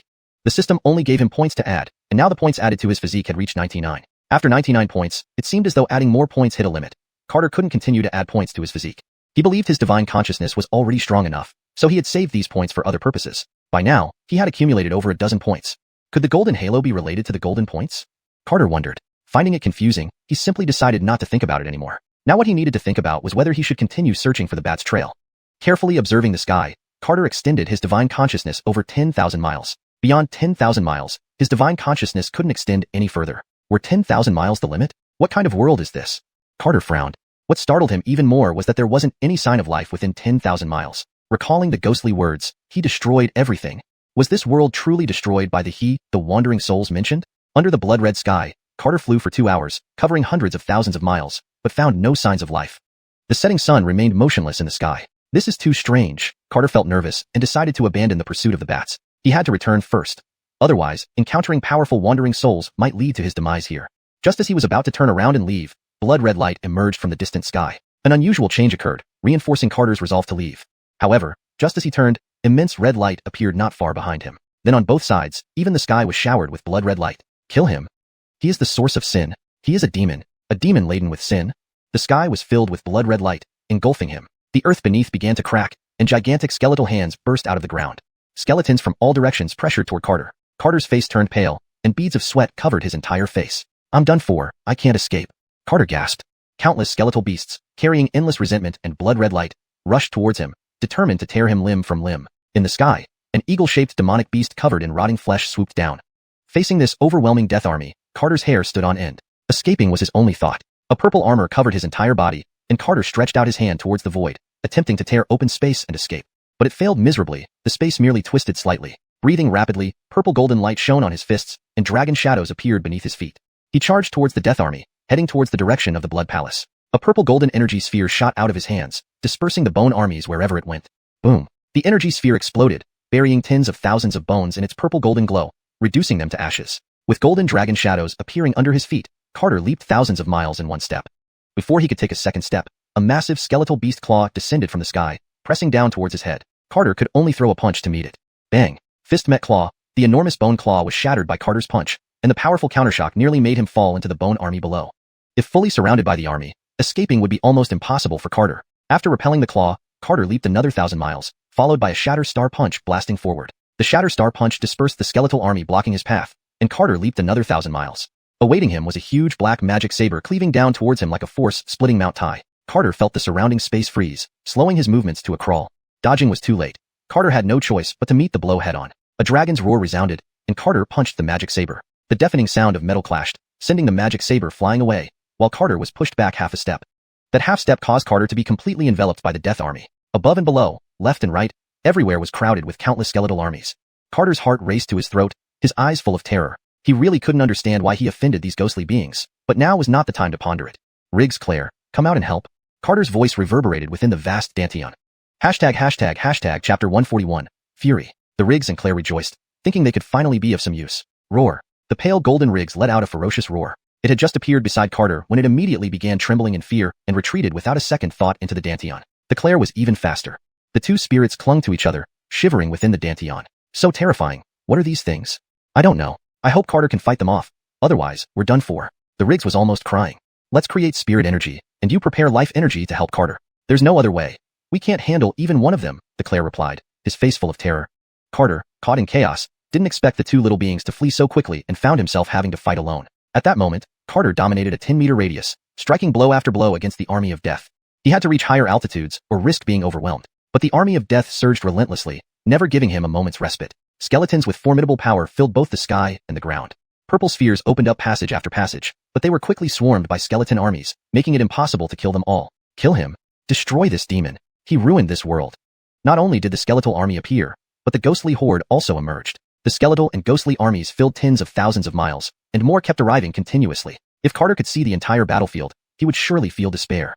With dragon shadows beneath his feet, Carter struck through the heavens, heading towards the blood-colored palace. Boom. An eagle-shaped ancient beast with decaying flesh on its body struck Carter from behind, sending him sprawling to the ground. In an instant, countless death forces pounced on him, burying him under a mountain of bones.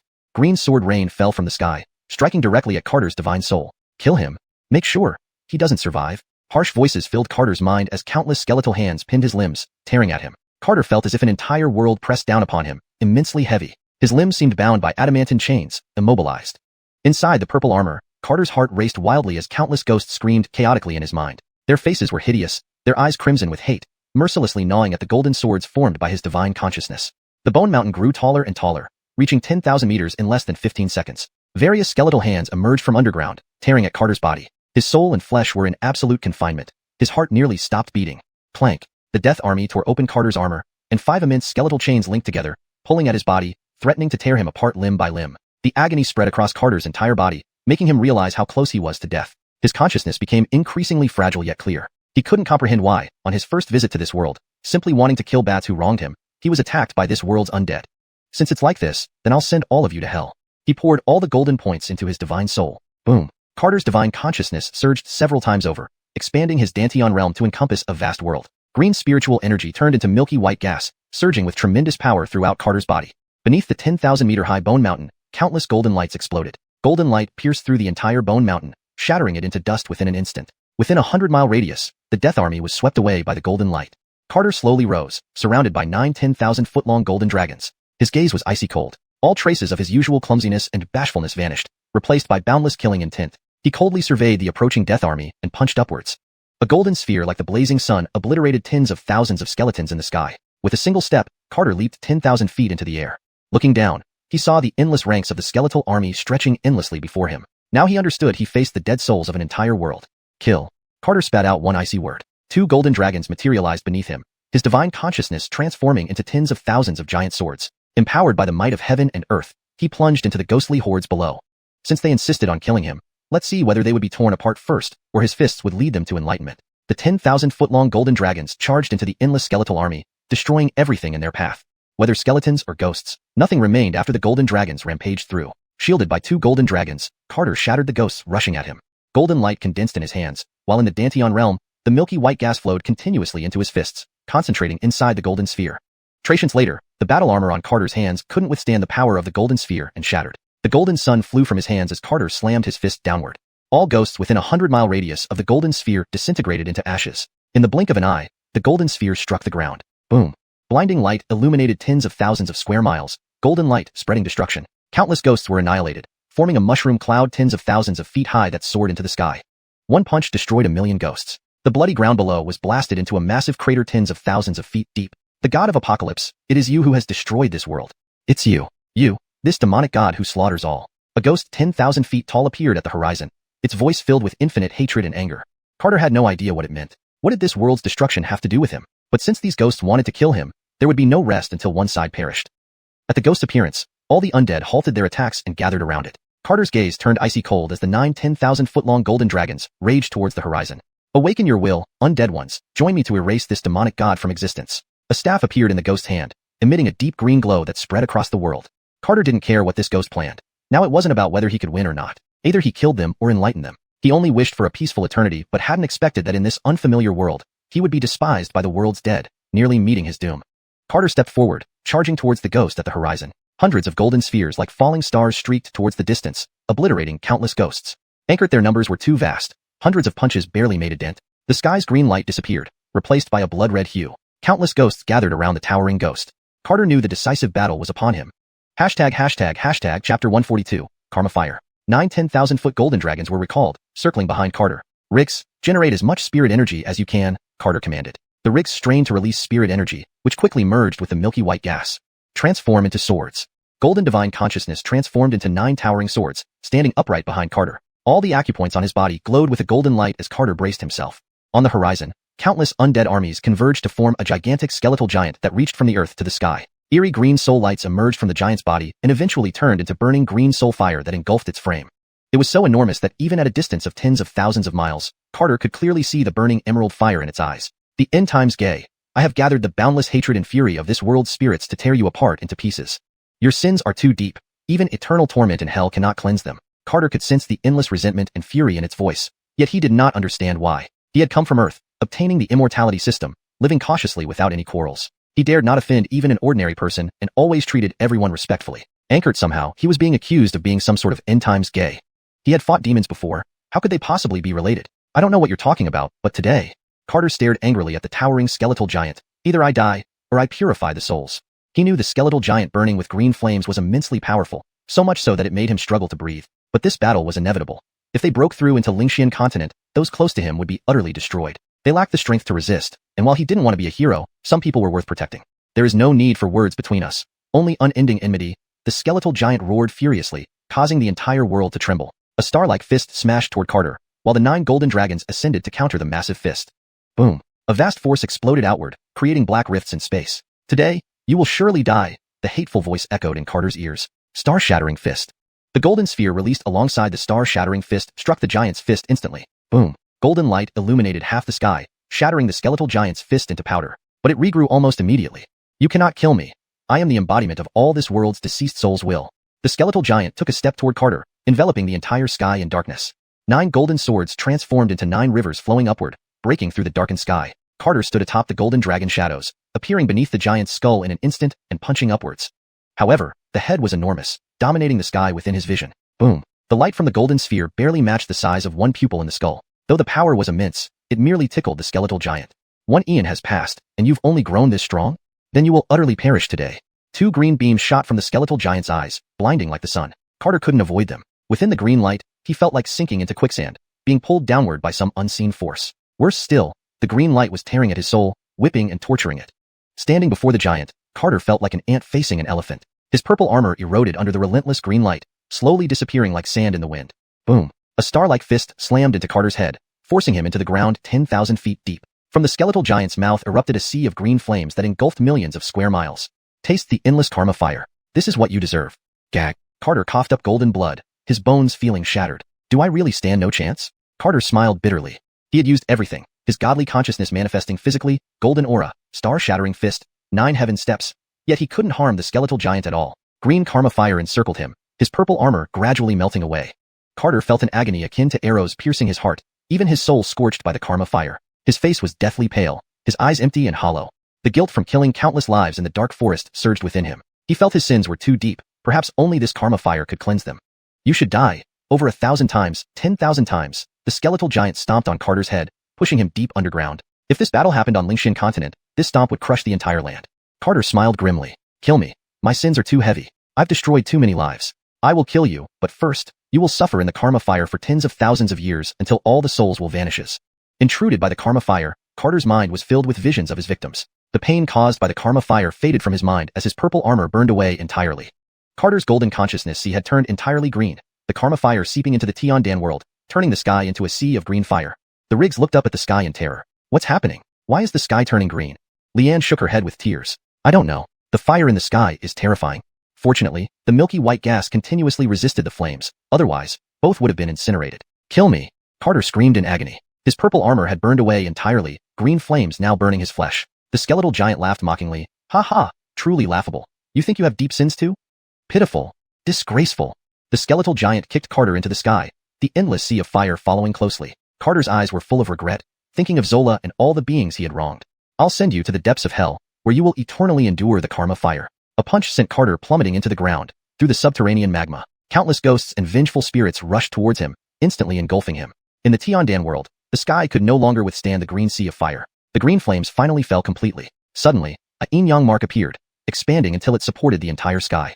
God-slaying sword? The skeletal giant exclaimed in fear. But there was no sign of the sword. It only sensed a faint trace of it. You will vanish, utterly.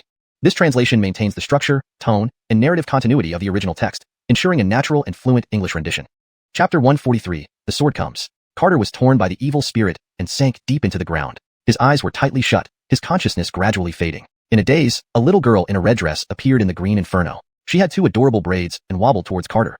Brother, don't sleep. Wake up quickly. Yo-yo. Lisbeth plunged into Carter's embrace, worriedly saying, Brother, don't sleep. If you do, you won't be able to wake up. Brother, don't sleep. Lisbeth's voice echoed in Carter's ears as her figure gradually faded away. The sinking Carter abruptly woke up, the glowing green eyes replaced by golden light. Lisbeth. Boom. A burst of golden radiance blasted the evil spirits tearing at his soul. Carter used the 9-heaven step to break through the earth. He stood in the green firestorm, gazing at the skeleton giant. Seeing Carter escape the eternal flames, the skeleton giant was enraged. You should die. You should die. The skeleton summoned a green glow from the sky and pressed it down on Carter again. Looking at the incoming heavenly fire, Carter said coolly, Sword comes. A sword cry pierced the sky, and the yin-yang god-slaying sword appeared in Carter's hand. This sword no longer felt foreign. God-slaying sword, yin-yang god-slaying sword. The skeleton giant's voice was full of terror. No, this sword should be destroyed along with you under the stars. The skeleton pulled out a black, sky-scraping demon blade from the blood-red sky and slashed at Carter. Carter slowly raised the long sword, draining all the spiritual energy within his body. With one slash, he struck the skeleton giant. The yin-yang sword carved a path of starlight that split the demon blade into two. Hovering over the sky, the demon blade provided no resistance to the river of stars which directly sliced through the skeleton giant, splitting him in half. No. The skeleton giant roared in frustration, trying to reassemble itself, but its body was engulfed by the starlight, completely vanishing into nothingness. The starlight disappeared, leaving behind a trench running straight across the blood-colored ground, immeasurable in distance. After this single strike, Carter panted heavily, his face deathly pale. Looking warily at where the skeleton giant had vanished, Carter sighed. I almost died. Eternal flames burning the soul were excruciatingly painful. Green light emerged from his body as the Claire continuously repaired Carter's damaged body. The yin-yang sword returned to his dantian, transforming into the sun and moon. Once again, his clothes were burnt to ashes, so Carter could only summon the purple armor again. The Claire and Crane flew out of the dantian, appearing before Carter with worried expressions. Carter, are you alright? The Crane asked anxiously. Carter weakly shook his head. I almost died, but I'm fine. Ding, points have been delivered. Host can now allocate points. The system's voice echoed in his mind. Carter attempted to add the points to his physique. Given his current severe injuries, he needed to recover as soon as possible. Warning, adding points to your physique will lead to ascension. Please be cautious when allocating points. Carter frowned. If he ascended, would he be unable to return to Lingshan continent? If he couldn't add points on Lingshan continent but could here in this unfamiliar world, did that mean this was a higher plane of existence? Carter added the points to his mental power instead, so he wouldn't risk being unable to return to Lingshan continent. The Claire took out a thumb-sized emerald bead and handed it to Carter. Here, eat it, and you'll feel better, the Claire said worriedly. Carter took the green bead, then patted the Claire's head. Thank you, Carter smiled. You're welcome. My strength has also increased while living in your dantian, the Claire replied with a laugh. Carter swallowed the green bead whole, then sat cross-legged with his eyes closed, refining the life force within. He had always wanted to drive the Claire away, but unexpectedly, the Claire not only saved the old ox, but also saved himself. He didn't like the Crane either because the presence of such powerful treasures could attract disaster. However, Carter realized that wherever he went, chaos would follow. Peace was fleeting, and to survive well, he must become strong enough to dominate the universe. Powerful life force continually repaired Carter's limbs and organs. After a long time, Carter opened his eyes, looking much healthier. Thank you both for your hard work. I won't try to drive you away anymore. These words came from his heart. Really? You really won't drive us away again? The Claire and Crane laughed joyfully. Despite living comfortably in Carter's dantian, they constantly feared the day he might expel them. That goes without saying. I have one virtue, keeping my word. After receiving so much help, expelling them now would be inhumane. Especially the Crane, which always assisted him in battles, generating spiritual energy. The two spirits danced happily around Carter. Though they had humanized forms, their mentality resembled children about 10 years old. Go back to the Danteon. This world is dangerous, Carter chuckled. Okay, be careful. The two spirits returned to the Danteon, continuing to reshape the inner world. With all undead creatures exterminated, Carter needed to continue tracking the bats. He also wanted to understand how this world related to him, especially the words spoken by the undead. It seemed they recognized him and harbored deep enmity toward him. Enhancing his mental power allowed his divine sense to cover an area of 20,000 miles. Half of the setting sun still hung in the sky, seemingly eternally fixed. The sky remained unchanged, windless, rainless, and cloudless. The remnants of mountains and the earth had vanished as if the battle had wiped everything away. Walking thousands of miles revealed no signs of life. Is this truly a world of silence and death? Carter murmured to himself in midair. But the information he gathered from crossing the mountains indicated he was on the right track. The bats he killed initially were indeed real, with flesh and blood. Could they possess some ability to evade detection? Carter shook his head. It was impossible. Absolutely impossible. They were just ordinary bats without such abilities. Unless their hiding place possessed that power. This realization made Carter hesitate to move forward. Entering a place with such power recklessly would lead to danger. I should report back first. Carter flew towards the blood-red palace, below which lay silent, blood-red mountain peaks, resembling slumbering ancient beasts. Carter grew increasingly uneasy. This world holds immense hostility towards me, Carter sighed. But attributing the world's destruction to himself was absurd. How long had he been in this world? Not even 20 years. Moreover, he lacked such power. About 3 hours later, Carter returned to the dark canyon. Just as he intended to enter the blood-red palace, the earth shook violently. The canyon beneath him suddenly cracked open, and a pair of enormous bloody hands emerged from the fissure. Carter's scalp tingled. Without a second thought, he dashed toward the palace. Chapter 144. The Blood-Colored Giant. Carter barged into the blood-colored palace, and the immense hall suddenly emitted a blood-red glow. The overwhelming blood light hurled Carter several kilometers away. You can't escape. Even though the will of the undead has been destroyed, the blood in this world still exists. A voice filled with hatred seemed to echo from hell. Is this endless? Carter was utterly enraged and unleashed a punch towards the cracked canyon. A purple light sphere followed by 9 towering golden dragons instantly turned the canyon into rubble. Destructive golden light spread out, shattering the giant blood hand in an instant, transforming it into a long river of blood. Dozens of 10,000 feet long golden swords descended from the sky like meteorites, crashing into the ground. The world-destroying gay. You cannot kill me. From the shattered blood canyon, a colossal dark red circular array emerged, covering an area of several thousand miles. A nauseating stench spread out as the 1,000-mile expanse became a viscous, blood-red realm. Carter was furious. Did he really have a grudge with this world? The will of the undead, the flowing blood in this world. All were trying to obliterate him. He had just destroyed the undead, and now a blood-colored giant appeared. Slash. In a rage, Carter's divine consciousness transformed into a colossal sword tens of thousands of feet tall, slashing at the blood-colored array within the canyon. Boom. Like stars crashing down, the enormous sword split the blood-colored array into 2 halves. The 10,000-mile expanse of blood-red land was upturned, and countless clumps of blood mud disintegrated under the violent force. Enraged, Carter attacked with full power. Countless streams of magma erupted from the earth, turning the blood canyon into a sea of fire. Seeing the blood-colored aura dissipate, Carter sighed in relief. Is it over? Not yet. It will never end. A sorrowful voice echoed from the sea of fire. The vast sea of fire abruptly turned blood-red, as thick blood vapor covered millions of miles in an instant. Before Carter could react, he was enveloped by the blood vapor. Startled, Carter conjured dragon shadows beneath his feet and rapidly ascended to escape the blood mist. However, the enclosing blood mist restricted his speed, making him appear exceptionally slow. You can't run. A blood-colored hand pressed down from the sky, while Carter activated all his acupoints and unleashed a punch towards the vast, shadow-blocking blood hand. Golden light exploded, accompanied by a thunderous roar, as the blood-colored palm disintegrated into blood vapor. The blood mist surrounding Carter became denser. Frowning, Carter punched the sky again. Guided by the radiant sun, Carter closely followed, attempting to break free from the blood-red world. Kill! Kill!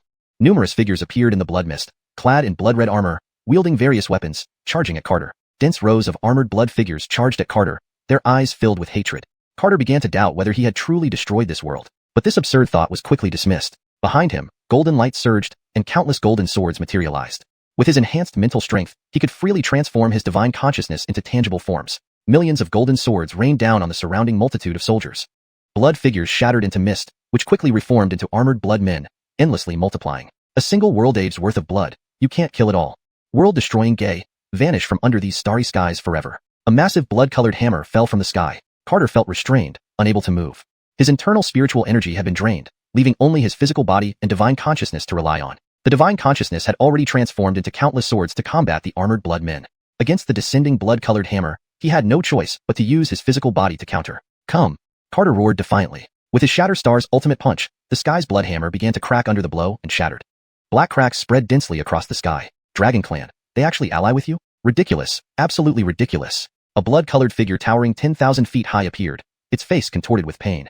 Carter didn't understand what it was screaming about. He only wanted to completely eliminate the blood-colored giant before him. The violent backlash made Carter's blood churn. The surrounding blood retreated, merging back into the blood-colored giant. He knew that, given the abilities of these blood warriors, they couldn't hurt him at all. Although the power of the world-destroying Gay had weakened immeasurably during a world age, was it not the same for the will of this world? If not for the pervasive desire for vengeance spanning a world age, this world might have disappeared long ago. Carter stood solemnly in midair and asked, "Why do you insist on killing me?" He had to ask. "Kill you?" The 10,000 feet tall blood giant angrily retorted. "We aim to destroy you, utterly and completely." Looking into the hate-filled eyes of the blood giant, Carter genuinely didn't understand what this world had gone through. "I just arrived here, having no prior connection with you. Must we fight to the death?" "No prior connection?" The blood giant laughed mockingly. "What nonsense." It looked at Carter malevolently. "Perhaps you've forgotten your actions over a world age, but we haven't, nor has the will of this world. Your soul has become a seed of hatred deeply rooted in this world's will. As long as this world exists, the will for revenge will remember the sins hidden deep within your soul." The blood giant shouted hysterically. Carter helplessly shook his head, unsure what the blood giant was rambling about. Anchored, it was evident the will of this world sought to eliminate him. "So be it, then it ends here." Without further ado, 9 golden dragons soared forth, aiming straight for the blood giant's head. Suddenly, 9 large holes opened in the sky behind the blood giant, releasing 9 blood dragons, rivaling the golden ones. 18 colossal dragons tore at each other on the blood-red land. The 1,000 feet tall blood giant rapidly shrunk to normal human size. Crimson armor covered its body, and blood-red hair flowed behind it.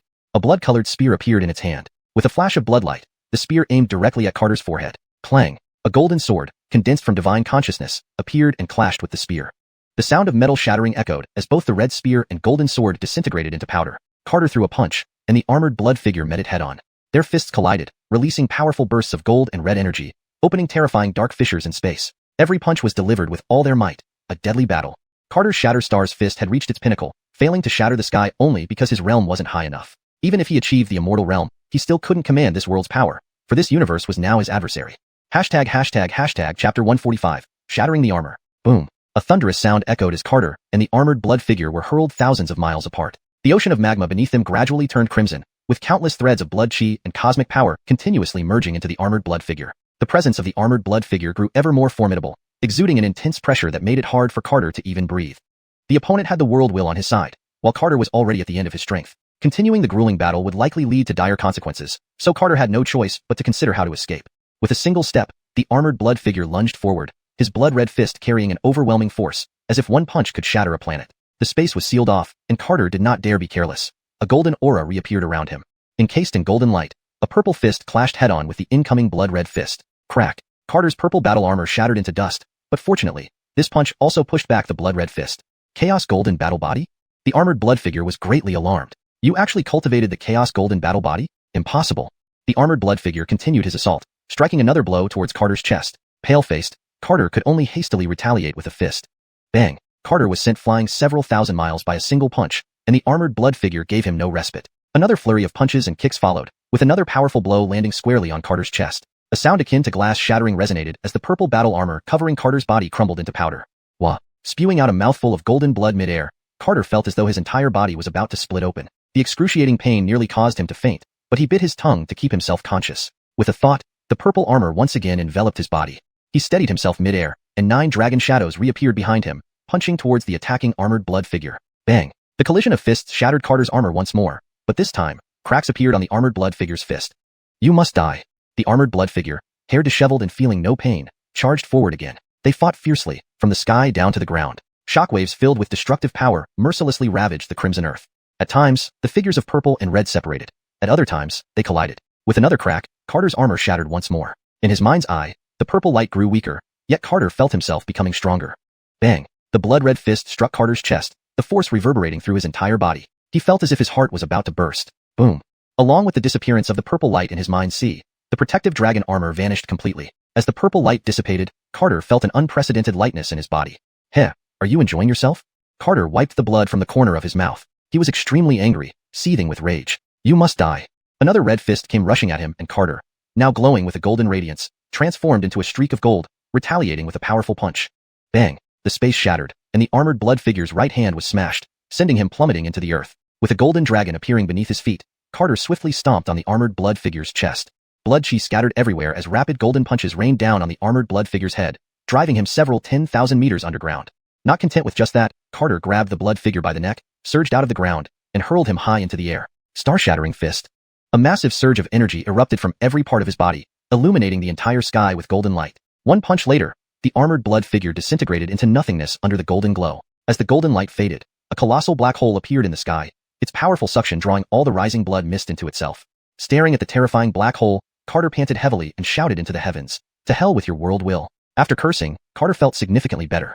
After a long time, the black hole dissipated. The armored blood figure did not return, and the weakened Carter fell into a deep crater. Lying in the bloody crater, he yearned to weep. Living is damn hard. Trations later, Carter rushed into the Blood Palace, knowing he had to leave immediately. This world was too strange and harbored immense hostility towards him. Who knew if the mountains and rivers might transform into giants to chase him again? Exhausting the last of his strength, he punched through the blood-colored barrier and rushed into the palace. At the massive blood-red gate, he pushed it open and disappeared behind it. Magma spewed continuously from the earth below, and thick smoke filled the air. Much later, a cloaked figure appeared above the fiery landscape. "I never expected that after an era, he would cultivate the Chaos Golden Battle Body," said the cloaked figure in a peculiar voice. Carter had already reached the dark tunnel, where he could no longer suppress the surging blood in his chest, and spat out a mouthful of golden blood. The golden blood quickly climbed along the stone door, flowing along strange runes. Carter was startled. "This stone door can't absorb my blood?" He was too weak, and each word was labored. Claire reappeared, its emerald eyes filled with concern. "Here." It offered the green pearl again. Leaning against the stone door, Carter managed a weak smile. "No, keep it for now. As long as he didn't have to fight anymore, he could recover after some rest." "You're so badly injured. Eat it quickly," Claire urged anxiously. Feeling much better, Carter gently patted Claire's head. "Really, I don't need it. Keep it for now. Give it to me when I'm dying." Claire lowered its head, dejected. "All right. Go back lest someone finds you," Carter smiled. Claire transformed into a green light and returned to his dantian. After 10 minutes of meditation, Carter exited the dark tunnel and emerged into the canyon. Seeing Carter come out, Seth exclaimed in surprise, "You're back so soon? And what happened to your clothes? Were they eaten by bats?" Carter frowned, finding it somewhat unbelievable. "How much time has passed?" "About an hour," replied Seth. Looking up, the moon had only shifted slightly, indicating that time flowed much faster in the blood-red world than in Xianxia continent. Seeing Carter's pale face, Seth became tense. "Are you injured?" "Just fought a few battles, sustained some injuries." "I'll tell you later," Carter replied. Seth didn't press further, and they soon found themselves inside the bamboo house. His storage ring had been destroyed, so Carter had Seth steal clothes from other disciples. ##### Chapter 146, Oxhead Mountain. The old ox quickly stole a set of clothes. Though they didn't fit perfectly, Carter had no choice but to make do. With internal injuries still lingering, Carter could only focus on healing first. The old ox did not dare to disturb him and silently stood guard outside the bamboo house. On the morning of the third day, Carter slowly opened his eyes. With the Claire present, Carter's injuries healed rapidly. Looking down at his empty fingers, he felt an inexplicable ache in his heart. "My money, it's all gone," Carter lamented, shaking his head despondently. Each fight seemed to destroy everything on him, whether it was clothes or storage rings. He hadn't even managed to distribute the specialties from the dark forest, especially that darkness light. He originally planned to give them to Elon Guzi and the others at the right moment. Now, nothing remained. The most troubling thing was that the clothes he had were also ill-fitting. "I need to find a new set of clothes," Carter muttered as he got up and walked out of the house. "How are you feeling?" the old ox asked with concern. "Much better. Let's go find some clothes." "All right, tell me about your encounter with the bats while we're at it." Carter climbed onto the ox's back. "Let's talk as we walk." Man and beast made their way toward the illusory sound shop's task center, with Carter recounting in detail what happened in the blood-colored world to the old ox. Sweat beaded on the old ox's forehead as he listened in fear. "They said you destroyed that world? Just dead spirits babbling nonsense. If I had that power, would I be unable to afford even a piece of clothing?" "That's true, but what if you really are some reincarnated world-destroying gay?" Carter patted the ox on the head. "Cut it out. If I were some reincarnated demon god, wouldn't I have some memory of it?" They soon arrived at the task center, where they needed to complete some tasks to earn some pocket money. Carter asked the old ox to wait outside the gate while he entered the task center. The place was crowded with many disciples who had recently joined. Carter stood behind the crowd, looking at the task board. After reviewing it, Carter decided on the simplest task, fetching the Xianxia grass from Oxhead Mountain, rated 1-star difficulty, requiring Cultivation Stage Chi Practitioner. It briefly explained the primary functions of the Xianxia grass and the possible dangers involved. The reward was a low-grade spirit stone. 1 low-grade spirit stone should be enough to buy a set of clothes. Carter went to the task distribution counter and joined the queue. A few people ahead were all collecting tokens for the Oxhead Mountain mission. Soon, it was Carter's turn. The task distributor was a young disciple whose cultivation level Carter couldn't discern. Seeing Carter's extraordinary demeanor, the youth's face turned unpleasant. Name: Carter. Mountain affiliation: Misty Peak. Hearing Misty Peak, the youth frowned. Misty Peak? Carter smiled. Anchors, Misty Peak? When did Misty Peak start accepting new disciples? How come I don't know about this? I'm not a disciple of the illusory sound shop, just a music child of Misty Peak, Carter explained. So, you're just a music child. The youth's face showed disdain. Does this affect your ability to take on tasks? Not really, but non-formal disciples only receive half the reward. Carter was speechless. Such a rule existed? But even half a spirit stone should suffice for a set of clothes. No problem, just register me, Carter smiled. Don't call me you, call me senior or master. Or if that fails, leader. You're impolite, The youth fumed. Who would have thought such an idiot would be encountered when trying to get a task? If it weren't for being inside the illusory sound shop, Carter would certainly have taught him a lesson. But thinking about it, there was no point getting angry over this small fry. Please, leader, register me, Carter laughed. A moment later, the youth tossed the registered task token onto Carter's chest. Hold on tight. Losing the token will nullify the task. Carter caught the token and shot the youth a glare. That single glance almost frightened the youth into a cold sweat, beads of which popped out on his forehead. Seeing the youth pale and lose his composure, Carter was startled as well. He hadn't realized that one glance could nearly scare someone to death. Carter hurriedly left, afraid that another glance might actually finish the guy off. Once Carter was gone, the youth spat out a mouthful of blood. What kind of person is this? Too terrifying. Carter's glare had felt like a 10,000-pound boulder crashing onto his chest. After spitting out blood, the youth's complexion turned from white to black as fear set in, causing him to nervously examine his inner state. What he saw was horrifying. The Dao heart shattered, and the Dantian had a crack running through it. Without any miraculous medicine, he would likely stagnate at this level for life. His cultivation was plummeting as spiritual chi leaked uncontrollably. The earlier arrogance was now replaced by sheer terror. Now he truly regretted his earlier actions. Carter, unaware of the youth's plight, merely felt that he had lost his temper over such a trivial matter. Exiting the illusory sound shop, man and beast followed the map on the token to reach Oxhead Mountain. The distance between the illusory sound shop and Oxhead Mountain was considerable, taking an average chi practitioner a month to reach. This explained why even a minor task like collecting Ling-Shi grass offered a low-grade spirit stone as a reward. However, this distance posed no issue for Carter and the old ox. If not for carrying the ox, Carter could have taken a single step to arrive. It took the ox a meal's worth of time to catch up. Oxhead Mountain was vast, teeming with poisonous insects. Man and beast landed on the mountain peak, seeking higher quality medicinal herbs. Carter spread his divine sense, quickly locating the Ling-Shi grass. There's plenty of Ling-Shi grass in the gullies 100 miles downhill. Let's check it out. Why can't I fetch it myself, and then we go back? The ox grumbled. You've grown impatient? Carter teased. No, not impatient, just thinking it seems pretty straightforward, the ox hastily explained. Let's hurry, stop procrastinating. Carter appeared in the gully in a single step, with the ox following closely behind. The gully was filled with green-colored Ling-Shi grass, resembling small green snakes in shape. Carter selected a few top-grade strands, cutting off small sections. Let's go back and buy some clothes. Just as they were about to leave, Carter suddenly furrowed his brow. Seth, did you hear a child's cry? The old ox listened intently but heard nothing. Are you hallucinating? Although Carter wasn't entirely clear, he indeed heard a faint crying sound. It's not a hallucination. I definitely heard it, but it's distant and ethereal. With his current hearing, unless he was in an illusion, it was impossible to experience auditory hallucinations. Where is it coming from? The ox asked. Carter closed his eyes and listened carefully. Wah, save me. The voice echoed in his mind, but revealed no specific location. It's in my mind, very strange. Carter's expression grew solemn. I'll investigate. Carter extended his divine sense, mapping the entire mountain clearly. When it reached underground, the crying became clearer. It's coming from underground? Chapter 147. The crying sounds. Underground? Henrik panicked. Is it the cry of a ghost baby? It's very mysterious. I'm not sure if it's a ghost baby. Carter's spiritual sense had already delved 10,000 meters underground, and the crying was becoming increasingly clear. We should leave as soon as possible. If we encounter powerful evil ghosts, we won't have time to run away then. Henrik's heart was in a state of great alarm. Carter also considered stopping, but the appearance of the dead silent world made him understand that the Lingshian continent wasn't as simple as it appeared on the surface. But that crying sound was tugging at some chord deep inside him, making it impossible for him to stop. I'll search again. If I can't find it, we'll leave immediately. Carter's spiritual sense extended several tens of thousands of meters underground, which puzzled him as there was no magma even that deep down. This was inconceivable. After reaching 100,000 meters, Carter's spiritual sense was completely blocked. As this happened, his brows furrowed. Reached the bottom? Reached the bottom? Henrik was stunned. How deep is it? 100,000 meters. That deep? Henrik was surprised. Wah, save me, please save me. The cries seemed just beyond a wall, yet coming from 100,000 meters underground. How was it possible for the sounds to travel up? Even he doubted his ability to sense sound from that depth. Moreover, did the Lingshian continent really extend 100,000 meters underground? Carter pondered. I want to go down and take a look, Carter said seriously. Henrik stared with wide eyes, panicked. Are you crazy? Can you just casually go 100,000 meters underground? I strongly disagree. Do you know what kind of monster is imprisoned down there? Carter shook his head. I'm not sure, but I feel very close to whatever is down there. You're not sick, are you? Isn't Henrik the one closest to you? I can't explain it clearly. This feeling is very strange. So you have to go down? Anchors, if I don't see it for myself, I won't be able to sleep. Henrik couldn't convince him otherwise and could only reluctantly agree. Fine, go ahead. I'll stay here and protect this spot. Carter transformed into a streak of golden light and plunged into the ground. The first 10,000 meters of soil posed no resistance to him, but the deeper he went, the more challenging it became. After 50,000 meters of digging through the pitch-black underground, Carter faced immense resistance. In the dark underground, Carter's spiritual sense transformed into a drill bit, continuously boring deeper into the earth. The golden drill kept emitting sparks as the soil was harder than diamonds by an unfathomable degree, but thankfully, it wasn't entirely impenetrable. 1 month later, Carter reached 60,000 meters deep. Ding, point sent, host may allocate. Carter allocated points to enhance his mental power, and the golden sword formed from his spiritual sense increased significantly in power. Although the speed slightly increased, it still took Carter another month to reach 90,000 meters deep. Ding, points sent, host may allocate.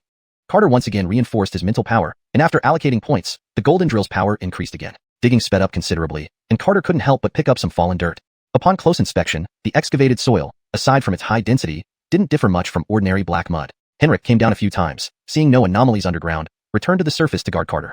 3 days later, Carter finally arrived at the 100,000-meter depth. The golden drill couldn't advance further. Wah, save me, please save me. The cries now echoed painfully in Carter's ears. Carter cleared away the soil and discovered a smooth black glass wall. The drill created by my spiritual sense didn't leave a single mark. Carter took a deep breath. Though unsure how strong his spiritual drill was, it certainly had significant power, yet left no trace at all. How do I save you? Carter tried to communicate with the voice below. However, there was no response, likely because his voice couldn't penetrate the black glass wall. Claire, Riggs, come out.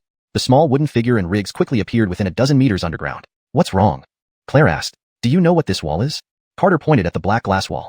Riggs's claws felt the black wall and released pure aura, which merged into the wall without any reaction. It can absorb my aura, but I can't sense anything from it, Riggs said in panic. Cannot sense anything? Carter frowned.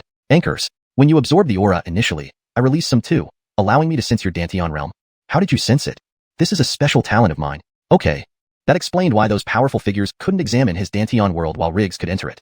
Little Woodhead, try. Claire nodded and lightly touched the black wall with her green finger, infusing life energy into the wall. Well, I feel very close to the presence inside, Claire said in surprise. You also feel very close? Ankara, very close.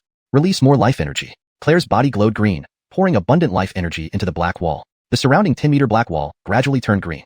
It's reacting. Keep going. Carter became tense. He felt inexplicably anxious. I need aura, Claire said. Riggs flew above Claire, providing a continuous stream of aura. The aura transformed into life force, making the stone wall greener. Carter saw a tiny silhouette under the emerald green stone wall. A golden needle appeared above Carter's head, controlled by him to gently scratch the green stone wall. The golden needle left a faint mark. Though slight, it offered hope of opening it. Come, sword. The Yin-Yang God Slayer's sword appeared in his hand, and Carter thrust it towards the green stone wall. A loud clang almost injured Riggs and Claire. Carter scratched his head awkwardly. Sorry, you two continue. The two spirits glared and resumed their efforts. Carter held the Yin-Yang sword, chiseling away at the stone wall. Carter found it incomprehensible. This ancient magic sword, capable of severing star rivers, was only working like a chisel, digging millimeter by millimeter. What kind of material was this wall? Of course, it partly had to do with his insufficient strength. They labored for a month and finally dug a large hole. I can see the world inside, Claire rejoiced. Me too. Riggs dove into the green pit. ##### chapter 148. Lisbeth? What? Save me. Carter could already hear the sobbing clearly, as if it was right beside his ear. Through the semi-transparent green wall, he could see the world inside. Though it was blurry, he at least saw a small figure. The Yin-Yang Slayer sword continued to dig, but the stone walls became increasingly solid. For some reason, Carter felt an urgent need to hurry. You all must try harder. We're almost there. We're trying, Claire said, beads of green sweat forming on his forehead. Crane exerted himself just as hard as during their fight with Carter, pumping spiritual energy into Claire like a floodgate opening. With a sudden poof, the Yin-Yang Slayer sword finally broke through the last layer of the stone wall. A dense earthy scent burst forth from the small hole. The most primitive earth aroma filled Carter's nostrils, and it felt very soothing. It's Wanda. The one trapped inside is Wanda. Claire danced joyfully. No wonder I felt so close to it, Claire added, working even harder. While Carter wasn't too concerned about Wanda, he wanted to see for himself what was causing the heart-wrenching cries. The Yin-Yang Slayer sword quickly carved out a large opening, and Carter dashed into the stone space first.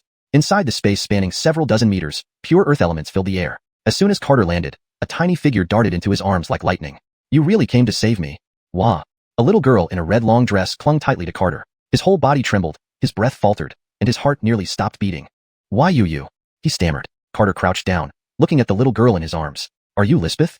Carter's eyes moistened. She looked so much like Lisbeth, dressed in a red long dress, with two adorable braids tied up. Her chubby face shimmered with bright black eyes, now filled with tears. Wah. I'm not Lisbeth, but I think that name sounds beautiful, the little girl sobbed. Carter, she's Wanda. Not the Lisbeth you mentioned, Claire reminded him.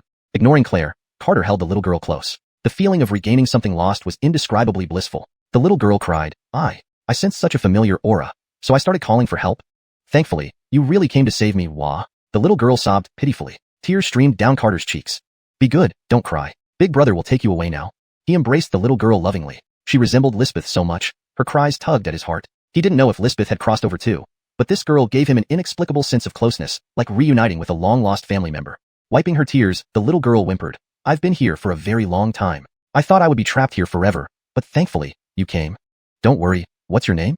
Carter gently stroked her head. The little girl shook her head. I don't remember my name or how I got here. That's okay. I'll take you away from here. How about calling you Lisbeth from now on? The little girl nodded enthusiastically. Sure. That name sounds lovely. Carter took her chubby hand and smiled. Let's go, Lisbeth. We'll leave this place. Ankara, let's go. The little girl beamed. Carter, she has been trapped here too long. Appearing in the outside world might cause trouble, Claire warned. What kind of trouble? Carter asked nervously. She might dissipate and strengthen the soil here, Claire explained uncertainly. What do we do? Have her live in your Danteon world. Your Danteon is peculiar, emitting a unique primal aura, Claire said, though he couldn't fully explain it. But Carter's Danteon indeed contained a primal aura. Will that be safe? Anchors, yes, she'll only grow stronger, just like us, Crane reassured. Carter looked at Lisbeth. Lisbeth, would you like to enter another world and stay with them? Lisbeth examined Claire and Crane with her big round eyes, sensing their purity. Sure, they feel very familiar. Good, then go with them for now. Okay, Lisbeth smiled brightly.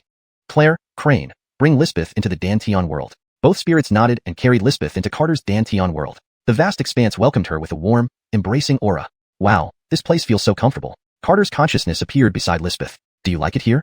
I love it so much.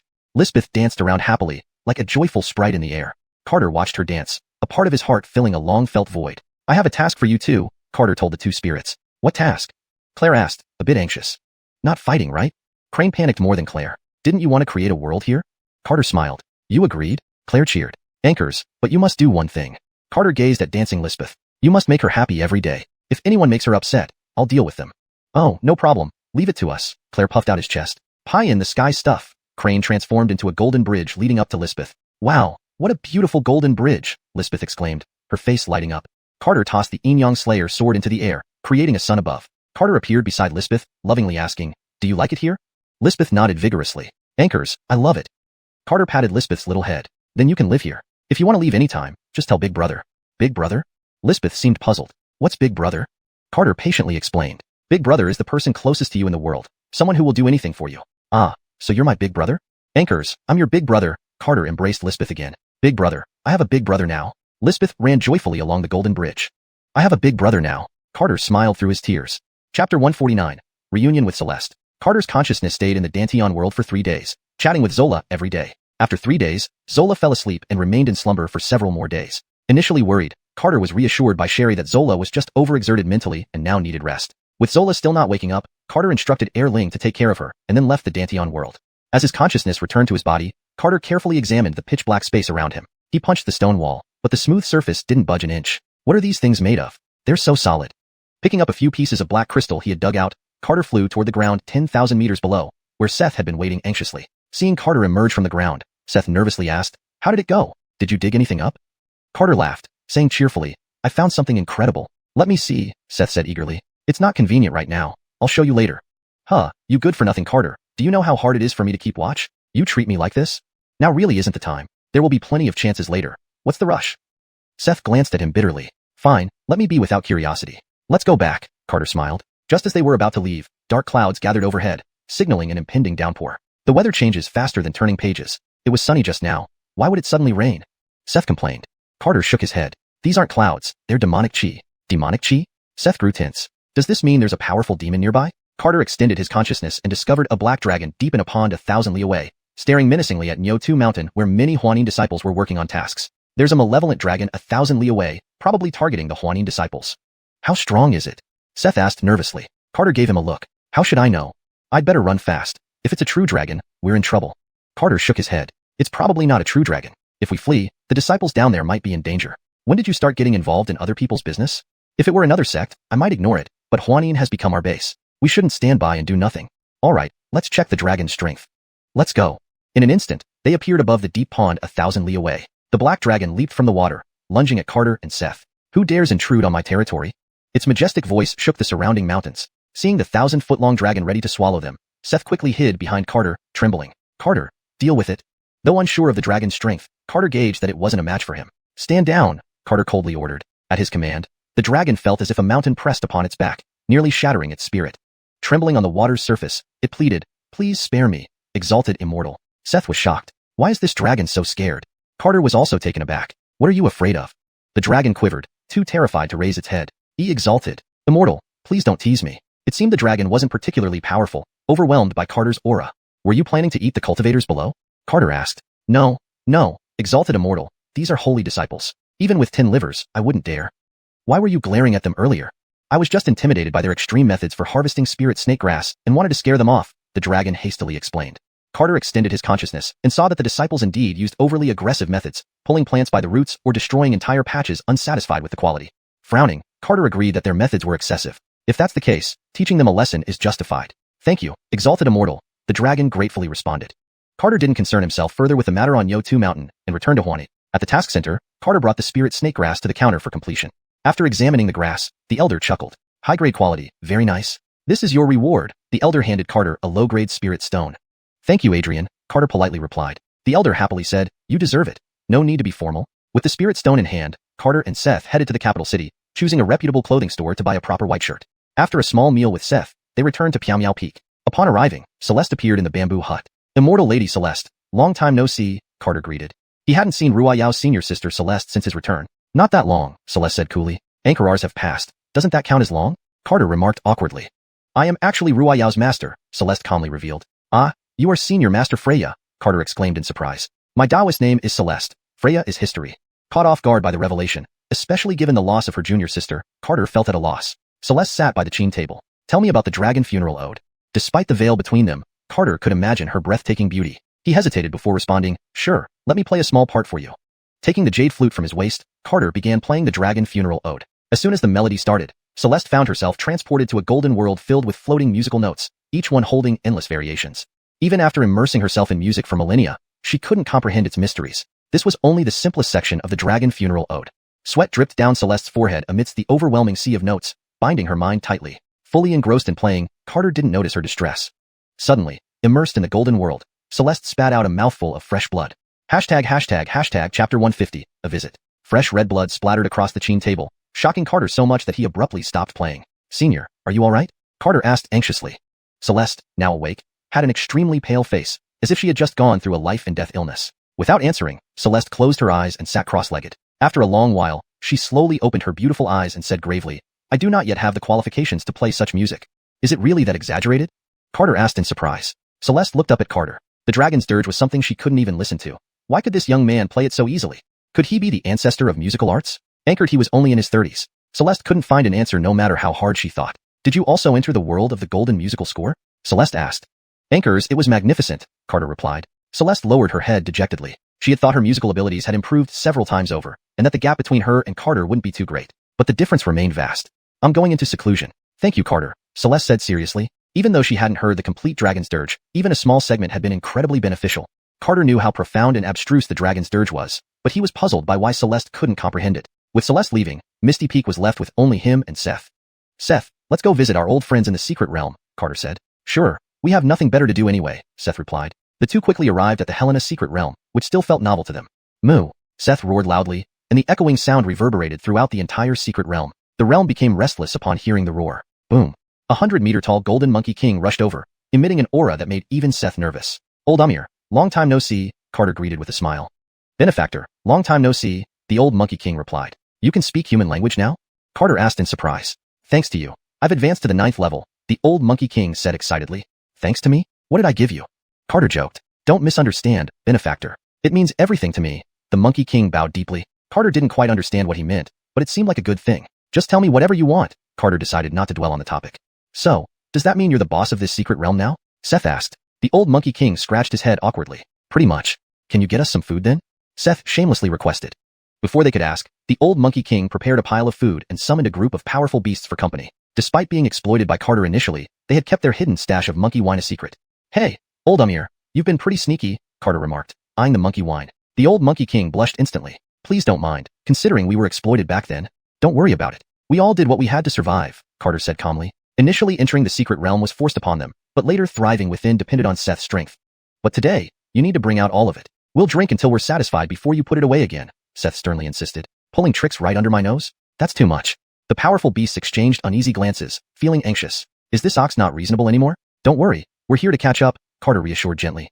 The makeshift stone table was laden with various delicacies, and Carter drank to a stupor with the beasts. 3 days later, Carter and Seth returned to Misty Peak after catching up with the 7-clawed pterodactyls. On the peak, Carter sat atop his bamboo hut, pondering. Seth, where haven't we been? Returning to Illusory Sound Workshop wasn't just to check on Germano and others, but also to revisit places they had been before. He would then visit the Gabriel family in the northern region to see how they were faring and begin his travels across the Spiritchen continent. Note: the term Spiritchen continent seems to contain a non-English character Shin. It may be a proper noun or specific term from the original context. If it is meant to be translated, more context would be needed for accurate translation. To improve fluency and consistency, returning to Illusory Sound Workshop served two purposes: to check on Germano and the others, and to retrace their steps from the past. Afterward, he planned to head to the northern region to find the Gabriel family and see how they were doing, before starting his journey across the Spirit Continent. Don't forget your hometown village, Seth reminded. Carter was startled. Right, I haven't visited the old folks' graves for over 10 years. Almost forgot. Because he had come from another era, family ties felt somewhat distant to him. But regardless, his grandfather and mother deserved his remembrance. Should we go back? Seth suggested. Let's go. After a performance in Chang'an, Carter and Seth bought supplies and headed towards Li Family Village. Li Family Village wasn't far from Chang'an. With their current strength, they could reach it in one step. Standing not far from the village entrance, Carter gazed at the village with its few dozen households. There it is. Seth lifted his head, feeling nostalgic. Back when we left the village, we only had a broken chain. Ankara, we just wanted to earn enough to eat. Despite coming from another era, Carter had no grand ambitions. He simply wanted a full stomach and a peaceful life. Unexpected twists and turns followed. Now, isn't it still the same? Seth remarked. Carter laughed. Anchors, earn enough to eat and live well, that's all. Looking up at the dark red star in the sky, Carter felt increasingly uneasy. But it's not easy to achieve. Then there was the desolate world. What happened there? Why was it targeting him? And the sleeping little girl in Tiandonli, was she Zola? Why could he find her? The demon god under the stars claimed he was a chaos golden body warframe and wanted to kill him. Where did the old man fishing come from? Why send him to a dream? Too many mysteries. Everything seemed calm on the surface, but Carter could feel the turmoil beneath. Let's go back to the village, he said, knowing Seth sensed his restlessness. Let's visit the old village chief first. Entering the village, they were met with the familiar yet strange earthy scent. At the village entrance, a few children were playing with mud. Spotting strangers, the children looked tense and curious. Carter approached the children and squatted down. Little ones, do you know where the village chief lives? The children nodded hesitantly. Don't be afraid. Lead me to the village chief's house, and I'll give you candy, Carter said, patting a little girl's head. Seeing the muddy children, Carter couldn't help but feel a bit envious. If he played like that as a child, he might have gotten beaten. Taking out a bag of candies from Seth's pack, Carter distributed them one by one. Initially hesitant, the children eagerly surrounded Carter when they saw the candy. Enticed by the candy, the children led Carter to the village chief's doorstep. Chapter 151. Wisdom Spirit Mountain. Carter had lived in Li Family Village for 2 years, spending his days hunting game and doing odd jobs for neighbors. After all, the family's fields had been gambled away by a gambling addict. If not for that, Carter would probably still be farming in Li Family Village to this day. Although farming was monotonous, he wasn't someone who craved excitement anyway. The old village chief had been very kind to him back then, often sending him food. Carter gently knocked on the door. Is anyone home? Who's there? A frail voice came from inside. The door opened, revealing the elderly village chief, well into his 70s with white hair. Monroe, it's me, Carter. Carter smiled gently. Oh, it's Little Lee. I thought you had died far away after all these years. The old village chief chuckled. Carter pursed his lips. The old village chief always liked to speak such unlucky words. I have a tough life, won't die easily. The old village chief rubbed his cloudy eyes, scrutinizing Carter carefully. He noticed Carter was dressed brightly and looked clean and refreshed, almost like a celestial being. Little Lee, you've changed so much. Carter scratched his head awkwardly and laughed. It's okay, really? By the way, I brought some gifts for the old chief. Carter pulled a small bag off the ox's back. These are some daily necessities. Please don't mind them. Well, quite a big bag there. Must have cost a lot. The old village chief attempted to lift the bag but found he couldn't. Ha, too old and useless. The old village chief shook his head bitterly. Carter sighed. Could any mortal avoid birth, aging, illness, and death? His grandfather had worked hard for over 70 years before passing away full of regret. Let me help you carry it in. Carter picked up the bag and walked into the house. After chatting with the old village chief for a while, he headed towards the graves on the mountain. For many years, no one had tended to the graves, and they were overgrown with weeds. Carter waved his hand casually, turning the weeds into ashes, revealing 2 small mounds. Seeing the graves, Carter felt a lump in his throat. Seth, it's been 14 years. Carter placed the wine cups and the roasted chicken he bought beside the graves. Tracy always wanted to eat roasted chicken but never got a taste of it. Sigh. Her life was so hard. I grew up following her. Seth felt deeply sorrowful. Had it not been for Carter's mother and grandfather, it might have been sold long ago. Carter took a deep breath and said, let's pay our respects. One man and an ox bowed deeply toward the graves and burned paper offerings all day. Carter chatted with the Seth about his mother's past, talking until the next morning. Seth, do you think I can move the graves to the Tiandan world? Carter asked suddenly. Is your Dantian really that big? Anchor's extremely big. Why don't you try? Maybe it will work. I'll first try moving a small rock. If it works, maybe the graves can also be moved. Carter focused, sending his consciousness into a large rock and trying to pull it into his Dantian. Bang! The rock shattered into powder upon impact with his Dantian. Carter shook his head helplessly. Looks like it can't be done.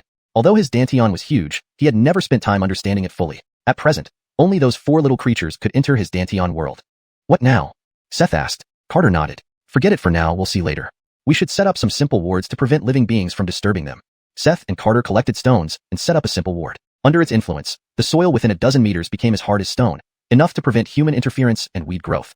Having finished here, they should go to the Northern Territory. It's a long journey. As for that hidden desolate world, it probably wouldn't have any issues even after a long time. Let the Holy Lands worry about Emotion sect themselves. Carter flew towards the dark forest direction. Shouldn't you say goodbye to Janine and the others? No need. Who knows when they'll come out of seclusion? You're right. By the time they come out, the Iman couple and Wallace may already have ascended. In the sky, Carter rode the Seth, whistling tunes as they headed north. 3 months later, they entered the dark forest. The law of darkness had weakened significantly and was bound to disappear eventually. After the last great battle, the dark forest suffered greatly and would likely take centuries to recover. Carter had intended to visit Howard but decided against it. When Seth and Artemio searched for him in the dark forest, they visited Howard. Although his demonic powers were diminished, he was otherwise fine. The dark forest remained devastated, with the lava having cooled but still emitting thick smoke. Do you want to visit the 9 fox fairies? Seth gave Carter a meaningful glance. If you want to go, go alone. My belt is always tight. Carter rolled his eyes. Fine, I won't go then. 2 years later, Carter and Seth passed through the dark forest, reaching Wisdom Spirit Mountain. Over the past 2 years, Carter had been accumulating points. Both his physique and spirit soul met the conditions for ascension. Adding points meant ascending to the upper realm. He didn't know what the upper realm was like, and didn't want to go either. To avoid ascending, he kept saving points. Wisdom Spirit Mountain was famous in the north, and easy to locate after a bit of inquiry. 2.5 years later, Carter and Seth finally reached the base of Wisdom Spirit Mountain. The mountain stood towering, stretching high into the clouds. At the foot of the mountain, the scenery was beautiful and charming. During the spring equinox, farmers were busy in the fields. Following the route he remembered from his dreams, Carter was surprised to find that everything matched exactly. Seth, do you believe it? This place looks exactly like what I saw in my dream, Carter said seriously. So, shall we meet Iman couple planting rice and then offer to help? Seth seemed doubtful. I hope not. If that happened, this world would face a great calamity, albeit in 1,000,000 years. But didn't many things from your dreams not happen when you returned to Illusory Sound Shop? Seth wondered. Ankara true, Carter nodded. Walking along the country road, their otherworldly aura drew curious glances from the farmers. At the base of Wisdom Spirit Mountain, any child with talent for cultivation would be chosen. Even less talented children would be assigned to outer sect duties with a chance to become outer disciples. Following the route from his dream, Carter arrived at the field belonging to the Iman couple. Not seeing them working there eased his nerves somewhat. Excuse me, sir, is there a villager named Iman here? Carter called out to a farmer working in the fields. Hearing this, the middle-aged man, covered in mud, envied Carter. There used to be, but they were taken by Wisdom Spirit Mountain. Got it, thank you for the information. Carter hadn't expected Wisdom Spirit Mountain to take the Iman couple. Did Gabrielle really have cultivation talent and officially start training? Hashtag chapter 152. Wheeling Mountain stirs. It took them half a day for Carter and Aiden to reach the gate of Wheeling Mountain. Compared to the entrance of Huanin Workshop, the entrance to Wheeling Mountain appeared much simpler. This stone gate looks rather modest, Aiden commented. Aren't all cultivators supposed to believe in the great path lies in humility? Carter laughed. Anchors, that's the principle. The great path lies in humility. Aiden agreed wholeheartedly with this saying, especially as it pertained to his own cultivation. His entire cultivation was based on things he had picked up, not really knowing where they came from. Of course, after so many years, even he knew that most of it came from Carter. Carter gave Aiden a higher regard for its insight, thinking he understood him more than before. As soon as they arrived at the mountain gate, a disciple flew over on a sword. Who comes here? Asked the patrol disciple, dressed in plain white, standing in front of Carter. Fellow Taoist, we are disciples of Huanin Workshop, here to visit Ili's family in Wheeling Mountain, Carter said with a bow. Huanin Workshop? The disciple looked dubious. Do you have an identity token? Carter instinctively patted his waist. Apart from a jade flute, there was nothing else. I apologize, I left in a hurry and forgot my token, Carter admitted sheepishly. Since you don't have a token, please leave the mountain, the young disciple sternly instructed. Fellow Taoist, I am Carter. Ili is my uncle, whom I haven't seen for many years and miss very much. Please accommodate us, Carter replied gently. If they wouldn't let him enter, he would have to go to Panlong City to find the Elon family, which would be too troublesome to do twice. Carter? The young disciple exclaimed in surprise. You're really Carter? He couldn't help but scrutinize Carter closely, as the name was too famous in the northern region. Anchors, that's me, Carter confirmed seriously. After examining Carter for a moment, he turned to look at Aiden behind him. Although the youth hadn't been present during the Battle of Panlong City, he had visited Panlong City after the battle and saw statues of Carter towering outside the city.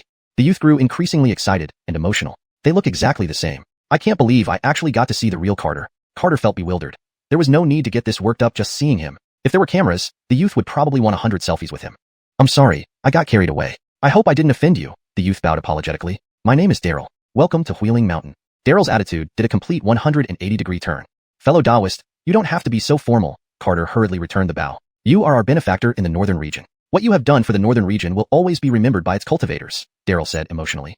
Just a coincidence, Carter modestly replied, knowing that the real effort came from Alpha. Please wait a moment. Daryl rose into the air and announced loudly via sound transmission, Carter has come to Wheeling Mountain. The resonant voice echoed through Wheeling Mountain, causing Carter's face to darken with annoyance. Daryl feared others might not hear, so he repeated the message everywhere by flying around on his sword. Wheeling Mountain instantly buzzed with excitement as countless disciples took to the air, heading towards the mountain gate. You're quite popular, Aiden said sarcastically. Looking up, the sky was filled with silhouettes. Well, this feels like being put on display, Carter muttered regretfully. If he had known this would happen, he would have sought out Kelvin and paid a secret visit instead. Outside the mountain gate, tens of thousands of disciples approached him, each looking extremely excited. Carter felt a chill run down his spine and turned to leave, but was blocked by the crowd on all sides, leaving only a few square meters of open space. Wow, it's really Carter. He looks exactly like the statue. No, he's even more handsome in person. How much I admire him. He's a hero of the northern region. I attended his farewell concert before he left the northern region. It was incredibly moving. He is indeed only at the chi condensation stage as rumored. The crowd drew closer, leaving Carter with less than 2 square meters of space. Cold sweat trickled down his forehead as he smiled awkwardly at the disciples greeting him. Welcome to Wheeling Mountain, Carter. Why don't you stay here and cultivate in Wheeling Mountain? One by one, Carter nodded, unsure how to respond. Play something for us. I want to hear you play the chin again. These disciples were no longer content with just watching. They began reaching out to touch Carter. Aiden nervously hid behind Carter but wasn't spared, as delicate hands stroked his cowhide. Please give me some space, Carter said awkwardly, feeling overwhelmed. He didn't know what to do. He couldn't act against these disciples. Tens of thousands of disciples surrounded the mountain gate like bees in a hive. Everyone, step back. A loud voice boomed from the sky, and the disciples parted like the tide. No decorum, no dignity, Jericho said, appearing in the sky with several elders. Some of these elders had met Carter before, and though many years had passed, they were still emotionally stirred by memories of the Battle of Panlong City. After a while, the current master of Wheeling Mountain, along with dozens of elders, arrived, shocking all the disciples of Wheeling Mountain. Master of Wheeling Mountain, Curtis, welcomes our friend, said Curtis, smiling warmly. He looked like a middle-aged man in his 40s, wearing a purple golden robe, radiating righteousness. Greetings, master and all elders. Tens of thousands of disciples quickly bowed and retreated to observe from a distance. Carter hurriedly bowed. Junior Carter greets Master Curtis. It was clear that this atmosphere was entirely due to the master's influence. Dozens of elders cleared the way and personally greeted him. In the northern region, probably only Carter could receive such attention from Wheeling Mountain. Friend Yufeng, please stand up. Curtis stepped forward. Dozens of elders surrounded Carter once more, but compared to being swarmed by younger disciples, Carter preferred facing the elders. After all, peers brought much more pressure. Yufeng greets all senior predecessors. Carter bowed to the elders behind Curtis. The elders were honored and hastily returned the greetings. Carter never expected that in a world where strength ruled, there could still exist such a pure place as Wheeling Mountain. Your presence graces Wheeling Mountain, Curtis laughed heartily. Junior is humbled. Carter was nervous. Don't be silly, the entire northern region is your home, Curtis teased. Friend Yufeng, would you care to play a tune? One elder suggested. Anchors, I've heard about your mastery of music. I would love to hear you play, Curtis said eagerly. Carter looked troubled. A bit abrupt. That's fine. The entire Wheeling Mountain is your audience, Curtis smiled. With no other choice, Carter had to play. Hashtag chapter 153, Iman and Zaida. In the back mountain medicinal fields, Iman and Zaida hastily threw down their hoes and hurried towards the mountain gate. Yufeng has finally come to Wheeling Mountain. We must go greet him quickly. The couple ignored the dirt on their hands and ran all the way. So many years have passed, he's finally willing to visit, Zaida said, nearly shedding tears in excitement. Indeed, Elan Wei has already become a transcendent being, so we no longer have to worry, Iman thought inwardly with hope. Over these years, they had been constantly worrying about Carter, unsure how his cultivation was progressing, or if he was eating well. Especially their grandfather. Although he had taken spirit medicines, his health had deteriorated year by year. Unable to fly, it would take them half a day to run from the back mountain to the mountain gate. Outside the mountain gate, Carter played a tune called Ambush on all sides, captivating tens of thousands who listened, stirring their hearts deeply. Even those who had seen Carter perform impressively before experienced different feelings this time. Curtis closed his eyes to listen, completely immersed in a world filled with the clashing of swords and flashing blades. After the piece ended, Curtis couldn't help but applaud. Absolutely exquisite, truly exquisite. For a moment, applause echoed through the mountain gate, with cheers continuing endlessly. Carter put away his white jade flute and bowed. You are too kind, senior. Haha, you're indeed as elegant and refined as the legends say. Curtis praised without end. To be honest, I came to Wheeling Mountain this time to see my family, Carter explained. Oh, you have relatives here at Wheeling Mountain? Curtis exclaimed with delight. My uncle Iman, Aunt Zaida, and grandfather are all here at Wheeling Mountain. Curtis found these names unfamiliar, but hoped that they were doing well at Wheeling Mountain. If anyone had deliberately made things difficult for them, he wouldn't let it slide. Xianxia, find out quickly, Curtis instructed. Jericho hurriedly stepped forward and respectfully replied, reporting to Master, the people Carter mentioned are precisely the birth parents of your youngest disciple.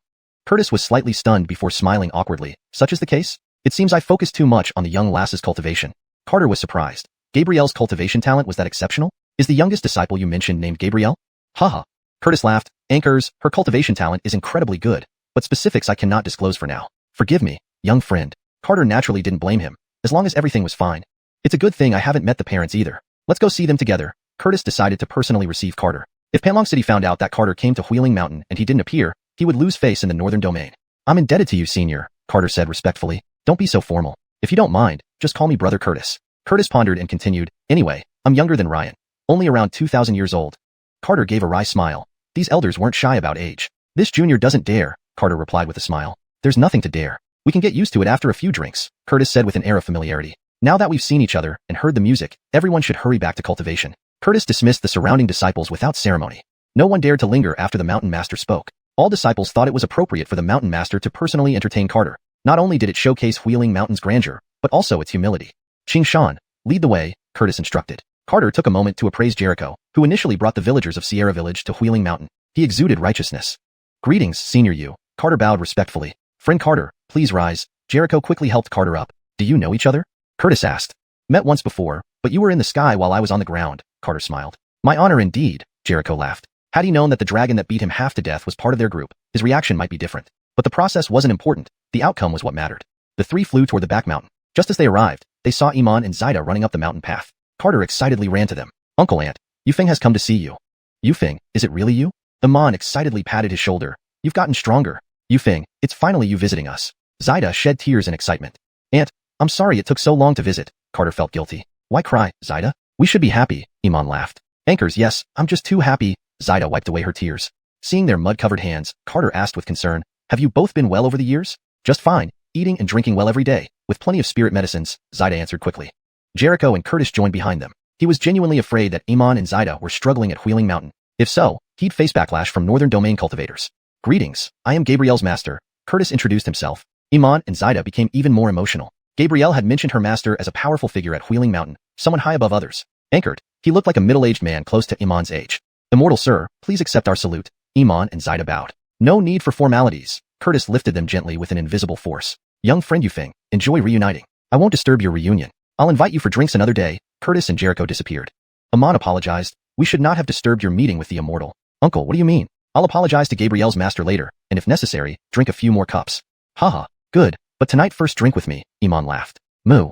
An old ox mooed in dissatisfaction, feeling neglected. Haha, Water Buffalo is displeased. Iman stroked the ox's horn. Big Water Buffalo, long time no see. Uncle, it's been so long. I've missed you all. The ox suddenly spoke. Ah, you've become an immortal ox? Zaida was shocked. You can speak human language? The ox looked at Carter helplessly. He was too excited. It's fine. We're all family, Carter reassured, not blaming him. After all, the ox deserved to chat with them. Not quite an immortal ox, but spending so much time with me. He's learned to speak, Carter laughed. Big Water Buffalo, great job. Iman gave a thumbs up.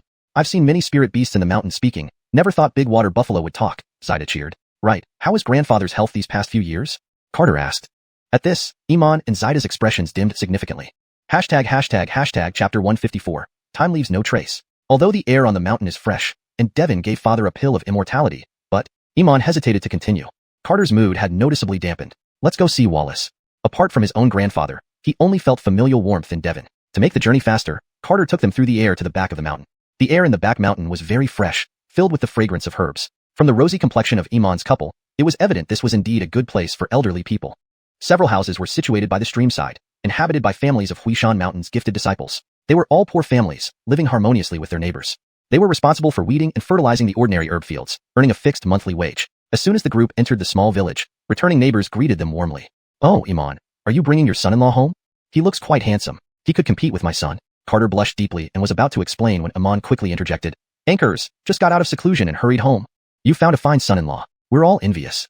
Not like my son, who only knows how to cultivate. If we ascend first, he might never find a wife. Iman laughed heartily. This sort of thing depends on fate. Why don't you join us for a few drinks tonight? No thanks, I have nowhere to sleep if I drink too much. My old lady doesn't care that much. Iman said somewhat smugly. That time you all slept in the herb field, you forgot about it? Zaida looked embarrassed. Was there such an incident? Iman hastily defended himself. No, not at all. Jace, I have to go now. Iman hurriedly dragged Carter towards the courtyard, fearing further embarrassment. Zaida smiled. She wasn't fooled. Upon entering the courtyard, Carter saw his grandfather lying in a chair. His white hair had almost all fallen out, and his sallow face was covered with dark spots. Carter's heart tightened as he walked up to him. Wallace, Yufeng has come to see you. He tried to sound cheerful. The old man, who had been gazing at the valley, lowered his head. His cloudy eyes suddenly brightened, excitedly looking at the visitor. Is it really you, Yufeng? The voice was aged and emotional, tugging at Carter's heart. Instinctively, he touched his finger, thinking he still had his storage ring and wanted to give his grandfather something. Seth observed clearly that Carter's hands were trembling slightly. Wallace, Yufeng forgot to bring anything to see you, Carter said guiltily. Franklin stood up, carefully examining Carter, touching him all over with his hands. Just coming is enough. Just coming is enough. Tears welled up in his eyes. Over the years, he had worried about Carter every day. These past years, have you been well? Have you been hungry? Franklin's voice trembled. I'm doing well. Carter flexed his muscles to show his strength. Look, I'm quite robust. Ha ha ha. That's good, that's good. Franklin laughed joyfully but soon started coughing. Carter gently patted him on the back, his divine consciousness unconsciously checking his internal organs. After a moment, Carter's expression grew even more somber. Franklin's organs were thoroughly aged, and his heartbeat had become slow and weak. Each beat transmitted barely any blood, and if he waited any longer, he might never see him again. Wallace, take care of yourself, Carter said worriedly. Franklin waved his hand, smiling. I know my own condition. You don't need to worry too much. Being able to see you again is enough for me. Pity I won't get to see you marry Wayer, Franklin lamented. Carter didn't know what to say. The Devon family hoped they would be together, but he hadn't thought about it before. Don't say that, Wallace. You'll live as long as the mountains and will surely witness it, Carter comforted. Stop trying to comfort the old man. My days are numbered, and the only reason I've held on is to see you again. Wallace, Seth has come to see you too, Seth couldn't hold back. Humongous ox, you can actually speak? Franklin was astonished. Carter glanced reproachfully at Seth. His dramatic behavior could shock the elderly man into passing out. Anchors, Wallace, I've cultivated into an immortal too. Seth ignored Carter's disapproving look. That's good. I was worried about him all these years. With you around to chat, he won't be too lonely. Franklin was genuinely happy, having not smiled so brightly in a long time. Dad, Yufeng, talk slowly. I'll prepare some food for you, Iman smiled. Good, get plenty of snacks. I want to have a few drinks with Yufeng, Franklin smiled. Carter and Seth sat around Franklin, recounting their experiences over the past few years. In the kitchen, Iman and Zaida busied themselves, occasionally hearing laughter from the yard. Especially the laugh of Humongous Ox made them want to put down their chores and listen to Carter's stories. If only Elan Wei wasn't in seclusion, Zaida sighed. Anchors, then our whole family would be reunited. They had already regarded Carter as part of their family, but they were mere mortals, unable to find Carter due to the vast distance. Elan Wei trains night and day to catch up with Yufeng, right? Iman laughed. Now they're both immortals, we no longer have to worry. Zaida diligently removed fish scales. I hope Yufeng won't dislike Elan Wei. Seth chattered about the dark forest to Franklin. When mentioning the 9 demon foxes, Franklin truly worried Carter wouldn't resist temptation. Did you leave the dark forest after that? Franklin asked. Anchors, after defeating the demon, we returned to Fantasia Workshop, Seth replied. You're heroes, saving so many lives. Franklin felt immensely proud.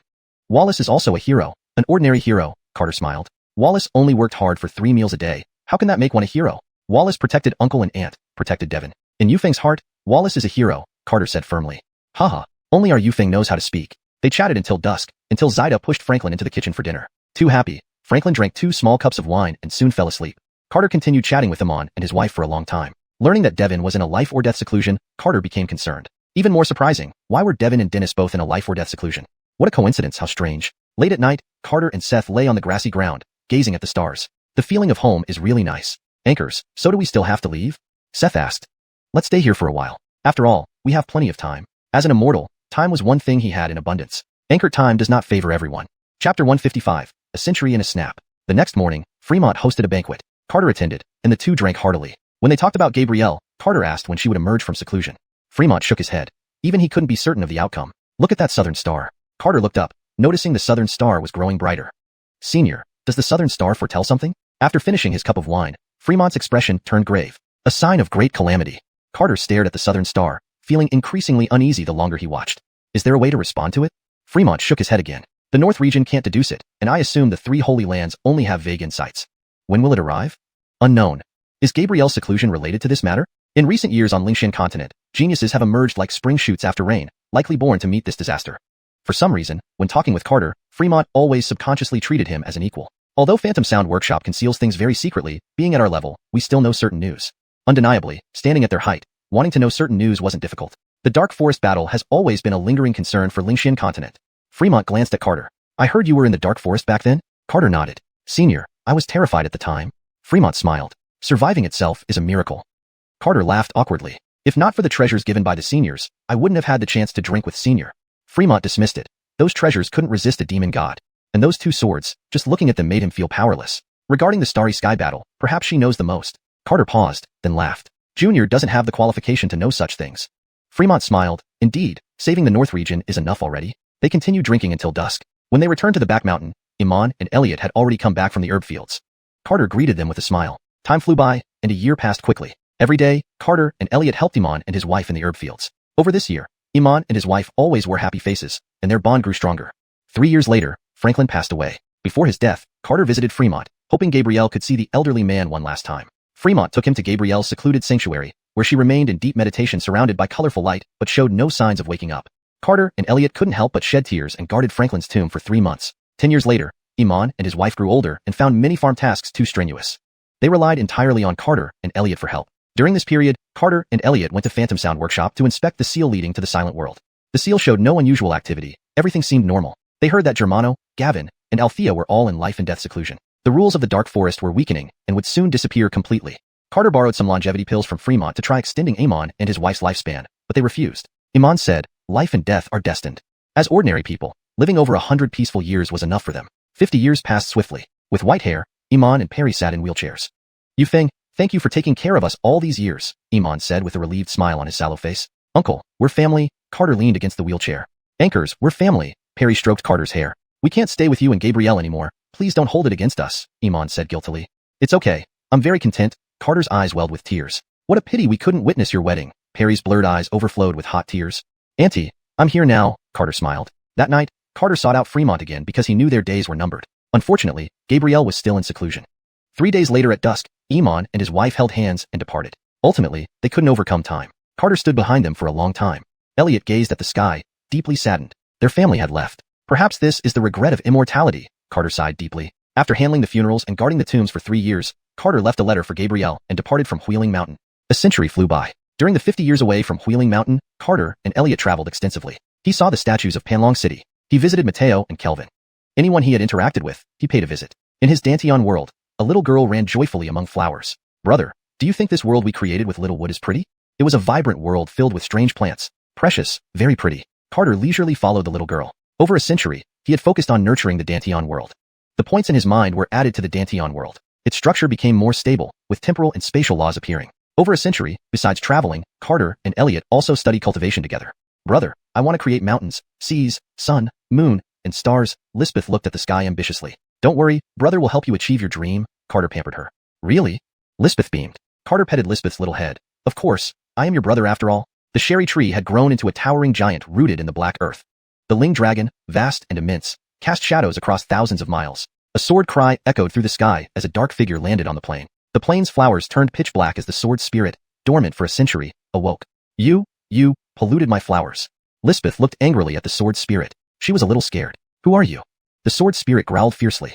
With a crack, the sword spirit was torn in half. Master, I just woke up and didn't make any mistake, the sword spirit pleaded in pain. She is the master here. From now on, only make her happy, understood? Carter warned. I'm wrong. I shouldn't have been so fierce, the sword spirit lamented. Even without the sword spirit, Carter could control the Enyang God-slaying sword, though not at its full potential. He could still wield some of its power. Hurry and apologize to Lisbeth. The sword spirit retracted its darkness rule and rushed to Lisbeth. Sorry, I didn't mean to. Never did he imagine apologizing to an earth spirit. Seeing the plane restored, Lisbeth laughed. No problem. But why are you so dark? The sword spirit instantly transformed into a child wearing a water-ink robe. Now I'm not dark, right? It smiled. Right, much better. Carter was surprised. This is your original form? No, I used to be about as tall as Master, the sword spirit respectfully said.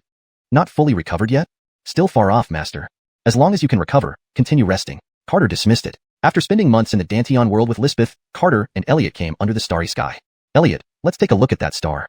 Chapter 156, the Tao Boundary Stone. Are we really going?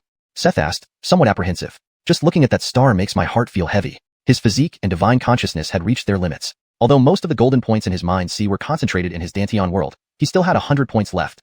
If something unexpected happened, he could just allocate those points. And even if he couldn't defeat the opponent, escaping shouldn't be a problem. He had tested Seth's strength, which was enough to resist a transcendent stage cultivator. Moreover, with the sword spirit awakened, his combat prowess should have significantly increased. Lucia, come out. What can I do for you, Master? The Lucia asked respectfully. Carter pointed towards the distant stars. Do you see that star? Anchors, is Master planning to go there? The Lucia asked in surprise. Anchors, I want to see what it is, Carter replied. The Lucia shook its head. Master, unless you break through to the true immortal realm, it's impossible. The Lucia looked solemn. And that's a star within the demon realm. Do I have to break through to the immortal realm? Carter frowned. Anchors, only after passing through the heavenly tribulation can one cross the Tao boundary of this world. The Tao boundary? Indeed, the great Tao boundary. What's that? The Lucia explained. The Tao boundary is a natural obstacle set by the heavenly Tao to test cultivators. Only those who truly understand the great Tao can ascend to higher dimensions and comprehend higher dimensional laws.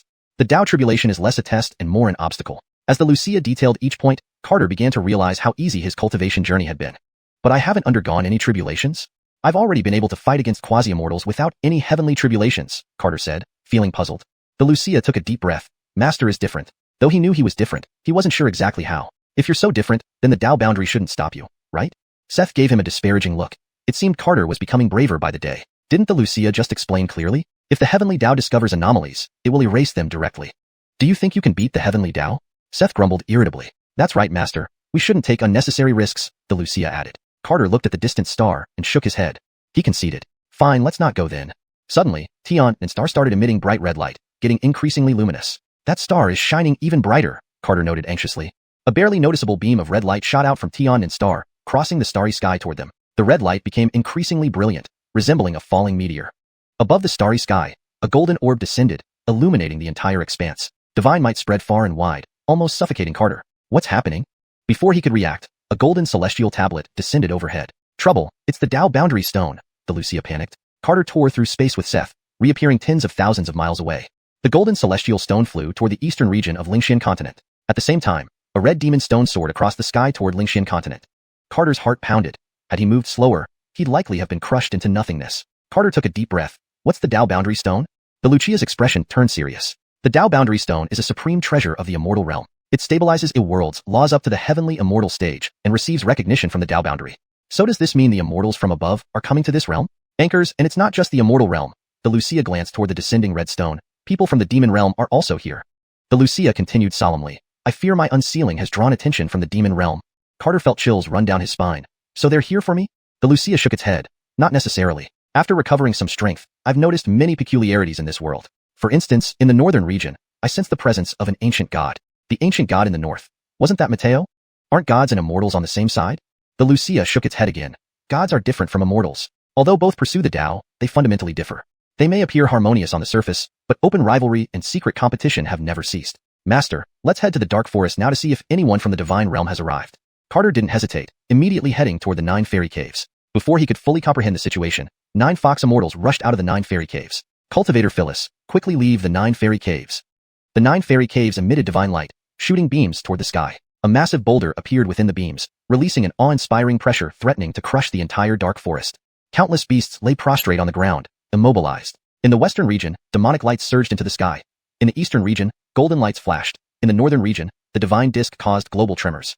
All living beings across the continent were gripped by unease. Immortal, divine, and demon realms' sacred relics suppressed Xianxia continent, leaving countless cultivators both terrified and curious. Carter and the 9 fox immortals ascended into the sky, observing the immense boulder towering over mountains. The Jaylene breathed heavily, her eyes filled with sorrow. The demon foxes unable to escape had already perished. Do you recognize this thing, Cultivator Phyllis? Carter shook his head. No, you all should leave. This world is about to descend into chaos. He could only warn them. What about you? The Jaylene asked worriedly. Because of Carter's blood, she had cultivated to the 12th level. Unless the heavens collapsed, she should be able to protect herself. I need to leave too. As soon as he finished speaking, Carter and Seth vanished. The 9 fox immortals were shocked. Could he be so callous? Watching where Carter disappeared, the Jaylene shook her head in disappointment. Sisters, let's go. They needed to find a safe place and wait for the storm to pass. Absorb all residual dark laws here, Carter instructed the Wuxia. Anchors, Master. The dark laws in the dark forest were already very thin. It took no time for the Wuxia to completely absorb them. Master, the heavenly laws aren't yet stable. They won't descend anytime soon, but we must prepare. If the heavenly laws stabilize and I reach the immortal realm, do I not need to ascend? Anchors, but during the tribulation, the heavenly tribulation will be exponentially stronger. Carter frowned. Does that mean nearly all cultivators from this realm who wish to ascend will die in the heavenly tribulation? Not nearly all, but every single one. The stabilization of heavenly laws would only intensify the heavenly tribulation, undoubtedly destroying all cultivators in this realm. This realm's path to immortality is severed, the Wuxia declared somberly. Then what if they remove the divine stone? Carter felt uneasy. This realm's heavenly laws will expand until the entire world shatters and disappears. Carter's chest heaved violently. Isn't this too extreme? Gods and immortals often destroy realms as part of their conflicts. The Wuxia understood Carter's concerns. Let's find that ancient god. Hashtag chapter 157. The root cause. A month later, Carter arrived at Panlong City. After greeting Old Master Elon, he hurriedly went to find Ira. As soon as he reached the stone wall, golden light sucked him into the stone wall world. Long-haired Ira was leisurely fishing by the lakeside. Yufeng pays respects to Senior Ira. Ira turned his head and smiled. You've come? Senior, it's been a long time. The last time he came to look for Ira did not appear. Ira was inwardly surprised. Since the dragon-binding armor had disappeared, it indicated that his strength had already reached the immortal realm. It's been over 100 years, hasn't it? After exchanging a few pleasantries, Carter got straight to the point. Senior, do you know what's happening in the outside world? Ira stood up and walked with his hands behind his back. I know some, but not all. Ira looked at Carter with a deep meaning. You should know the root cause of these events, right? Carter shook his head helplessly. Gods were indeed gods. Sitting within the wall, they could still observe the entire situation. I know a bit. In fact, it's not just related to you. It's also related to me. Ira gazed up at the sky. And it's also related to that world. Carter was greatly alarmed. Senior, you also know about that desolate world? Ira frowned. What, have you been there? Carter fell silent for a moment before nodding. By chance. He didn't dare mention the battles inside because Ira's expression made him uneasy. How did you get in? I was looking for bats and mistakenly entered a valley, and I was inexplicably sucked into a desolate world. Carter still remembered what the blood demon said. How laughable, how laughable. The dragon clan actually consorts with someone like you. If the world inside was related to the dragon clan, things would get complicated. How did you get out? Ira asked. I spent a lot of time finding a blood-colored palace, and there was a gate inside. Carter tried to recall. When I approached the blood-colored gate, I was transported back to the valley. That world is exclusive. Being expelled from it is normal. Tinge stared into Carter's eyes. Did you encounter anything inside? Carter firmly shook his head. No, only corpses everywhere. But what does this have to do with the incidents in the outside world? Carter quickly shifted the topic. For your current self, knowing too much might not be beneficial. Ira spread out a golden scroll in the sky. Divine Dragon's Blessing? Carter was puzzled. In this scroll, anyone who has been blessed possesses particularly strong life force. Ira looked at the shining names on the scroll. But those who haven't embarked on the path of cultivation are now dust. Carter also looked at the blessed scroll. Originally, there were 20-something names, but now only 11 remained. Gabrielle, Dennis, Germano, Need, Althea, Amal, Celeste, Lori, Gavrielong, Garner, Maggie. Ira focused on the names Gabrielle and Dennis, his eyes filled with confusion. Their names were especially luminous. Although this world has many mysteries and great fortune, its destiny is not enough to produce two transcendent geniuses simultaneously. Ira took a deep breath. Being immortal level isn't special. There are plenty in the immortal world. But they aren't ordinary immortals. They can cultivate forbidden bodies. Carter listened in bewilderment, but did not interrupt. Do you know what this means? Ira asked. Carter shook his head. Junior doesn't understand. It means that if they grow up, the balance of power between the immortal and divine realms will be reshuffled. Ira stared at Garner's name and took a deep breath. But that's not the main point. An unfulfilled genius is no different from an ant. Ira's tone changed sharply, and he stared fiercely at Carter. The main point is you, a monster who can turn an ordinary water buffalo into an ancient demon. Ira's gaze startled him. Senior, Junior doesn't understand what you mean. Golden light emerged from Ira's palm behind his back. After an internal struggle, he extinguished the golden light in his palm. Maybe you don't know, but I must tell you that someone in the three realms has already discovered your existence. Ira looked up at the sky as if his eyes could see through everything. The Luoshui Heavenly Book has arrived. In the southern domain of Lingxian Great Road, the golden scroll emitted 10,000 feet of golden light and slowly unfurled. The entire southern domain was enveloped by the Heavenly Book, with countless creatures kneeling in worship. What is the Luoshui Heavenly Book? Carter's emotions eased somewhat. A supreme treasure of the demon race. Just a Tao boundary stone was remarkable enough. Now, the four supreme treasures of the upper realm had all gathered here. To what extent would the laws of heaven and earth change? Carter had no idea. Feeling that Ira's killing intent had dissipated, Carter mustered the courage to ask, Senior, am I really as powerful as you say? Ira shook his head. No, you're even more powerful than I imagined. Garner was originally just an ordinary genius with a heavenly quality spirit root, but after befriending you, he became an immortal level genius. Ira looked at Carter as if he were a monster. Do you know that even supreme immortal elixirs cannot achieve such results? Once a person's spirit roots are formed, they are basically set. Anything that can change the essence of spirit roots would have ancient deities fighting tooth and nail. Could it be related to my contact with the seven-colored lotus and the Bodhi divine tree? Carter tried to explain. Gabrielle's sudden talent improvement, he could understand to some extent since she absorbed his points. Talking about others being related to him was beyond his comprehension. When you unraveled the funeral dragon song, I already sensed the aura of the two divine objects. But they have slept for several kalpas, and their divine power couldn't awaken so quickly. I even suspect that their awakening might be directly related to you. Carter recalled his interactions with the two divine objects and fell into deep thought. Is it really related to me? Think for yourself. What were these people's talents like before they met you? Ira pointed at the blessed scroll. Without thinking, Carter knew because he was familiar with everyone involved, especially Germano and Need. Before meeting him, they relied on cheating to become miscellaneous servants. After interacting with him for a few months, Germano awakened a heavenly quality spirit vein. Shortly after, Need also awakened a heavenly quality spirit vein.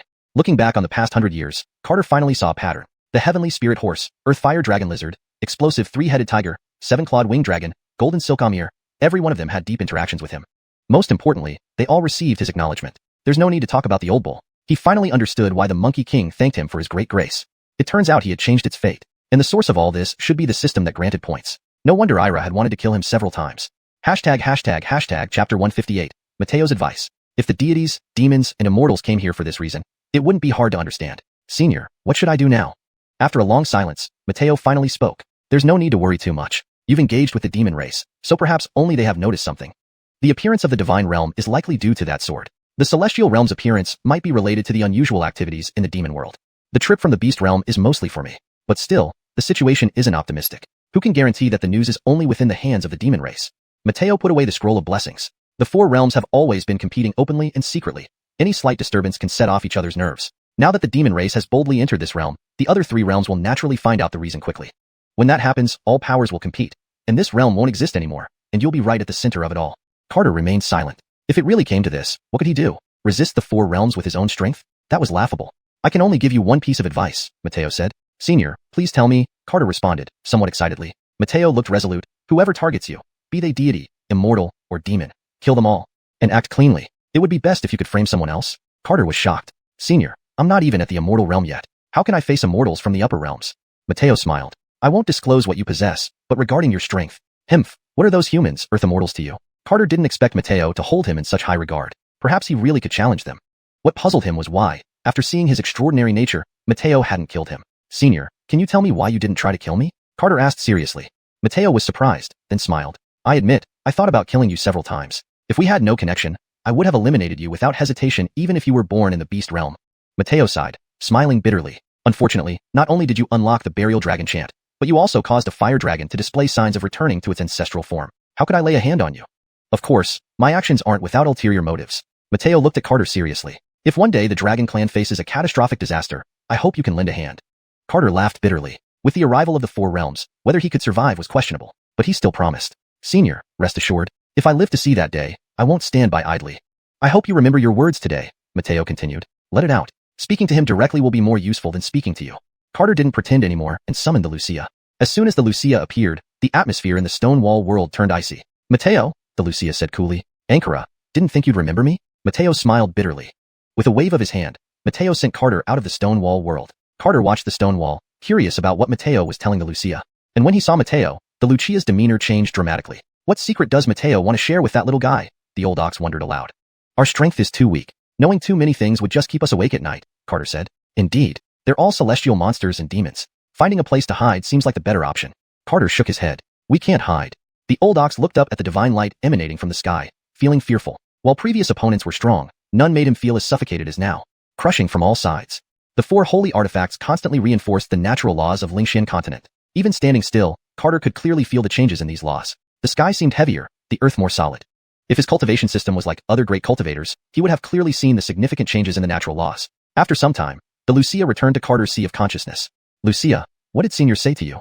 Carter asked eagerly. The Lucia shook its head. Master, I cannot explain it to you, but knowing less increases your chances of survival. Carter understood. He knew what the Lucia meant. There are 3 years left. After 3 years, the natural laws will stabilize. Carter felt uneasy. I need to practice sword techniques. He didn't know what the Lucia and Mateo discussed, but he could see fear in the Lucia's eyes. Finding out everything was simple, forcing his way into the Lucia's sea of consciousness. But he wouldn't do that because he considered the Lucia a partner, not a slave. The Lucia nodded. Even if you don't say anything, I'll insist that you practice sword techniques. They had been sealed for too long, and the current situation in the heavens could only be guessed at. But the arrival of the 4 holy artifacts would undoubtedly destroy this world. For Carter to survive, he must grow stronger. The main purpose of the divine realm was himself. Once they found out about his existence, their target would shift to him. Master, there's something I must tell you, the Lucia said. Tell me. Master, you must be a wandering cultivator, unburdened. Carter understood the Lucia's intention. I know, but we still have 3 years. 3 years were enough time for him to visit certain people. But first, he needed to reach the immortal realm, otherwise, just traveling would take 3 years. While conversing with the Lucia, the stone wall behind him suddenly emitted golden light. Kelvin bathed in the golden glow and walked slowly forward. The aura around him surprised Carter. Brother Elon, you've come out of seclusion? Brotherly, nice to see you again. Kelvin landed before him, smiling. It's been 100 years. What's your current cultivation level? Carter chuckled. With Senior Mateo's grace, I'm 1 step away from the tribulation stage, Kelvin laughed. Just 100 years and already surpassed old man Elon? Carter was amazed. Kelvin shook his head. More than 100 years. I've cultivated for over 500 years. Mateo had placed him in an ancient war among strange beasts, trained his mind in the mortal world within the stone wall realm, and finally allowed him to cultivate in a space where time flowed at a ratio of 5 to 1 compared to the outside world, leading to his current achievements. Well, you're far superior to me, Carter laughed. Meeting Carter lifted Kelvin's spirits. But thinking about what Mateo had said and the changing natural laws, Kelvin's mood darkened. Yufeng, you're just bad at cultivation. In music, I could cultivate for 10,000 years and never catch up to you, Kelvin laughed. Yufeng, with the current state of affairs, I hope you can stay in Panlong City. Carter shook his head. A small cultivator like me, what danger could I be in? If the sky falls, you and others will shoulder the burden first. Kelvin smiled. That makes sense. That night, after getting thoroughly drunk with Carter, Kelvin went to discuss countermeasures with Ryan. Carter, on the other hand, set out for Huishan Mountain with the old ox. ####Chapter 159, Gabriel's Grief. As soon as they arrived at Wheeling Mountain, Carter was taken away by Curtis. Inside the restricted area of Wheeling Mountain, the light of the 5 elements flickered. The light grew increasingly dazzling as Curtis exerted his utmost effort to suppress it. Countless rules tried to confine the shimmering light of the 5 elements, but it broke free and shot into the sky. The sky above Wheeling Mountain shone brilliantly as if a holy Buddha were about to descend upon the world. Look, there's divine light in the sky. Anchors, right above Wheeling Mountain. Let's go see what it is. Numerous disciples ascended on their swords, eager to find out what was happening. As tens of thousands of disciples just took off, the light of the 5 elements had already vanished. In the extraordinary glow of the forbidden zone, Gabrielle slowly opened her eyes. The moment she opened them, she ran out of the forbidden area like a madwoman, heading toward the back mountain. Curtis's expression darkened as he shook his head and sighed. Now only you can help her. Carter nodded and appeared on the back mountain. Dad, Tracy, Wallace, little way is back. Gabrielle's call echoed through the creek. Carter and Seth watched from a distance, feeling extremely distressed. Dad, Tracy, Wallace, where are you? Gabrielle pushed open the door to enter the house, which was covered in dust. She rushed toward the herb fields, but didn't see her parents anywhere among the lush crops. Her heartbeat accelerated rapidly, and an unsettling emotion spread through her heart. Dad, Tracy, where are you? Gabrielle stood alone in the field, tears cascading down her cheeks uncontrollably. She had forgotten that she had become one of the top existences in this world. She had forgotten that with her divine consciousness, she could scan the entire Wheeling Mountain and see everything. In the mountains, time passed without a sense of duration. All she knew was that she became stronger with each tribulation. She knew her master said she must practice diligently to protect her family. Gabrielle squatted in the herb fields, lost in sorrow. She knew her parents had left her. Wei is unfilial, so unfilial, she murmured into her knees, sobbing softly like a child who had done something wrong. Carter appeared beside her and embraced her. Don't blame yourself, they're proud of you. Wah, it's my fault. Gabrielle's emotions finally broke completely as she buried her face into Carter's chest and cried loudly. If she hadn't closed herself in for the life and death trial, she could have spent every day with her parents and grandfather. If she hadn't practiced cultivation, she could have grown old with her loved ones. These thoughts made her miss even seeing them one last time. Now, those closest to her who needed protection had quietly passed away. Gabrielle felt as if 10,000 sharp swords pierced her heart. 2 streams of blood tears streaked across her beautiful face, and she fainted from crying. Gabrielle, wake up! Carter panicked, carrying her to find Curtis. After checking hastily, Curtis found that Gabrielle was just overly sad. Don't worry, she's just overly emotionally drained. A few days of rest will be enough. Carter brought Gabrielle back to her place, instructing Seth to hunt some wild game while he stayed by her bedside. 3 days later, Gabrielle gradually opened her eyes. Gabrielle, you're awake? Carter asked worriedly. Gabrielle stared blankly at Carter because she hadn't seen him for a very long time. Yufeng brother, can you take me to see Dad in them? Gabrielle was calmer now, but her eyes still held sadness. Carter gently nodded. Come on, I'll take you to pay respects to them. Soon after, dressed in mourning clothes, Gabrielle appeared before the graves of Iman and his wife. Dad, Tracy, little Wei has come to see you. She couldn't hold back her tears as she started speaking. Carter knelt before the tombstones, lit 3 incense sticks, and prepared paper money for Gabrielle. Gabrielle, your uncle and aunt said they hope you don't feel too sad. Your becoming a celestial being is the proudest thing of their lives. Yufeng brother, how are Dad and Tracy doing? Before Carter could respond, Seth answered. They're doing well. We lived with them daily, and they passed peacefully. Seth glanced at Carter, slightly annoyed that he didn't pass on what Iman and his wife wanted Gabrielle to know.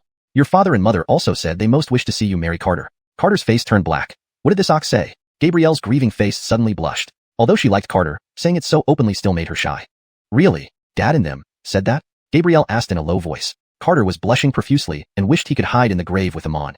Of course, Grandpa said the same thing, Seth loudly declared. Indeed, Seth and I both hope you fulfill their last wishes. Gabrielle clutched the paper money tightly, her heart racing.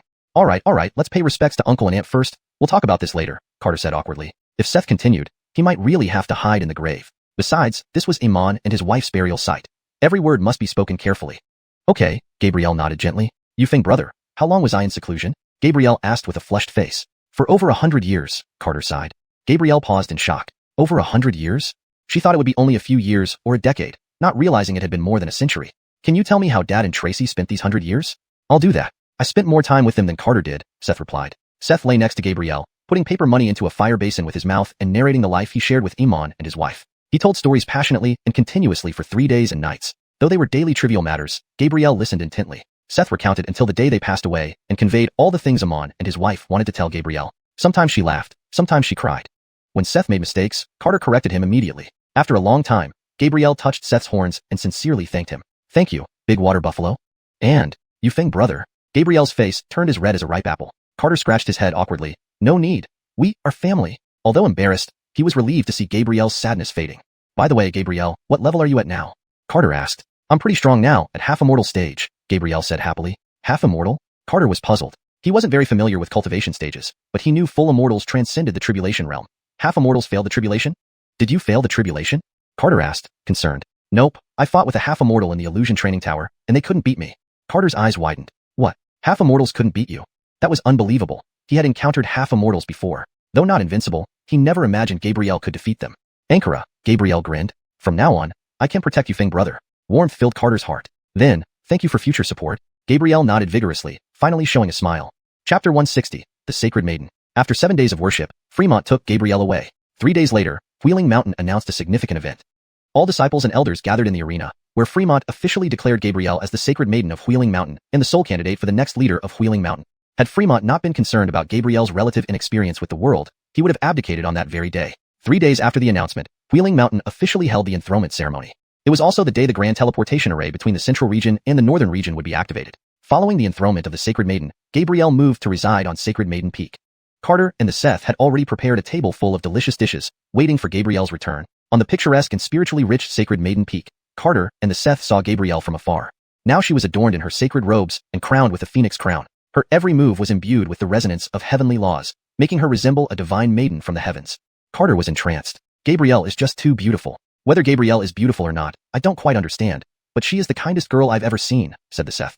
Here she comes, quickly prepare to greet her, Carter hurriedly said. All right, the Seth has studied this diligently, it replied. A man and an ox bent down in greeting towards Gabrielle.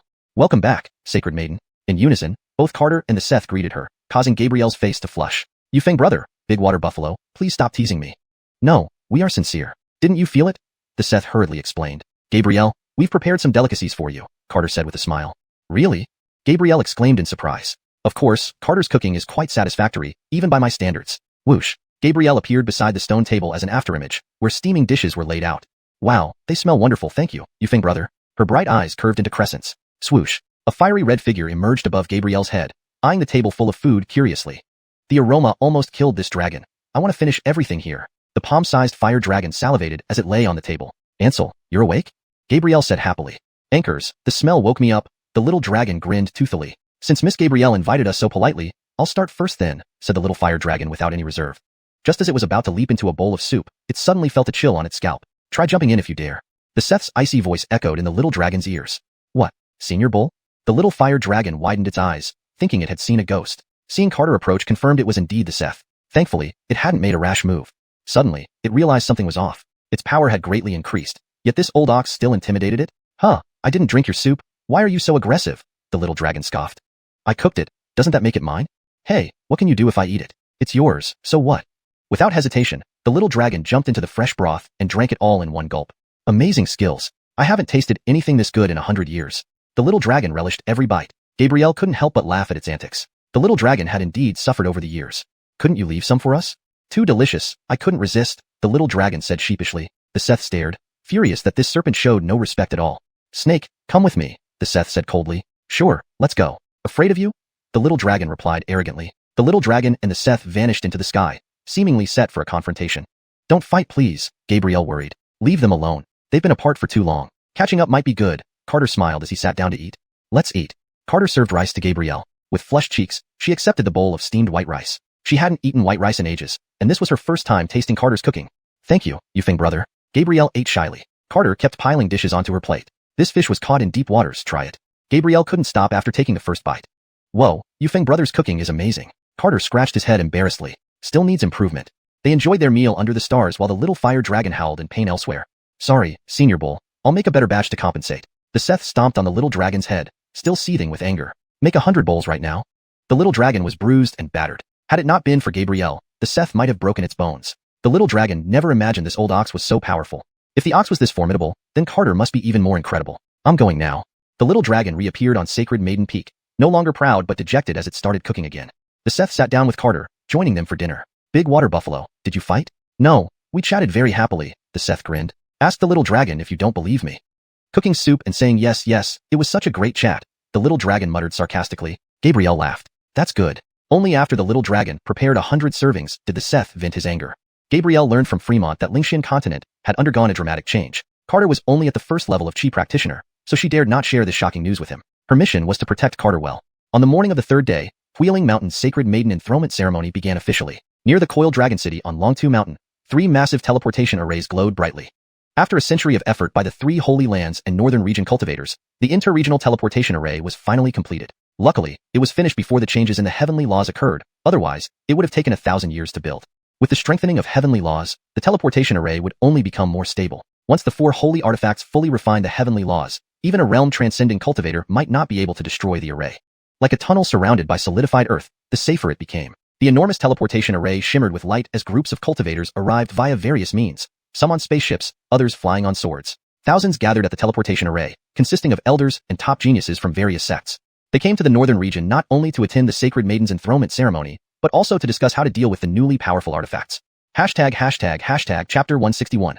The Demon Sky Sect Visits. The 3 great holy lands, accompanied by several dozen major sects, appeared at the teleportation array. Fremont had been waiting for a long time. Friends have come as invited. I am truly honored and humbled, Fremont said, stepping forward with clasped hands. Fremont, it's been years since we last met. It's good to see you are well, Uncor Xian greeted with a smile. It's been a while, Brother Uncor. You still look as radiant as ever, Fremont replied with a smile. The leaders of the 3 great holy lands, along with their elders, engaged in cordial conversation with Fremont. Despite their outwardly cheerful demeanor, they were internally burdened with worry. Has fellow Taoist Fremont investigated the magical artifact that descended into the dark forest? Uncor's face showed concern. Fremont shook his head and said somberly, we tried, but couldn't get close enough or see clearly. A middle-aged man clad in yellow robes and wearing a dragon crown, radiating authority, sighed deeply. It's the same situation in the Eastern Domain. Clement, the emperor of the Dongtu Divine Kingdom, was even more powerful than Fremont. The Eastern Domain was the only area where cultivators ruled over ordinary people. Even the Xianxia couldn't get close? Fremont's face revealed surprise. Not just the Xianxia. We from the 3 great holy lands also tried but couldn't approach that celestial monument, Sheldon said gravely. As they walked and talked, how is the Southern Domain faring? Fremont asked. Uncor shook his head. We can't enter either. Tai mentioned he saw a celestial monument descend in the Western Domain, but dared not investigate, Tai added. Fremont's expression turned serious. If even the brash Tai hesitated, it indeed confirmed that the celestial monument was no ordinary matter. Our visit here is not just for the sacred ceremony on this mountain, Uncor paused briefly before continuing, but also to pay a joint visit to the Divine Dragon. Fremont nodded. For now, that seems like our best option. Let's hope the Divine Dragon can offer us some advice. Thousands of people boarded enormous flying boats, heading toward Wheeling Mountain. Cultivators from all walks of life in the Northern Domain converged on Wheeling Mountain. Apart from curiosity about the identity of the Sacred Maiden, they also wanted to know how the great powers viewed the heavenly divine light. At this moment, the Wheeling Mountain arena was packed with cultivators. Numerous flying ships hovered in the sky. After hastily assigning tasks to major sects, Fremont began the coronation ceremony. Friends from afar, welcome to Wheeling Mountain. It's an honor to host you, Fremont said with a solemn expression. Although it was a day to celebrate, he couldn't muster any joy. Today, Wheeling Mountain officially crowns Gabrielle as the Sacred Maiden. I hope everyone can witness this moment. Gabrielle ascended the holy platform step by step. She had never seen so many cultivators before and felt nervous. Carter accompanied her, smiling. Go ahead, Gabrielle. Don't worry. Gabrielle nodded.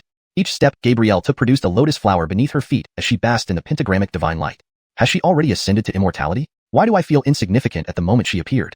Uncor Xian wondered aloud. With such an aura, Tai, would not be a match, Tai admitted, shaking his head. When did such a prodigy appear in Wheeling Mountain? Sheldon asked, visibly stunned. When Gabrielle appeared, tens of thousands of people felt an overwhelming sense of oppression. Is this a deity? In front of her, I feel like less than an ant. My knees won't listen to me anymore. Lower-ranked cultivators involuntarily bowed down in reverence. Greetings, Sacred Maiden. Greetings, Sacred Maiden. Hundreds of thousands of cultivators bowed in unison. Even Great Ascension Realm cultivators had to bow. Witnessing such a scene for the first time, Gabrielle had to release some of her aura to hide her nervousness. No need for such formalities. I'm grateful for your presence at this coronation ceremony. I sincerely hope that all righteous individuals on Lingshian continent stand united to resist external threats. In the midst of the pentagrammic divine light, no one could see her face clearly. She was still tense and unsure if what Yufeng taught her would work. Countless cultivators were deeply moved. Was this newly emerged Sacred Maiden meant to counter the descending divine light? We shall obey the Sacred Maiden's command. Obey the Sacred Maiden's command. Nearly 10,000 cultivators bowed again. The appearance of the Sacred Maiden gave them a boost in morale. But only the great cultivators knew that her presence was merely a drop in the ocean. The Demon Sky Sect has come to congratulate. Dominique's voice echoed across Wheeling Mountain. Carter frowned. This crazy woman had been silent for 100 years. Couldn't she hold back any longer? A huge vortex appeared in the sky, followed by an enormous demonic ship hovering overhead. The black ship exuded a suffocating pressure, with thousands of black-clad figures standing at its prow. How did the Demon Sky Sect get the news? Tai asked, looking up. There's no wall without leaks. There's nothing strange about them knowing, Uncor remarked. What's strange is that they think they can fight us with just these few thousand people. Sheldon wondered. It's not that simple, Uncor shook his head. Fremont looked at the demon ship seriously. He knew the Demon Sky Sect wouldn't foolishly come to their death. They always came prepared. Dominique, are you here to pay respects or to court death? Xianxia asked coldly. On the demon ship, Dominique in casual attire laughed lightly. Of course, to pay respects. Times have changed, and we are all cultivators of Lingshian. Though our paths may conflict, we should unite against external threats, shouldn't we? Xianxia snorted coldly. Himph. Isn't the Demon Sky Sect always fond of playing lapdog? Ha ha ha. Dominique's laughter echoed in the sky. Indeed, The demon sky sect is like that. But, Dominique's tone shifted. Our sacred maiden recently emerged from seclusion and wishes to challenge the sacred maiden of Wheeling Mountain. As representatives of the Orthodox, you wouldn't refuse, right? Let them duel fairly. I believe you want to see that too. The high-ranking cultivators frowned. Dominique was adept at manipulating hearts. If they refused, unity would be weakened. If they lost, morale would plummet. Humph, does the demon sky sect have the right to speak of fairness? Xianxia angrily retorted. Just as he was about to act, Fremont stopped him. Brother Long, beware of a trap, Fremont reminded. He could still see the dark monument descending in the western domain from afar. During the battle in the dark forest, the Gay had appeared. With the changing laws of heaven and earth, who could guarantee there wasn't a Gay aboard the ship? Xianxia restrained himself. Standing at such heights, his mental fortitude was not something ordinary. Apologies, my words were out of line, Xianxia said apologetically. Fremont looked at Dominique and smiled. Since you wish to duel, let it happen. But I hope the demon sky sect doesn't play tricks. Otherwise I, Fremont, will personally visit you. Dominique stared coldly below, her gaze fixed on Carter. If it's a duel, let's make it more interesting. Dominique waved her hand, revealing dozens of imprisoned cultivators on the ship. Do you recognize these people? The leaders of the 3 Holy Lands frowned. They knew these people well. Among the dozen were mostly undercover elders and disciples sent to the demon sky sect. Fremont frowned. How many lives did this madwoman take to expose each one of these spies? Dominique, you're truly skilled, Fremont said coldly. Since you know them, how about we make these dozen the stakes? Sure, tell us what stakes you need. These people provided invaluable intelligence to the 3 Holy Lands. They were heroes and needed to be saved. Simple, I just want him, Dominique pointed at Carter. Chapter 162. It has to be him. Everyone turned their gaze towards Carter, who was standing in a corner in a daze. Seth beside him also stood there in surprise. Carter, did that wild woman take a liking to you? Seth asked. Can she not? After all, I have helped her a lot, Carter replied arrogantly. On this continent, if one were to ask Carter to choose the person Penelope hated most, he would unhesitatingly vote for himself. Could it be that you did something good for her, and she found out? Seth exclaimed in surprise. Not necessarily, but she might have some inkling. After all, whenever we appear, her plans haven't gone well. Even if Penelope didn't know, she would still consider Carter her nemesis. Fremont never expected Penelope to specifically ask for Carter. No way, even if I am the stake, it can't be him. Fremont firmly refused. Uncor frowned. Why did this young man not stay in the Illusory Sound Guild but run here instead? And what had he done to attract Penelope's attention? Anchors, anyone can be a stake, except him, Ryan stepped forward and said. Would you be willing to trade places with him then? Penelope laughed. Of course, not just me. The entire Elon family wouldn't hesitate. Carter felt warmth in his heart. The people of the Elon family had never let him down. Anchors, as Northern Domain cultivators, we swear to protect Carter. Carter is a great benefactor of the Northern Domain. Our Wang family will gladly be the stake. Dozens of Wang family cultivators stepped forward one after another. Our Zhang family agrees as well. Our Li family also. Every Northern Domain cultivator volunteered to be the stake without hesitation. Uncle Xian was astonished. Carter only had the cultivation level of a Qi condensation first layer, so when had he become such a great benefactor to the Northern Domain? Fremont brother, could you explain this to me? Uncor couldn't help but pay attention to this. The entire Northern Domain stood up for this minor cultivator. In all his years of cultivation, he had never seen anything like it. Fremont smiled. Didn't he tell you, the sect master? Uncor frowned. I know nothing about it. Fremont sighed. That's his nature. He does good deeds without seeking credit. Fremont explained Carter's contributions to Uncor in brief. Is this true? Uncor was surprised. Absolutely true. Otherwise, why would Northern Domain cultivators support him so strongly? Penelope smiled, her laughter growing increasingly sinister. Every time she saw this boy, her plans failed. There must be a reason. You Northern Domain cultivators want to protect him? Penelope stared at Carter. Originally, I hesitated, but now I won't hesitate at all. It has to be him. Gabrielle's eyebrows furrowed. This demoness wanted to make her brotherly the stake? Do you call yourself Penelope? Gabrielle, who had remained silent until now, spoke up. Penelope felt as if she had been struck by a heavenly hammer in the chest, her face turning pale. Is this newly appointed sacred maiden really so formidable? She thought. But Cindy wasn't simple either. After all, she had been personally taught by the Great Gay for 100 years and had already reached the pinnacle. Thinking of this, though she felt uneasy inside, she regained her confidence. That's right, but you'll be facing my sect's sacred maiden. I can spar with you, but change the stake, Gabrielle said calmly. Penelope laughed scornfully. Are several major cultivators not worth more than a mere Qi condensation first layer cultivator? Anchors, at least to me. Everyone was stunned. Could Carter's story have moved the sacred maiden? Indeed, to the whole Northern Domain, Carter seemed more like a symbol of faith. Other sects couldn't ignore Carter's significance. Some among them had met him before, like Ty and Sheldon, but how could a Qi condensation first layer cultivator garner much attention? Why argue? Let's ask the party involved, Penelope said with a smile. Gabrielle frowned. How could she match Penelope in strategy? No need to ask. I can decide, Gabrielle replied. This may not be up to you. Penelope turned her gaze to Carter. Seth, are you willing to be the stake? Carter smiled. Sure, why not? Regardless of whether Gabrielle would win or lose this duel, he was ready to step up if necessary. Good, you have spirit, Penelope chuckled. Yufeng, don't act rashly. Fremont tried to stop him. Seniors, please trust the sacred maiden's strength, Carter laughed. Gabrielle sent a mental message to Carter. Brother Yufeng, do you really want to be the stake? She was worried, unsure of her opponent's true strength. Trust yourself, Carter smiled back. All right, I will definitely win this battle, Gabrielle resolved, brows furrowing tightly. This battle, she could not afford to lose. Since that's settled, let's begin, Penelope laughed. On board the demonic ship, Cindy, dressed lightly, appeared above the ship. She emitted no aura, her perfect figure making everyone tense with excitement. Several black armor plates of unknown material covered the key parts of her body. A green butterfly mask concealed half of her face. Even without seeing her true appearance, one could imagine the breathtaking beauty beneath the mask. Her? Carter frowned. He had fought Cindy once before when he was weaker and barely escaped after unleashing a full-strength punch. Cindy stared at Carter, feeling that familiar sensation again. His eyes looked too much like those of the person from the mystic realm. His cultivation was also at the same level, chi condensation first layer. Now, she was among the strongest beings in this world. Anchored, upon examining Carter's cultivation, she found it genuinely at the chi condensation first layer, with no hidden techniques. If he were truly the same person, how strong would he be after a century? Carter felt uncomfortable under Cindy's intense gaze. Being handsome always brought him headaches. Don't underestimate the demon race sacred maiden, Isaiah warned. On her, I feel immense pressure, Encore agreed. But that kid is remarkable too. An ordinary cultivator might have lost their composure under such a gaze, yet he merely appears embarrassed, Isaiah marveled. Cindy realized this as well. She could confirm that this guy was indeed the bastard from the mystic realm. Turning to Gabrielle, enveloped in 5 elements divine light, Cindy felt immense pressure. You're very strong, Cindy said flatly. So are you, Gabrielle replied. A battle under the starry sky, Cindy vanished. Gabrielle followed closely. They appeared under the starlit sky. A crystal red longsword appeared in Cindy's hand, her aura reaching its peak. Gabrielle wielded a sword with a 5-colored blade pulse, a weapon she had nurtured for a century. Tens of thousands of cultivators hovered in the air, watching this epic battle unfold. Hashtag chapter 163, mission accomplished. Carter, as the prize, was taken into space by dozens of great cultivators. They feared that Carter might be injured by the battle's aftermath, so they surrounded him tightly to protect him. Yufeng, rest assured. Even if the Holy Maiden cannot defeat them, we will not hand you over, Fremont said. Carter felt somewhat depressed. These people didn't rush to attack the demonic heaven sect, but instead agreed to a duel. However, he could sense that there were powerful demonic cultivators aboard that ship, which must be why they dared not act rashly. As he watched the battle, he communicated with his sword spirit. Under the starlit sky, Amorous made the first move. A red sword slashed through the air, casting a crimson glow that illuminated half the sky. Nearly 1,000 great cultivators retreated, for the red light surpassed their comprehension. Semi-immortal, Kelvin said solemnly. Elon brother, do you know anything about semi-immortals? Carter asked. Kelvin was just one step away from the Tribulation Transcendence stage, yet the red light in the sky still made him feel suffocated. I know some. A semi-immortal is a being beyond the peak of the Great Completion stage, where their power reaches the limits of the lower realms.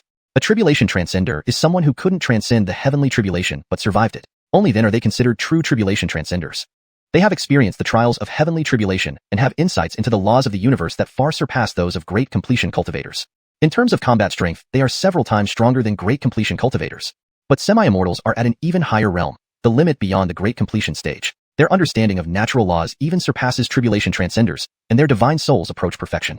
They can harness the powers of heaven and earth at will, Kelvin said, looking gravely at the red sky. He had thought he was already incredibly powerful, but now he realized he still had a long way to go. Is that so? Carter exclaimed in surprise. He realized that the semi-immortals he had encountered before weren't real semi-immortals. He became worried about Gabrielle.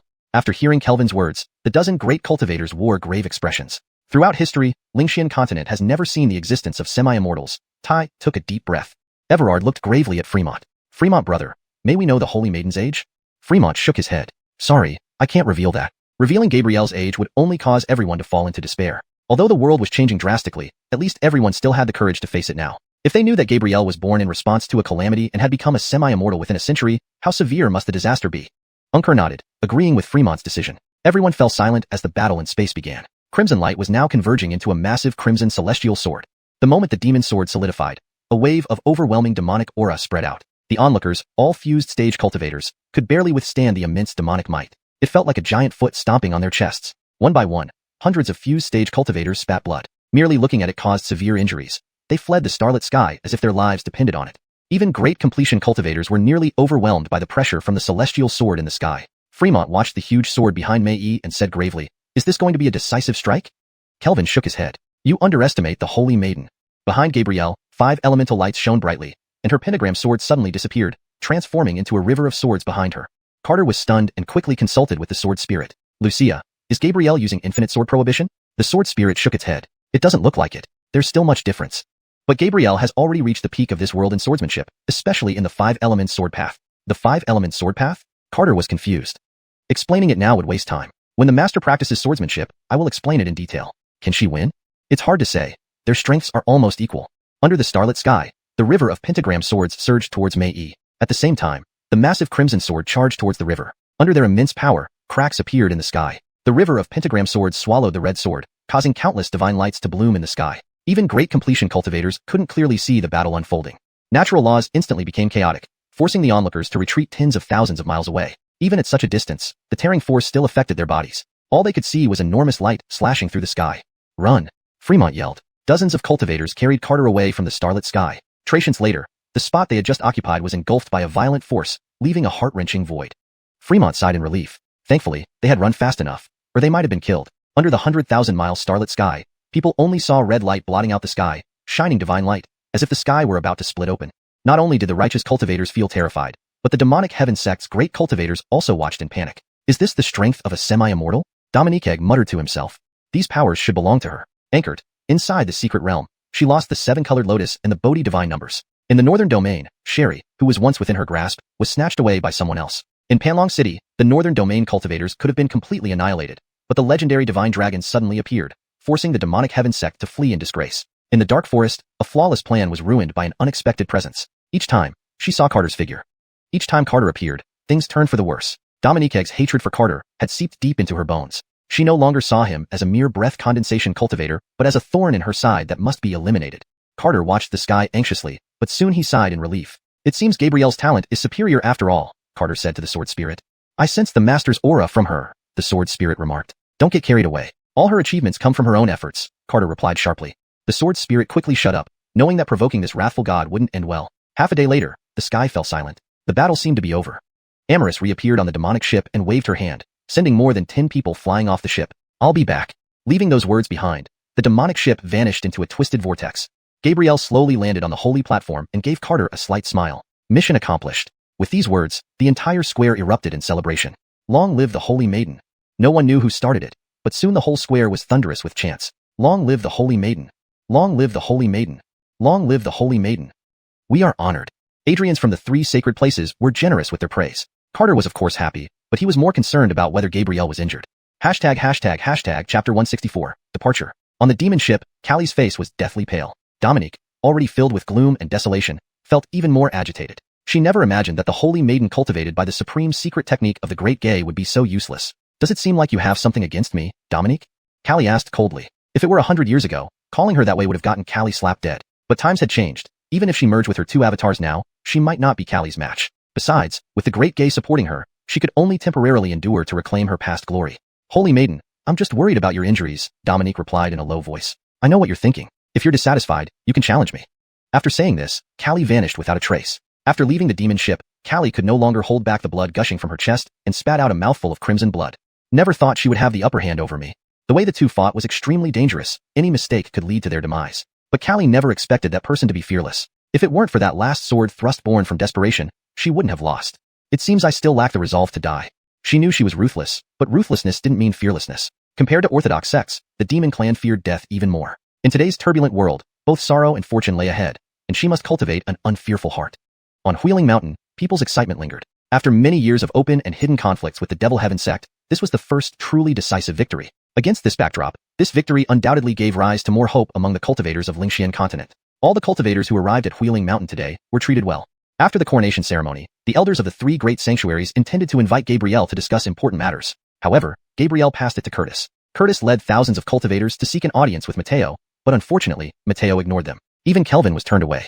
Carter accompanied Gabrielle back to Holy Maiden Peak. The moment they stepped into Holy Maiden Peak, Gabrielle's face turned deathly pale. Ugh. She couldn't hold back the surging blood in her body and spat out a mouthful of cherry red blood. Gabrielle, are you alright? Carter hurriedly helped her up. Gabrielle wiped the blood from the corner of her mouth and smiled. Brother Yufeng, I'm fine. Sherry, come help me. Sherry soon appeared before Carter. Tense, did you fight again? No, it's Gabrielle. Sherry grasped Gabrielle's arm, and powerful life force flowed into Gabrielle's body. Gabrielle's eyes widened. This life force is terrifying. This is minimal. Carter always wastes essence energy. Sherry laughed. Does Brother Yufeng get injured often? Gabrielle asked worriedly. He frequently gets some bruises. Sherry was about to speak when Carter signaled him to stop. Oh, he often gets minor injuries, Sherry corrected himself.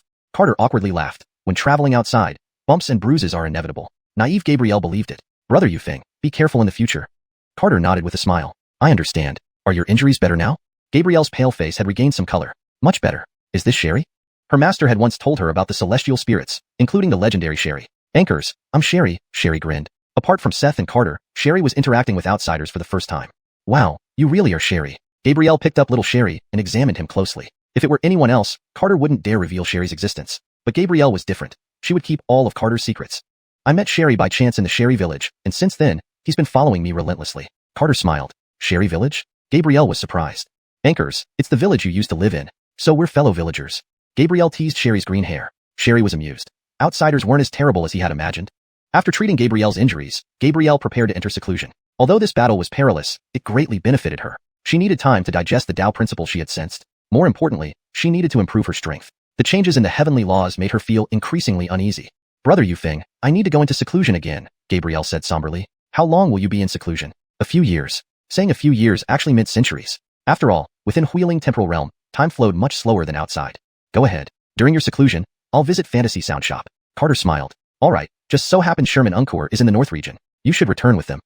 After a simple meal, Gabrielle entered the restricted area for seclusion. Carter pondered for a long time. Leaving a letter behind, he and Seth came to the teleportation array on Longtu Mountain. Just leaving like this? Seth was somewhat dissatisfied. We can't stay here, going to Fantasy Sound Shop is the same. No one could be by his side, nor could he stay in any sect.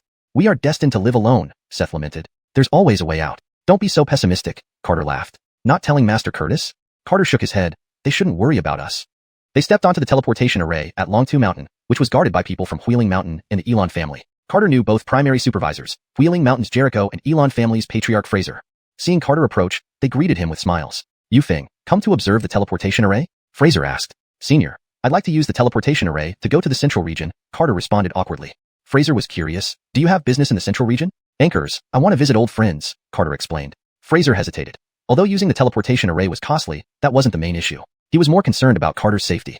Let me talk to Sherman Uncor. They can visit you here in the North region. My Elon family will cover the expenses. Anchors, the world has changed. Potential unrest may arise anytime. Going to the central region isn't very safe. Staying in the North region would be better, Jericho agreed. Two seniors, there's no need to worry. I'm just a low-level chi cultivation practitioner. Nothing too chaotic will happen to me, Carter smiled. That makes sense, but accidents do happen, Fraser insisted. Seniors, this trip is necessary for Yufeng. If using the teleportation array is inconvenient, I can't traverse the dark forest again, Carter chuckled.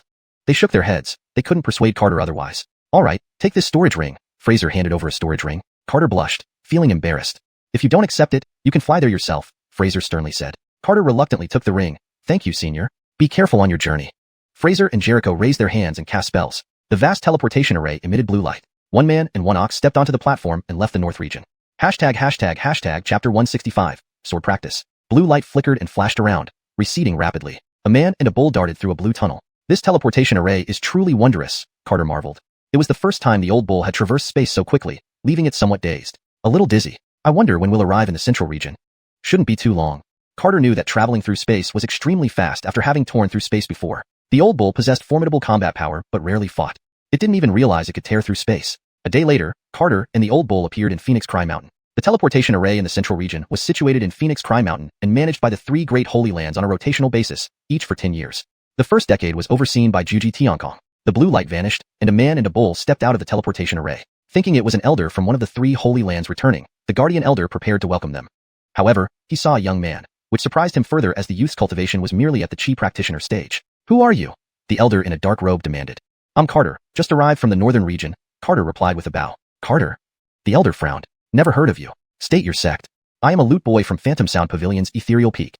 Truly amusing. How could a mere loot boy activate this teleportation array? If you don't confess honestly, I will subdue you, the elder snapped angrily. Carter felt helpless. He really was a loot boy. If Senior doesn't believe me, you can contact Senior Celeste of Phantom Sound Pavilion. Humph, stubborn to the end. The elder raised his hand, grabbing toward Carter. A massive gray palm imprint like a dragon emerged from the sea and reached toward Carter. He didn't know how this person used the teleportation array, but given the sensitive situation, anyone with unclear identity needed thorough investigation. Any resistance would not be tolerated. Carter helplessly noted that cultivators in the central region were indeed different from those in the northern region. Space suddenly twisted as Carter tore through it, reappearing with the old bull in Burial Beast Valley. Back in Phoenix Cry Mountain, the elder's palm grab missed, astonishing him. He promptly reported the incident to the higher-ups of Juji Tiankong. Given Carter's current cultivation, crossing space should have been easy. However, the drastic changes in celestial laws and the increased solidity of space had multiplied beyond previous measures. In 3 years, one might need to reach a mortal realm to traverse space. You easily tore through it just now, the old bull commented. It wasn't you tearing through it, so of course, it seems easy to you, Carter retorted, giving it a disdainful look. Ethereal Peak was very quiet. Althea and her master were both in seclusion. Today happened to be the triennial sect competition, and Carter and the old bull watched it briefly. It was boring because he didn't see anyone he wanted to see. Fortunately, he met Qin, otherwise, he wouldn't have been able to watch it all. On the core formation stage, Qin defeated Karina, becoming the strongest core formation cultivator of their generation. Carter had some memory of Karina, who had remained at the core formation realm for over 100 years. Seems cultivation is truly difficult, Carter thought. He couldn't help but marvel at the power of the system. Gabrielle achieving half immortality within 100 years must owe much to the golden points. What puzzled him was why Gabrielle needed only a few points to achieve half immortality while he, with many more points, should have become an ancient deity by now. Did the points go to nourishing his Dantian? Carter shook his head, guessing they probably went to nourish the Dantian. If only the system could communicate with him. Unfortunately, the system only made a ding sound when granting points and remained silent otherwise. Carter naturally ignored the system's existence. After chatting briefly with Qin, Carter returned to Ethereal Peak. A month later, Encore returned from the northern region. Just back to Phantom Sound Pavilion, Encore appeared on Ethereal Peak. Carter was playing the zither, and the ethereal melody made Encore stop to listen appreciatively. After the tune ended, Encore approached the bamboo house. Such heavenly music. No wonder you could unlock dragon-burying chant, Encore Xian praised. Carter hurriedly bowed, Junior Carter, paying respects to Sect Master Encore. No need for formalities, Encore Xian quickly helped Carter up. Well Carter, you caused quite a bit of trouble for me in the northern region, Encore Xian chuckled. Thanks to the kindness of the northern region, I was honored. Upon hearing Carter's return to the central region, several grandmasters asked Encore to grant Carter an elder position.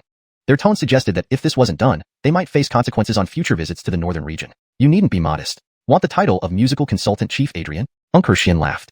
Previously, Carter would have accepted gladly. After all, such a leisurely job suited him well. But things were different now.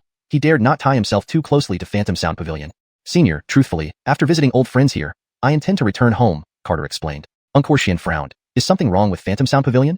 No. It's wonderful here. It's just that I may not progress further in my cultivation path, Carter said sadly. Encore was equally helpless. Carter's cultivation had remained at the Chi practitioner stage for over 100 years. His youthful appearance was likely due to rejuvenating pills from the northern region. Encore paid scant attention to Carter, unaware he even existed in Phantom Sound Pavilion until now.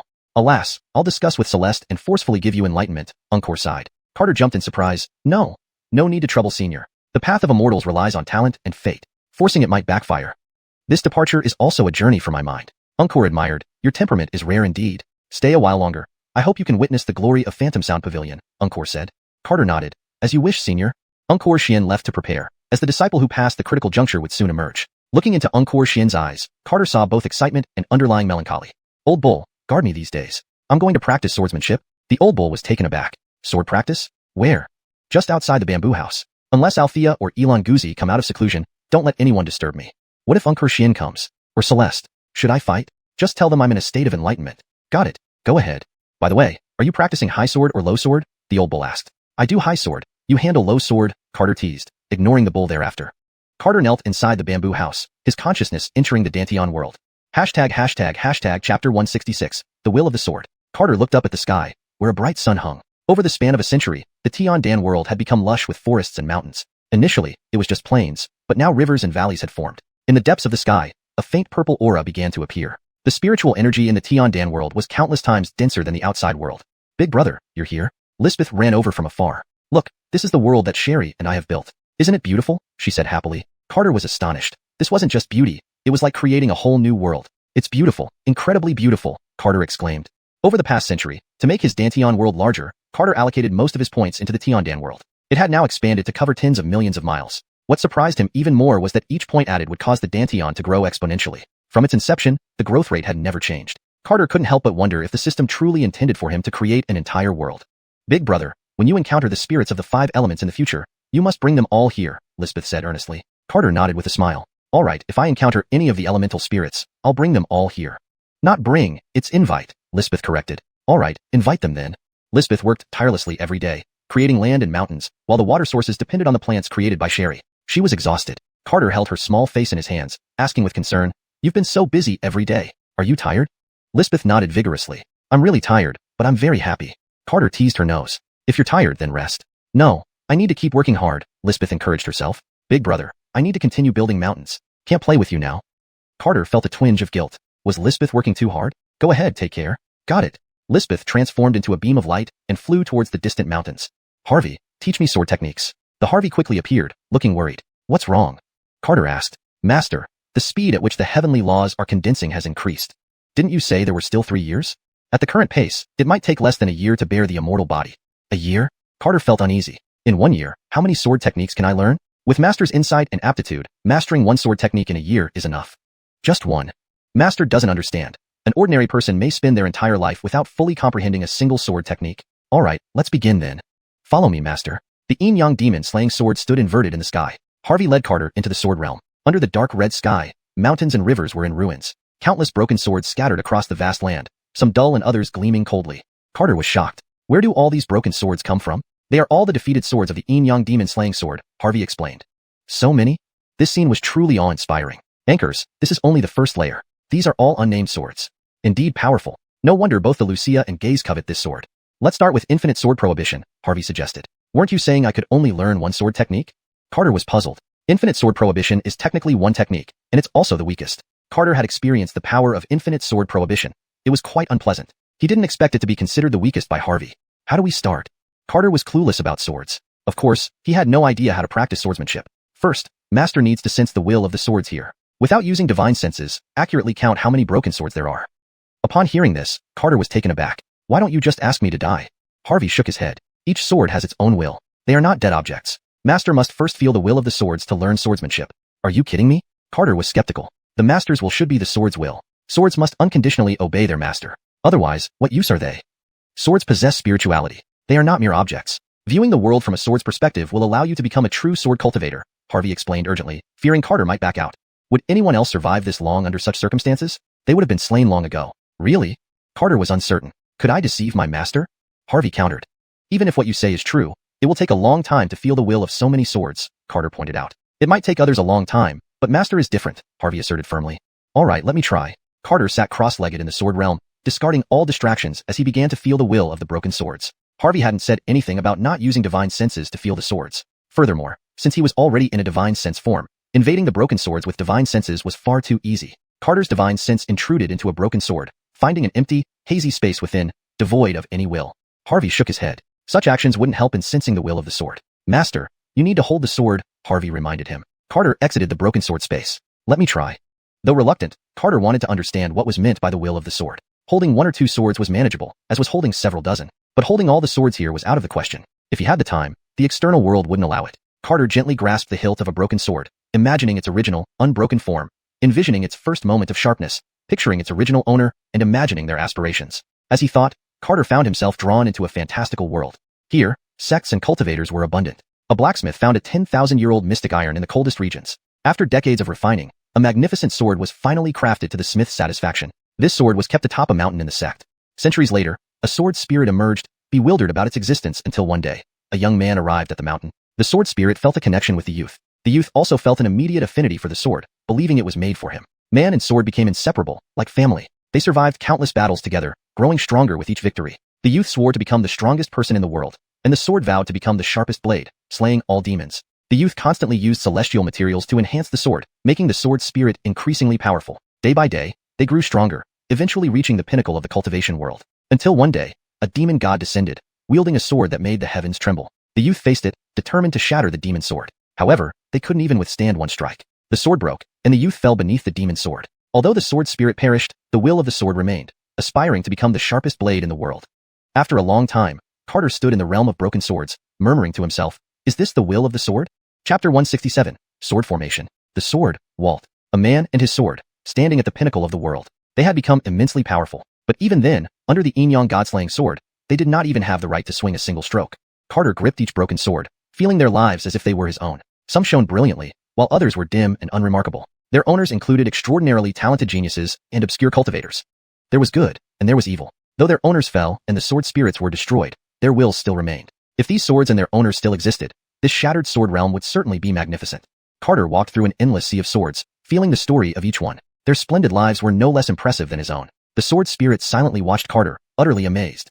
Master is indeed master, blessed with unparalleled talent.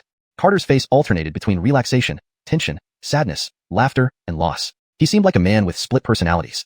He continued walking, unaware of how long he had been walking. With every step, the broken swords around him trembled. Each step produced a surge of sword chi. Resonance in sword Tao. The sword spirit gasped. Unbelievable, shocking. The sword spirit was shocked beyond description. It had already overestimated Carter's talent. After all, it had witnessed him wield the yin-yang god-slaying sword. As an ancient demonic sword, it could easily judge Carter's talent in sword Tao. Unfortunately, it had underestimated him. This is too astonishing. Countless sword energies swirled around Carter, and tens of thousands of swords followed him involuntarily. Immersed in the world of sword Dao will, Carter lost track of time. It seemed like an eternity, yet it also felt like just a moment. 1 month, 2 months. On the 9th day of the 9th month, a boundless wave of sword intent swept through the shattered sword realm. Exactly 99,999,000 swords. The moment Carter spoke, all the broken swords flew toward him. Like a master of 10,000 swords, he received the homage of 99,999 broken swords. At that moment, his mind was clear, merely absorbing the will and stories of each sword. Endless sword energies overflowed from him, and with a thought, Carter dispersed all the sword chi. Now, he harbored one perfect strike within him, but this strike must not be made lightly. Once unleashed, it would decide life and death. The sword spirit appeared excitedly behind Carter. Congratulations, Master. Carter slowly came to, startled. How much time has passed? Almost a year, Master, replied the sword spirit. Beads of sweat formed on Carter's forehead. Phew, I thought it had been tens of thousands of years. Master, I will impart to you the infinite sword prohibition. Good. The sword spirit, being a slave to his consciousness, only needed a single thought to impart such knowledge. Carter spent several days digesting the infinite sword prohibition and refining the strike he had comprehended. Several days later, inside the bamboo hut, Carter slowly opened his eyes, releasing countless sword chi from his pupils. Shocked, Carter quickly reined in the sword chi. Anchored, the overflowing sword chi had already destroyed the bamboo hut. Carter, what are you doing? Seth shouted from the air. If it hadn't run fast enough, it might have died from Carter's sword chi. Sorry, I didn't mean to, explained Carter. Looking around the empty surroundings, Carter was surprised. Fortunately, there wasn't anyone around. You finished practicing? Seth asked, surprised. Ankara, I only had time for one strike. Did anyone come looking for me during this time? Anchors, even Dennis came. Dennis? Anchors, but she left because you didn't wake up. When she saw you laughing and crying like a lunatic, she got really worried about you possibly losing yourself in your practice. She said she'd come back tomorrow? What about Janine? Unkor said they will emerge from seclusion tomorrow, and there's supposed to be some enfeoffment ceremony tomorrow. Then we'll wait until tomorrow. With one more day, he could contain the sword chi within him. Sitting by the lake, the accumulated points in his mind had reached 112. Although their cultivation system was completely different from this world, he still sensed changes in the laws of nature. He stretched out his hands to tear apart space. Although he succeeded, it took much more effort. So close, Carter sighed. The next morning, a holy figure gently descended upon Mount Piao. Seth hurriedly nudged Carter awake. Carter, wake up, Dennis is here. Carter's heart tightened as he looked up at the sky. The person who arrived was very unfamiliar, certainly not the old Dennis. She emitted a pure white light, like a goddess of the moon, beautiful beyond words. Compared to Gabrielle's beauty, her beauty was sacred and noble, distant and majestic. Carter, long time no see. Dennis smiled gently. This smile left Carter momentarily speechless. It reminded him of Gabrielle. Are you, Dennis? Carter finally recovered. Smiling, Dennis nodded, enveloped in holy light. Anchors. It's been a long time, but you've changed so much, Carter awkwardly remarked. I'm sorry. At the time, due to certain reasons, I had to disguise myself. Dennis slowly landed by the lake and approached Carter. Carter noticed clearly that Dennis walked with lotus flowers blooming beneath her steps. In a century, he had studied this world's cultivation system. This phenomenon was the legendary Dao essence. No problem. I should thank you instead, Carter smiled. Back in the fog forest, if not for your help, I wouldn't be alive now. That's my duty. There's no need to mention it. Dennis looked at the jade flute hanging from Carter's waist. Is that the jade flute I gave you? Embarrassed, Carter scratched his head. I'm sorry. I lost it in an accident. Carter took out the jade flute from his waist and handed it to Dennis. This is crafted by Northern Region artisans, identical to the one I originally gave you. Consider it a gift. Dennis accepted the jade flute without hesitation. Dennis frowned. After over 100 years, you're still at the first stage of chi condensation? I'm not quite sure. Maybe I'm one of those people you mentioned. Carter smiled awkwardly. Dennis examined Carter closely. Strange, despite only having first stage chi condensation, your life force is immense, Dennis remarked, puzzled. Maybe I'm just young, Carter laughed nervously. Young? You're over 140 years old. A first stage chi condensation cultivator living over 100 years was relatively normal, but maintaining an unchanged appearance and eternal youth was eerier than encountering a ghost. Dennis felt it necessary to understand Carter's peculiarities. Chapter 168, Hidden World Families. Dennis's beautiful eyes didn't leave Carter, as if she wanted to thoroughly see through him. To understand Carter's physical condition, Dennis even secretly activated her heavenly eye. Unfortunately, she couldn't discern anything substantial. Immortal Dennis, please don't look at me like this, Carter said, blushing. It was difficult for anyone to remain calm under the intense gaze of a sacred goddess. Dennis realized she might have been too intense and apologized. I'm truly sorry. I just want to help you with your cultivation issues. Cultivation prospects are dim for me now, Carter replied gloomily. Just seeing all of you safe and sound is enough for me. After Yonatan Alangu and Price come out of their seclusion, I plan to return to the Leaf family village and enjoy my remaining days in peace. Dennis's eyes narrowed. How could Carter speak as if he were an old man on his last legs? You're returning to the village to enjoy your twilight years? Dennis asked in surprise. Anchors, I can't pursue immortality any longer, so I've given up that pursuit. You have an incomparably vigorous vitality and enough energy to explore the path of immortality. Why do you give up? Dennis asked, somewhat displeased. Immortality relies on fate. I've had bad luck since childhood. There's no need to fight it anymore, Carter laughed. Seeing Carter's indifferent attitude, Dennis didn't know what to say. With today's changes, perhaps hiding in a small village would be a better choice for him. Alas, if you insist on this, I won't stop you. Dennis then turned to Seth and remarked, I'm curious, why does Seth also possess the same vigorous vitality as you? Carter thought, if he didn't find a plausible excuse, Dennis would keep pressing the issue. Over 100 years ago, I and disciples from Huanin Workshop entered a secret realm where we received gifts from the 7-colored Spiritus Lotus and the Bodhi Divine Tree. This explanation was reasonable, and Veronica and Price knew about it. Due to the shocking nature of this incident, only their master and very few people within Huanin Workshop knew about it. Is that true? Dennis's face also showed astonishment. Absolutely true. If you don't believe me, ask Veronica, Carter said seriously. So, your transformation and Seth's should be directly related to these two divine entities, Dennis remarked.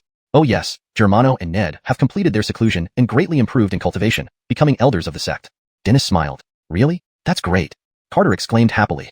Indeed, the sect is preparing for the coronation ceremony. You must attend, Dennis said, her eyes filled with anticipation. Don't worry, I'll get ready and find them, Carter laughed. Dennis slowly ascended and specially reminded him, you must come. Carter nodded at her. At noon, Carter, dressed in white and with his hair tied high, flew toward the practice field along with Seth. The Huanin Workshop was bustling with countless cultivators gathered at the practice field. Tens of thousands of disciples from the 3 major holy lands came to witness the event, and renowned sects from the central region also made their way up the mountain. The vast practice field was so crowded that there was barely room to stand. For this reason, Huanin Workshop had to temporarily expand the grounds. Major sects like Flame Sect, Golden Spear Gate, and 7 Sword Mountain all arrived.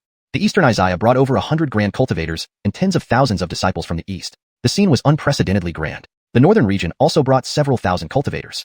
Haha, Brother Uncor, your arrival overwhelms our Huishan Lingxian, Curtis laughed loudly. Uncor Xian greeted him. Brother Curtis, don't jest. The fame of Holy Janice Mue has spread across the entire Lingxian continent. I admire her greatly. From above, Curtis saw Carter in the crowd. Brother Uncor, go ahead and deal with the matters. I'll catch up with young friend Yufeng. Uncor smiled. Brother Curtis, please make yourself at home. Several thousand cultivators from the north walked toward Carter. These cultivators were all grand perfection stage at minimum. Such a grand entourage walking into the practice field caused quite a stir among other sects' disciples. When Curtis's group stopped in front of Carter, every cultivator gawked in amazement. Heavens, what kind of cultivator at the first stage of Chi practitioner could talk freely with these big shots? Ankara, it looks like he doesn't even have a sect badge. Could he be from some hidden world family? People chattered excitedly, their eyes full of envy. Curtis patted Carter on the shoulder disapprovingly. Yufeng, why did you leave without telling us? Carter scratched his head awkwardly. Senior, you had important matters to handle, and I didn't dare disturb you. Even with busy affairs, you could have spared some time. Your departure got many northern cultivators angry at me. Curtis scolded. I feel really guilty for not handling it well, Carter bowed apologetically. It's fine if you're okay. Getting a few scoldings isn't much of an issue. Curtis laughed. Come, join us on the high platform for the ceremony. Carter didn't refuse, feeling comfortable among the northern cultivators. Cultivators from the central region, northern region, and eastern region had all gathered. Carter wondered, were there no cultivators from the southern region? Senior Curtis, why haven't I ever seen cultivators from the southern region? Carter asked. The southern region mainly consists of demon cultivators. Although there are human cultivators, they rarely interact with those from the central region. Curtis explained. Moreover, they are all minor sections. Major sects in the south barely exist because hidden world families wouldn't allow super sects to emerge. Carter thought about the hidden world families. He remembered Longyan mentioning he was from a hidden world family when they fought. But over a century had passed, and no one from the hidden world families had come to trouble him. Are the hidden world families very powerful? Carter asked. Very powerful, comparable to the 3 holy lands, possibly even stronger, Curtis said solemnly. While they talked, dragon roars echoed from the distance in the sky. Countless cultivators looked up to see 5 colossal dragons pulling a mountain-sized palace, rapidly approaching Huanin Workshop. The Morong family is here for Huanin Workshop's ceremony. A powerful voice boomed, resonating across the sky. Speak of the devil, and he shall appear. Curtis laughed coldly. Senior, you know Abdurrahman? Carter was taken aback. Of course. He's a famous warlord, part of the hidden world families, Curtis explained. Can you explain more? Carter asked curiously. With the Morong family's appearance, the Chow family can hardly hold back anymore. Curtis smiled enigmatically. The southern sky glittered again as a silver-scaled bridge stretched towards Huanin Workshop's peak. We hear that Huanin Workshop is bestowing the title of Holy Janice. The Chow family sends greetings. Thousands rode strange beasts along the silver-scaled pathway, exuding tremendous momentum. Then, a massive imperial carriage appeared in the sky, encircled by 9 faint dragon shadows dancing around it. The carriage headed straight for Huanin Workshop. The Long family arrives for the ceremony. Hashtag chapter 169. The ceremony is completed. The 3 hidden families appeared simultaneously, their overwhelming aura pressing down on countless cultivators so hard that they could barely breathe. Over the countless years, regardless of what happened in the Lingxian continent, these 3 hidden families had always remained as observers. Now, appearing at once for the ennoblement ceremony of the illusory sound shop, even the lowest-ranked cultivator could sense something ominous. Carter didn't need to think to know that these hidden families must have emerged due to the 4 sacred treasures. Seeing the 3 families coming with such formidable momentum, Carter couldn't help but feel nervous and asked, Senior, are they here to cause trouble? Curtis shook his head. I don't know, but it's normal for there to be tension. After all, we are all cultivators, and a bit of rivalry is common. But looking at the current situation, there shouldn't be large-scale conflicts. A massive palace floated above the illusory sound shop, casting a shadow over it. This is too disrespectful, Carter said angrily. Indeed. If this were Wheeling Mountain, I would definitely shatter that palace with one palm, Curtis said coldly. These hidden families always regard themselves as immortals, incredibly arrogant, Ryan added disapprovingly. Hmph, quite a show of force, Isaiah remarked angrily. Unkor Zoman stepped forward into the air to greet them. Honored guests from afar, this old man is truly honored. However, the illusory sound shop prefers brightness, not shadows. I hope you understand, Master Morong, Unkor Xian smiled. Several figures emerged from the white jade palace, each exuding an awe-inspiring presence. An elder dressed in purple robes smiled gently and waved his hand, retracting the palace. Houston intrudes uninvited, hoping Sherman Unkor can forgive my abruptness. Then he turned to scold Walt behind him. You were supposed to control the Nine-Dragon Palace properly, yet you acted so rudely. Apologize to Sherman Unkor. The young man looked impressive, clearly a top genius of his family. I rarely leave home and lack understanding of etiquette. Please do not blame my senior. He held his head high, showing no intention of apologizing. Unkor Xian smiled without warmth and replied, young people can be a little fiery. Since you've come far, please enter, Unkor Xian courteously invited. Ha ha ha, old bandit Morong, your descendants seem lacking in manners. How about I educate them? A short, plump man with a round face, big eyes, and a short beard rode a six-winged white tiger onto the silver-scaled sky road. He looked just like Abdurrahman described in Romance of the Three Kingdoms, both sinister and somewhat comical. Behind him rode thousands of strange beasts, each radiating powerful auras, some even comparable to Curtis. The power of the hidden families is indeed formidable, Carter sighed. Of course, they cultivate in seclusion and only gain resources without losing any. It would be strange if they weren't powerful, Curtis grumbled. Abdurrahman makes a good point. Holden also wishes to help, Holden said. A massive imperial carriage slowly descended onto the arena, causing numerous cultivators to move away. Hundreds of people walked out from the carriage, their auras no less impressive than the Morong family. Anchored compared to Abdurrahman, they were slightly inferior. Haha, you jest, old Morong. This old man can handle it myself, Houston laughed. Unkor Xian greeted again, though his expression was extremely difficult. You've traveled far, but the illusory sound shop is already full, unable to provide suitable seating. No worries, we can stand here to watch, Holden laughed loudly. In that case, please forgive this old man for inadequate hospitality. Unkor Xian floated to the towering holy platform. The auspicious time has arrived. The ennoblement ceremony officially begins. Ennobling the 39th generation disciple of the illusory sound shop, Dennis, as the Holy Maiden, and the sole heir of the next illusory sound shop patriarch. Unkor Xian's voice echoed throughout the shop. Under the gaze of countless cultivators, the sky erupted with holy light, its brilliance overshadowing even the sun. Bathed in the holy light, Dennis slowly descended onto the holy platform. Unkor Xian carefully placed the heavy phoenix crown on her head. Disciple, forgive my selfishness, Unkor said solemnly. This is my duty. Teacher, please don't blame yourself, Dennis replied softly. No one except Carter could see Dennis's features. No one could discern her appearance through the holy light. The moment Dennis appeared, countless people felt as if they were bathed in holiness, feeling immensely relaxed. Holy Maiden, true Holy Maiden, Curtis marveled. Gabrielle is also a Holy Maiden, right? Carter pouted. Certainly, both are formidable, Curtis laughed. Curtis saw the differences between Dennis and Gabrielle, while Carter saw their similarities. Despite some external differences, Carter felt they were very alike in a way he couldn't pinpoint. Franklin, can you see her clearly? The young Morong excitedly asked. It's blurry. That holy light is peculiar. Houston shook his head. Not just the Morong family, the other two families were equally curious. Old Chow, can you see clearly inside the holy light? Holden asked. Our cultivation levels are similar. If you can't see clearly, neither can I, Abdurrahman said dismissively. Perhaps it's a pretense. Why don't the Chow family test it first? Holden laughed. Abdurrahman grinned slyly. Why rush? The Morong boy will give us the answer. Ha ha ha. Still good at scheming, Brother Chow, Holden laughed. Franklin, I think the illusory sound shop is just bluffing. Please let me tear off their false mask, the Morong youth said coldly. Houston was dissatisfied with his grandson's behavior. Tulong went outside. You must restrain your temper. Daring not disobey his grandfather, Tulong gritted his teeth. Child obeys. Though he agreed verbally, he had his own plans. Standing at the peak of combat strength, with a semi-taboo battle body, he did not believe the holy maiden of the illusory sound shop would be his match. Even if the laws of heaven and earth changed, he remained calm. For ordinary cultivators, this was a disaster. But for the hidden families, it was an opportunity. If handled well, it could elevate everyone to a higher realm. Thank you, fellow Taoists, for traveling great distances to witness the ceremony. From now on, the Holy Maiden's will is the will of the illusory sound shop. Dozens of elders activated the mountain protection formation, linking its light with Dennis. Now, the entire illusory sound shop was bathed in holy light. Dennis's destiny was thoroughly intertwined with the illusory sound shop, sharing in its glory or ruin. Ceremony completed. Chapter 170, Dominant Strike. At the martial arena, all disciples of the illusory sound sect bent low in reverence. Greetings to the Holy Maiden. Even cultivators from other domains couldn't help but bow respectfully. At this moment, Dennis appeared absolutely saintly and immaculate. Members of the three reclusive families were anxiously unsettled.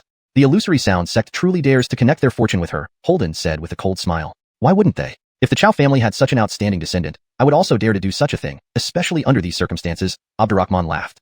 Look, Walt from the Morong family can't hold back. Young people having a fiery temper is very normal. Anchors, it's no wonder he is proud when considering he cultivated to this level within 800 years, Holden commented. To dare call himself Dragon Slayer, this Morong must have water in his head. Abdurrahman couldn't help but scoff. Barton stepped through the air, walking step by step towards the holy platform. Dragon Slayer, don't be impulsive, Houston urged anxiously. But Barton seemed not to hear him, and continued on his own. This Barton wishes to behold the beauty of the holy maiden. Hope you will honor me with a look. His tone was filled with arrogance, an arrogance that brooked no refusal. Mr. Morong, please proceed according to the rules. Several elders of the illusory sound sect came forward to stop him. Barton smiled. Rules? What are those?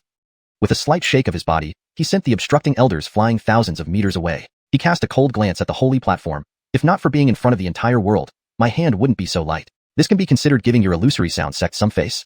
Ungkor Xian frowned, anger igniting in his heart. The Morong family sure puts on a show of might.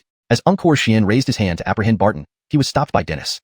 Master, leave it to me, Dennis said coolly. Although Ungkor Xian was a great ascension cultivator, he still hadn't reached full enlightenment, and probably wasn't a match for Barton. It's good if you establish authority. Otherwise, they might think we're easy targets, Dennis added. Dennis cast a cold eye at Barton as he approached step by step. One more step forward, and I'll cut you down. Dennis's voice was as icy as frost, spreading a chilling aura of death throughout the illusory sound sect. This aura left even Houston feeling a chill in his heart. Dragon Slayer, don't disgrace yourself up there, come down quickly. Barton could feel that frigid killing intent. Just one sentence from her made the laws of the world manifest into killing energy. Barton took a deep breath. She is strong. This killing intent made him hesitate for a moment. But if he backed down now, the Morong family's dignity would be lost forever today. Barton laughed coldly. Cut me? Is there anyone on this continent who can cut me yet? Whether for the Morong family's pride or his curiosity about the Holy Maiden, he couldn't stop. Houston wanted to continue blocking him, but this Holy Maiden was too unreasonable in her words and actions. If he insisted on forcing Barton to back down, it would leave a crack in his Dao heart and thoroughly damage the reputation of the Morong family. Barton took another step. Let's see how you cut me. He looked coldly at the radiant holy platform, waiting for Dennis's next move. Dennis didn't react, seeming to only make empty threats. So the so-called Holy Maiden is just bluffing, Barton remarked coldly. Senior, isn't this guy crazy? Carter exclaimed in surprise. He has talent and arrogance, but he's a bit too overconfident. Probably not crazy, Fremont commented. He's dead, Carter said. I don't know much about the temperament of Holy Maiden Dennis, but in the northern domain, he'd probably get beaten up. Fremont felt he might not be able to handle this youth alone. However, such an attitude wouldn't be welcomed in the northern domain. Is this Holy Maiden just making empty threats? Holden frowned. Probably not. Giving them some face here is enough. If they advance further, real action will start. It seems the so-called three great holy places aren't. Bang. Before Holden finished speaking, Barton suddenly disintegrated into a mist of blood. Silence. Unprecedented silence. Holden sucked in a cold breath, his face pale. Houston thought his eyes were deceiving him. How did Barton, perfectly fine just moments ago, turn into a bloody mist? Stunned, he watched the blood mist dissipate in the air, recognizing the familiar aura coming towards him. In a short while, not a trace of Barton remained. Dragon Slayer. Houston roared in anguish, his heart torn apart. He gritted his teeth, his eyes filled with redness, staring fiercely at the holy platform. Holy Maiden, Dragon Slayer was young and ignorant. Punish him a few times, but why did you take his life? Young? Huh. He's a few hundred years old and you still say that. Dennis glared coldly at the representatives of the three hidden families. You trespassed without invitation, and despite our polite welcome. Any of you who dare to challenge or disrespect the illusory sound sect will be exterminated. Dennis's voice was icy and filled with killing intent. Houston stared fixedly at the holy platform, his eyes bloodshot. He didn't dare speak recklessly. But whatever happened, the illusory sound sect and the Morong family were destined to have an eternal feud. Houston shouted at his agitated clansmen, "We're leaving." Ancestor, just like this? One asked. The illusory sound sect insults our Morong family. They should be destroyed. Smack. Houston slapped him hard across the face. Isn't it humiliating enough? Ancestor, the man protested. Shut up, all of you. Go back. What else could he do? Fight? Didn't they just see what happened to their number one genius? The faces of the Morong family members were filled with resentment. Besides resentment, there was also dejection. For tens of thousands of years, when had their Morong family ever been treated like this? Go. Houston waved his hand, and a jade palace appeared high in the sky. The Morong family members disappeared from the square. Did I let you leave? Dennis's voice echoed again. Countless heavenly principles confined the jade palace completely, with 9 dragon serpents trembling under the pressure of the sky. Not only the dragons, but even Holden and Abdurrahman felt their breathing constricted. Does she intend to slaughter the people of the 3 families? Holden shivered and gazed seriously at the holy light above. Not unless she wants to destroy the illusory sound sect, Abdurrahman said somberly. Holy Maiden, don't be too excessive, Houston spoke coldly. Excessive? You intruded into my sect and challenged me, intending to leave without a word. Do you think I'm a soft Holy Maiden? The Isaiah clenched his fists tightly, grinding his teeth. This feels great, really great. What does the Holy Maiden want? Houston nearly gnashed his teeth to pieces. An apology. Dennis's aura suddenly turned cold to the extreme. Even under the blazing sun, frost started forming in the sky. The illusory sound sect is determined to offend the Morong family to the death, Holden sighed. Humph, you Holden have no brains, Abdurrahman transmitted sound privately. If not for the whole world watching, Houston and company wouldn't return alive. Houston, first concede, then plan. Holden transmitted to Houston. But the fury-filled Houston wasn't listening to anyone. He considered whether he should take everything down with him. Chapter 171. Living, truly living. Under the scorching sun, snowflakes flew in all directions. The Morong family stood prepared, awaiting their Sherman's decision. Holy Maiden, today's events were indeed a fault of the Morong family. I offer my apologies to both the Illusory Sound Workshop and all Taoist friends present. Houston deeply bowed towards everyone. The falling snow melted away, replaced by a gentle holy light, dispelling the chilling cold. After Houston finished apologizing, he led the Morong family members into disappearance. Dennis allowed the Morong family people to leave undisturbed. Even a cornered dog might leap over a wall. She didn't dare push the Morong realm into an untenable situation. Turning her head towards the other reclusive families, she said, "Seniors, your arrival this time seems not so simple as to just observe the ceremony, right?"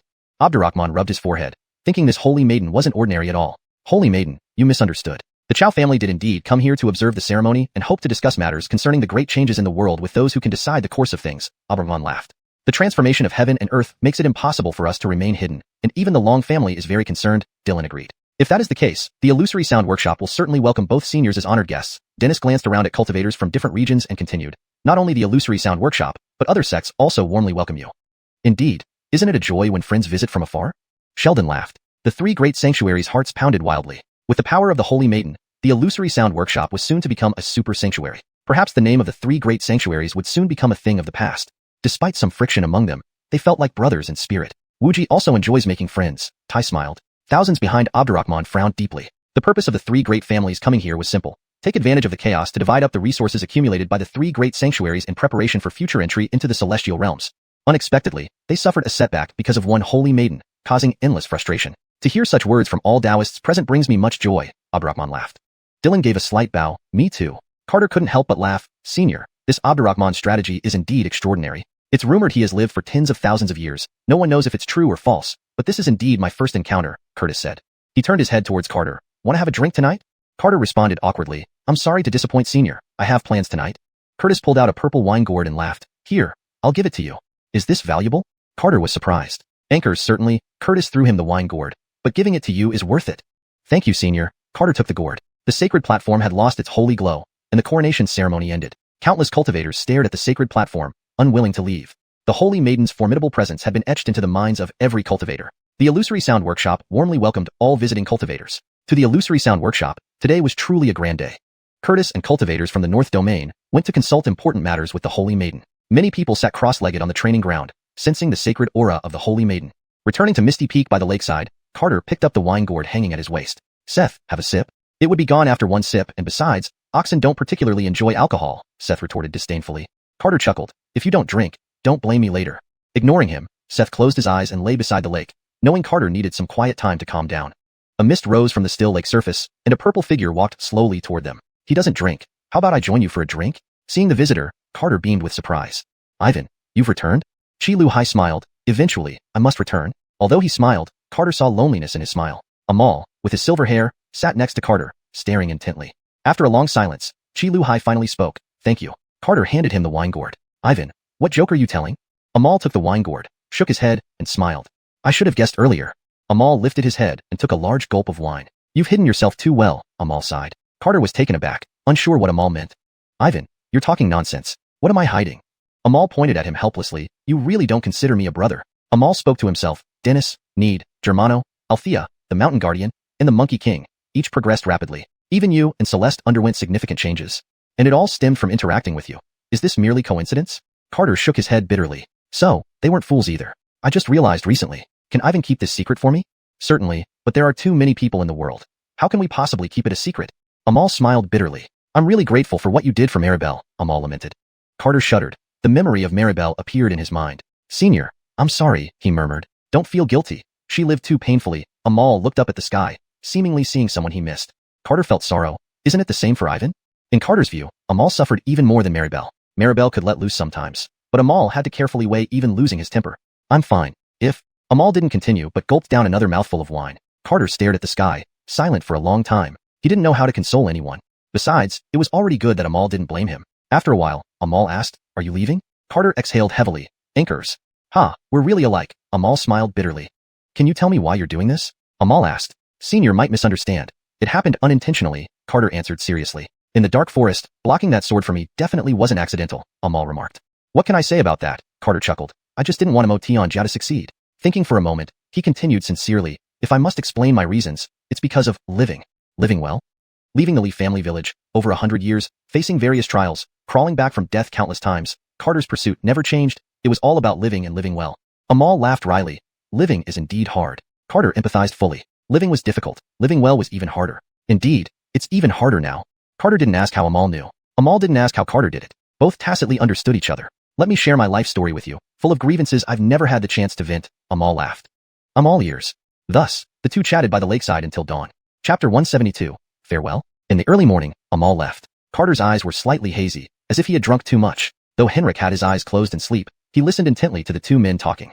Your elder brother Chi's stories are truly breathtaking, Henrik remarked with a sigh. Anchors, I hope we can meet him again. The dawn light scattered over the lake surface. A gentle breeze rippled through, causing shimmering water ripples.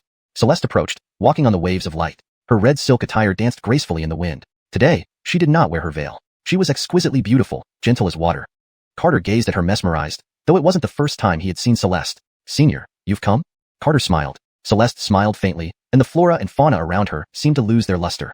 Why didn't you go drinking? I didn't go. It was too noisy.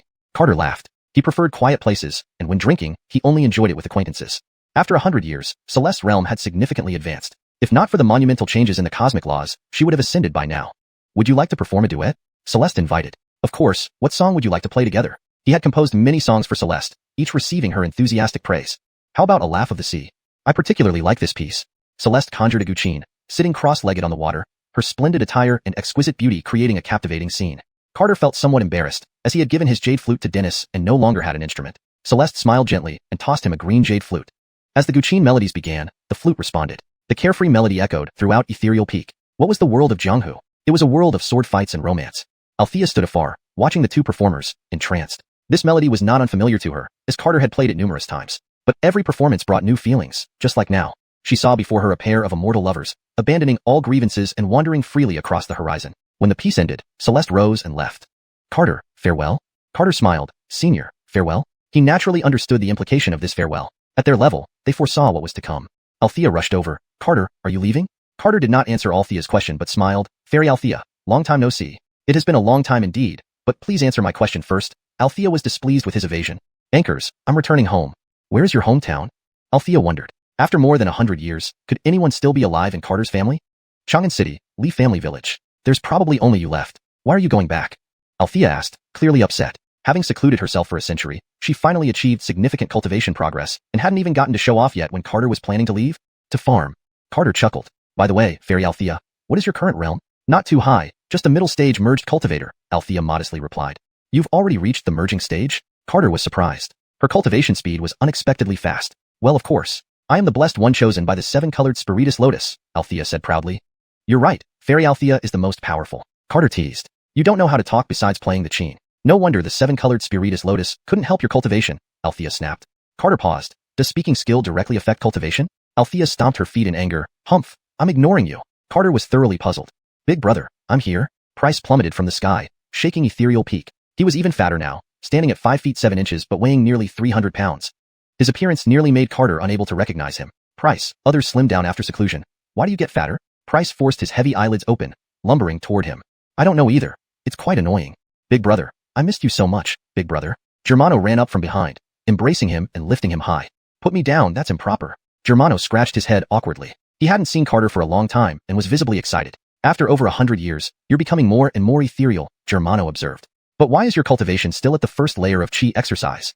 Price added in surprise. In the Sound Illusion Pavilion where even dogs could ascend, he felt Carter's cultivation speed was worse than a dog's.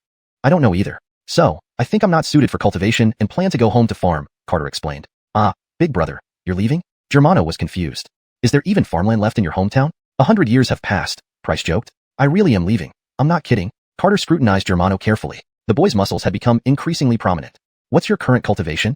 Middle stage merged. If not for the Holy Maiden suppressing us, we would be the top geniuses of the Sound Illusion Pavilion, Germano boasted. In yesterday they were busy with the coronation ceremony and didn't have time to find Carter. As merged cultivators, they also qualified to attend the high-level conference.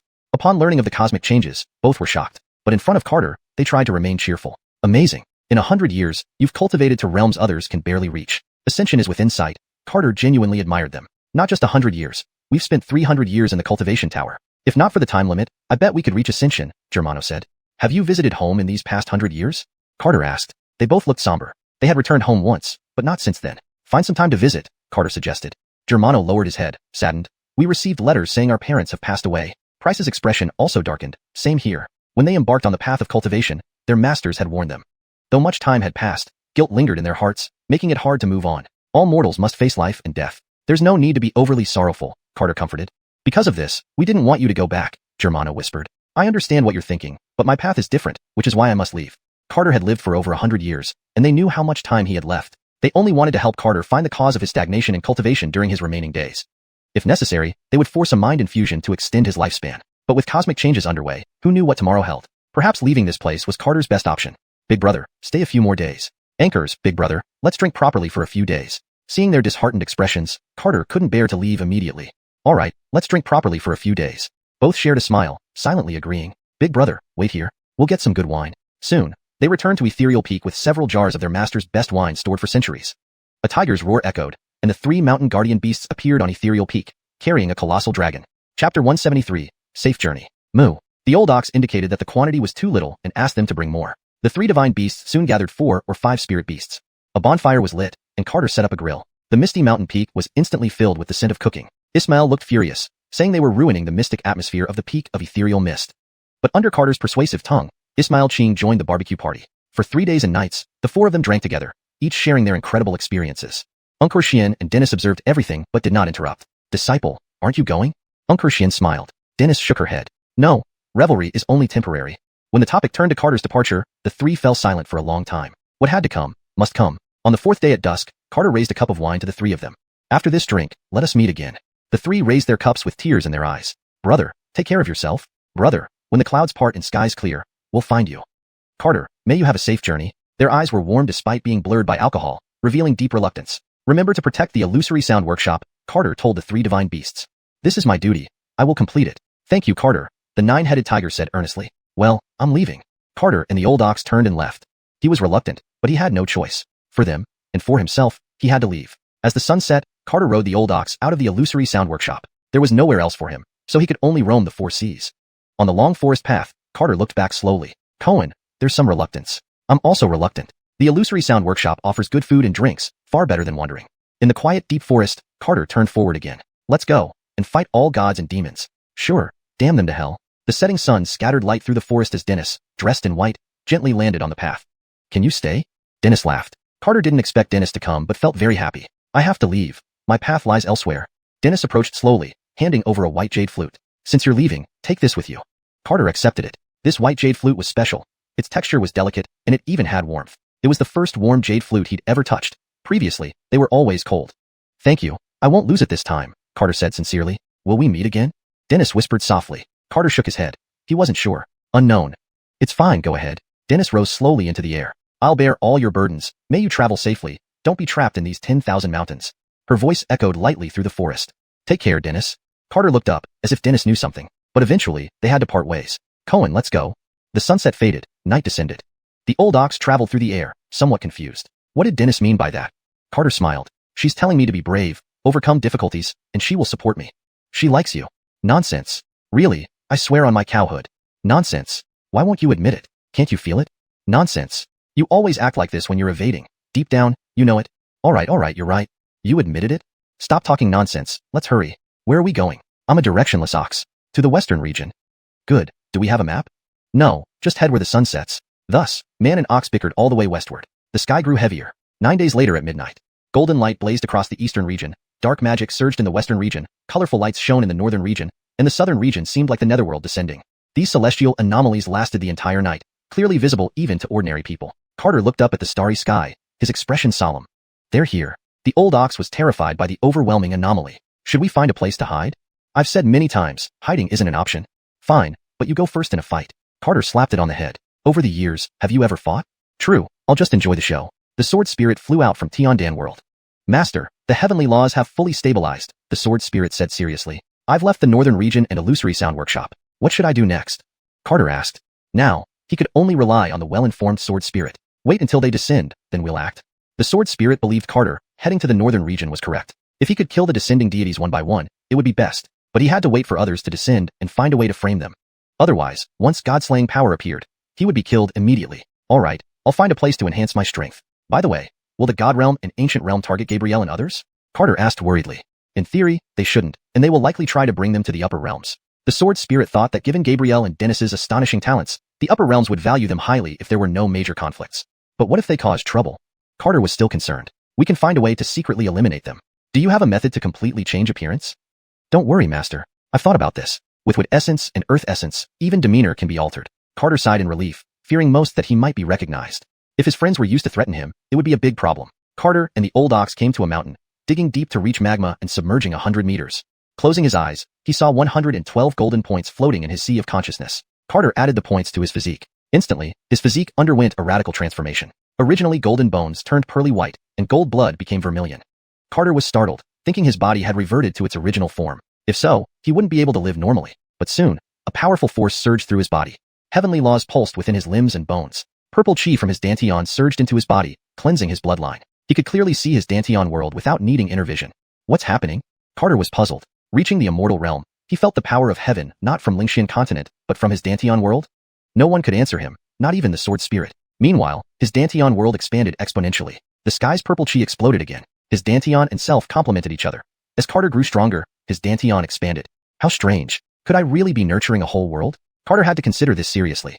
Chapter 174, Primordial Spirit. After the purple aura finished cleansing his body, Carter felt an inexhaustible surge of power within him. What surprised him even more was that the spiritual energy of the Tian world was continuously transforming into this purple aura. Feeling the strength of the purple aura, Carter couldn't help but think of ancient legends. Is this really the Hongming purple chi? If it were true, he would become a creator of a new world. And the three major spirits who opened up this world would also become the primal spirits of creation. The thought alone made him shiver.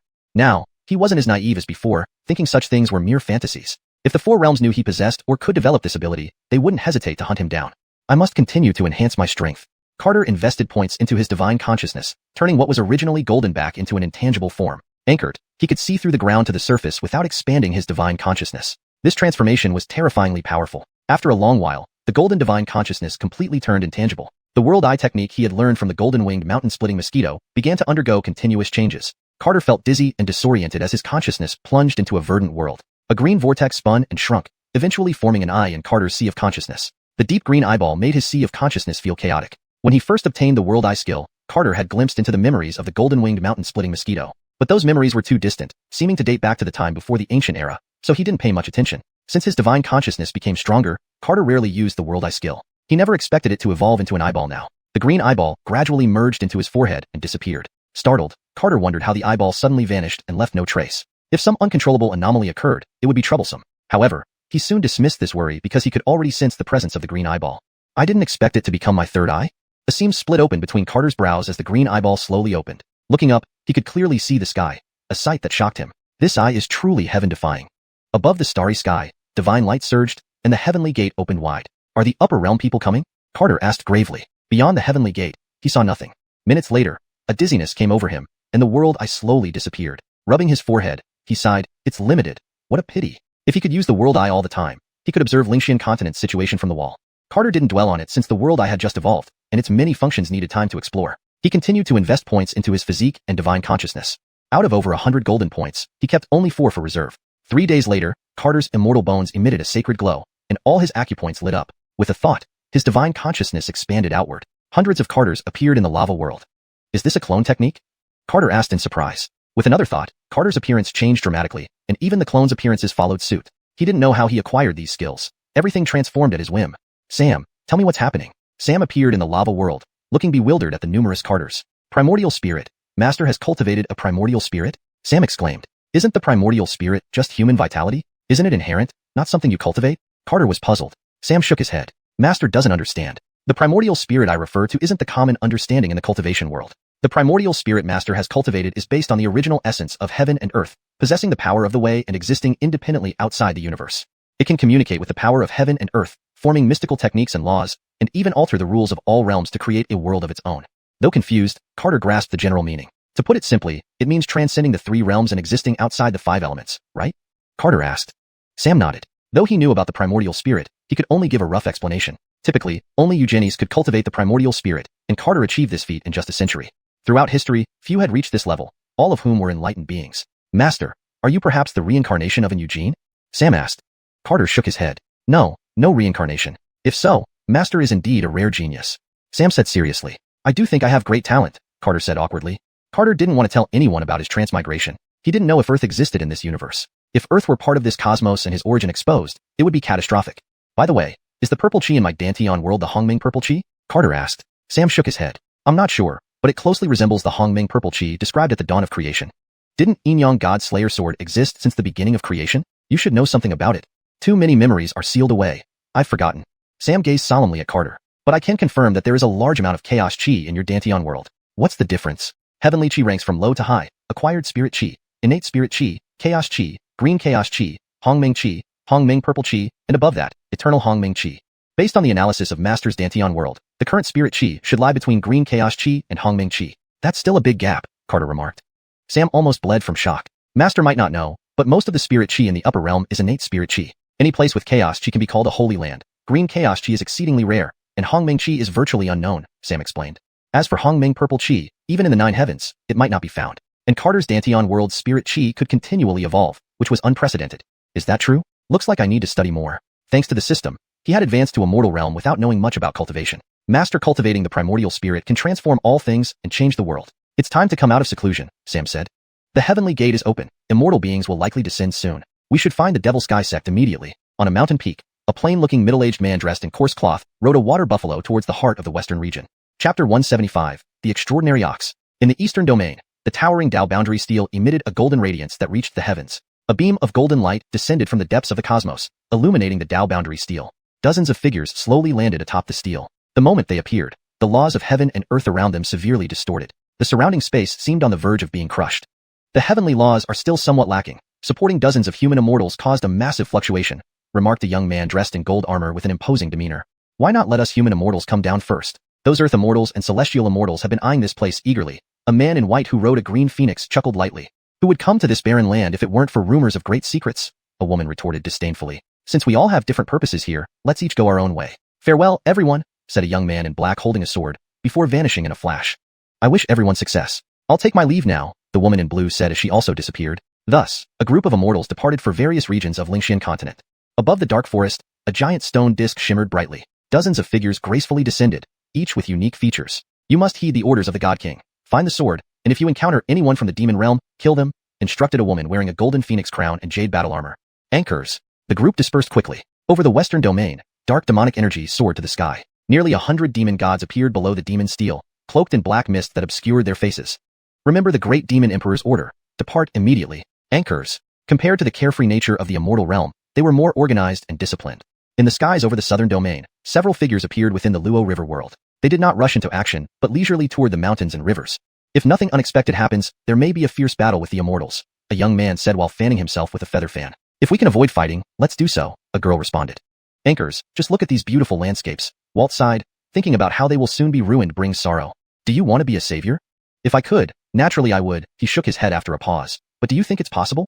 Let's go. I've heard that the demons came for a great secret. I want to see what it is.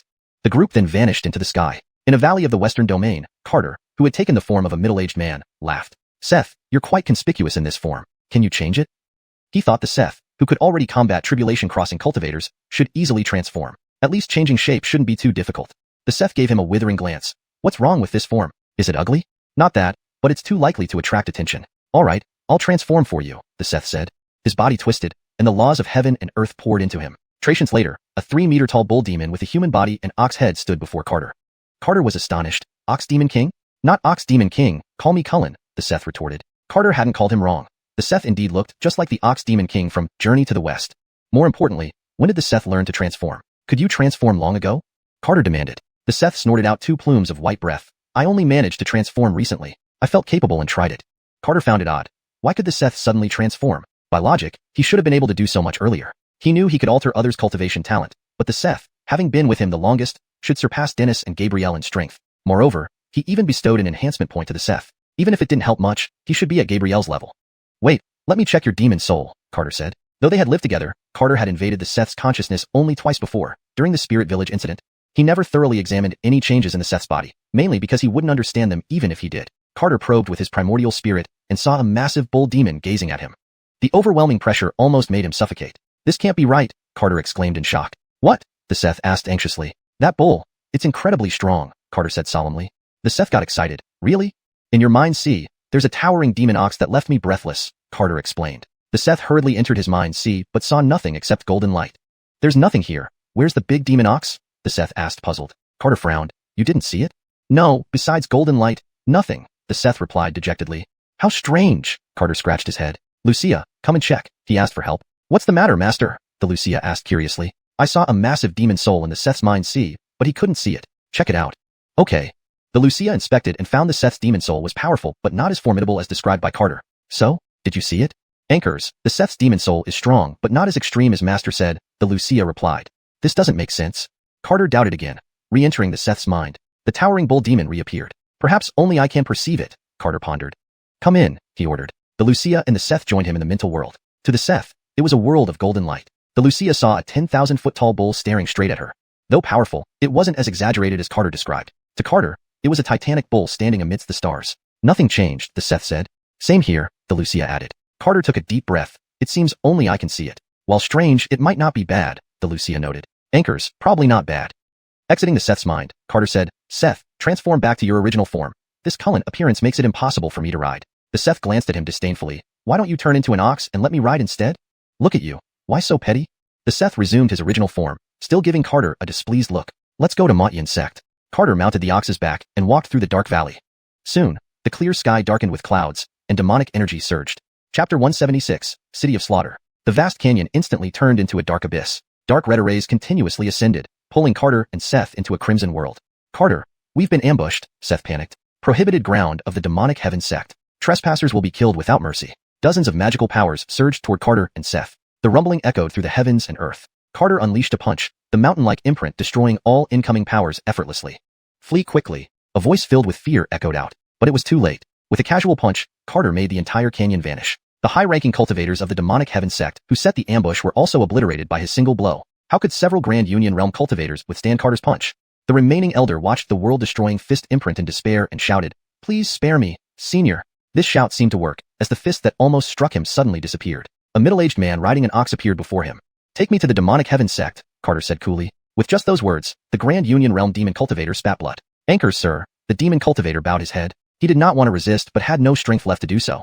Remember, I'm Granville from the upper realm, Carter reminded. The demon cultivator was startled. It was a celestial from the upper realm. Did he casually kill several Grand Union cultivators with ease? He dared not question what the celestial intended to do at the demonic heaven sect. He only wanted to survive because achieving his current realm was incredibly hard. Guided by the demon cultivator, Carter arrived at the demonic heaven sect half a month later, standing above a vast, gloomy valley in the western regions. In the distance, he saw a demonic monument. You may go, Carter said indifferently, grateful for sparing his life. The demon cultivator bowed deeply and fled. Carter ignored him and focused on the distant monument. Lucia, do you know what this monument is called? Carter asked. The Lucia hovered beside him, replying, Master, this monument is called the Demon Sealing Steel. I remember something about it, but not clearly. The Demon Sealing Steel, quite an imposing name. Master, I cannot remain outside for too long, or I might be discovered by people from the divine and demon realms, the Lucia added. Anchors, return soon. I need you fully recovered, Carter nodded. If not for meeting Carter, it would take ages for the Lucia to recover, and breaking free of its seal was uncertain. Now, Carter's Danteon world had undergone a tremendous change, harboring primordial essence like heavenly energy. It was confident it could regain its peak within a century, but given the current situation, even a century might not be enough. Seth, let's meet the demonic heaven sect. Do we really have to go down there? Seth was hesitant. Why not? Since they're after me, why can't I go after them? Well, I've lived over 100 years. It's enough, Seth said with false bravery. Don't get the wrong idea. Do you think I'm planning to cause chaos? Isn't that the case? Seth retorted. Not at all. We'll just make some small moves. Fine, let's mess with them. Man and ox stepped into the vast, shadowy valley. At the demonic heaven sect, within a grand palace, all high-level members stood quietly. Is everyone here? The gaze sitting on the throne asked lightly.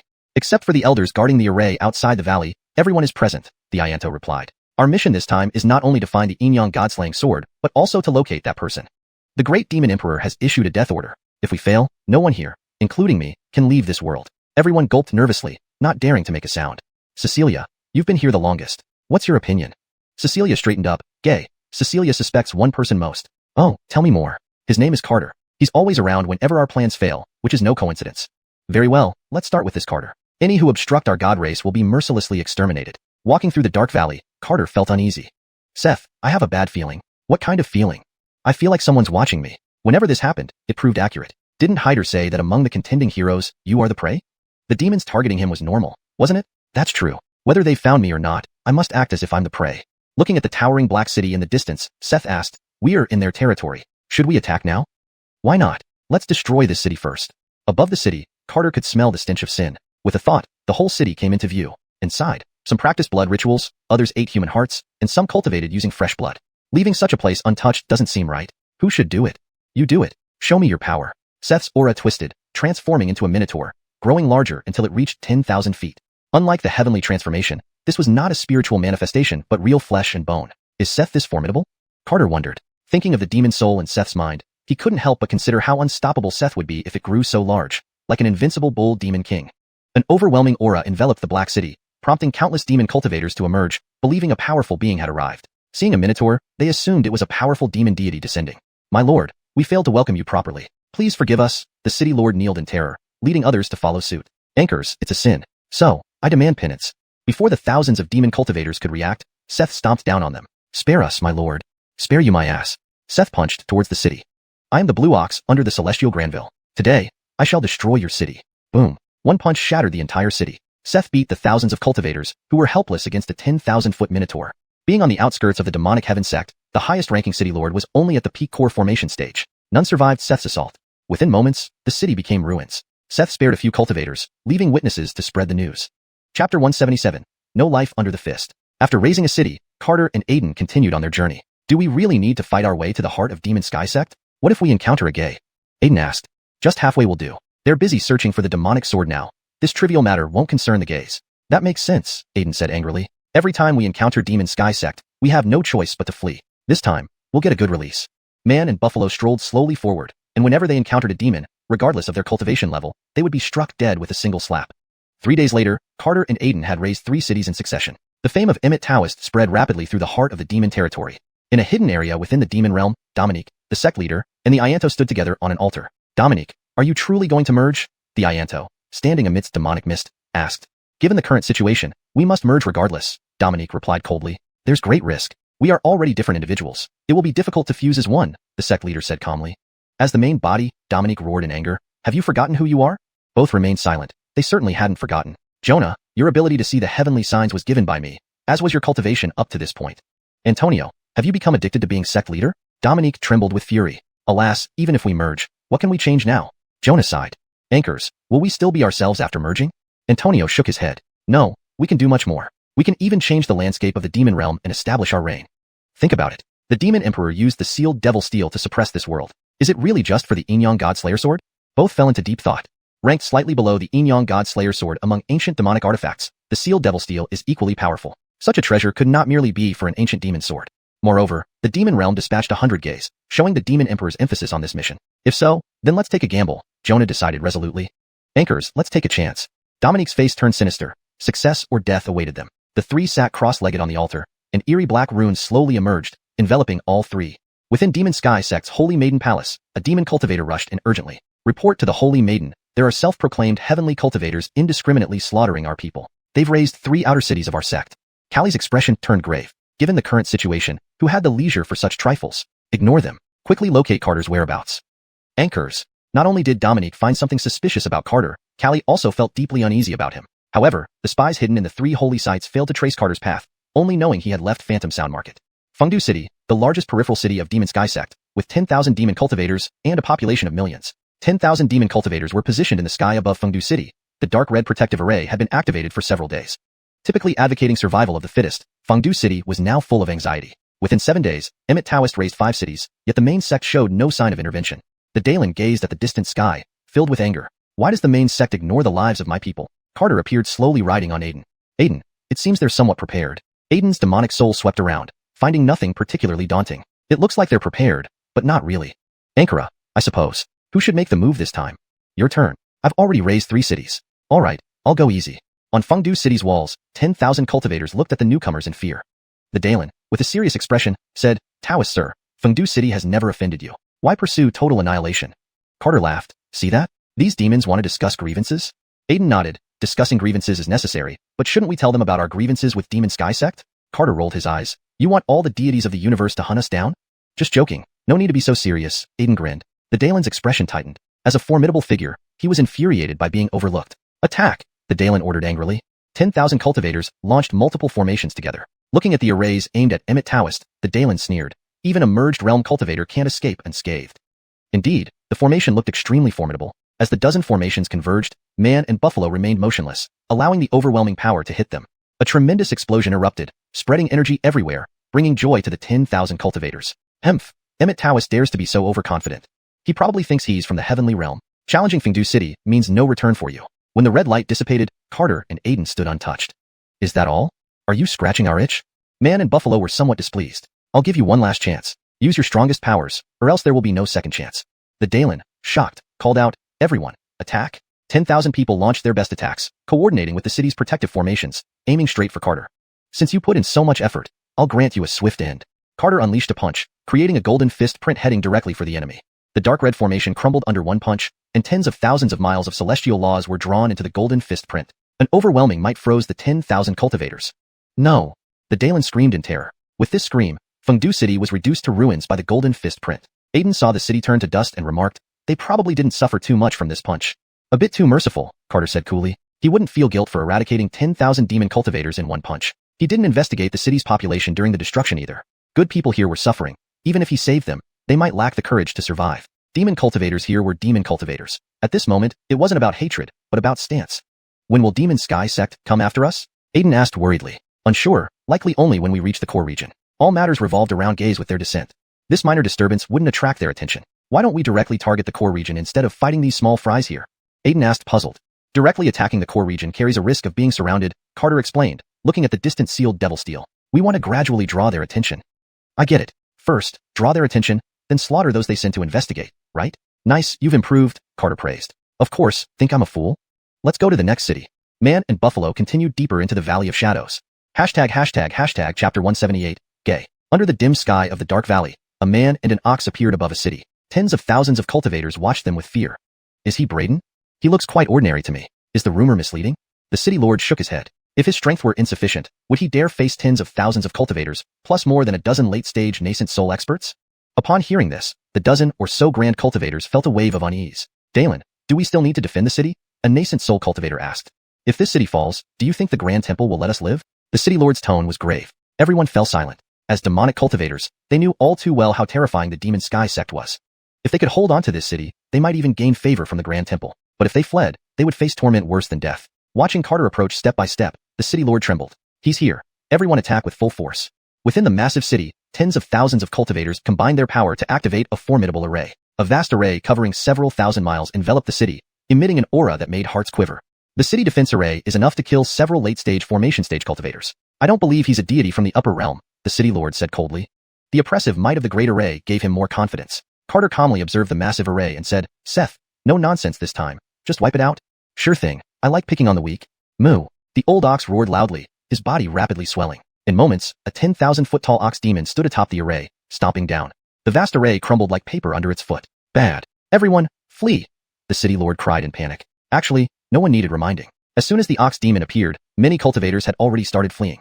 However, space around the tens of thousands of cultivators seemed frozen. Even with all their efforts, they couldn't move. Under the terrified gaze of countless people, an enormous foot covered the sun and moon, descending upon the massive city. Inside the city, mountains and rivers shattered, dust soaring up into the heavens. The old ox roared angrily, a powerful sound wave spreading like a tidal wave through the city. Everything in its path turned to ashes. Carter watched the destruction calmly. That's enough. Next city. Sure thing. After destroying one city, the man and the ox didn't even look back at the ruins and continued forward. 10 days later, a storm of fear swept through the entire Dark Valley. Outside the Holy Maiden Palace, a Demon Sky Sect elder rushed in urgently. Reporting to Holy Maiden, Braden has consecutively destroyed over 20 cities of our sect. If the sect doesn't suppress him, our reputation will plummet. Callie stared coldly at the distance where Carter was located. She wasn't sure about Braden's motives. What was his goal? Was he truly from the celestial realm? His actions seemed utterly immature under these circumstances. Let Ivar and Giacomo handle it, Callie said. I'll inform them immediately. Carter was unaware of the Demon Sky Sect's plans. Of course, he didn't care to know either. At this moment, he and the old ox gazed at the distant city. How many now? 29, the old ox replied. I used to think the Demon Sky Sect hid deep in canyons with only a few million members, but it turns out most of the western region is occupied by demonic cultivators. After the Dark Forest battle, he had wondered why the three great sanctuaries hadn't united to destroy the Demon Sky Sect, realizing now the depth of the Western region's foundation. It was no wonder the sanctuaries hadn't dared to directly confront the Demon Sky sect. If not for this, the three great sanctuaries would have obliterated the Demon Sky sect long ago. Ankara, but it doesn't matter now. It's 29, let's continue. The man and the ox moved toward the city ahead and were soon blocked by two figures. Are you Braden? A cloaked elder asked coldly. Carter couldn't gauge their cultivation levels, but they likely weren't gays. Their auras were strong, yet Carter felt no threat from them. Without bothering to talk, he struck out with a palm. A golden palm imprint, like a five-finger mountain, descended upon the two men. Now that his cultivation had reached the immortal realm, any slight movement unleashed profound powers. Hurry, attack! The two men simultaneously cast spells to resist the golden palm print. Two dragon-like figures rose into the sky, rushing toward the golden imprint. The dark sky was illuminated by golden light, and before the dragons could reach the imprint, they were annihilated. Our opponent is too strong. We're no match. Flee quickly, one of the elders screamed. Under the omnipresent golden light, their demonic energy instantly dissipated. The golden light burned their divine souls. Under the pressure of the golden mountain, they vanished without a trace. Boom. The golden palm print descended, striking the ground of the dark valley. Golden destruction spread like ripples, turning everything within tens of thousands of miles, including the city, to ashes. The old ox stared at Carter, stunned. Mr. Lee, what level are you at now? I've become an immortal, Carter laughed. Really? An immortal? The old ox exclaimed excitedly. Anchors, but there's no concept of tribulation. Since he embarked on cultivation, he hadn't undergone any heavenly tribulations, as if he were unaffected by the constraints of this world. What does being an immortal feel like? Carter spoke while walking. My comprehension of the laws of the universe has become clearer, like the darkness law here. He flicked his fingers, and a black thread appeared between them. Laws are abstract, but they exist. Regular cultivators spend millennia sensing them, but once reaching the immortal realm, they can be easily harnessed. The old ox listened intently, then swirled his horns in the air. Soon, black threads of the dark law entwined around his horns. Is it like this? The old ox asked. Carter was speechless. Did you also comprehend the dark law? No, I just saw dense lines everywhere when I paid attention. Unbelievably, the old ox had such incredible insight. Well, forget it. He himself had just begun to deeply understand the laws. But regarding the Tao, he remained clueless. If we can safely pass the Four Realms tribulation, we should find a place to cultivate Tao seriously, Kalian said. I'm fine with that, old ox, but I have one request. Find a place with lots of oxen. No problem. Let's keep fighting evil. They continued their journey. Outside the Holy Maiden Palace, a Demon Sky sect elder knelt, trembling. Your Highness, Adrian's Yonatan and Wu's soul lamps are extinguished. Callie's expression darkened, feeling uneasy. Understood. You may go, she said softly. Hashtag chapter 179, Battle Against the Gays. Callie was gazing into the distance. The loss of two great ascended cultivators was a heavy blow even for the Magic Sky sect. But that was only in the past. Things were different now. With forces converging from all four directions of the upper realm, anyone could die. Callie appeared within the restricted area of the Magic Sky sect's sanctuary. She felt it necessary to discuss matters with the Ianto and the sect leader. Inside the dim sanctuary, terrifying dark laws churned violently. Callie furrowed her brow and took a step forward into the heart of the restricted area. The altar was covered with intricate black demonic patterns that emitted an aura causing her heart to palpitate. She could clearly see the figure sitting cross-legged on the altar, whose appearance constantly changed. Sometimes it turned into Dominique, other times into the Ianto or the sect leader. They transformed back and forth, looking both grotesque and agonized. A strange thought crept into Callie's mind. Could it be that these three share one soul? From the Great Gay, she had learned about an ancient forbidden technique of the demon race. This method could completely divide a single soul into several distinct souls, each entirely independent. They could extract the original owner's talents and immerse themselves in these paths. If they chose to merge, the original soul's realm would undergo a drastic transformation. Callie's heart turned cold, and she raised her hand to destroy the figure on the altar. After some deliberation, however, Callie left the restricted area. She couldn't act alone because she couldn't face the gaze of the upper realm by herself. She harbored ambitions, just as Dominique did. They needed each other. May appeared in the palace, bowing respectfully to the throne. Great Gay, there is a mighty being claiming to come from the immortal realm who is slaughtering demon cultivators at will, Callie reported. Immortal realm? An icy voice echoed through the palace. Anchors, two great ascended cultivators from our sect have already fallen to him. I understand. How is the investigation regarding Carter progressing? In reply to your inquiry, we haven't yet clarified everything, but we have some leads. Good, you may leave. I will handle the immortal realm matter. Anchors, sir. After Callie left, two figures hurried towards Carter's location. Almost 100 people from the demon realm had specific missions. There weren't many who could be spared. Anchored, the immortal realm dared to cause trouble under their very noses. Naturally, he wouldn't let this go easily. After slaying the two great ascended cultivators, Carter continued forward. Carter, do you have a backup plan? Seth asked. Of course. If we can't defeat them, we'll flee to that dead silence world. But didn't you say that world is hostile to you? Anchors, it is very hostile, but I feel there are hidden secrets in that world, perhaps related to me. Ever since discussing the silent world with Mateo, his curiosity about it grew stronger. Now that his cultivation had reached the immortal realm, he believed he could escape even if targeted there. As they conversed, the overcast sky grew completely dark, enveloping the entire valley in darkness. Carter, why is it suddenly so dark? Seth asked nervously. Carter's expression turned grave. The gays are here. Dark clouds rolled across the sky, Thunder roared, and 2 massive vortices swept up the lightning, as if the apocalypse had arrived. Seth, they are strong. Find a place to hide first. Looking at the collapsing sky, Seth panicked. Can you handle them alone? If I can't fight, I can run. Don't worry. All right, take care then. Although concerned, Seth knew it couldn't become a burden to Carter. I'll wait for you outside the canyon. Remember to run if you can't fight. Seth vanished after saying this. A brilliant demonic light emerged from the giant vortex, and 2 figures slowly landed before Carter. 2 gays dressed in pitch-black battle armor stood silently in front of him. Are you Taoist Black Ox? Both asked simultaneously. Carter examined them carefully. The 2 gays looked exactly alike, not just in features but also in attire and weapons. That is correct, Carter replied, scrutinizing them. I see you 2 have imposing presences and striking looks. I'd like to make your acquaintance. May I know your names? If he was going to pretend, he would do it thoroughly. A dead man isn't worthy of knowing our names, they replied in unison. Carter was taken aback. These 2 were too synchronized. How did they know each other's thoughts? Thundershock. They lifted their purple gold hammers, summoning countless bolts of lightning from the sky. A colossal web of purple lightning encircled Carter completely. With no way to retreat, his only option was to break through this web. Not only that, but the power of the purple gold hammers could shatter the heavens.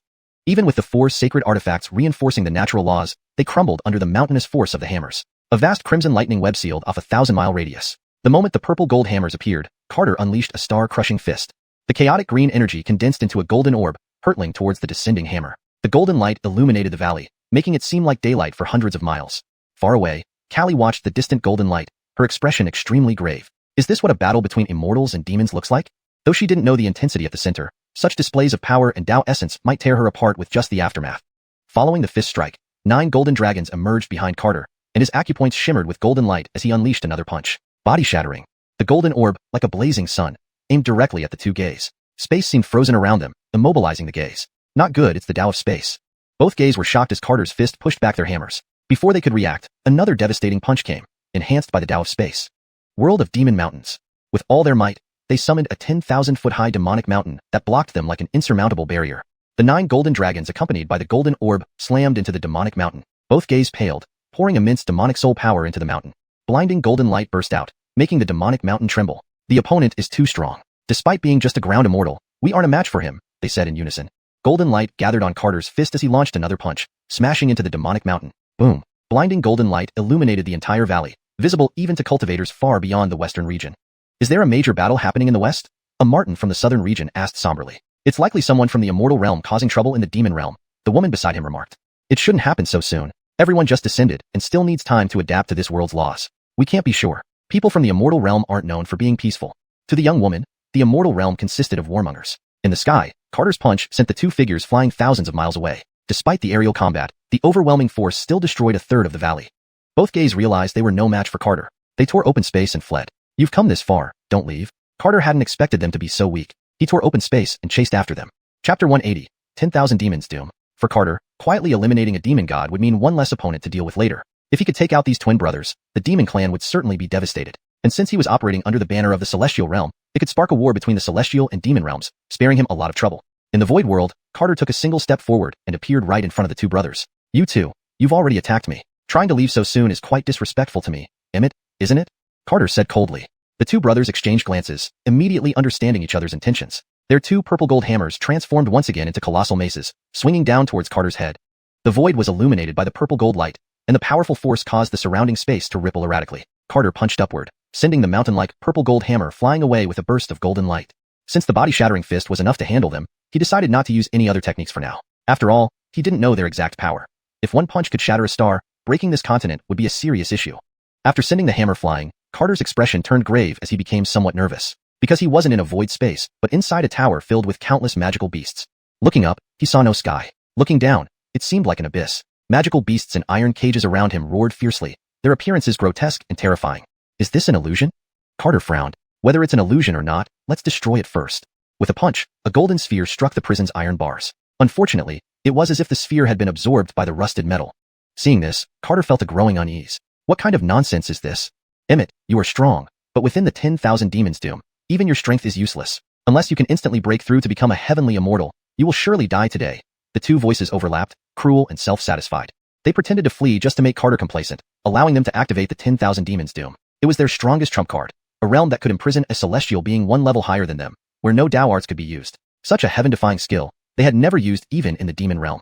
Facing Emmett Taoist, they felt unprecedented threats, forcing them to use their strongest move. Though trapped in the 10,000 demons doom, Carter wasn't overly anxious. After all, in his battles against the two brothers, he hadn't used his full strength. If truly trapped, he could simply cut his way out with a sword. However, he was curious about the unique aspects of this 10,000 demons doom. So what now? Are you keeping me here to admire your demonic kind? Carter chuckled. You'll have a good time, the two coldly replied. Prisons open. Countless iron gates opened, and the magical beasts locked inside approached Carter menacingly. Here, you can only use your physical body to fight the 10,000 demons. None of your Dao arts will work.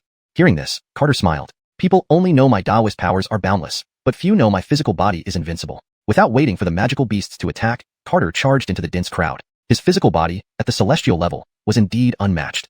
However, playing the part of someone from the celestial realm, he had to act more arrogantly. Boom, boom, boom. Wherever Carter went, the massive demon god shattered into blood mist with every punch. Each strike was effortless.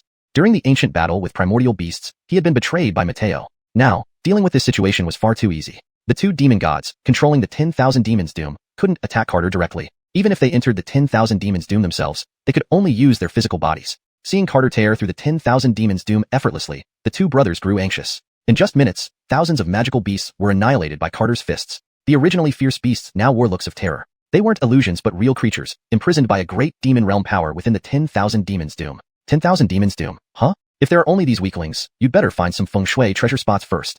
Carter moved like a tiger among sheep, continuously slaughtering the demonic army. Don't be so cocky. These are only the lowest level beasts. Ha ha ha. Carter laughed loudly. Then quickly released the beasts from the deeper levels. I can't wait. This was the first true face-to-face battle with the demon clan. Previously, fighting a great demon god under the stars put him on the defensive, with an overwhelming power gap preventing him from understanding their combat style. Now, facing two roughly equal opponents, it was a perfect opportunity to learn. So, I'll indulge you, the two said coldly. Above Carter, iron gates opened one after another, releasing hundreds of thousands of magical beasts that quickly surrounded him. Some beasts had tough scales, others sharp spines like swords. Their fangs could easily rip apart high-stage cultivators. Even a celestial immortal would struggle here. Unfortunately, they faced Carter today. His physical strength was so formidable that even a Chaos Golden Body warrior would pale in comparison. The magical beasts disintegrated into blood mist before they could approach within 10 feet. Is this your vaunted 10,000 demons doom? Pathetic. A body-shattering punch unleashed, its immense force sweeping across the entire realm. Hundreds of thousands of magical beasts vanished instantly. The two demon gods controlling the 10,000 demons doom were utterly shocked. This is a Chaos Golden Body warrior? Their hearts sank completely. An immortal with a Chaos Golden Body? Even two more demon gods wouldn't make a difference. Brother, I'll trap him. Go notify the master. No, you can't sustain the 10,000 demons doom alone. After destroying hundreds of thousands of magical beasts with a single punch, Carter looked calmly at the 10,000 demons doom. Playing the affectionate brother act? You're both staying here then? Soul-shattering. Carter's second punch, despite being trapped, found its mark accurately due to his divine essence sensing their location. Targeting the soul directly, it aimed at one of the brothers. Unable to distinguish who was the older or younger brother, it made no difference whom he hit. The brother saw the massive fist imprint heading toward his soul, the overwhelming pressure shaking his spirit. At the last moment, his soul vanished, swapping places with the other brother's soul. My brother, you? The brother couldn't believe his eyes. He never imagined that the one who told him to escape would swap souls using a mind transfer technique. Pfft. The demon god's body turned to blood mist, his soul shattered by the soul-shattering punch. I'm sorry, little brother, I don't want to die. Carter was taken aback. Wasn't this brotherly bond too fragile? Hashtag chapter 181. Easton self-destruction. After one person died, Carter returned to the void world. It seemed that initiating the myriad demons withering required the combined efforts of two individuals. After exchanging souls, that person immediately fled. In the face of the Chaos Golden Body war form, he didn't even have the courage to deploy his magical abilities. Now, he finally understood why the Demon Emperor was willing to use the Demon Sealing Steel to suppress this world. It turned out that the demonic realm's target wasn't the Yin-Yang Slaughter God Sword, but the Chaos Golden Body war form. This so-called Thornton was fake. In tens of thousands of years, he had never heard of a Chaos Golden Body war form existing in the immortal realm. Even if it did exist, how could the immortal realm possibly let him come to the lower realms before becoming an immortal king? Carter sneered. Escaping? If it were before, in the void space, it would have been truly difficult to catch up with an escaping Easton. But now, it was too easy. A thin crack slowly appeared between Carter's eyebrows as the eye of all things revealed itself, and the Easton who was thousands of miles away became clearly visible. With just one step, he appeared in front of the Easton. I'll give you a quick death if you answer one question for me, Carter said with a smile. The Easton's face was filled with terror. At their level, killing someone was extremely challenging. But this young man easily extinguished his brother with a casual punch. He didn't want to die, but the other party only wanted to give him a quick death. Spare me and I will tell you everything I know, the Easton begged fearfully. Carter thought for a moment. Sorry, sparing you is hard, but giving you a quick death is something I can do. Hearing this, the Easton's eyes turned red with rage. Why must you be so thorough?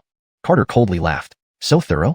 This was the funniest joke he'd ever heard. You demons destroyed countless lives for a sword, and now you talk about mercy? Don't you find it amusing? Carter angrily punched forward. 9 10,000-foot golden dragons illuminating the void. Realizing that Carter wouldn't spare him, the Easton decided to go all in, burning his divine soul to fight against Carter. In the void space, the tens of thousands feet tall Easton swung his purple gold hammer towards the golden light sphere. Boom. Their collision created chaos in the void. Chaos currents surged forth, swallowing all energy within them. Since you want to annihilate me, let's die together. The Easton ignored the tearing forces of the void currents and swung his purple gold battle hammer at Carter. Fear of death, Carter was perhaps the most afraid of dying. But letting the Easton escape would mean endless pursuit. Carter was also swept by the void storm, but even while lost in the chaotic winds, he wouldn't let the Easton escape. For a long time, no storms had arisen in Tiandan world, but now countless purple auras formed a vortex, eventually converging into Carter's fist. Having mastered Shatter Star Fist, due to his cultivation level, he had never managed to land the fourth strike. Now that his body and divine soul had reached the immortal realm, he could finally deliver a shattering blow. Being in the void world, he didn't have to worry about destroying Xianxia continent. Golden dragons emerged beneath his feet, and the 9 10,000-foot divine dragons merged behind him. A solid 10,000-foot golden dragon coiled behind him, awaiting Carter's final punch. The divine dragon tore through the void storm, directly aiming for the massive Easton. You must die, the Easton roared in anger. Knowing he couldn't block this punch, and certain of his impending death, he chose to take Carter down with him.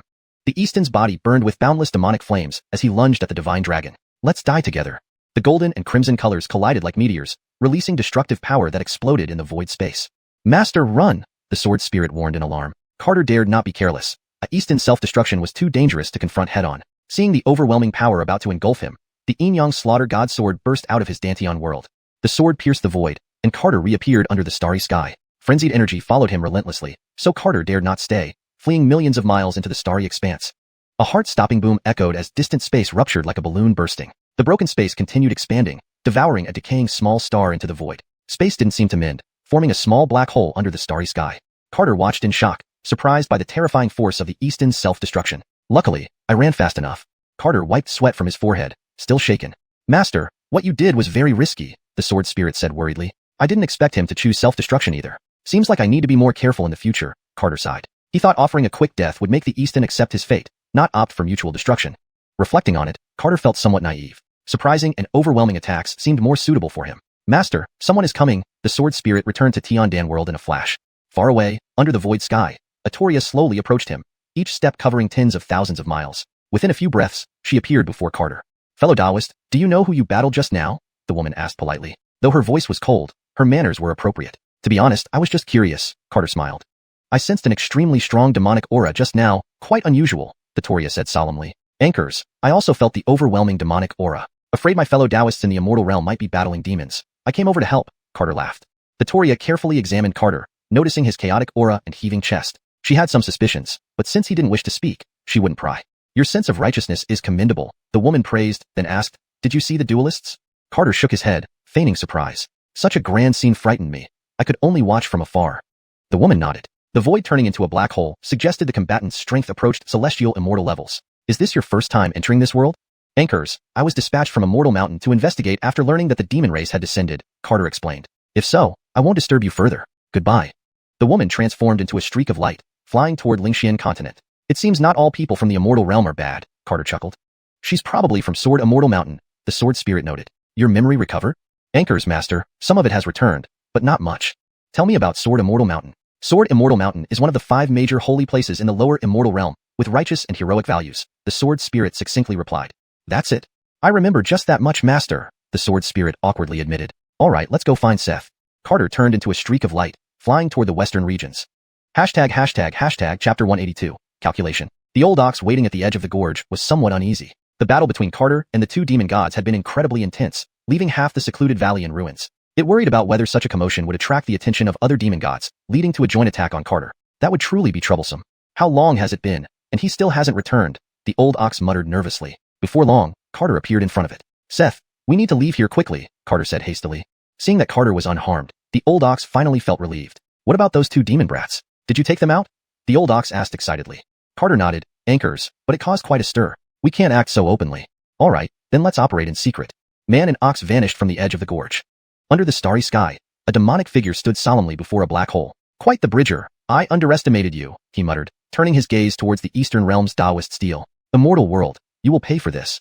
He hadn't expected to lose 2 capable subordinates so soon after arriving in this realm. If news of this spread, his reputation would surely plummet. Inside the holy hall, Belinda waited anxiously. Naturally, she wanted to know the outcome of that earlier battle. Soon after, the Gay appeared in the palace. Belinda, no matter what method you use, Find Carter within 3 days, or come to me with your head, the Gay ordered sternly. Belinda's brows furrowed, her heart filled with unease. But she dared not defy the Gay's command, only replying humbly, as you wish, my Lord Gay. Despite mobilizing all available resources of the demonic heaven sect, they still hadn't located Carter. It was as if he had vanished without a trace. To find him within 3 days across the vast continent, she would have to take matters into her own hands. Belinda left the palace and once again entered the sect's forbidden area. On the altar, the surging demonic aura had already dissipated. In the large altar, only Bogdan sat cross-legged with closed eyes. Did you succeed?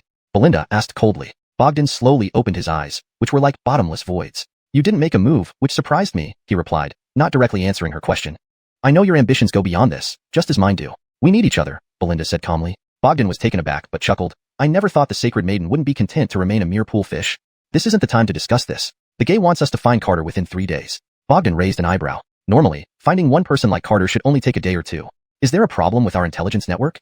Belinda shook her head. No, after leaving the illusion sound workshop, it seems he vanished into thin air. That's impossible unless someone is deliberately concealing him. Belinda agreed but wondered who in the illusion sound workshop had the ability to do this. Could it be the work of the illusion sound workshop's sacred maiden? I'm certain it's her doing, Bogdan said firmly. Rising from his seat, his expression shifted unpredictably until he took on the appearance of the Ianto. Despite her superb female figure, she now wore a man's face, a rather unsettling sight. Ignoring Belinda's gaze, Bogdan's eyes turned into voids again as he gazed up at the night sky. Strange runes began to emerge on the altar, converging in a peculiar manner to form a human silhouette identical to Carter. Glowing lights illuminated the altar from all directions, and red light from the western region gradually flowed into the rune-composed figure. When it came to predicting the tides of fate, no one could match the demonic Ianto on the entire Xianxia continent. He's in the western region, but his presence is obscured by a powerful individual, so I can only pinpoint his general location, Bogdan said, frowning. This kid is smart indeed, Belinda remarked coldly. Knowing he's in the western region simplifies things greatly. What's your plan? Bogdan asked. Capture him first, then we'll decide what to do next. Bogdan smiled meaningfully before disappearing from the altar. In a city within the secluded valley, Carter had transformed into a scarred-faced demon cultivator. He walked down a desolate street, leading the old ox. Ever since Bridger appeared, many demon cultivators in the western region had fled, causing panic. Seth, there's a noodle shop ahead. Let's check it out. They headed towards the noodle shop. Inside, a bored shop assistant lay lazily on the counter. Owner, a bowl of noodles, Carter called out loudly. Seeing customers enter, the shop assistant immediately perked up. Sir, what kind of noodles would you like? He asked enthusiastically. What's your specialty? Carter asked curtly. Our main dish is brain-splattering noodles. All right, brain-splattering noodles. After a while, the shop assistant brought over a steaming bowl of noodles. Noodles are ready, sir. Please enjoy. Carter focused on the bowl and saw a half-brain floating in the broth, along with some slices of raw liver. What kind of brain is this?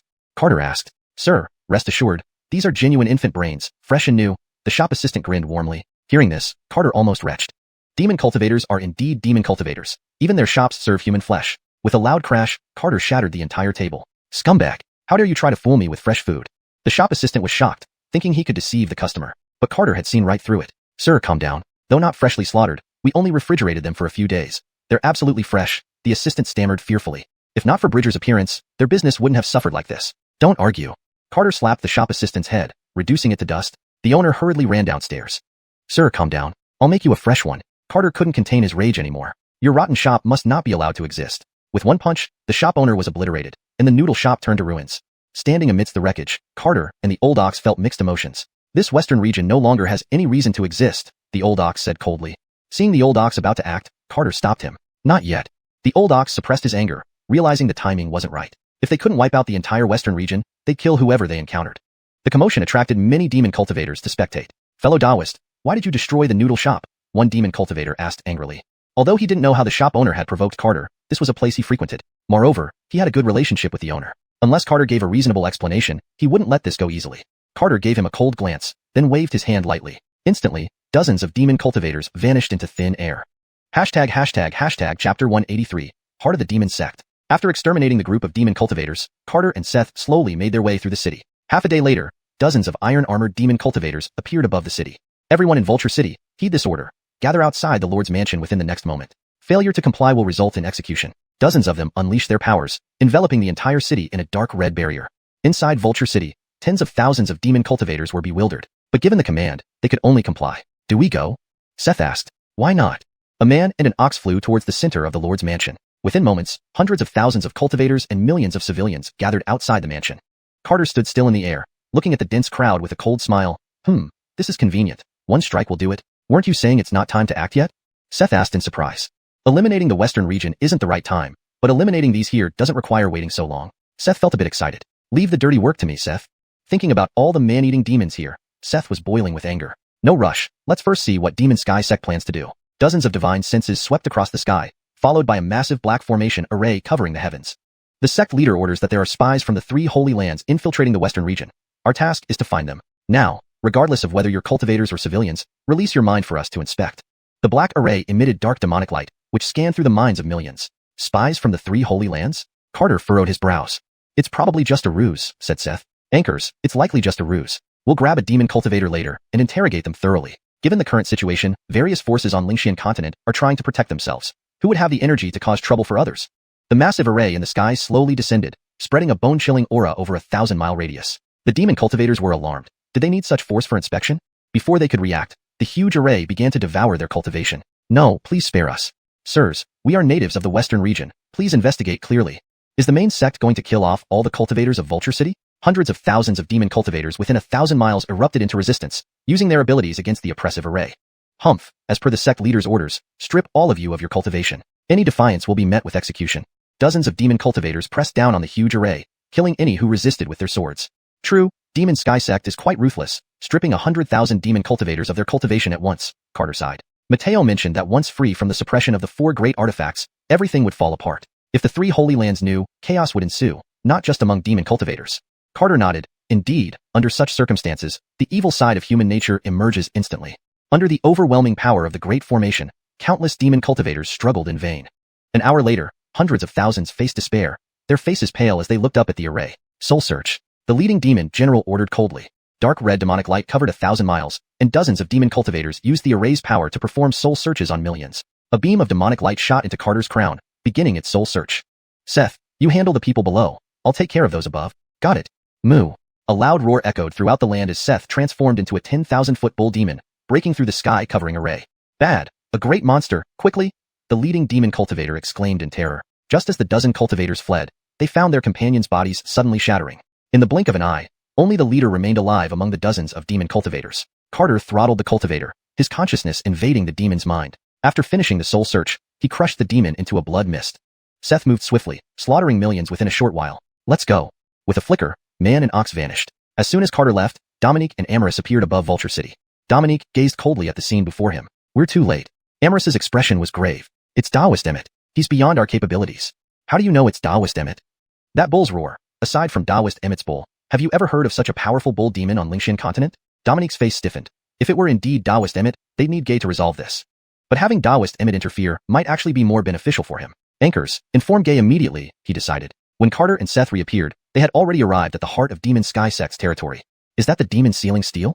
Carter stared at the towering steel that pierced the sky, his expression heavy. Seth merely glanced at it, feeling his mind wander, almost bewitched. Carter, don't stare too long, Seth warned, shaking his head. Don't worry, I know my limits. What's next? Keep causing chaos. Carter shook his head. Demon Sky Sect is searching for us. I don't know what methods they'll use. Killing another demon god or two, we must return to Central Region. They found us? Seth asked anxiously. I'm not sure, but the information from the soul search confirms they are chasing us. Carter wasn't worried about himself but feared Demon Sky Sect might use Illusory Sound Workshop and Wisdom Spirit Mountain to threaten him. How did they find us? Seth asked in surprise. Demons have eyes everywhere. Knowing our whereabouts isn't strange. Carter looked at Seth. Can you change your skin to blue? Let's become Taoist Emmett completely. You're making things hard for me. I can't change my appearance like that. I'll consult Wuxia. Maybe it has a solution. Carter appeared in the Danteon world and explained the situation to Wuxia. Wuxia and Claire appeared together, enveloping Seth in a green light. Half an hour later, Seth was entirely transformed into a blue ox. Seth examined his new skin, asking nervously, will it change color? Wuxia shook its head. This ancient secret technique, combined with Claire's essence, ensures it won't change and greatly enhances your defense. That's a relief. By the way, owner, did you say Demon Sky Sect discovered your location? Wuxia asked worriedly. Anchors, they know I'm in Northern Region. With your current strength, they'd need extreme measures to find you, Wuxia said, gazing at the sky gravely. As heavenly laws strengthen, someone powerful might descend, making it the most dangerous time. Carter nodded. I plan to use Heaven Realm's name to eliminate a few demon gods, and then return to Northern or Central Region to cultivate in seclusion. After reaching Immortal Realm, the system's golden points haven't changed much but advancing realms has slowed significantly. To confront higher realms beings, he must practice swordplay diligently. Your strategy is wise, at least stirring conflict between heaven and demon realms. Return now. Take care of Zola, Carter instructed. He hadn't played with Zola in a long time. Anchors, master. The two spirits returned to the Tian Dan world as Carter fixed his gaze on Demon Sky Sect headquarters. Seth, I'll lure out a demon god or two. Chapter 184, Demon Subjugation. Inside the Devil Heaven Sect's palace, 3 demon gods currently stood. Your Highness, after more than 100 years since the Yin-Yang God-slaying sword appeared, along with the person who injured the Great Gay, they have vanished like smoke, with no news. Moreover, the northern domain is now under the control of the divine realm, making it very difficult for us to gather useful information, one of the demon gods said. Predictable. What about you two? The demon god addressed as Highness asked, looking at the other two. Anchors, Your Highness. The motives of the immortal realm and demon realm are unclear, but the divine realm's purpose is evident. It is for the Yin-Yang God-slaying sword. There is another matter I must remind you of. Sword Mountain seems to have sent people as well, another replied. Hearing this, the man furrowed his brow. Have the first team intercept the immortal realm's forces, the second team closely follow the divine realm's movements, and the third team continue to investigate the northern domain situation, the demon god ordered. Anchors. The 3 disappeared from the palace. The deities of the lower realms were relatively weak, while the heavenly laws were growing stronger. He had to find the Yin-Yang God-slaying sword and the Chaos Golden Body War form as soon as possible. The Great Gay had said that whoever possessed the Chaos Golden Body War form controlled the Yin-Yang God-slaying sword. If he could find that person, his mission would be considered a complete success. For this reason, even losing 2 demon gods was worth not going after the Emmett Taoist. Dominique and Callie appeared in the palace together. Greetings, Lord Gay. Both spoke fearfully. Any news of Carter? I have deduced that Carter is indeed in the northern domain, but someone has concealed the heavenly opportunities, preventing us from determining his exact location, Dominique reported cautiously. The demon god's expression hardened instantly, and the temperature in the palace dropped to freezing. You are utterly useless, especially you, he said coldly, glaring at Dominique, a former holy daughter of the demon clan, unable to locate one person. I understand my fault. We had already found Carter, but the youth disrupted our clues and ruined everything, Dominique admitted fearfully. That's true. If not for the Emmett Taoist, we would have captured Carter long ago, Callie added quickly. The demon god's eyes blazed with murderous intent. That Emmett Taoist again. It seems we must eliminate him. Demon Hunter, go with him and make sure to slay the Emmett Taoist. Anchors, came the reply. A shadowy figure appeared behind Callie, its terrifying aura sending shivers down their spines. Let's go. Demon Hunter said coldly. Despite their unease, the two had no choice but to lead Demon Hunter to find the Emmett Taoist. Carter once again transformed into the appearance of a middle-aged man and approached the Saint Hall of the Devil Heaven sect. His divine sense spread out, sensing 3 figures flying towards him. Heron, head east. I'll kill this demon and come find you afterward. This is the heart of the Devil sect. There might be many demon gods. Be careful. Sure thing. When it comes to running away, I can confidently say I'm second to none on Lingshan continent. Without delay, Heron left the secluded valley. Carter wasn't foolish enough to face a demon god here and moved toward the edge of the valley. Trying to run? Demon Hunter had already locked onto Carter's aura and gave chase. Dominique and Callie followed closely, curious about the Emmett Taoist. Soon, Carter stopped at the edge of the secluded valley. Demon Hunter struck with the palm seal of sky blocking emitting waves of dark energy straight at Carter. Carter retaliated with a punch, a golden fist imprint colliding with the demon's palm. A massive burst of energy spread out, destroying hundreds of thousands of miles of mountain ranges. Dominique and Callie tried their best to withstand the shockwave, but were still hurled miles away. This battle isn't something we can watch. Quickly find Carter, Dominique said gravely. Ankara, Callie nodded. Callie had thought that with her half-deity strength, she could at least block a few moves from an immortal. Instead, she couldn't even withstand the after effects. Now they had to find Carter quickly, uncover his secrets, and hand him over to the demon god. Naturally, Carter noticed the 2 beautifully dressed women, though he didn't know if they served the descending demon god. After their initial clash, it seemed they were evenly matched. Are you the Emmett Taoist? Demon Hunter asked coldly. Carter laughed loudly. This is precisely me. Today, I will cut down this demon and protect the righteous path. From just one collision, Carter sensed this demon was incredibly strong, likely surpassing the twin brothers by a significant margin. Himph, boasting after killing 2 worthless trash? Today, I'll cut you down. Demon Hunter transformed into a 10,000-foot-tall flame giant. Instantly, the temperature within thousands of miles skyrocketed. Countless mountains became seas of fire, even the void burning with crimson flames. Carter didn't dare be careless, summoning 9 golden dragons behind him as he punched toward the flaming demon god. A member of the Dragon Clan? The flame giant wondered aloud. Emmett Taoist claimed to be from the immortal realm but used Dragon Clan techniques, a highly unusual occurrence. Given the strained relationship between the Dragon Clan and the immortal realm, it was strange to see an immortal wielding Dragon Clan secrets. To hell with your origins. I'm Emmett Taoist. The sky lit up with golden light as the 9 divine dragons charged toward the flame giant, carrying the will of heaven and earth. Hemph, you're not from the immortal realm. You come from the boundary realm. The flame giant fired dozens of massive fireballs at the dragons, engaging in another clash of powers. The secluded valley sky was completely illuminated. Back in the palace, the demon god watched the distant battle. Seeing the demon god tearing apart the celestial dragons, he thought, it looks like Demon Hunter has the upper hand. I should head to the northern domain myself. And he vanished from the palace. 3 enormous fireballs, akin to doomsday meteors, flew toward Carter. Sensing the overwhelming power of the flame giant, Carter fused with the 9 golden dragons and unleashed another powerful punch before vanishing from the edge of the valley. The divine dragons shattered the fireballs and roared towards the demon god. The demon god punched back fiercely, and the blazing sky of the western region caught the attention of cultivators in the southern region. How did things escalate so quickly again? A Martin cultivator frowned. Unusual indeed. This time it's more intense than last, a woman beside him remarked. Let's go check it out. We might gain some unexpected benefits, Walt smiled. Anchors, it's important to assess their strengths, the woman agreed. Just for observation. My main goal is still the northern domain. Didn't you just get turned away? Why go again? Well, he's the goss. We have to try, Walt sighed. If the immortal realm acted first, it would complicate matters. Since the northern domain was under the divine race's control, they could only secretly venture there. ##### Chapter 185, The Ultimate Punch. The golden divine dragon struggled against the Jerome's claws, resisting with all its might. Jerome was greatly terrified, as if he were not battling a divine skill but an entire planet. Flames on Jerome's body abruptly surged, blazing fiercely toward the sky. Most of the dark valley turned into a sea of fire, reducing countless living beings to ashes. Boom! Jerome tore through the golden dragon's head, and dazzling light illuminated the dim sky of the western regions once again. Carter had already reached deep into the starry expanse. If another powerful demon god joined Jerome at this level of strength, he feared for his own safety. Bridger, are you only good at running? Jerome roared in anger. The fiery giant stepped into the starry expanse. Several thousand-foot-long fire dragons lunged toward Carter. Carter used the 9 heaven steps and unleashed a fragmenting star fist. The fist crushed the incoming fire dragons and aimed straight for the flame giant's head. Humph, if that's all you've got, you won't be leaving today. The flame giant opened its volcanic mouth, swallowing Carter's fist imprint whole. After being swallowed, the fist imprint vanished without a trace. Carter was startled. Is this guy so formidable? Fearful? Jerome sneered coldly. Let me tell you, I have a self-contained realm within me, not just a fist imprint. I can swallow an entire planet. Golden light radiated from Carter's body, while purple chi surged madly within Tian-Dan world. The intermediate-level fragmenting star fist was now being prepared. For thousands of miles around, space twisted continuously, black cracks spreading out. Finally, a black hole formed behind Carter. Jerome was horrified. If he truly allowed Carter to deliver that punch, he wouldn't withstand it.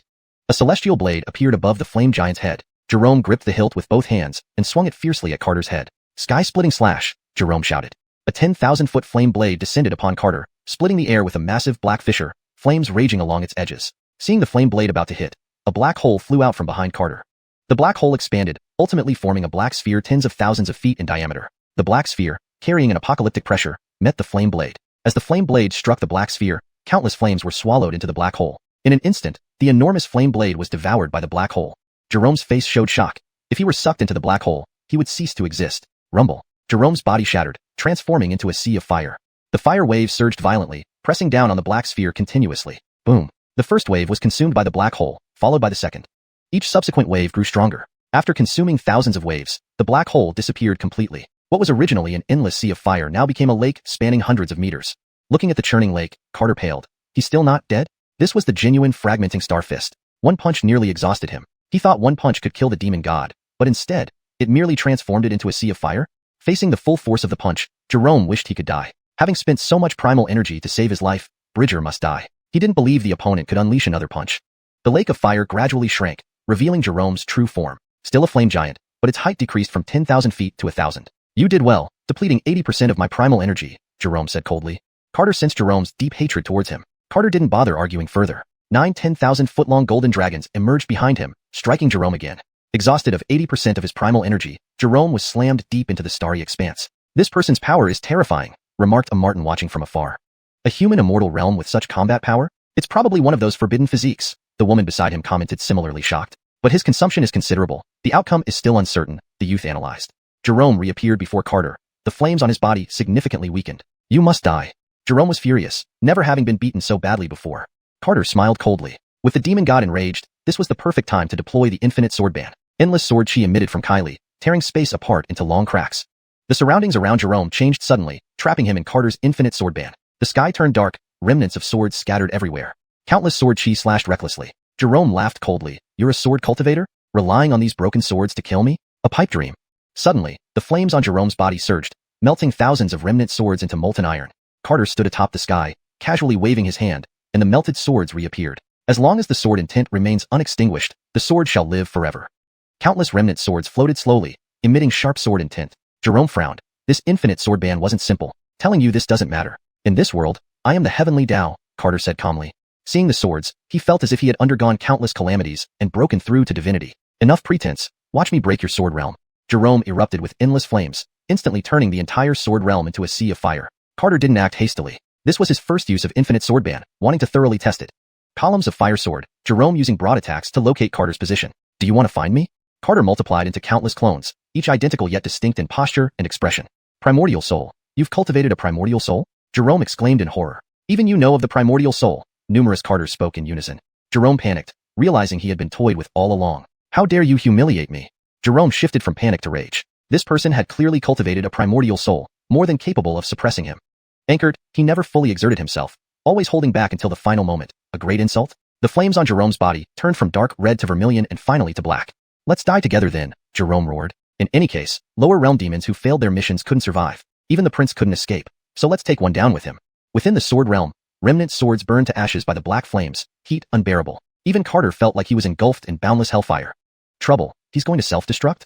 Without overthinking, Carter delivered a full-strength sword strike. He must slay Jerome before the self-destruction happened. The power of a demon god's self-destruction was something he didn't wish to experience again. Hashtag chapter 186, a battle with me. Endless sword energy tore through the black flames. The sky-blocking river of swords pierced through Bohan's body, instantly shattering his divine soul into countless pieces. Master of sword intent, Bohan struggled to say this before dissipating into nothingness within the endless river of swords. Carter sighed in relief, having finally prevented this guy from self-destructing. If he had self-destructed inside the sword realm, it would have been troublesome for him. I feel a presence akin to the Master of Sword Dao, Walt said gravely. It's very faint, but it's indeed the aura of the Master of Sword Dao, the woman agreed. Should we go check it out? The woman asked. The young man shook his head. Let's not. After all, they are our enemies, not friends. Carter vanished into the starry sky, as he had just sensed two auras. He didn't know if they were demons, but at least they weren't on his side. So he needed to leave immediately. Soon, Carter found Elliot. How did it go? Did you fight? Elliot asked anxiously. Carter nodded. I killed him. We need to leave here right away. Elliot didn't hesitate and followed quickly. They headed eastward towards Donghua domain. The plan was simple. Disguise themselves as demon clan members and incite a war between the demon realm and the immortal realm. Since the two realms were sworn enemies, a little provocation would suffice. Whether or not to kill people from the immortal realm depended on the situation, considering that the Wuxia had mentioned the righteousness still lingering in the sword Immortal Mountain. Half a month later, Carter and Elliot arrived above the imperial city of Donghua domain, which was far larger than Saint Universe Empire. Elliot, we can't act recklessly here. If you want to fight, go somewhere in the starry sky, Carter warned. Got it, this isn't West Domain, Elliot rolled his eyes. Besides, even if there's fighting, I might not be needed. Carter looked at the towering boundary steel in the distance, his expression turning serious. Elliot, I feel this steel is unfriendly toward me. Does it hate you? Elliot was puzzled. Not exactly. It's more of a feeling. The suppressing demon steel could understandably be oppressive. But now, with the Dao boundary steel, he felt no pressure, just an innate sense of disdain. Should we leave Donghua domain? Elliot suggested, knowing bad things tended to happen when Carter had these feelings. Why come here without causing trouble? Carter smiled. Besides, none of the four great artifacts ever treat us kindly. That's true. They're meant to destroy this world, Elliot said coldly. As they talked, two figures slowly landed in front of them. Kylie observed the man and woman carefully. The black-clothed man held a plain-looking black longsword, looking somewhat melancholic, as if he had lost something important. His sword, placed unassumingly in a typical sword shop, wouldn't attract much attention. The woman wore white, with an exceptionally beautiful face and a cinnabar on her forehead. Both were observing Carter intently. They couldn't tell if he was an immortal from the upper realm or a cultivator from the lower realm. However, his ox was too extraordinary, like a celestial ox, with an immensely powerful demonic soul. Where do you hail from, fellow Taoist? The woman asked. Carter smiled slightly. This humble Taoist comes from the immortal realm. My Dao name is Emmett Taoist. May I ask where you two are from? The woman lifted her hand discreetly, and the heavenly laws silently surrounded Carter. He lightly shook his body, dispelling the encroaching forces. Do you doubt this humble Taoist, fair lady? Carter chuckled. Fellow Taoist jests. This place is filled with all kinds of people, so caution is necessary, the woman replied with a smile. Have you not heard about the great secret the demon clan possesses? Are you not curious, fair lady? Carter inquired. She shook her head and smiled. Curiosity solves nothing. Even if the demon clan finds what they seek, they won't leave unscathed. The reason the immortal realm hadn't yet acted against the demon realm was because they wanted to reap the benefits. By the way, fair lady has yet to introduce herself, Carter noted with a smile. Beside Palace Priscilla, she introduced herself. The sword-holding man remained silent, seemingly indifferent to everything around him. This is my senior brother, who doesn't enjoy conversation due to his reserved nature. Please bear with him, the woman explained. From the black-clothed youth, Carter sensed a strong sense of danger. This person is formidable, Carter speculated inwardly. No problem, just being cautious, Kylie laughed. Their appearance suggested the Goss was already under their control. Looking down at the bustling imperial city, Carter realized they hadn't used force to maintain order, suggesting they weren't entirely malicious. With a mission, I must take my leave, he excused himself. Go ahead, fellow Taoist, the woman smiled. Carter turned to leave, but was stopped by a cold voice behind him. Wait. The sword-wielding youth stepped forward, frowning in confusion at this person's intentions. Fellow Taoist, what guidance do you seek? A battle with me, the black-clothed youth stated calmly. Why? Because I sensed a familiar aura on you, the aura of the sword. Carter was shocked. Could this person have detected the Yin-Yang God-slaying sword? If so, this could be problematic, Carter thought. Humble Taoist is not a sword cultivator. Perhaps you've made a mistake, Carter tried to explain. The black-clothed man shook his head. I am a sword cultivator. The sword essence you conceal cannot deceive me. Fellow Taoist, my senior brother is obsessed with swords. Please fulfill his wish, the woman pleaded. Fine, one exchange of swords. No matter the outcome, do not hound me, Carter said coldly. Agreed, the youth nodded. Carter and Elliot entered the starry sky. Why not just kill them? Why engage in a sword duel? Elliot was puzzled. They are strong. I'm unsure if I can defeat them. Besides, I have no reason to kill them, Carter replied, glancing at the Imperial City.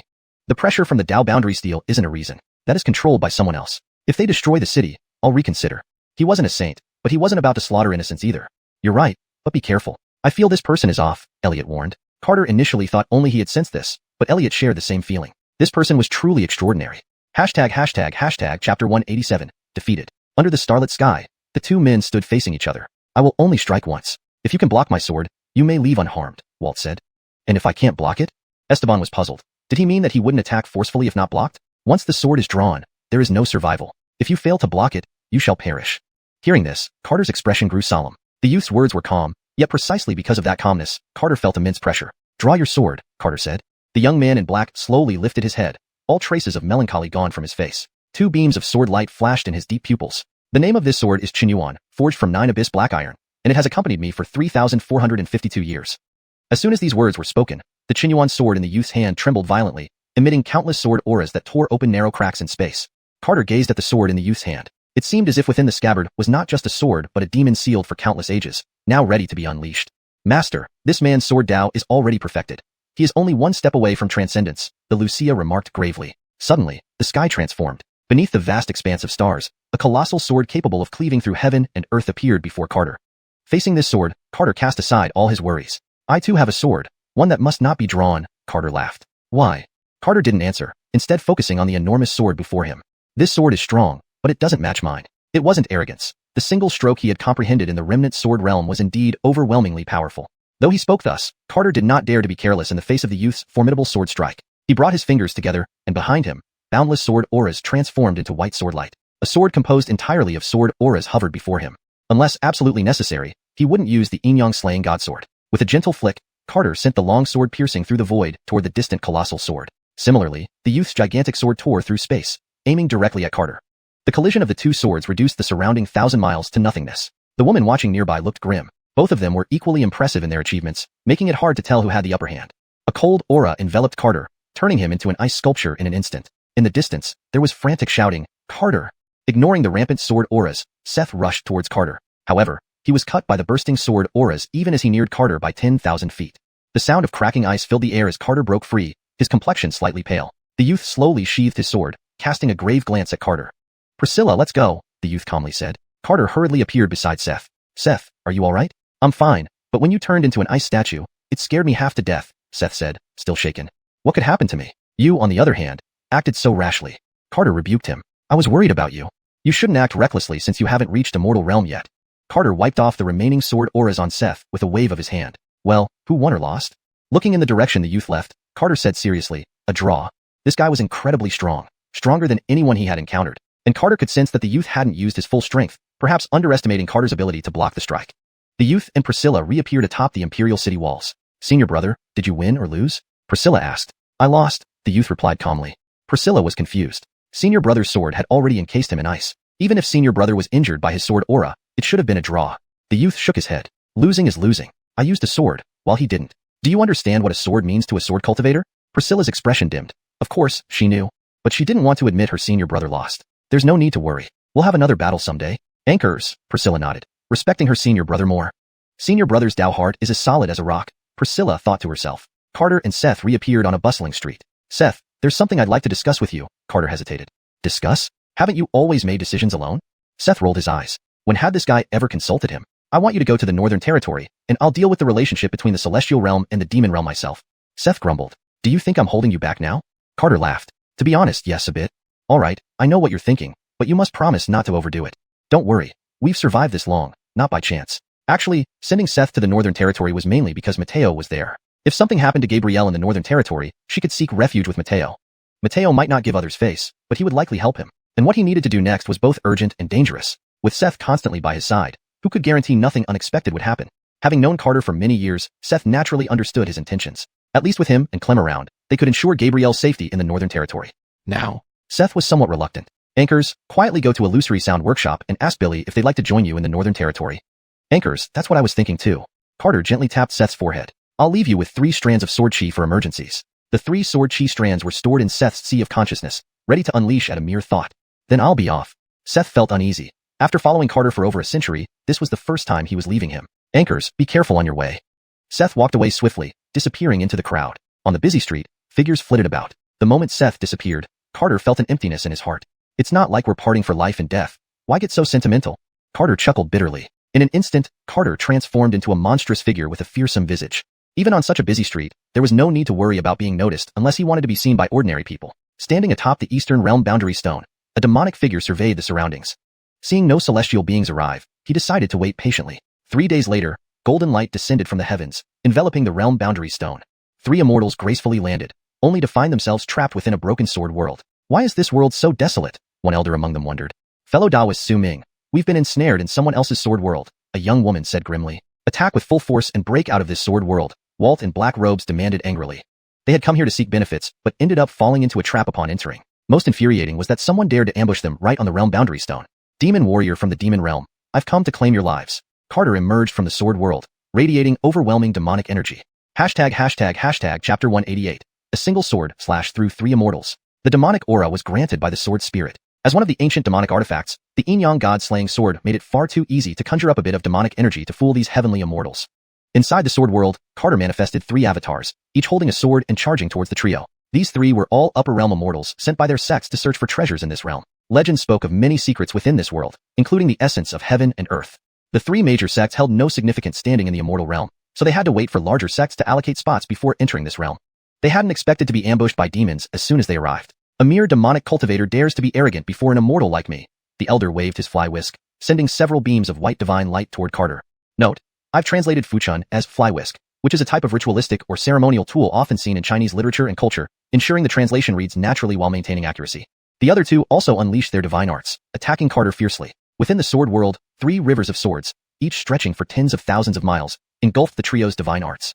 All their divine arts dissipated into nothingness within the river of swords. In just a moment, Carter had severely injured the 3. Burning sword, she ravaged their divine souls. If they didn't deal with it promptly, they would surely perish here.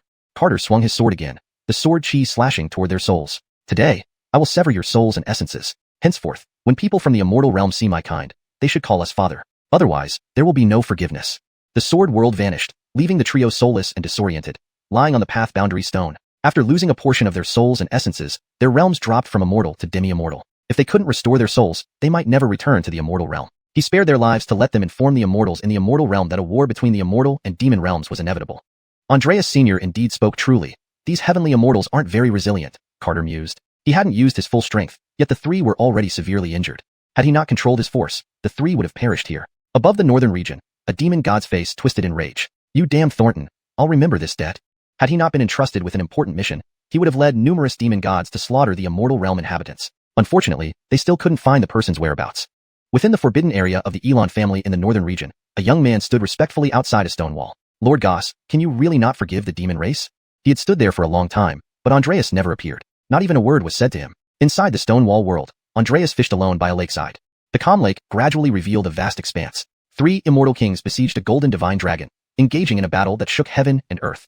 The Star River was destroyed in this great battle. Divine light illuminated the entire starfield. This was a battle against Andreas, with each of the 3 immortal kings being top-tier beings in the immortal realm, powerful enough to be emperors. The reason was simple. Andreas had humiliated the daughter of the Eugene, and they were determined to kill him. Although the demon realm was strong, it dared not directly confront the immortal realm due to the unknown fate of the demon emperor. Should they declare war, the demon realm would be utterly destroyed. Due to his indestructible body, the 3 immortal kings couldn't kill Andreas. They could only imprison him and use the dragon-burying chant to seal him away. Now that the seal was broken and the Dixon had reappeared, the demon realm no longer feared the immortal realm. Upon learning of the Goss's seal in this world, the demon emperor sent someone to retrieve him. However, the timing was delicate, and they did not dare act openly. Anchored Andreas remained indifferent to the demon race's envoy. The lakeside reflection shattered, revealing that despite the passage of 30,000 years, the coldness of the demon race was still a knot in his heart. This was why he was willing to help Carter. Lord Goss, for tens of thousands of years, the demon emperor has always treated the dragon clan kindly. He knows the demon race wronged you, and hopes to make amends. Andreas coldly replied, this isn't about the demon emperor. Why should he compensate? I've simply lost faith in the demon race. Leave. When it's time, I'll go back myself. Tell your father that even if he came personally, I wouldn't forgive your Qinghuang clan, Andreas said icily. He had heard his father's detailed account of the Isaiah's affairs. The immortal realm intended to use Andreas's matter as an excuse to attack the demon realm, sacrificing him for the greater good. The demon realm coveted the Luo River divine map, and if the immortal realm acted, the demon realm would undoubtedly seize the opportunity. Though the demon race was powerful, without the demon emperor, fighting against the two realms was akin to courting death. The Xianxia didn't refuse to help at the time. He was considering the future of the demon race, Walt sighed. Andreas understood the situation back then, but had told all the demon emperors that neither realm dared attack the demon realm recklessly. Because the Luo River divine map still existed, and the demon emperor was still alive, albeit in seclusion. With another 1,000 years, he could break through to the emperor realm. Then not only could he repel the immortal realm, perhaps he could even negotiate with the Eugene, who knew those demon kings were so cowardly, watching as he was suppressed by the 3 immortal kings. Ultimately, his lover committed suicide in despair, and this enmity he would eventually repay to the immortal realm. But returning to the demon race? Likely impossible. Andreas clenched his teeth in hatred, waving his hand to send Walt flying tens of thousands of miles away. The young man could only sigh in resignation. Not only did Andreas hate the demon race, even the entire dragon clan despised them. Without the dragon clan, the demon race's combat power would drop significantly. The young man gazed at the stone wall for a long time before shaking his head. To invite the gods back, perhaps only the demon emperor could do it personally. Seeing the divine light gathering outside Panlong City, Walt left immediately. Dozens of deities appeared outside Panlong City, examining Carter's statue. One of them muttered while calculating, "Carter, interesting." Unexpectedly, besides the demon and deity realms, someone cultivated vow strength. The cultivation methods of the deity and immortal realms differed fundamentally. In the deity realm, once one reached the peak of human cultivation, they needed to cultivate vow strength to become a deity. The deity realm looked down on the immortal realm, seeing them as opportunists who attained immortality through shortcuts. Only the deity realm was considered the true origin of the world, and anyone disrespectful to the deities deserved death. Thus, the conflicts between the deity and immortal realms were sometimes even more brutal than those with the demon realm. A crowned golden deity lightly pointed at Carter's statue, enveloping it in divine light. Visions of Carter's life began to appear in her mind, but they were mundane daily routines. After a moment, the deity's expression tightened. Strange, it seems someone deliberately obscured the heavenly will. A mortal from a lower realm having their destiny hidden was a clear indication of extraordinary significance. Moreover, all the information they had gathered recently was linked to Carter. Find him. He might be key to locating the Inyang god-slaying sword. As you command. Dozens of people began investigating Carter's background and whereabouts. Compared to the demon race, the deity race's efficiency was much higher. After the dozen left, the sacred maiden extracted a thread of yellow silk from the statue. Examining the thread carefully, she remarked, "What have you done here? Why do you possess such deep vow strength?" With this thread of vow strength, even if the heavenly will was concealed, she could still find Carter. Chapter 189. The Immortal Demon War begins. ****ding****. Points have been delivered. The host may now allocate points. A voice from the system resounded in his mind, reminding Carter that he had a system. Surprisingly, the points were not golden this time but purple. Could it be that the golden points are all gone? Carter asked in surprise. He didn't know the effects of the purple points, but assumed they were superior to the golden ones. Trying to add the purple points to his physique, Carter received a prompt from the system. Please complete the allocation of golden points first. Allocate the golden points first? Carter was puzzled. He had planned to save some points for emergencies. Unexpectedly, the system had such restrictions, forcing him to finish the golden points first. Carter reluctantly allocated the remaining golden points to his physique. Though his realm didn't change, he felt his physical strength greatly enhanced. As for his dantian, he had become too lazy to even look at it, as it had grown to an unimaginable size. After adding the golden points, Carter allocated the purple points to his primordial spirit. The purple points slowly merged into his divine essence, making Carter feel his primordial spirit grow more than twice as powerful. Incredible. With a thought, the entire Eastern realm unfolded in his mind. Even the slightest movement of any immortal was within his control. At this moment in the Eastern realm, the Xianxia paced back and forth within the forbidden area, looking anxious and uneasy. The young man who had dueled swords with him sat cross-legged in the palace, immersed in enlightenment. Priscilla was discussing with other immortals whether they should delve deep into the northern realm to attack the demon race. The Eastern realm housed dozens of immortals, all waiting for the right opportunity. In the future, everything will be much easier, Carter sighed in relief. What surprised him even more was the transformation inside his dantian. Originally, adding one golden point only doubled its size, but after adding the purple points, the dantian expanded by 2 folds entirely. Even more astonishingly, the continents and planets created by Lisbeth in the vast world kept growing continuously. My God, what kind of system is this? Carter couldn't help but exclaim. The sword spirit, who had been resting, was also shocked by the sudden change in the dantian world. Unbelievable. The sword spirit felt as if it were witnessing something surreal, more so than a commoner suddenly becoming an emperor.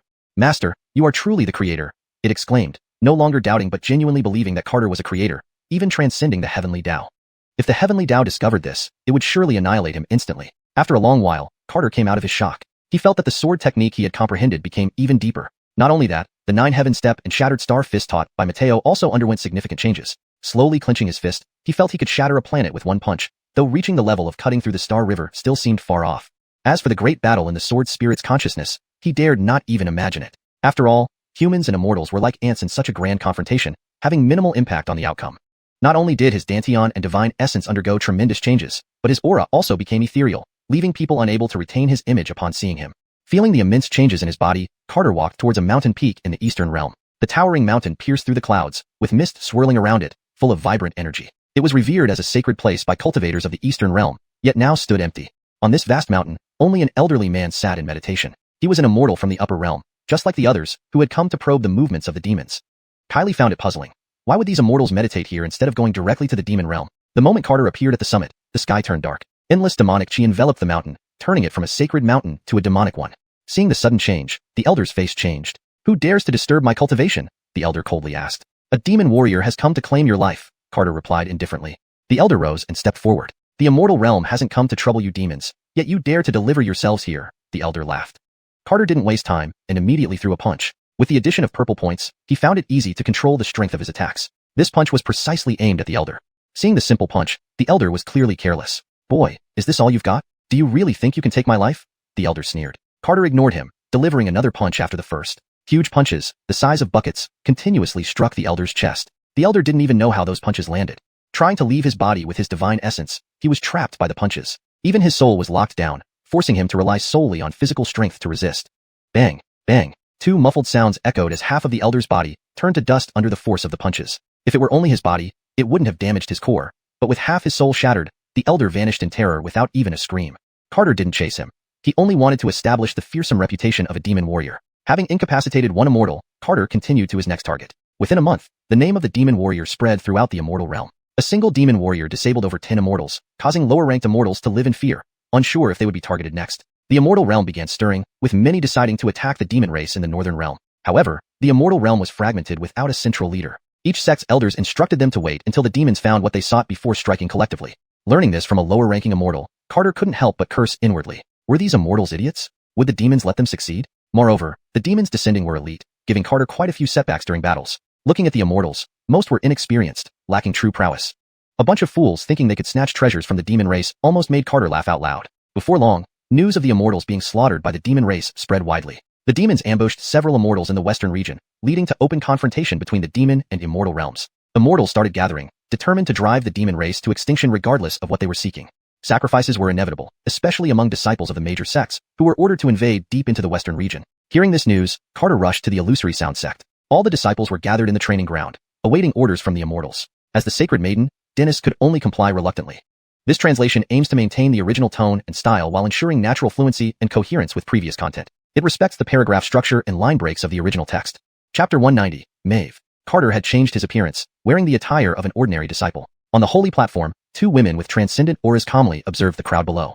All members of the illusory sound sect will join our immortal world in attacking the Western Desert Demon sect starting today. I imagine you've long wanted to do this, but have always been too afraid to directly confront the demons. Today, we immortals provide you an opportunity to rid the path of evil and protect righteousness. The woman then turned her head to look at the holy maiden beside her. As the holy maiden of the illusory sound sect, you should know what needs to be done. Other disciples knew they were supposed to attack the heavenly demon sect, having no clue about the existence of a demon god in the Western Desert. Now backed by immortals, they eagerly hoped to set out for the Western Desert and exterminate the heavenly demon sect. Dennis looked at the eager disciples and felt mixed emotions. She couldn't reveal the truth to her fellow disciples because it was too cruel. Instead of waiting for this world to end and dying pointlessly, it would be better to go out with a spectacular bang. Disciples who wish to join the immortals in attacking the heavenly demon sect, please remain in the training ground. Those unwilling can leave the illusory sound sect, Dennis said calmly. It wasn't that she didn't want to resist, rather, she felt powerless to do so. The illusory sound sect swears allegiance to the holy maiden. Tens of thousands shouted in unison. You are very smart, and your talent makes me feel inadequate, the woman smiled reassuringly. Rest assured, even if everyone else on this continent dies, you won't. Not only will you not die, but I will also take you to the sect headquarters for special cultivation. Thank you for your kindness, Dennis replied coldly. Carter could clearly see Dennis's helplessness. If he were in her shoes, he might not have handled it any better. Dennis gazed into the distance, thinking to herself, I've erased your aura. You should be safe now. Seeing Dennis's sad eyes, Carter's anger flared. Knowing fully well that these battles wouldn't change the outcome, the immortals still sent them to their deaths. This infuriated him beyond measure. Just as he was about to strike down the immortals, a woman carrying a sword appeared above them. There's no need to drag innocent cultivators into the conflict between the immortal world and the demon clans, Vittoria said coldly. Who are you? The woman on the holy platform demanded. Autumn Fairy Peak, Maeve, she answered. Panic swept over the holy platform. Why would the reclusive immortal Sword Mountain send disciples here? And specifically someone as renowned as Maeve. Indeed, it's Fairy Autumn Beauty from Immortal Sword Mountain. My apologies, the woman bowed in respect.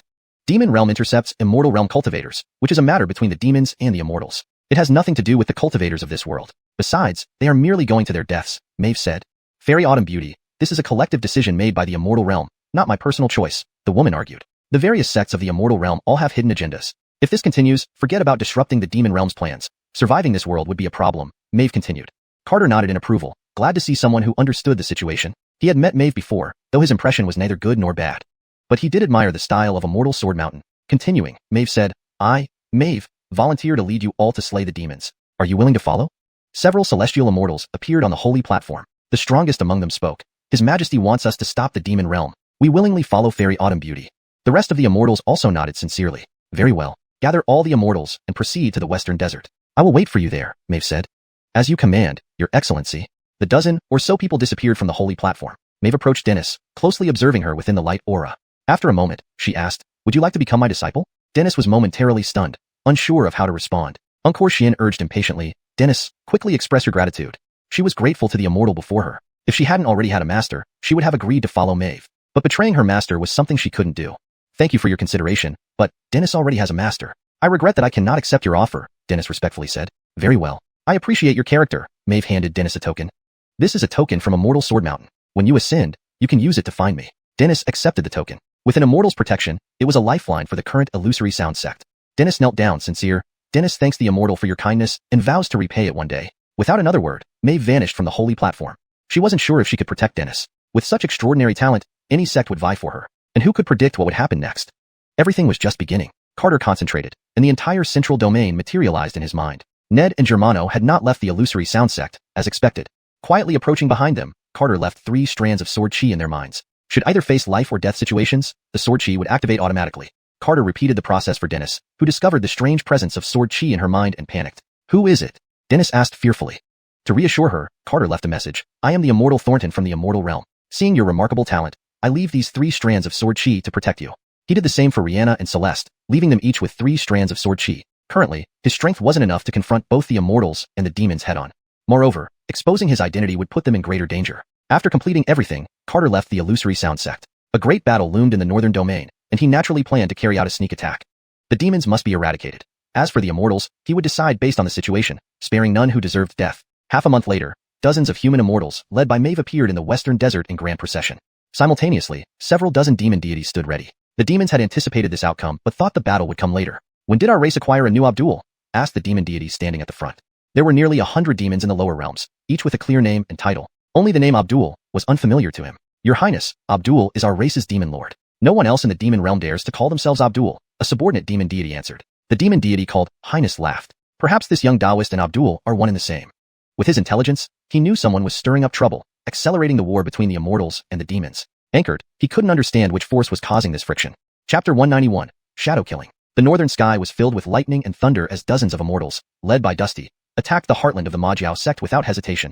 Powerful spells illuminated the northern sky. Carter, watching from a distance, felt his scalp tingle. Are they trying to destroy the western region? If the demon deities didn't block the celestial spells, the northern region would be completely turned into ruins. The demon realm attacking the celestial realm left the latter no choice but to abandon any sense of reason. Just as the spells were about to fall, the demon deity known as Lord sneered coldly. Humph, we've been waiting for you. Dozens of demon deities struck at once, and a massive continent of demon deities suddenly appeared above the north, engulfing the dozen immortals.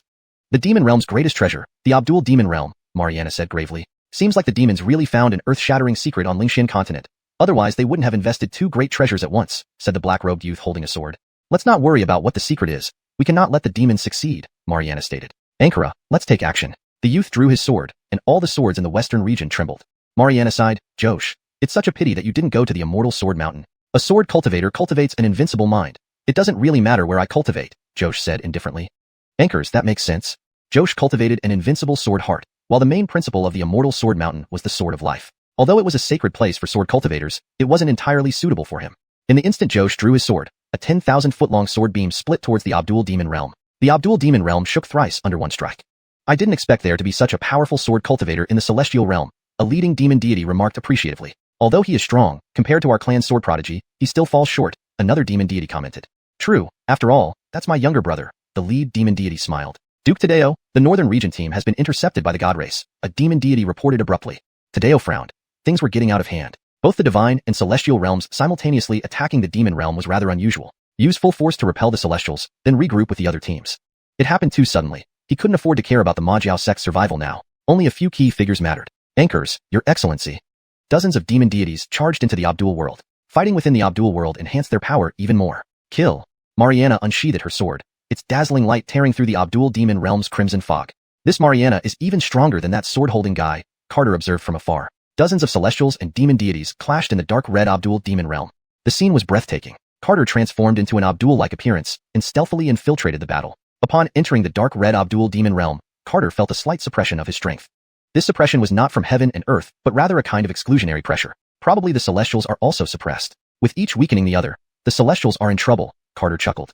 However, observing the demons attack, it seemed they weren't planning a decisive battle but acted hastily instead. Could the demons be in a hurry to leave? Carter wondered. A massive black demon blade cleaved down from above him, crashing into the cliff behind. This continent the demons suddenly created is indeed formidable. Had that blow landed on Lingshan continent, it might have reached the core. Mariana faced off against two divine demons, showing no signs of being overwhelmed. Her shocking sword light made Carter feel slightly intimidated, yet her expression was grim. She must be heavily suppressed. Mariana was someone Carter admired for her character. Deciding to help her, he took advantage when Mariana forced one of the demon deities back with a sword strike. Using Infinite Sword World, Carter pulled the retreating demon deity into his sword world. Seeing the once intact Abdul demon realm suddenly become a broken sword world, the demon deity panicked. He knew he was still inside the Abdul demon realm, so this broken sword world would also be affected by its suppression. His body enlarged, trying to break through the fragmented sword world. Emph! Using tricks in front of an expert, the demon deity snorted. His body expanded to several 10,000 feet. Carter smiled faintly. This demon's power was far inferior to Harris's. With a casual wave, an overwhelming river of swords rushed towards the demon deity. The intense sword intent made the demon deity feel unprecedented pressure. Bad. The demon deity was startled, lifting his giant demon blade to slash at the river of swords. The demon blade was shattered by the sword intent. Carter did not dare to be careless, fearing self-destructive tactics. An endless stream of sword chi emanated from his fingers. In the broken sword world, fragments fused into a colossal sword reaching the heavens. The immense sword carried boundless majesty, suppressing the demon deity's soul. Master of Sword Tao, the demon deity asked fearfully. Under the gaze of the shocked demon deity, the gigantic sword pierced through his enormous head, turning both his 10,000-foot-tall body and soul into ashes in one strike. In this broken world, Carter, like an invincible sword master, had never failed. Tadeo was astonished. Although he couldn't fully control the Abdul demon realm, he knew what was happening inside. One demon deity fell. How could this be possible? Within the Abdul realm, a demon deity's combat power was significantly higher than a celestial of the same realm. Losing a fight shouldn't result in death. A demon deity falling shortly after the battle began was absurd. Initially planning to use the Abdul demon realm to trap and kill the celestials, the unexpected intervention of the god race, followed by a demon deity's death in the Abdul demon realm, was disastrous. If the demon realm learned of this, Tadeo's face would be utterly tarnished. How outrageous. Tadeo angrily rushed towards the Abdul demon realm but stopped just before stepping in. He couldn't recklessly enter. Among these celestials, some might suppress his realm. If something happened to him, the demon realm's earlier plans might be thwarted. Punishing himself would be trivial compared to undermining his father's dominance. Tadeo lightly tapped, sending a blood-red aura into the Abdul demon realm. All demon cultivators paused mid-battle, confused as to why His Excellency ordered a retreat. Boom. Overwhelming bloodlight spread from the Abdul demon realm, flinging out anyone who wasn't from the demon realm. Be cautious, Mariana warned. The bloodlight was exceedingly strong, far beyond their human transcendence realm power. The celestials resisted the bloodlight and eventually escaped the Abdul demon realm. Tadeo's face was pale. That blood aura was his own essence. Deception. Retreat immediately. The demon deities, cautious as well, gathered towards Tadeo as the celestials were flung away. In a blink, the demon realm vanished. Mariana was surprised. In the Abdul demon realm, the demon race clearly had the upper hand. So why did they suddenly retreat? Hemph. The demons are nothing much, a celestial scoffed. Mariana disagreed, having sensed a powerful presence among the demons. Let's continue pursuing the demons but remember not to underestimate them.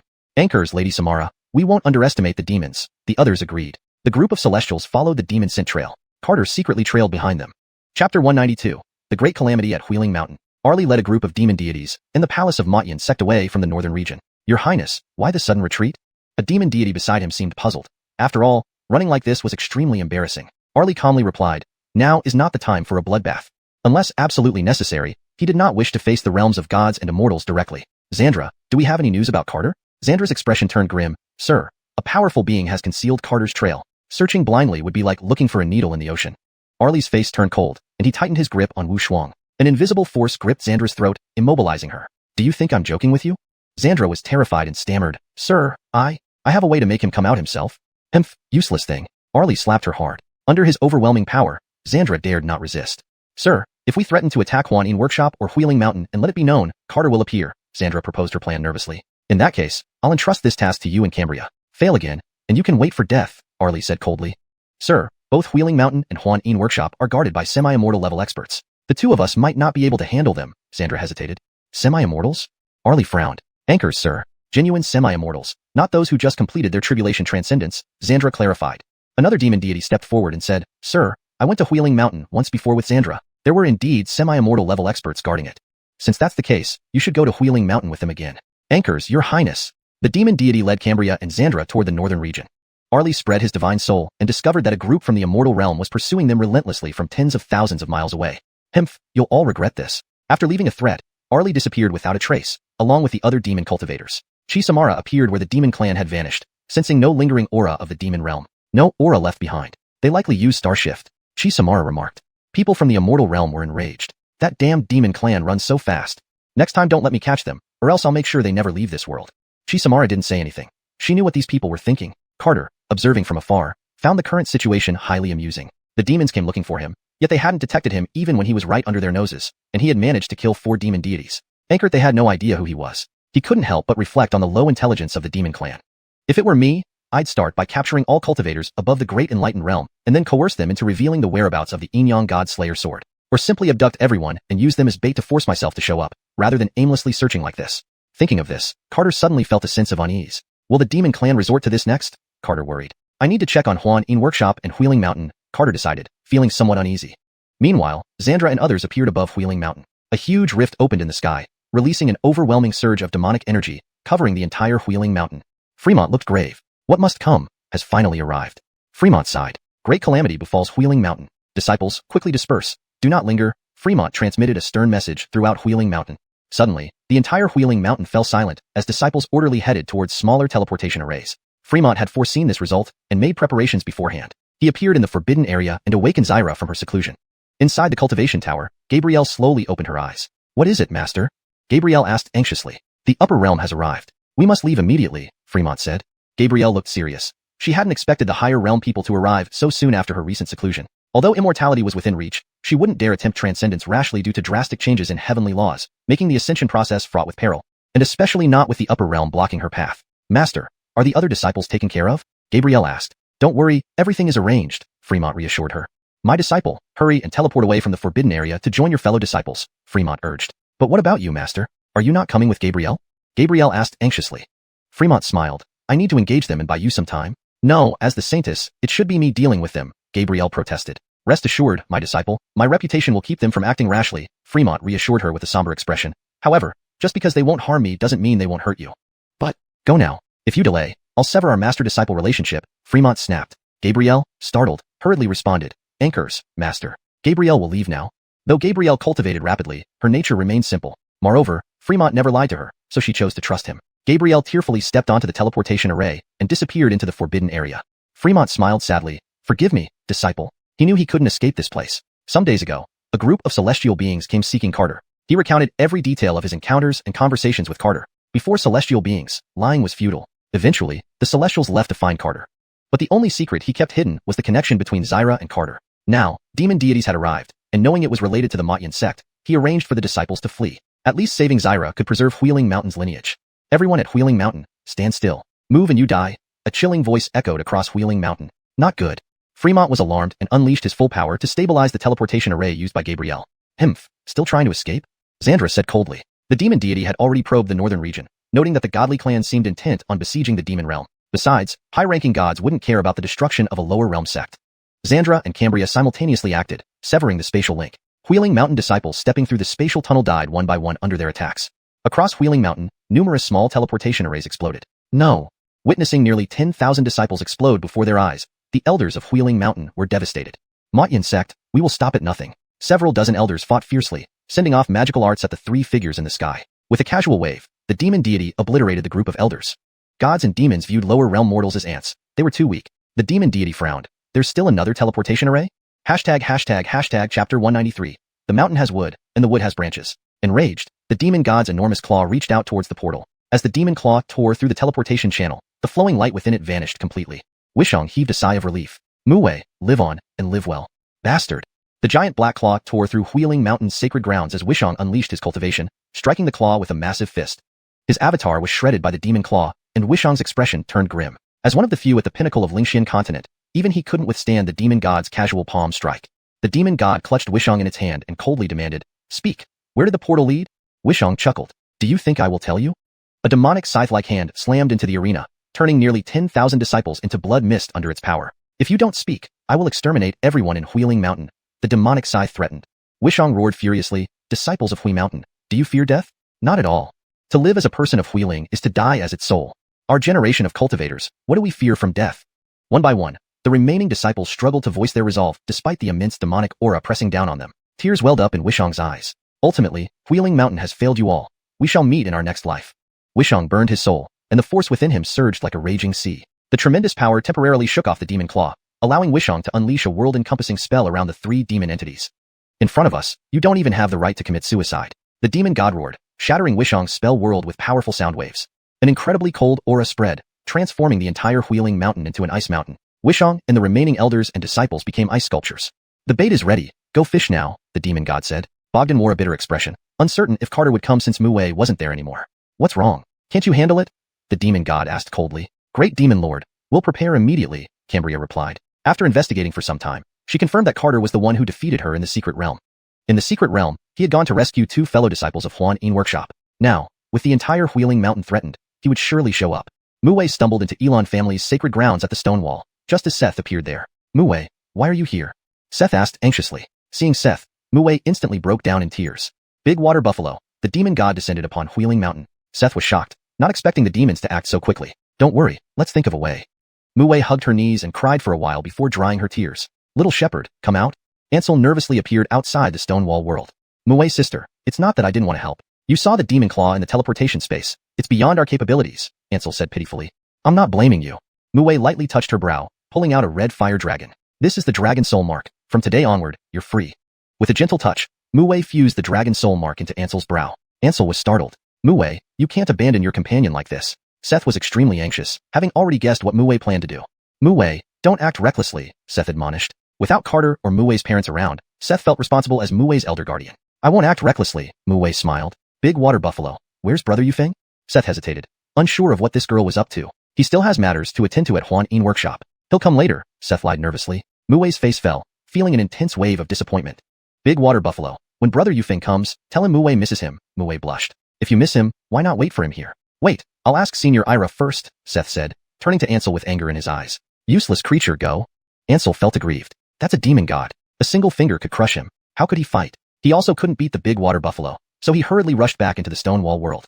Seth dared not bring Muwei inside rashly, fearing Ira's temper might end badly for Muwei. Watching the two enter the Stonewall world, Muwei smiled with relief, then showed a determined look.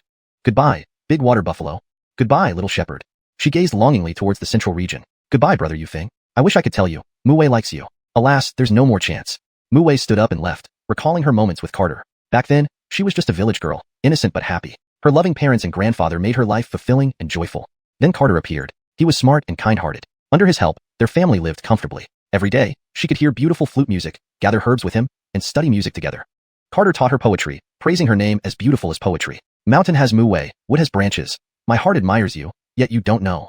Muwei softly recited the poem Carter taught her. At that time, she questioned Carter about the meaning of this line, but he avoided answering. Only after a century did she truly understand its meaning. Brother Yufeng, do you know Muwei loves you? 2 streams of hot tears slid down her perfect face. Her heart ached. If only she had gathered the courage to tell Carter last time, she wouldn't leave with regrets today. Seth and Ansel rushed into the Stonewall world. Senior Ira, can I ask for your help? Seth pleaded nervously. Ira, sitting by the lake fishing, smiled. You want me to protect the girl outside, don't you? You're truly omniscient, Seth flattered. That's quite a compliment. But she's already gone. If you chase now, you might catch up, Ira said calmly. What? Seth and Ansel were shocked and panicked, rushing out of the stone wall. Muwei, Seth yelled. Muwei's sister. Ansel was close to tears. Why did you let both of them go? Ansel flipped Seth away with his tail. Seth felt aggrieved but didn't retaliate. Indeed, it was his mistake, but he also feared Ira might deny Ansel. Don't dawdle, hurry and chase after her. Seth rushed towards Wheeling Mountain. Then he thought again. No, we must notify Carter. Ansel, find Carter, Seth instructed. Ansel was weak. Going wouldn't help. How do I find Carter? Ansel demanded angrily. Go to Huan Yin Workshop and find Dennis. Spread the news of Wheeling Mountain's crisis and ask for Elon family's help, Seth ordered hastily. I'll go save Muwei's sister myself, Ansel roared. Do as I say now, or I'll kill you. Seth's gaze turned cold, terrifying Ansel. After weighing his options, Ansel reappeared in the Stonewall world. Ancestor, please save Muwei's sister, Ansel sobbed. Ira shook his head. I can't leave the Stonewall world too far. With no other choice, Ansel followed Seth's instructions. 3 days later, news of Wheeling Mountain being held hostage by the demonic sky sect spread like wildfire throughout the northern region. Mu Wei, gripping the whooshing sword, stood trembling at the frozen entrance of the mountain gate. Seeing the sect turned into ice statues, Mu Wei's rage surged. "O demon god, if Mu Wei doesn't perish today, I will one day turn half the demon realm crimson with blood." Countless heavenly laws converged, dark clouds covering tens of thousands of miles. Mu Wei chose to step into the immortal realm. Chapter 194, Betrayal. The 90,000-mile sky was filled with surging dark clouds and thunderous lightning. A dazzling light of the 5 elements radiated from Gabriel, enveloping the entire Wheeling Mountain. Under the illumination of this light, the snow on Wheeling Mountain began to melt away. Nearly 1,000 disciples awakened from their stillness. "It's the Holy Maiden. She has returned to save us." Fremont looked at the figure by the mountain gate with despair. "Heaven intends for Wheeling Mountain to perish." "Janus, flee. Leave Wheeling Mountain," he yelled hoarsely. "Master, I am the Holy Maiden of Wheeling Mountain. If it thrives, I thrive. If it falls, I fall." Gabrielle pointed her sword toward the sky and slowly ascended. "Do we, the cultivators of Wheeling Mountain, fear death?" Tears streamed down Fremont's face. How foolish. The laws of heaven were undergoing a drastic change, making the heavenly tribulation 1,000 times more powerful than before. Cultivators attempting to transcend it would surely die. Moreover, there was a demon god blocking their way. Hear this, all disciples. Activate the Great Protective Array to assist the Holy Maiden in transcending the tribulation. Upon hearing this, the Wheeling Mountain disciples sat cross-legged and released all their cultivation power. Streams of spiritual energy converged into one massive formation that appeared above Wheeling Mountain. This array connected its immense power with Gabrielle. "Master!" Gabrielle shed tears of sorrow. Above the sky, the Gay, Dominique, and Cambria emerged together. 90,000 miles of tribulation clouds. If she truly succeeds in transcending them, she will become a nightmare for our realm. It was said that when the demon emperor transcended his tribulation, the clouds covered 30,000 miles, shocking the entire demon world. Now, this tiny lower realm had a cultivator of such talent, even surpassing the demon emperor. It was unimaginable. The Gay wanted to strike down Gabrielle, but as soon as the 90,000-mile tribulation clouds appeared, even the Gay did not dare act rashly. Attacking Gabrielle would make him the primary target of the heavenly tribulation. "You too, kill her." Though he knew she could not transcend the tribulation, he remained uneasy. Dominique and Cambria understood the danger, yet they dared not disobey the Gay. Appearing amidst the tribulation clouds, demonic light surged around them. The moment Gabrielle invoked the tribulation, a celestial bridge materialized in her divine consciousness. A golden celestial bridge, thousands of meters long, lay before her, yet she hesitated, unsure if she could succeed. She waited for the moment the Gay appeared to step onto the bridge. "Is it just the two of you who think you can stop me?" Gabrielle asked coolly. Cambria panted rapidly. During their last encounter, she had barely managed to match Gabrielle's skill. Now, seeing Gabrielle fearlessly invoking the tribulation, she felt humbled. Everything Gabrielle did stemmed from her true self, while her own actions were often forced upon her. Both being demigods, Cambria admitted her Tao heart couldn't compare to Gabrielle's. "Kill!" Cambria shouted and lunged at Gabrielle with her crystalline red sword. Dominique, on the other hand, was afraid. Death made all ambitions vain. But with the Gay behind her, failing to kill Gabrielle meant certain death for herself. As they attacked, the tribulation clouds expanded to 18,000 miles, pressuring the Wheeling Mountain disciples so much they struggled to breathe. "All disciples, heed the command. Even at the cost of your lives, protect the Holy Maiden." Fremont set an example by pouring thousands of years of cultivation into the protective array. "Even at the cost of our lives, we will protect the Holy Maiden." One by one, the disciples resolved to pour their cultivation into the array without reserve. Gabrielle, now linked with the array's chi, clearly felt its power. She wanted to sever the connection with the disciples' spiritual energy but couldn't bear to do so. Today, with the collective power of Wheeling Mountain, Gabrielle will challenge heaven and slay demons. Her 5-element sword emitted a blinding light, illuminating half the northern region. Stepping onto the celestial bridge, thunder transformed into a massive vortex suspended over Wheeling Mountain. She advanced, brandishing her sword against Cambria and Dominique. The tribulation was too close to Wheeling Mountain. A single bolt of lightning could obliterate it. Far off, the Gay's chest heaved violently. Such talent. It rivals the Chaos Golden Body combat form, does it not? The demon world had strived for so long, seeking the Chaos Golden Body combat form and the Yin-Yang God-slaying sword. Capturing this girl would satisfy the demon emperor, even if the golden body wasn't found. No, wait, she is the 5 elements golden body combat form. Panic crossed the Gay's face. One of the top 3 taboo forms. "Don't kill her, leave her alive," the Gay warned hastily. But he seemed to have misunderstood. The advantage now belonged to Gabrielle. Endless streams of 5 elements sword light filled the vortex, causing even the lightning to falter. Upon contact, Dominique and Cambria's abilities crumbled, and they were pushed back 10,000 miles, covered in injuries. Cambria, a demigod, fell within moments. "Do you think only you can invoke the heavenly tribulation?" Cambria's inner madness exploded. Sky-high demonic aura rose, followed by black lightning spreading outward. Dominique fled wildly from the tribulation clouds. "Mad! They're all crazy!" Dominique screamed in terror. 2 demigods simultaneously invoking tribulation under drastically changed heavenly laws was suicide. The tribulation clouds covered 1,000,000 miles. Even the Gay trembled. "Fools, daring to challenge the wrath of heaven," the Gay raged. Even the first layer of the tribulation was enough to cripple him. Fearing for his life, he prepared to flee the northern region. "Wish to destroy Wheeling Mountain and then leave? Did I agree to that?" Gabrielle struck at the Gay. enclosing him in 5 elements light. He retaliated with a massive palm print, pushing back the light. Cambria, stop him, he bellowed. But Cambria didn't obstruct. Instead, she joined Gabrielle in attacking the Gay. Never expecting Cambria's betrayal, the Gay barely deflected the red sword beam slicing through the sky. Gabrielle was also taken aback. Don't be surprised. I merely wish for a fair fight, no matter the outcome. Cambria, do you know what you're doing? The Gay roared. Cambria smiled.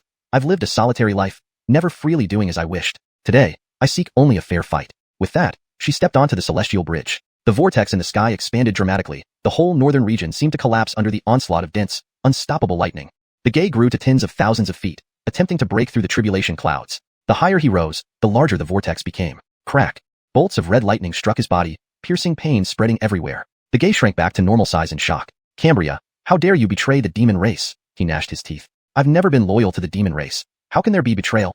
Cambria responded coldly. Enduring the tearing pain of the lightning, Gabrielle struck at the Gay with a sword. Massive swords penetrated the lightning and slashed at the Gay. Cambria also unleashed a huge red sword net, striking again. Both having stepped onto the celestial bridge, their power neared immortality. Though the Gay was strong, he wasn't invincible. Fighting against the Tribulation was already tough. Now he faced their combined attacks. It's you who forces my hand. The Gay roared, spreading infinite demonic aura to rival the million-mile Tribulation clouds. Hashtag Chapter 195, The Tragic Wisdom Spirit Mountain. Under the threat of death, the Gay ignited his demon blood, causing his strength to surge several times over. This was a unique ability of their blood demon lineage, and he had never been pushed to such extremes since attaining the Gay realm. Endless demonic light engulfed the 5-element sword and the red sword web. Gabrielle and Callie were forced back by the demonic aura for 10,000 miles. At the same time, the thunder pool in the sky expanded to 90,000 miles. The thunder vortex swirled as if an ancient Gay had descended upon the world, pressing down on all the cultivators in the northern domain to the brink of immobility. Let's take him out first before we fight fairly.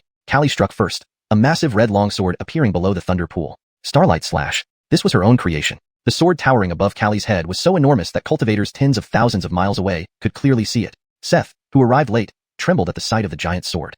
Are these bastards from the heavenly demon sect planning to destroy Wisdom Spirit Mountain entirely? Furious, Seth appeared atop Wisdom Spirit Mountain in one step. On Wisdom Spirit Mountain, nearly 10,000 cultivators sat cross-legged with hands clasped in prayer, channeling their spiritual energy into the formation in the sky. Die, all of you. The crazed Cecilia wildly attacked the disciples of Wisdom Spirit Mountain. Seth was startled. This woman had lost all sense of propriety? Boom. Seth charged straight at Cecilia. Bitch, today I will finish you, growled Seth, smoke billowing from his nostrils. He hadn't been this angry in a long time. Carter had ordered him to protect Gabrielle while hiding in the northern domain. But now this insane woman had brought the Gay to attack Wisdom Spirit Mountain, pushing it to the brink of destruction and forcing Gabrielle to face the heavenly tribulation. He couldn't let her live to assuage his fury. With a powerful strike, Seth shattered Cecilia's divine power and appeared before her in a flash. A 10,000-foot-tall ox stood proudly before Wisdom Spirit Mountain, embodying the resolve to hold the pass against countless foes. Is it you, Carter's bull? Cecilia asked cruelly. Riker Doran's steed has come to purge demons and uphold righteousness, roared Seth. Pretending. Keep pretending, damn it. Cecilia raged, summoning several 1,000-foot-long black dragons which roared towards Seth. Though terrified, Seth knew he couldn't retreat with Wisdom Spirit Mountain behind him. Moo. A deafening bellow shook the heavens as Seth pounded the black dragons with a single punch. Rumbling, the terrifying force destroyed 10,000 miles of mountainous terrain in front of Seth. Fortunately, he managed to shield Wisdom Spirit Mountain from the impact. A 10,000-foot-long Qingfeng sword sliced through the air, severing the remaining black dragons. Kelvin arrived on his sword, eyes filled with hatred. No words were necessary between enemies from the northern domain and the heavenly demon sect. Seth and Kelvin jointly attacked Cecilia. Although she reached semi-immortal level after fusing with the Gay, she still fell short compared to Gabrielle and Callie. Having failed a heavenly tribulation thousands of years ago, she feared them deeply and dared not trigger a far more powerful one now. Under their combined assault, Cecilia was forced to retreat. She had to escape. She couldn't die. In an instant, she confirmed all her suspicions upon seeing Seth appear.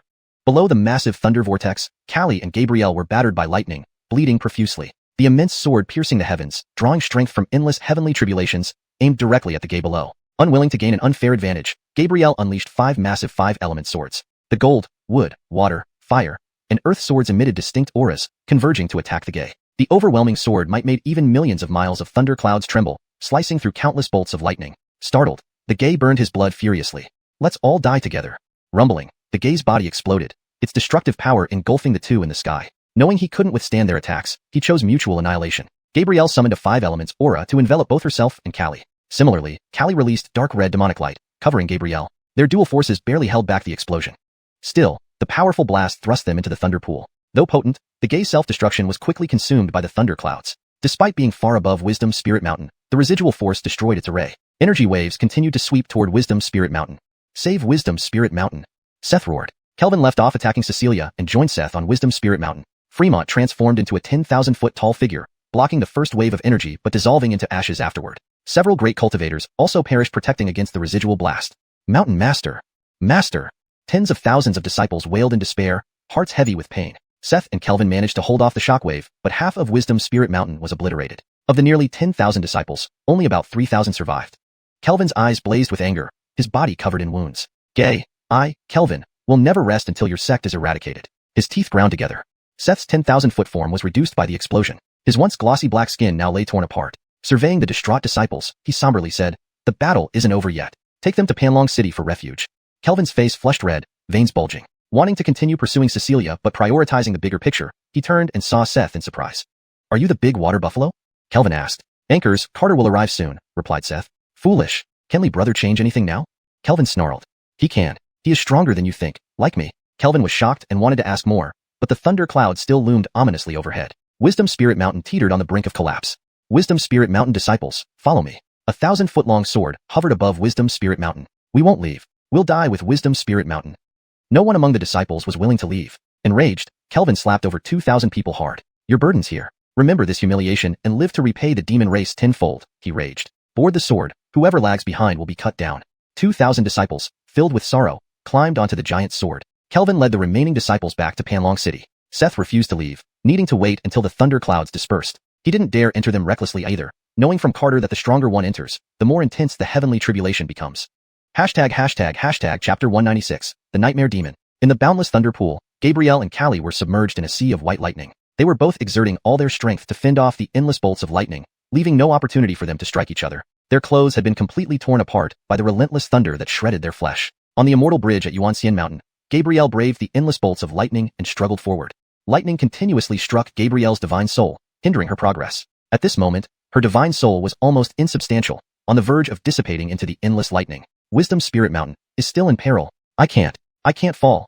Clenching her teeth tightly, Gabriel took another step forward under the assault of endless lightning. Boom! Golden light blazed across the immortal bridge as countless streams of immortal energy merged into Gabriel's divine soul. After the infusion, Gabriel's soul became more solidified. Her shattered body began to reassemble, her skin now smooth and white as jade. But the golden bridge stretched infinitely far, making the small amount of immortal energy feel like just a drop in the ocean. On the golden bridge, which had now transformed into a thunder pool, Gabriel didn't dare stop. While her consciousness was still clear, she took another step forward. Rumble. The white lightning turned green, striking densely against Gabriel's divine soul. Struck down on the immortal bridge, Gabriel's consciousness gradually blurred. In the thunder pool, Gabriel's newly formed body was once again shattered by the lightning. Endless bolts of lightning battered her weakened divine soul, and Gabriel slipped into an illusion. She appeared in the village of Sherry Village where Carter and her parents had just returned from the mine. Under the glow of the setting sun, Gabriel ran towards them enthusiastically.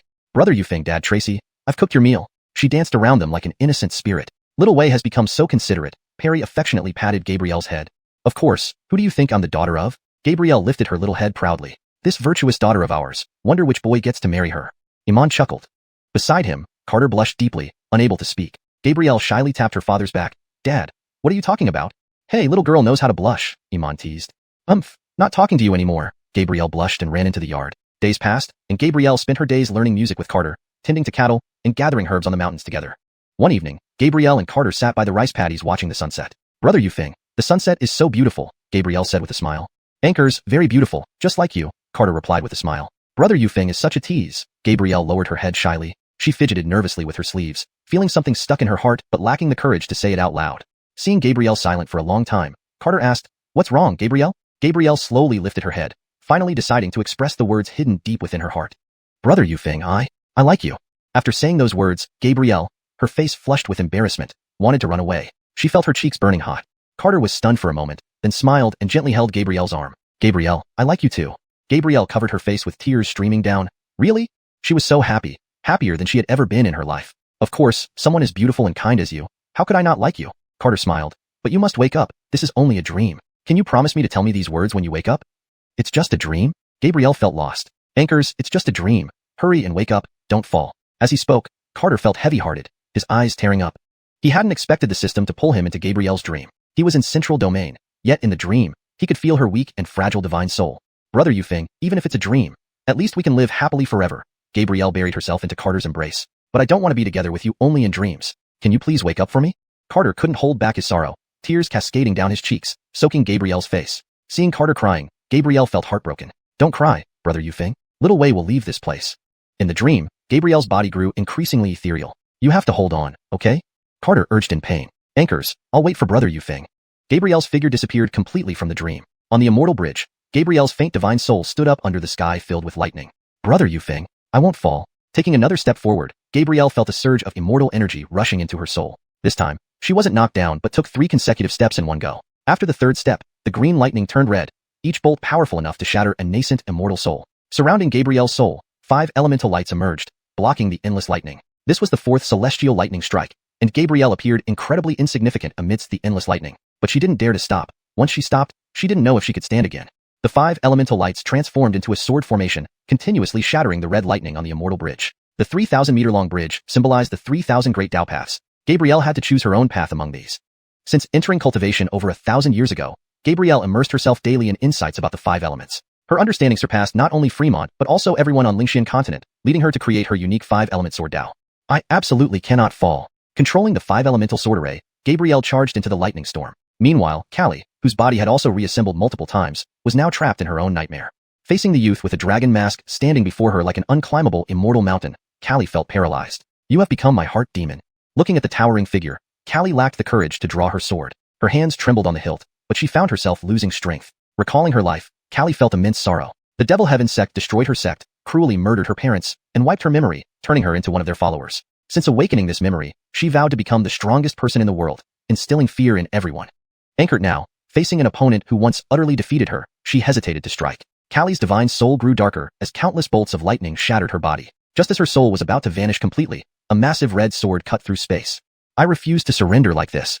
With a swift swing of her sword, Callie shattered the figure blocking her path.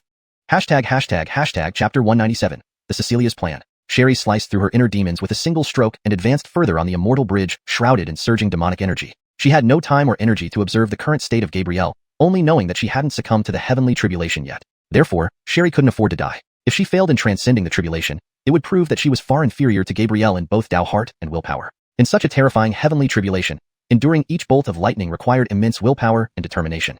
100,000 miles of ominous tribulation clouds. Even celestial immortals couldn't conceal such a spectacle. Despite being millions of miles apart, deities and demons from the upper realms felt the tremendous changes in the northern sky. In the central domain, Queen Paula stood under the starry sky, gazing towards the northern sky, her heart restless. Who was transcending this tribulation, causing such chaos in the laws of this realm? It was well known that this world was fortified by the 4 great holy artifacts. To cause such upheaval in the laws of a realm could only be done by heavenly Dao power. The Cecilia spared no expense using secret techniques to traverse millions of miles and appear beside Tadeo. She staggered into the palace, covered in wounds, her expression filled with fear and anger. Seeing the disheveled Cecilia, Tadeo snapped, "What happened?" Cecilia knelt down in terror. Prince Tadeo, the Easton self-destructed, and Sherry turned against us, now facing off against Elisa in the horrifying heavenly tribulation. What? Explain yourself clearly. Tadeo slapped her hard across the face. Unprecedented humiliation spread in Cecilia's heart, but she could only swallow it bitterly. Cecilia recounted the events in fear. After hearing the story, Tadeo's expression grew incredibly serious. A lower realm cultivator actually triggered a 9,000-mile tribulation cloud. Unheard of. There's more, Cecilia added, her complexion pale. The Easton instructed us not to kill but to capture them alive because they are said to be the legendary Wu Xing Jin Shun Zhan Ti, 5 elements golden body combat physique. What? Say that again.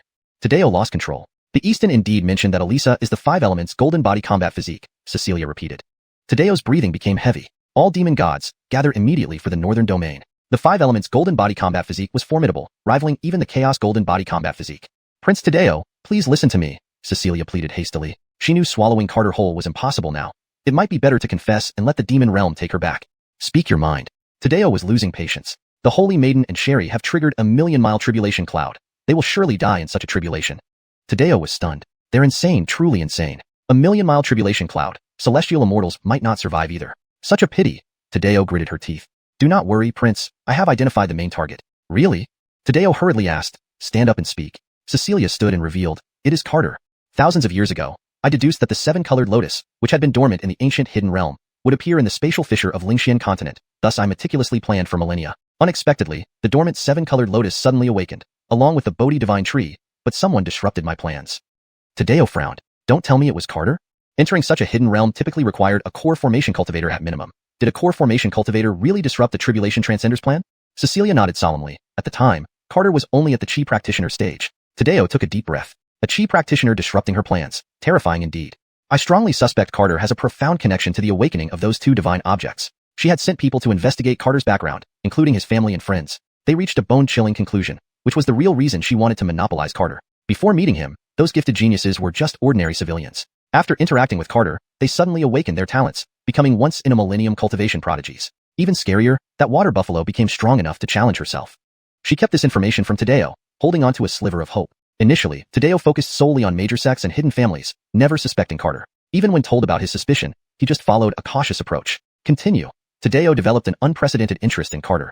Not only that, but he also took the Inyang God-slaying sword. In Lingshan continent, she knew everyone's strength thoroughly, even the hidden families. Only that purple-armored cultivator in the dark forest remained a mystery, appearing out of nowhere without warning. Coincidentally, she saw Carter in Dumo's memories. It couldn't be a coincidence. Then we shall hunt Carter relentlessly until we find him. Tadeo was exceptionally excited. Intuition told her the opportunity to unify the four realms was near. No need for such trouble, Cecilia said. We can merely seize the illusionary sound pavilion. When Huixing Mountain was seized, Carter didn't show up, but his ever-present water buffalo did. Furthermore, this is the best time, as both the heavenly and divine realms are rushing to the northern domain. Cecilia smiled cunningly. Indeed, Cecilia's planning was astonishing. Shortly after, demon gods reported. Prince, both celestial and divine realms have headed for the northern domain. Tadeo laughed loudly. Heaven is on our side. Proceed immediately to the illusionary sound pavilion. Anchors, Prince. Almost 100 demon gods marched towards the illusionary sound pavilion, which faced its most terrifying calamity since its founding. Carter tore through a spatial rift to appear on Huixing Mountain, using the Inyang God-slaying sword to travel faster. On the shattered Huixing Mountain, only the old bull watched the sky's tribulation clouds in solitude. Heron, how is Gabrielle? Carter and Ansel appeared beside the bull, panicking. Ankara, how is Sister Gabrielle? Ansel cried. The old bull stared at the sky. She is still in the tribulation, but I can't see clearly. Without hesitation, Carter activated the eyes of 10,000 creatures, observing within the tribulation clouds. He saw Gabrielle, immersed in black storm seas, her body fragmenting and reforming multiple times. At a distance of thousands of meters, Sherry experienced the same ordeal. Lucia, what should I do? Carter was at a loss. He dared not enter the tribulation, fearing it would doom Gabrielle. Master, this tribulation is one of the most terrifying I've seen. The only way is to wait and protect her path, the Lucia replied solemnly. Carter was extremely anxious. Just wait? The Lucia nodded. Anchors, even if Eugene were here, they'd still have to wait. For now, he could only observe Gabrielle's situation and protect her path. Esteban Feng stood on Huixing Mountain, gazing at the figure within the tribulation clouds. Half a day later, powerful deities appeared behind Huixing Mountain. Carter turned around, his eyes flaring with hostility. Hashtag chapter 198. The ancient abyssal dragon battle body. Carter transformed into the appearance of Braden, while Seth similarly changed into a green ox. However, his body remained covered in wounds. Soon enough, people from the three realms gathered to observe the two figures within the sea of lightning. Millions of miles of tribulation clouds, truly astonishing, Mariana said with a grave expression. Both a demon and a celestial cultivator are undergoing tribulation at the same time. How is that possible? Priscilla asked in confusion. They must have triggered the heavenly tribulation during their battle, leading to this situation, Josh explained. Several dozen immortals exchanged glances.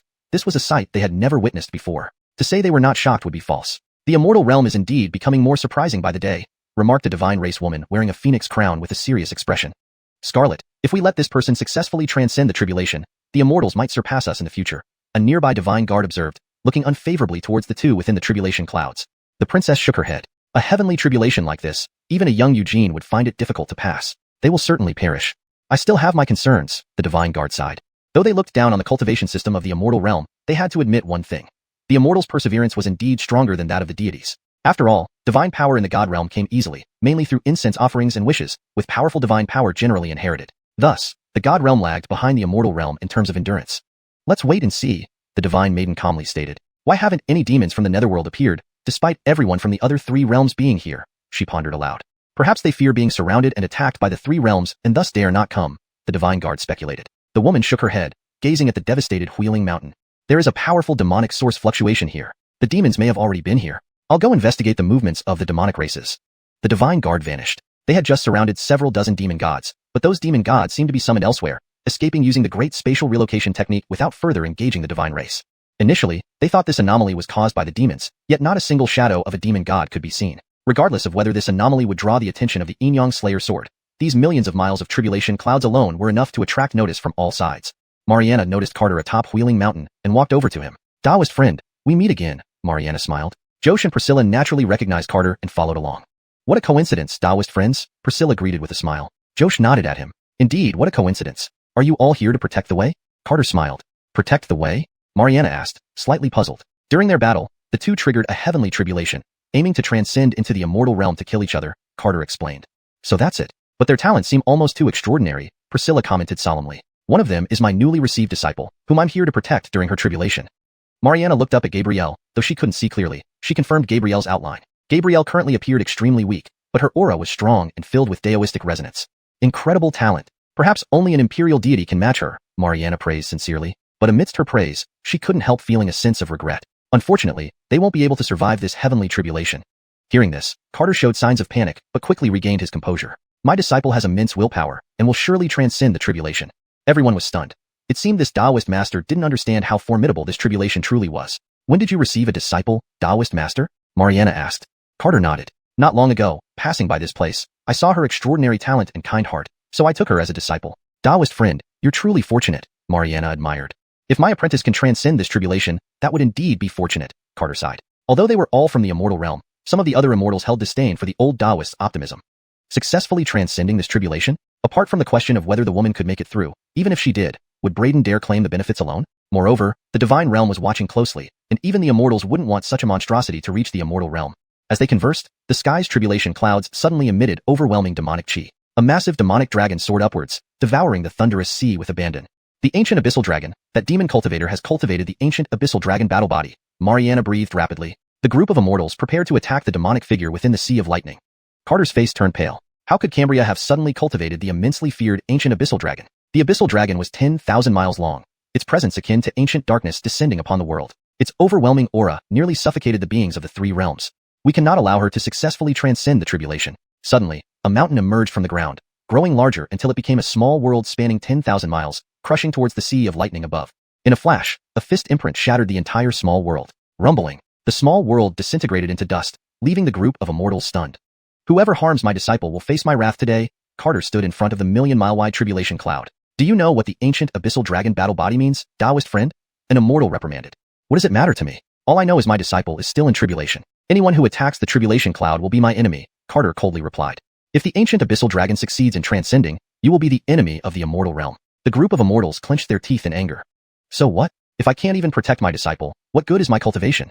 Carter cursed. Priestess Samara, please lend a hand to slay the demon in the tribulation. Mariana shook her head. Friends, attacking Braden's disciple during tribulation would only make our immortal realm appear petty. Priestess Samara, this isn't the time for righteousness. If this demon succeeds in tribulation today, it will bring calamity to all realms. Mariana was at a loss. They did have a point. I won't interfere, but neither will I hinder you. Mariana stepped aside, ignoring the other immortals. Thank you, Priestess Samara, Carter bowed. The person he feared most was Mariana and Josh. If either of them really attacked, he might not be able to handle anyone else. I feel the same. Josh stepped back beside Mariana. Priscilla hesitated, but eventually followed his senior brother's decision. Fine, since Mount Sword doesn't wish to eliminate evil and uphold justice, let us protect the righteous path. A man drew his sword and charged towards Carter. No matter what, the demon in the tribulation cloud must be eliminated today. Anchors, let's join forces to defeat this demon. Dozens of immortals faced off against Carter in midair. Do you really intend to obstruct us, Taoist friend? A young immortal with a dignified bearing coldly asked. Carter's dantian began to surge, emitting boundless sword chi. I've said it before. Whoever dares step into the thunder circle will be struck down, Carter calmly stated. Chapter 199, Purple Twin Spheres. Fellow Taoist, don't be obstinate. The crowd of immortals pressured unceasingly. If it weren't for your disciples going through tribulation, you wouldn't care at all, Carter retorted with a cold smile. The old man's disciple would definitely be proud of my actions, Walt declared righteously. Just as everyone was in deadlock, 5 towering figures appeared within the tribulation clouds, each over 10,000 feet tall. These 5 figures were composed of the 5 elements, radiating an awe-inspiring aura that dominated all directions. Their presence was not only on par with that of the ancient dark dragons, but slightly surpassed it. The 5 elements golden body warriors, the group of immortals burst into excitement. Meanwhile, the divine race could hardly contain their anxiety. We absolutely cannot allow them to successfully transcend this tribulation. The princess of the divine race took the lead, unleashing an icy world towards the 2 people inside the tribulation cloud. 1,000,000 armored snow warriors charged towards the tribulation cloud, emanating formidable killing intent. Suddenly, countless swords filled the sky, forming a river of swords surrounding the thunderstorm. Endless sword light obliterated the 1,000,000 armored snow warriors. The goddess's face turned cold. As someone from the immortal realm, how dare you publicly protect a demonic cultivator? Carter slowly ascended, and thousands of his avatars appeared before the 3 realms. Even if the divine emperor were here today, he would not step a foot closer. Do you wish to oppose the 3 realms? The goddess demanded intimidatively. Don't drag us demons into this. We're just here to watch the spectacle, the demon race youth laughed. The demon youth looked towards Wheeling Mountain, where the old ox and little dragon looked fearful. Brothers Ox and Dragon, the battlefield is dangerous. Why not join us to spectate? Hurry up, Carter signaled telepathically. The demon race likely came down from Mateo, so they probably wouldn't make things difficult for the old ox and little dragon, who were also beast cultivators. The old ox and little dragon didn't dilly-dally, quickly appearing beside the demon group. Is the demon race planning to play the fisherman reaping benefit from both sides? The goddess sneered. Misunderstanding. The demon race has always remained out of conflicts, something you all should understand. Jackson, don't you want to launch a surprise attack on the immortals? The goddess grinned. How many years of grudges can one remember? It's not that serious, Jackson dismissed indifferently. Hearing Jackson's name caused tension among the immortals. Known as the smiling assassin, his sudden ambush during chaos could be troublesome. Relax, isn't Fairy Samara keeping an eye on him? Jackson said, fanning himself. Helen stayed silent, knowing Jackson wouldn't do such a thing. What worried her more were the two within the Tribulation cloud, one with a 5 elements golden body and the other with an ancient dark dragon body. If they succeeded in transcending, it would be beneficial for both the immortal and demonic realms. However, the divine realm would never allow it, nor would the immortal realm due to the catastrophic impact of the 5 elements golden body when fully matured. Young Master Riker, your bravery is truly commendable, Helen sighed. Witnessing the 6th lightning tribulation taking shape in the Sea of Thunder, the immortals stopped their arguments. If these two successfully transcended, who among them could match them? Attack. Various divine spells surged towards the Tribulation cloud, causing the principles of the cosmos to become chaotic. Even someone as strong as Carter felt tense facing such overwhelming power. These were genuine immortals. A slight misstep could mean disaster. Anchored, despite appearances, none of them exerted full strength. Carter raised his fingers, and 3 10,000-foot golden swords appeared in the sky, annihilating all sword attacks en route. This sword willpower is astonishingly powerful, Helen noted solemnly. He's too strong. I'm not his match, Josh muttered. Have you clashed with him? Helen asked. A mere demonstration. Indeed, a mere demonstration, Josh replied. Helen understood. Within the human immortal realm, Josh's sword path rarely met its match. The 10,000-foot-long sword, imbued with celestial sword intent, shattered the divine spells unleashed by nearly 100 people. The immortals' faces were grim. Although they only used a third of their strength, any one of them might not have been able to withstand, let alone counterattack. The principles of the universe fragmented, the sky filled with boundless sword intent. Retreat now, and I'll act as if nothing happened, Carter stated calmly. The youth who previously spoke again interjected, Ha, fellow Taoist underestimates the heroes of the world. Carter frowned. This guy kept stirring trouble as if harboring personal grievances. May I ask your surname and sect? Carter asked coldly. Ha, a dead man doesn't need to know, came the reply. There's no need to hide, unleash full force. The youth led the charge with the Yin-Yang magic seal, rushing toward Carter like a storm. Thousands of Carter's avatars ceased protecting the Tribulation cloud, brandishing swords as they plunged into the divine spells. His clones held off the onslaught while Carter's fists emitted purple light, launching 2 glowing purple spheres that gradually grew larger. The crowd of immortals gaped at the expanding purple spheres, feeling uneasy and terrified. The spheres rapidly expanded to a size akin to the sun, devouring all divine spells directed at them. The fearsome power spread out, causing the immortals to tremble in fear. Run! Some of the more capable immortals tore open space and fled hastily. However, they were still too slow. The 2 purple spheres exploded, the devouring force tearing at their spiritual souls, as if their bodies and spirits were locked in place. The sky turned dark, swallowed by blinding purple light. Without a loud explosion, mountains and rivers dissipated like sand. Even the cosmic principles were swallowed and reorganized by the purple light. Within tens of thousands of miles, everything turned into a black hole that continuously expanded, seeming to swallow everything in its path. Carter hadn't expected his ultimate punch, after absorbing the purple energy, to grow so immensely powerful. He could only attempt to reclaim the purple energy from within the black hole, fearing the destruction of the northern region otherwise. From tens of thousands of miles away, the pale-faced immortals stared at the shrinking black hole. What kind of divine spell is this? The previously arrogant youth shivered in fear. Other immortals fared no better, except for the goddess whose followers were all injured, some losing half their bodies. Among the dozens of immortals from the immortal realm, only a dozen or so remained. The divine realm wasn't weaker than the immortal realm. Their mission was to protect the princess. The goddess had positioned herself too far forward, and without their sacrifice, she might have perished. She doubted she would survive being engulfed by those purple spheres. Now, the crowd of pale-faced immortals watched Carter, who was busy retracting the purple energy. ##### Chapter 200, Divine Light and the Demon Lord. About 10 minutes later, the black hole was completely devoid of purple chi. A sea of fire spread for tens of thousands of miles. Phew, almost too much, Carter sighed with lingering fear. This was his first attempt at delivering the ultimate Shatterstar Fist simultaneously with both hands. The power was unexpectedly overwhelming. But if there's blame, it should be placed on the realms of immortals and gods, who let them strike so viciously. Want another round? Carter's voice echoed in the ears of the assembled immortals. A young immortal clenched his teeth. Who is this Taoist youth? That scene nearly frightened him witless. I haven't heard of him. Perhaps Mariana knows, a nearby immortal replied, somewhat terrified. He must be an immortal from one of the super families in the immortal realm, suppressing his realm to infiltrate this world. Ankara, no ordinary human immortal can have this kind of power, even altering the forces of the law. What do we do now? It's already the 8th lightning tribulation. The immortals who survived whispered among themselves. Let's go ask immortal maiden Samara. Uncertain of what to do, they could only seek out someone more powerful. See that? That's my elder brother, Ansel pointed at Carter. Phew, so terrifying. Bartolomeo took a deep breath. The demon cultivators were speechless, staring intently at Carter. Is he really a human immortal? One asked gravely. At least a heavenly immortal at least, another replied. Seth finally breathed a sigh of relief, but looked grim again as he gazed at the 100,000-mile-wide thunderclouds. You are willing to watch the birth of a demon, aren't you? The youth grumbled, dissatisfied. Mariana replied coolly, I can't fight. If your immortal evolution sect wants to continue killing others' disciples, go ahead. You. The youth was speechless, both shocked and angry. The gods were equally conflicted. Losing nearly half their divine guards was a devastating blow. Scarlet, what should we do? A nervous god guard behind her asked. This person is at least a heavenly immortal level being. We can't match him, the goddess shook her head. Carter stood atop the 10,000-mile sea of fire, loudly declaring, stay a million miles away from the thunderclouds, or don't blame me for being unforgiving. Gabriel's tribulation wasn't over yet, and its outcome remained uncertain. He dared not fully provoke the three realms. In the Sea of Lightning, Gabriel's 5 elemental avatars were instantly shattered, and the ancient abyssal dragon vanished. Carter was worried sick, unsure what Gabriel was facing in the heavenly tribulation. On Gabriel's immortal bridge, the pool of lightning had turned into a sea of fire, endlessly burning her soul. She had covered most of the 3-kilometer-long bridge, not knowing how she managed to endure. She knew she couldn't fall because someone was waiting for her. Sherry fell into the river of Styx, her soul frozen by endless cold, but she ultimately broke free from the ice. The heavenly tribulation lasted 3 days and nights, endless lightning tearing apart the northern starry sky. On the morning of the 4th day, a black abyssal dragon raised its head and roared, shaking the entire northern region. The 10,000-foot abyssal dragon kept devouring the lightning liquid in the Sea of Lightning as if it were mere broth. Above the sky, 3 demon deities appeared, each commanding supreme authority over heaven and earth. Even the deities and demons of the 3 realms trembled before them. The demon deities towered from the heavens to the earth, treading the Milky Way and holding countless worlds in their palms. The true soul of the demon lord. The goddess paled, her eyes filled with disbelief. The true soul of the ancient demon lord appearing. What kind of monstrosity is this?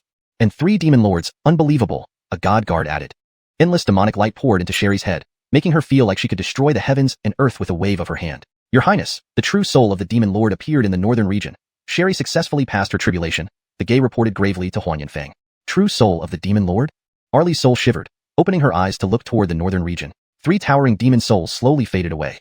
You go to Huan Yanfeng. I'll welcome the holy maiden of the demon world. Arlie was excited yet fearful. For the true soul of the demon lord to appear was unprecedented, even during the demon emperor's tribulation. How could he not be excited? But this person was Sherry, once a loyal lackey, suddenly stepping into the realm of demon deities. How could he not be terrified? After the demon lords dispersed, 5 divine lights appeared in the sky. As soon as the divine lights appeared, the entire Lingxian continent began to shake, and all 5 elements started boiling. The weapons in the hands of the assembled immortals began to tremble violently, as if about to disintegrate. Everyone in the 3 realms looked up at the 5 divine lights in the sky, hearts racing with excitement. The 5 elemental divine lights have appeared. This is a great opportunity. The mortals sat in meditation, absorbing the energy. Even someone as strong as Mariana couldn't resist the allure of the 5 elemental divine lights. Under the cover of these divine lights, the northern region came alive. Gabrielle bathed in the lightning pool, allowing the divine lights to cleanse her soul. After a long time, the 5 divine lights gradually shrunk, eventually forming 5 swords surrounding Gabrielle. The 5 elemental divine lights recognized her? The goddess nearly dropped her jaw. Impossible. Absolutely impossible. Wuxia, did the 5 divine lights turn into swords, recognizing Gabrielle as their master? Carter asked in surprise. No, not exactly. The 5 elemental Tao that Gabrielle cultivated has become a physical manifestation, not just the simple elements, Wuxia explained. Just like how practitioners of the fire Tao can control heavenly fire. Is it really that simple? Carter was astonished. Not quite, master. Gabrielle's 5 elemental swords are sourced from the origin of the elements. So that means they're very powerful? Carter asked happily. Of course. Anything involving the origin is extraordinary, and what? Carter pressed. I'm not entirely sure, but it seems like the 5 elemental divine lights are testing Gabrielle, Wuxia replied. Carter felt a headache coming on, preferring more concrete information. So, compared to those 3 shocking demon deities, which is stronger? Carter asked. I'm not entirely sure either. Those 3 true souls of the demon lords are incredibly powerful, Wuxia said solemnly. If it made Wuxia this serious, it must be exceptionally powerful. Then who is stronger now, Gabrielle or Sherry? Carter figured this question would be straightforward. Don't know. We need to see a battle, Wuxia answered. Carter frowned, realizing his question was futile. The divine lights disappeared, along with the Sea of Lightning. The million-mile-wide thunderclouds completely dissipated. Sherry walked slowly towards Gabrielle, her purple-black abyssal dragon armor covering key parts of her body, her breathtaking beauty dimming the sun. She slowly drew the crystalline red sword from her back, pointing it at the 5-colored aura. A battle. The 5-colored divine light surrounding Gabrielle slowly faded away, revealing her in a 5-colored dress with 5 small stars on her forehead. Already stunningly beautiful, Gabrielle seemed even more ethereal with the 5-star marks adorning her face. Ignoring everything, Gabrielle appeared on Wisdom Peak. Chapter 201. When I owe you a favor. The ravaged Wheeling Mountain stood at the edge of a sea of fire. Master! Gabrielle screamed in grief. Wheeling Mountain was deserted, its once grand structures now reduced to ruins. Gabrielle trembled from head to toe, a terrifying aura erupting from her body. The 10,000-mile sea of fire churned, and the mountains and rivers seemed to mourn as if about to collapse. Endless light from the 5 elements illuminated all of the northern domain, with an oppressive atmosphere that terrified the deities millions of miles away. I, Gabriel, will burn my life's blood and slaughter every demon in the world. Gabriel's anguish shook the heavens. Master, stop her quickly. She's going to succumb to demonic influence, Harvey warned in alarm. Carter was equally frightened by Gabriel's aura and immediately appeared before her. Gabriel, calm down, he urged anxiously. How can I possibly be calm, brother Yufeng? Gabriel sobbed. Clang, clang, clang. 5 swords representing the 5 elements floated in the sky, dark clouds rolling above. Xana's expression was grim, not daring to underestimate her opponent. A colossal black nether dragon, hundreds of thousands of feet long, coiled overhead, its formidable presence rivaling Gabriel's. Gabriel, don't be rash. Let me handle it, okay? Carter embraced her tightly. She had just undergone heavenly tribulation, and her realm was still unstable. If they engaged in a life or death battle, she might be completely destroyed. Furthermore, a group of deities were watching nearby, ready to intervene if Gabriel and Xana clashed. Brother Yufeng, Master is dead? Gabriel sobbed uncontrollably. She could sense that Fremont's aura had vanished from the world since she cultivated the essence of the 5 elements. Carter's expression turned bleak. He had arrived too late. Except for a small portion taken by Kelvin, everyone else on Wheeling Mountain was dead. Carter held Gabriel tightly. I know, Gabriel, don't cry. A red glow emanated stronger from Gabriel's body, causing Carter's heart to pound. The immense nether dragon in the sky grew even more powerful. Let's avoid this conflict. I owe you a favor, Carter transmitted telepathically to Xana. Gabriel couldn't fight or even watch. Otherwise, she would be consumed by the heart demons and become solely driven by revenge, living forever in pain and becoming the next demon lord. I'll collect on that debt. Xana replied telepathically. The nether dragon in the sky vanished, but the 5 elemental swords still trembled violently. Brother Yufeng, it's all my fault. I let Master die. I let Wheeling Mountain be destroyed. Gabriel's emotions completely broke down. If only she hadn't spent so long cultivating, if only she had been stronger, none of this would have happened.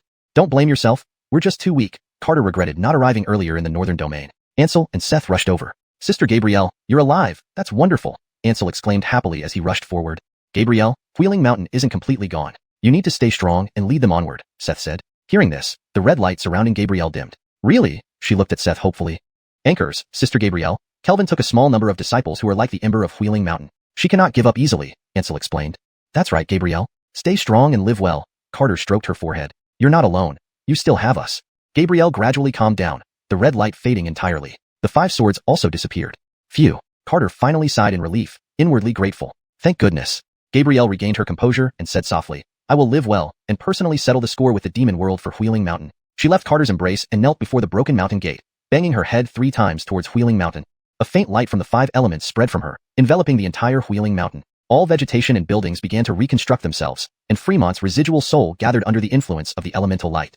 Wayer, don't waste the power of the 5 elements' origin. Your survival brings me great satisfaction. Fremont's faint soul appeared before Gabrielle. Master! Gabrielle cried again. Good disciple, don't cry. Fremont touched her head, but his hand passed through hers. From now on, do not kneel to anyone, not even the heavens, Fremont pointed upward. Wayer will follow Master's teachings. Live well. Fremont's figure gradually faded away. Gabrielle bowed again. Rest in peace, Master. Wayer will make sure Wheeling Mountain's name resonates across this starry sky. Carter did not interrupt her, standing silently behind her, caring more about her current mood than her miraculous abilities. After a while, Gabrielle slowly stood up. Thank you, Brother Yufeng, she said earnestly. Carter was momentarily stunned, then scratched his head awkwardly. You're saying such formalities to me? Though Gabrielle focused fully on the heavenly tribulation, she saw everything outside, including Carter's one-man battle against the deities to protect her during her tribulation. I was too impulsive and made Brother Yufeng worry. I won't do that again, Gabrielle said guiltily. As long as you're safe, we should go to Panlong City, where you can consolidate your realm, Carter smiled. Anchors, let's go to Panlong City first. Regardless, as Wheeling Mountain's holy maiden, she needed to lead the remaining disciples and comfort them. They headed toward Panlong City. A pity, almost transformed into a demon, a goddess murmured. Anchors, if those 2 fought and exhausted their minds, we could have killed them, a divine guard similarly sighed. Not transformed? What a waste, a young immortal lamented. Autumn Samara frowned, coldly remarking. For Tyandian sect to produce such despicable people is truly astonishing. The young man's face darkened, feeling vexed yet not daring to speak out. Excuse me, I have important matters to attend to. One deity flew eastward after speaking. I also have things to take care of. Another deity left. One by one, they departed. Autumn Samara became worried. Looking at Mozhang and Priscilla, she asked, Are you not returning? Mozhang shook his head. Fate is always fate. It wasn't that the golden battle body and surviving a million-mile tribulation cloud didn't move him. It was that this person, having successfully transcended, would attract countless forces vying for control. Now that he had attained immortality, staying or leaving was within his power, and forcing him would be counterproductive. Your character, Taoist Autumn Samara admires greatly, she laughed genuinely. Indeed, she was impressed by his steadfastness. To be honest, I'm more concerned about Bridger, Mozhang chuckled. Autumn Samara laughed but remained silent. 3 days later, a Garth covered in blood staggered through the streets of Panlong City. Thud. The Garth fell weakly to the ground. People crowded around anxiously. What happened, brother? Quick, wake up. Blood flowed in the street as the Garth mumbled in a daze. Elon, family. ##### Chapter 202. The Fox Spirit Sorrow. In the dark forest, the remaining dozen or so members of the divine race gathered together. Scarlet, why don't you use the divine artifact? A marshal asked in confusion. The Elise replied coolly, we haven't reached the critical moment yet. The divine artifact can only be used once, and it must be used on the Inyang Slayer sword. But, the Elise raised her hand to stop him. You were about to mention the 5 elements combat body, right? Is the 5 elements combat body not sufficient for using the divine artifact? The marshal asked, puzzled. You're too ignorant. You should return to the divine realm with this world's news first. A huge stone disc emitted intense divine light, and the marshal was sucked into it. The rest of you continue to observe the movements of the demon race. Remember, do not act rashly, the Elise instructed. Anchors. The group of divine race members disappeared from the dark forest. With a flick of her hand, the Elise opened a spatial rift in front of her. 9 fox spirits tumbled out from the rift. The Elise looked at the trembling 9 fox spirits coldly and said, speak. The Jaylene's face was pale, but she remained silent. Pop. The black fox's body exploded into a mist of blood. Fifth sister, someone screamed. Do you want to remain silent? Then your entire 9-tailed clan will be completely annihilated. Boom, boom, boom. The red fox, blue fox, and purple fox exploded one after another. No, you can't do this. The Jaylene knelt at the feet of the Elise. I beg you, spare them. I know nothing. The Jaylene pleaded tearfully. No, nothing. The Elise's expression turned cold. Why did you use an ancient secret technique to seal your mind? 2 divine forces clamped around the necks of the green and orange fox spirits, causing them to struggle painfully. Sister, next life, we'll still be sisters. Sister, you must live on. They refused to betray Carter even at this moment. Boom, boom. The 2 fox spirits dissolved into blood mist, their souls scattered forever. Do you want to speak? The Maisie demanded coldly. I'll speak, I'll speak. The Jaylene let out a hysterical cry, tears streaming down her beautiful face. I'll speak, I'll speak. She felt devastated. She never imagined that the divine race would find them, nor did she think they would be this cruel. To protect Carter, she had used an ancient secret technique to seal her mind. But she couldn't bear to see her sisters die so cruelly any longer. Sister, goodbye. Rumble. 3 fox spirits instantly self-destructed their demon souls. No, please no. Ignoring the exploding energy, the Jaylene rushed over frantically. The Maisie frowned and casually dispersed the explosive energy. I underestimated you. She thought they were all under her control, so she didn't seal their cultivation. But unexpectedly, they managed to self-destruct their demon souls. Aya! The Jaylene howled into the sky, endless resentment echoing through the dark forest. In just an instant, her hair turned completely white. The Maisie seized the Jaylene angrily. Speak, or I'll make you suffer beyond imagination. The Jaylene's eyes were hollow, infinite sorrow etched on her face. Hee hee. Very well. The Maisie's gaze turned sinister, and she left the dark forest with the Jaylene. In the depths of the Black Sea in the northern region, Amorous walked across the sea. The demon sky sect was destroyed, and the western regions no longer existed. Though she had reached the demon deity realm, she seemed to have lost her purpose. The prickled Cecilia would now live more miserably than a dog under the tyrannical rule of the demon deities. The laws of heaven and earth were constantly being reinforced, and even more powerful demon deities might descend soon. She knew she wouldn't be harmed by anyone in the demon world. In fact, she could become the demon world saintess if she wished. But now, she was uncertain of where to go. By cutting my heart demons, did I cut off my path forward? Amorous muttered to herself. After losing to Carter, she strived tirelessly to surpass him. Through fierce competition with the prickled Cecilia, she was chosen by the great demon deity and underwent brutal training, quickly advancing to the half-immortal realm. She thought Carter was part of her past, and that she had become invincible in this world. But she was defeated by Gabrielle. Against the backdrop of the conflict between gods and demons, a fair fight was her only dignity. She also hoped to rely on Carter's secrets to escape the control of the demon world. Now that she was truly free, she had lost her direction. Surpass him? Amorous shook her head helplessly. When she was transcending her tribulation, Carter had already suppressed a legion of immortals. That purple light sphere that devoured everything. He might be too strong for her to handle. Lost and unsure. Just as she was pondering what to do next, someone appeared before her. Tadeo pays respect to the holy maiden. Tadeo's voice was sincere yet fearful. Get lost. Amorous vanished after uttering just one word. She didn't kill Tadeo because they were both demon cultivators. Tadeo's expression stiffened. This was the way of demon cultivators. Once you became powerful, you could trample anyone beneath your feet without pretense. 2 days later, the Garth slowly awoke with the help of Sherry. Fat man, you're awake? Carter exclaimed with excitement. He was injured too heavily, and Carter feared he might not survive. Phantom Sound Shop is in trouble. Quickly find Shenlong, the Garth said weakly. Carter tensed up, anxious. Did the demon race attack Phantom Sound Shop? Anchors, quickly find Shenlong, the Garth cried. You focus on recuperating. I'll find Shenlong right away. Carter's gaze grew ruthless. Sherry, stay here and take care of the Garth. Yufeng brother, I'll go with you, Gabrielle urged anxiously. Gabrielle, stabilize your realm first. I have a plan to deal with them, Carter said gently. No, I've already lost my master. I can't lose you too, Yufeng brother, Gabrielle said tearfully. Carter sighed, knowing he couldn't stop her. But her realm wasn't stable enough yet, and confronting the demon race could be dangerous. Master, you can try letting Gabrielle enter the Danteon world, the sword spirit suggested. Carter realized, right, the purple chi in the Dantian world should greatly aid Gabrielle. Alright, I promise. But you must listen to me, Carter continued. Gabrielle nodded vigorously. I'll follow everything you say. Carter released his spiritual sense, and a stream of purple chi emerged from his forehead. Do you see the purple chi between my brows? Gabrielle was astonished. It resembled the primordial chaos chi mentioned in legends. Anchors. Open your mind and merge with the purple chi. Gabrielle complied, and a pentagram glow began emanating from her body. As the glow touched the purple chi, Gabrielle suddenly saw a vast world. You think, brother, how can there be a world inside the purple chi? Gabrielle was amazed. Don't ask questions now. Enter that world. Gabrielle transformed into a beam of light and appeared in the Dantian world. As she stepped in, Lisbeth appeared beside her, circling around her playfully. Wow, such a pretty big sister. And she smells so good. Gabrielle felt an immediate closeness to the cute little girl, like meeting family. Big sister, are you the new 5-element spirit? Chapter 203. The Great Catastrophe of Illusory Sound Manor. Lisbeth's large eyes remained fixed on Gabrielle. I'm not, sir. Little sister, what's your name? Gabrielle smiled. My name is Lisbeth, Lisbeth replied mischievously. Big sister, the earth elemental origin in your body is very strong. It almost rivals mine, Lisbeth praised. Gabrielle didn't expect Lisbeth to sense the earth elemental origin within her, so she examined Lisbeth's true form closely. Are you an earth elemental spirit? Gabrielle asked in surprise. Anchors, pretty impressive, right? Lisbeth said proudly. Gabrielle gave her a thumbs up. Very impressive, super impressive. Carter also appeared in the Dantian world, smiling. All these mountains and rivers were built by Lisbeth. Brother, you're here? Lisbeth ran into Carter's arms. Carter affectionately patted Lisbeth's little head. Sister Gabrielle will be staying here for a few days, Lisbeth. Don't disturb her. Okay, Sister Gabrielle's earth elements are a bit chaotic. I can help her, Lisbeth said with a smile. That's great, Lisbeth. You're wonderful. Carter squatted down and pinched Lisbeth's cheeks. Brother still has things to do. Can you take care of Sister Gabrielle for me? Of course, I really like Sister Gabrielle. Gabrielle, you should stabilize your realm inside Tian Dan world first, and then you can come out when we reach Illusory Sound Manor, Carter said earnestly.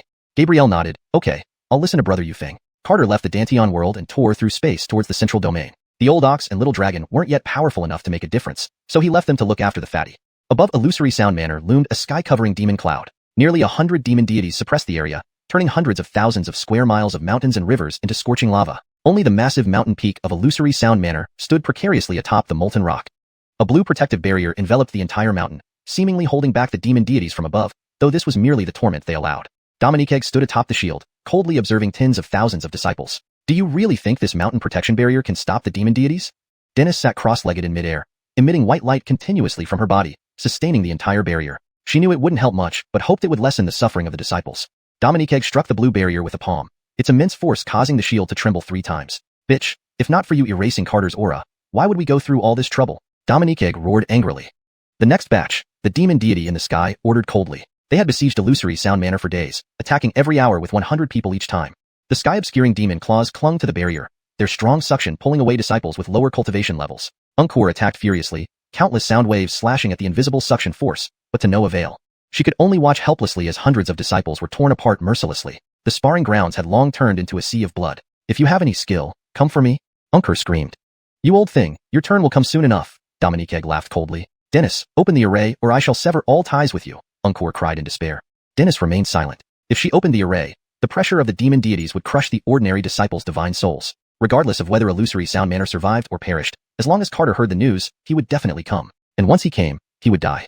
2 streams of bloody tears slowly trickled down Dennis's face. Regardless of the reason, she couldn't open the array. Tens of thousands of disciples sat on the ground, eyes filled with despair. Inside the forbidden area, Amal and Celeste looked gravely serious. Are you ready? Amal asked heavily. Master, I am ready, Celeste replied. On this journey, you won't blame me, will you? Amal sighed. Why would I? Celeste shook her head with a smile. She looked up at the sky, sighing, it's just too late that we met. It's rare that you can let go of worldly emotions, Amal smiled. I don't know if I've already fallen in love, but it doesn't matter now. Celeste took out her jade zither. Master, my last tune. I'm somewhat reluctant to part with it. Celeste looked up at the wall inscription for Zonglong Yin. How can I not feel the same? Amal took out a jade flute. I hope when he solves Zonglong Yin, he remembers Peak Piao Miao. Recalling the days at Peak Piao Miao brought a smile to Celeste's face. Celeste lightly plucked a string, and the entire forbidden area began to vibrate. Amal followed suit, and mystical notes began to dance, transforming the laws of heaven and earth into golden musical notes with the sounds of the zither. The melody that even made demons tremble began to reverberate over the mountain peak of Illusory Sound Manor. Just a short segment caused Dominique to feel dizzy. The strings resonated like heavy rain, forming golden pentagrams emerging from their instruments. In just a moment, Celeste's hair turned white as snow. After Amal told her Carter's secret, she and Amal had been researching Zonglong Yin together. But they knew one person alone couldn't complete it, and once started, there was no turning back. Their fingers flew over the strings, spreading golden pentagrams throughout Illusory Sound Manor. A power so overwhelming that even immortals would avoid it covered the sky above illusory sound manner. Not good, attack quickly. Nearly 1,000,000 demon deities attacked the golden pentagram simultaneously. Dennis didn't know what was happening, but since this force originated from illusory sound manner, it must have been done by her ancestor.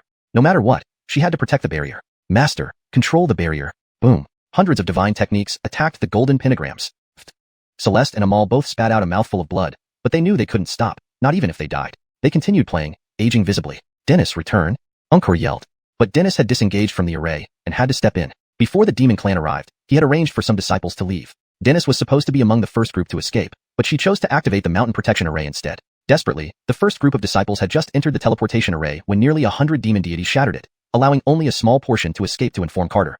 The second wave of the demon clan's attack landed on the densely packed golden pentagrams again. Demon light soared into the sky, and golden light exploded. Amal and Celeste were already emaciated and aged. No hope? Amal asked hoarsely. But master, we can't stop, Celeste insisted. All right. Their souls emerged from their bodies, continuing to play Zong Long In. Dennis stood on the blue barrier, emitting endless white light. Thunder rained down from the sky. Kill her. She's about to transcend the heavenly tribulation. Dominique cried in fear. Without her prompting, the demon deities already knew Dennis's intentions. Almost 100 divine techniques attacked her, tearing the sky apart. Dennis smiled faintly, murmuring to herself. Rise and fall with the waves, remember only today. This translation maintains the original tone, style, paragraph structure, and line breaks while ensuring natural fluency and coherence in English. Chapter 204, Moon-Breaking Stars. A thunderbolt tore through the endless black clouds and struck Dennis. It came together with the power that could destroy everything. Shattered soul, moon-breaking stars, Dennis whispered. Dennis illuminated the entire central region like a bright moon. No. Unkor Xian, who controlled the mountain protection array, was in despair but powerless. The sacred light engulfed the heavenly power. Dennis briefly obtained the power of a mortal realm when her soul shattered. As the holy light resisted the concealing heaven power, dense golden musical notes finally connected into one. The entire phantom sound shop transformed into an enormous golden sphere, countless golden music sheets intertwined, sealing the phantom sound shop completely within them. On the surface of the golden sphere, there was a clear division between black and white. When the holy light dispersed, Dennis fell slowly like a kite whose string had snapped. Her body scattered like falling petals. Damn bitch. Livia angrily summoned 3 demonic dragons. Even as Dennis's soul was shattered, she still attacked with full force. At this moment, Dennis's thoughts were far away on the vast grasslands. There, spirited horses galloped, the breeze brushed past. There was enchanting music, and the weather was fine and sunny. Why are you so feminine? My name is Carter, I raise horses. Wow, Dennis, your cooking is too delicious. Scenes of interactions with Carter played before her eyes. Though she was disintegrating, Dennis smiled warmly and happily. If she had just been an ordinary disciple or a gardener, it would have been much better. Unfortunately, she carried too much responsibility, too much to allow for romantic feelings. Hundreds of powers descended again. The storm clouds spread across 9,000 miles, and lightning gathered in the dark clouds. Dennis's beauty was drowned by the boundless powers. Perish into ashes, Livia said grimly. If Dennis did not die, they would all be caught in the lightning storm. In the chaotic void, space cracked open. Carter appeared beside Dennis. A purple orb expanded slowly above the phantom sound shop. Hundreds of demonic god powers struck the purple orb, causing it to shatter. 5 long swords soared up, forming a giant sword formation. The sword formation covered a radius of 1,000 miles, blocking the remaining powers. Gabrielle felt pain in her heart when she saw Dennis, not knowing why she felt this way. Big brother Yufeng, save her, Gabrielle pleaded. Carter was also anxious. Without Sierra, he didn't know how to help. Spirit sword, can you still save her? Carter asked nervously. Master, there's no hope. The spirit sword shook its head. With her 3 souls and 7 essences shattered, even an immortal emperor could do nothing. Big brother Yufeng, please find a way to save her, Gabrielle cried. Carter was deeply saddened. How much he wanted to save her. He used purple chi to wrap around Dennis's disappearing body, hoping it would offer some help. But Dennis's body continued to disperse. Gabrielle released several elemental origins, trying to pull back Dennis's soul, but to no avail. Ding, points delivered. The host can now add points. Purple points floated in his mind. Carter was overjoyed. He had one more chance to use these points. Purple chi was ineffective, elemental powers were ineffective. His only hope lay with the purple points. Seeing Dennis's body becoming increasingly insubstantial, Carter quickly pressed the purple points onto Dennis's brow. Boom. Purple light spread from Dennis's body. Hope it works. Threads of purple chi extended outward, pulling back Dennis's lost soul. Ding. The host has exhausted the gift point opportunities. Karma pull. The spirit sword was shocked. Carter, puzzled, asked, what is karma pull? Karma pull is a great karmic technique transcending the laws of nature. I've only heard of it, the spirit sword said seriously. Let's not worry about this now, Gabrielle. Take care of Dennis and protect her from the heavenly tribulation. I'll go kill the demon gods. Gabrielle nodded, continuously using the elemental origins to reconstruct Dennis's body. The 5 elements sword formation blocked several attacks from the demon gods, but the light dimmed significantly. The originally dispersed storm clouds in the sky reassembled, becoming thicker and denser. The dark clouds expanded from 9,000 to 10,000 miles. Not good. If the heavenly tribulation takes form, we cannot linger here, a demon god warned fearfully. Nearly 100 demon gods split through the storm clouds, fearing being swept up in the chaos. Gabrielle held the 5 elements sword formation over a 100-mile area. She had to help Dennis endure the heavenly tribulation, otherwise, Dennis would perish completely. Carter also broke free from the tribulation, as his presence only intensified it. Gabrielle traversed 1,000,000 miles of storm clouds. These 10,000 miles should be enough to hold it off. Now, he needed to kill every demon god on Xianxia continent. 10,000 miles away, a cluster of demon gods occupied half the sky. Carter approached the demon gods, gradually returning to his original appearance. Limitless sword chi emitted from him, causing the stars in the sky to tremble. Aren't you looking for me? Carter's voice resonated throughout the central region. Livia's expression changed dramatically at the sight of him. It was him, the cultivator who was only at the first stage chi refinement level over a century ago. In a mere 100 years, he surpassed the gods. If she could obtain his secrets, she believed she could ascend and become the empress of all demons. All the powerful physiques paled in comparison to Carter's allure. Ha ha, Carter, you finally show yourself, Livia laughed maniacally. Over 100 years ago, she swore to annihilate anyone who disrupted her plans. Now, she changed her mind. She wanted to devour Carter's essence. You old hag, over 100 years, every single plan of yours has failed in my hands. Aren't you resentful? Carter asked with a smile. Livia laughed hysterically. Haha, not at all, not resentful at all. On the contrary, I'm happy. All demon gods of the netherworld are here. Today, even a golden immortal can't save you. Carter coldly smiled. Is that so? Since he revealed himself, he no longer planned to hide. He didn't want anyone close to him to suffer because of him anymore. Carter unleashed his primordial spirit. The entire central region became vividly visible. If the divine race is here, there's no need to hide. Carter slashed out with a sword light, splitting a distant space. Several divine beings emerged from the space. Quite courageous, the goddess remarked. Carter looked at the goddess, holding a white-haired Artemio. Artemio's eyes were lifeless, devoid of any hope. Carter gritted his teeth, bloodshot eyes glaring. A noble divine race resorting to such despicable methods? Disgusting. Apart from Amal, Artemio was the only one who knew he faced the spirit sword gay in the dark forest. Thinking the 9 great foxes had left the conflicts behind, he never expected they would fall into the hands of the divine race. Hand over the Inyang god-slaying sword, and I'll spare her, the goddess said coldly. Seeing Carter, Artemio's dull gaze flickered with a spark of life. Fellow cultivator Abdul, absolutely do not agree to her demands, Artemio stated resolutely. Chapter 205, I have a sword. Carter's hands trembled as he said in a grave tone, all right, I can give it to you. The Maisie smirked. She absolutely did not believe Carter would give up the Inyang god-slaying sword for a mere demonic cultivator. But how can I trust your race?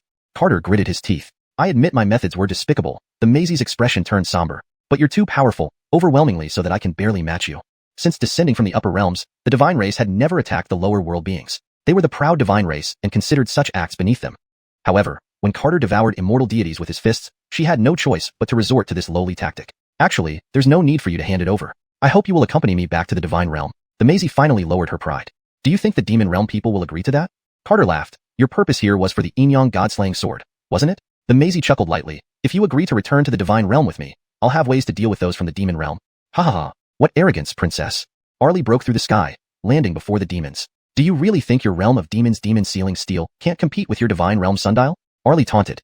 A golden bridge emerged from the eastern domain, carrying dozens of immortals across. A scroll from the southern domain spanned hundreds of thousands of miles, reaching the central domain. People from all 4 realms gathered, tense and on edge, yet none dared to act first. No one paid attention to the 10-mile-wide calamity clouds anymore. The purpose of the demon realm's visit was clear, and the owner of the Inyang god-slaying sword had revealed himself. The Maisie stopped arguing with Arlie and instead looked gravely at the deities and demons. Though they each had their grievances, the demon realm remained a common enemy of all 3 worlds. Everyone, the demon realm has long plagued humanity. We should set aside our past enmities and unite to destroy them, the Maisie said seriously. Plagued humanity? What about the fox spirit on your hand? Arlie sneered. Speechless, the Maisie's face turned cold. The Maisie's methods are truly admirable, Bartolomeo fanned himself admiringly. Humph, this wasn't my intention. The Maisie humphed, then threw the Jaylene to Carter. Receiving the Jaylene, Carter worriedly said, Lisa, immortal lady, let me heal you. Vast purple chi poured from the Jaylene's brow into her body, dispelling the domineering divine power and repairing her shattered meridians. After a moment, the Jaylene's pale complexion regained some color. Thank you, Brother Abdul. The Jaylene expressed gratitude. The Jaylene showed no joy after surviving. Her resolve for death remained unchanged. What happened? Where are the other immortal maidens? Carter asked. The Jaylene sobbed silently and replied icily, they're all dead. Hearing this, the Jaylene felt her heart break. Taking a deep breath, Carter calmly said, I understand. Gently pushing the Jaylene's back, an invisible force carried her toward Chang'an City. Find a place to recuperate. I will avenge you. No one blocked the Jaylene, knowing whoever acted first would become Carter's next target. Everyone present knew Carter was the Abdul of the Demon Realm and the Green Ox Taoist of the Celestial Realm. Carter looked up at the calamity clouds 100,000 miles away, feeling uneasy. This place was only 10,000 miles from the surface, and any conflict here could bring endless disaster to the Spirit-Shen continent. / correction. Carter gazed at the calamity clouds stretching for tens of thousands of miles, feeling a sense of unease. The area was merely 10,000 miles above the surface, and any confrontation here could wreak havoc on the Lingxian continent. Note: I made slight adjustments to ensure it reads more naturally in English while maintaining the original meaning. I also corrected Spirit Chen to Lingxian, as it appears to be a name or specific term that should be consistent throughout the text. He wasn't a saint or a butcher. He couldn't forgive anyone who hurt his people, nor did he want to harm the innocent. Stepping into the starry sky, sword aura emanated from him, cutting through space. Carter landed on a barren planet about 100,000 miles in diameter. Gods, demons, and immortals followed closely behind, ensuring they wouldn't lose sight of him. On this gray, lifeless planet filled with meteorites, Carter turned to look at Mariana from the Celestial Realm camp. Immortal Lady Samara, I respect you very much. I hope you won't participate in this battle, Carter earnestly said. Samara also admires Taoist fellows' courage. Today, I merely wish to observe, not partake. Having descended from the Celestial Sword Mountain, the original mission was to suppress the demon race and save the spirit continent. She didn't know how many she could save, but she would do what she could. Josh departed with his sword, sent down by orders to gain experience. As for the secrets unknown to others, perhaps only that person knew. Do you intend to fight all 4 realms alone? Josh asked. Standing on a massive gray boulder, Carter remained silent, answering through his silence.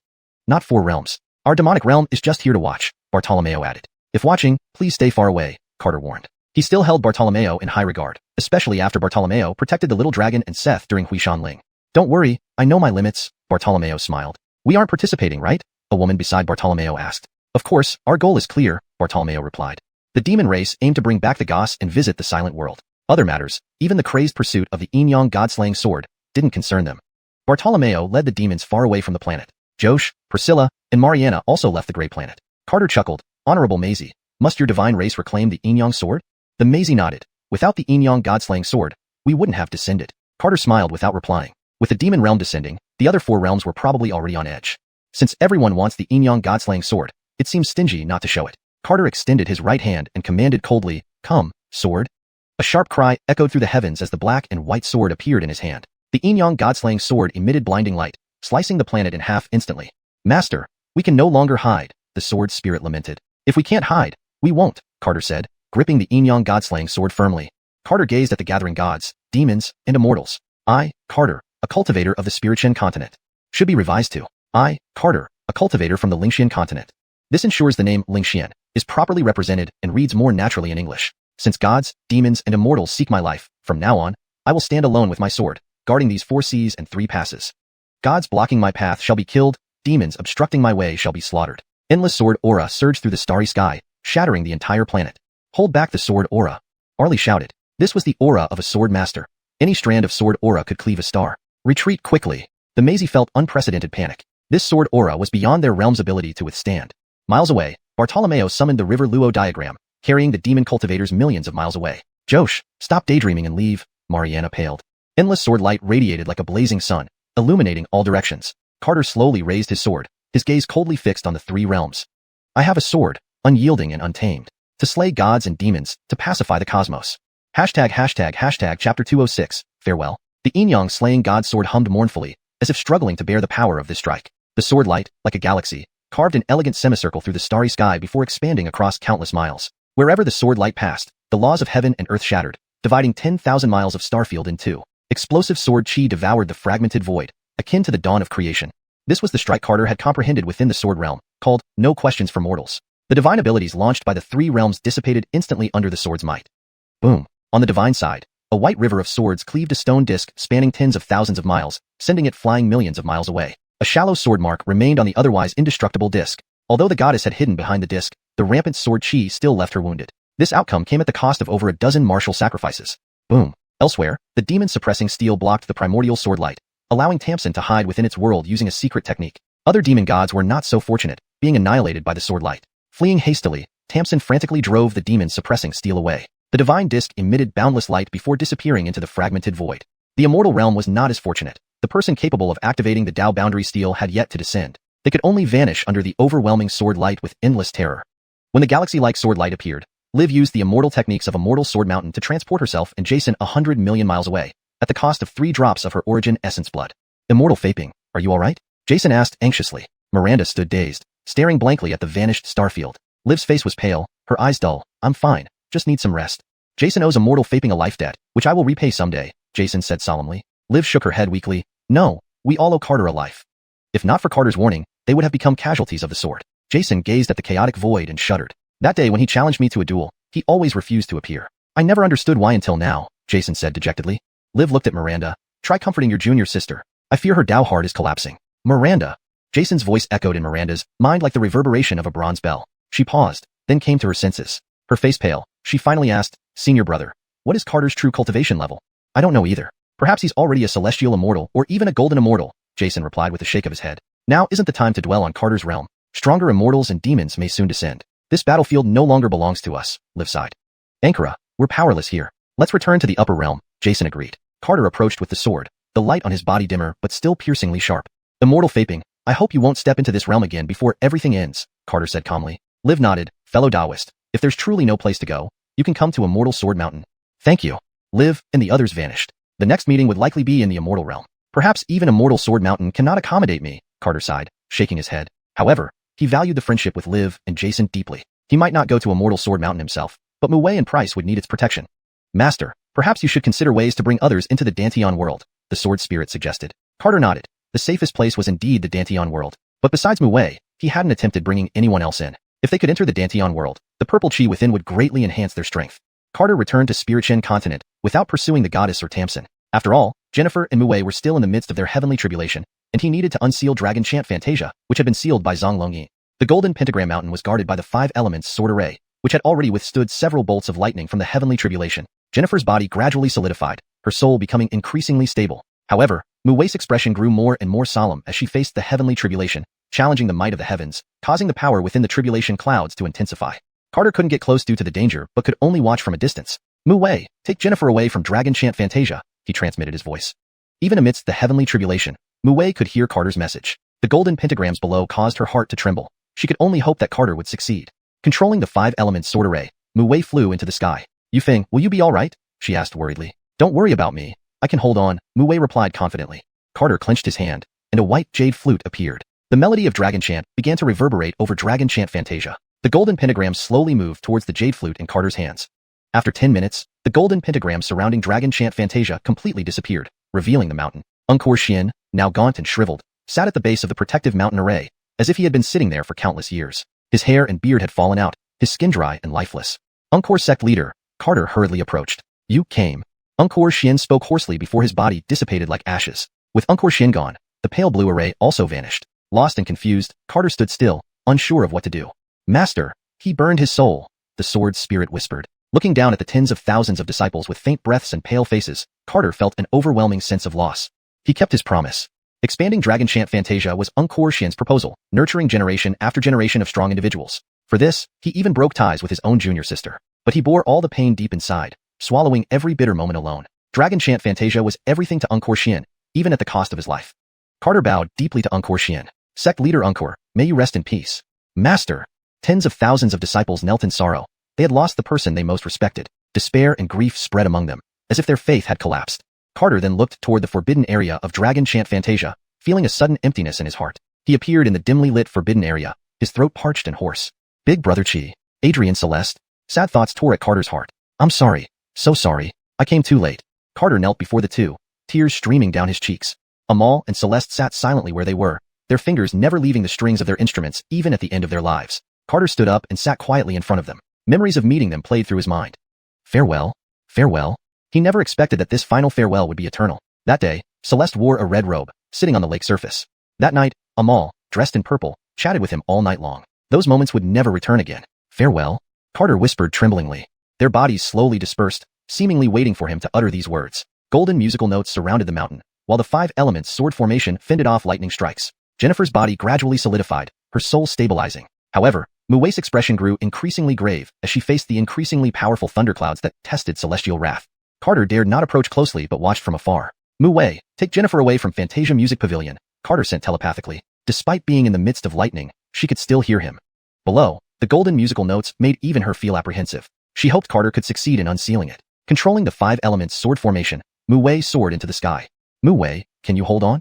Carter worried. Brother Yufeng, I can hold on, Mu Wei replied. Carter grasped a white flute effortlessly. The melody of Zhang Longyi began resonating above Fantasia Music Pavilion. Slowly, the golden musical notes rose toward the white jade flute in Carter's hands. 10 minutes later, the surrounding golden notes completely disappeared, revealing the peak of Fantasia Music Pavilion. Naylan Xuan sat emaciated at the base of the protective array, looking as if he had sat there for millennia, his hair and skin long gone, withered and dry. Headmaster Naylan, Carter hurried forward. You came. Naylan Xuan spoke hoarsely, his body dissipating like yellow dust after those words. After Naylan Xuan disappeared, the faint blue array also vanished. Carter stood bewildered, unable to react. Master, he burned his soul, the sword spirit whispered. Carter looked down at the tens of thousands of disciples below, their breaths faint, faces pale, feeling profoundly desolate. He kept his promise. Expanding Fantasia Music Pavilion was Naylan Xuan's initiative, nurturing generation after generation of powerful cultivators. He sacrificed much, including severing ties with his own younger sister, burying his pain deep within, swallowing all the bitterness alone. Fantasia Music Pavilion was his entire life, even at the cost of his own life. Carter bowed deeply to Naylan Xuan. Headmaster Naylan, may you rest in peace. Headmaster. Tens of thousands of disciples knelt in grief, losing their most respected leader. Faith seemed to collapse in that moment, spreading despair and sorrow among all. Carter turned towards the forbidden area of Fantasia Music Pavilion, suddenly feeling hollow inside. He appeared in the dim, restricted area, his throat parched and voice hoarse. Big Brother Qi. Signorine Liao. Grief tore at Carter's heart. Sorry, I arrived too late. Carter knelt before the two, tears streaming down his cheeks. Qi Sherbin and Yin Liao sat silently, fingers still touching the strings even in death. Carter stood up, sitting quietly before them. Scenes of their encounters floated through his mind. Farewell. Farewell. He never thought the final farewell would be eternal. That day, Yin Liao wore red garments, sitting on the lake. That night, Qi Sherbin, dressed in purple, talked through the night with him. But those days were gone forever. Farewell, Carter said shakily. Their bodies slowly dissipated, seemingly waiting for these words. Chapter 207. The Heavenly Bridge. Carter did not have the cycle technique, and his fate was sealed as he could not turn the tide. After the two figures dissipated, Carter saw 2 lines of text left on the chain case of Celeste. All connections end with mastery. Go forth, go forth. What Carter did not know was that Celeste carried regret to her death, refusing to leave behind those words until her final breath. Clenching his fists, Carter gazed at the sky in sorrow and anger. Is this destiny?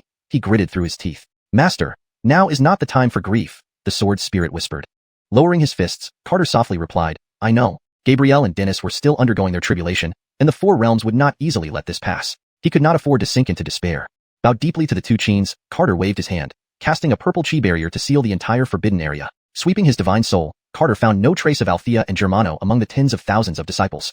The tens of thousands of disciples looked up at the heavenly clouds in despair.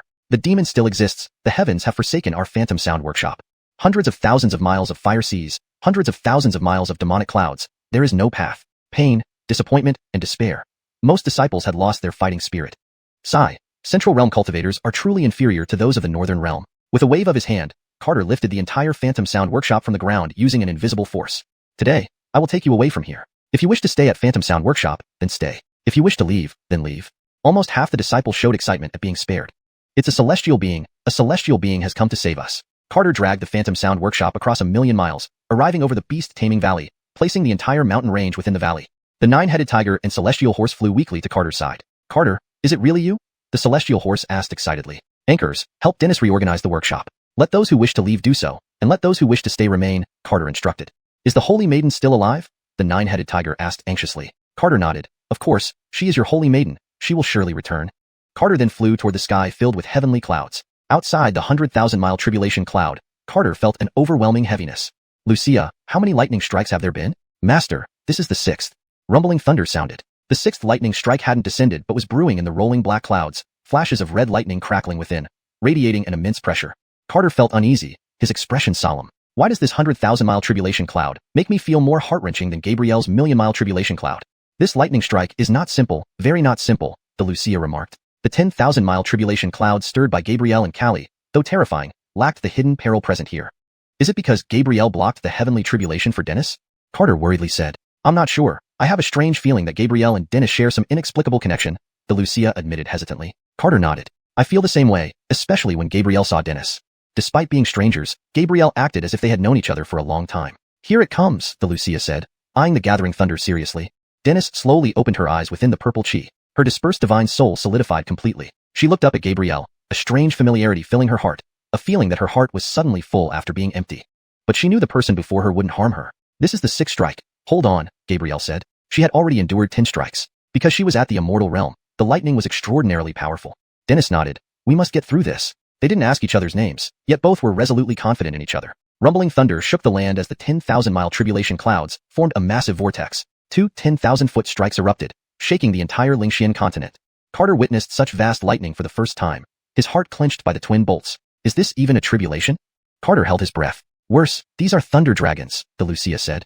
The 2 massive thunderbolts transformed into roaring red dragons. A sacred light emitted from Dennis as a white jade bridge appeared beneath her. The Ascension Bridge, the Wuxia exclaimed.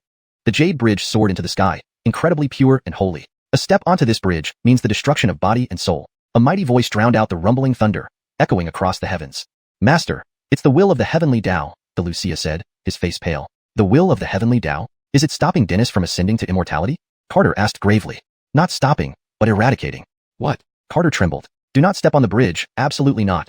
Carter transmitted urgently to them. However, Dennis and Gabrielle seemed oblivious to his warning. Master, it's useless. The Wuxia shook his head. Once the Ascension Bridge appears, nothing from the outside can interfere, not even in Eugene. The two 10,000-foot thunder dragons instantly expanded to 100,000 feet, guarding either side of the bridge. Pests, retreat now, and you may live, the dragons declared. The tribulation clouds were no longer just clouds, but a direct white jade bridge to the heavens. Dennis stared at the formidable dragons, knowing once she stepped on this bridge, she would face endless lightning. Gabrielle smiled at Dennis, and together, they ascended the Ascension Bridge. Gazing at the bridge, Dennis spoke softly, my fate is mine, not determined by the heavens. Together, Dennis and Gabrielle stepped onto the Ascension Bridge. Instantly, the jade bridge glowed with boundless divine light, and the thunder dragons attacked simultaneously, engulfing Dennis and Gabrielle in endless lightning. Carter paced anxiously back and forth, unable to see anything inside the misty bridge even with the eye of 10,000 things. Why can Gabrielle also ascend the bridge? Carter asked anxiously. The Wuxia pondered but shook his head. Master, I'm not sure. His thoughts were shocking and unprecedented. Is there any way to see what's happening on the Ascension Bridge? Carter asked anxiously. No, unless Master is beyond the realm of the heavenly Tao, the Wuxia said. The Wuxia had regained much memory after absorbing some of the purple chi within Tiandan world. To see the Ascension Bridge, there are only two possibilities. The Wuxia gazed into the hazy sky, falling or reaching the top. In an endless ocean, an old fisherman stood on a reef, gazing at the sky with a blue-clothed woman beside him holding a bamboo rod without a fishing line. Master, the Ascension Bridge has appeared again. One era has passed. I wonder if anyone can still ascend to heaven, the fisherman remarked casually. If Carter were here, he would recognize the two. ####Chapter 208. Reckoning returns. On the Bridge of Ascension, two thunder dragons wielded the might of heaven and earth's thunder, appearing as rulers of myriad thunderstorms. The moment the two individuals stepped onto the bridge, it transformed into an endless sea of red lightning. Gabrielle and Dennis stood before them like ants, gazing up at towering mountains. Huge spheres of lightning erupted from the sky above the thunder dragons, rolling toward Gabrielle and Dennis like two blazing suns. Gabrielle summoned the 5 elements sword formation, which instantly expanded to several 10,000 feet. The awe-inspiring swords tore through the lightning spheres, aiming straight for the thunder dragons' heads. A radiant holy light burst forth from Dennis as she stepped onto the Bridge of Ascension. Endless holy light surged into her body, forming a natal moon disk within her. At this moment, the moon disk's holy light submerged the boundless lightning, crushing the thunder dragons' bodies. Light Saint Body, the thunder dragon exclaimed in terror. Before it could react further, the moon disk crushed its body. Meanwhile, the 5 enormous swords also shredded the other thunder dragon's body. Both thunder dragons were utterly obliterated. The instant the thunder dragons disappeared, the Jade Bridge of Ascension released 2 threads of lightning origin, merging into their brows. After exchanging glances, they continued stepping onto the Bridge of Ascension. Carter could only helplessly watch the chaos, unsure of what to do. Wuxia, how many trials are there on the Bridge of Ascension? Carter asked. The Wuxia shook its head. According to legend, the Bridge of Ascension has only appeared 9 times since the creation of the world. Only 3 people have successfully ascended it, all rulers of their respective realms. As for what one experiences on the Bridge of Ascension, only those who have ascended it truly know. Weren't you created since the beginning of time? Carter asked in surprise. Master, I was born during the ancient calamity. There were originally 3 primordial artifacts, the Pango Axe, the Star Mirror, and the world-creating cauldron. However, the latter vanished in ancient times, leaving only 2 major primordial artifacts in existence. If you had a primordial artifact, would you be able to see clearly what's happening on the Bridge of Ascension? Carter asked. Of course, but don't even think about it, Master. Even if you had a primordial artifact, you wouldn't be able to control it, the Wuxia replied. In all its existence, the Wuxia had never heard of anyone controlling a primordial artifact, not even the Great Tao itself. Carter actually wanted to use the system to observe the Bridge of Ascension, as he himself was crafting a new world. Host calling the system, Carter called out in his mind. After several calls, the system still did not respond. Sigh, looks like we can only wait, Carter said dejectedly. Though anxious, worrying was pointless. He could only remain here to protect Gabrielle and the others. Meanwhile, the 3 holy artifacts suppressing Xianxia continent began to shake violently. The entire continent trembled with earthquakes, countless mountains pressing against each other, and the ocean stirring up thousands of meter-high waves, raising the sea level by hundreds of meters. For ordinary beings, it felt like the end of the world had arrived. Tsunamis rushed toward the land, countless volcanoes erupted, and life became a living hell. In the eastern domain, golden light descended upon the world, while dark clouds filled the western domain, creating a realm of demons. In the northern domain, divine light blazed brilliantly. Powerful figures continuously descended upon Xianxia continent. Master, the heavenly laws are strengthening exponentially, the Wuxia remarked solemnly. Carter's expression grew grave. While he had anticipated this, he hadn't expected the higher realms to intervene so soon. Can the current heavenly laws already accommodate celestial immortals? Anchors, they can now support celestial immortals, the Wuxia confirmed. It will be another fierce battle. How much have you recovered? 3/10, master. I'll try to avoid using my sword too much. He didn't yet know the strength of the upper realm invaders, so he couldn't act rashly. A failed strike would leave him no place to hide. On the divine disk in the northern domain, the Maisie was followed by 3 silver-armored war generals. Each held a silver spear and possessed a pair of silver wings. As they exited the disk, the northern domain's heavenly laws twisted severely, nearly collapsing. This world is barely sustaining the presence of just the 3 of us, one of the war generals commented. Therefore, we may not be able to capture Carter before the realms of immortals and demons, the Maisie remarked. To expedite capturing Carter, the Maisie requested reinforcements from the Temple of War. Given Carter's terrifying power, she suspected he had surpassed ordinary celestial deities. Moreover, the immortal and demon realms would surely compete for Carter, so she brought 3 celestial deities. Even then, she had little confidence, especially after witnessing that horrifying sword strike. At the sealed demon steel in the western domain, 5 demonic shadows emerged. Infinite dark clouds covered the sky, spreading a world-ending demonic aura that made the remaining god souls shudder. The infinite darkness spread, transforming the western domain into a true realm of demons. A leading demon wore thick, dark iron armor, formidable like an abyss. Braxton, go welcome the Holy Maiden. As you command. One demon vanished to find Cindy. Prince Medusa, please lead me to Carter, the demon said coldly. General Awutu, I'd prefer to wait, Medusa responded. Awuta sneered, wait? Is Prince Medusa afraid? Medusa's face turned icy. Awuta had exposed her scars before the other demons, showing no respect for her status as a prince. Anchored, Carter's sword strike had genuinely frightened her. No, I'd rather wait for the celestial and divine realms to weaken Carter first, Medusa explained. Awuta smirked. Medusa spoke of weakening, not capturing or killing Carter. Clearly, Carter had left a significant mark on her psyche. Prince, I don't want to miss my chance, Awuta protested. Other demons agreed, as only Medusa had returned alive among nearly 100 descending gods. Killing Carter had seemed exaggerated. Now that General Awutu is eager, let's depart immediately, Medusa said coldly, leading the demons toward the central domain. In the eastern domain, a young man in a golden robe led 3 elder men in black robes toward the central domain. The youth exuded nobility, his gold embroidered with dragon and phoenix motifs. Each step they took caused the heavenly laws to tremble. Samara warned me not to provoke Carter easily, but with the Yin-Yang god-slaying sword in his hands, how can I avoid it? The youth mused. Prince, the Eugene instructed us to bring Carter intact into the immortal realm, an elder reminded. I understand. Do you think I lack restraint? The prince retorted coldly. The elder quickly reassured him, of course not. The other 2 elders felt similarly anxious. The prince was not someone to trifle with, especially when enraged. Carter watched the chaos before him with concern. I wonder how they are doing. Master, they have arrived, the Wuxia declared solemnly. Chapter 209, Baird. The moment the group from the 3 realms stepped into the central domain, the landmass sank by dozens of meters. For the inhabitants of the central domain, this was undoubtedly another disaster. Carter stepped into the starry sky with his sword. No matter what, the central domain must not fall. Do you still think you can run? The Arnold followed in one step. 3 elders sat and blocked Carter's retreat on all sides. The Arnold walked up to Carter, stopping Tin Zhang away from him. It wasn't that he didn't want to move forward. It was that the sword chi emanating from Carter made him feel uneasy. Are you Carter? The Arnold asked with a light laugh. Carter did not answer, but looked towards the northern domain with his sword. In the distant starry sky of the northern domain, 3 figures approached through the air and appeared 100 meters away in the blink of an eye. Similarly, 4 figures appeared in the western domain at a distance of 100 meters. The Arnold frowned. Didn't expect you to arrive so quickly? Baird. Arlie said gravely. Oh, so you know the great name of this Arnold? Baird laughed disdainfully. Ha ha, didn't think the immortal world would let you come down. Quite a surprise, Matthias said with a laugh. You want to kill 2 birds with one stone? Aren't you being too ambitious? Baird cast a meaningful glance at the Maisie. Not just 2 birds, I want all of you here, Matthias replied coldly. Seeing that the gods and demons hadn't noticed the chaotic sky, Carter breathed a sigh of relief.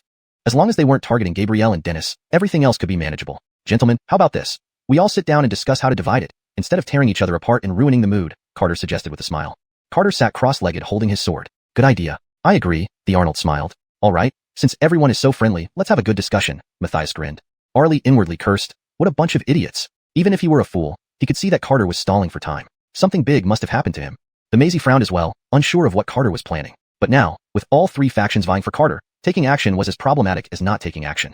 What was most infuriating was that they always coincidentally met him. How about it, Maisie? Don't you lust after my pure and holy body? Carter teased. Why not? If you're willing, you can become my son-in-law, the Maisie smiled. That's right, everyone can talk things over nicely. Fighting and killing spoils the mood, Carter said with a grin. You really are an interesting mouse, the Arnold chuckled. Carter laughed. Of course, or it would be too easy for you to catch me, which would be rather boring. Since no one wants to make a move, why don't I start by making an offer? The Maisie spoke up. Well, let's hear it, Matthias said. My godly realm offers 3 sacred artifacts in exchange for Carter, the Maisie said surprisingly. Sacred artifacts were treasured relics in any realm, and offering 3 of them was a significant loss. Quite bold. Does that include the Hosadile? The Arnold asked solemnly. Naturally, the Maisie responded without hesitation. What a tempting offer. I'm not sure what mine should be, the Arnold chuckled. Our demonic realm offers 4 items, including the demon sealing steel, Arlie added. The demon emperor had said, no matter the cost, Carter must be brought back. Matthias frowned. Was Carter really that valuable? They had only been ordered to capture Carter, knowing only that he controlled the Yin-Yang God-slaying sword, nothing more. Prince, watch your words, Matthias warned. These are the demon emperor's orders, costs be damned, Arlie whispered telepathically. The Arnold was confused. The Yin-Yang God-slaying sword alone didn't warrant such a price, did it? The Eugene had only told him to bring back Carter, leaving him equally clueless about the specifics. The godly and demonic realm's readiness to pay such a high price left little room for thought. What about you, Baird? What's the immortal world willing to offer? Carter smiled. Although he wore a smile, he was deeply worried inside. So far, the chaos in the sky showed no signs of changing.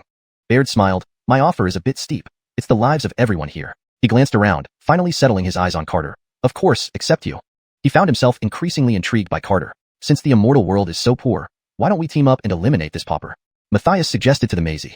Sounds good, less meat to divide among many. The Maisie agreed with a laugh. Carter sat there holding his sword, relieved. Now it's out of my hands. Hee hee, you old fools, keep an eye on this rat while I deal with the obstructive ones. Golden light burst forth from Baird, revealing 3 heavenly steels behind him. Shockingly, those steels flowed with blood. The moment the heavenly steels appeared, Matthias's expression turned grave. The universal steels, the Maisie also remarked somberly. So, you recognize them? Baird's expression became hideously twisted. Matthias didn't dare to take it lightly. A magic banner suddenly stood behind him. On the banner, countless souls struggled as if in hell. Attack together. 3 demon gods behind him launched their attack, overwhelming power crushing thousands of miles of starry space. The 3 divine beings transformed into gigantic forms, charging at Baird with their spears. Simultaneously attacking, the starry sky shattered as they clashed. The 3 heavenly steels instantly exploded, covering 10,000 miles with an endless aura of slaughter, transforming into 3 colossal bloody Abduls. This Baird looks more like a demon, Esteban remarked in awe. Standing atop the steels, Baird seemed like a peerless executioner surveying the world below. Steels suppress all worlds. An overwhelming force suppressed the battlefield, making even the demon gods fearful. Blood-colored figures wielded blood swords that slashed through the stars, forcing Matthias to struggle against the onslaught, nearly splitting his magic banner in half. Under the suppression of the universal steels, the divine beings also faced immense pressure. Just one blood Abdul forced them into a defensive position, eroding their divine powers each time their spears clashed with the blood swords. If this continued, they might perish here. Attack the universal steels, Matthias reminded them. Now they had to work together seriously. Slaughter origin power, the Wuxia remarked gravely. How powerful is it? Carter asked. Very powerful, the most terrifying origin power, the Wuxia answered. Carter was taken aback by the high praise. Slaughter origin power, though a newer origin force, makes its wielder stronger with every battle, the Wuxia explained. Once fully unleashed, it allows one to fight beyond their rank. So strong?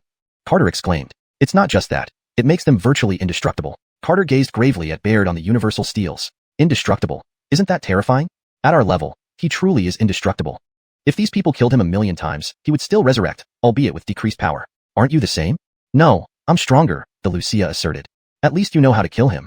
If someone couldn't be killed, they would become an eternal nightmare. Carter turned to look at the 3 elders surrounding him, a cold smile forming on his lips.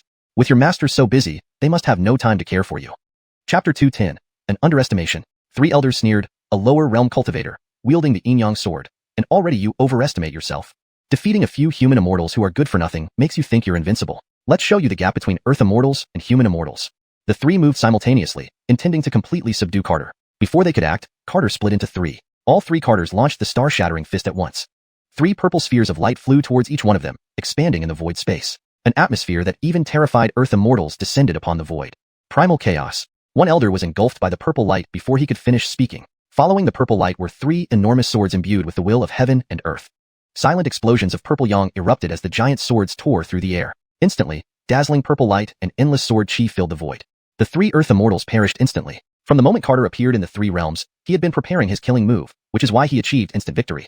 Pity, only 3. Carter shook his head. After annihilating the 3 with overwhelming purple energy, it did not dissipate but continued devouring everything around Baird and others. Baird frowned, having thought that Carter might be able to defeat the 3 Earth immortals. But he expected at least a fierce battle. He never imagined they would be instantly killed. What alarmed him more was that the overwhelming purple light was swallowing the void and heading towards the battlefield. The 10,000 realm steel was currently suppressing 3 sides, so the purple light would first swallow the steel. The vast expanse of purple light stretched for tens of thousands of miles, making him somewhat anxious, unsure if the steel would be swallowed. After some consideration, Baird recalled the 10,000 realm steel. Just as Baird retracted the steel, Carter gave a cold laugh. This is it. A sword chi capable of swallowing the void erupted from him, filling the space with boundless sword light. What is this? Baird's face showed shock. Master of Sword Dao's sword intent? Baird hastily cast out the 10,000 realm steel.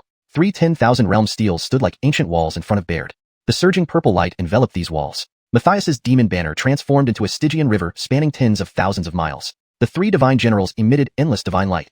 Their three spears merged into one, manifesting a war god. The war god, spear in hand, charged towards Carter. The void-devouring purple light was scattered by the war god. The end of the world pressure met Carter's wave of sword light. The war god grew larger and larger until it resembled an enormous planet. You damned deities.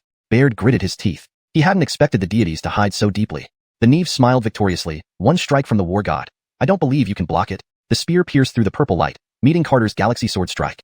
The two supernatural powers collided, infinite sword light tearing apart the spear tip and swallowing the war god's shadow. The Neve gasped in astonishment. How is this possible? In one sword strike, the Stygian river was destroyed, and the boundary stones shattered. What kind of sword technique is this? Baird clenched his teeth with difficulty, feeling as though his body was about to be torn apart by the overwhelming sword light. He could only desperately cast 3 rivers of blood. The sword light paused slightly when it hit the rivers. Baird gained a brief respite for escape. An endless aura of slaughter enveloped his body, turning the world into a crimson landscape. The sword light pierced through the blood-colored world, endlessly devouring itself. But a small pool of blood managed to escape the confines of the sword light and vanish into nothingness. The demonic races were not as lucky. Matthias and the 3 demon generals were devoured by the sword light, turned into nothingness. The 3 divine generals, after using their ultimate attack, were almost drained of divine power, watching helplessly as the endless sword light consumed their bodies. While Carter attacked the 3 immortals, Phoebe had already fled. If the Neve had carefully observed the faint sword marks on the divination disc, she would have never sent the 3 divine generals down. Unfortunately, it was too late. Carter appeared right before the Neve, his long sword pressing against her brow. This was the first time she was so close to the Inyan God Slayer sword, and to Carter himself. Her face was pale, eyes filled with disbelief. Who are you really? The Neve trembled. A resident of Xianxia continent. Carter thrust the sword at her brow. The cold blade barely touched her forehead when a divine light burst forth. An overwhelmingly powerful force emerged, drowning the void. Master, retreat quickly, the sword spirit shouted. Carter wanted to retreat, but his body felt immobilized. In the crisis, the Inyan God Slayer sword transformed into a barrier several thousand feet wide in front of Carter. Boom. Man and sword were blasted back for tens of thousands of miles. Cough, cough. Carter clutched his chest, spitting out several mouthfuls of blood painfully. He felt as if his body and spirit were being torn apart, excruciating agony. If not for the Inyan God Slayer sword blocking most of the divine power, he would have certainly perished under this force. I underestimated him, Carter said nervously. After blocking the divine light, the Inyan God Slayer sword dimmed. Are you alright, sword spirit? Carter asked anxiously. The sword spirit appeared beside him, nearly transparent. Master, I won't be able to assist for a long time. Damn it, all because of me, Carter blamed himself. The sword spirit shook its head. It's not your fault, Master. That divine power was hidden deep, only triggering during life and death moments. What level of divine power was that? Why was it so terrifying? Carter asked fearfully. God King level power, which I barely managed to resist, the sword spirit answered solemnly. It's my fault for being too impatient. Thinking of the 9 celestial foxes' plight, he wanted to kill the Neve. At least for now, the 3 realms won't target you again, the sword spirit remarked. Why? Because immortals aren't exactly everywhere in the upper realms. They cannot afford heavy losses. That's best. At least we get some breathing room. As long as there was time, there was still hope. Let's check on Gabriel and the others. Carter emerged from the void. The moment he stepped out, Xianxia continent was plunged into endless darkness. What's happening? Next, the dark sky suddenly turned a dark red, reminiscent of doomsday. 2 towering stone pillars appeared above Xianxia continent, hanging a cold, menacing guillotine at the ends. The guillotine was engraved with the heads of 9 dragons and 9 phoenixes, lifelike, as if sealed within the blade. So large, everyone on Xianxia continent saw it clearly. Is heaven going to execute Xianxia continent? What has Xianxia continent done wrong to anger the heavens? Many cultivators were filled with despair. Sword spirit, what is that? Carter asked seriously. He had never seen such a massive guillotine, neither in the sword spirit's memories, nor in the ancient memories of the golden-winged splitting mosquito. The execution platform for immortals. The sword spirit spoke each word deliberately. Note, some names are transliterated directly from Pinyin as requested. Hashtag chapter 211, the path of destiny. Standing beneath the starry sky, the immortal slaying platform caused the entire Spirit-Shin continent to tremble. Without a doubt, if the immortal slaying platform were to descend, it would cleave the Spirit-Shin continent in 2. Even Carter, who knew nothing about the immortal slaying platform, felt a wave of fear from the aura it emitted. Note, the term Spirit-Shin seems out of place and possibly a direct transliteration. If Shin refers to Xian, which often denotes a place or realm in Chinese literature, consider revising for better context. Here's an alternative sentence without the term. Standing beneath the starry sky, the immortal slaying platform caused the entire spirit continent to tremble. Without a doubt, if the immortal slaying platform were to descend, it would cleave the spirit continent in 2. Even Carter, who knew nothing about the immortal slaying platform, felt a wave of fear from the aura it emitted. They have reached the top, the Wuxia said. Although no one knew how many trials there were on the Ascension Bridge, the final trial, the immortal slaying platform, would undoubtedly cause a great upheaval. Carter flew towards the immortal slaying platform, but it seemed as though it was not in this starry expanse. It was close yet impossibly distant. Is the immortal slaying platform not in this world? Carter asked anxiously. I don't know either, because this is my first time seeing it too, the Lucia replied solemnly. What do we do? Carter was anxious and helpless. It's up to fate now. If they can withstand the immortal slaying platform, they will become the first immortals of all eternity, the Lucia said. If they couldn't, the outcome was clear. Why does the heavenly Tao obstruct people from becoming immortals? Carter asked angrily. May I ask, Master, why do emperors fear the unrest of their people? The Lucia countered. Carter sighed. I understand. The Lucia wanted to add that he should feel fortunate. After all, now the heavenly Tao was paying attention to Gabriel and Dennis. If the heavenly Tao had discovered Carter's existence, there wouldn't be an ascension bridge or an immortal slaying platform. The enforcer of the heavenly punishment would not just be the will of the heavenly Tao, but the heavenly Tao itself. It didn't deny that Carter was strong, but in front of the heavenly Tao, he was less than an ant. Gabriel and Dennis stood beneath the immortal slaying platform, gazing up at the guillotine-like structure that resembled a heavenly gate. This is the last trial. Life and death depend on a single thought. Do not be afraid, Dennis said. Gabriel nodded silently, her eyes filled with determination. After reaching the summit, both women received gifts from the Ascension Bridge. Like Carter, they had condensed their Yuan Shun, true soul. On the guillotine, 9 dragons roared and 9 phoenixes cried out. Escaping was impossible. Even if they fled to the ends of the cosmos, the immortal slaying platform would still hover above them. The guillotine descended. A radiant holy light emanated from Dennis. After reaching the summit, Dennis's body of light was fully awakened. A moon disk hovered above their heads, illuminating the entire Spirit-Shen continent like a blazing sun. Even the immortal slaying platform was enveloped in this holy light. At the same moment, Gabriel also emitted 5 divine lights. The 5 elements sword formation merged with the moon disk, lighting up the entire starry sky. Note: Spirit-Shen continent seems to be a placeholder or untranslated term. If Shen is meant to be part of a proper noun, it should be kept in its original form or properly translated. For this edit, I assumed it needed translation. Please replace Shen with the correct term if known. Corrected sentence for better fluency and accuracy. A radiant holy light emanated from Dennis. After reaching the summit, her body of light was fully awakened. A moon disk hovered above their heads, illuminating the entire Spirit-Shen continent like a blazing sun. Even the immortal slaying platform was bathed in this holy light. At the same time, Gabriel also emitted 5 divine lights. The 5 elements sword formation merged with the moon disk, lighting up the entire starry sky. In the depths of the immortal realm, a young man in white gazed gravely at the immortal slaying platform. After one cycle, the immortal slaying platform reappears. Is the heavenly Tao about to change hands again? Not just in the immortal realm, the mighty beings of the divine realm and the demon realm also saw the immortal slaying platform. However, they did not know where it originated, or who it was slaying. Throughout eternity, only a few had ever survived the heavenly Tao's guillotine, those standing atop the celestial peaks. Though shocked, they were not overly worried. The celestial guillotine slashed down upon the moon below, blinding light forcing all living creatures on the continent to shut their eyes. Carter clenched his fists tightly. If they die under the heavenly Tao, one day I will wield my sword against the heavens. Master, don't say such things lightly, the Lucia hurriedly warned. If discovered by the heavenly Tao's will, Carter wouldn't survive. I'm not lying, Carter said seriously. Boom. The light dissipated, and the immortal slaying platform gradually vanished. A massive golden halo appeared in the sky, almost enveloping the entire Spirit-Shen continent. Within the halo, dragons and phoenixes danced auspiciously. Golden light rained down like silk threads, and every cultivator bathed in it instantly. Xianxia. Correction for fluency and natural reading in English. The light dissipated, and the immortal slaying platform gradually faded away. A massive golden halo appeared in the sky, nearly covering the entire Spirit-Shen continent. Within the halo, dragons and phoenixes danced gracefully. The golden light rained down like fine threads, and every cultivator who was bathed in it instantly advanced to a higher realm. The blessing of the great Tao, the Lucia exclaimed excitedly. They have succeeded. Bathed in the golden light, the Lucia became more solid. Though Carter could not sense anything special about the golden light, he trusted the Lucia's words. They had succeeded, and that was the greatest news.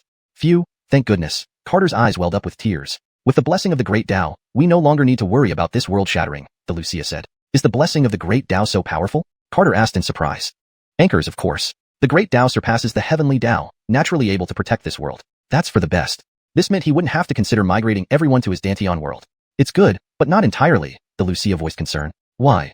Under the protection of the blessing of the great Tao, the laws of this world will elevate several levels. In a few hundred years, the boundary will disappear, and Spirit-Shen continent will coexist with the immortal realm. To improve fluency and consistency in terminology. In a few hundred years, the barrier between worlds will dissipate, and Spirit-Shen continent will merge with the immortal realm. For better readability and natural flow in English. In a few hundred years, the barrier between worlds will dissolve, and Spirit-Shen continent will coexist with the immortal realm.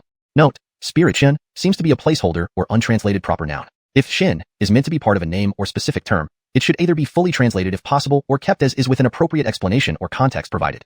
For the most natural English phrasing, in a few hundred years, the barrier between worlds will dissolve, and Spirit-Su continent will coexist with the immortal realm. If Su is the intended transliteration for Shen, this would be the most accurate representation while ensuring readability. Carter's jaw dropped. Is this what it means when one ascends, even chickens and dogs reach heaven? It's the entire realm ascending, the Lucia clarified. Carter took a deep breath. That's terrifying. Under the starry sky, Gabriel and Dennis walked forward together, appearing like deities. Bathed in the golden light, Gabrielle called out excitedly, "Big brother Yufeng, we've succeeded." Carter looked at them intently.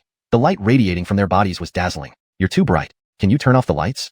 Carter joked. Dennis chuckled. "Not yet. We need to stabilize our realms before we can control the power of light." Gabrielle nodded. "Anchors, so I want to borrow Big Brother Yufeng's Dantian world." "Borrow? Stay as long as you like," Carter laughed. "Oh, do you two know each other?" Carter asked. The two exchanged glances and nodded. "We'll tell you when the time is right," Dennis said. Carter was puzzled. Aren't things ready now? But it didn't matter.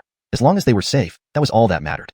They looked at the somewhat ethereal Lucia and lifted their fingers. Two beams of light merged into the Lucia's body, making it more solid. "Is this the source of origin?" the Lucia asked in surprise. "Anchors, it will help you," Dennis said. "Since we're family, I won't say thanks," the Lucia laughed. "My share?" Carter grinned. "Big brother Yufeng has chaos chi. You don't need these," Gabrielle laughed. After reaching the summit of the Ascension Bridge, they learned much that they didn't know before, especially during the Red Dust Tribulation, which lasted millions of years. Dennis nearly lost her path multiple times, but managed to endure. Gabrielle wasn't faring much better. When Carter was tricked by the old fisherman, he nearly couldn't break free. Looking towards Beast Taming Valley, Dennis's expression darkened, and so did Carter's. "Ivan, sect leader Uncor, and senior Celeste are all gone," Carter said sorrowfully. Only 5,000 disciples remained from the tens of thousands originally in Beast Taming Valley. These 5,000 knelt in the martial arena, their eyes filled with hatred. "I couldn't find Althea or Germano," Carter said heavily. Hearing this, Dennis grew anxious. "For now, we are still connected to the blessing of the Great Tao. Let me find where they are." Both closed their eyes, connecting their divine light to the heavenly halo. After a moment, Dennis frowned. "They are alive, but not in the Spirit-Chen continent." // After a moment, Dennis frowned. "They are alive, but not on the Lingxian continent." Note, Spirit-Chen should be Lingxian, ensuring proper name consistency. Chapter 212, Living. "Not in this world?" Carter exclaimed in surprise. "Anchors, but their fates still exist," Gabrielle said. Although she did not know how they achieved it, since Germano and Althea were still alive, it confirmed that they had been transported to another world. "I know where they are now," Carter said. If his guess was correct, Germano and Althea should have been transported to that dead and silent world. "Does Brother Yufeng know the entrance to that world?" Gabrielle asked. "Anchors, it's behind the mountains at the original site of the Phantomine workshop. He needed to get there immediately. Otherwise, who knew what dangers they might encounter?" "We should go with you, just in case," Dennis suggested. Carter shook his head. "The Phantomine workshop and Xianxia need you both, and you also need time to stabilize your realms. I'll go alone." He didn't want them to risk their lives with him, as that world was indeed too strange and dangerous. "But I'm worried something might happen to you," Gabrielle said. "I've been there before, it's not dangerous, and there aren't many beings that can threaten me now," Carter reassured her. "But," Carter cut Gabrielle off directly. "Gabrielle, don't worry. Nothing will happen to me. Besides, if we all go, no one will be able to prevent the Three Realms people from intruding." Take care of yourself then," Dennis said. After Dennis spoke, Gabrielle didn't say anything more. Moreover, they had to enhance the fortunes and drive out the 4 holy artifacts to prepare for the disappearance of the Tao Wall several hundred years later. If not, Lingxian continent would once again become a battlefield when the wall disappeared. "The Phantomine workshop and Xianxia will rely on you too." Carter reappeared at the original site of the Phantomine workshop. With a mental command, Carter found the stone door within the 10,000-mile sea of fire. The gray stone door stood isolated in the midst of flames. Without using his hands, he attempted to lift the stone door. With his current strength, lifting a small planet would be no issue. Yet the stone door did not budge. Carter considered cutting it open with his sword but feared causing problems. Thus, he dripped a bit more blood on it. As the blood merged with the stone door, the runes on its surface began to change mysteriously. Trations later, Carter tried lifting the stone door again. Sure enough, it opened easily. Carter entered the vast emptiness once more. Above the void stood a massive crimson gate suspended in mid-air. When Carter reached the blood-red gate, he realized it had grown several times larger than a century ago, almost reaching 10,000 feet tall. Not only has the gate gotten bigger, but the bloody aura emanating from it is much stronger, Carter muttered to himself. Could something be brewing in that world? A foreboding feeling washed over him. Pushing the gate open, Carter stepped back into the desolate world, finding himself inside the Crimson Palace. This was the only world connected to Lingxian continent. If Germano and Althea had wandered into any other realm, it would have to be this one. Exiting the palace, Carter saw the canyon outside was still littered with skeletons. Even the ravine destroyed by battle over 100 years ago had restored itself. Carter felt a chill run through him. Can this world regenerate on its own? Feeling a sense of unreality, Carter thought, perhaps Zola can help. Immediately after the thought, he appeared in the Dantian world. Upon entering, he appeared beside Zola, who was busy constructing a 10,000-foot mountain. "Zola, are you busy?" Carter bent down to ask. "Sure, brother. Why don't you play on your own for a while? I'll find you after I finish building this mountain, okay?" Zola smiled. Despite 100 years passing, Zola remained childlike, both mentally and physically, resembling a small wooden figure like the Claire. "Brother needs your help. Will you assist me?" Carter smiled. "Of course, whatever brother needs, I'll help you wholeheartedly," Zola grinned. "Good girl." Carter ruffled Zola's little head. "Come with me to see a place. The soil there seems peculiar." "All right, I'll help right away." Zola transformed into a streak of light and appeared in the crimson world. Ah! As soon as Zola appeared, she screamed in terror, burying herself in Carter's arms. "What happened, Zola? Are you all right?" Carter asked anxiously. "Brother, this place is terrifying," Zola said fearfully. He didn't know what she saw, but her eyes were filled with dread. Don't be afraid. I'm here, Carter comforted her. But it's really scary. Zola was on the verge of tears. No matter what's here, I promise I won't let anything harm you, Carter assured her. Really? Zola's eyes widened. Of course, I will protect you wholeheartedly, Carter said gently. Okay, Zola nodded, her fear easing. Is brother asking me to check the soil here? Zola asked. Very clever, Carter pinched her nose. Anchors, I'll help. Zola mustered her courage. Let's go take a look. Carter and Zola stepped onto the blood-red earth. He grabbed a handful of soil and handed it to her. As Zola took the soil, a faint yellow glow enveloped her. After a moment, she panicked and threw the soil aside. Brother, this isn't soil, it's alive. Zola said fearfully. Alive? Carter was shocked. Brother, I don't want to stay here. Can we leave? Zola pleaded. Sure, we're leaving immediately. They quickly returned to the Danteon world. As soon as Zola entered, purple chi began purifying her body. Carter tensed. Zola, do you feel unwell anywhere? Zola shook her head. It was uncomfortable out there, but I'm fine now. You said it wasn't soil but alive. Do you know what it is? Carter asked. I don't know, but it lacked any trace of earth elements, and I could feel it was alive, Zola replied nervously. Brother, you should leave this world quickly. It feels like it's about to awaken. Zola looked extremely frightened. All right, I'll leave soon. Everything will be fine, Carter consoled her. Then I'll go back to building my mountain, a very high one, Zola gestured. Go ahead, remember to rest, Carter indulged her. Okay. Once Zola calmed down, Carter left the Danteon world. Grabbing a handful of soil, he stared at it, a troubled expression on his face. Alive? Hashtag chapter 213, the heart of the universe. If this world is a dormant entity, how powerful would it be? Carter took a deep breath and then extended his divine consciousness. For thousands of miles around, everything was still dead silent. No good, I need to use the eye of all things. He had to find Germano and the others as soon as possible. Time here moved several times faster than in the outside world. 2 months here equaled only 2 hours outside. If they had been missing for nearly 10 days, that meant they had been in this world for almost 20 years. Please be safe, Carter prayed inwardly. With the eye of all things activated, 100 billion miles of the world came into view. In one step, Carter appeared above a vast sea of blood. The sea of blood was eerily calm, without a single ripple.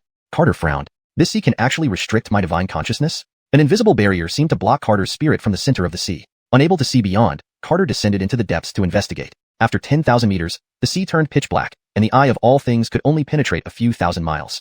This is strange, Carter muttered. Surrounded by golden light, Carter stepped into the abyssal darkness. But the sea seemed endless, bottomless. Is this an infinite sea of blood? Carter felt a tinge of fear. If so, then I will destroy you. Golden light surged around him as he formed 2 violet spheres in his fists. The glowing spheres illuminated the dark sea. Boom. Violet light exploded, devouring the endless sea of blood. Rising into the air, Carter stood above the blood sea. Blood waves rose thousands of feet high but were instantly consumed by the violet light. After some time, a hollow formed at the center of the sea, but it quickly repaired itself. Carter was stunned. What the hell is this? Surprised, aren't you? An eerie voice echoed. Turning toward the sound, he saw a robed figure standing in the middle of the sea. Seeing the man, Carter furrowed his brows. There was a familiar aura about him. Do you feel familiar? The robed man grinned maliciously. Without hesitation, Carter unleashed a punch, 9 golden dragons tearing through the sea toward the robed man. The sea surged with towering waves. The robed man smirked disdainfully. Here, you cannot kill me. Just like those corpses, you cannot eliminate me or drive me away. The golden dragons tore apart the robed man's form, but in an instant, he reassembled. Over 100 years ago, I sensed your presence and devised a way to leave this world to hunt you down. Back then, you were weak, but unfortunately, you cultivated the chaotic golden body combat form, which led to my failure. You are those bats? Carter asked calmly. Anchors and no, the robed man replied ambiguously. Hundreds of years ago, you plotted to kill me. What grudge do we have? Carter prodded.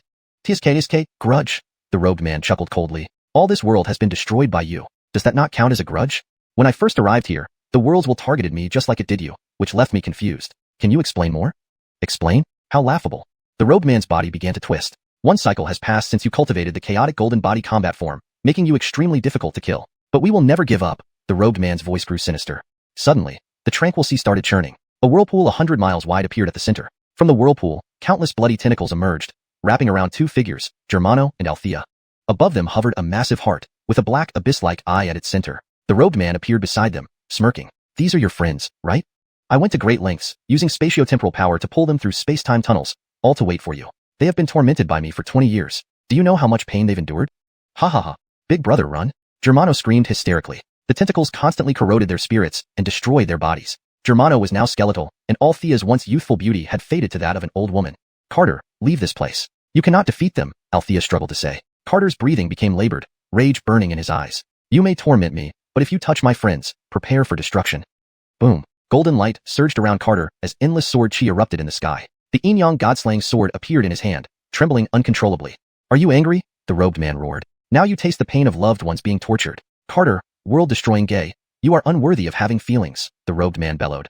A river of swords appeared above Carter's head. His anger reached its peak. You say I destroyed this world before. Since I already did once, let me do it again. The river of swords surged towards the heart floating above the sea, splitting the blood sea in two. The robed man watched coldly. Haha, if you destroy the heart of the universe, your friends won't survive either. Any attack on you will instantly transfer to them. You cannot stop it. The robed man laughed maniacally. Carter's heart tightened. He directed the river of swords at the tentacles, wrapping around Germano and Althea. The moment the sword chi touched the tentacles, they both cried out in agony. Divide. Panicked, Carter split the river of swords into two. As the swords vanished, Carter stared coldly at the robed man. I'll exchange places with them, Carter said coldly. Exchange, the robed man scoffed. Our goal is to make you suffer endlessly until you fall into eternal torment. Do you think I'd agree? Carter clenched his teeth, trembling with rage. Lucia, can you identify what that thing is? Carter asked internally. The heart of the universe. It is the heart of this world, the Lucia responded solemnly. How do we save Germano and the others? There's only one way. Make the heart of the universe fall asleep, but you must first destroy the guardian of death. Fine, I'll damn well kill him now. As Carter raised his sword, the Lucia interjected. You can only attack his spirit. Any harm to his physical body will kill Germano and the others too. Chapter 2:14. Law of Heaven and Earth. Wouldn't a divine soul attack harm Germano and the others? Carter asked nervously. It would for anyone else, but not for you, master, the Lucia replied. As long as your primordial spirit absorbs enough chaotic green chi, it can completely suppress the defective heart of heaven and earth. Are you sure? Carter asked anxiously. I can't guarantee it. After all, this is no ordinary heart of heaven and earth. It's likely the heart of the Tao of heaven, the Lucia said gravely. Heart of the Tao of heaven? Carter was shocked. If he truly destroyed this world, did he also destroy the Tao of heaven? How powerful must they be if they're calling him a world-destroying demon god? About 80%. Countless worlds have been destroyed under the stars, but few have given birth to a heart of heaven and earth, the Lucia added. Had I not seen it with my own eyes, I wouldn't have believed it either. Carter, your expression of fear is truly enjoyable, the cloaked figure laughed. I will make you watch as your close friends turn into bloodthirsty demons right in front of you, he continued. Red light enveloped the sky as the violent blood energy surged from the heart into the two bodies. Brother, act quickly. Kill us, Germano pleaded. Carter, please set us free. Althea's head began sprouting red horns. Blood-colored tentacles bound not only their bodies but also their divine souls, preventing them even from committing suicide. Master, channel the purple chi into the law of heaven and earth, the Lucia reminded. Since practicing swordsmanship, Carter had relied heavily on sword techniques, rarely using his primordial spirit. He had never before condensed the law of heaven and earth. How do I condense the law? Carter asked urgently. Enter the Danteon world and feel the essence of heaven and earth. Condensing the laws of heaven and earth will form your personal manifestation, the Lucia explained. Carter's primordial spirit appeared in the world, merging endlessly with the purple chi. The seated primordial spirit swelled as the purple chi formed a massive river that eventually engulfed him. From its first appearance, the purple chi had been used primarily for duels. He had never fully explored its origins. But since cultivating his primordial spirit, Carter's comprehension abilities were among the highest. It took only a moment for him to grasp the true essence of the purple chi. So that's how it works, he murmured, recalling the ancient phrase, the Tao follows heaven, heaven follows earth, earth follows nature. In that instant, a towering primordial spirit manifestation appeared behind Carter. Carter felt as if he were both heaven and earth, sensing control over everything around him. The golden light of his manifestation caused the endless sea of blood to surge wildly. No, this isn't possible. You absolutely cannot possess creation chi, the cloaked figure cried out, staring at the seemingly endless manifestation in terror.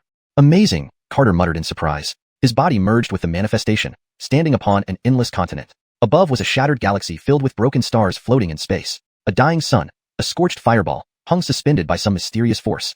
No wonder it doesn't move. It's restrained by a powerful force, Carter mused. This lifeless world was eerily quiet. Though curious, now wasn't the time for curiosity. Palm world, Carter whispered. Infinite purple chi covered the sea of blood. Before the cloaked figure could react, he found himself trapped in a chaotic world of purple chi. This is primal chaos chi, the cloaked figure trembled. You know your stuff, Carter replied coldly. A crystal-clear purple chi sword floated above the cloaked figure's head. Release my friends, and I'll give you a fair duel. Even if you fused with the heart of heaven and earth, Carter offered calmly. Ha ha ha, deluded fool. You think primal chaos chi can bind me? The cloaked figure emitted countless black lines that melded into the purple chi world. Master, he's trying to change the laws within the purple chi using the heart of heaven and earth.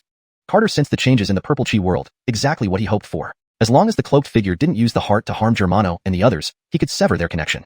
The cloak grew larger, endless black threads emanating from it and merging into the purple world. Let me show you the terrifying will of the world. It will become your eternal nightmare, the cloaked figure roared angrily. Just fight already. Why so much talking? Carter snapped, cutting the black threads with numerous purple swords. As long as the cloaked figure remained in the upper realm, he would be indestructible.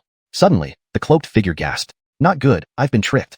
He tried to communicate with the heart to fully corrupt Germano and Althea, only to find himself cut off from the heart. The purple chi dissipated, leaving the cloaked figure exposed in an empty starry sky. Surprised? Carter taunted. Why you created this world? the cloaked figure stammered, as Carter unleashed a torrent of crystal swords. Feel the pain of 10,000 arrows, Carter gritted his teeth. The cloaked figure was battered by a river of swords, yet surprisingly, no screams of agony emerged. Instead, he snarled viciously, "One day, Carter, your creation will be destroyed by us." Carter shivered inwardly at the depth of their enmity. The cloaked figure finally disintegrated into dust under the purple sword river. Carter had intended to bring the cloaked figure into the Danteon world through the manifestation, and unexpectedly succeeded. Upon appearing, he realized the Danteon and manifestation were one, allowing him to make this bold move. After the cloaked figure died, the heart of heaven trembled violently. The sea of blood began to rise, as if an ancient evil was awakening. "Master, act quickly," the Wuxia urged. Without hesitation, Carter cast another palm world over the blood sea. Endless blood energy was devoured by the purple chi, temporarily suppressing the heart. Carter severed the blood tendrils binding Germano and Althea with the sword river, transporting them into the Danteon world. Rescuing them fueled Carter's anger. He raised the Yin-Yang God Slayer sword, ready to unleash a devastating strike. But then the Wuxia cried out in panic. "Master, run!" Chapter 215.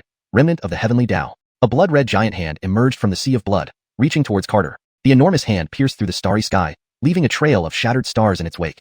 In haste, Carter swung his sword and then tore open space, swiftly moving toward the Blood Palace. Huge cracks appeared in the void, rapidly spreading toward Carter.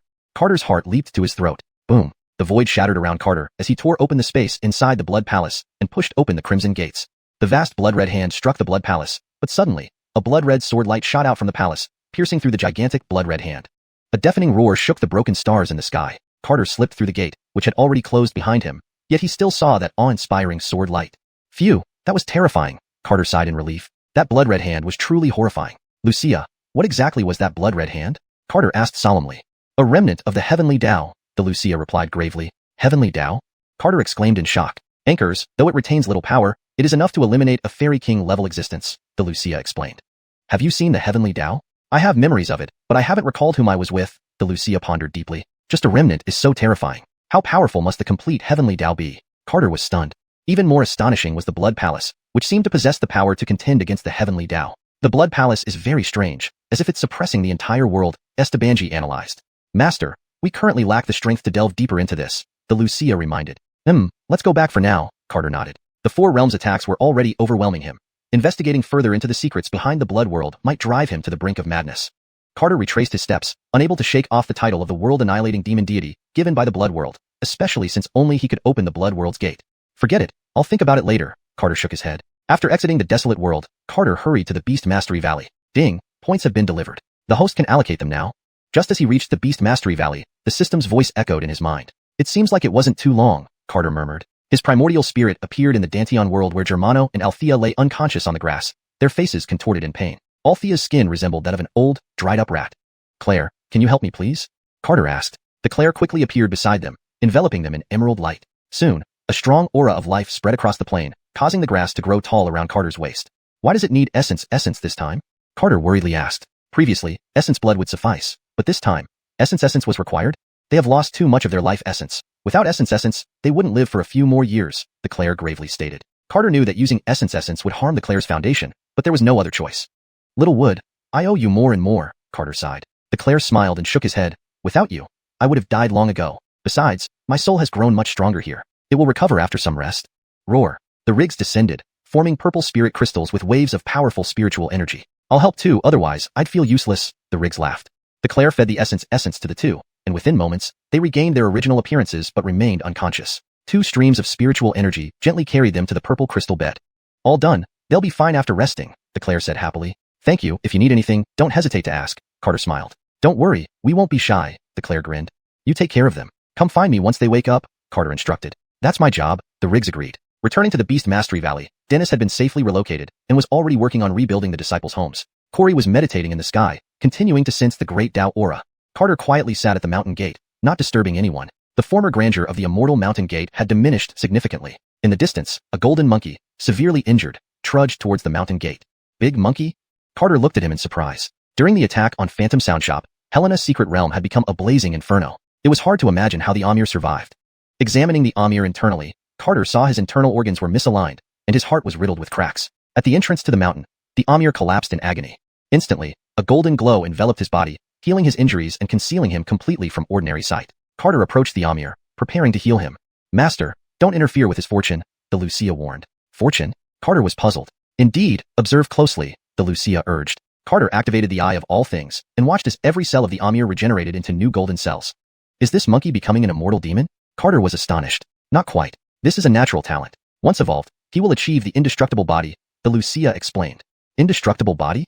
Anchors, a very powerful innate ability. Since the Wuxia deemed it strong, it certainly wasn't weak. Carter stood guard by the Amir, hoping it would rise from this trial. If successful, the Spiritian continent would gain a formidable presence. Note, the term, Spiritian continent, seems to be a direct transliteration and doesn't flow naturally in English. If Shin refers to a specific name or place that should be kept, please clarify. Otherwise, it might be better to translate it to something more natural like Spirit Veil Continent, or simply Spirit Continent. For improved fluency, I slightly rephrase the sentence while maintaining its meaning. Master, bring him into the Dantian world. The primal green chi will greatly benefit him, the Wuxia suggested.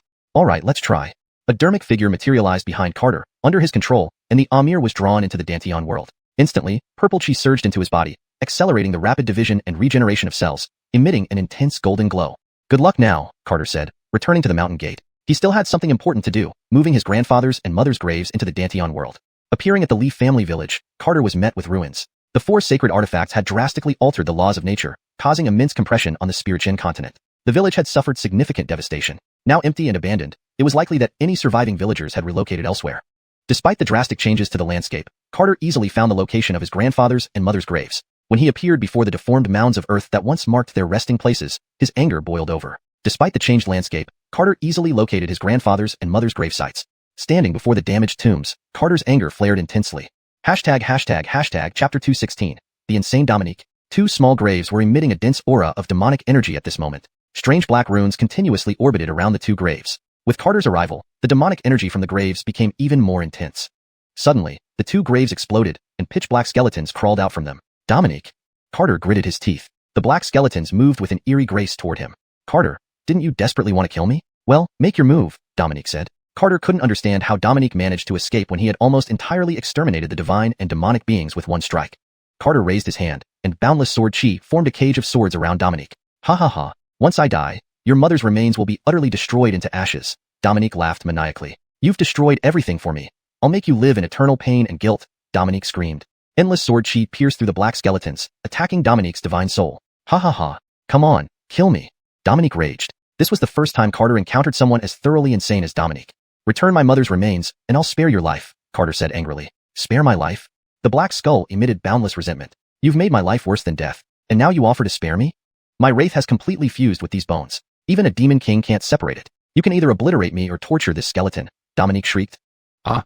Carter let out a sky-shaking scream as endless sword chi annihilated the black skeletons. The mountains and rivers within 100 miles were reduced to nothing by the wild sword chi. Carter fell to his knees, dazed, with hot tears uncontrollably streaming down his face. Sorry, mother. Carter knelt on the ground, grief-stricken. The sword spirit silently sighed. Carter was too emotional. It might one day lead to his downfall. Brother Yufeng, are you alright? Zyra hurriedly ran to his side. Carter buried his face and sobbed. It's okay, Brother Yufeng, it's all okay. Zyra held him tightly. Though his mother had passed away shortly after his birth, though he believed he wasn't too concerned about familial bonds, until that moment when he truly lost her, Carter realized how deeply the pain of losing a loved one cut through his heart. Don't be like this, Brother Yufeng, Zyra said sympathetically. But Carter was immersed in self-reproach, feeling as if he'd been the one to end his mother's existence. I believe Aunt wouldn't blame you. She wouldn't want to be controlled by a demon, Zyra consoled. Anchors, Master. When Germano and Althea were controlled by the heart of heaven and earth, you saw how much worse it is to be manipulated by a villain than to die at the hands of someone you love, the sword spirit reassured. After a long while, Carter slowly raised his head. He understood these truths, but knowing doesn't always mean doing. Sometimes, he envied those heartless individuals who could do anything without a second thought. Gabrielle, don't cry. I'm fine, Carter petted Zyra's head affectionately. Gabrielle blushed slightly. You scared me just now. Just crying it out. I won't do this again, Carter forced a smile. By the way, what level of cultivation are you now? Carter changed the subject, not wanting to dwell on this matter anymore, especially not in front of Gabrielle. Heaven Immortal. After integrating Dao Luck, my Dao heart has matured somewhat, which should boost my strength, Gabrielle smiled. Heaven Immortal already? Carter was taken aback. To ascend to the heavens and immediately reach the Heaven Immortal stage was unbelievable. Anchors on the Ascension Bridge, we, along with Dennis, endured countless tribulations for millions of years, nearly perishing, Gabrielle explained. Although she spoke lightly, Carter knew how challenging it had been. In his dream, enduring a million years eventually led him to find the world boring or meaningless. Even when the massive celestial hand destroyed Lingshan continent, Carter hadn't chosen to resist. Right, Brother Yufeng, I need to cultivate within the Daofield pill world, Gabrielle mentioned. Okay, hold on. He needed to enhance Gabrielle's stats first, so she wouldn't be disturbed while cultivating inside. Carter added points to his physique. After a moment, Carter felt his body grow stronger. The Dantian world expanded again. Carter's primordial spirit, entered the Dantian world to see its size. 10 light years in circumference, already this big? Carter marveled. After adding more points, Carter brought Gabrielle into the Dantian world. Gabrielle immediately saw two people lying on purple crystal beds. Brother Yufeng, are these the people you sought in another world? Gabrielle asked, surprised. Anchors, they've lost too much vitality essence and haven't awakened yet. Is the time flow rate in that world very different from Lingshan continent? Gabrielle asked, thinking they hadn't left yet, and instead went to pay respects to his mother. Anchors, 2 months inside is equal to 1 hour outside, Carter replied. They were taken from the time-space passage by some powerful beings. Fortunately, I arrived in time, Carter said solemnly. As long as you're safe, brother Yufeng, Gabrielle said lovingly. Gabrielle knew Carter was withholding information but didn't ask. For instance, she was curious why Carter had reached the immortal realm, why his cultivation was hidden, and why he had a Dao field pill world. But she didn't press, thinking Carter would share when ready. Now, cultivate here while I visit Billy and Seth in the northern region. Oh, right, can Suhi come in to cultivate? Gabrielle asked nervously. Of course, Dennis saved my life, Carter smiled. That's great, Gabrielle beamed. Carter wondered why Gabrielle and Dennis got along so well, especially considering their ability to transcend calamities together, which seemed impossible. But Gabrielle assured him she'd explain when the time was right. I won't disturb your cultivation. Once Dennis finishes her business at the Phantom Sound Shop, I'll ask her if she wants to enter the Dao field pill world. Carter patted Gabrielle's head. Gabrielle blushed and lowered her head. Carter quickly withdrew his hand, realizing the awkwardness. I'm leaving, Carter stammered, blushing furiously. Sure, Gabrielle nodded shyly. After instructing the wooden spirits and dragon spirits not to disturb Gabrielle, Carter hastily left. Carter felt warm all over, his heart pounding. But seeing the empty hill, he instantly felt desolate. After standing there in silence for a while, Carter turned and walked away. Chapter 217. Always losing. Inside the empty restricted area of Phantom Sound Sect, Dennis stared at the Jade Zither, lost in thought. During this calamity, all the high-ranking members of Phantom Sound Sect perished. The surviving Yuan and cultivators left with infinite sorrow. Of the 3 mountain-guarding divine beasts, only the 9-headed and heavenly spirit horse remained. Her master, Encore Xian, had also completely left this world. Dennis walked to the side of the Jade Zither, her fingers lightly brushing across the strings. Recalling her first meeting with her great-grandmaster, a faint smile appeared on Dennis's face. However, the smile soon turned into a look of resentment. If it weren't for the demon realm, Phantom Sound Sect would never have fallen to such a state. Carter stood quietly behind Dennis, not daring to disturb her. Thank you, Dennis whispered softly. This is what I should do, but I'm sorry I arrived too late, Carter sighed. It was indeed too far from Huishan Mountain, and he hadn't anticipated the attack on Phantom Sound Sect to happen so quickly. It's not your fault. I just grew too slowly, Dennis said despondently. But was she really that slow? Having ascended to immortality within a century, even in the immortal world, she could be considered a rarity. Anchored, what did it matter? She still lost the people closest to her. You always lose something, Carter said. He was no different. Throughout his journey, he gained much but lost even more. Immortality meant losing even more. Dennis gently strummed the zither, softly saying, accompany me in playing a tune? All right. Carter sat beside the zither, raising his hands lightly. They played a harmonious piece called Journey Through the Mortal World. As the beautiful melody rang out, it conveyed both joy and sorrow, reflecting the emotions of the human world. They played for a long time until finally, Dennis gently put away the jade zither. We must drive out the 4 sacred artifacts, Dennis said heavily. Anchors, we must let them know that Lingshan continent is not their playground. They had already lost too much. Now only a few old friends remained, and they couldn't afford to lose anyone else. I heard you have a world of your own? Anchors, Gabrielle is cultivating there, and you should come along as well. All right, once our realms stabilize, we'll coordinate to drive out the 4 sacred artifacts. Carter lifted his right hand, and a purple mist enveloped Dennis, bringing her into the Dantian world. Even the jade zither inside the restricted area was brought into the Dantian world. The moment Dennis entered the Dantian world, she was amazed. Is this primordial chaos green chi? Anchors, it lies between the primordial chaos green chi and the primordial breath. If more people could cultivate here, then Lingshan continent would soon produce many more immortals, Dennis said. Carter naturally understood her thoughts. That's exactly what I think. Whether it's the demon realm or the immortal world, we will settle scores eventually, Carter said coldly. How do you plan to proceed? Dennis asked. First, allow some people to enter for cultivation while keeping an eye on the others, Carter replied. He didn't want to end up nurturing ingrates. Moreover, the Dantian world could now absorb outsiders. If they face dire circumstances, he could take them and leave if necessary. Should we act now? Carter nodded. Anchors, the sooner the better. Okay, go ahead. Carter left the Dantian world and appeared above Golden Lance Sect. Since the arrival of the 4 sacred artifacts, Golden Lance Sect had declared itself closed. In reality, it was practically disbanded because without a Dao integration realm master, the sect couldn't survive the turmoil. Most disciples had returned to mundane life, leaving only those who couldn't bear to part with Golden Lance Sect. Looking around Golden Lance Sect, Carter saw no sign of Lori, so he went to Yindu City. Outside the bamboo hut, Lori, dressed in simple white clothes, was watering flowers and plants. Looking at the empty rocking chair filled her with immense despair. After her mother's death, she had no family left in the world. Being someone who always pushed herself, she also had very few friends. Other disciples either respected or feared her. Immortal Fairy Lori, it's been a long time, Carter said, appearing outside the bamboo hut. Carter, you're still alive? Lori exclaimed in surprise. She had heard about the events at Phantom Sound Sect and thought about helping, but before the demons, her power was insignificant. Do you wish for my death? Carter laughed. No, that's not what I mean. But how did you survive? Lori curiously asked. Didn't I become an immortal? Naturally, I survived, Carter smiled. Lori carefully examined Carter. He looked pretty much the same, except perhaps for being a bit better looking. But his cultivation level hadn't changed. Not only that, but he didn't even have the basic chi refinement level. Did your cultivation get stripped? Lori asked regretfully. Carter's expression darkened. In Lori's mind, he was truly pitiful. I really became an immortal. Don't believe it? Watch. Suddenly, Carter vanished from Lori's sight, completely disappearing. Am I seeing ghosts? Lori was alarmed. I'm really an immortal, Carter reappeared. Wow, your cultivation surpasses mine now. No wonder I can't sense your presence. After more than a century, she had reached the late-stage Yuaning realm. Clearly, Carter had a significant encounter and reached the spirit cultivation realm. Ankara, I've been cultivating in a mysterious world where my cultivation soared. Do you want to come along? Carter didn't want to explain further and decided to lure her directly. Certainly, but I need to inform the sect first, Lori replied. All right, let me take you back. Placing his hand on Lori's shoulder, Carter appeared above Golden Lance sect in one step. What are you? Lori's eyes widened in disbelief. Surprised? I told you I became an immortal, Carter laughed. Lori's breathing quickened, unsure what to say given the massive gap between them. Immortal fairy Lori, don't you want to become an immortal? Carter teased. Of course I do, Lori replied without hesitation. If you want, hurry up and report back. Lori snapped out of her daze. Oh, right now. With a whoosh, Lori rushed back into Golden Lance sect, too excited and bumping into the door. Carter couldn't help but laugh. Before long, Lori returned to Carter's side. Are you really going to share this opportunity with me? Lori seriously asked. Though they had some connection, they were not close friends. Given the chance of becoming an immortal, Lori found it hard to believe. Of course. Aren't we friends? I guess. Then that's settled. Let's go cultivate. Carter raised his hand, and purple mist enveloped Lori, pulling her body uncontrollably. Soon, she appeared in a lush green prairie. The spiritual energy here is unique, Lori marveled. How does it feel? Perfect for becoming an immortal, isn't it? Carter grinned. Lori vigorously nodded. Very suitable, extremely suitable. Good, cultivate here until you become an immortal. But Golden Lance sect? Don't worry, I'll keep an eye on it. Just focus on your cultivation.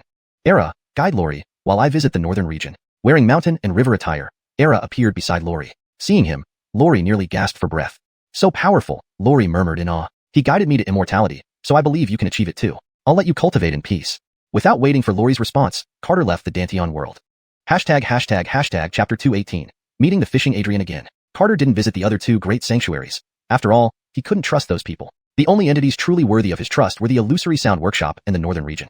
Carter appeared at the outskirts of the dark forest, seeing a desolate figure in the distance. He couldn't help but shake his head with a sigh. When he couldn't find the Jaylene's figure in the Beast Valley, he had anticipated that the Jaylene would come to the dark forest. If not for his existence, the Spirit-Chen continent wouldn't have faced such calamity. And if not for his appearance in the dark forest, the 9 Fox Immortals wouldn't have been reduced to just the Jaylene. Note, the term, Spirit-Chen continent, seems to be a mix of English and Chinese. Assuming Xin is part of a proper noun like Spirit-Chen continent, it should be consistent. However, without further context, I'll keep it as is. Please confirm if Xin should be transliterated or kept as is. Carter approached the Jaylene and whispered, You must seek revenge, right? The Jaylene was stunned for a moment before giving a bitter laugh. Haha, they're gods. How can I be disrespectful to the gods? A vicious glint appeared in the Jaylene's eyes, but what could she use to confront these lofty gods? You're not alone. We'll break into the god realm together, Carter said seriously. The Jaylene shook her head sadly. No, I will only become a burden to you. No, we will become comrades in arms. Let me help you. Carter brought the Jaylene to his Dantian world. Upon seeing the purple aura in the sky, the Jaylene's expression changed dramatically. Is this primordial chi? The Jaylene asked, agitated. Anchors, you will cultivate here until you can face the god race. Then we'll storm the god realm together, Carter replied. Okay, the Jaylene said softly before starting to absorb the purple chi. Carter didn't disturb the Jaylene. After instructing the two spirits not to bother her, he left the Dantian world. Carter walked towards the divine plate, suppressing the dark forest. A sword energy shot from his fingertips, striking the divine plate. Just as the sword energy was about to make contact, it was swallowed by divine light. It seems we still can't handle holy artifacts, Carter sighed. He really wanted to sever the connection between the divine artifact and the god realm, but he knew he currently lacked the ability. After all, controlling holy artifacts required at least a divine king-level entity, or possibly even a divine emperor. Carter looked up at the sky and coldly said, You will pay for this sooner or later. For now, there was no action from the four realms, likely waiting for the laws of the universe to stabilize completely. But the demon realm would likely move soon. They couldn't afford to wait. As for the people of the demon world, he had no idea where they had gone, perhaps searching for that desolate world. Maybe he should collaborate with the people of the demon world and lead them to that place. However, when Ira mentioned that world, his expression was somewhat peculiar. Without fully understanding Ira's intentions, Carter didn't dare act rashly. Carter prepared to walk towards the northern region. Just as he lifted his foot, the sky shifted, and the continent beneath his feet kept changing. Carter was greatly startled. What's happening? Before he could finish his surprise, he found himself on a reef. Instantly, the calm sea below the reef turned turbulent. The Otto picked up a bamboo rod and cast it into the sea, slightly blaming, Your arrival disrupts my fishing. Carter naturally remembered this place. The Otto hadn't changed much either. Taking a deep breath, Carter approached the Otto. Senior, it's been a long time, Carter said with a smile. It has been some time indeed, the Otto grinned. Senior called me here. Surely, you don't want me to dream again, do you? Carter chuckled lightly. Although smiling, his heart raced because he truly couldn't gauge the elder's realm. He dared not observe the old man too closely, fearing he might upset him, leading to another tormenting million-year-long dream. Hee hee, you want to dream again? The Otto laughed. Carter hurriedly waved his hands. No, absolutely not. Want to go fishing with me? The Otto tossed a fishing rod to Carter. Carter smiled bitterly. How could he refuse? Reluctantly, he sat beside the Otto and formed a white sword energy into a fishing line. A century has passed. What level are you at now, young man? The Otto asked with a smile. Senior, your junior has already attained immortal status, Carter replied with a smile. Good. The path to immortality is ethereal. Only you young ones have the perseverance to explore it. The Otto sighed. Carter's face darkened. Was this old man doing humble bragging? He became an immortal, yet it seemed like the elder was mocking him. Senior, you flatter me. Compared to you, I'm like a firefly next to the moon, Carter awkwardly said. The Otto chuckled. Since you've become an immortal, tell me what being an immortal means. What does being an immortal mean? Carter pondered. He hadn't thought about this deeply since his strength came from the system, leaving little insight into the greater principles. He had only felt the desolate world once and thus understood little about immortality. To me, it's merely a cultivation realm. I don't know, Senior. Please don't blame me. Since you don't know what it means to be an immortal, how can you claim you've attained immortality? The Otto smiled. Like the water in the sea, which comes from rivers, each drop doesn't know it's part of the ocean, only knowing its journey to the sea. If it stops at a lake, it may believe it has reached the ocean, the elder laughed. So your junior is just a droplet stopped at a lake, believing it's reached the ocean? Carter asked in surprise. Perhaps yes, perhaps no, the elder shook his head. The sea is named by humans, just as immortals are also given their name by people. Immortal, human first, then immortal, the Otto explained. Although Carter didn't fully understand the elder's deeper meaning, he grasped the general idea. So, immortals are just cultivators, the Otto continued. Carter nodded, losing reverence for immortals.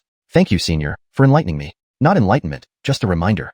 Senior didn't bring me here just to discuss immortals, did you? Carter said. The Otto gazed at the sky, worry in his eyes. The bridge to heaven has appeared. They will come soon. Aren't you going to wake up? The Otto asked. Am I sleeping, Senior? Carter was puzzled. The Otto shook his head. I shouldn't interfere too much, but if the Tao falls, the universe will revert to chaos. So, I hope you let go of your obsessions. I don't understand, Senior. Carter felt lost. I am just reminding you. Who are they? Carter asked curiously. They are the source of destruction. The source of destruction? A chill ran down Carter's spine. Although he didn't know the elder's realm, any existence powerful enough for the elder to call as source must be extraordinary. The Otto nodded solemnly. They can destroy everything. I hope you let go of your obsession. I don't have an obsession, Senior. It's tough living now with the 4 upper realms hunting me, Carter said wryly. Perhaps without breaking this fixation, you might not be willing to awaken. Just hope it's not too long. The Otto gently swung his bamboo rod, and Carter appeared in the northern region. Chapter 219. Origin of the Demon Race. Carter was left utterly bewildered by what Fagin had said. Although he didn't understand his intentions, at least Carter knew that Fagin harbored no ill will towards him. He walked towards the Elon family compound, scanning the area but not finding Price and the others. Presumably, they had gone to the Forbidden Zone. Carter stopped outside the stone wall and called out, Adrian Jamar, Yufeng is here to visit. The stone wall shimmered with golden light, and Carter merged into it. Inside the world within the stone wall, Seth and Ansel were obediently lying behind Jamar, listening to his teachings. Initially, they insisted on finding Carter but lost their temper after being disciplined by Jamar. Carter, you're back? Seth said excitedly. I am. How is Price? Carter asked, concerned. Seth glanced at the lake and murmured, Adrian Jamar threw him into the water. I don't know how he's doing. Upon hearing this, Carter grew furious and rolled up his sleeves, walking toward Jamar. Don't be impulsive, Adrian said he would heal him, Seth shouted loudly. Carter had already reached Jamar's back, almost ready to act. What? Do you want to fight me? Jamar asked coldly. Carter chuckled awkwardly. Not at all. I just wanted to give Adrian a back massage. He then symbolically tapped Jamar's back a few times. Ansel watched anxiously, silently urging Carter. Hit him. Hit him hard. Jamar turned and looked at Ansel, then flew up high before crashing down forcefully. Ancestor, I won't dare anymore, Ansel pleaded. But Jamar showed no mercy, tossing Ansel like a ball, repeatedly smashing her into the ground. Senior, I'm wrong, Ansel yelled. You need to change your mischievous nature. One day it will bring about your downfall. Jamar got up, put down his fishing rod and continued, rest assured, the fatso will be fine. You didn't come here just to see him, did you? Adrian has keen insight indeed. I have a question for you. Is it about that world? Jamar remarked calmly. Anchors, do you know much about that world? Jamar fell silent, looking into Carter's eyes with a chilly expression. Follow me. Jamar stood up and led them deeper into the world within the stone wall. Carter followed closely. Soon, they appeared above a city. Carter exclaimed in surprise, there are actually humans inside the stone wall world? Not only humans, but demons too. Carter observed carefully. This was a small world, roughly tens of thousands of miles across. The sky also had the sun, moon, and stars, but their movements were different from those on Lingshan continent. But why had Jamar brought him here? Adrian, what does this have to do with that world? Carter asked. Nothing, Jamar replied. So, Adrian, Carter felt speechless. Can I just want to drink some wine? Jamar responded. Of course not a problem, Carter answered awkwardly. You've been associating with immortals for so long, losing your connection with mortals. This affects your Dao heart, Jamar explained. Dao heart? Carter was confused. What could be wrong with his Dao heart? It was just about living on, right? And he had been striving hard to stay alive. Anchors, you're becoming less and less human, Jamar lamented. How can you scold someone like that? Carter felt displeased. Jamar took Carter to a small tavern. The interior was simple, and there weren't many customers. When the innkeeper saw Jamar, he greeted cheerfully, Sir, it's been a while since you last came to drink. Jamar nodded. The usual. Coming right up. They went upstairs and found a seat by the window. Carter gazed outside at the bustling streets. After a moment, Carter sighed, Indeed, I've lost my connection with the mortal world. So from now on, you should often come drink wine. Or you might forget you're still human, Jamar said. Jamar's actions were somewhat similar to Fagin's, except Jamar was more straightforward. If you want to know about that world, you must first understand other worlds, Jamar said seriously. At the end of the last cataclysmic event, that world was completely destroyed, and that was precisely the origin of the demon race. Carter was stunned by this revelation. If it really was the origin of the demon race, then wouldn't he face relentless pursuit from the entire demon world? Adrian, is that true? Carter asked nervously. I also heard this from the previous generation. As for its truth, who knows? Carter hesitated, unsure if he should tell him everything that happened in the desolate world.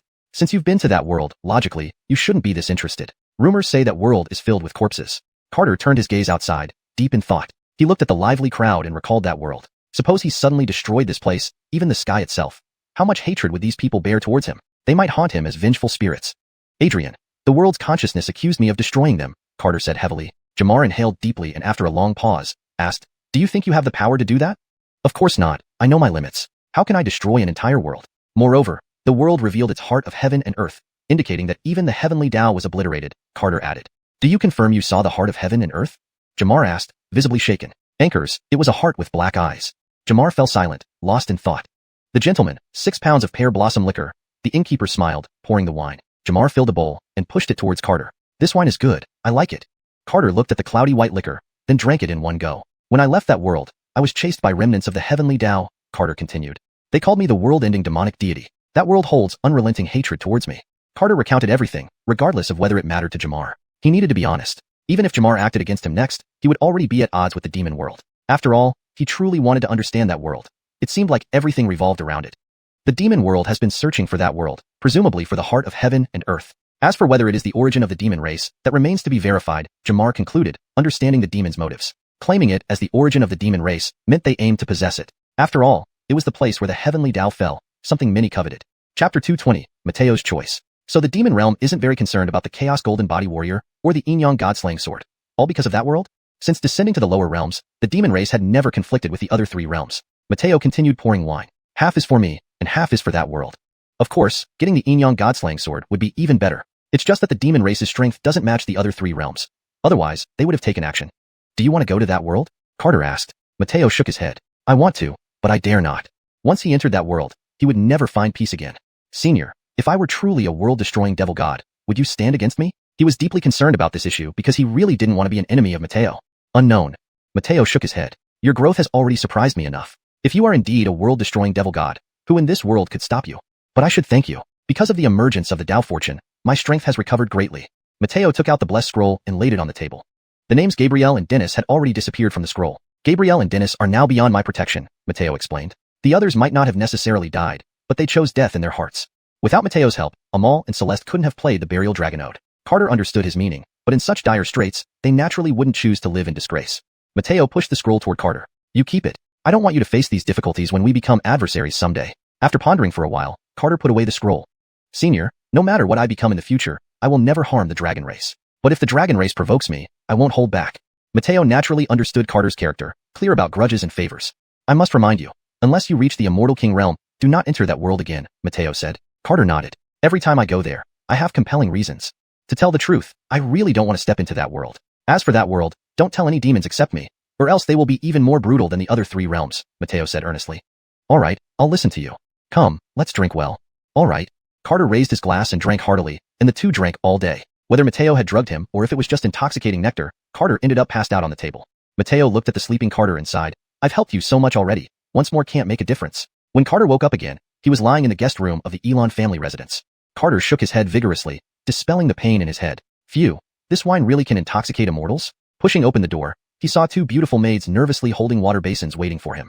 Mr. Lee, please bathe. One maid nervously offered a towel. Why are you afraid? I'm not a ghost, Carter smiled. Sir, you misunderstand. We're not afraid, we're excited, they quickly explained. For many maids, personally serving Carter, the idol of the northern domain, was a lifelong dream. Seeing them so agitated, Carter felt awkward if he didn't comply. Thank you, ladies, Carter smiled as he accepted the towel. Just after washing his face, Henrik and Ansel rushed over. Carter, Senior Mateo has left, Henrik said anxiously. Carter was stunned and hurried to the forbidden area. There, a crowd of great cultivators from Panlong City bowed deeply to the sky. Without even leaving a word, Carter murmured. Master, he did leave a message, the Lucia said. What did he say? He said your path is still long. He can only help you clear some obstacles, but the rest is up to you, the Lucia replied. At the same time, a divine image rose in the sky over the southern domain, leaving Lingxian continent. Mateo had departed, taking the demon race with him from this world. I wonder when we'll meet again, Carter sighed. Ansel, why didn't you leave with Senior? Ansel was puzzled by the question. My home is on Lingxian continent. Sister Gabrielle is my real sister. Why would I leave? Mateo had asked him days ago, but Ansel hadn't intended to go to the demon realm. Your real sister? Save some face. Gabrielle returned her dragon soul mark to you, Henrik sneered. I can give it to her again. What's the conflict? Ansel replied, puzzled. Tsk tisk, you've got quite the thick skin. Henrik shot him a look. Kelvin turned around and happened to see Carter. Brotherly, you're awake? Kelvin smiled. Anchors, intoxicated by that old rogue Mateo. Carter laughed wryly. Now that Mateo was gone, a few curses felt good. Your drinking capacity has dropped, Kelvin teased. Yufeng, you woke up so soon? Old Master Elon approached excitedly. To see Carter again. How could he not be moved? Carter smiled awkwardly. Sorry to show my weakness before you. A group of cultivators began to gather around Carter, asking after his well-being. Although awkward, Carter felt a warmth in his heart.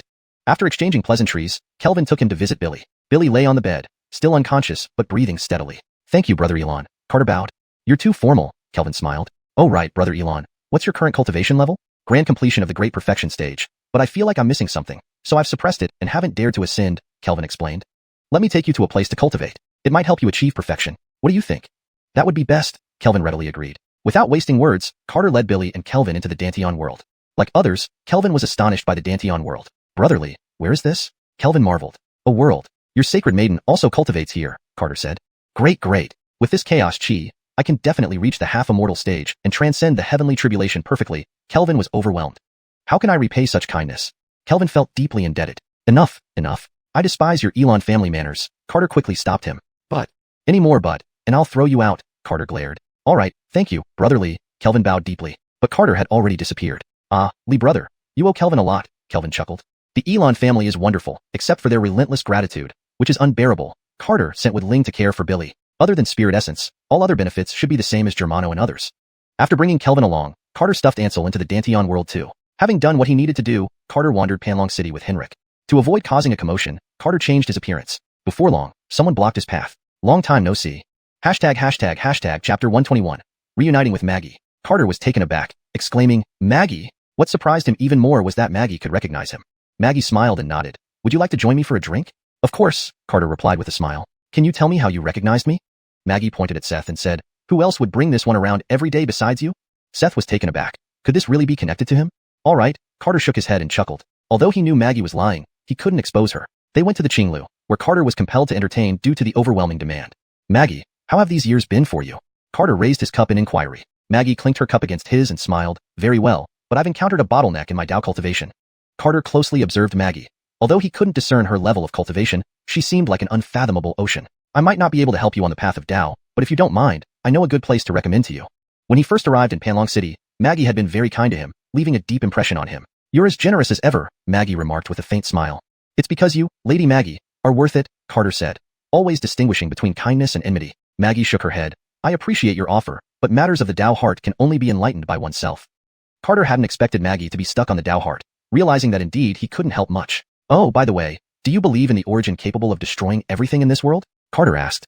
Anchors, balance exists in the universe. Creation has its destruction, Maggie answered seriously. Carter was somewhat astonished that Maggie would say such things. The concept of destruction has existed since the dawn of creation. There's nothing strange about it, Maggie added with a smile. Carter felt that Maggie was becoming increasingly inscrutable. Although he had never regarded Maggie as just a courtesan, meeting someone with such foresight was a first for him. Who is your teacher, Lady Maggie? Carter inquired curiously. The heavens and earth are my teachers, Maggie smiled. You really know how to jest, Lady Maggie. Why take it so seriously? It's just a fleeting journey through life, Maggie chuckled lightly. Indeed. Carter raised his cup and toasted with Maggie. They chatted for a long time until Carter felt too tipsy to continue. During their conversation, Carter asked Maggie about her views on the Four Realms inhabitants, to which Maggie laughed and said it was Carter's affair, and she was merely an observer. Now that everyone important to him had entered the Danteon world for cultivation, Carter also needed to fulfill his promise. Farewell, Lady Maggie, Carter murmured drunkenly. Until we meet again, Carter, Maggie smiled. Farewell. Carter waved goodbye as he descended from the floor. Carter looked at Seth being pampered by several beauties, shaking his head with a smile. Old Letcher, let's go. What's the rush? Seth was somewhat discontent. He had finally gotten a chance to enjoy himself, only to find it ending so soon. We're going sightseeing? Carter dispelled the alcohol from his body. What's there to see outside? If you don't come, I'll go alone, Carter grinned. Seth immediately stood up. Okay, let's go. It's better outside. He wasn't sure where Carter was heading, and it would be troublesome if he got lost. Carter mounted Seth, and then pulled out the white jade zither. A white-robed immortal riding a water buffalo, the sound of the zither echoing through the autumnless skies. One man and one ox soared into the clouds amidst everyone's gaze. He intended to fulfill his promise, standing guard over the 4 seas and 3 passes with just a sword. Seth, have you still not seen the large demonic ox in your consciousness yet? Carter asked while playing. I haven't seen it. Are you sure you didn't misidentify it? Seth doubted. No mistake, it's definitely a massive demonic ox. Maybe you really did make a mistake. Anyway, I haven't seen it, Seth confirmed. Alright, but I must remind you, if you face an absolute crisis and I'm not around, you should try summoning the demon soul in your consciousness. I won't let it come to that, but if I do, I'll give it a try. Let's pay a visit to the immortal realm. The immortal realm? Have you gone mad? Seth exclaimed in shock. Why not? Carter replied with a meaningful smile. You're right, we always repay our enemies. Seth stepped into the starry sky, and one man and one ox gradually distanced themselves from Xianxia continent. Under the vast starry sky, each step Seth took covered thousands of miles, but it was still too slow. Seth, enter the Danteon world. I'll call you when we reach the immortal realm. I wanted to take a look around. After all, it had also entered Carter's Danteon world before. Before Seth could react, Carter had already drawn it into the Danteon world. In the starry sky, Carter took a step covering hundreds of millions of miles. 3 days later, Carter arrived at the heavenly gate of the immortal realm. The heavenly gate of the immortal realm had always been for the ascension of cultivators from the lower realms, but now it had become a gateway for the immortal realm to invade the lower realms.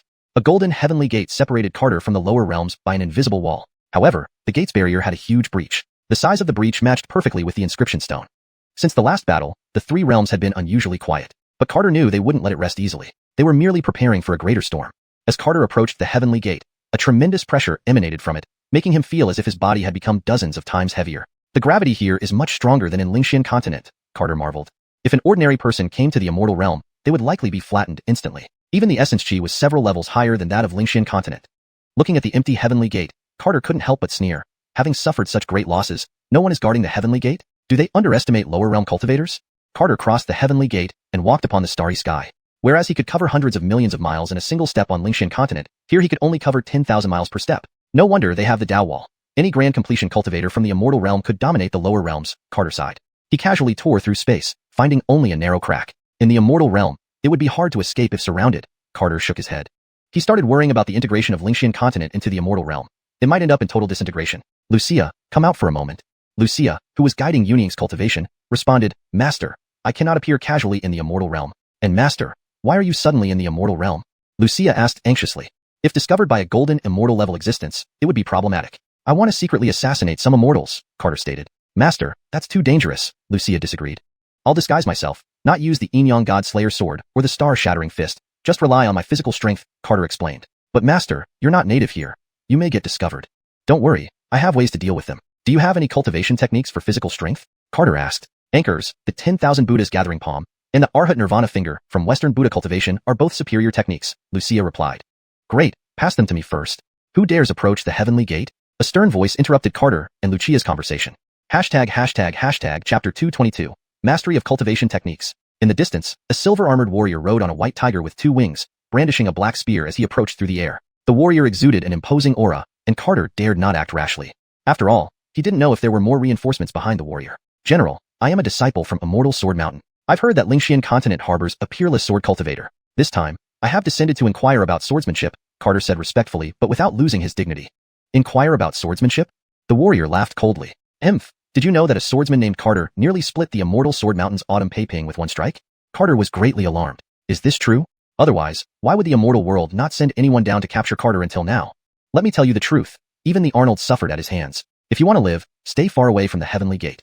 The warrior impatiently glanced at Walt before him. Did he think that achieving human immortal realm made him brave enough to challenge Carter? Such arrogance. Thank you for the information, General. Carter immediately left the heavenly gate. The warrior shook his head. Looks like guarding the heavenly gate really cannot be taken lightly.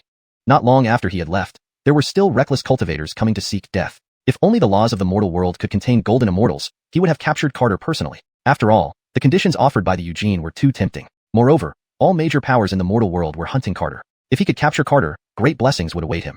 The warrior sighed regretfully. What a pity. Had he known that the person earlier was Carter, he would have regretted it bitterly. Carter walked cautiously under the starry sky. It turned out that the immortal world had no movements because no one dared to go down.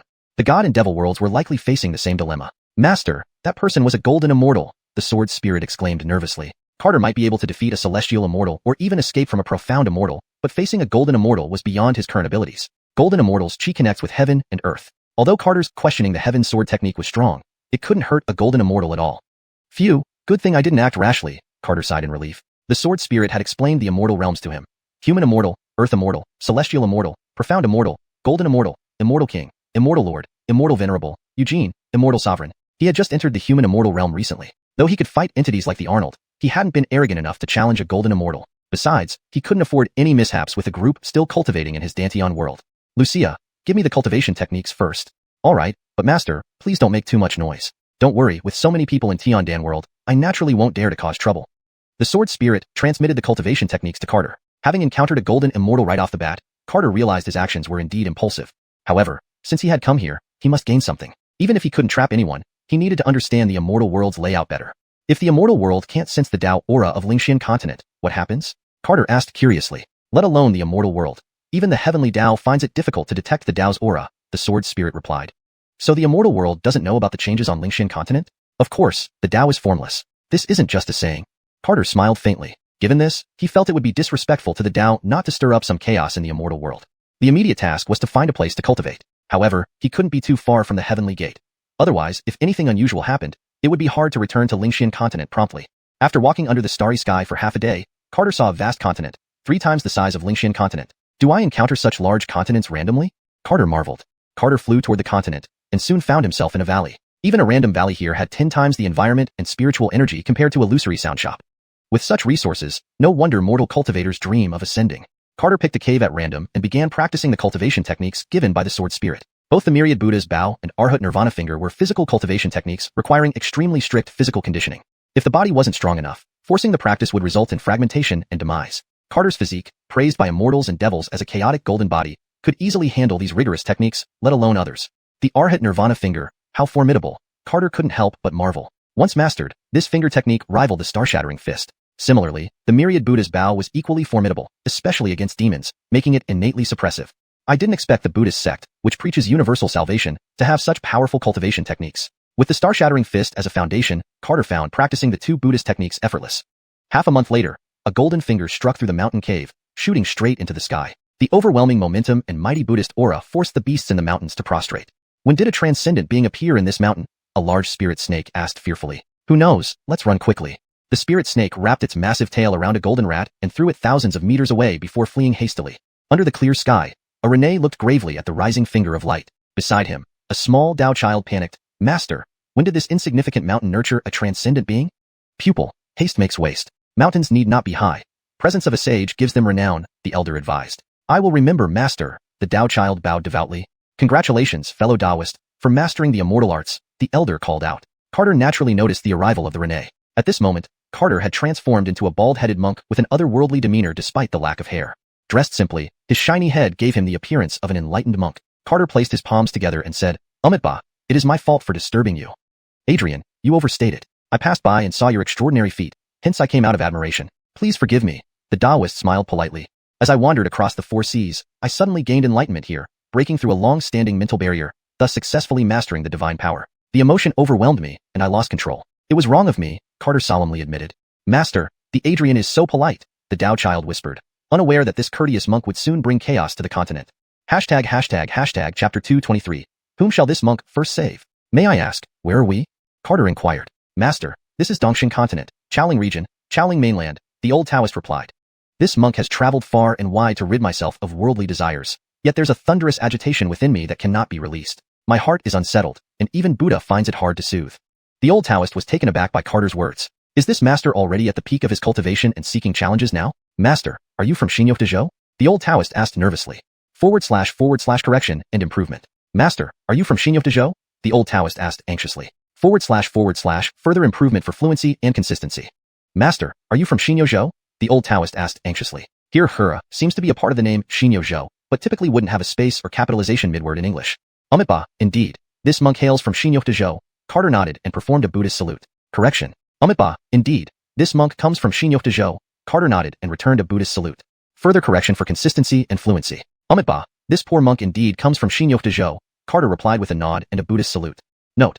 For better understanding and fluency in English, poor monk is often used to translate Pin Sung, as it conveys humility, which is common in Buddhist context. Also, the term Xianxia seems to be a proper noun that might not need translation unless there's a specific name provided for it in English context. Carter really wanted to test his skills against the old Taoist, but he had a disciple nearby and hadn't offended him personally. He decided to let the old Taoist lead him to those who have ventured into Lingxian world. Dealing with them would justify harsher action since any troubles could be passed on to the Buddha. If Master wishes to challenge others, you may head to the Chowling Realm's Window Mountain. Successfully challenging it will grant you the Dao Seal from atop the mountain. May I ask, where's the path to Window Mountain? Travel 10 billion miles, and you'll see a mountain piercing the heavens. Only then can you truly seek enlightenment at Window, the old Taoist explained. Truly benevolent. Thank you, sir, Carter replied gratefully. With a single step, Carter headed west. Knowing a golden immortal guarded the heavenly gate, Carter understood he couldn't cause much trouble yet, but taking out some frustrations on celestial beings was justified. He was still irked by an opponent during the ambush in the north region who wouldn't reveal their sect, despite being slain by his sword. 10 days later, Carter saw a perilous peak reaching toward the sky. From afar, its summit was obscured by clouds and mystical beasts dancing among them. Is this Window Mountain? Carter chuckled. Ding, points have been delivered. The host can now allocate them. Carter didn't rush to add points, as everyone else was cultivating within his Danteon world, and he didn't want to disturb them. In the unparalleled immortal realm, only Earth immortals can traverse the sky. Violators must battle. 2 golden armored riders on unicorns charged at Carter with lances poised. Land immediately, one rider warned. The lethal aura radiating from them made Carter's clothes flutter. Ba. This monk comes from the western regions, merely passing through. Why am I not allowed passage? The western bald monk dares to challenge us? Seize him. A lance pierced the air like a dragon aiming for Carter's shiny head. Carter's eyes turned cold, and a golden light enveloped him. A massive handprint materialized behind him, centered around him. Clang. The golden lance halted before striking Carter, blocked by an overwhelming wave of golden light. Can this monk not pass through the skies? Carter asked calmly. Shocked, the 2 riders retracted their lances and hastily retreated. Master, we were disrespectful, they said while fleeing. They had sensed Carter's murderous intent and knew better than to stay. An enlightened monk emitting killing intent wasn't ordinary. It signified a wrathful Buddha. May I ask for alms, kind sirs? Carter raised his palm, transforming the handprint into a 5-fingered world of gold, instantly surrounding the 2 knights. Spare us, master. Terrified, the riders called out. As mere human immortals, they couldn't resist the vast Buddhist power of the 5-fingered world. Do not resist, or I might lose control, Carter warned. Trapped within the giant golden imprint, Carter tightened his grip. Instantly, their unicorns dissolved into blood mist. Spare me, master. A young man appeared within the imprint, clutching a bronze bell. Carter gripped tighter, seeing the bell grow larger, resisting the imprint's golden light with countless runes. Sensing resistance, Carter hesitated. Revealing too much strength now wasn't wise. Ba. Do not repeat this. Retracting the handprint, Carter walked toward Window Mountain. Seek me at Window Mountain if your hearts remain unsettled. After Carter disappeared, Walt seethed. Spread the word, there's a bald monk challenging at Window Mountain. Anchors, Dalen. As his subordinates left, Walt inspected his slightly damaged bell, gritting his teeth. Damn monk, nearly destroying my treasure. In tens of thousands of years, it was rare to see a monk challenge the immortal realm. Legends say a monk once did so 100,000 years ago, meeting a tragic end, unreachable even by Buddha. Window Mountain treated all equally regardless of cultivation level. Everyone was leveled upon entering, ensuring fairness. Anchored, here in the immortal realm, how fair could it really be? If one couldn't exhaust him, could 100? If 100 weren't enough, what about 1,000? To Walt, the arrogant monk was merely inviting his own demise. Stepping into Window Mountain, Carter found himself pulled irresistibly to the foot of the mountain despite intending to reach the summit directly. Many laughed, amused. Haha, this monk thinks he can reach the top in one step? He's likely new to Window Mountain and doesn't know the rules. How stupid could he be not to have heard of Window Mountain's rules? Perhaps he truly can reach the top and gain Dao essence. Ignoring the comments, Carter ascended the first step. Each step was extraordinarily large, stretching endlessly like an ocean. Countless giant steps extended upward. Only those who had climbed it knew exactly how many existed. Instantly, several hostile gazes fell upon him. Observing the first platform, there were roughly 30 people. Their goal was simple, defeat all here and ascend. For Carter, the goal was simpler. Save all on this platform and aspiring newcomers. Whether to kill depended on their arrogance. Not all immortals were wicked, and Carter admired Mariana and Josh. These 30 also seemed recent arrivals. Time was limited in Window Mountain. Inactive participants would be expelled. Intervening in duels met the same fate. Expulsion barred entry for 5,000 years, short for immortals but significant if opponents gained more Dao essence in that time. Window Mountain's value made it unseizable by any force, even in Eugene. Those who tried faced dire fates. Surveying the crowd, Carter spoke calmly. Ba, whom shall this monk first save? May I ask, where's the path to Window Mountain? Travel 10 billion miles, and you'll see a mountain piercing the heavens. Only then can you truly seek enlightenment at Window, the old Taoist explained. Truly benevolent. Thank you, sir, Carter replied with gratitude. With a single step, Carter headed west. Knowing a golden immortal guarded the heavenly gate, Carter understood he couldn't cause much trouble yet, but taking out some frustrations on celestial beings was justified. He was still irked by an opponent during the ambush in the North region who wouldn't reveal their sect, despite being slain by his sword. Though that person had been killed, it still didn't assuage his lingering anger. 10 days later, Carter saw a perilous peak reaching toward the sky. From afar, its summit was obscured by clouds and mystical beasts dancing among them. This should be Window Mountain, Carter chuckled. Ding, points have been delivered. The host can now allocate them. Carter didn't rush to add points as everyone else was cultivating within his Danteon world, and he didn't want to disturb them. Unparalleled immortal realm. Only Earth immortals can traverse the sky. Violators must battle.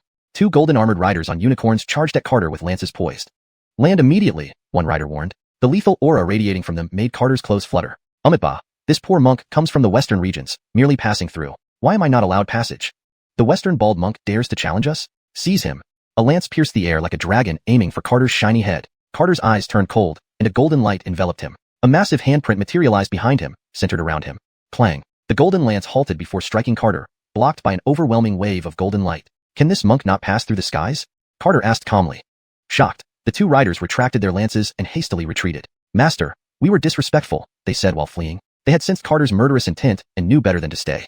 An enlightened monk emitting killing intent wasn't ordinary. It signified a wrathful Buddha. May I ask for alms, kind sirs? Carter raised his palm, transforming the handprint into a 5-fingered world of gold, instantly surrounding the 2 knights. Spare us, master. Terrified, the riders called out. As mere human immortals, they couldn't resist the vast Buddhist power of the 5-fingered world. Do not resist, or I might lose control, Carter warned. Trapped within the giant golden imprint, Carter tightened his grip. Instantly, their unicorns dissolved into blood mist. Spare me, master.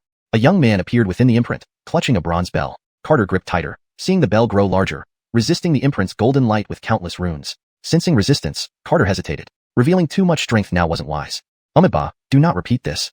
Retracting the handprint, Carter walked toward Window Mountain. Seek me at Window Mountain if your hearts remain unsettled. Carter spoke quietly.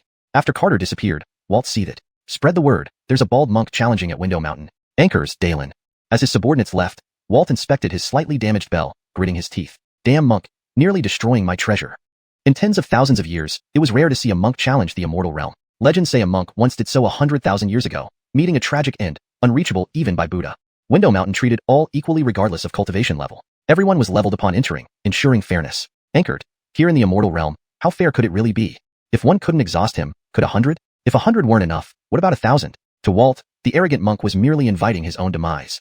Stepping into Window Mountain, Carter found himself pulled irresistibly to the foot of the mountain despite intending to reach the summit directly. Many laughed, amused. Haha, this monk thinks he can reach the top in one step? He's likely new to Window Mountain and doesn't know the rules. How stupid could he be not to have heard of Window Mountain's rules? Perhaps he truly can reach the top and gain Tao essence. Ignoring the comments, Carter ascended the first step. Each step was extraordinarily large, stretching endlessly like an ocean. Countless giant steps extended upward. Only those who had climbed it knew exactly how many existed. Instantly, several hostile gazes fell upon him. Observing the first platform, there were roughly 30 people. Their goal was simple, defeat all here and ascend. For Carter, the goal was simpler. Save all on this platform and aspiring newcomers. Whether to kill depended on their arrogance.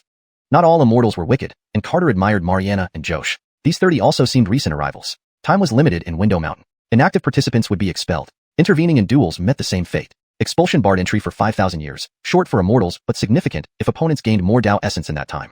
Window Mountain's value made it unseizable by any force, even in Eugene. Those who tried faced dire fates. Surveying the crowd, Carter spoke calmly. Umitba, whom shall this monk first save? Hashtag chapter 224. Arhat Nirvana Finger. Carter's words enraged everyone, and the immortals present were all eager to challenge him. Bald monk, you're really arrogant, said a man with a bare upper body and an iron-hard physique as he stepped in front of Carter. The moment the man moved, Carter's cultivation immediately ascended to the Earth immortal realm. Carter was taken aback, momentarily confused. Lucia, what's happening? Master, the Tao-seeking mountain will equalize the levels of the combatants. Is that so? The Lucia briefly explained the rules of the Tao-seeking mountain to Carter. He was enlightened, but still had some doubts. Why did the Tao-seeking mountain not elevate others to celestial immortal, but instead raise his own cultivation to Earth immortal? Nevertheless, the opportunity to explore higher realms of power early on was immensely beneficial to him. Bald monk, state your name, the man roared. Facing the overbearing man, Carter smiled faintly and casually pushed out a golden palm print. The towering golden palm radiated overwhelming Buddhist might. How powerful, the man exclaimed in shock. As the palm approached, the man's body instantly grew to immense proportions, reaching 10,000 feet tall. As a physical cultivator, his body was already at its peak strength. However, facing the golden palm, the fear of death loomed large in his mind. Raging mountains.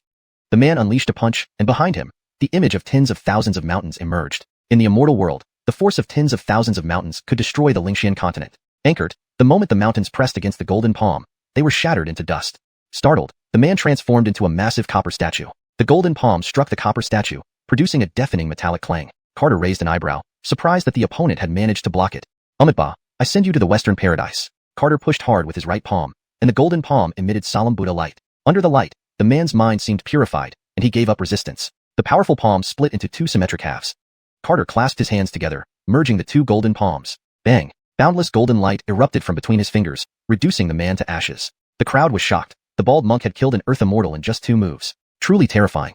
If they knew, this man was famous for being a physical cultivator in unparalleled city, possessing a constitution rivaling a half-prohibited body. Such a formidable figure was slain by one blow. After dealing with the man, Carter surveyed the crowd. The gentleman just went to the west to discuss with the Buddha. Who wishes to be next? Carter asked calmly. Several dozen immortals exchanged uneasy glances, realizing the true nature of this bald monk. They couldn't let a Buddhist cultivator run amok here. Maxwell of Unparalleled City is here to instruct, a middle-aged man holding a silver spear announced as he stepped forward 100 feet. It's Maxwell, the gun god of an Unparalleled City. Unexpected to meet him here. Thank goodness I held back earlier, or I'd be in danger now. Humph, this bald monk has infuriated Maxwell. He's doomed. Maxwell stood like an invincible spear, radiating an overpowering aura that dwarfed even Carter's Buddhist might. With a high-pitched dragon cry, Maxwell charged forward. His presence felt like an unstoppable army, the piercing spear forcing the observers back. Countless spear shadows coalesced into a 1,000-foot-long silver dragon, which surged towards Carter, tearing through space. What a powerful spear strike, everyone marveled. Faced with the overwhelming silver dragon, Carter lightly touched the air with his white hand. A ripple formed, distorting space. A golden finger mark slowly advanced, appearing extremely slow. On the first step, time seemed to slow down, and everyone stared intently at the golden finger mark. It reappeared behind Maxwell as if transcending time. The silver dragon dissipated a few feet before Carter. Maxwell looked at him in disbelief. What technique is this? Arhat Nirvana finger, Carter replied coolly. Maxwell's figure crumbled like a biscuit in hot water. It wasn't that Carter wanted to kill him, Maxwell hadn't held back either. Since both were going for a decisive battle, they would resolve everything in life and death. After the bout, Carter sat cross-legged on the steps, meditating. The large staircase fell silent. Maxwell's death was too shocking, and no one dared to challenge Carter. Having killed 2 people, Carter wasn't afraid of being expelled from the Dao-seeking mountain. He took a break to adjust, knowing his opponents would only grow stronger. The remaining immortals left, fearing expulsion from the mountain. Carter, although meditating, showed no sign of fatigue. If anyone challenged him, it would be a life-or-death struggle. After some consideration, the remaining immortals also withdrew. Group attacks would lead to expulsion, which none could afford. For many were scattered cultivators who could not bear falling behind. To avoid expulsion, the crowd respectfully backed off, leaving Carter alone on the vast staircase. Master, doing this could escalate matters, the Wuxia warned. I know my limits. Go guide Lori's training. Reluctantly, the Wuxia returned to the Dantian world. Days passed without anyone daring to enter the first step of the Dao-seeking mountain. Outside, crowds gathered, numbering in the thousands. Did he really kill Maxwell with one finger? Lord Xianxia of Unparalleled City asked in shock. Maxwell was the benchmark for Unparalleled City's martial strength. Few Earth immortals in the city could match him. So was it an exaggeration that Maxwell couldn't withstand the bald monk? Anchors, one finger killed an Earth immortal, someone who came from the first step confirmed. Others nodded in agreement. So no one in Unparalleled City can restrain him, Xianxia said gravely. Lord, we can't let this bald monk be so arrogant. What about our reputation? A knight demanded angrily. Xianxia sighed. You feel aggrieved after being defeated, but if expelled, Unparalleled City can't bear it. If you don't wish, we will take it upon ourselves. Fine, ask around if anyone shares your resolve, Xianxia relented. Very well, this action originates from me. I won't disgrace your name, the knight promised loudly. Xianxia sighed. Go then. The knight addressed the crowd. Who will join me to slay this bald monk? 7 or 8 men immediately stepped forward. The knight laughed heartily. Excellent. Including himself, 9 people were willing to attack Carter. They surrounded him on the steps. This translation maintains the structure and style of the original text, ensuring a natural flow in English while preserving key details and characters' actions. Chapter 225, The Great Dao Mark. As the 9 individuals descended simultaneously, Carter offered a faint smile. Is that all? Aren't you underestimating this humble monk? Baldy, don't get cocky. A knight charged forward at Carter first. At the same time, the others attacked as well. Facing the onslaught, Carter clasped his hands together in prayer. Amitabha. Suddenly, a golden light enveloped Carter, spreading out over several thousand feet. Thousands of golden hands emerged behind him, each hand forming a different seal as he sat cross-legged, growing larger and larger until he appeared as a 1,000-armed Buddha, majestic and solemn. Amitabha, if the realm of immortals is like hell, then let me cleanse it, he intoned. The divine techniques unleashed by the 9 immortals were continuously shattered by the golden arms. Faced with Carter's overwhelming power, the 9 individuals instantly retreated in disarray. This was no ordinary earthly immortal's technique. Even a celestial immortal might not have such combat prowess. Quickly retreat, the silver-armored general cried out in fear. But within the Buddhist glow, their movement seemed impossibly slow. We're doomed. Poppy paled. Although none had personally witnessed Buddhist divine techniques, who hadn't heard of the myriad Buddha saluting hand? In mere moments, the figures of the 9 people were being crushed by golden seals. Compared to Carter, they were nowhere near his level. In less than 15 minutes, the Buddhist light faded from the first staircase, leaving only Carter sitting cross-legged on the steps. The crowd could hardly help but draw in a breath sharply. Is this still an Earth immortal? Is he even a Buddhist cultivator? Why does his heart for killing seem so heavy? Questions buzzed among them. He is a heart of killing Buddha, Francis stated heavily. Upon hearing the words, heart of killing Buddha, everyone felt as if thorns pricked their backs. The heart of killing Buddha uses slaughter to achieve enlightenment, using killing to stop killing, and violence to curb violence. If he acted, it meant certain death. Now, no one dared underestimate the Buddhist cultivator on the staircase. If we don't join forces, we won't be able to ascend the path of inquiry before he leaves, Poppy said coldly. The unpredictable nature of the heart of killing Buddha made it impossible to know how long he would stay. Perhaps thousands of years. How could they seek the path of inquiry then? But having cultivated to their present level, they understood Poppy's intentions clearly, using their strength to eliminate this heart of killing Buddha. Lu Dalin is the best warrior of Wushuang City. Didn't you want to debate Dao here? A purple-robed woman remarked. Immortal Farah, I'm not trying to avoid it. I simply cannot match him. Poppy shook his head. Maxwell and I sparred, and our skills are evenly matched. But this Buddhist cultivator destroyed Maxwell with one finger. Can you imagine the outcome if I went up alone? Why send more people to die then? Farah smiled lightly, a hint of disdain in her eyes. I'm considering everyone's welfare. His presence benefits the entire Ling continent, Poppy retorted. Farah did not argue. The fact remained undeniable. Anchored, she found Poppy's methods distasteful. In that case, why not call on all immortals to strike him down? Farah said with a smile. Poppy's face darkened. He wanted others to deal with Carter, but he never planned to participate himself. After all, I need to stay alive to continue as City Lord. Ridiculous coward, Farah spat coldly. Immortal. You. Poppy seethed inwardly. Am I wrong? If I'm wrong, I will apologize. If I'm right, then you should remove the heart of killing Buddha yourself, Farah replied scornfully. Clenching his teeth, Poppy would have punished her on the spot if she weren't a disciple of the immortal Sword Mountain. Humph. Nonsensical chatter, he muttered, turning away. He had intended to leave anyway, so this gave him an excuse. Coward. Ignoring Poppy, Farah stepped onto the staircase alone. Watching the purple-clad figure enter the staircase, the crowd sighed. All the Earth immortals failed. A human immortal going alone isn't suicide? Not necessarily. Did you see her sword? She's from Immortal Sword Mountain. No wonder she's daring enough to face the heart of killing Buddha. Pulling out her sword and pointing it at Carter, Farah declared, I am Farah of Immortal Sword Mountain, seeking the Tao. Carter opened his eyes, surprised by Immortal Sword Mountain's swift arrival. Please, come forward, Carter greeted her politely. Ascending, Farah's sword exuded such fierce energy that it nearly forced Carter back. The disciples of Immortal Sword Mountain truly are outstanding, Carter sincerely praised. Above, a river of sword chi formed behind her. She truly lived up to the title of Sword Immortal. This is my strongest move. If you can withstand it, I willingly accept death, Farah proclaimed. Carter nodded. Do your best. Step by step, Carter ascended, a lotus blooming beneath each foot. When he stepped off, the lotus burst into endless golden light, transforming into hand seals that stabilized the area. After 18 steps, he stood still, flanked by 18 golden hand seals. The river of sword chi now bore down on him. Rise. With a gentle gesture, the first hand seal struck the river of sword chi. Countless blades transformed into a massive circular array of swords, which shattered the golden seal and moved toward the second. Remarkable swordsmanship, Carter marveled. The sword array tore through space, prompting Carter to focus seriously. All 17 golden seals simultaneously struck the array. Golden light filled the staircase, but no force escaped the confines of the path of inquiry. At the moment of impact, Farah felt her sword on the verge of breaking. Master, I can't hold it any longer, her sword moaned. Farah turned pale. Cracks began appearing on her precious blade. If she continued, the sword that had followed her for millennia would shatter. Shift the stars. Redirecting the sword array skyward, the array took the 17 hand seals with it off the first staircase. Carter, stunned, saw the control over the hand seals lost. What kind of technique is this?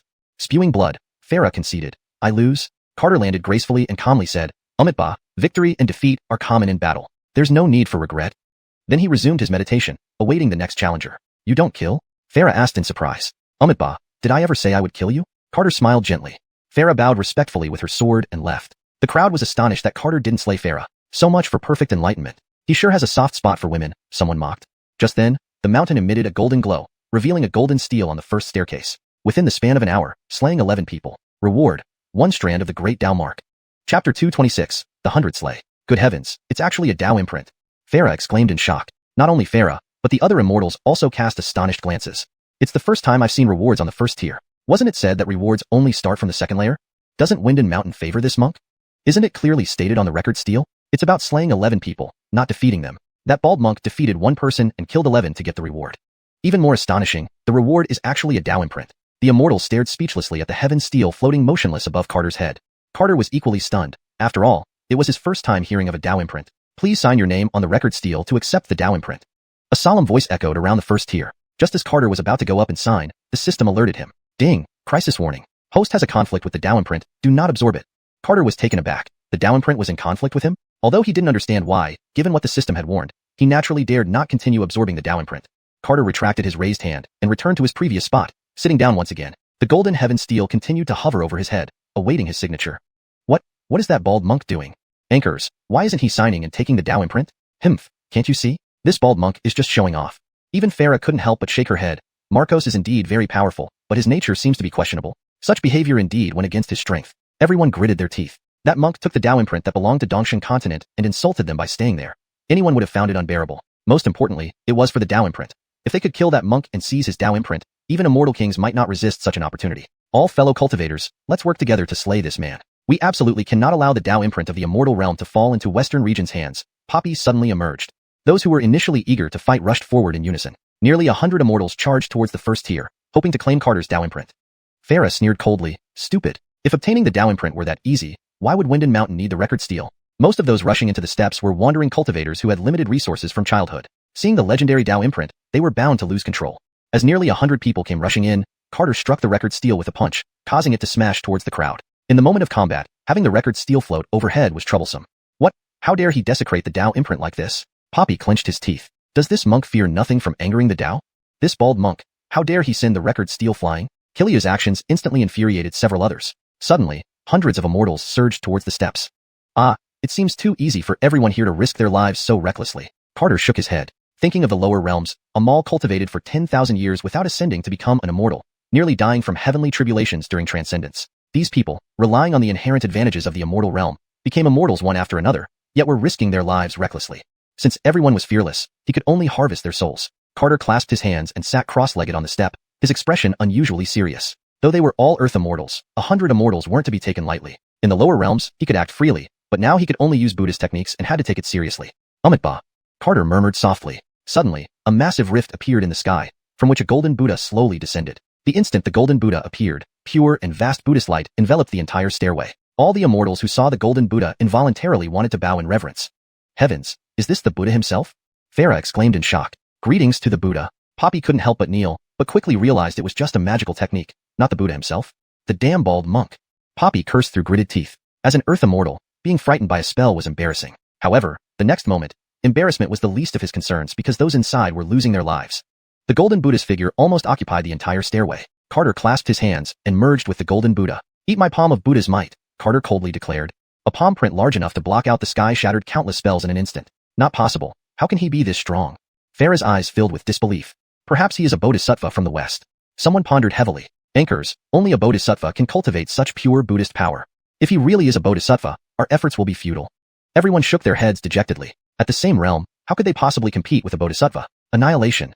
A finger imprint pressed down on dozens of people. Working together, they barely blocked the finger. But then came a towering palm print. Unite and shatter that palm. Everyone shouted urgently. In the critical moment, no one dared to hold back, unleashing every last skill they had. Boom. Spell attacks battered the golden palm print, shattering it. Others also exerted all their strength to shatter the golden Buddha's palm prints. Though exhausting, the moment the palm print disappeared, the golden Buddha in the sky dimmed considerably. Simultaneously, the suppressive Buddhist light started fading. Hundreds of immortals rushed towards Carter. Carter's face turned pale. He indeed expended much energy. However, it was within an acceptable range, as the extermination was already set up. He hadn't expected the golden body to crush a group of immortals. Instead, this move of the seated lotus could significantly suppress cultivation levels, suitable for use against crowds. This bald monk is at the end of his rope. Unite and slay him, someone yelled. Some rushed towards Carter, while others vied for the record steel in the sky. With Carter still alive, chaos ensued. Carter smiled faintly. Angry Buddha, shatter flesh. Immediately, blinding golden light erupted around everyone. Scorching inferno flames spread across the area. Carter stood unharmed amidst the inferno. On the stairway, massive golden palm prints continuously exploded. Each explosion was accompanied by endless inferno flames, transforming the sky and stairway into a sea of fire. Even the vast staircase, akin to an ocean, was swallowed whole, completely turning into a fiery expanse. Farah trembled. Is this really an earth immortal? After a long while, the sea of fire on the staircase vanished. The broken void slowly recovered, and the stone-like staircase gradually returned to its original state. Except for Carter, there was no one left on the staircase. Golden light flared from the sky's record steel, revealing golden text. One day, achieved 100 slay, rewarded with 1 Tao imprint. Hashtag chapter 227, so fragrant. Farah was utterly stunned. The Tao imprint. The appearance of the Tao imprint must be reported to the regional lord. Poppy's body trembled uncontrollably. Mount Wenda had existed for countless ages, and the Tao imprint had appeared before. However, it had been an eon since the last time it appeared, and no one expected it to show up today. If someone from Dongshan continent obtained the Tao imprint, Everyone present would likely vie to ingratiate themselves immediately. But this person wasn't a Buddhist cultivator from Xianxia, but a murderous cultivator from the East Xianxia instead. Revised. But this person was not a Buddhist cultivator from Xianxia. Rather, they were a murderous cultivator from East Xianxia. For better context and flow in English, I've adjusted the sentence. Xianxia and East Xianxia are place names that retain some original characters, as they may be proper nouns or names that don't fully translate. If you have specific translations for these names, please provide them. In addition, murderous is used to describe the nature of the cultivator, making it clear that this individual has a violent reputation. Final suggestion. But this person was not a Buddhist cultivator from Xianxia, but a murderous cultivator from East Xianxia instead. If Hura and Zhou should be translated, please clarify their meanings, or provide standard translations. For now, they are kept in the original form. Final edited version. But this person was not a Buddhist cultivator from Xianxia, but a murderous cultivator from East Xianxia. How could someone from Dongshan continent leave unscathed? Outside Mount Wenda, the onlookers harbored various thoughts. On the first step of Mount Wenda, Carter stared at the grayish-white imprint floating above his head. The imprint was only as big as a palm and didn't emit any awe-inspiring pressure. It looked like an unpolished jade stone. Carter dared not reach out, as the system had warned him that the Tao aura of Mount Wenda conflicted with his own. Absorbing the imprint recklessly might lead to unpredictable consequences. Lucia, take a look at this imprint, Carter said, widening his eyes for Lucia to observe. As soon as Lucia saw the imprint, it was startled. Tao imprint? Lucia exclaimed excitedly. Master, you've actually acquired the Tao imprint? Anchors, I killed over 100 people, and then this reward popped up. Master, quickly absorb the Tao imprint. It will greatly aid your understanding of the great Tao. Lucia reminded. Carter shook his head. I don't want this Tao imprint. I wonder if I can give it away. Master, don't joke around. This is the supreme Tao imprint, coveted even by Eugenics. How can Master refuse it? Carter was also helpless. Not that he didn't want it, but the system didn't allow it. This is a long story. Once I have no rivals in this world, I'll explain in detail. Carter gently touched the Tao imprint floating above his head, but a strong rejection surged from within him. Master, you can't absorb the Tao imprint? Lucia noticed. Carter nodded. So, I want to give it away, preferably to Gabrielle. Master, wait a moment. I'll set up a dimensional barrier here, then let Gabrielle come out. In the next instant, Carter vanished from the steps along with the Tao imprint. Gabrielle was woken by Kiliu and appeared on the steps. Brother Yufeng, what's going on? Gabrielle asked anxiously. Carter pointed at the Tao imprint and smiled. Nothing much. I obtained a Tao imprint. See if you can absorb it. Seeing the imprint floating above Carter's head, Gabrielle was surprised. Brother Yufeng, you got a Tao imprint? I found it in the immortal world on Mount Wenda, but I can't absorb it, Carter explained. Naturally, Gabrielle didn't doubt Carter's words. If he couldn't absorb it, she'd store it for him. The 5 elements divine light emerged around her, and she tried to pull the Tao imprint with it. However, the divine light was repelled the moment it touched the imprint, making absorption impossible. After several attempts, Gabrielle shook her head. No, it's rejecting me. Carter frowned. Can it not be given away? Lucia, try it too, Carter suggested. Lucia attempted several times, but failed as well. Carter woke Dennis, who was equally astonished by the Tao imprint. After several attempts, Dennis also failed. Suddenly, Zola appeared beside them, drooling at the sight of the Tao imprint. Brother, what's this white stone? It smells so good. Everyone was taken aback. Did Zola want to eat the Tao imprint? This is the Tao imprint. You can't eat it, Carter laughed. But it looks so delicious. Can I eat it, brother? Zola begged, shaking Carter's shoulder. Afraid of any potential issues, Carter hesitated. This can't be eaten. Later, I'll bring you something delicious. No, I want to eat this. Before Carter could react, Zola grabbed the imprint and swallowed it whole. Yum, so tasty, Zola said, patting her belly contentedly. Everyone stared in disbelief. Was this too heaven-defying? Zola, are you okay? Carter asked nervously.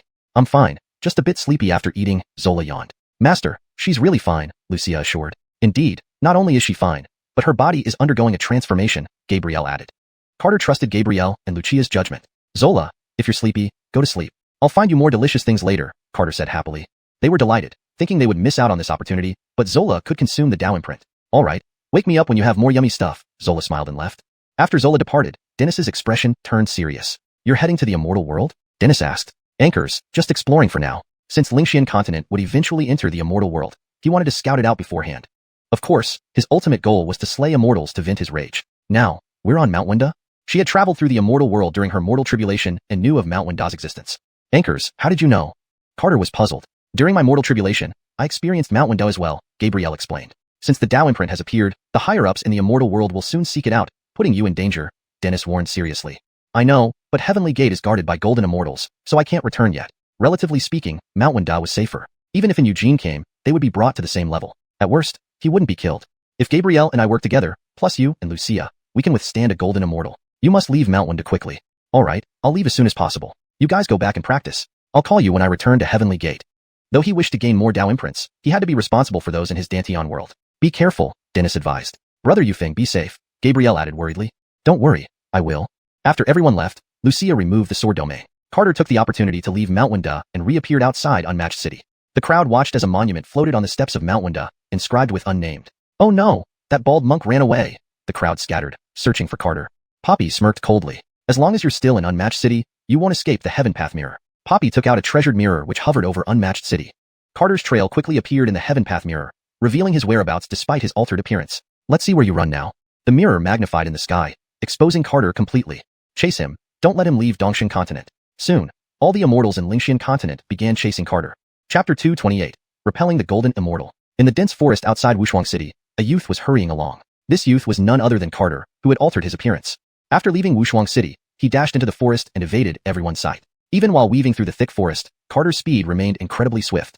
Can't believe it was so easy to leave Wuxia City, Carter chuckled. His laughter soon froze on his face. Lucia, what is that mirror? Carter asked anxiously. Through Carter's eyes, the Lucia identified the mirror spread across the sky. Master, it's the heavenly mirror, the Lucia replied gravely. The Lucia hadn't expected this small Wuxia City to possess such an immortal artifact like the heavenly mirror. Bald monk, where are you running? A mountain descended upon Carter from above, instantly shattering 1,000 miles of ground. I have hair, stop calling me bald. Take this. Carter angrily unleashed a palm strike, creating a massive handprint, soaring upward and shattering the entire mountain. At the moment the mountain crumbled, Carter tore through space and appeared beneath the starry sky thousands of miles away. Just as he emerged, he fell into a deep valley. Bald monk, hand over the great Tao mark if you wish to live. A celestial immortal stood atop the valley. Within the valley, a colossal stone golem slowly rose, its rock-like fist crashing down like a mountain toward Carter. Carter pointed upward, sending a golden extinction finger print at the celestial being in the sky. Arhat extinction finger? The celestial being was shocked. He quickly controlled the giant to block him, but the golden finger print shattered the giant. As stones rolled into the dark valley, Carter vanished without a trace. He knew he couldn't linger in battle and created thousands of clones. Each one was a true Carter, resulting in thousands appearing in the heavenly mirror. Yuanshan?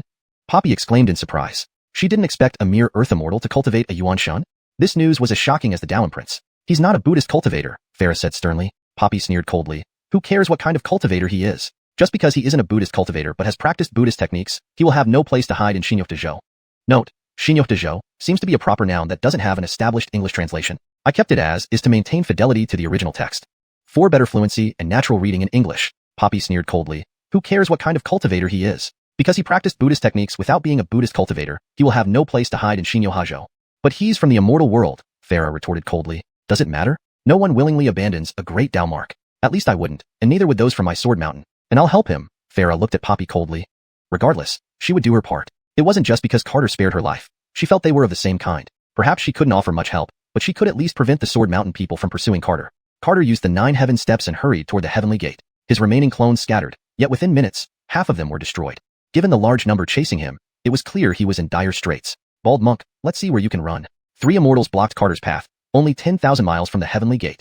Without a word, Carter cast spells with his hands. His body elongated to millions of feet, with thousands of golden arms fanning out behind him, making him look like a 1,000-handed Buddha. 10,000 Buddhas pointing hand? An elder murmured gravely. Of the 3, he was the most advanced, reaching the profound immortal stage. But even he wasn't confident facing Carter's 10,000 Buddhas pointing hand. Hold him off until our Lord arrives. The elder attacked first, releasing a sea of lightning. Instantly, the starry sky was consumed by white lightning. Carter's golden arms shot into the lightning sea, piercing through massive thunderbolts. Within the lightning sea, a heavenly realm appeared, swallowing the golden arms until they vanished. Haha, so the 10,000 Buddhas pointing hand. Before the elder finished laughing, a sword river cleaved the sky, splitting the lightning sea and dividing the heavenly realm. No! The elder screamed in horror, hurling all his magical artifacts, which instantly disintegrated upon touching the sword light. In the blink of an eye, the vast starry expanse was slashed into nothingness, endless sword chi devouring the fragmented void. The terrifying battle alarmed the heavenly gate guard. The heavenly gate is sacred ground. Who dares to fight here? The guard roared angrily. Appearing under a star-field turned black hole, he felt genuine fear. With such destructive power, could there be a golden immortal fighting here? Holding his spear, he wouldn't show mercy even to a golden immortal today. The heavenly gate was never meant for battles. If the celestial lord found out, punishment was inevitable, especially since this was Lingxian realm's heavenly gate, requiring absolute caution. Who dares to fight here? Come out immediately. The guard thrust his spear towards where the 3 immortals had fallen. The already critically injured elder was completely sent into reincarnation with one strike. With this single attack, 100-mile radius of starry space turned to nothingness. Carter shivered, glad this guy didn't target him. Seizing the guard's distraction, Carter dispatched a clone toward the left. Walking away, the guard angrily threw his spear at Carter's clone. As the guard tossed the spear, Carter emerged from the void. Golden dragons appeared underfoot, carrying him past the guard and straight to the heavenly gate. Foolish creature, dare to toy with me. The guard grabbed the spear mid-air, returning it to his hand. Suddenly, his body transformed, golden rings floating around him as he lunged at Carter. An intense sense of danger flooded Carter's heart. Just the aura from the guard nearly caused his blood vessels to burst. Attack! Esteban shouted. A rainbow glow emanated from Carter, transforming into a massive disc bearing the 5 elements sword formation toward the guard. Carter swung his sword with all his might. The guard's spear struck the disc, causing it to shatter. However, the holy light from the disc was fully absorbed by the sword formation, increasing its power and forcing the guard back. Damn! The guard gritted his teeth, manifesting 3 golden rings. The sword formation was shattered, forcing the guard to stagger backward. But then came a pure white sword river. Panicked, the guard held up his defenses. The sword light sent the guard flying tens of thousands of miles. Just as he tried to stop himself and break the sword light, a white jade hand gently touched his shoulder. With a light tap, the hand shattered the sword light before the guard. Greetings, Celestial Lord, the guard said fearfully. The young man in white carefully examined the guard. Earth Immortal Cultivation, nearly breaking through the golden rings. Intriguing indeed. Hashtag chapter 229. The Legacy of the Lisa. The Celestial Lord in flowing white robes looked at the empty heavenly gate and sneered. Why does a prodigy defying heaven only appear in Xianxia realm among countless minor worlds? I should go down to take a closer look earlier. The Celestial Lord muttered to himself. Lord, this subordinate is incompetent. Please punish me, the general said fearfully. This isn't your fault. After all, he is someone who obtained the Dao mark. There's no shame in that. The general was startled upon hearing this. Dao mark? What else do you think would have made me come out? The Celestial Lord turned away, leaving the stunned general behind. Below the heavenly gate, Carter sat cross-legged, waiting for other immortals. If any immortals came down, he would slay them. His journey into the immortal realm had been fruitful. He not only killed over 100 immortals who irked him, but also obtained the Dao mark. Unfortunately, his identity was quickly exposed by people from the immortal realm. This accelerated the invasion of Xianxia continent by the immortal realm. Not just the immortal realm, but the divine realm and demon realm also sped up their advancements. Dennis anticipated such events and went back into seclusion to cultivate. Carter guarded the gate for 10 days and, finding no one coming down, began to study swordsmanship. The strength of the golden immortals alarmed him. Beyond the golden immortals were many powerful beings. If I continue staying in Xianxia continent, I will bring endless disasters here, Carter sighed inwardly. But if he left, it would turn into his Achilles heel. He couldn't be so selfish as to make all his friends leave Xianxia continent to escape with him. The only way was to strengthen Xianxia continent enough to defend itself against invasions. However, Gabriel and Dennis had just become immortals and needed time to grow. Seems like I can't leave in the short term. Carter looked up at the heavenly gate where a figure appeared. The general they had previously repelled. Are you Carter? The general asked. I'm your Franklin Carter, Carter laughed. You're very strong and talented, but you won't have a chance to grow, the general said coldly. You're so weak you can't even defeat a human immortal. Carter lay down and continued to taunt. The general paused, realizing Carter was only a human immortal. But he soon regained composure, knowing that Carter possessed the Chaos Golden Body and was the master of the Yin-Yang Slaying God Sword. If I had half of what you have, I would long be among the top stars, the general retorted disdainfully. Carter laughed. Too bad you don't. Boasting won't save you. Your good days are numbered, the general snarled. Ah, you're just a guard dog. Why are you barking? Carter couldn't understand why it mattered to the general if he were captured. Brat. Enraged, the general attacked, but his strike was countered by the power of the Dao, turning his attack back on him. Carter couldn't help but chuckle. Guard dog, if you're unhappy, call your descendants down to fight me. I'll kill every single one who comes down. The general roared angrily from atop the heavenly gate. Come up here if you dare. Carter rolled his eyes. I wonder how someone like you became an immortal. With such little resolve, you should come down if you dare. After cursing each other for a while, Carter grew bored and stood up to leave. Although arguing was boring, it was still somewhat cathartic. If only Gian and Easy were awake. He knows how to curse better, Carter smiled. Carter went to Huanin workshop and entered the restricted area. Wuxia, come out. What is it, master? Estimate how much longer it will take for the heavenly laws to accommodate golden immortals. Everyone needed time, including him. The Wuxia merged with the Yin-Yang Slaying God Sword and flew high into the sky. Sword sound shattered parts of the heavenly laws before it returned to Carter's side. Master, it will take about 5 years, the Wuxia reported. 5 years? That fast? It wouldn't normally be this fast, but the Dao's destiny has improved the heavenly laws, accelerating the process. Time is running out, Carter sighed. In 5 years, he wasn't sure how much stronger he could become. Progress had slowed after entering the immortal realm. With only 5 years, equivalent to 60 points, he might reach the golden immortal stage, but the gap between him and divine or imperial levels would still be huge. Master, if you want to speed up cultivation, you must go to that world, the Wuxia suggested. Carter hesitated. Going there could accelerate cultivation but also hasten death. That idea is good, but now isn't the time. We'll wait until at least 4 years have passed. Anchors, in 4 years my power should be restored significantly. Then we can go, the Wuxia agreed. Let me check on Billy and the others first, then I'll start cultivating. Carter and the Wuxia entered the Danteon world. Germano and Althea hadn't awakened, but their bodies were strengthening. So was Billy, showing positive changes. Most surprising was the Amir, whose cells were turning golden. Others were meditating deeply except for the Lisa, who stared at the sky lost in thought. Carter approached her and asked, Lady Lisa, is this place unsuitable for cultivation? Lisa didn't respond, continuing to stare at the sky. Carter waved a hand in front of her eyes, but she didn't seem to notice. Lady Lisa, if you give in, the Fox Immortal clan may decline. Master, she's undergoing transformation, the Wuxia warned. Transformation? Carter didn't understand and wanted to use heaven eyes to see, But Lisa was a woman, and doing so would be disrespectful. Tiny pink star-like specks appeared in her blank eyes, pulling Carter into a pink world. Master, wake up! The Lucia's voice echoed in Carter's mind. Carter woke up feeling dizzy. How terrifying were her eyes. Carter shivered. Master, this isn't just transformation. It's legacy, the Lucia explained gravely. Legacy? Carter resisted looking at Lisa's eyes again. Don't look, Master. Once entranced, you might become a slave, the Lucia warned. Really that powerful? He couldn't believe the legacy of the Lisa was so formidable. Anchors, because it's not ordinary. It's the legacy of the nine-tailed heavenly fox. Nine-tailed heavenly fox versus Eugene. Who is stronger? Considering the serious introduction by the Lucia, the nine-tailed heavenly fox must be incredibly powerful. Eugene? Master, he's not even fit to carry the shoes of the nine-tailed heavenly fox. Carter was shocked. That powerful? Of course. The nine-tailed devouring heaven fox, the being closest to the Tao. Isn't that formidable? The Lucia continued. The legacy of the nine-tailed heavenly fox has been lost for a long time, even forgotten by people. Which is more powerful, the nine-tailed heavenly fox or the Eugene? You don't know, Master. The Eugene doesn't even deserve to carry the shoes of the nine-tailed heavenly fox. Carter was surprised. That powerful? That's right. The nine-tailed devouring heaven fox, the entity closest to the Tao. Wouldn't you agree it's formidable? Chapter 230, Breath of Life. The aura emitted by the Jaylene became increasingly astonishing, and Carter didn't dare to get too close. Suddenly, 9 pink stars appeared in the starry sky, forming a peculiar constellation. Endless purple chi converged into these stars. In the blink of an eye, nearly 1/3 of the purple chi in the Danteon world was absorbed by the 9 stars. What's going on with those 9 stars? Carter felt somewhat panicked. This was his Danteon world, and any problem here could be serious. The sword spirit shook its head. Master, I don't know either. Although it had awakened most of its memories, there was no record about the 9 stars in its mind. That is the 9-star devouring heaven array, the innate constellation of the 9-tailed devouring heaven fox, Dennis explained as she appeared. Carter was so focused on the constellation that he hadn't noticed Dennis's arrival. Dennis, understanding this, didn't surprise the sword spirit at all. After all, she had ascended the heavenly bridge, experiencing things beyond imagination. Will this constellation affect your cultivation within the Danteon world? Carter asked worriedly. No, it will only bring benefits to this world. Indeed, this world doesn't need too many benefits, but for the living beings here, it will only be beneficial. Hearing Dennis's words, Carter finally felt relieved. That's best. I hope she can accept the inheritance without any issues. Dennis waved her hand, casting a holy light that merged into a 1,000-mile radius. Trations later, the Jaylene completely disappeared. We shouldn't disturb her, lest something goes wrong, Dennis said. Anchors, I also plan to cultivate for some time, Carter responded. He needed to protect everyone now, and couldn't afford to be weak. I and Gabrielle still need a few months to stabilize our realms, so during these months, the defense of Lingshan continent will depend on you, Dennis added.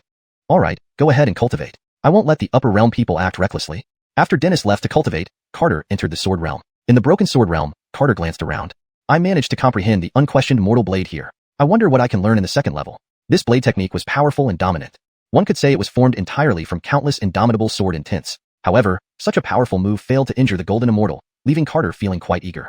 Lucia, open the second level. Soon, Carter appeared in the second level of the sword realm. Compared to the first level, this level exuded more vitality.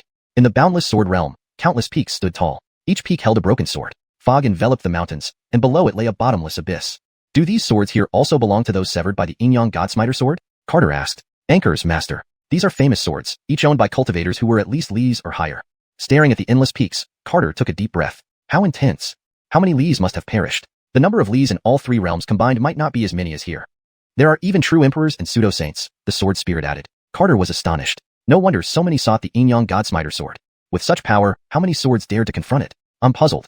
How did such a powerful weapon get sealed? Carter couldn't help but ask curiously. These were the swords of Lees and kings, destroyed alongside their wielders. This indicated that the previous owner of the Yin-Yang Godsmiter sword was among the top-tier beings in the cosmos. How could they be annihilated? The sword spirit shook its head. Those memories haven't awakened yet, so I'm not sure. When I awoke, I was already sealed. To avoid complete annihilation, I chose to devour the dark forest. You can't even remember the previous owner? Carter asked in surprise. The sword spirit shook its head again. I only know I was very powerful, the rest I can't recall. Carter didn't press further, guessing it would need to regain its peak before remembering fully. Teach me the next sword technique. He had mastered infinite sword prohibition, using it skillfully, but he always felt something was missing. Before learning this technique, Master must first perceive the breath of life. Breath of life? Carter questioned. These swords may be dead, but they still possess the breath of life. You must perceive this on your own. Alright, I'll start sensing their will. Thus, Carter stepped onto the peak. He knew this would be a long process, but he had to try. For Carter, every step in this world was about seeking life. Eternal beings sought life, ironic as it sounded. But since he wasn't the only one in this world, the path to immortality was arduous. On the mountain peak, Carter slowly drew a massive black sword.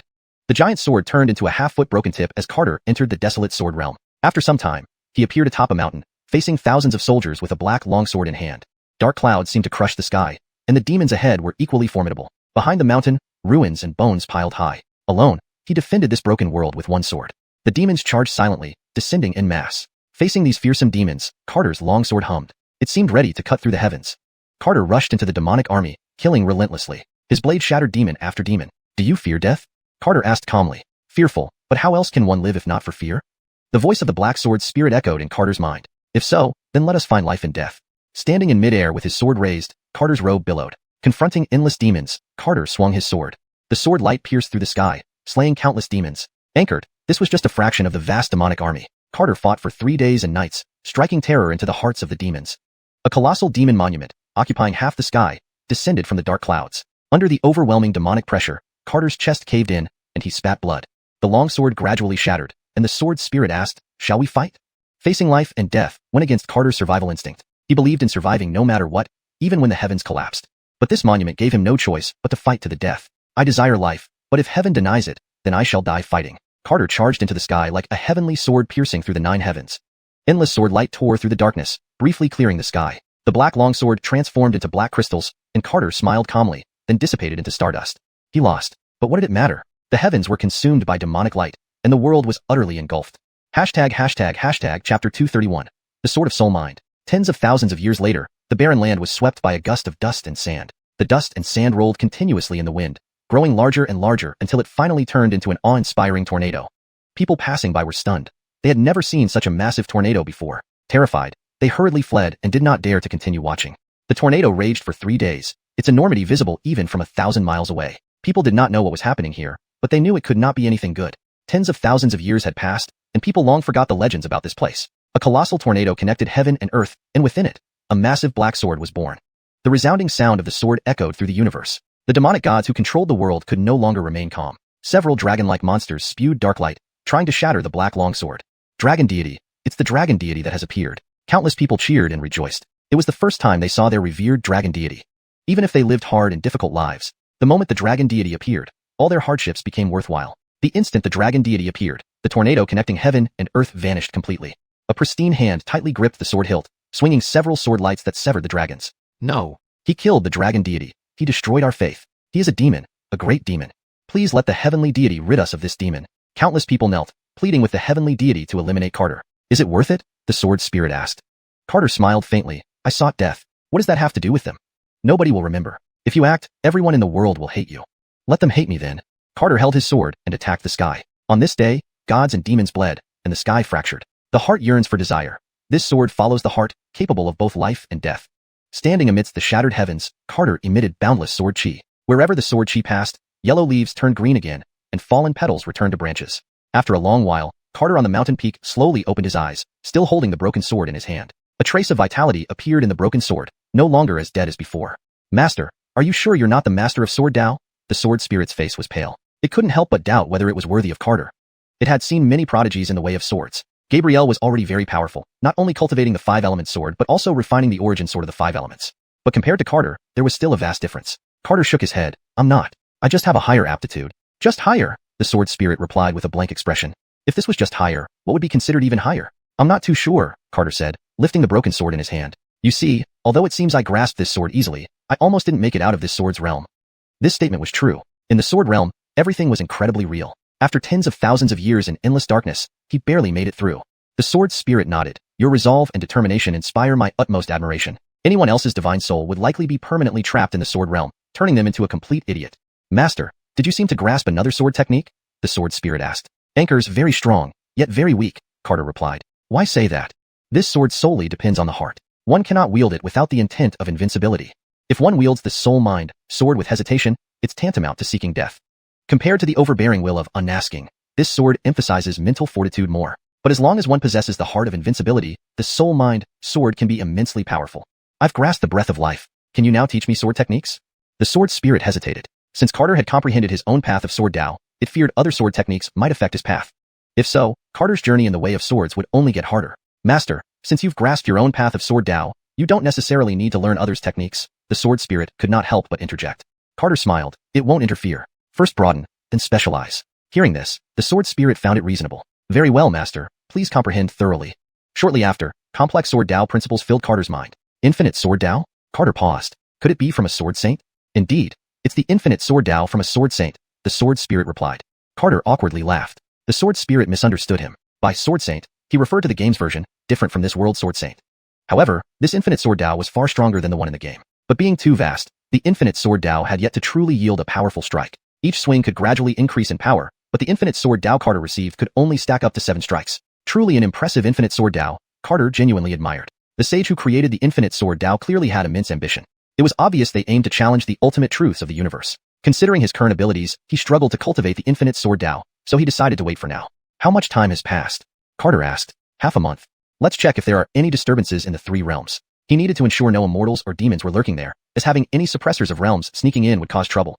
While these beings might appear harmless, once they retreated into the shadows, they could still strike at you despite your strength. Carter approached the old ox, which had entered a state of enlightenment, along with the little dragon resting beside it.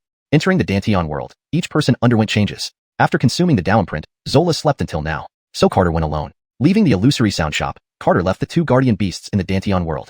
You 2 focus on cultivation here, don't worry about the illusory sound shop for now. After giving instructions, Carter left the Danteon world, leaving the 2 confused beasts standing face to face. Lucia, go guide Lori in her cultivation. I'll watch over myself, Carter said. Take care, the sword spirit replied. Returning to the Danteon world, Carter headed west. 10 days later, Carter arrived at Feng Bay, mere thousands of meters from the demon sealing steel. Carter waved his hand, pointing a golden seal toward the demon sealing steel. Boom. Golden light exploded, nearly reducing the entire northern domain to nothingness. After emitting a wave of dark light, the demon sealing steel remained as stable as Mount Tai. Like the divine disc, it's still unshakable. Unable to move the demon sealing steel, he could only seek trouble in the underworld. Compared to the celestial realm, Carter preferred visiting the underworld.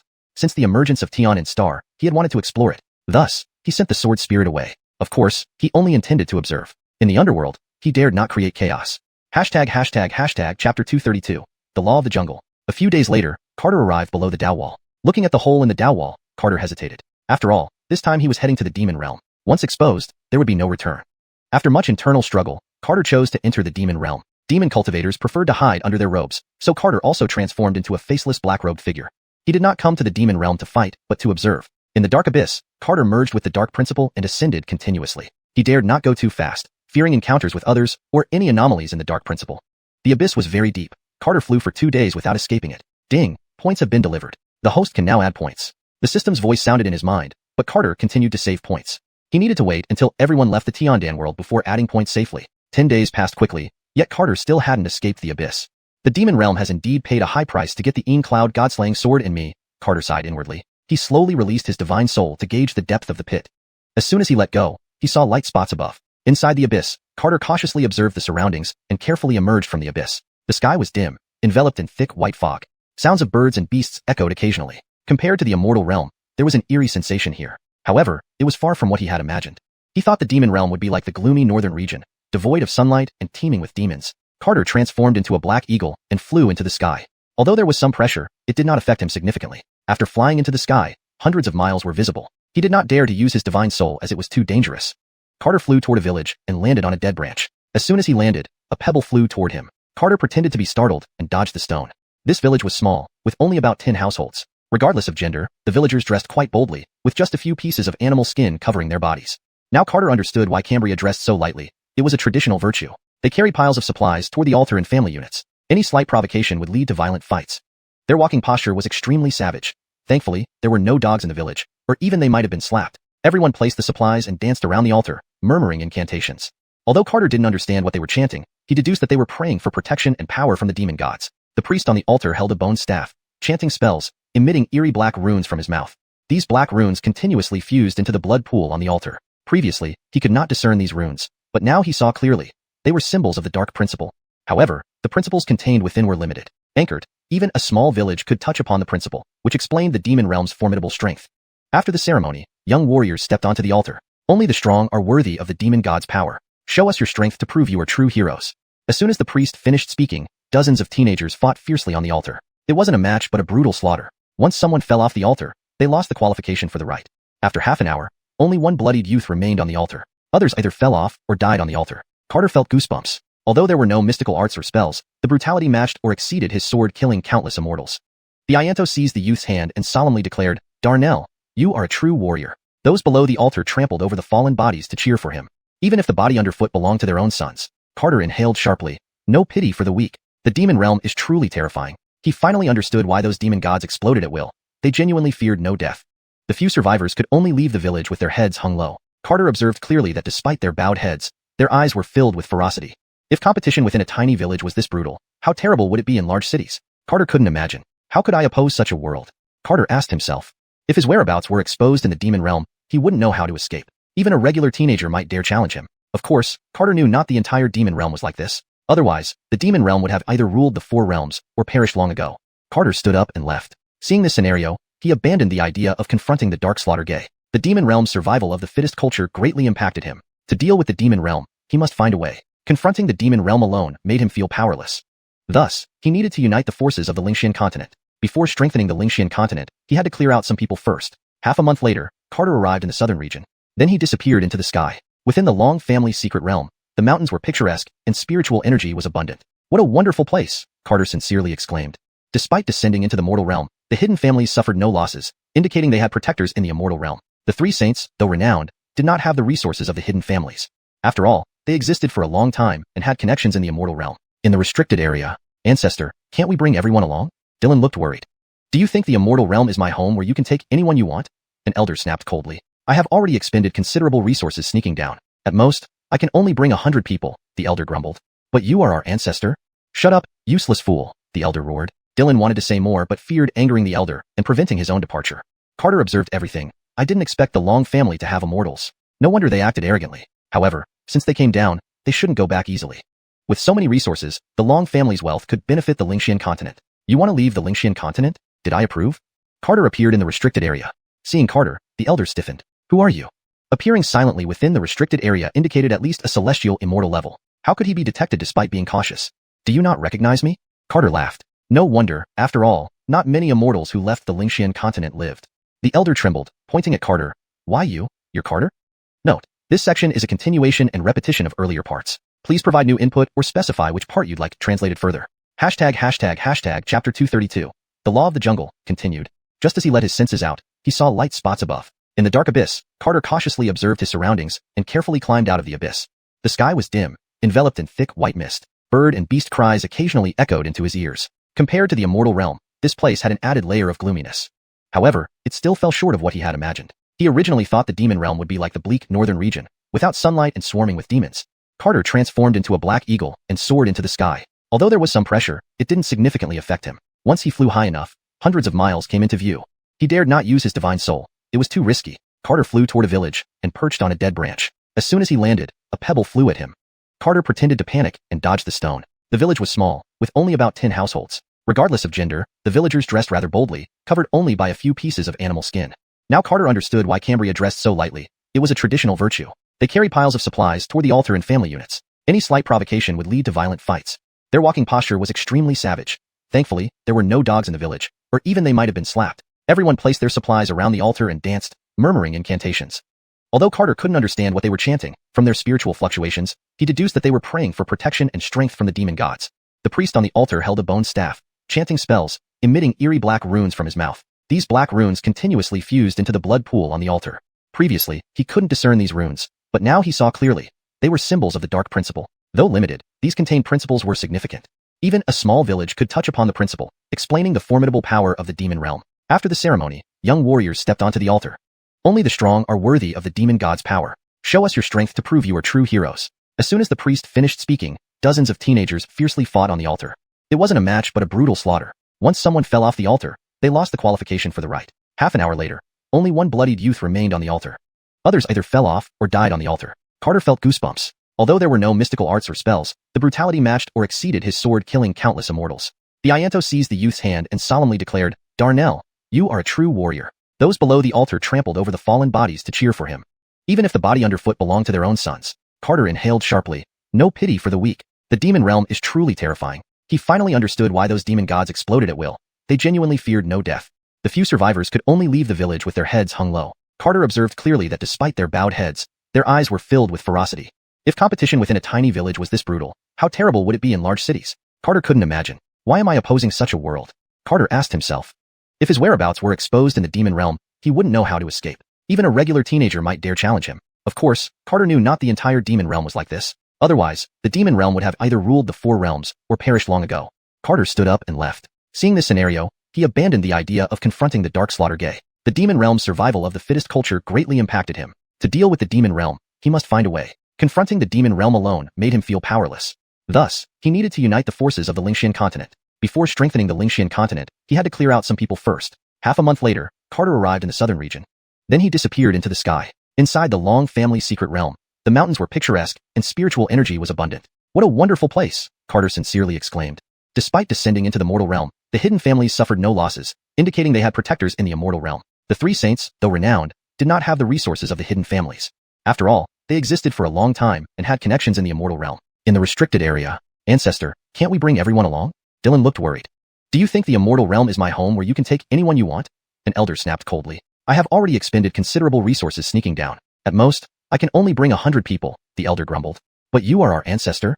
Shut up, useless fool, the elder roared. Dylan wanted to say more but feared angering the elder and preventing his own departure. Carter observed everything. I didn't expect the Long family to have immortals. No wonder they acted arrogantly. However, since they came down, they shouldn't go back easily. With so many resources, the Long family's wealth could benefit the Xianxia continent. You want to leave the Xianxia continent? Did I approve? Carter appeared in the restricted area. Seeing Carter, the elder stiffened. Who are you?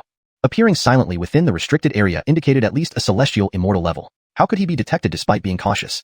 Do you not recognize me? Carter laughed. No wonder, after all, not many immortals who left the Xianxia continent lived. The elder trembled, pointing at Carter. Why you? You're Carter? Hashtag chapter 233, Heavenly Gifted Master. Carter was not surprised that the elder recognized him right away. With the golden immortal overseeing the heavenly gate, it probably took this old man quite a lot to gain entry.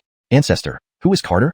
Holden nervously asked. The young man before him looked familiar, as if he had seen him somewhere before. The elder ignored him and respectfully bowed, trembling slightly. Great immortal, I have only come to escort the Long family. I hope you will be merciful. Carter smiled. I've also come to escort the Long family. What a coincidence. Upon hearing this, Holden immediately became excited and stammered. Great immortal, are you acquainted with the Long family? If even their ancestor was this tense, the other party must truly be an incomparable immortal. Of course, otherwise, I wouldn't be visiting the Long family, Carter replied with a gentle smile. This is wonderful. With an exalted immortal and our ancestor working together, our Long family will surely arrive safely in the celestial realm, Holden exclaimed, visibly moved. The elder's expression hardened as he struck Holden across the face. How dare you interrupt when I'm speaking with great immortal? Holden looked bewildered. Had he been wrong? Carter chuckled. He wants to speak. Just let him. The elder laughed along uncomfortably. As great immortal says. Smack. The elder slapped Holden again. Great immortal told you to speak. Hurry up. All of Holden's teeth were knocked out, and he looked at the elder with an aggrieved expression. Ancestor, what did I do wrong? Enraged, the elder pointed at Holden's forehead. What did you do wrong? When great immortal lets you speak, you don't continue. Disobeying great immortal is a grave offense. Seeing this scene, Carter couldn't help but laugh. All right, I won't kill you, Carter said, smiling. He hadn't expected the old man to be so eager to live. At this point, killing would seem somewhat unreasonable. Thud. The elder knelt down, deeply moved. Great immortal, you really won't kill me? I, Carter, always keep my word, but there's one condition. You and your Long family must become my servants.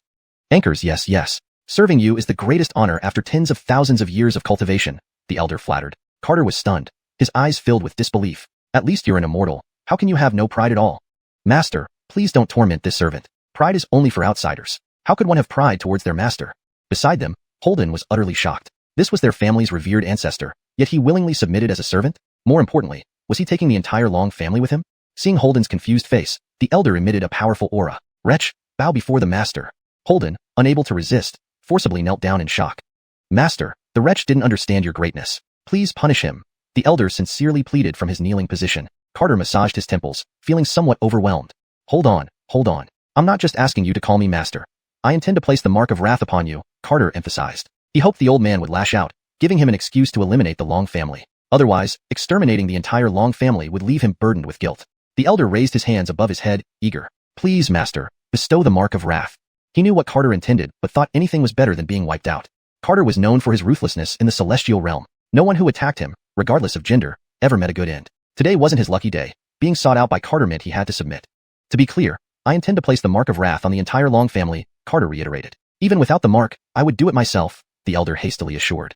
Holden's face turned pale, trembling uncontrollably. The esteemed Long family, becoming mere slaves? But the elder had already sealed his 5 senses. He could only endure the humiliation, silently weeping. Carter was utterly astonished. Was this old man so afraid of death? Can you at least put up some resistance? Carter asked, somewhat troubled. Fearful servant swears eternal loyalty to master. How dare I resist? The elder fearfully replied.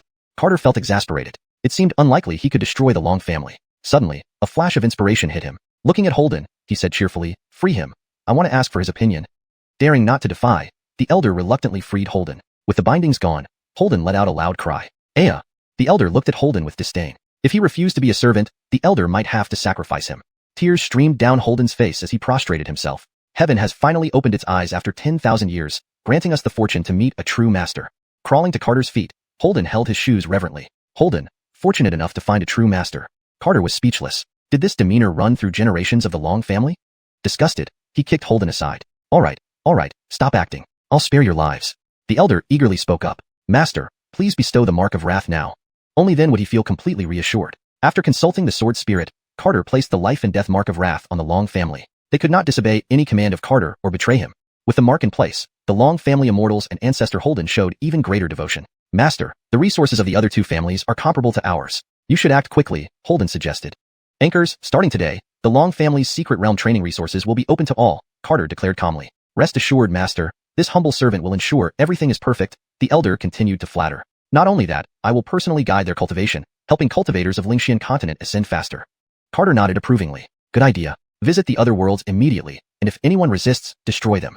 He was too lazy to deal with it himself. If the Chao and Morong families behave like the Long family, meeting them would only be pointless. "I shall lead the Long family to subdue the other two clans," the elder bowed deeply overjoyed. Carter returned to the illusory sound workshop dejectedly. This was where he started his cultivation journey and held many cherished memories. Out of respect and sentiment, he had to take care of it. Appearing in the sparring grounds, Carter watched the disciples fighting fiercely. Two disciples fought with all their strength. One mistake could cost them their lives. Though it paled in comparison to the demon realm, Carter still saw the potential for the illusory sound workshop to rise. "Fellow disciples, are you willing to follow me to a place with richer spiritual energy for cultivation?" Carter's voice echoed throughout the workshop. Chapter 234, Reputation. Carter's voice was calm, yet it echoed like the grand sound of a large bell in everyone's ears. All the disciples stopped their cultivation and gathered toward the training ground. Over 2,000 pairs of eyes fixed on Carter. Carter looked at the disciples. Despite their bewildered expressions, they were incredibly resolute. Dennis had told them that their enemy was the lofty gaze, before whom they were as weak as ants. Dennis had also told them that any disciple who did not wish to stay in the illusory sound workshop could leave at any time. Anchored, they did not leave, even though they would face the divine demons in the future. They were afraid, but they did not retreat. "Everyone, my name is Carter, and I am a servant boy in the illusory sound workshop," Carter spoke slowly. This was the first time he formally introduced himself in the illusory sound workshop. "Perhaps some of you have occasionally heard my name, but I am, just like you, part of the illusory sound workshop. I won't speak in heroic terms. I just want to ask if you are willing to follow me to a better place for cultivation, and one day, launch an attack on the netherworld? If you agree, please stand at the center of the training ground." One by one, the disciples moved towards the center of the training ground. Carter counted each one. 1, 2, 3, 2,863 people. All the remaining disciples silently walked to the center of the training ground. They quietly watched Carter. No one asked where they were going or doubted his words. The reason was simple, because he was from the illusory sound workshop and was willing to stay to resist the gaze. Carter took a deep breath, feeling very heavy-hearted. 2,863 plus me make 2,864. "From this moment on, the reputation of the illusory sound workshop will be upheld by us," Carter said firmly. These people had low cultivations, with the highest being only at the early stage of the core formation realm, but they were young. They remained silent, looking steadfastly at Carter. Carter raised his hand, enveloping the entire illusory sound workshop in purple chi. At this moment, the over 2,000 people were finally shocked. They completely believed in Carter. Though there were no cheers, many clenched their fists in excitement. Half a month later, the illusory sound workshop vanished completely from the Xianxia continent. Inside the holy realm of the Long family, Carter carried the illusory sound workshop into it. Holden came forward excitedly and bowed deeply to greet him. "Greetings, Master. From now on, this is the territory of the illusory sound workshop. All cultivation resources here will be prioritized for the disciples of the illusory sound workshop," Carter said calmly. "All will follow Master's arrangements," Holden said respectfully. "Go see if your ancestor has managed to subdue the other hidden families. Seek me out if there are any troubles." "Anchors, Master." Carter carried the illusory sound workshop to the most spirit-rich area within the secret realm and used purple chi to connect it with the local spiritual veins. Dense heavenly spirit chi rushed into the illusory sound workshop, causing the over 2,000 people to clench their teeth in pain. In such an environment, cultivation would inevitably become easier. Carter brought in a huge jade steel and had everyone carve their names on it, after making some adjustments. "You are both the end and the beginning of the illusory sound workshop. From today onwards, whoever can break through a minor realm within a year, I will grant you an opportunity. Rest assured, I will arrange for immortals to guide your cultivation." Everyone clenched their fists, their eyes filled with anger. "Tell me, do you dare to go to the netherworld?" Carter asked coldly. Dare. Voices full of hatred rang out firmly, shaking the entire illusory sound workshop. "Good. I will now arrange the best cultivation mentors for you." Carter summoned all the senior members and disciples of the Long family, having them train together with those from the illusory sound workshop. Whether from the illusory sound workshop or the Long family, they could fight without holding back short of inflicting fatal injuries. With Sherry around, He wasn't worried about any of the disciples becoming crippled. Even if someone's dantian were shattered, he still had ways to repair it. After arranging everything, Carter appeared in the sky above the holy martial hall. He then appeared in Ty's cultivation forbidden zone. I didn't mean to disturb you, Adrian Tai. Please forgive me, Carter said. Tai, who was in the middle of cultivation, jumped up in surprise, sizing up Carter cautiously. Though they rarely interacted, Tai still remembered Carter, especially the image of him riding an ox and entering the secret realm leisurely. Are you from the Illusory Sound Workshop? Tai asked uncertainly. Anchors, Senior, Carter replied politely. Tai sized up Carter with astonishment and disbelief. To hell with it. It was hard to imagine how Carter appeared in the martial deity hall. Don't be surprised, Senior. I've become an immortal, Carter confessed, not hiding his identity. He still appreciated Ty's character, which was why he sought Tai instead of the hall master. Little punk, don't play tricks on this old man, Tai snapped angrily. Carter smiled slightly and reached out to press lightly on Tai from afar. In this type of conversation, demonstrating strength was the best method. A crunching sound resonated, and Tai felt as if he were being pressed by a mountain. Do you believe me now, Senior? Carter asked, smiling. I believe you. Let go first, Tai gasped. Carter released his hold, and Tai felt as if he just recovered from a severe illness, pale and worn out. Truly remarkable, Tai sighed admiringly. I apologize for offending you, Senior, Carter said regretfully. Tai weakly waved a hand. Call me Senior? You're too respectful. Senior is always Senior, Carter said, waving a streak of purple chi that pierced through Ty's body. Tai was amazed to find that he was on the verge of breaking through a bottleneck. Incredible, thank you, Tai exclaimed. Senior, no need for formalities. Seeing Ty's admiration for Carter's humility even after becoming an immortal, he nodded. You sought me out for something important, right?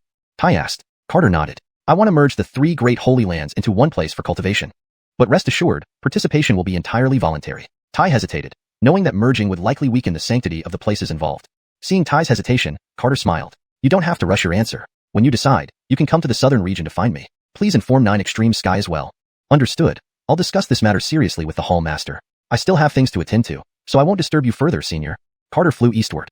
10 days later, he found Xianxia. Upon learning that Carter had become an immortal, Xianxia agreed without hesitation. However, only the genius disciples would join for cultivation, while the elders would remain in the eastern region to maintain order. As for the northern region's cultivators, Carter needed to wait until Gabriel consolidated his realm before discussing it together. After talking with Xianxia, Carter planned to leave the eastern region, but a golden light descended from the sky. Starting again? Carter murmured to himself. Chapter 235, The Heavenly King Pagoda. Before the immortal could descend, Carter held his sword and ascended. Since he was descending into the lower realms, there was nothing left to discuss.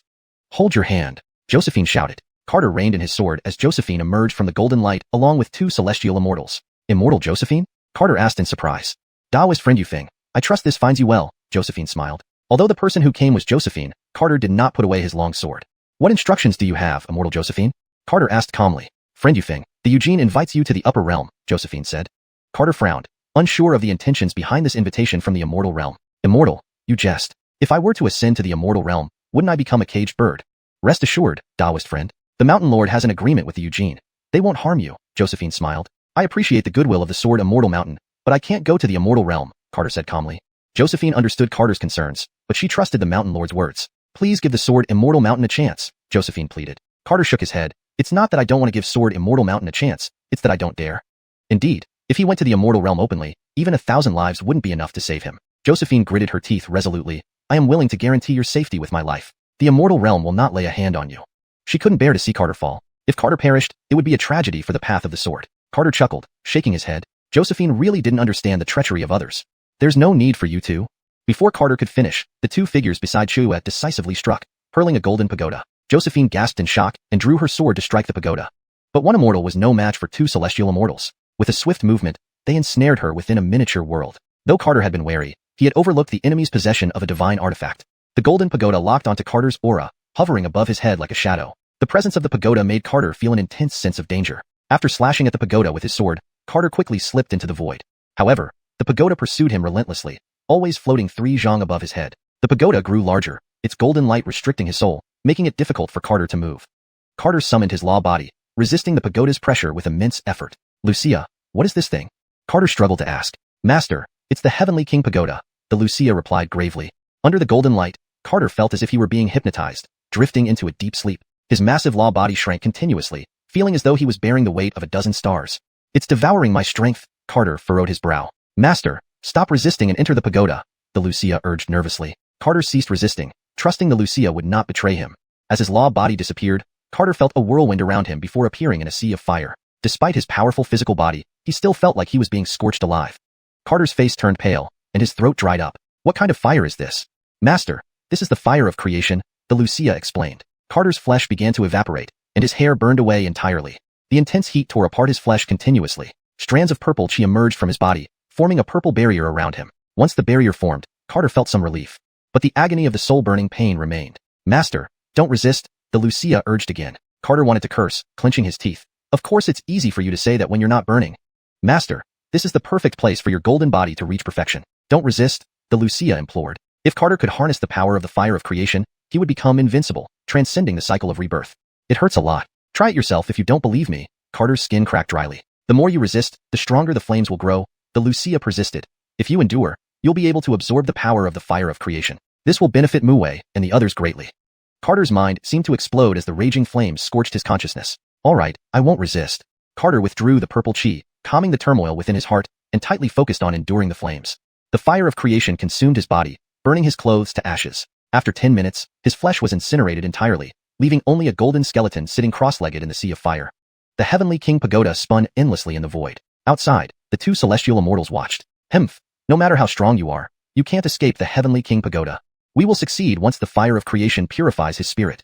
They were elated. The Immortal Lord had sent them precisely because Carter mustn't let his guard down. After all, he had nearly killed even an Imperial son, so other celestial and profound immortals stood no chance against him. The agreement between the Eugene and Sword Immortal Mountain was real, but the Eugene was determined to obtain Carter, even at the cost of enmity with Sword Immortal Mountain. A colossal sword tore through the sky, aimed directly at the two celestial immortals. The coldness caused frost to form in the void. Even as celestial immortals, they couldn't ignore such a threat.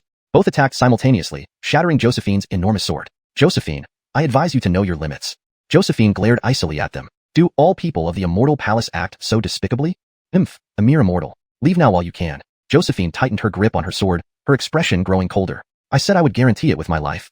Ice began to form around Josephine, spreading for thousands of miles in every direction. The two celestial immortals frowned. Was Josephine prepared to fight to the death? Do all people of Sword Immortal Mountain think so highly of themselves? Since we've crossed paths, let's kill her. Ignoring their words, Josephine's sword buzzed mournfully in her hands. She looked at her sword sorrowfully as a tear fell onto its gleaming surface. Shattered jade. The sound of breaking glass filled the air as Josephine's sword shattered into fragments. The sight stunned the two immortals. Damn it, this bitch doesn't care. Hurry, attack. They launched their attack simultaneously, creating a celestial river. The ice world was shattered by the celestial river, threatening to engulf Josephine. Josephine's eyes flashed with murderous intent. First sword technique. In an instant, Josephine transformed into a long sword, slicing the celestial river in two. The sword pierced through the forehead of one celestial immortal. Transforming back, Josephine saw the other person crumble like ice, their form utterly destroyed. Josephine's body grew faint, as if she might disappear at any moment. Good, very good. The remaining celestial immortal ground out. I never thought you'd sacrifice yourself for an unrelated person. Today, I shall grant you your wish. He raised his hand, a palm-sized shadow pressing down on Josephine. At this point, even a high-level cultivator could kill her. Josephine looked calmly at the shadowy palm and said softly, Josephine has never broken her word. Chapter 236, Warning. Go to hell, bitch.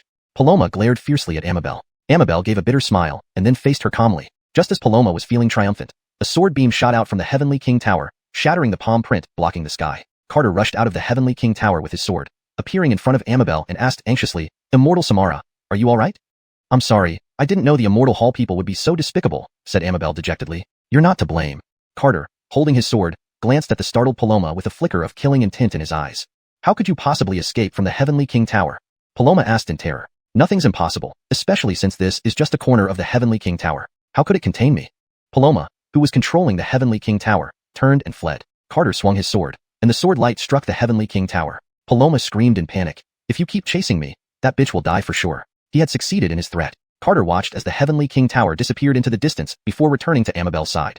Autumn Faye's figure became increasingly translucent, on the verge of disappearing. Claire, come help. Claire appeared beside Carter, saying irritably, You've become an immortal yet you're always getting hurt. Carter shook his head awkwardly and replied, I'm not injured. She is. Claire looked at Amabel and exclaimed, She's too seriously wounded. Can you treat her? Carter asked nervously. Friend Taoist, don't put Claire in a difficult position. If I really want to cure her, it will deplete my essence, Amabel explained. Wuxia, can you find a way to treat her? Carter communicated with Wuxia. It's very simple. You envelop her dissipating divine soul with purple chi, and Claire can stabilize her with life force. Is it really that simple? Anchors, master. After all, you possess primordial chaos chi. Wuxia was also surprised by how quickly the spirit energy in Carter's Danteon world had transformed into primordial chaos chi. Without much ado, Carter followed Lucia's instructions to treat Amabel. The moment the purple chi appeared, Amabel was shocked. This is primordial chaos chi? Carter nodded. This is why I was unwilling to go to the upper world with you. No wonder the Immortal Hall people would rather offend Immortal Sword Mountain to capture you back. Amabel finally understood. If the Mountain Lord knew Carter possessed primordial chaos chi, he probably wouldn't have been able to resist attacking him either. I'm too superficial, Amabel sighed. I hope you can keep it a secret. Otherwise, we might become enemies, Carter said. Don't worry, I'm not someone who repays kindness with enmity. I know, I just wanted to make my stance clear. An hour later, Amabel fully recovered. Go back to the immortal world. It's not suitable for you here.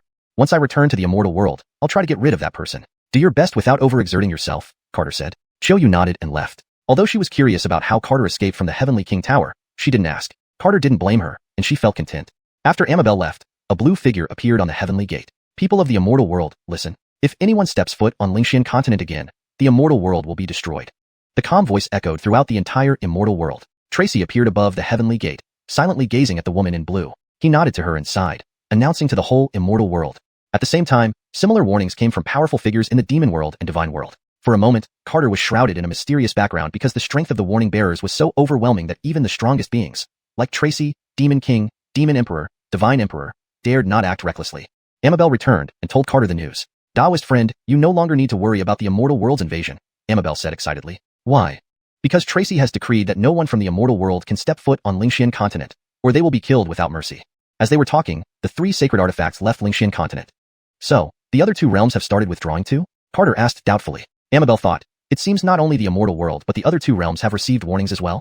She dared not tell Carter what she heard for fear of offending that powerful being. If she offended her accidentally, even Immortal Sword Mountain could be implicated. After the crisis was lifted, Carter felt relieved. But he wasn't foolish and sensed a larger hidden crisis behind this. Especially after the old fisherman's words, he began to seriously consider the situation. Something big must be happening, Carter said solemnly. Whatever it is, it's the best outcome for you and Xianxia continent right now. Ankara, thanks for coming back to tell me, Carter said. We've become close through life and death. These small details don't matter. With that, Amabel returned to the immortal world via the boundary stone.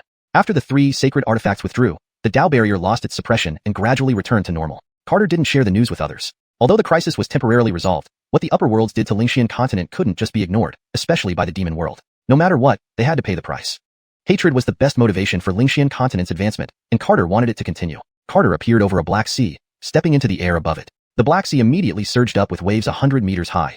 You're not my match, Carter said. Sherry appeared nearby, coldly stating, we haven't fought yet. How do you know I'm not? Carter shook his head, and a 1,000-foot Buddha hand appeared behind him. Sherry, looking serious, held a red long sword in her hand with a 10,000-foot dark dragon hovering behind her, ready for battle. Thousands of Buddha hands descended towards her while the dark dragon charged at them, causing the entire sea area to sink. I don't want to fight you. After all, I still owe you a favor, Carter said. We're even. This fight must happen. Carter frowned, realizing this woman was determined to fight. A prolonged battle would devastate the northern region. You win. I can't beat you. Carter retracted the Buddha hands. Sherry frowned, coldly replying, I don't need your charity. This isn't charity. I truly can't beat you. Seeing Carter not attack, Sherry sheathed her longsword. I know I'm not your match. In 300 years, I'll personally seek you out. Sherry vanished, and mist rose from the Black Sea, sealing it off with a barrier. Why stay in Xianxia continent when you can go to the demon world? That's my business and none of yours. Chapter 237, The Great Dalmark. Carter did not know why Callie chose to remain in Xianxia continent. If she went to the demon realm, she would surely become the demon realm's holy maiden. Perhaps she stayed behind simply to conquer herself. Since she had chosen to isolate herself, Carter had no reason to continue attacking her. After all, he indeed owed her a favor. Once she cleared her debt, he could act without any reservations. 3 months passed quickly. Gabrielle and Dennis May emerged from their seclusion, preparing to work together to expel the 3 sacred artifacts. Carter informed them of what happened in the immortal realm, encouraging them to continue their cultivation undisturbed. Carter appeared in his Danteon world, where Lisbeth was sound asleep on a pile of hay, murmuring in her dreams, calling out Carter's name from time to time. Dennis May and Gabrielle once again entered seclusion. They wouldn't emerge for another 5 years. Kelvin and Lori were in a state of enlightenment, with no telling when they would awaken. Seth and Ansel were also in a similar state. For a moment, Carter became the most idle person in the Danteon world, aimlessly wandering around the secret realm. On this day, Ty and Sheldon specifically came to visit Carter. They expressed that they couldn't join the Long family's secret realm as it would remove competition, making the disciples lazy. This result was something Carter had anticipated. Of course, he would let the Long family's ancestor guide them in their cultivation. As he wasn't adept at guiding others, he could only go shopping in his free time. At noon, the Chang'an street was bustling with activity. Clad in white robes, Carter strolled leisurely down the street, drawing many admiring glances. He must be an immortal, so handsome. Wow, he even smiled at me. Amidst the chatter, Carter entered a small tavern and found an empty seat. Upon sitting down, he instantly became the center of attention. Patrons who had been speaking loudly now dared not shout. The waiter hurried over, asking, "Noble guest, what would you like to drink?" "Give me 2 gin of your signature dish," Carter replied. Coming right up. Carter drank alone for half a day, but the wine here was too weak, failing to intoxicate him. After casually throwing some gold pieces as payment, Carter began wandering the streets once more. This wandering lasted for 3 years. Carter arrived at the Dao Wall, which was becoming thinner by the day, bringing Xianxia continent's natural laws ever closer to those of the immortal realm. Gabriel approached from the Tiandan world, looking at the Dao Wall and saying, "Brother Yufeng, we must find an appropriate position in the immortal realm." Carter nodded. "Anchors, preferably a remote location. Dennis May and I think the same way. Xianxia continent needs more time to grow," Gabriel added. The sword spirit appeared beside them, saying, "Master, I can take care of this task. How much have you recovered?" Carter asked. 70%, but I still need your help. Naturally, I wouldn't feel at ease if you went alone. By the way, Gabriel, how will you pull the entire continent into position after finding the location? It was a massive project that required pulling the whole continent without alerting the immortal realm. If detected, Xianxia continent would face endless trouble. Don't worry, Brother Yufeng. Dennis May and I can temporarily channel the power of the great Dao through cosmic luck, making it hard for even the heavenly Dao to notice, Gabriel reassured. Very well, Dennis May and I will head to the immortal realm to find the location first. Dennis May walked over, observing the Dao Wall and reminding Carter, "You only have 1 year to find the location, or else the optimal period for pulling the continent will pass, leaving Xianxia continent stranded." "All right, I'll set off now. Wuxia must stay behind in Xianxia continent. It's difficult to pinpoint locations in the immortal domain," the sword spirit advised. The three split the Yin-Yang Godslaying sword into 2 parts, leaving the Yang sword in Xianxia continent. "I'm off now. Be careful," Carter said to the two. "Brother Yufeng, travel safely," Gabriel said worriedly. "Don't worry, nothing will go wrong. Be cautious on your journey. Don't engage in unnecessary battles if you encounter strong foes," Dennis May added. "Anchors, be wary of the people from the immortal realm," Carter nodded. Although the Eugene ordered that no one from the immortal realm should enter Xianxia continent, who could guarantee that no one coveted it? Gabriel and Dennis May worked together to send Carter through the Dao Wall. In the immortal realm, Carter transformed into a rather ordinary-looking middle-aged man in purple robes, feeling momentarily lost in the vast expanse of space. "Wuxia, which direction should we go?" "Master, go west towards a star domain called the Milky Way Star Domain." "The Milky Way Star Domain?" Carter was surprised. "Is there a Milky Way Star Domain in the immortal realm?" "Anchors, it's a very small star domain with few life-bearing planets and continents, and no immortal kings exist there." "All right, I'll head there immediately." He desperately wanted to see the Milky Way Star Domain and wondered if it matched the Milky Way galaxy. If it were, that would be ideal. Transforming into a stream, Carter headed west. After flying for half a day, he realized his speed was too slow. "Time is running out. I need to increase my speed." Carter allocated all points to his physique, adding 39 points. His body felt undergoing significant changes. "Troublesome. My body is evolving." "Master, why has your cultivation advanced so rapidly?" the sword spirit asked anxiously. "It's a long story. I need to find a place to stabilize my progress." Carter landed on a small, uninhabited star, sitting cross-legged amidst its valleys. Soon after, a surge of Dao energy enveloped him. First, the sword Dao surrounded him with countless threads of pure white light, each filled with infinite sword intent. Such profound sword Dao essence, Carter marveled. The white threads fused into Carter's body, making him feel as if a single sword stroke could destroy an entire continent. "Infinite sword Dao mark," the sword spirit exclaimed in astonishment. "Is Master stronger than the heavenly Dao?" The sword spirit was stunned. The infinite sword Dao mark integrated into Carter's body and appeared in his Dantian world, quickly merging into it. Kelvin, who had been meditating, suddenly opened his eyes in realization. So this is the origin of the sword. Kelvin was overjoyed. After comprehending the origin of the sword, the 5 elements Dao marks followed: metal, wood, water, fire, and earth. These marks surged into Carter's Dantian world. "I've never practiced the 5 elements techniques. How could I have such marks?" Carter was puzzled. The sword spirit was equally bewildered by these unprecedented changes. "Regardless, I must accept them." Carter delved into the 5 elements Dao, sensing the interplay between them. He spent 3 days immersed in the 5 elements Dao before more Dao marks flooded in, pushing his realm from human immortal to celestial immortal. Carter spent a month digesting and comprehending the great Dao, while the uninhabited planet welcomed a group of unexpected visitors. Chapter 238, Milky Way Star Domain. Carter had just stepped out of the planet when 3 giant swords flew straight toward him. "Great, I get attacked right after stepping out."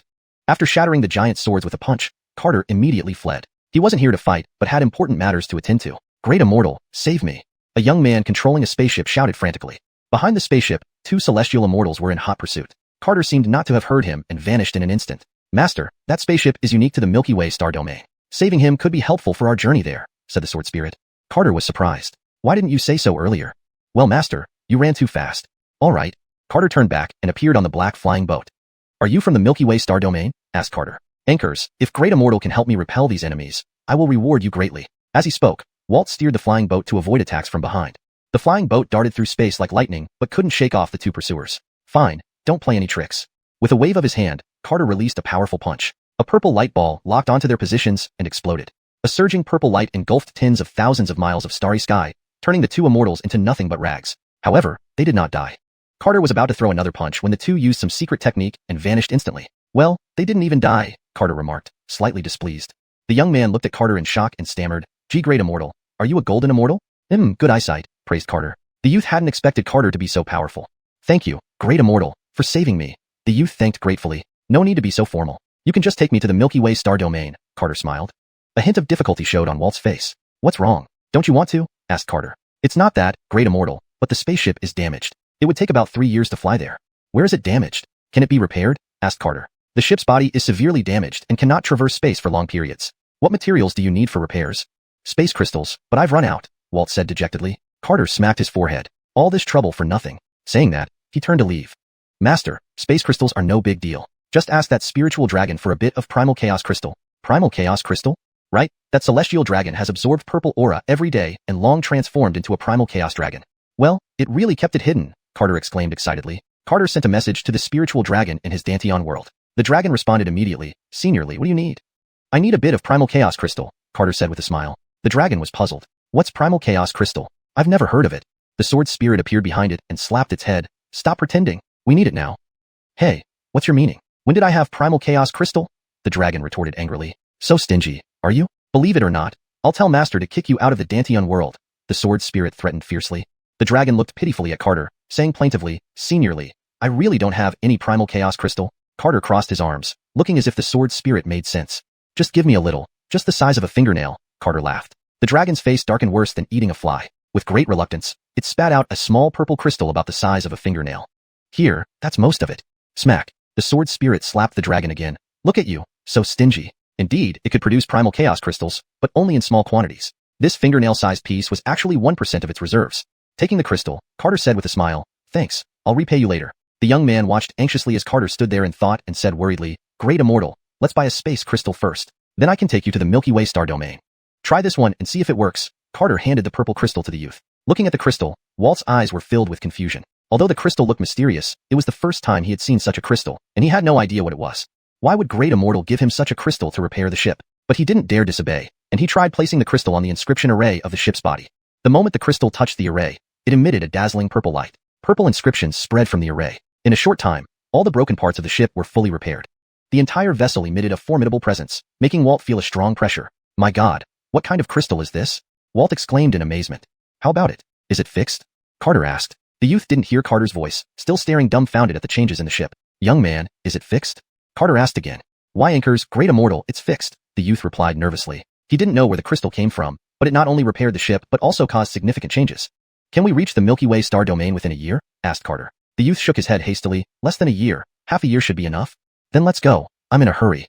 Okay, hold on tight, Great Immortal. Carter nodded, though inwardly he wasn't bothered. Whoosh. The spaceship zipped through the void, moving almost as if it was piercing through space itself. Carter nearly got thrown off. Cough. This speed is impressive, Carter commented. Thanks to Great Immortal's crystal, the ship wouldn't be this fast otherwise, the youth grinned. Great Immortal, my name is Benny, introduced the youth. Very nice name, said Carter. Since you saved me, once we reach the Milky Way star domain, please let me know if you have any needs. No particular requests, just getting there is fine. The journey was long, and Carter didn't want much interaction with Benny, so he simply sat cross-legged to meditate. Benny wanted to chat more, but seeing Carter close his eyes, he could only silently control the ship.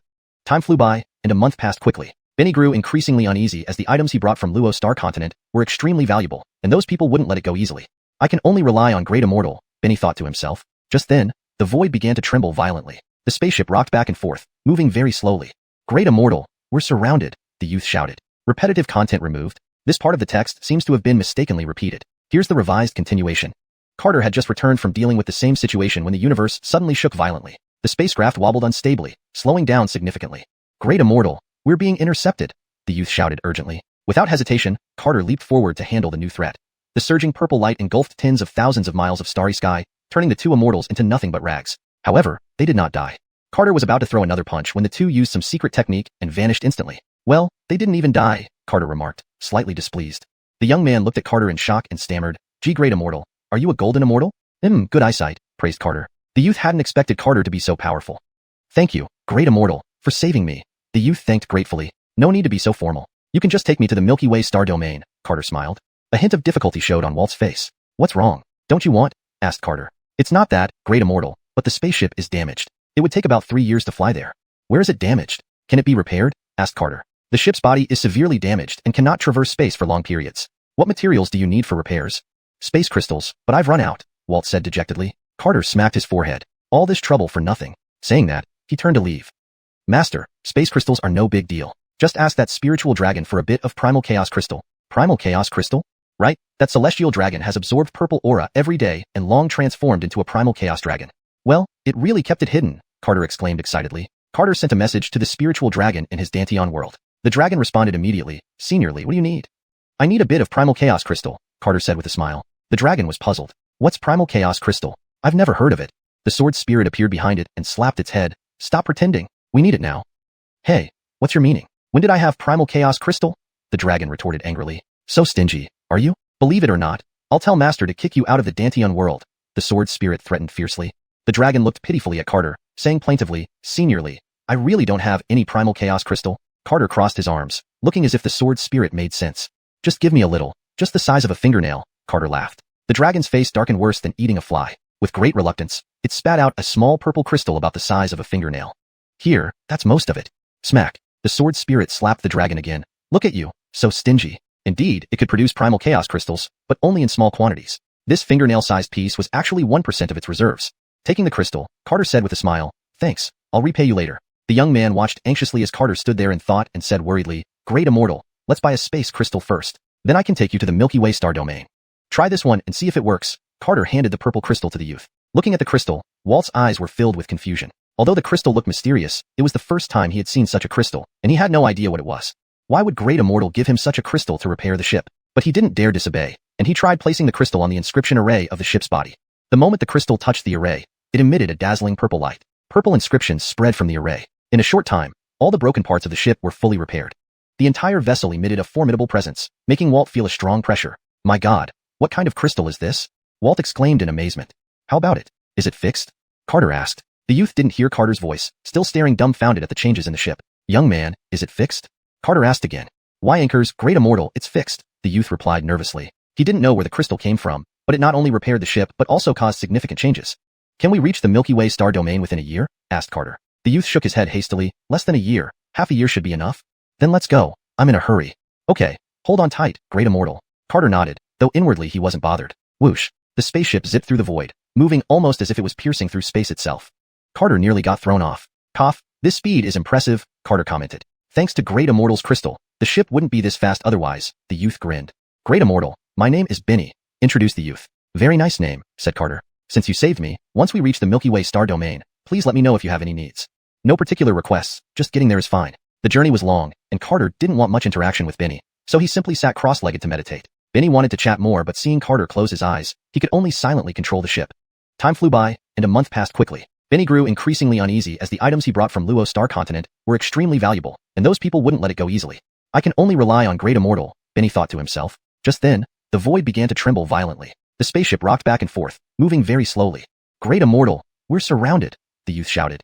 Chapter 239, Star Realm Fragment. Without Benny reminding him, Carter knew they were surrounded. He just didn't know how many of the other side there were yet. The spacecraft had come to a complete stop, space seemingly frozen. "Are your enemies very powerful?" Carter asked. "Very strong. It's a sect with a golden immortal as its guardian," Benny said nervously. "Golden immortal?" Carter murmured to himself. He was now at the heavenly immortal realm. He wasn't sure if he could defeat a golden immortal, but remembering his absolute disadvantage against the golden immortal on the heavenly gate, Carter decided to flee. "Is there any way for the spacecraft to break through this confinement?" Carter asked. Benny shook his head with a bitter smile. "No. If worst comes to worst, leave first, Great Immortal. They're after me." Benny's attitude surprised Carter. "If you're captured, won't that be the end for you?" Carter asked. Benny looked somber. If I hadn't met Great Immortal, Benny would have been captured long ago. Three figures appeared in the void, and when they saw Carter, their expressions turned serious. "You're the one who injured our Xianxia sect member?" One of them asked Carter. "So what? Did you come here to settle the score?" Carter smiled. Since they hadn't attacked immediately, it indicated they were afraid of him. Since they were afraid, their strength must be similar to those two earlier. But it was unknown what magical artifacts they brought to confine space. "If you know what's good for you, leave quickly, and we won't make things difficult for you," the person warned warily. Carter whispered to Benny.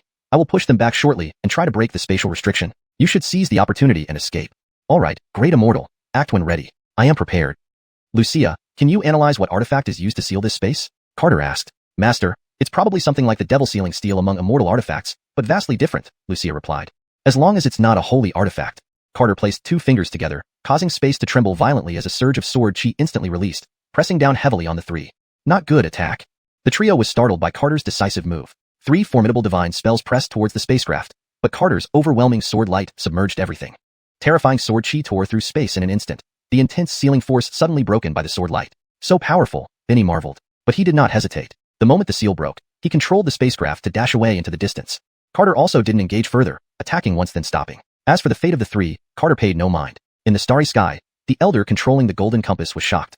Is there a golden immortal here? Before he could react, an overwhelming sword charge erupted from nowhere, bearing down on him. Golden immortal sword practitioner? The elder panicked, using the huge compass to shield himself. The sword light cut into the golden compass, sending the elder flying miles before he stopped. Such a powerful sword practitioner. The elder panted, suppressing surging blood while fleeing back to the sect. He must inform the sect leader of this. His strength couldn't hinder the opponent. After breaking free, Benny let out a sigh of relief. Great immortal, that sword strike just now was truly impressive, Benny said excitedly. He had seen sword practitioners before, but never one so powerful. Carter laughed without denying it. Why are they chasing you? Carter couldn't help asking. Even with enmity, acting so irrationally wasn't right. After all, someone who could cultivate to the immortal realm couldn't be a fool. They shouldn't chase right after suffering a loss. Wasn't this akin to jumping into another trap? Benny lowered his head, hesitant. Speak up. I never snatch others' belongings, Carter smiled. Will great immortal keep your word? Benny cautiously asked. Keep talking or I might just snatch it anyway, Carter rolled his eyes. Having spent so many years on the path, when had he ever taken others' things willingly? Seeing Carter's disapproving look, Benny finally took out a gray fragment resembling metal. Because of this, Benny looked at the fragment. Just this piece of junk? Carter now really felt disdainful. It may be junk, but it's incredibly precious, though I'm not sure why exactly. Father instructed me to die if I must to return it to the Milky Way star region. Star Realm Fragment. Wuxia exclaimed. Carter was surprised by Wuxia's shock. What's a Star Realm Fragment? Carter asked curiously. Do you know about the Immortal Realm, Master? Wuxia asked. Anchors. The Immortal Realm is vast, immeasurably large. What you see now is just a small part of it, Wuxia explained. So above the Immortal Realm, there's another Immortal Realm? Carter asked, astonished. Anchors. Beyond the Immortal Realm lie 3 levels of heaven. Seriously? Carter couldn't resist cursing. But how does this relate to the Star Realm Fragment? Carter asked, confused. These 3 levels form an immensely vast star realm. The innate treasure ensuring the star realm's balance is the fragment he holds.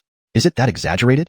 Carter stared in disbelief at the fragment in Benny's hand. Undeniably, he was now infinitely curious about this fragment. Anchors, such treasures are usually under the control of the Tao ancestor. How could a fragment appear here? Wuxia asked seriously. Maybe that Tao ancestor croaked, Carter laughed. To kill a Tao ancestor, such an existence has never been seen by me, Wuxia responded solemnly. Indeed, as the originator of all paths, how could they be killed? Carter stared at the fragment, feeling inexplicably agitated. Despite agitation, he couldn't quite pinpoint why. Do you have more fragments like these? Carter asked. Benny shook his head. I don't know, but I only know this fragment has always been in Uncle's hands. Father predicted Uncle would face trouble, so he sent me ahead to retrieve the fragment. Why didn't your father do it himself? Such an important item entrusted to a mere human. Was the father too confident in his son's ability? Benny's face showed pain. Father can't. Seeing Benny's sorrow, Carter didn't press further. Stow it away and guard it well, Carter said earnestly. Don't worry, great immortal. I will protect it with my life. Returning to the cabin, Carter sat cross-legged and engaged in dialogue with Wuxia. Master, aren't you going to take it? Wuxia urged anxiously. Taking others' possessions recklessly isn't right. But it's a star realm fragment, Wuxia muttered to himself. Do you think which Tao ancestor perished? Wuxia shook his head gravely. I only vaguely remember seeing it, how it fragmented. Only the one who destroyed it knows. We shouldn't speculate on such matters. Carter immersed himself deeply in the contemplation of the sword path. Shortly after meditating, he found himself pulled into a mysterious world. Carter barely left the planet when 3 giant swords flew towards him. What the heck, getting attacked as soon as I leave?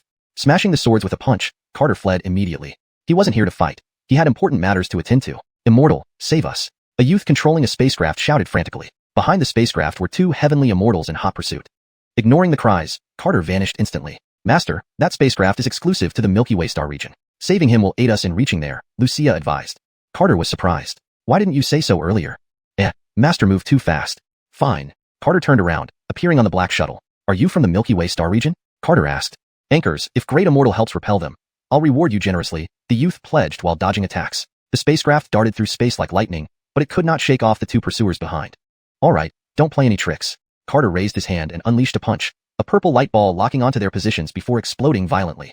The surging purple light engulfed tens of thousands of miles of starry sky, reducing the 2 immortals to bits. However, they did not die. Carter was about to deliver another blow, but the 2 vanished using some secret technique. Not bad. Even this couldn't kill them, Carter said with dissatisfaction. The youth looked at Carter in shock, stuttering, Gee, great immortal. Are you a golden immortal? Good eyesight, Carter praised. The youth hadn't expected the other party to be so powerful. Thank you for saving me, great immortal. The youth expressed gratitude. You're welcome. Just take me to the Milky Way star region, Carter smiled. A trace of difficulty appeared on the youth's face. What's wrong? Don't you want to? Carter asked. It's not that, great immortal. The spatial shuttle is damaged. It would take about 3 years to fly there, the youth explained bitterly. Which part is damaged? Can it be repaired? Carter inquired. The ship's body is too severely damaged to travel through space for long periods. What materials are needed for repairs? Spatial crystals, but I've run out, the youth replied dejectedly. Carter slapped his forehead. I wasted my efforts. With that, he turned to leave. Master, spatial crystals aren't a problem. Just have that spiritual dragon give you some primordial crystals. Primordial crystals? Indeed, after absorbing purple energy daily, it has become a primordial spiritual dragon. Wow, hiding it so deep, Carter exclaimed with excitement. Carter communicated telepathically with the spiritual dragon in his Danteon world. Upon receiving the message, the dragon asked immediately, boldly, what do you need? I need some primordial crystals from you, Carter grinned. The dragon froze, bewildered. What are primordial crystals? I've never heard of them. The Wuxia appeared behind it and smacked its head. Stop pretending. We're in urgent need. Hey, what does this Wuxia mean? When did I get primordial crystals? The dragon snapped. So stingy. You want me to make the master throw you out of the Danteon world? The Wuxia growled fiercely. The dragon looked at Carter pitifully and said, boldly, I really don't have any primordial crystals. Carter crossed his arms, as if finding the Wuxia's argument reasonable. I only need a little bit, just as big as a fingernail, Carter smiled. The dragon's expression turned sourer than eating a fly. Sighing, it reluctantly spat out a fingernail-sized purple crystal. Here, this is more than half. Smack. The Wuxia slapped the dragon's forehead again. Look at your stingy self. It indeed could produce primordial crystals, but in limited quantities. The fingernail-sized piece was actually a fraction of 1%. Carter took the crystal, laughing. Thanks, I'll pay you back later. The youth watched Carter in suspense, anxious. Great Immortal, let's go buy a spatial crystal now, then I can take you to the Milky Way star region. Why don't you try this? Carter handed the purple crystal to the youth. The youth looked at the crystal, full of confusion. Though the crystal seemed mysterious, he had never seen such a crystal before and didn't know what it was. Why would Great Immortal give him this strange crystal to repair the ship? He didn't dare disobey, and tried placing the crystal on the rune array on the ship's hull. As soon as the crystal touched the array, blinding purple light emitted from it. Purple runes spread out from the array. In moments, all damage to the ship was fully repaired. The entire vessel exuded a formidable aura, giving the youth a strong sense of pressure just from its presence. Heavens, what kind of crystal is this? The youth was amazed. How about it fixed? Carter asked. The youth completely missed Carter's words, still staring at the transformed ship in a daze. Boy, is it fixed? Carter asked again. Anchors, yes, Great Immortal. It's fixed. The youth stammered nervously. He didn't know where Great Immortal got the crystal from, but it not only repaired the ship but also significantly enhanced it. Can we reach the Milky Way star region within a year? Carter asked. The youth shook his head hastily. Less than a year. We can make it in 6 months. Let's go then. I'm in a hurry. All right, please hold on tight, Great Immortal. Carter nodded, not taking it seriously internally. Zoom. The spacecraft shot into the void, traversing the vast emptiness at a speed similar to spatial movement. Carter nearly flew out. Cough, this speed isn't bad, Carter commented. Thanks to Great Immortal's crystal, otherwise, the ship wouldn't be this fast. The youth smiled broadly. Great Immortal, my name is Benny. The youth introduced himself cheerfully. A nice name, Carter remarked. Great Immortal saved me. When we reach the Milky Way star region, please tell me if you need anything. No special requests, just getting there is fine. The journey was long, so Carter decided to sit in meditation without much conversation with Benny. Benny wanted to chat more but saw that Carter had closed his eyes, so he silently controlled the ship. Time passed swiftly, and a month went by in the blink of an eye. However, Benny grew increasingly uneasy because the item he brought from Luo Star Continent was extremely valuable, and those people would not easily let go. I can only rely on Great Immortal, Benny thought inwardly. Just then, the void trembled violently. The spacecraft rocked wildly, moving extremely slowly. Great Immortal, we're surrounded, the youth shouted. Hashtag chapter 240, old friend. What is this place? In the bizarre space, Carter muttered to himself in confusion. After being in meditation for so many years, he had never encountered such a situation before. You have come? A voice abruptly resounded, old and deep. Who are you? Do we know each other? Carter asked in surprise. Do you not remember me? It's no wonder. You have already forsaken everything. Carter glanced around the colorful world but saw no one. Are you a piece of the star realm? Carter asked. Given his current predicament, it was likely related to his contact with the star realm fragment. Anchors, I have been shattered for an entire culpa. You say I've forsaken everything. Have we met before? We spent a very long time together. Unfortunately, you have forgotten. Spent a long time together? Carter was completely dumbfounded. He had only met the so-called star realm fragment once, though it felt somewhat familiar, it couldn't have been for a long time. Alas, perhaps you truly cannot let go of your attachments, sighed the star realm fragment. Do I have attachments? Carter felt a headache coming on. The old fisherman said he had attachments, now the star realm fragment too, yet he felt he had none. Very deep, deep enough to forsake an entire star realm, the star realm fragment replied. I think you might be mistaken, Carter pursed his lips. If I have any attachment, it's simply wanting to live well. Is that considered an attachment? Alas, it seems you don't wish to awaken. I don't understand what you mean. I have urgent matters and can't stay here indefinitely. Carter's tone became unfriendly. After being tricked by the old man, Carter had gained a deeper understanding of eternity in an instant. If the time flow here differed greatly from outside, it could be problematic. Alright, if one day you wake up, please remember me as a friend, and remember to bring me along into battle again.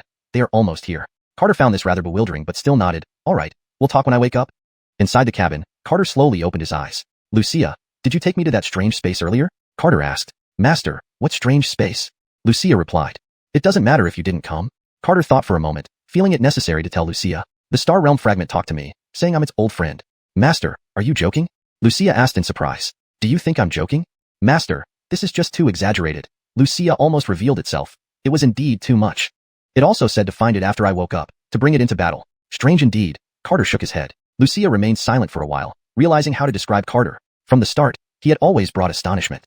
Master, could you possibly be a descendant of some great celestial power? Previously, I wouldn't have believed it, but now I have my doubts. Since the dead world, he had heard various odd remarks, making him question his identity.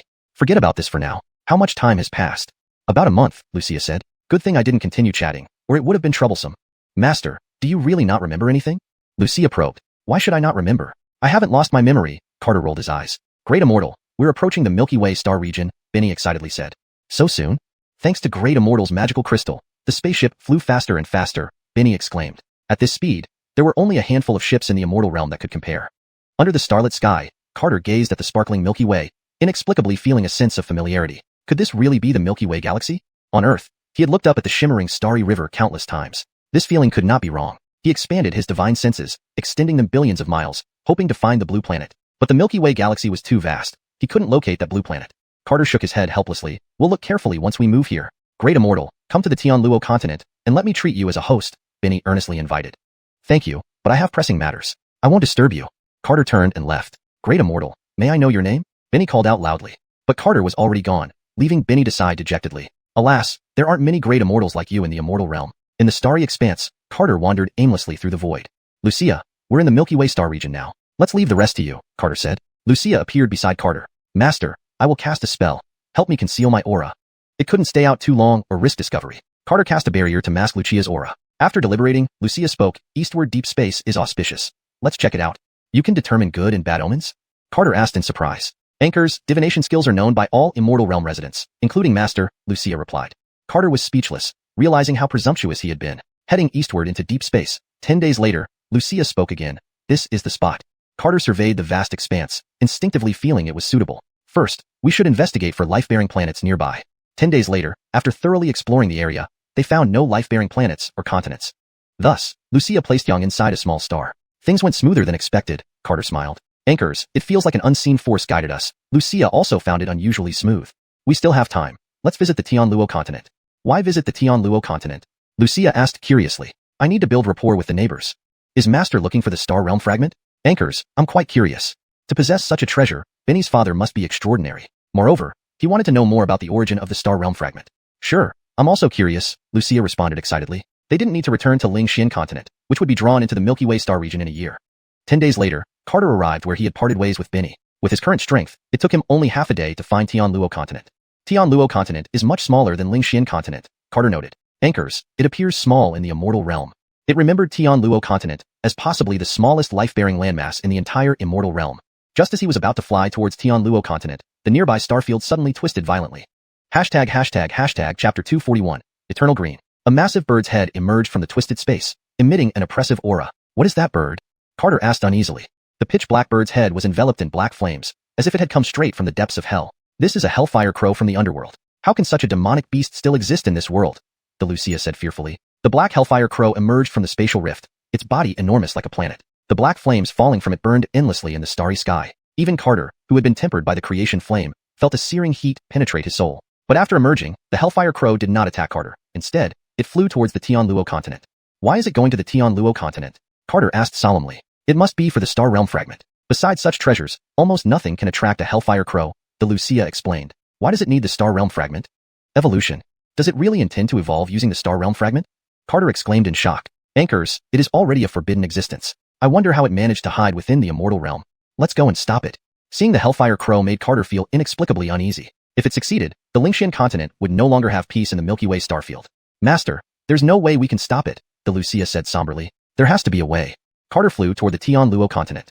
Above the Tianluo continent, black flames were spreading rapidly. Endless flames burned the void into nothingness, and the Tianluo continent faced its impending doom.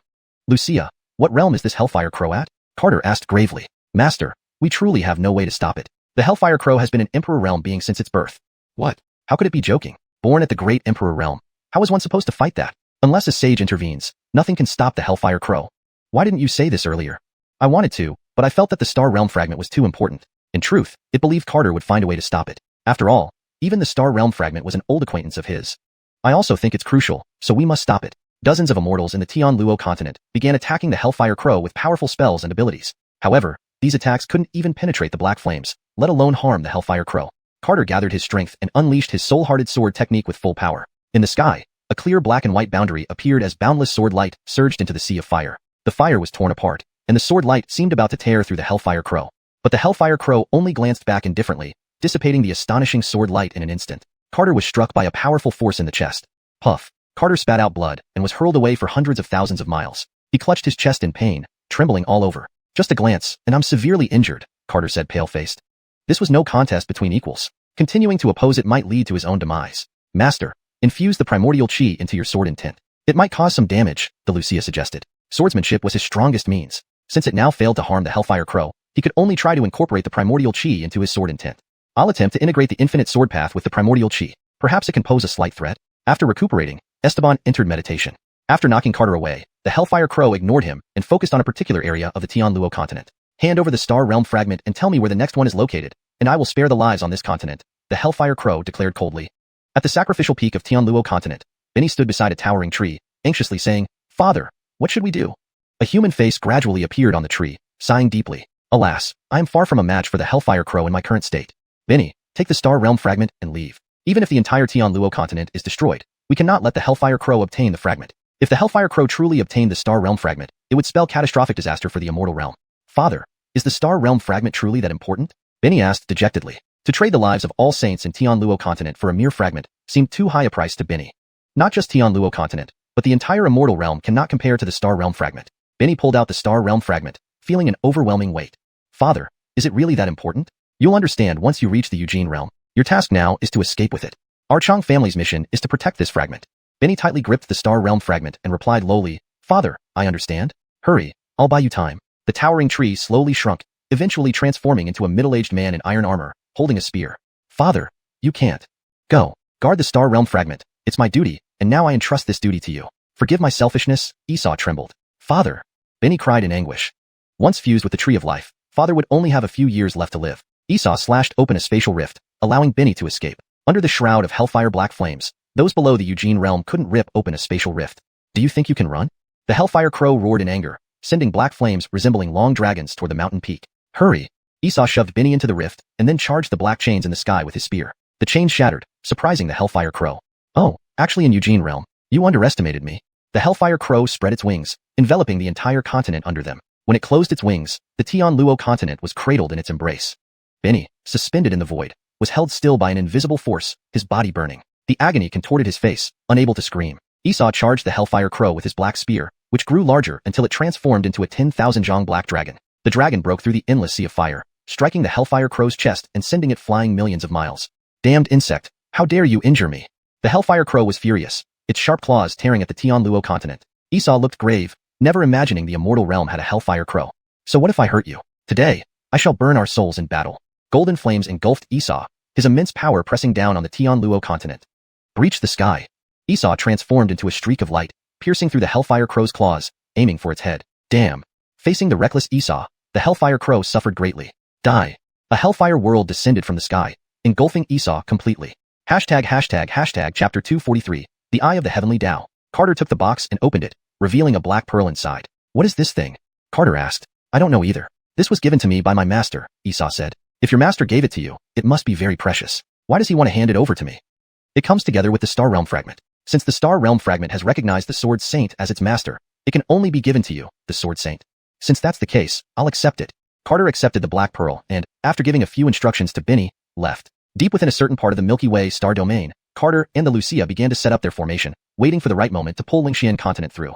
2 years passed quickly, and finally, the Tao wall of Lingshan continent merged with the immortal realm. Master, the time has come, the Wuxia said. Then let's begin. The enormous black sword stood in the starry sky, emitting a pressure so formidable that even the cosmos trembled under its might. To pull Lingshan continent, the Wuxia did not hold back at all. Looking at the astonishing sword aura, Carter couldn't help but grumble. Wuxia, do you usually slack off when fighting? Master, absolutely not. It's just that I have recovered quite a bit over these 2 years, the Wuxia explained. Within Lingshan continent, Unkit emitted an overwhelming sword aura, causing cultivators to shiver under its power. What's happening? Is this giant sword going to destroy Lingshan continent? Heaven, look. Countless people looked up at the sky, seeing divine light enveloping everything, holy beyond measure. Are you ready? Dennis asked. Anchors, let's start. Gabriel nodded. The two communicated with the great Tao, merging their power with it, and concentrated all their strength into Unkit. Countless sword auras, enhanced by the great Tao, transformed into chains binding the entire continent. Unkit pulled the entire continent, breaking through the sky. We've succeeded, the Wuxia exclaimed excitedly. It was the first time it had ever attempted such a massive feat. Is everything alright? Carter asked, somewhat worried. Don't worry, there shouldn't be any problems. As Lingshan continent moved through the void, the Li frowned. Lingshan continent disappeared? Although he hadn't continued attacking Lingshan continent, he had been closely monitoring its condition. Something big is about to happen, the Li muttered grimly. Though he didn't know exactly what was going to happen, his intuition told him immediate preparation was necessary. It took Lingshan continent a year to finally reach the vicinity of the Milky Way star domain. Carter could already see the outline of Lingshan continent. It would reunite with Yinjian in mere moments. Didn't expect this to go so smoothly, Carter laughed. But just as his laughter faded, the entire Milky Way star domain began to shake, spatial cracks spreading out infinitely. Lingshan continent, like a piece of golden fabric, was torn apart by the spatial rifts. No! Carter screamed, trapped by an intangible force in the starry sky. World-destroying gay. Feel the pain of losing your beloved once more. A red eye appeared from the crack in Lingshan continent, maliciously staring at Carter. Gabriel! Carter screamed in anguish, emitting a blinding golden light. The golden light momentarily freed him from his restraints, and he rushed towards the shattered Lingshan continent. Master, don't go. It's the heavenly Tao, the Wuxia cried in panic. Carter's eyes were already bloodshot. At this point, even a god couldn't stop him. Drawing on the primordial energy within his dantian, 9 purple divine dragons appeared behind him. He unleashed the infinite sword path, and a river of purple swords slashed toward the red eyeball. Give me your life. In a frenzy, Carter used his most powerful attack, aiming to slay this corrupted heavenly Tao. Ha ha ha. How laughable. After a great calamity, you're willing to destroy a realm and put the cosmic cauldron to sleep just to revive one woman. The red eyeball emitted endless crimson light, covering the entire Milky Way star domain, as if it were the end of time. Carter's strongest attack dissipated entirely in the red light without a trace. You are no longer the you I once knew. What makes you think you can contend with me? Amidst the red light, figures emanating power comparable to the Li emerged one by one. Master, we must flee. This is sacred ruin. The Wuxia's voice was filled with fear. Carter released the slave contract, speaking gravely. You leave. I need to save Gabriel. Though Lingshan continent had shattered, his instincts told him Gabriel and Dennis weren't dead. He's the heavenly Tao. Master, you haven't even reached the golden immortal level. It's suicide. I'll die trying. Pierce the apex. Endless purple light filled the sky, and a colossal sword materialized behind Carter. This is the infinite sword path? The heavenly Tao faltered. The ultimate essence? How could Master comprehend the ultimate essence of the infinite sword path? The Wuxia transformed into a stream of light and fused into the giant sword in the sky. Master, I will fight with you. Though it knew the battle would likely be deadly, it couldn't abandon Carter. Seth, come out. Seth gazed bewildered at the blood-red sky and the red-eyed Carter. What happened? Seth asked nervously. Lingshan continent was destroyed by the heavenly Tao, and Gabriel and Dennis's fates are uncertain. If I fall today, remember its appearance for future revenge. Carter pointed at the heavenly Tao coldly. What? Gabriel's fate is unknown? Seth's eyes nearly popped out of their sockets. Just as Seth stared at the heavenly Tao, a beautiful figure appeared above it. Big brother Yufeng, I'm fine, and so is Lingshan continent, Gabriel's voice echoed in the sky. Great Tao Light, I didn't expect you to gain the recognition of the Great Tao Light. You were too hasty. Bringing Lingshan continent here was one way to lure you out, Gabriel said coldly. That's wonderful. Gabriel is safe? Seth exclaimed. Carter felt relieved, but why could he only see Gabriel and not Dennis? Moreover, Gabriel seemed different. She no longer looked like her previous self. I never thought you'd truly revive, the eye of the heavenly Tao exclaimed. My revival is all thanks to you. The divine sword in Gabriel's hands emitted sacred moonlight, slashing at the eye of the heavenly Tao. Why does Gabriel possess Dennis's holy light? Esteban asked in surprise. The Wuxia saw something peculiar, having crossed the ascension bridge with them. Master, they are? The Wuxia wanted to say something, but chose to remain silent. Carter also guessed the situation, but now the priority was to slay the heavenly Tao. Seth, I need your help. Though the heavenly Tao was damaged, it was still far beyond his strength. Fine, tell me what to do. Try to awaken the demon soul within you. Only it can help us slay the heavenly Tao. After explaining, Carter charged toward the heavenly Tao with his sword. Note asterisk the passage repeats itself towards the end. Based on the context, it seems appropriate to focus on translating the unique content. The repetitive parts seem redundant and might be due to formatting issues in the original text. Master, absolutely not. I have only recovered quite a bit over these 2 years, the Wuxia explained. Within Lingshan continent, Unkit emitted overwhelming sword power, causing all cultivators to tremble under its might. What's happening? Is this giant sword going to destroy Lingshan continent? Heaven, look. Countless people looked up at the sky, seeing divine light enveloping everything, holy and sacred. Are you ready? Dennis asked. Anchors, let's begin, Gabriel nodded. The two communicated with the great Tao, merging their power with it, and concentrated all their strength into Unkit. Countless sword auras, enhanced by the great Tao, transformed into chains binding the entire continent. Unkit pulled the entire continent, breaking through the sky. We've succeeded, the the Lucia exclaimed excitedly. It was the first time it had ever attempted such a massive feat. Is everything alright? Carter asked, somewhat worried. Don't worry, there shouldn't be any problems. Just as Xianxia continent traveled through the void, the Li frowned. Xianxia continent disappeared? Although he hadn't continued attacking Xianxia continent, he had been closely monitoring its condition. Something big is about to happen, the Li muttered grimly. Though he didn't know exactly what was going to happen, his intuition told him immediate preparation was necessary. It took Xianxia continent a year to finally reach the vicinity of the Milky Way star domain. Carter could already see the outline of Xianxia continent. It would reunite with Yinjian in mere moments. Didn't expect this to go so smoothly, Carter laughed. But just as his laughter faded, the entire Milky Way star domain began to shake, spatial cracks spreading out infinitely. Xianxia continent, like a piece of golden fabric, was torn apart by the spatial rifts. No! Carter screamed, trapped by an intangible force in the starry sky. World-destroying gay. Feel the pain of losing your beloved once more. A red eye appeared from the crack in Xianxia continent, maliciously staring at Carter. Gabriel! Carter screamed in anguish, emitting blinding golden light that momentarily freed him from his restraints. He rushed towards the shattered Xianxia continent. Master, don't go. It's the heavenly Tao, the Lucia cried in panic. Carter's eyes were bloodshot. At this point, even a god couldn't stop him. Drawing on the primordial energy within his dantian, 9 purple divine dragons appeared behind him. He unleashed the infinite sword path, and a river of purple swords slashed toward the red eyeball. Give me your life. In a frenzy, Carter used his most powerful attack, aiming to slay this corrupted heavenly Tao. Ha ha ha. How laughable. After a great calamity, you're willing to destroy a realm and put the cosmic cauldron to sleep just to revive one woman. The red eyeball emitted endless crimson light, covering the entire Milky Way star domain, as if it were the end of time. Carter's strongest attack dissipated entirely in the red light without a trace. You are no longer the you I once knew. What makes you think you can contend with me? Amidst the red light, figures emanating power comparable to the Li emerged one by one. Master, we must flee. This is sacred ruin. The Lucia's voice was filled with fear. Carter released the slave contract, speaking gravely. You leave. I need to save Gabriel. Though Xianxia continent had shattered, his instincts told him Gabriel and Dennis weren't dead. He's the heavenly Tao. Master, you haven't even reached the golden immortal level. It's suicide. I'll die trying. Pierce the apex. Endless purple light filled the sky, and a colossal sword materialized behind Carter. This is the infinite sword path? The heavenly Tao faltered. The ultimate essence? How could Master comprehend the ultimate essence of the infinite sword path? The Lucia transformed into a stream of light and fused into the giant sword in the sky. Master, I will fight with you. Though it knew the battle would likely be deadly, it couldn't abandon Carter. Seth, come out. Seth gazed bewildered at the blood-red sky and the red-eyed Carter. What happened? Seth asked nervously. Xianxia continent was destroyed by the heavenly Tao, and Gabriel and Dennis's fates are uncertain. If I fall today, remember its appearance for future revenge. Carter pointed at the heavenly Tao coldly. What? Gabriel's fate is unknown? Seth's eyes nearly popped out of their sockets. Just as Seth stared at the heavenly Tao, a beautiful figure appeared above it. Big brother Yufeng, I'm fine, and so is Xianxia continent, Gabriel's voice echoed in the sky. Great Tao Light, I didn't expect you to gain the recognition of the Great Tao Light. You were too hasty. Bringing Xianxia continent here was one way to lure you out, Gabriel said coldly. That's wonderful. Gabriel is safe? Seth exclaimed.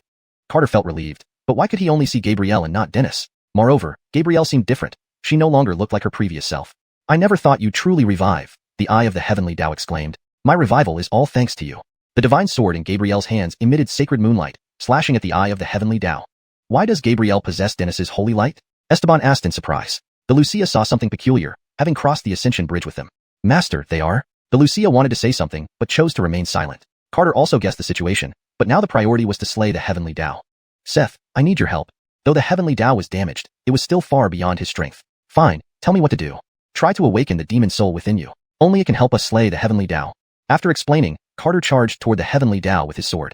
Chapter 242. The fragment acknowledges its master. In the world of flames, countless murderers formed from black flames charged towards Esau. Esau fought with all his might. He had to break through the black flame world as quickly as possible to buy time for Benny to escape. Even though he had ignited his divine soul, he could only barely hold back the assault. The power of the dark flame crow was already approaching the level of a semi-saint. Even at his peak, Benny would find it hard to contend with it. After Esau was trapped, 2 chains dragged Benny out from the void. Since you wish to die, then you shall be utterly destroyed.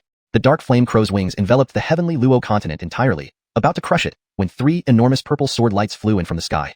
The dark flame crow's expression changed drastically. The boundless sword Tao? Facing the 3 sword lights, the dark flame crow did not dare take it lightly and loosened its grip on Benny, resisting with all its might. Even the black flame world trapping Esau was retracted to withstand the boundless sword saint's reputation. It didn't dare underestimate it. Once Esau escaped the black flame world, he looked up at the 3 purple sword lights in the sky with shock.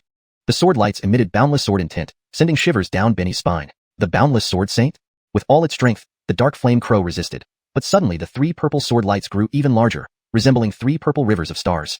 Carter was also startled. How had the power increased exponentially? Lucia, did this happen because of me? Carter asked in surprise. No, it's the Star Realm fragment. 2 sword lights were blocked, but one pierced through the Dark Flame Crow's chest. Aya, boundless, I will have my revenge. The Dark Flame Crow screamed in pain, transforming into countless black star points and disappearing into the cosmos. Carter had only intended to scare the Dark Flame Crow but didn't expect to actually repel it. Benny hurriedly ran to his father's side, worriedly saying, Father, are you alright? Esau waved his hand and calmly replied, I'm fine. Let's go and pay respects to the boundless Sword Saint. Father and son walked up to Carter, excitedly saying, Many thanks for saving us, Sword Saint. Upon closer inspection, Benny recognized the person. It was Daxian. Daxian, it really is you, Benny said excitedly. There's no need for such formalities. I'm not the boundless Sword Saint, Carter explained. He couldn't claim the title of the boundless Sword Saint. He would be in trouble if that person found out. Even an existence like the Dark Flame Crow feared him. Carter didn't want to provoke it. Do you know the Sword Saint? Esau asked in surprise. The Sword Saint Elder is the Daxian you and father mentioned, Benny replied. Esau looked at Carter sincerely. Sword Saint Adrian, I owe you a great debt. Please accept my 3 bows. Esau bowed respectfully, and Carter quickly moved to stop him, knowing that bowing like this would cost him some lifespan. You misunderstood. I am truly not the boundless Sword Saint, Carter hastily explained. But Esau insisted on performing the 3 bows. Carter had no choice but to endure the loss of longevity.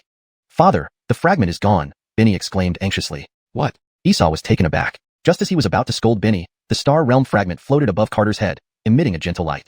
I have found my rightful master. The Chang family can now rest easy. The voice of the Star Realm fragment echoed in their ears. Rightful master? Benny looked at Carter. Anchors, as repayment, I will use my remaining power to restore your true form. A soft glow enveloped Esau, and his shattered divine soul began to coalesce once more. Starry power surged into Esau, instantly restoring his cultivation to its peak. Esau was overwhelmed with joy, tears welling up in his eyes. After eons of protection, the Star Realm fragment had not forgotten the Chang family. Carter was puzzled. You can't just acknowledge a master randomly. I still want to live longer. Even the Dark Flame Crow coveted the fragment. If this thing stuck with him, wouldn't he become a target? We are old friends. I hope you can find the other fragments. Before Carter could react, the Star Realm fragment fused into his Dantian. Hey, you're the Star Realm fragment. Can you please not be so shameless? Carter shouted. The Chang father and son stared at Carter in surprise. Indeed, he must be the Sword Saint. Otherwise, why would the Star Realm fragment choose him? Esau's expression turned somber. After all, the Star Realm fragment belonged to its master, who had disappeared for an era but would likely not perish easily. If one day the master returned and couldn't find the Star Realm fragment, it would be hard to explain. Sword Saint Adrian, can you help me with something? Esau asked bitterly. Seeing Esau's demeanor, it was clear that losing the Star Realm fragment was a heavy blow. This wasn't by choice. It chose you on its own, Carter said awkwardly. It's not your fault, Adrian. The will of the Star Realm fragment cannot be changed. Esau shook his head. Speak. I will do what I can within my means. After all, this was someone else's possession and incredibly powerful. Offering some compensation was only right. Esau looked at Benny. I hope you will accept my son as your disciple. Well? Carter hesitated. It wasn't that he didn't want to. It was that he didn't know how. Teaching others was beyond his capability. All these years, he rarely cultivated himself, relying on the system for everything. Teaching someone was not his strong suit. I don't know how to teach, Carter admitted awkwardly. You jest, Adrian. As long as you accept my son, teaching him or not doesn't matter. He wanted an explanation for the future. At least if the master returned, they wouldn't blame him. Though the Sword Saint wasn't comparable to the master, he was one of the top-tier experts under the starry sky, unable to refute the Star Realm fragment's decision. Alright, it's not a big deal. It will only inconvenience Benny slightly. Benny knelt down excitedly. Disciple salutes master. Carter grimaced but reluctantly accepted. Get up. Although I can't guide your cultivation, I can provide a decent environment. Benny didn't think like that. He believed this was a test from his master and resolved to practice diligently. At immortal level, each realm advancement was exceedingly difficult, shortest being a few thousand years, longest being tens of thousands. Some people never progressed after becoming immortals. Because after crossing the immortal bridge, only the great Tao could pave the remaining path. Thank you, master. Benny was unusually excited. Adrian, please come with me to Heavenly Luo continent. I have something else to give you, Esau said. Esau kept addressing him as Adrian, making Carter uncomfortable. My name is Carter. If you don't mind, we should address each other as equals. I dare not, Esau replied fearfully. Which emperor would dare address a saint as an equal? Carter sighed, letting it be. On the mountain, Esau retrieved a black box. Now that the Star Realm fragment has acknowledged you as its master, I entrust this to you for safekeeping, Esau said. Hashtag chapter 243, the Eye of the Heavenly Tao. Carter took the box, opened it, and saw a black bead inside. What is this thing? Carter asked. I don't know either. This was given to me by my master, Esau replied. If your master gave it to you, it must be something very precious. Why would he entrust it to me? It came together with the Star Realm fragment, which has already acknowledged Sword Saint as its master, so it can only be handed over to you, Sword Saint. Very well, I'll take it then. Carter accepted the black bead and left after giving Esau some instructions. In a certain deep space within the Milky Way star domain, Carter and the Wuxia began setting up their formation, waiting for the right moment to connect Xianxia continent. 2 years passed quickly, and the Tao wall of Xianxia continent finally merged with the immortal realm. Master, the time has come, the Wuxia said. Then let's begin.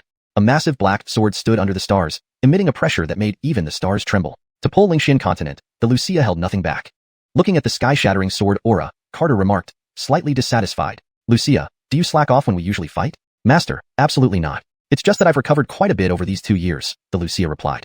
Within Lingshan continent, Unkit emitted a terrifying sword aura, causing all cultivators to shiver under it. What's happening? Is this giant sword going to destroy Lingshan continent? Heaven, look up there. Countless people looked up at the sky, seeing divine light enveloping everything, radiating an overwhelming holiness. Are you ready? Dennis asked. Anchors, let's begin, Gabriel nodded in response. The two communicated with the Great Tao, merging its power into all their strength, directing it towards Unkit. With the support of the Great Tao, countless sword auras transformed into chains binding the entire continent. Unkit pulled the whole landmass through the void.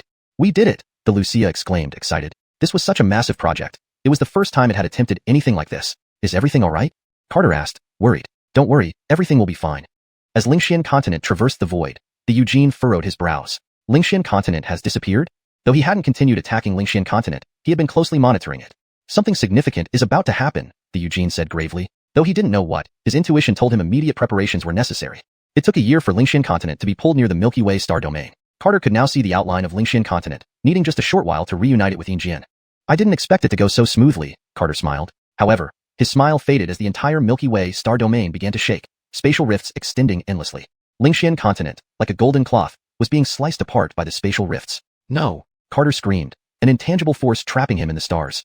The destroyer god, let you feel the pain of losing your beloved again. A red eye appeared from the crack in Lingshan continent, evilly staring at Carter. Gabriel? Carter screamed in agony, emitting a blinding golden light. The golden light temporarily freed him from the binds, and Carter rushed toward the shattered Lingshan continent without hesitation. Master, don't go in. It's the heavenly Tao, the Lucia warned, panicking. Carter's eyes were bloodshot. Even the creator could not stop him now. In his Dantian world, boundless primordial chi was drawn out, forming 9 purple divine dragons behind him. He unleashed the limitless sword path, sending a purple sword river slashing at the red eye. Give me your life. Driven mad, Carter used his most powerful strike to slay the fallen heavenly Tao. Ha ha ha, how laughable. After a cosmic calamity, you would revive a woman at the cost of an entire realm, even putting the cauldron of heaven and earth into hibernation. The red eye emitted endless red light, enveloping the entire Milky Way star domain, as if the end times had come. Carter's strongest strike vanished without causing a ripple. You are no longer the same. What hope do you have against me? From the red light, numerous figures emerged, their auras comparable to the Eugene. Master, leave. This is sacred ruins, the Lucia pleaded in fear. Carter released the slave contract and muttered lowly, you leave. I'm going to save Gabriel. Although Lingshan continent was shattered, his instincts told him Gabriel and Dennis were still alive. He's the heavenly Tao. Master, you haven't even reached the golden immortal stage. This is suicide. So be it. I'll die trying. Burst limit. Infinite purple light filled the cosmos, and a colossal sword materialized behind Carter. This is the limitless sword path? The heavenly Tao seemed panicked. To have comprehended the ultimate secret of the limitless sword path, the Lucia transformed into a streak of light, merging with the giant sword under the stars. Master, I shall fight with you. It knew the battle was fraught with danger, but could not abandon Carter. Seth, come out. Seth stared bewilderedly at the red sky and Carter's bloodshot eyes. What happened? Seth asked anxiously. Lingshan continent was destroyed by the heavenly Tao. Gabriel and Dennis are in grave danger. I may perish here today. Remember its appearance and seek vengeance later. Carter pointed coldly at the heavenly Tao. What? Gabriel is in danger? Seth's eyes bulged wide. Just as Seth looked at the heavenly Tao, a beautiful figure appeared above it. Big brother Yufeng, I'm fine, and Lingshan continent is safe too. Gabriel's voice echoed through the cosmos. Light of the Great Tao, I didn't expect you to gain the light of the Great Tao's recognition. You were too impatient. We lured you into revealing yourself by pulling Lingshan continent, Gabriel said coldly. That's wonderful. Gabriel is safe, Seth exclaimed in relief. Carter felt relieved but wondered why he saw only Gabriel and not Dennis. And Gabriel seemed different, not the same as before. Unbelievable, truly unbelievable. You actually revived. The eye of the heavenly Tao exclaimed in surprise. My revival is thanks to you, Gabriel said. Holding a divine sword glowing with holy moonlight, she slashed at the heavenly Tao's eye. Why does Gabriel possess Dennis's holy light? Esteban wondered. The Lucia detected something but chose not to speak, having walked the ascending heaven bridge with them. Master, they are? The Lucia wanted to say more but ultimately remained silent. Carter also suspected some changes but now focused on killing the heavenly Tao. Seth, I need your help. Though the heavenly Tao was incomplete, it was still beyond his capabilities. Sure, what do you need me to do? Try to awaken the demon soul within you. Only it can help us slay the heavenly Tao. After giving these instructions, Carter charged at the heavenly Tao with his sword. Hashtag chapter 244. Final chapter, grand finale. The massive sword from the shattered star river slashed towards the eye of heaven's path. With one strike, it tore through the crimson starfield. The sword of heaven's path transformed into a colossal red demon, wielding a spear to thrust at Carter. Die! Heaven's path roared in fury, making even the galactic expanse tremble. Gabriel raised his longsword, and infinite holy light illuminated half of the galactic domain. Holy light, heaven's path slash. Beneath the starry sky, a beam of sacred light descended from the heavens, striking the head of Heaven's Path. You can actually wield the power of the Great Tao? Heaven's Path screamed in agony. Anchors, I can temporarily use the power of the Great Tao, which is why I dared to lure you out. Gabriel said calmly. Very well. It was killing you back then that invited the retribution of the world-annihilating Gay, leading to the total destruction of an entire world. Heaven's Path lifted its fallen head and placed it back on its neck. Starlight Sky, are you going to watch idly as the world-annihilating Gay remains alive? Heaven's Path howled to the heavens. A green eye appeared in the starry sky, seemingly originating from the depths of the universe. Hermes, disaster is imminent. We cannot continue this internal conflict, Starlight Sky sighed. Internal conflict? Hermes laughed loudly. Ha ha, then I'll destroy the entire Starlight Sky. You can't. Then let's see. Hermes' body was engulfed in towering flames. But just as he began to burn, before he could self-destruct, he was caught by a fishing line. Hermes, you have fallen to demonic ways. Come with me. The old fisherman raised his fishing rod, and Hermes' body gradually shrank until it became a small fish. The old fisherman turned to look at Carter and said, You need to wake up soon. They are already very close. Carter had no idea what the old fisherman meant, but he knew that the source of destruction was probably coming soon. I also hope I can wake up soon, Carter said with a bitter smile, shaking his head. After Hermes was taken away, the starry sky returned to calmness. Carter watched Gabriel silently, a strange yet familiar feeling arising in his heart. You. Carter hesitated to speak. Anchors, Dennis and I are twin souls fused together during a difficult time, Gabriel explained. What should I call you? My true name is Suku, your wife. Suka smiled. Your wife. Anchors, once I settle Xianxia continent, I will explain everything clearly. Divine light shone from the sky as Xianxia continent slowly emerged from the holy light. I stored Xianxia continent within the bright saint disk, ensuring it remained undamaged. Suku placed Xianxia continent under the starry sky, pulling a sun from the galactic domain to hover above it. With the gravitational constraints of the Great Tao, the sun won't harm Xianxia continent. After settling Xianxia continent, the two appeared in the sacred universe empire of Xianxia continent. On bustling streets, Carter walked side by side with Wuxia. Too long without experiencing the Yanhua Qi, ordinary life. I almost forgot that I was once a mortal too. Carter chuckled. Revised translation for natural fluency. Too long without experiencing the hustle and bustle. I almost forgot that I was once a mortal too, Carter chuckled. Anchors, too much time has passed. One cosmic cycle ago, I was killed by Hermes, and in your anger, you wiped out the entire Hermes realm. Carter was doubtful. Really? Of course. We are husband and wife. I would not lie to you. Why do I have no memory of it? They continued walking while chatting, unnoticed by the crowd. Because you manifested as a dream, creating Xianxia continent using the cauldron of creation. The world I created should be the Dantian world, right? Suku shook her head and smiled. The Dantian world is the internal world of the cauldron of creation. Only you can access it. Isn't there often a voice in your mind reminding you, audible only to you? Anchors, I call it the system. Suka looked at him smiling. That's not a system but the slumbering cauldron of creation. Creating dreams cost it too much power. But I'm not from this world. Carter chose to reveal his origins.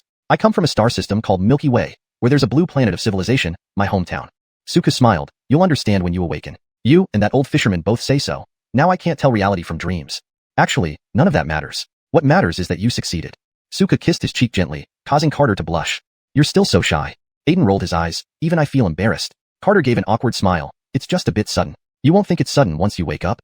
They walked for a long time, talking about events from one cosmic cycle ago. Time passed quickly. Soon 100 years had gone by, and they chatted for 100 years.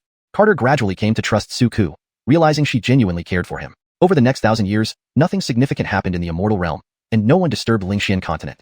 Time flew, and another 1,000 years passed. Carter's strength reached the Eugene level, and the Dantian world finally became a complete starfield. Ding, system mission completed. Automatic separation from host. Is the system mission finished? Carter asked in confusion. In his mind, a purple cauldron slowly materialized, appearing in the Dantian world. Carter, one cosmic cycle has passed. You made me into some broken system, making me quite uncomfortable, the purple cauldron complained. I didn't fully understand the reasons either, but if everyone says I'm a sleeping mighty being, maybe I am. The purple cauldron kept spinning, and Carter was brought to the primordial space. Here, you will soon know who you truly are. In the primordial space, countless scenes unfolded. An unparalleled woman was slain by Heaven's Path. Carter held the god-slaying sword, defeating Heaven's Path and destroying a world, thus becoming known as the world-annihilating Gay. A water buffalo with power rivaling Heaven's Path sealed its divine soul and entered the dream world with him. All memories converged, and Carter realized that everything they said was true. Carter chuckled, a dream, and nearly couldn't distinguish reality. At that moment, Suku filled his thoughts. He rushed out of the Dantian world, running to Suku, tightly hugging her. Suku, you finally resurrected. Tears of deep emotion streamed down Carter's face. Suku nodded through her tears. Big brother Yufeng, let's never be apart again. Good, never again. 10,000 years later, Carter attained sainthood, standing shoulder to shoulder with Heaven's Path. However, this was not his own star domain, so he retrieved the fragments of his star domain, restoring its Tao essence. 30,000 years later, the source of destruction arrived. By then, Carter had become equal to the Great Tao. Together with 3 creator gods, they repelled the source of destruction. Carter brought Xianxia continent into the primordial world, renaming it Wei Yang Realm. Alongside the 3 creator gods, They protected the tranquility of the starfield. End of book.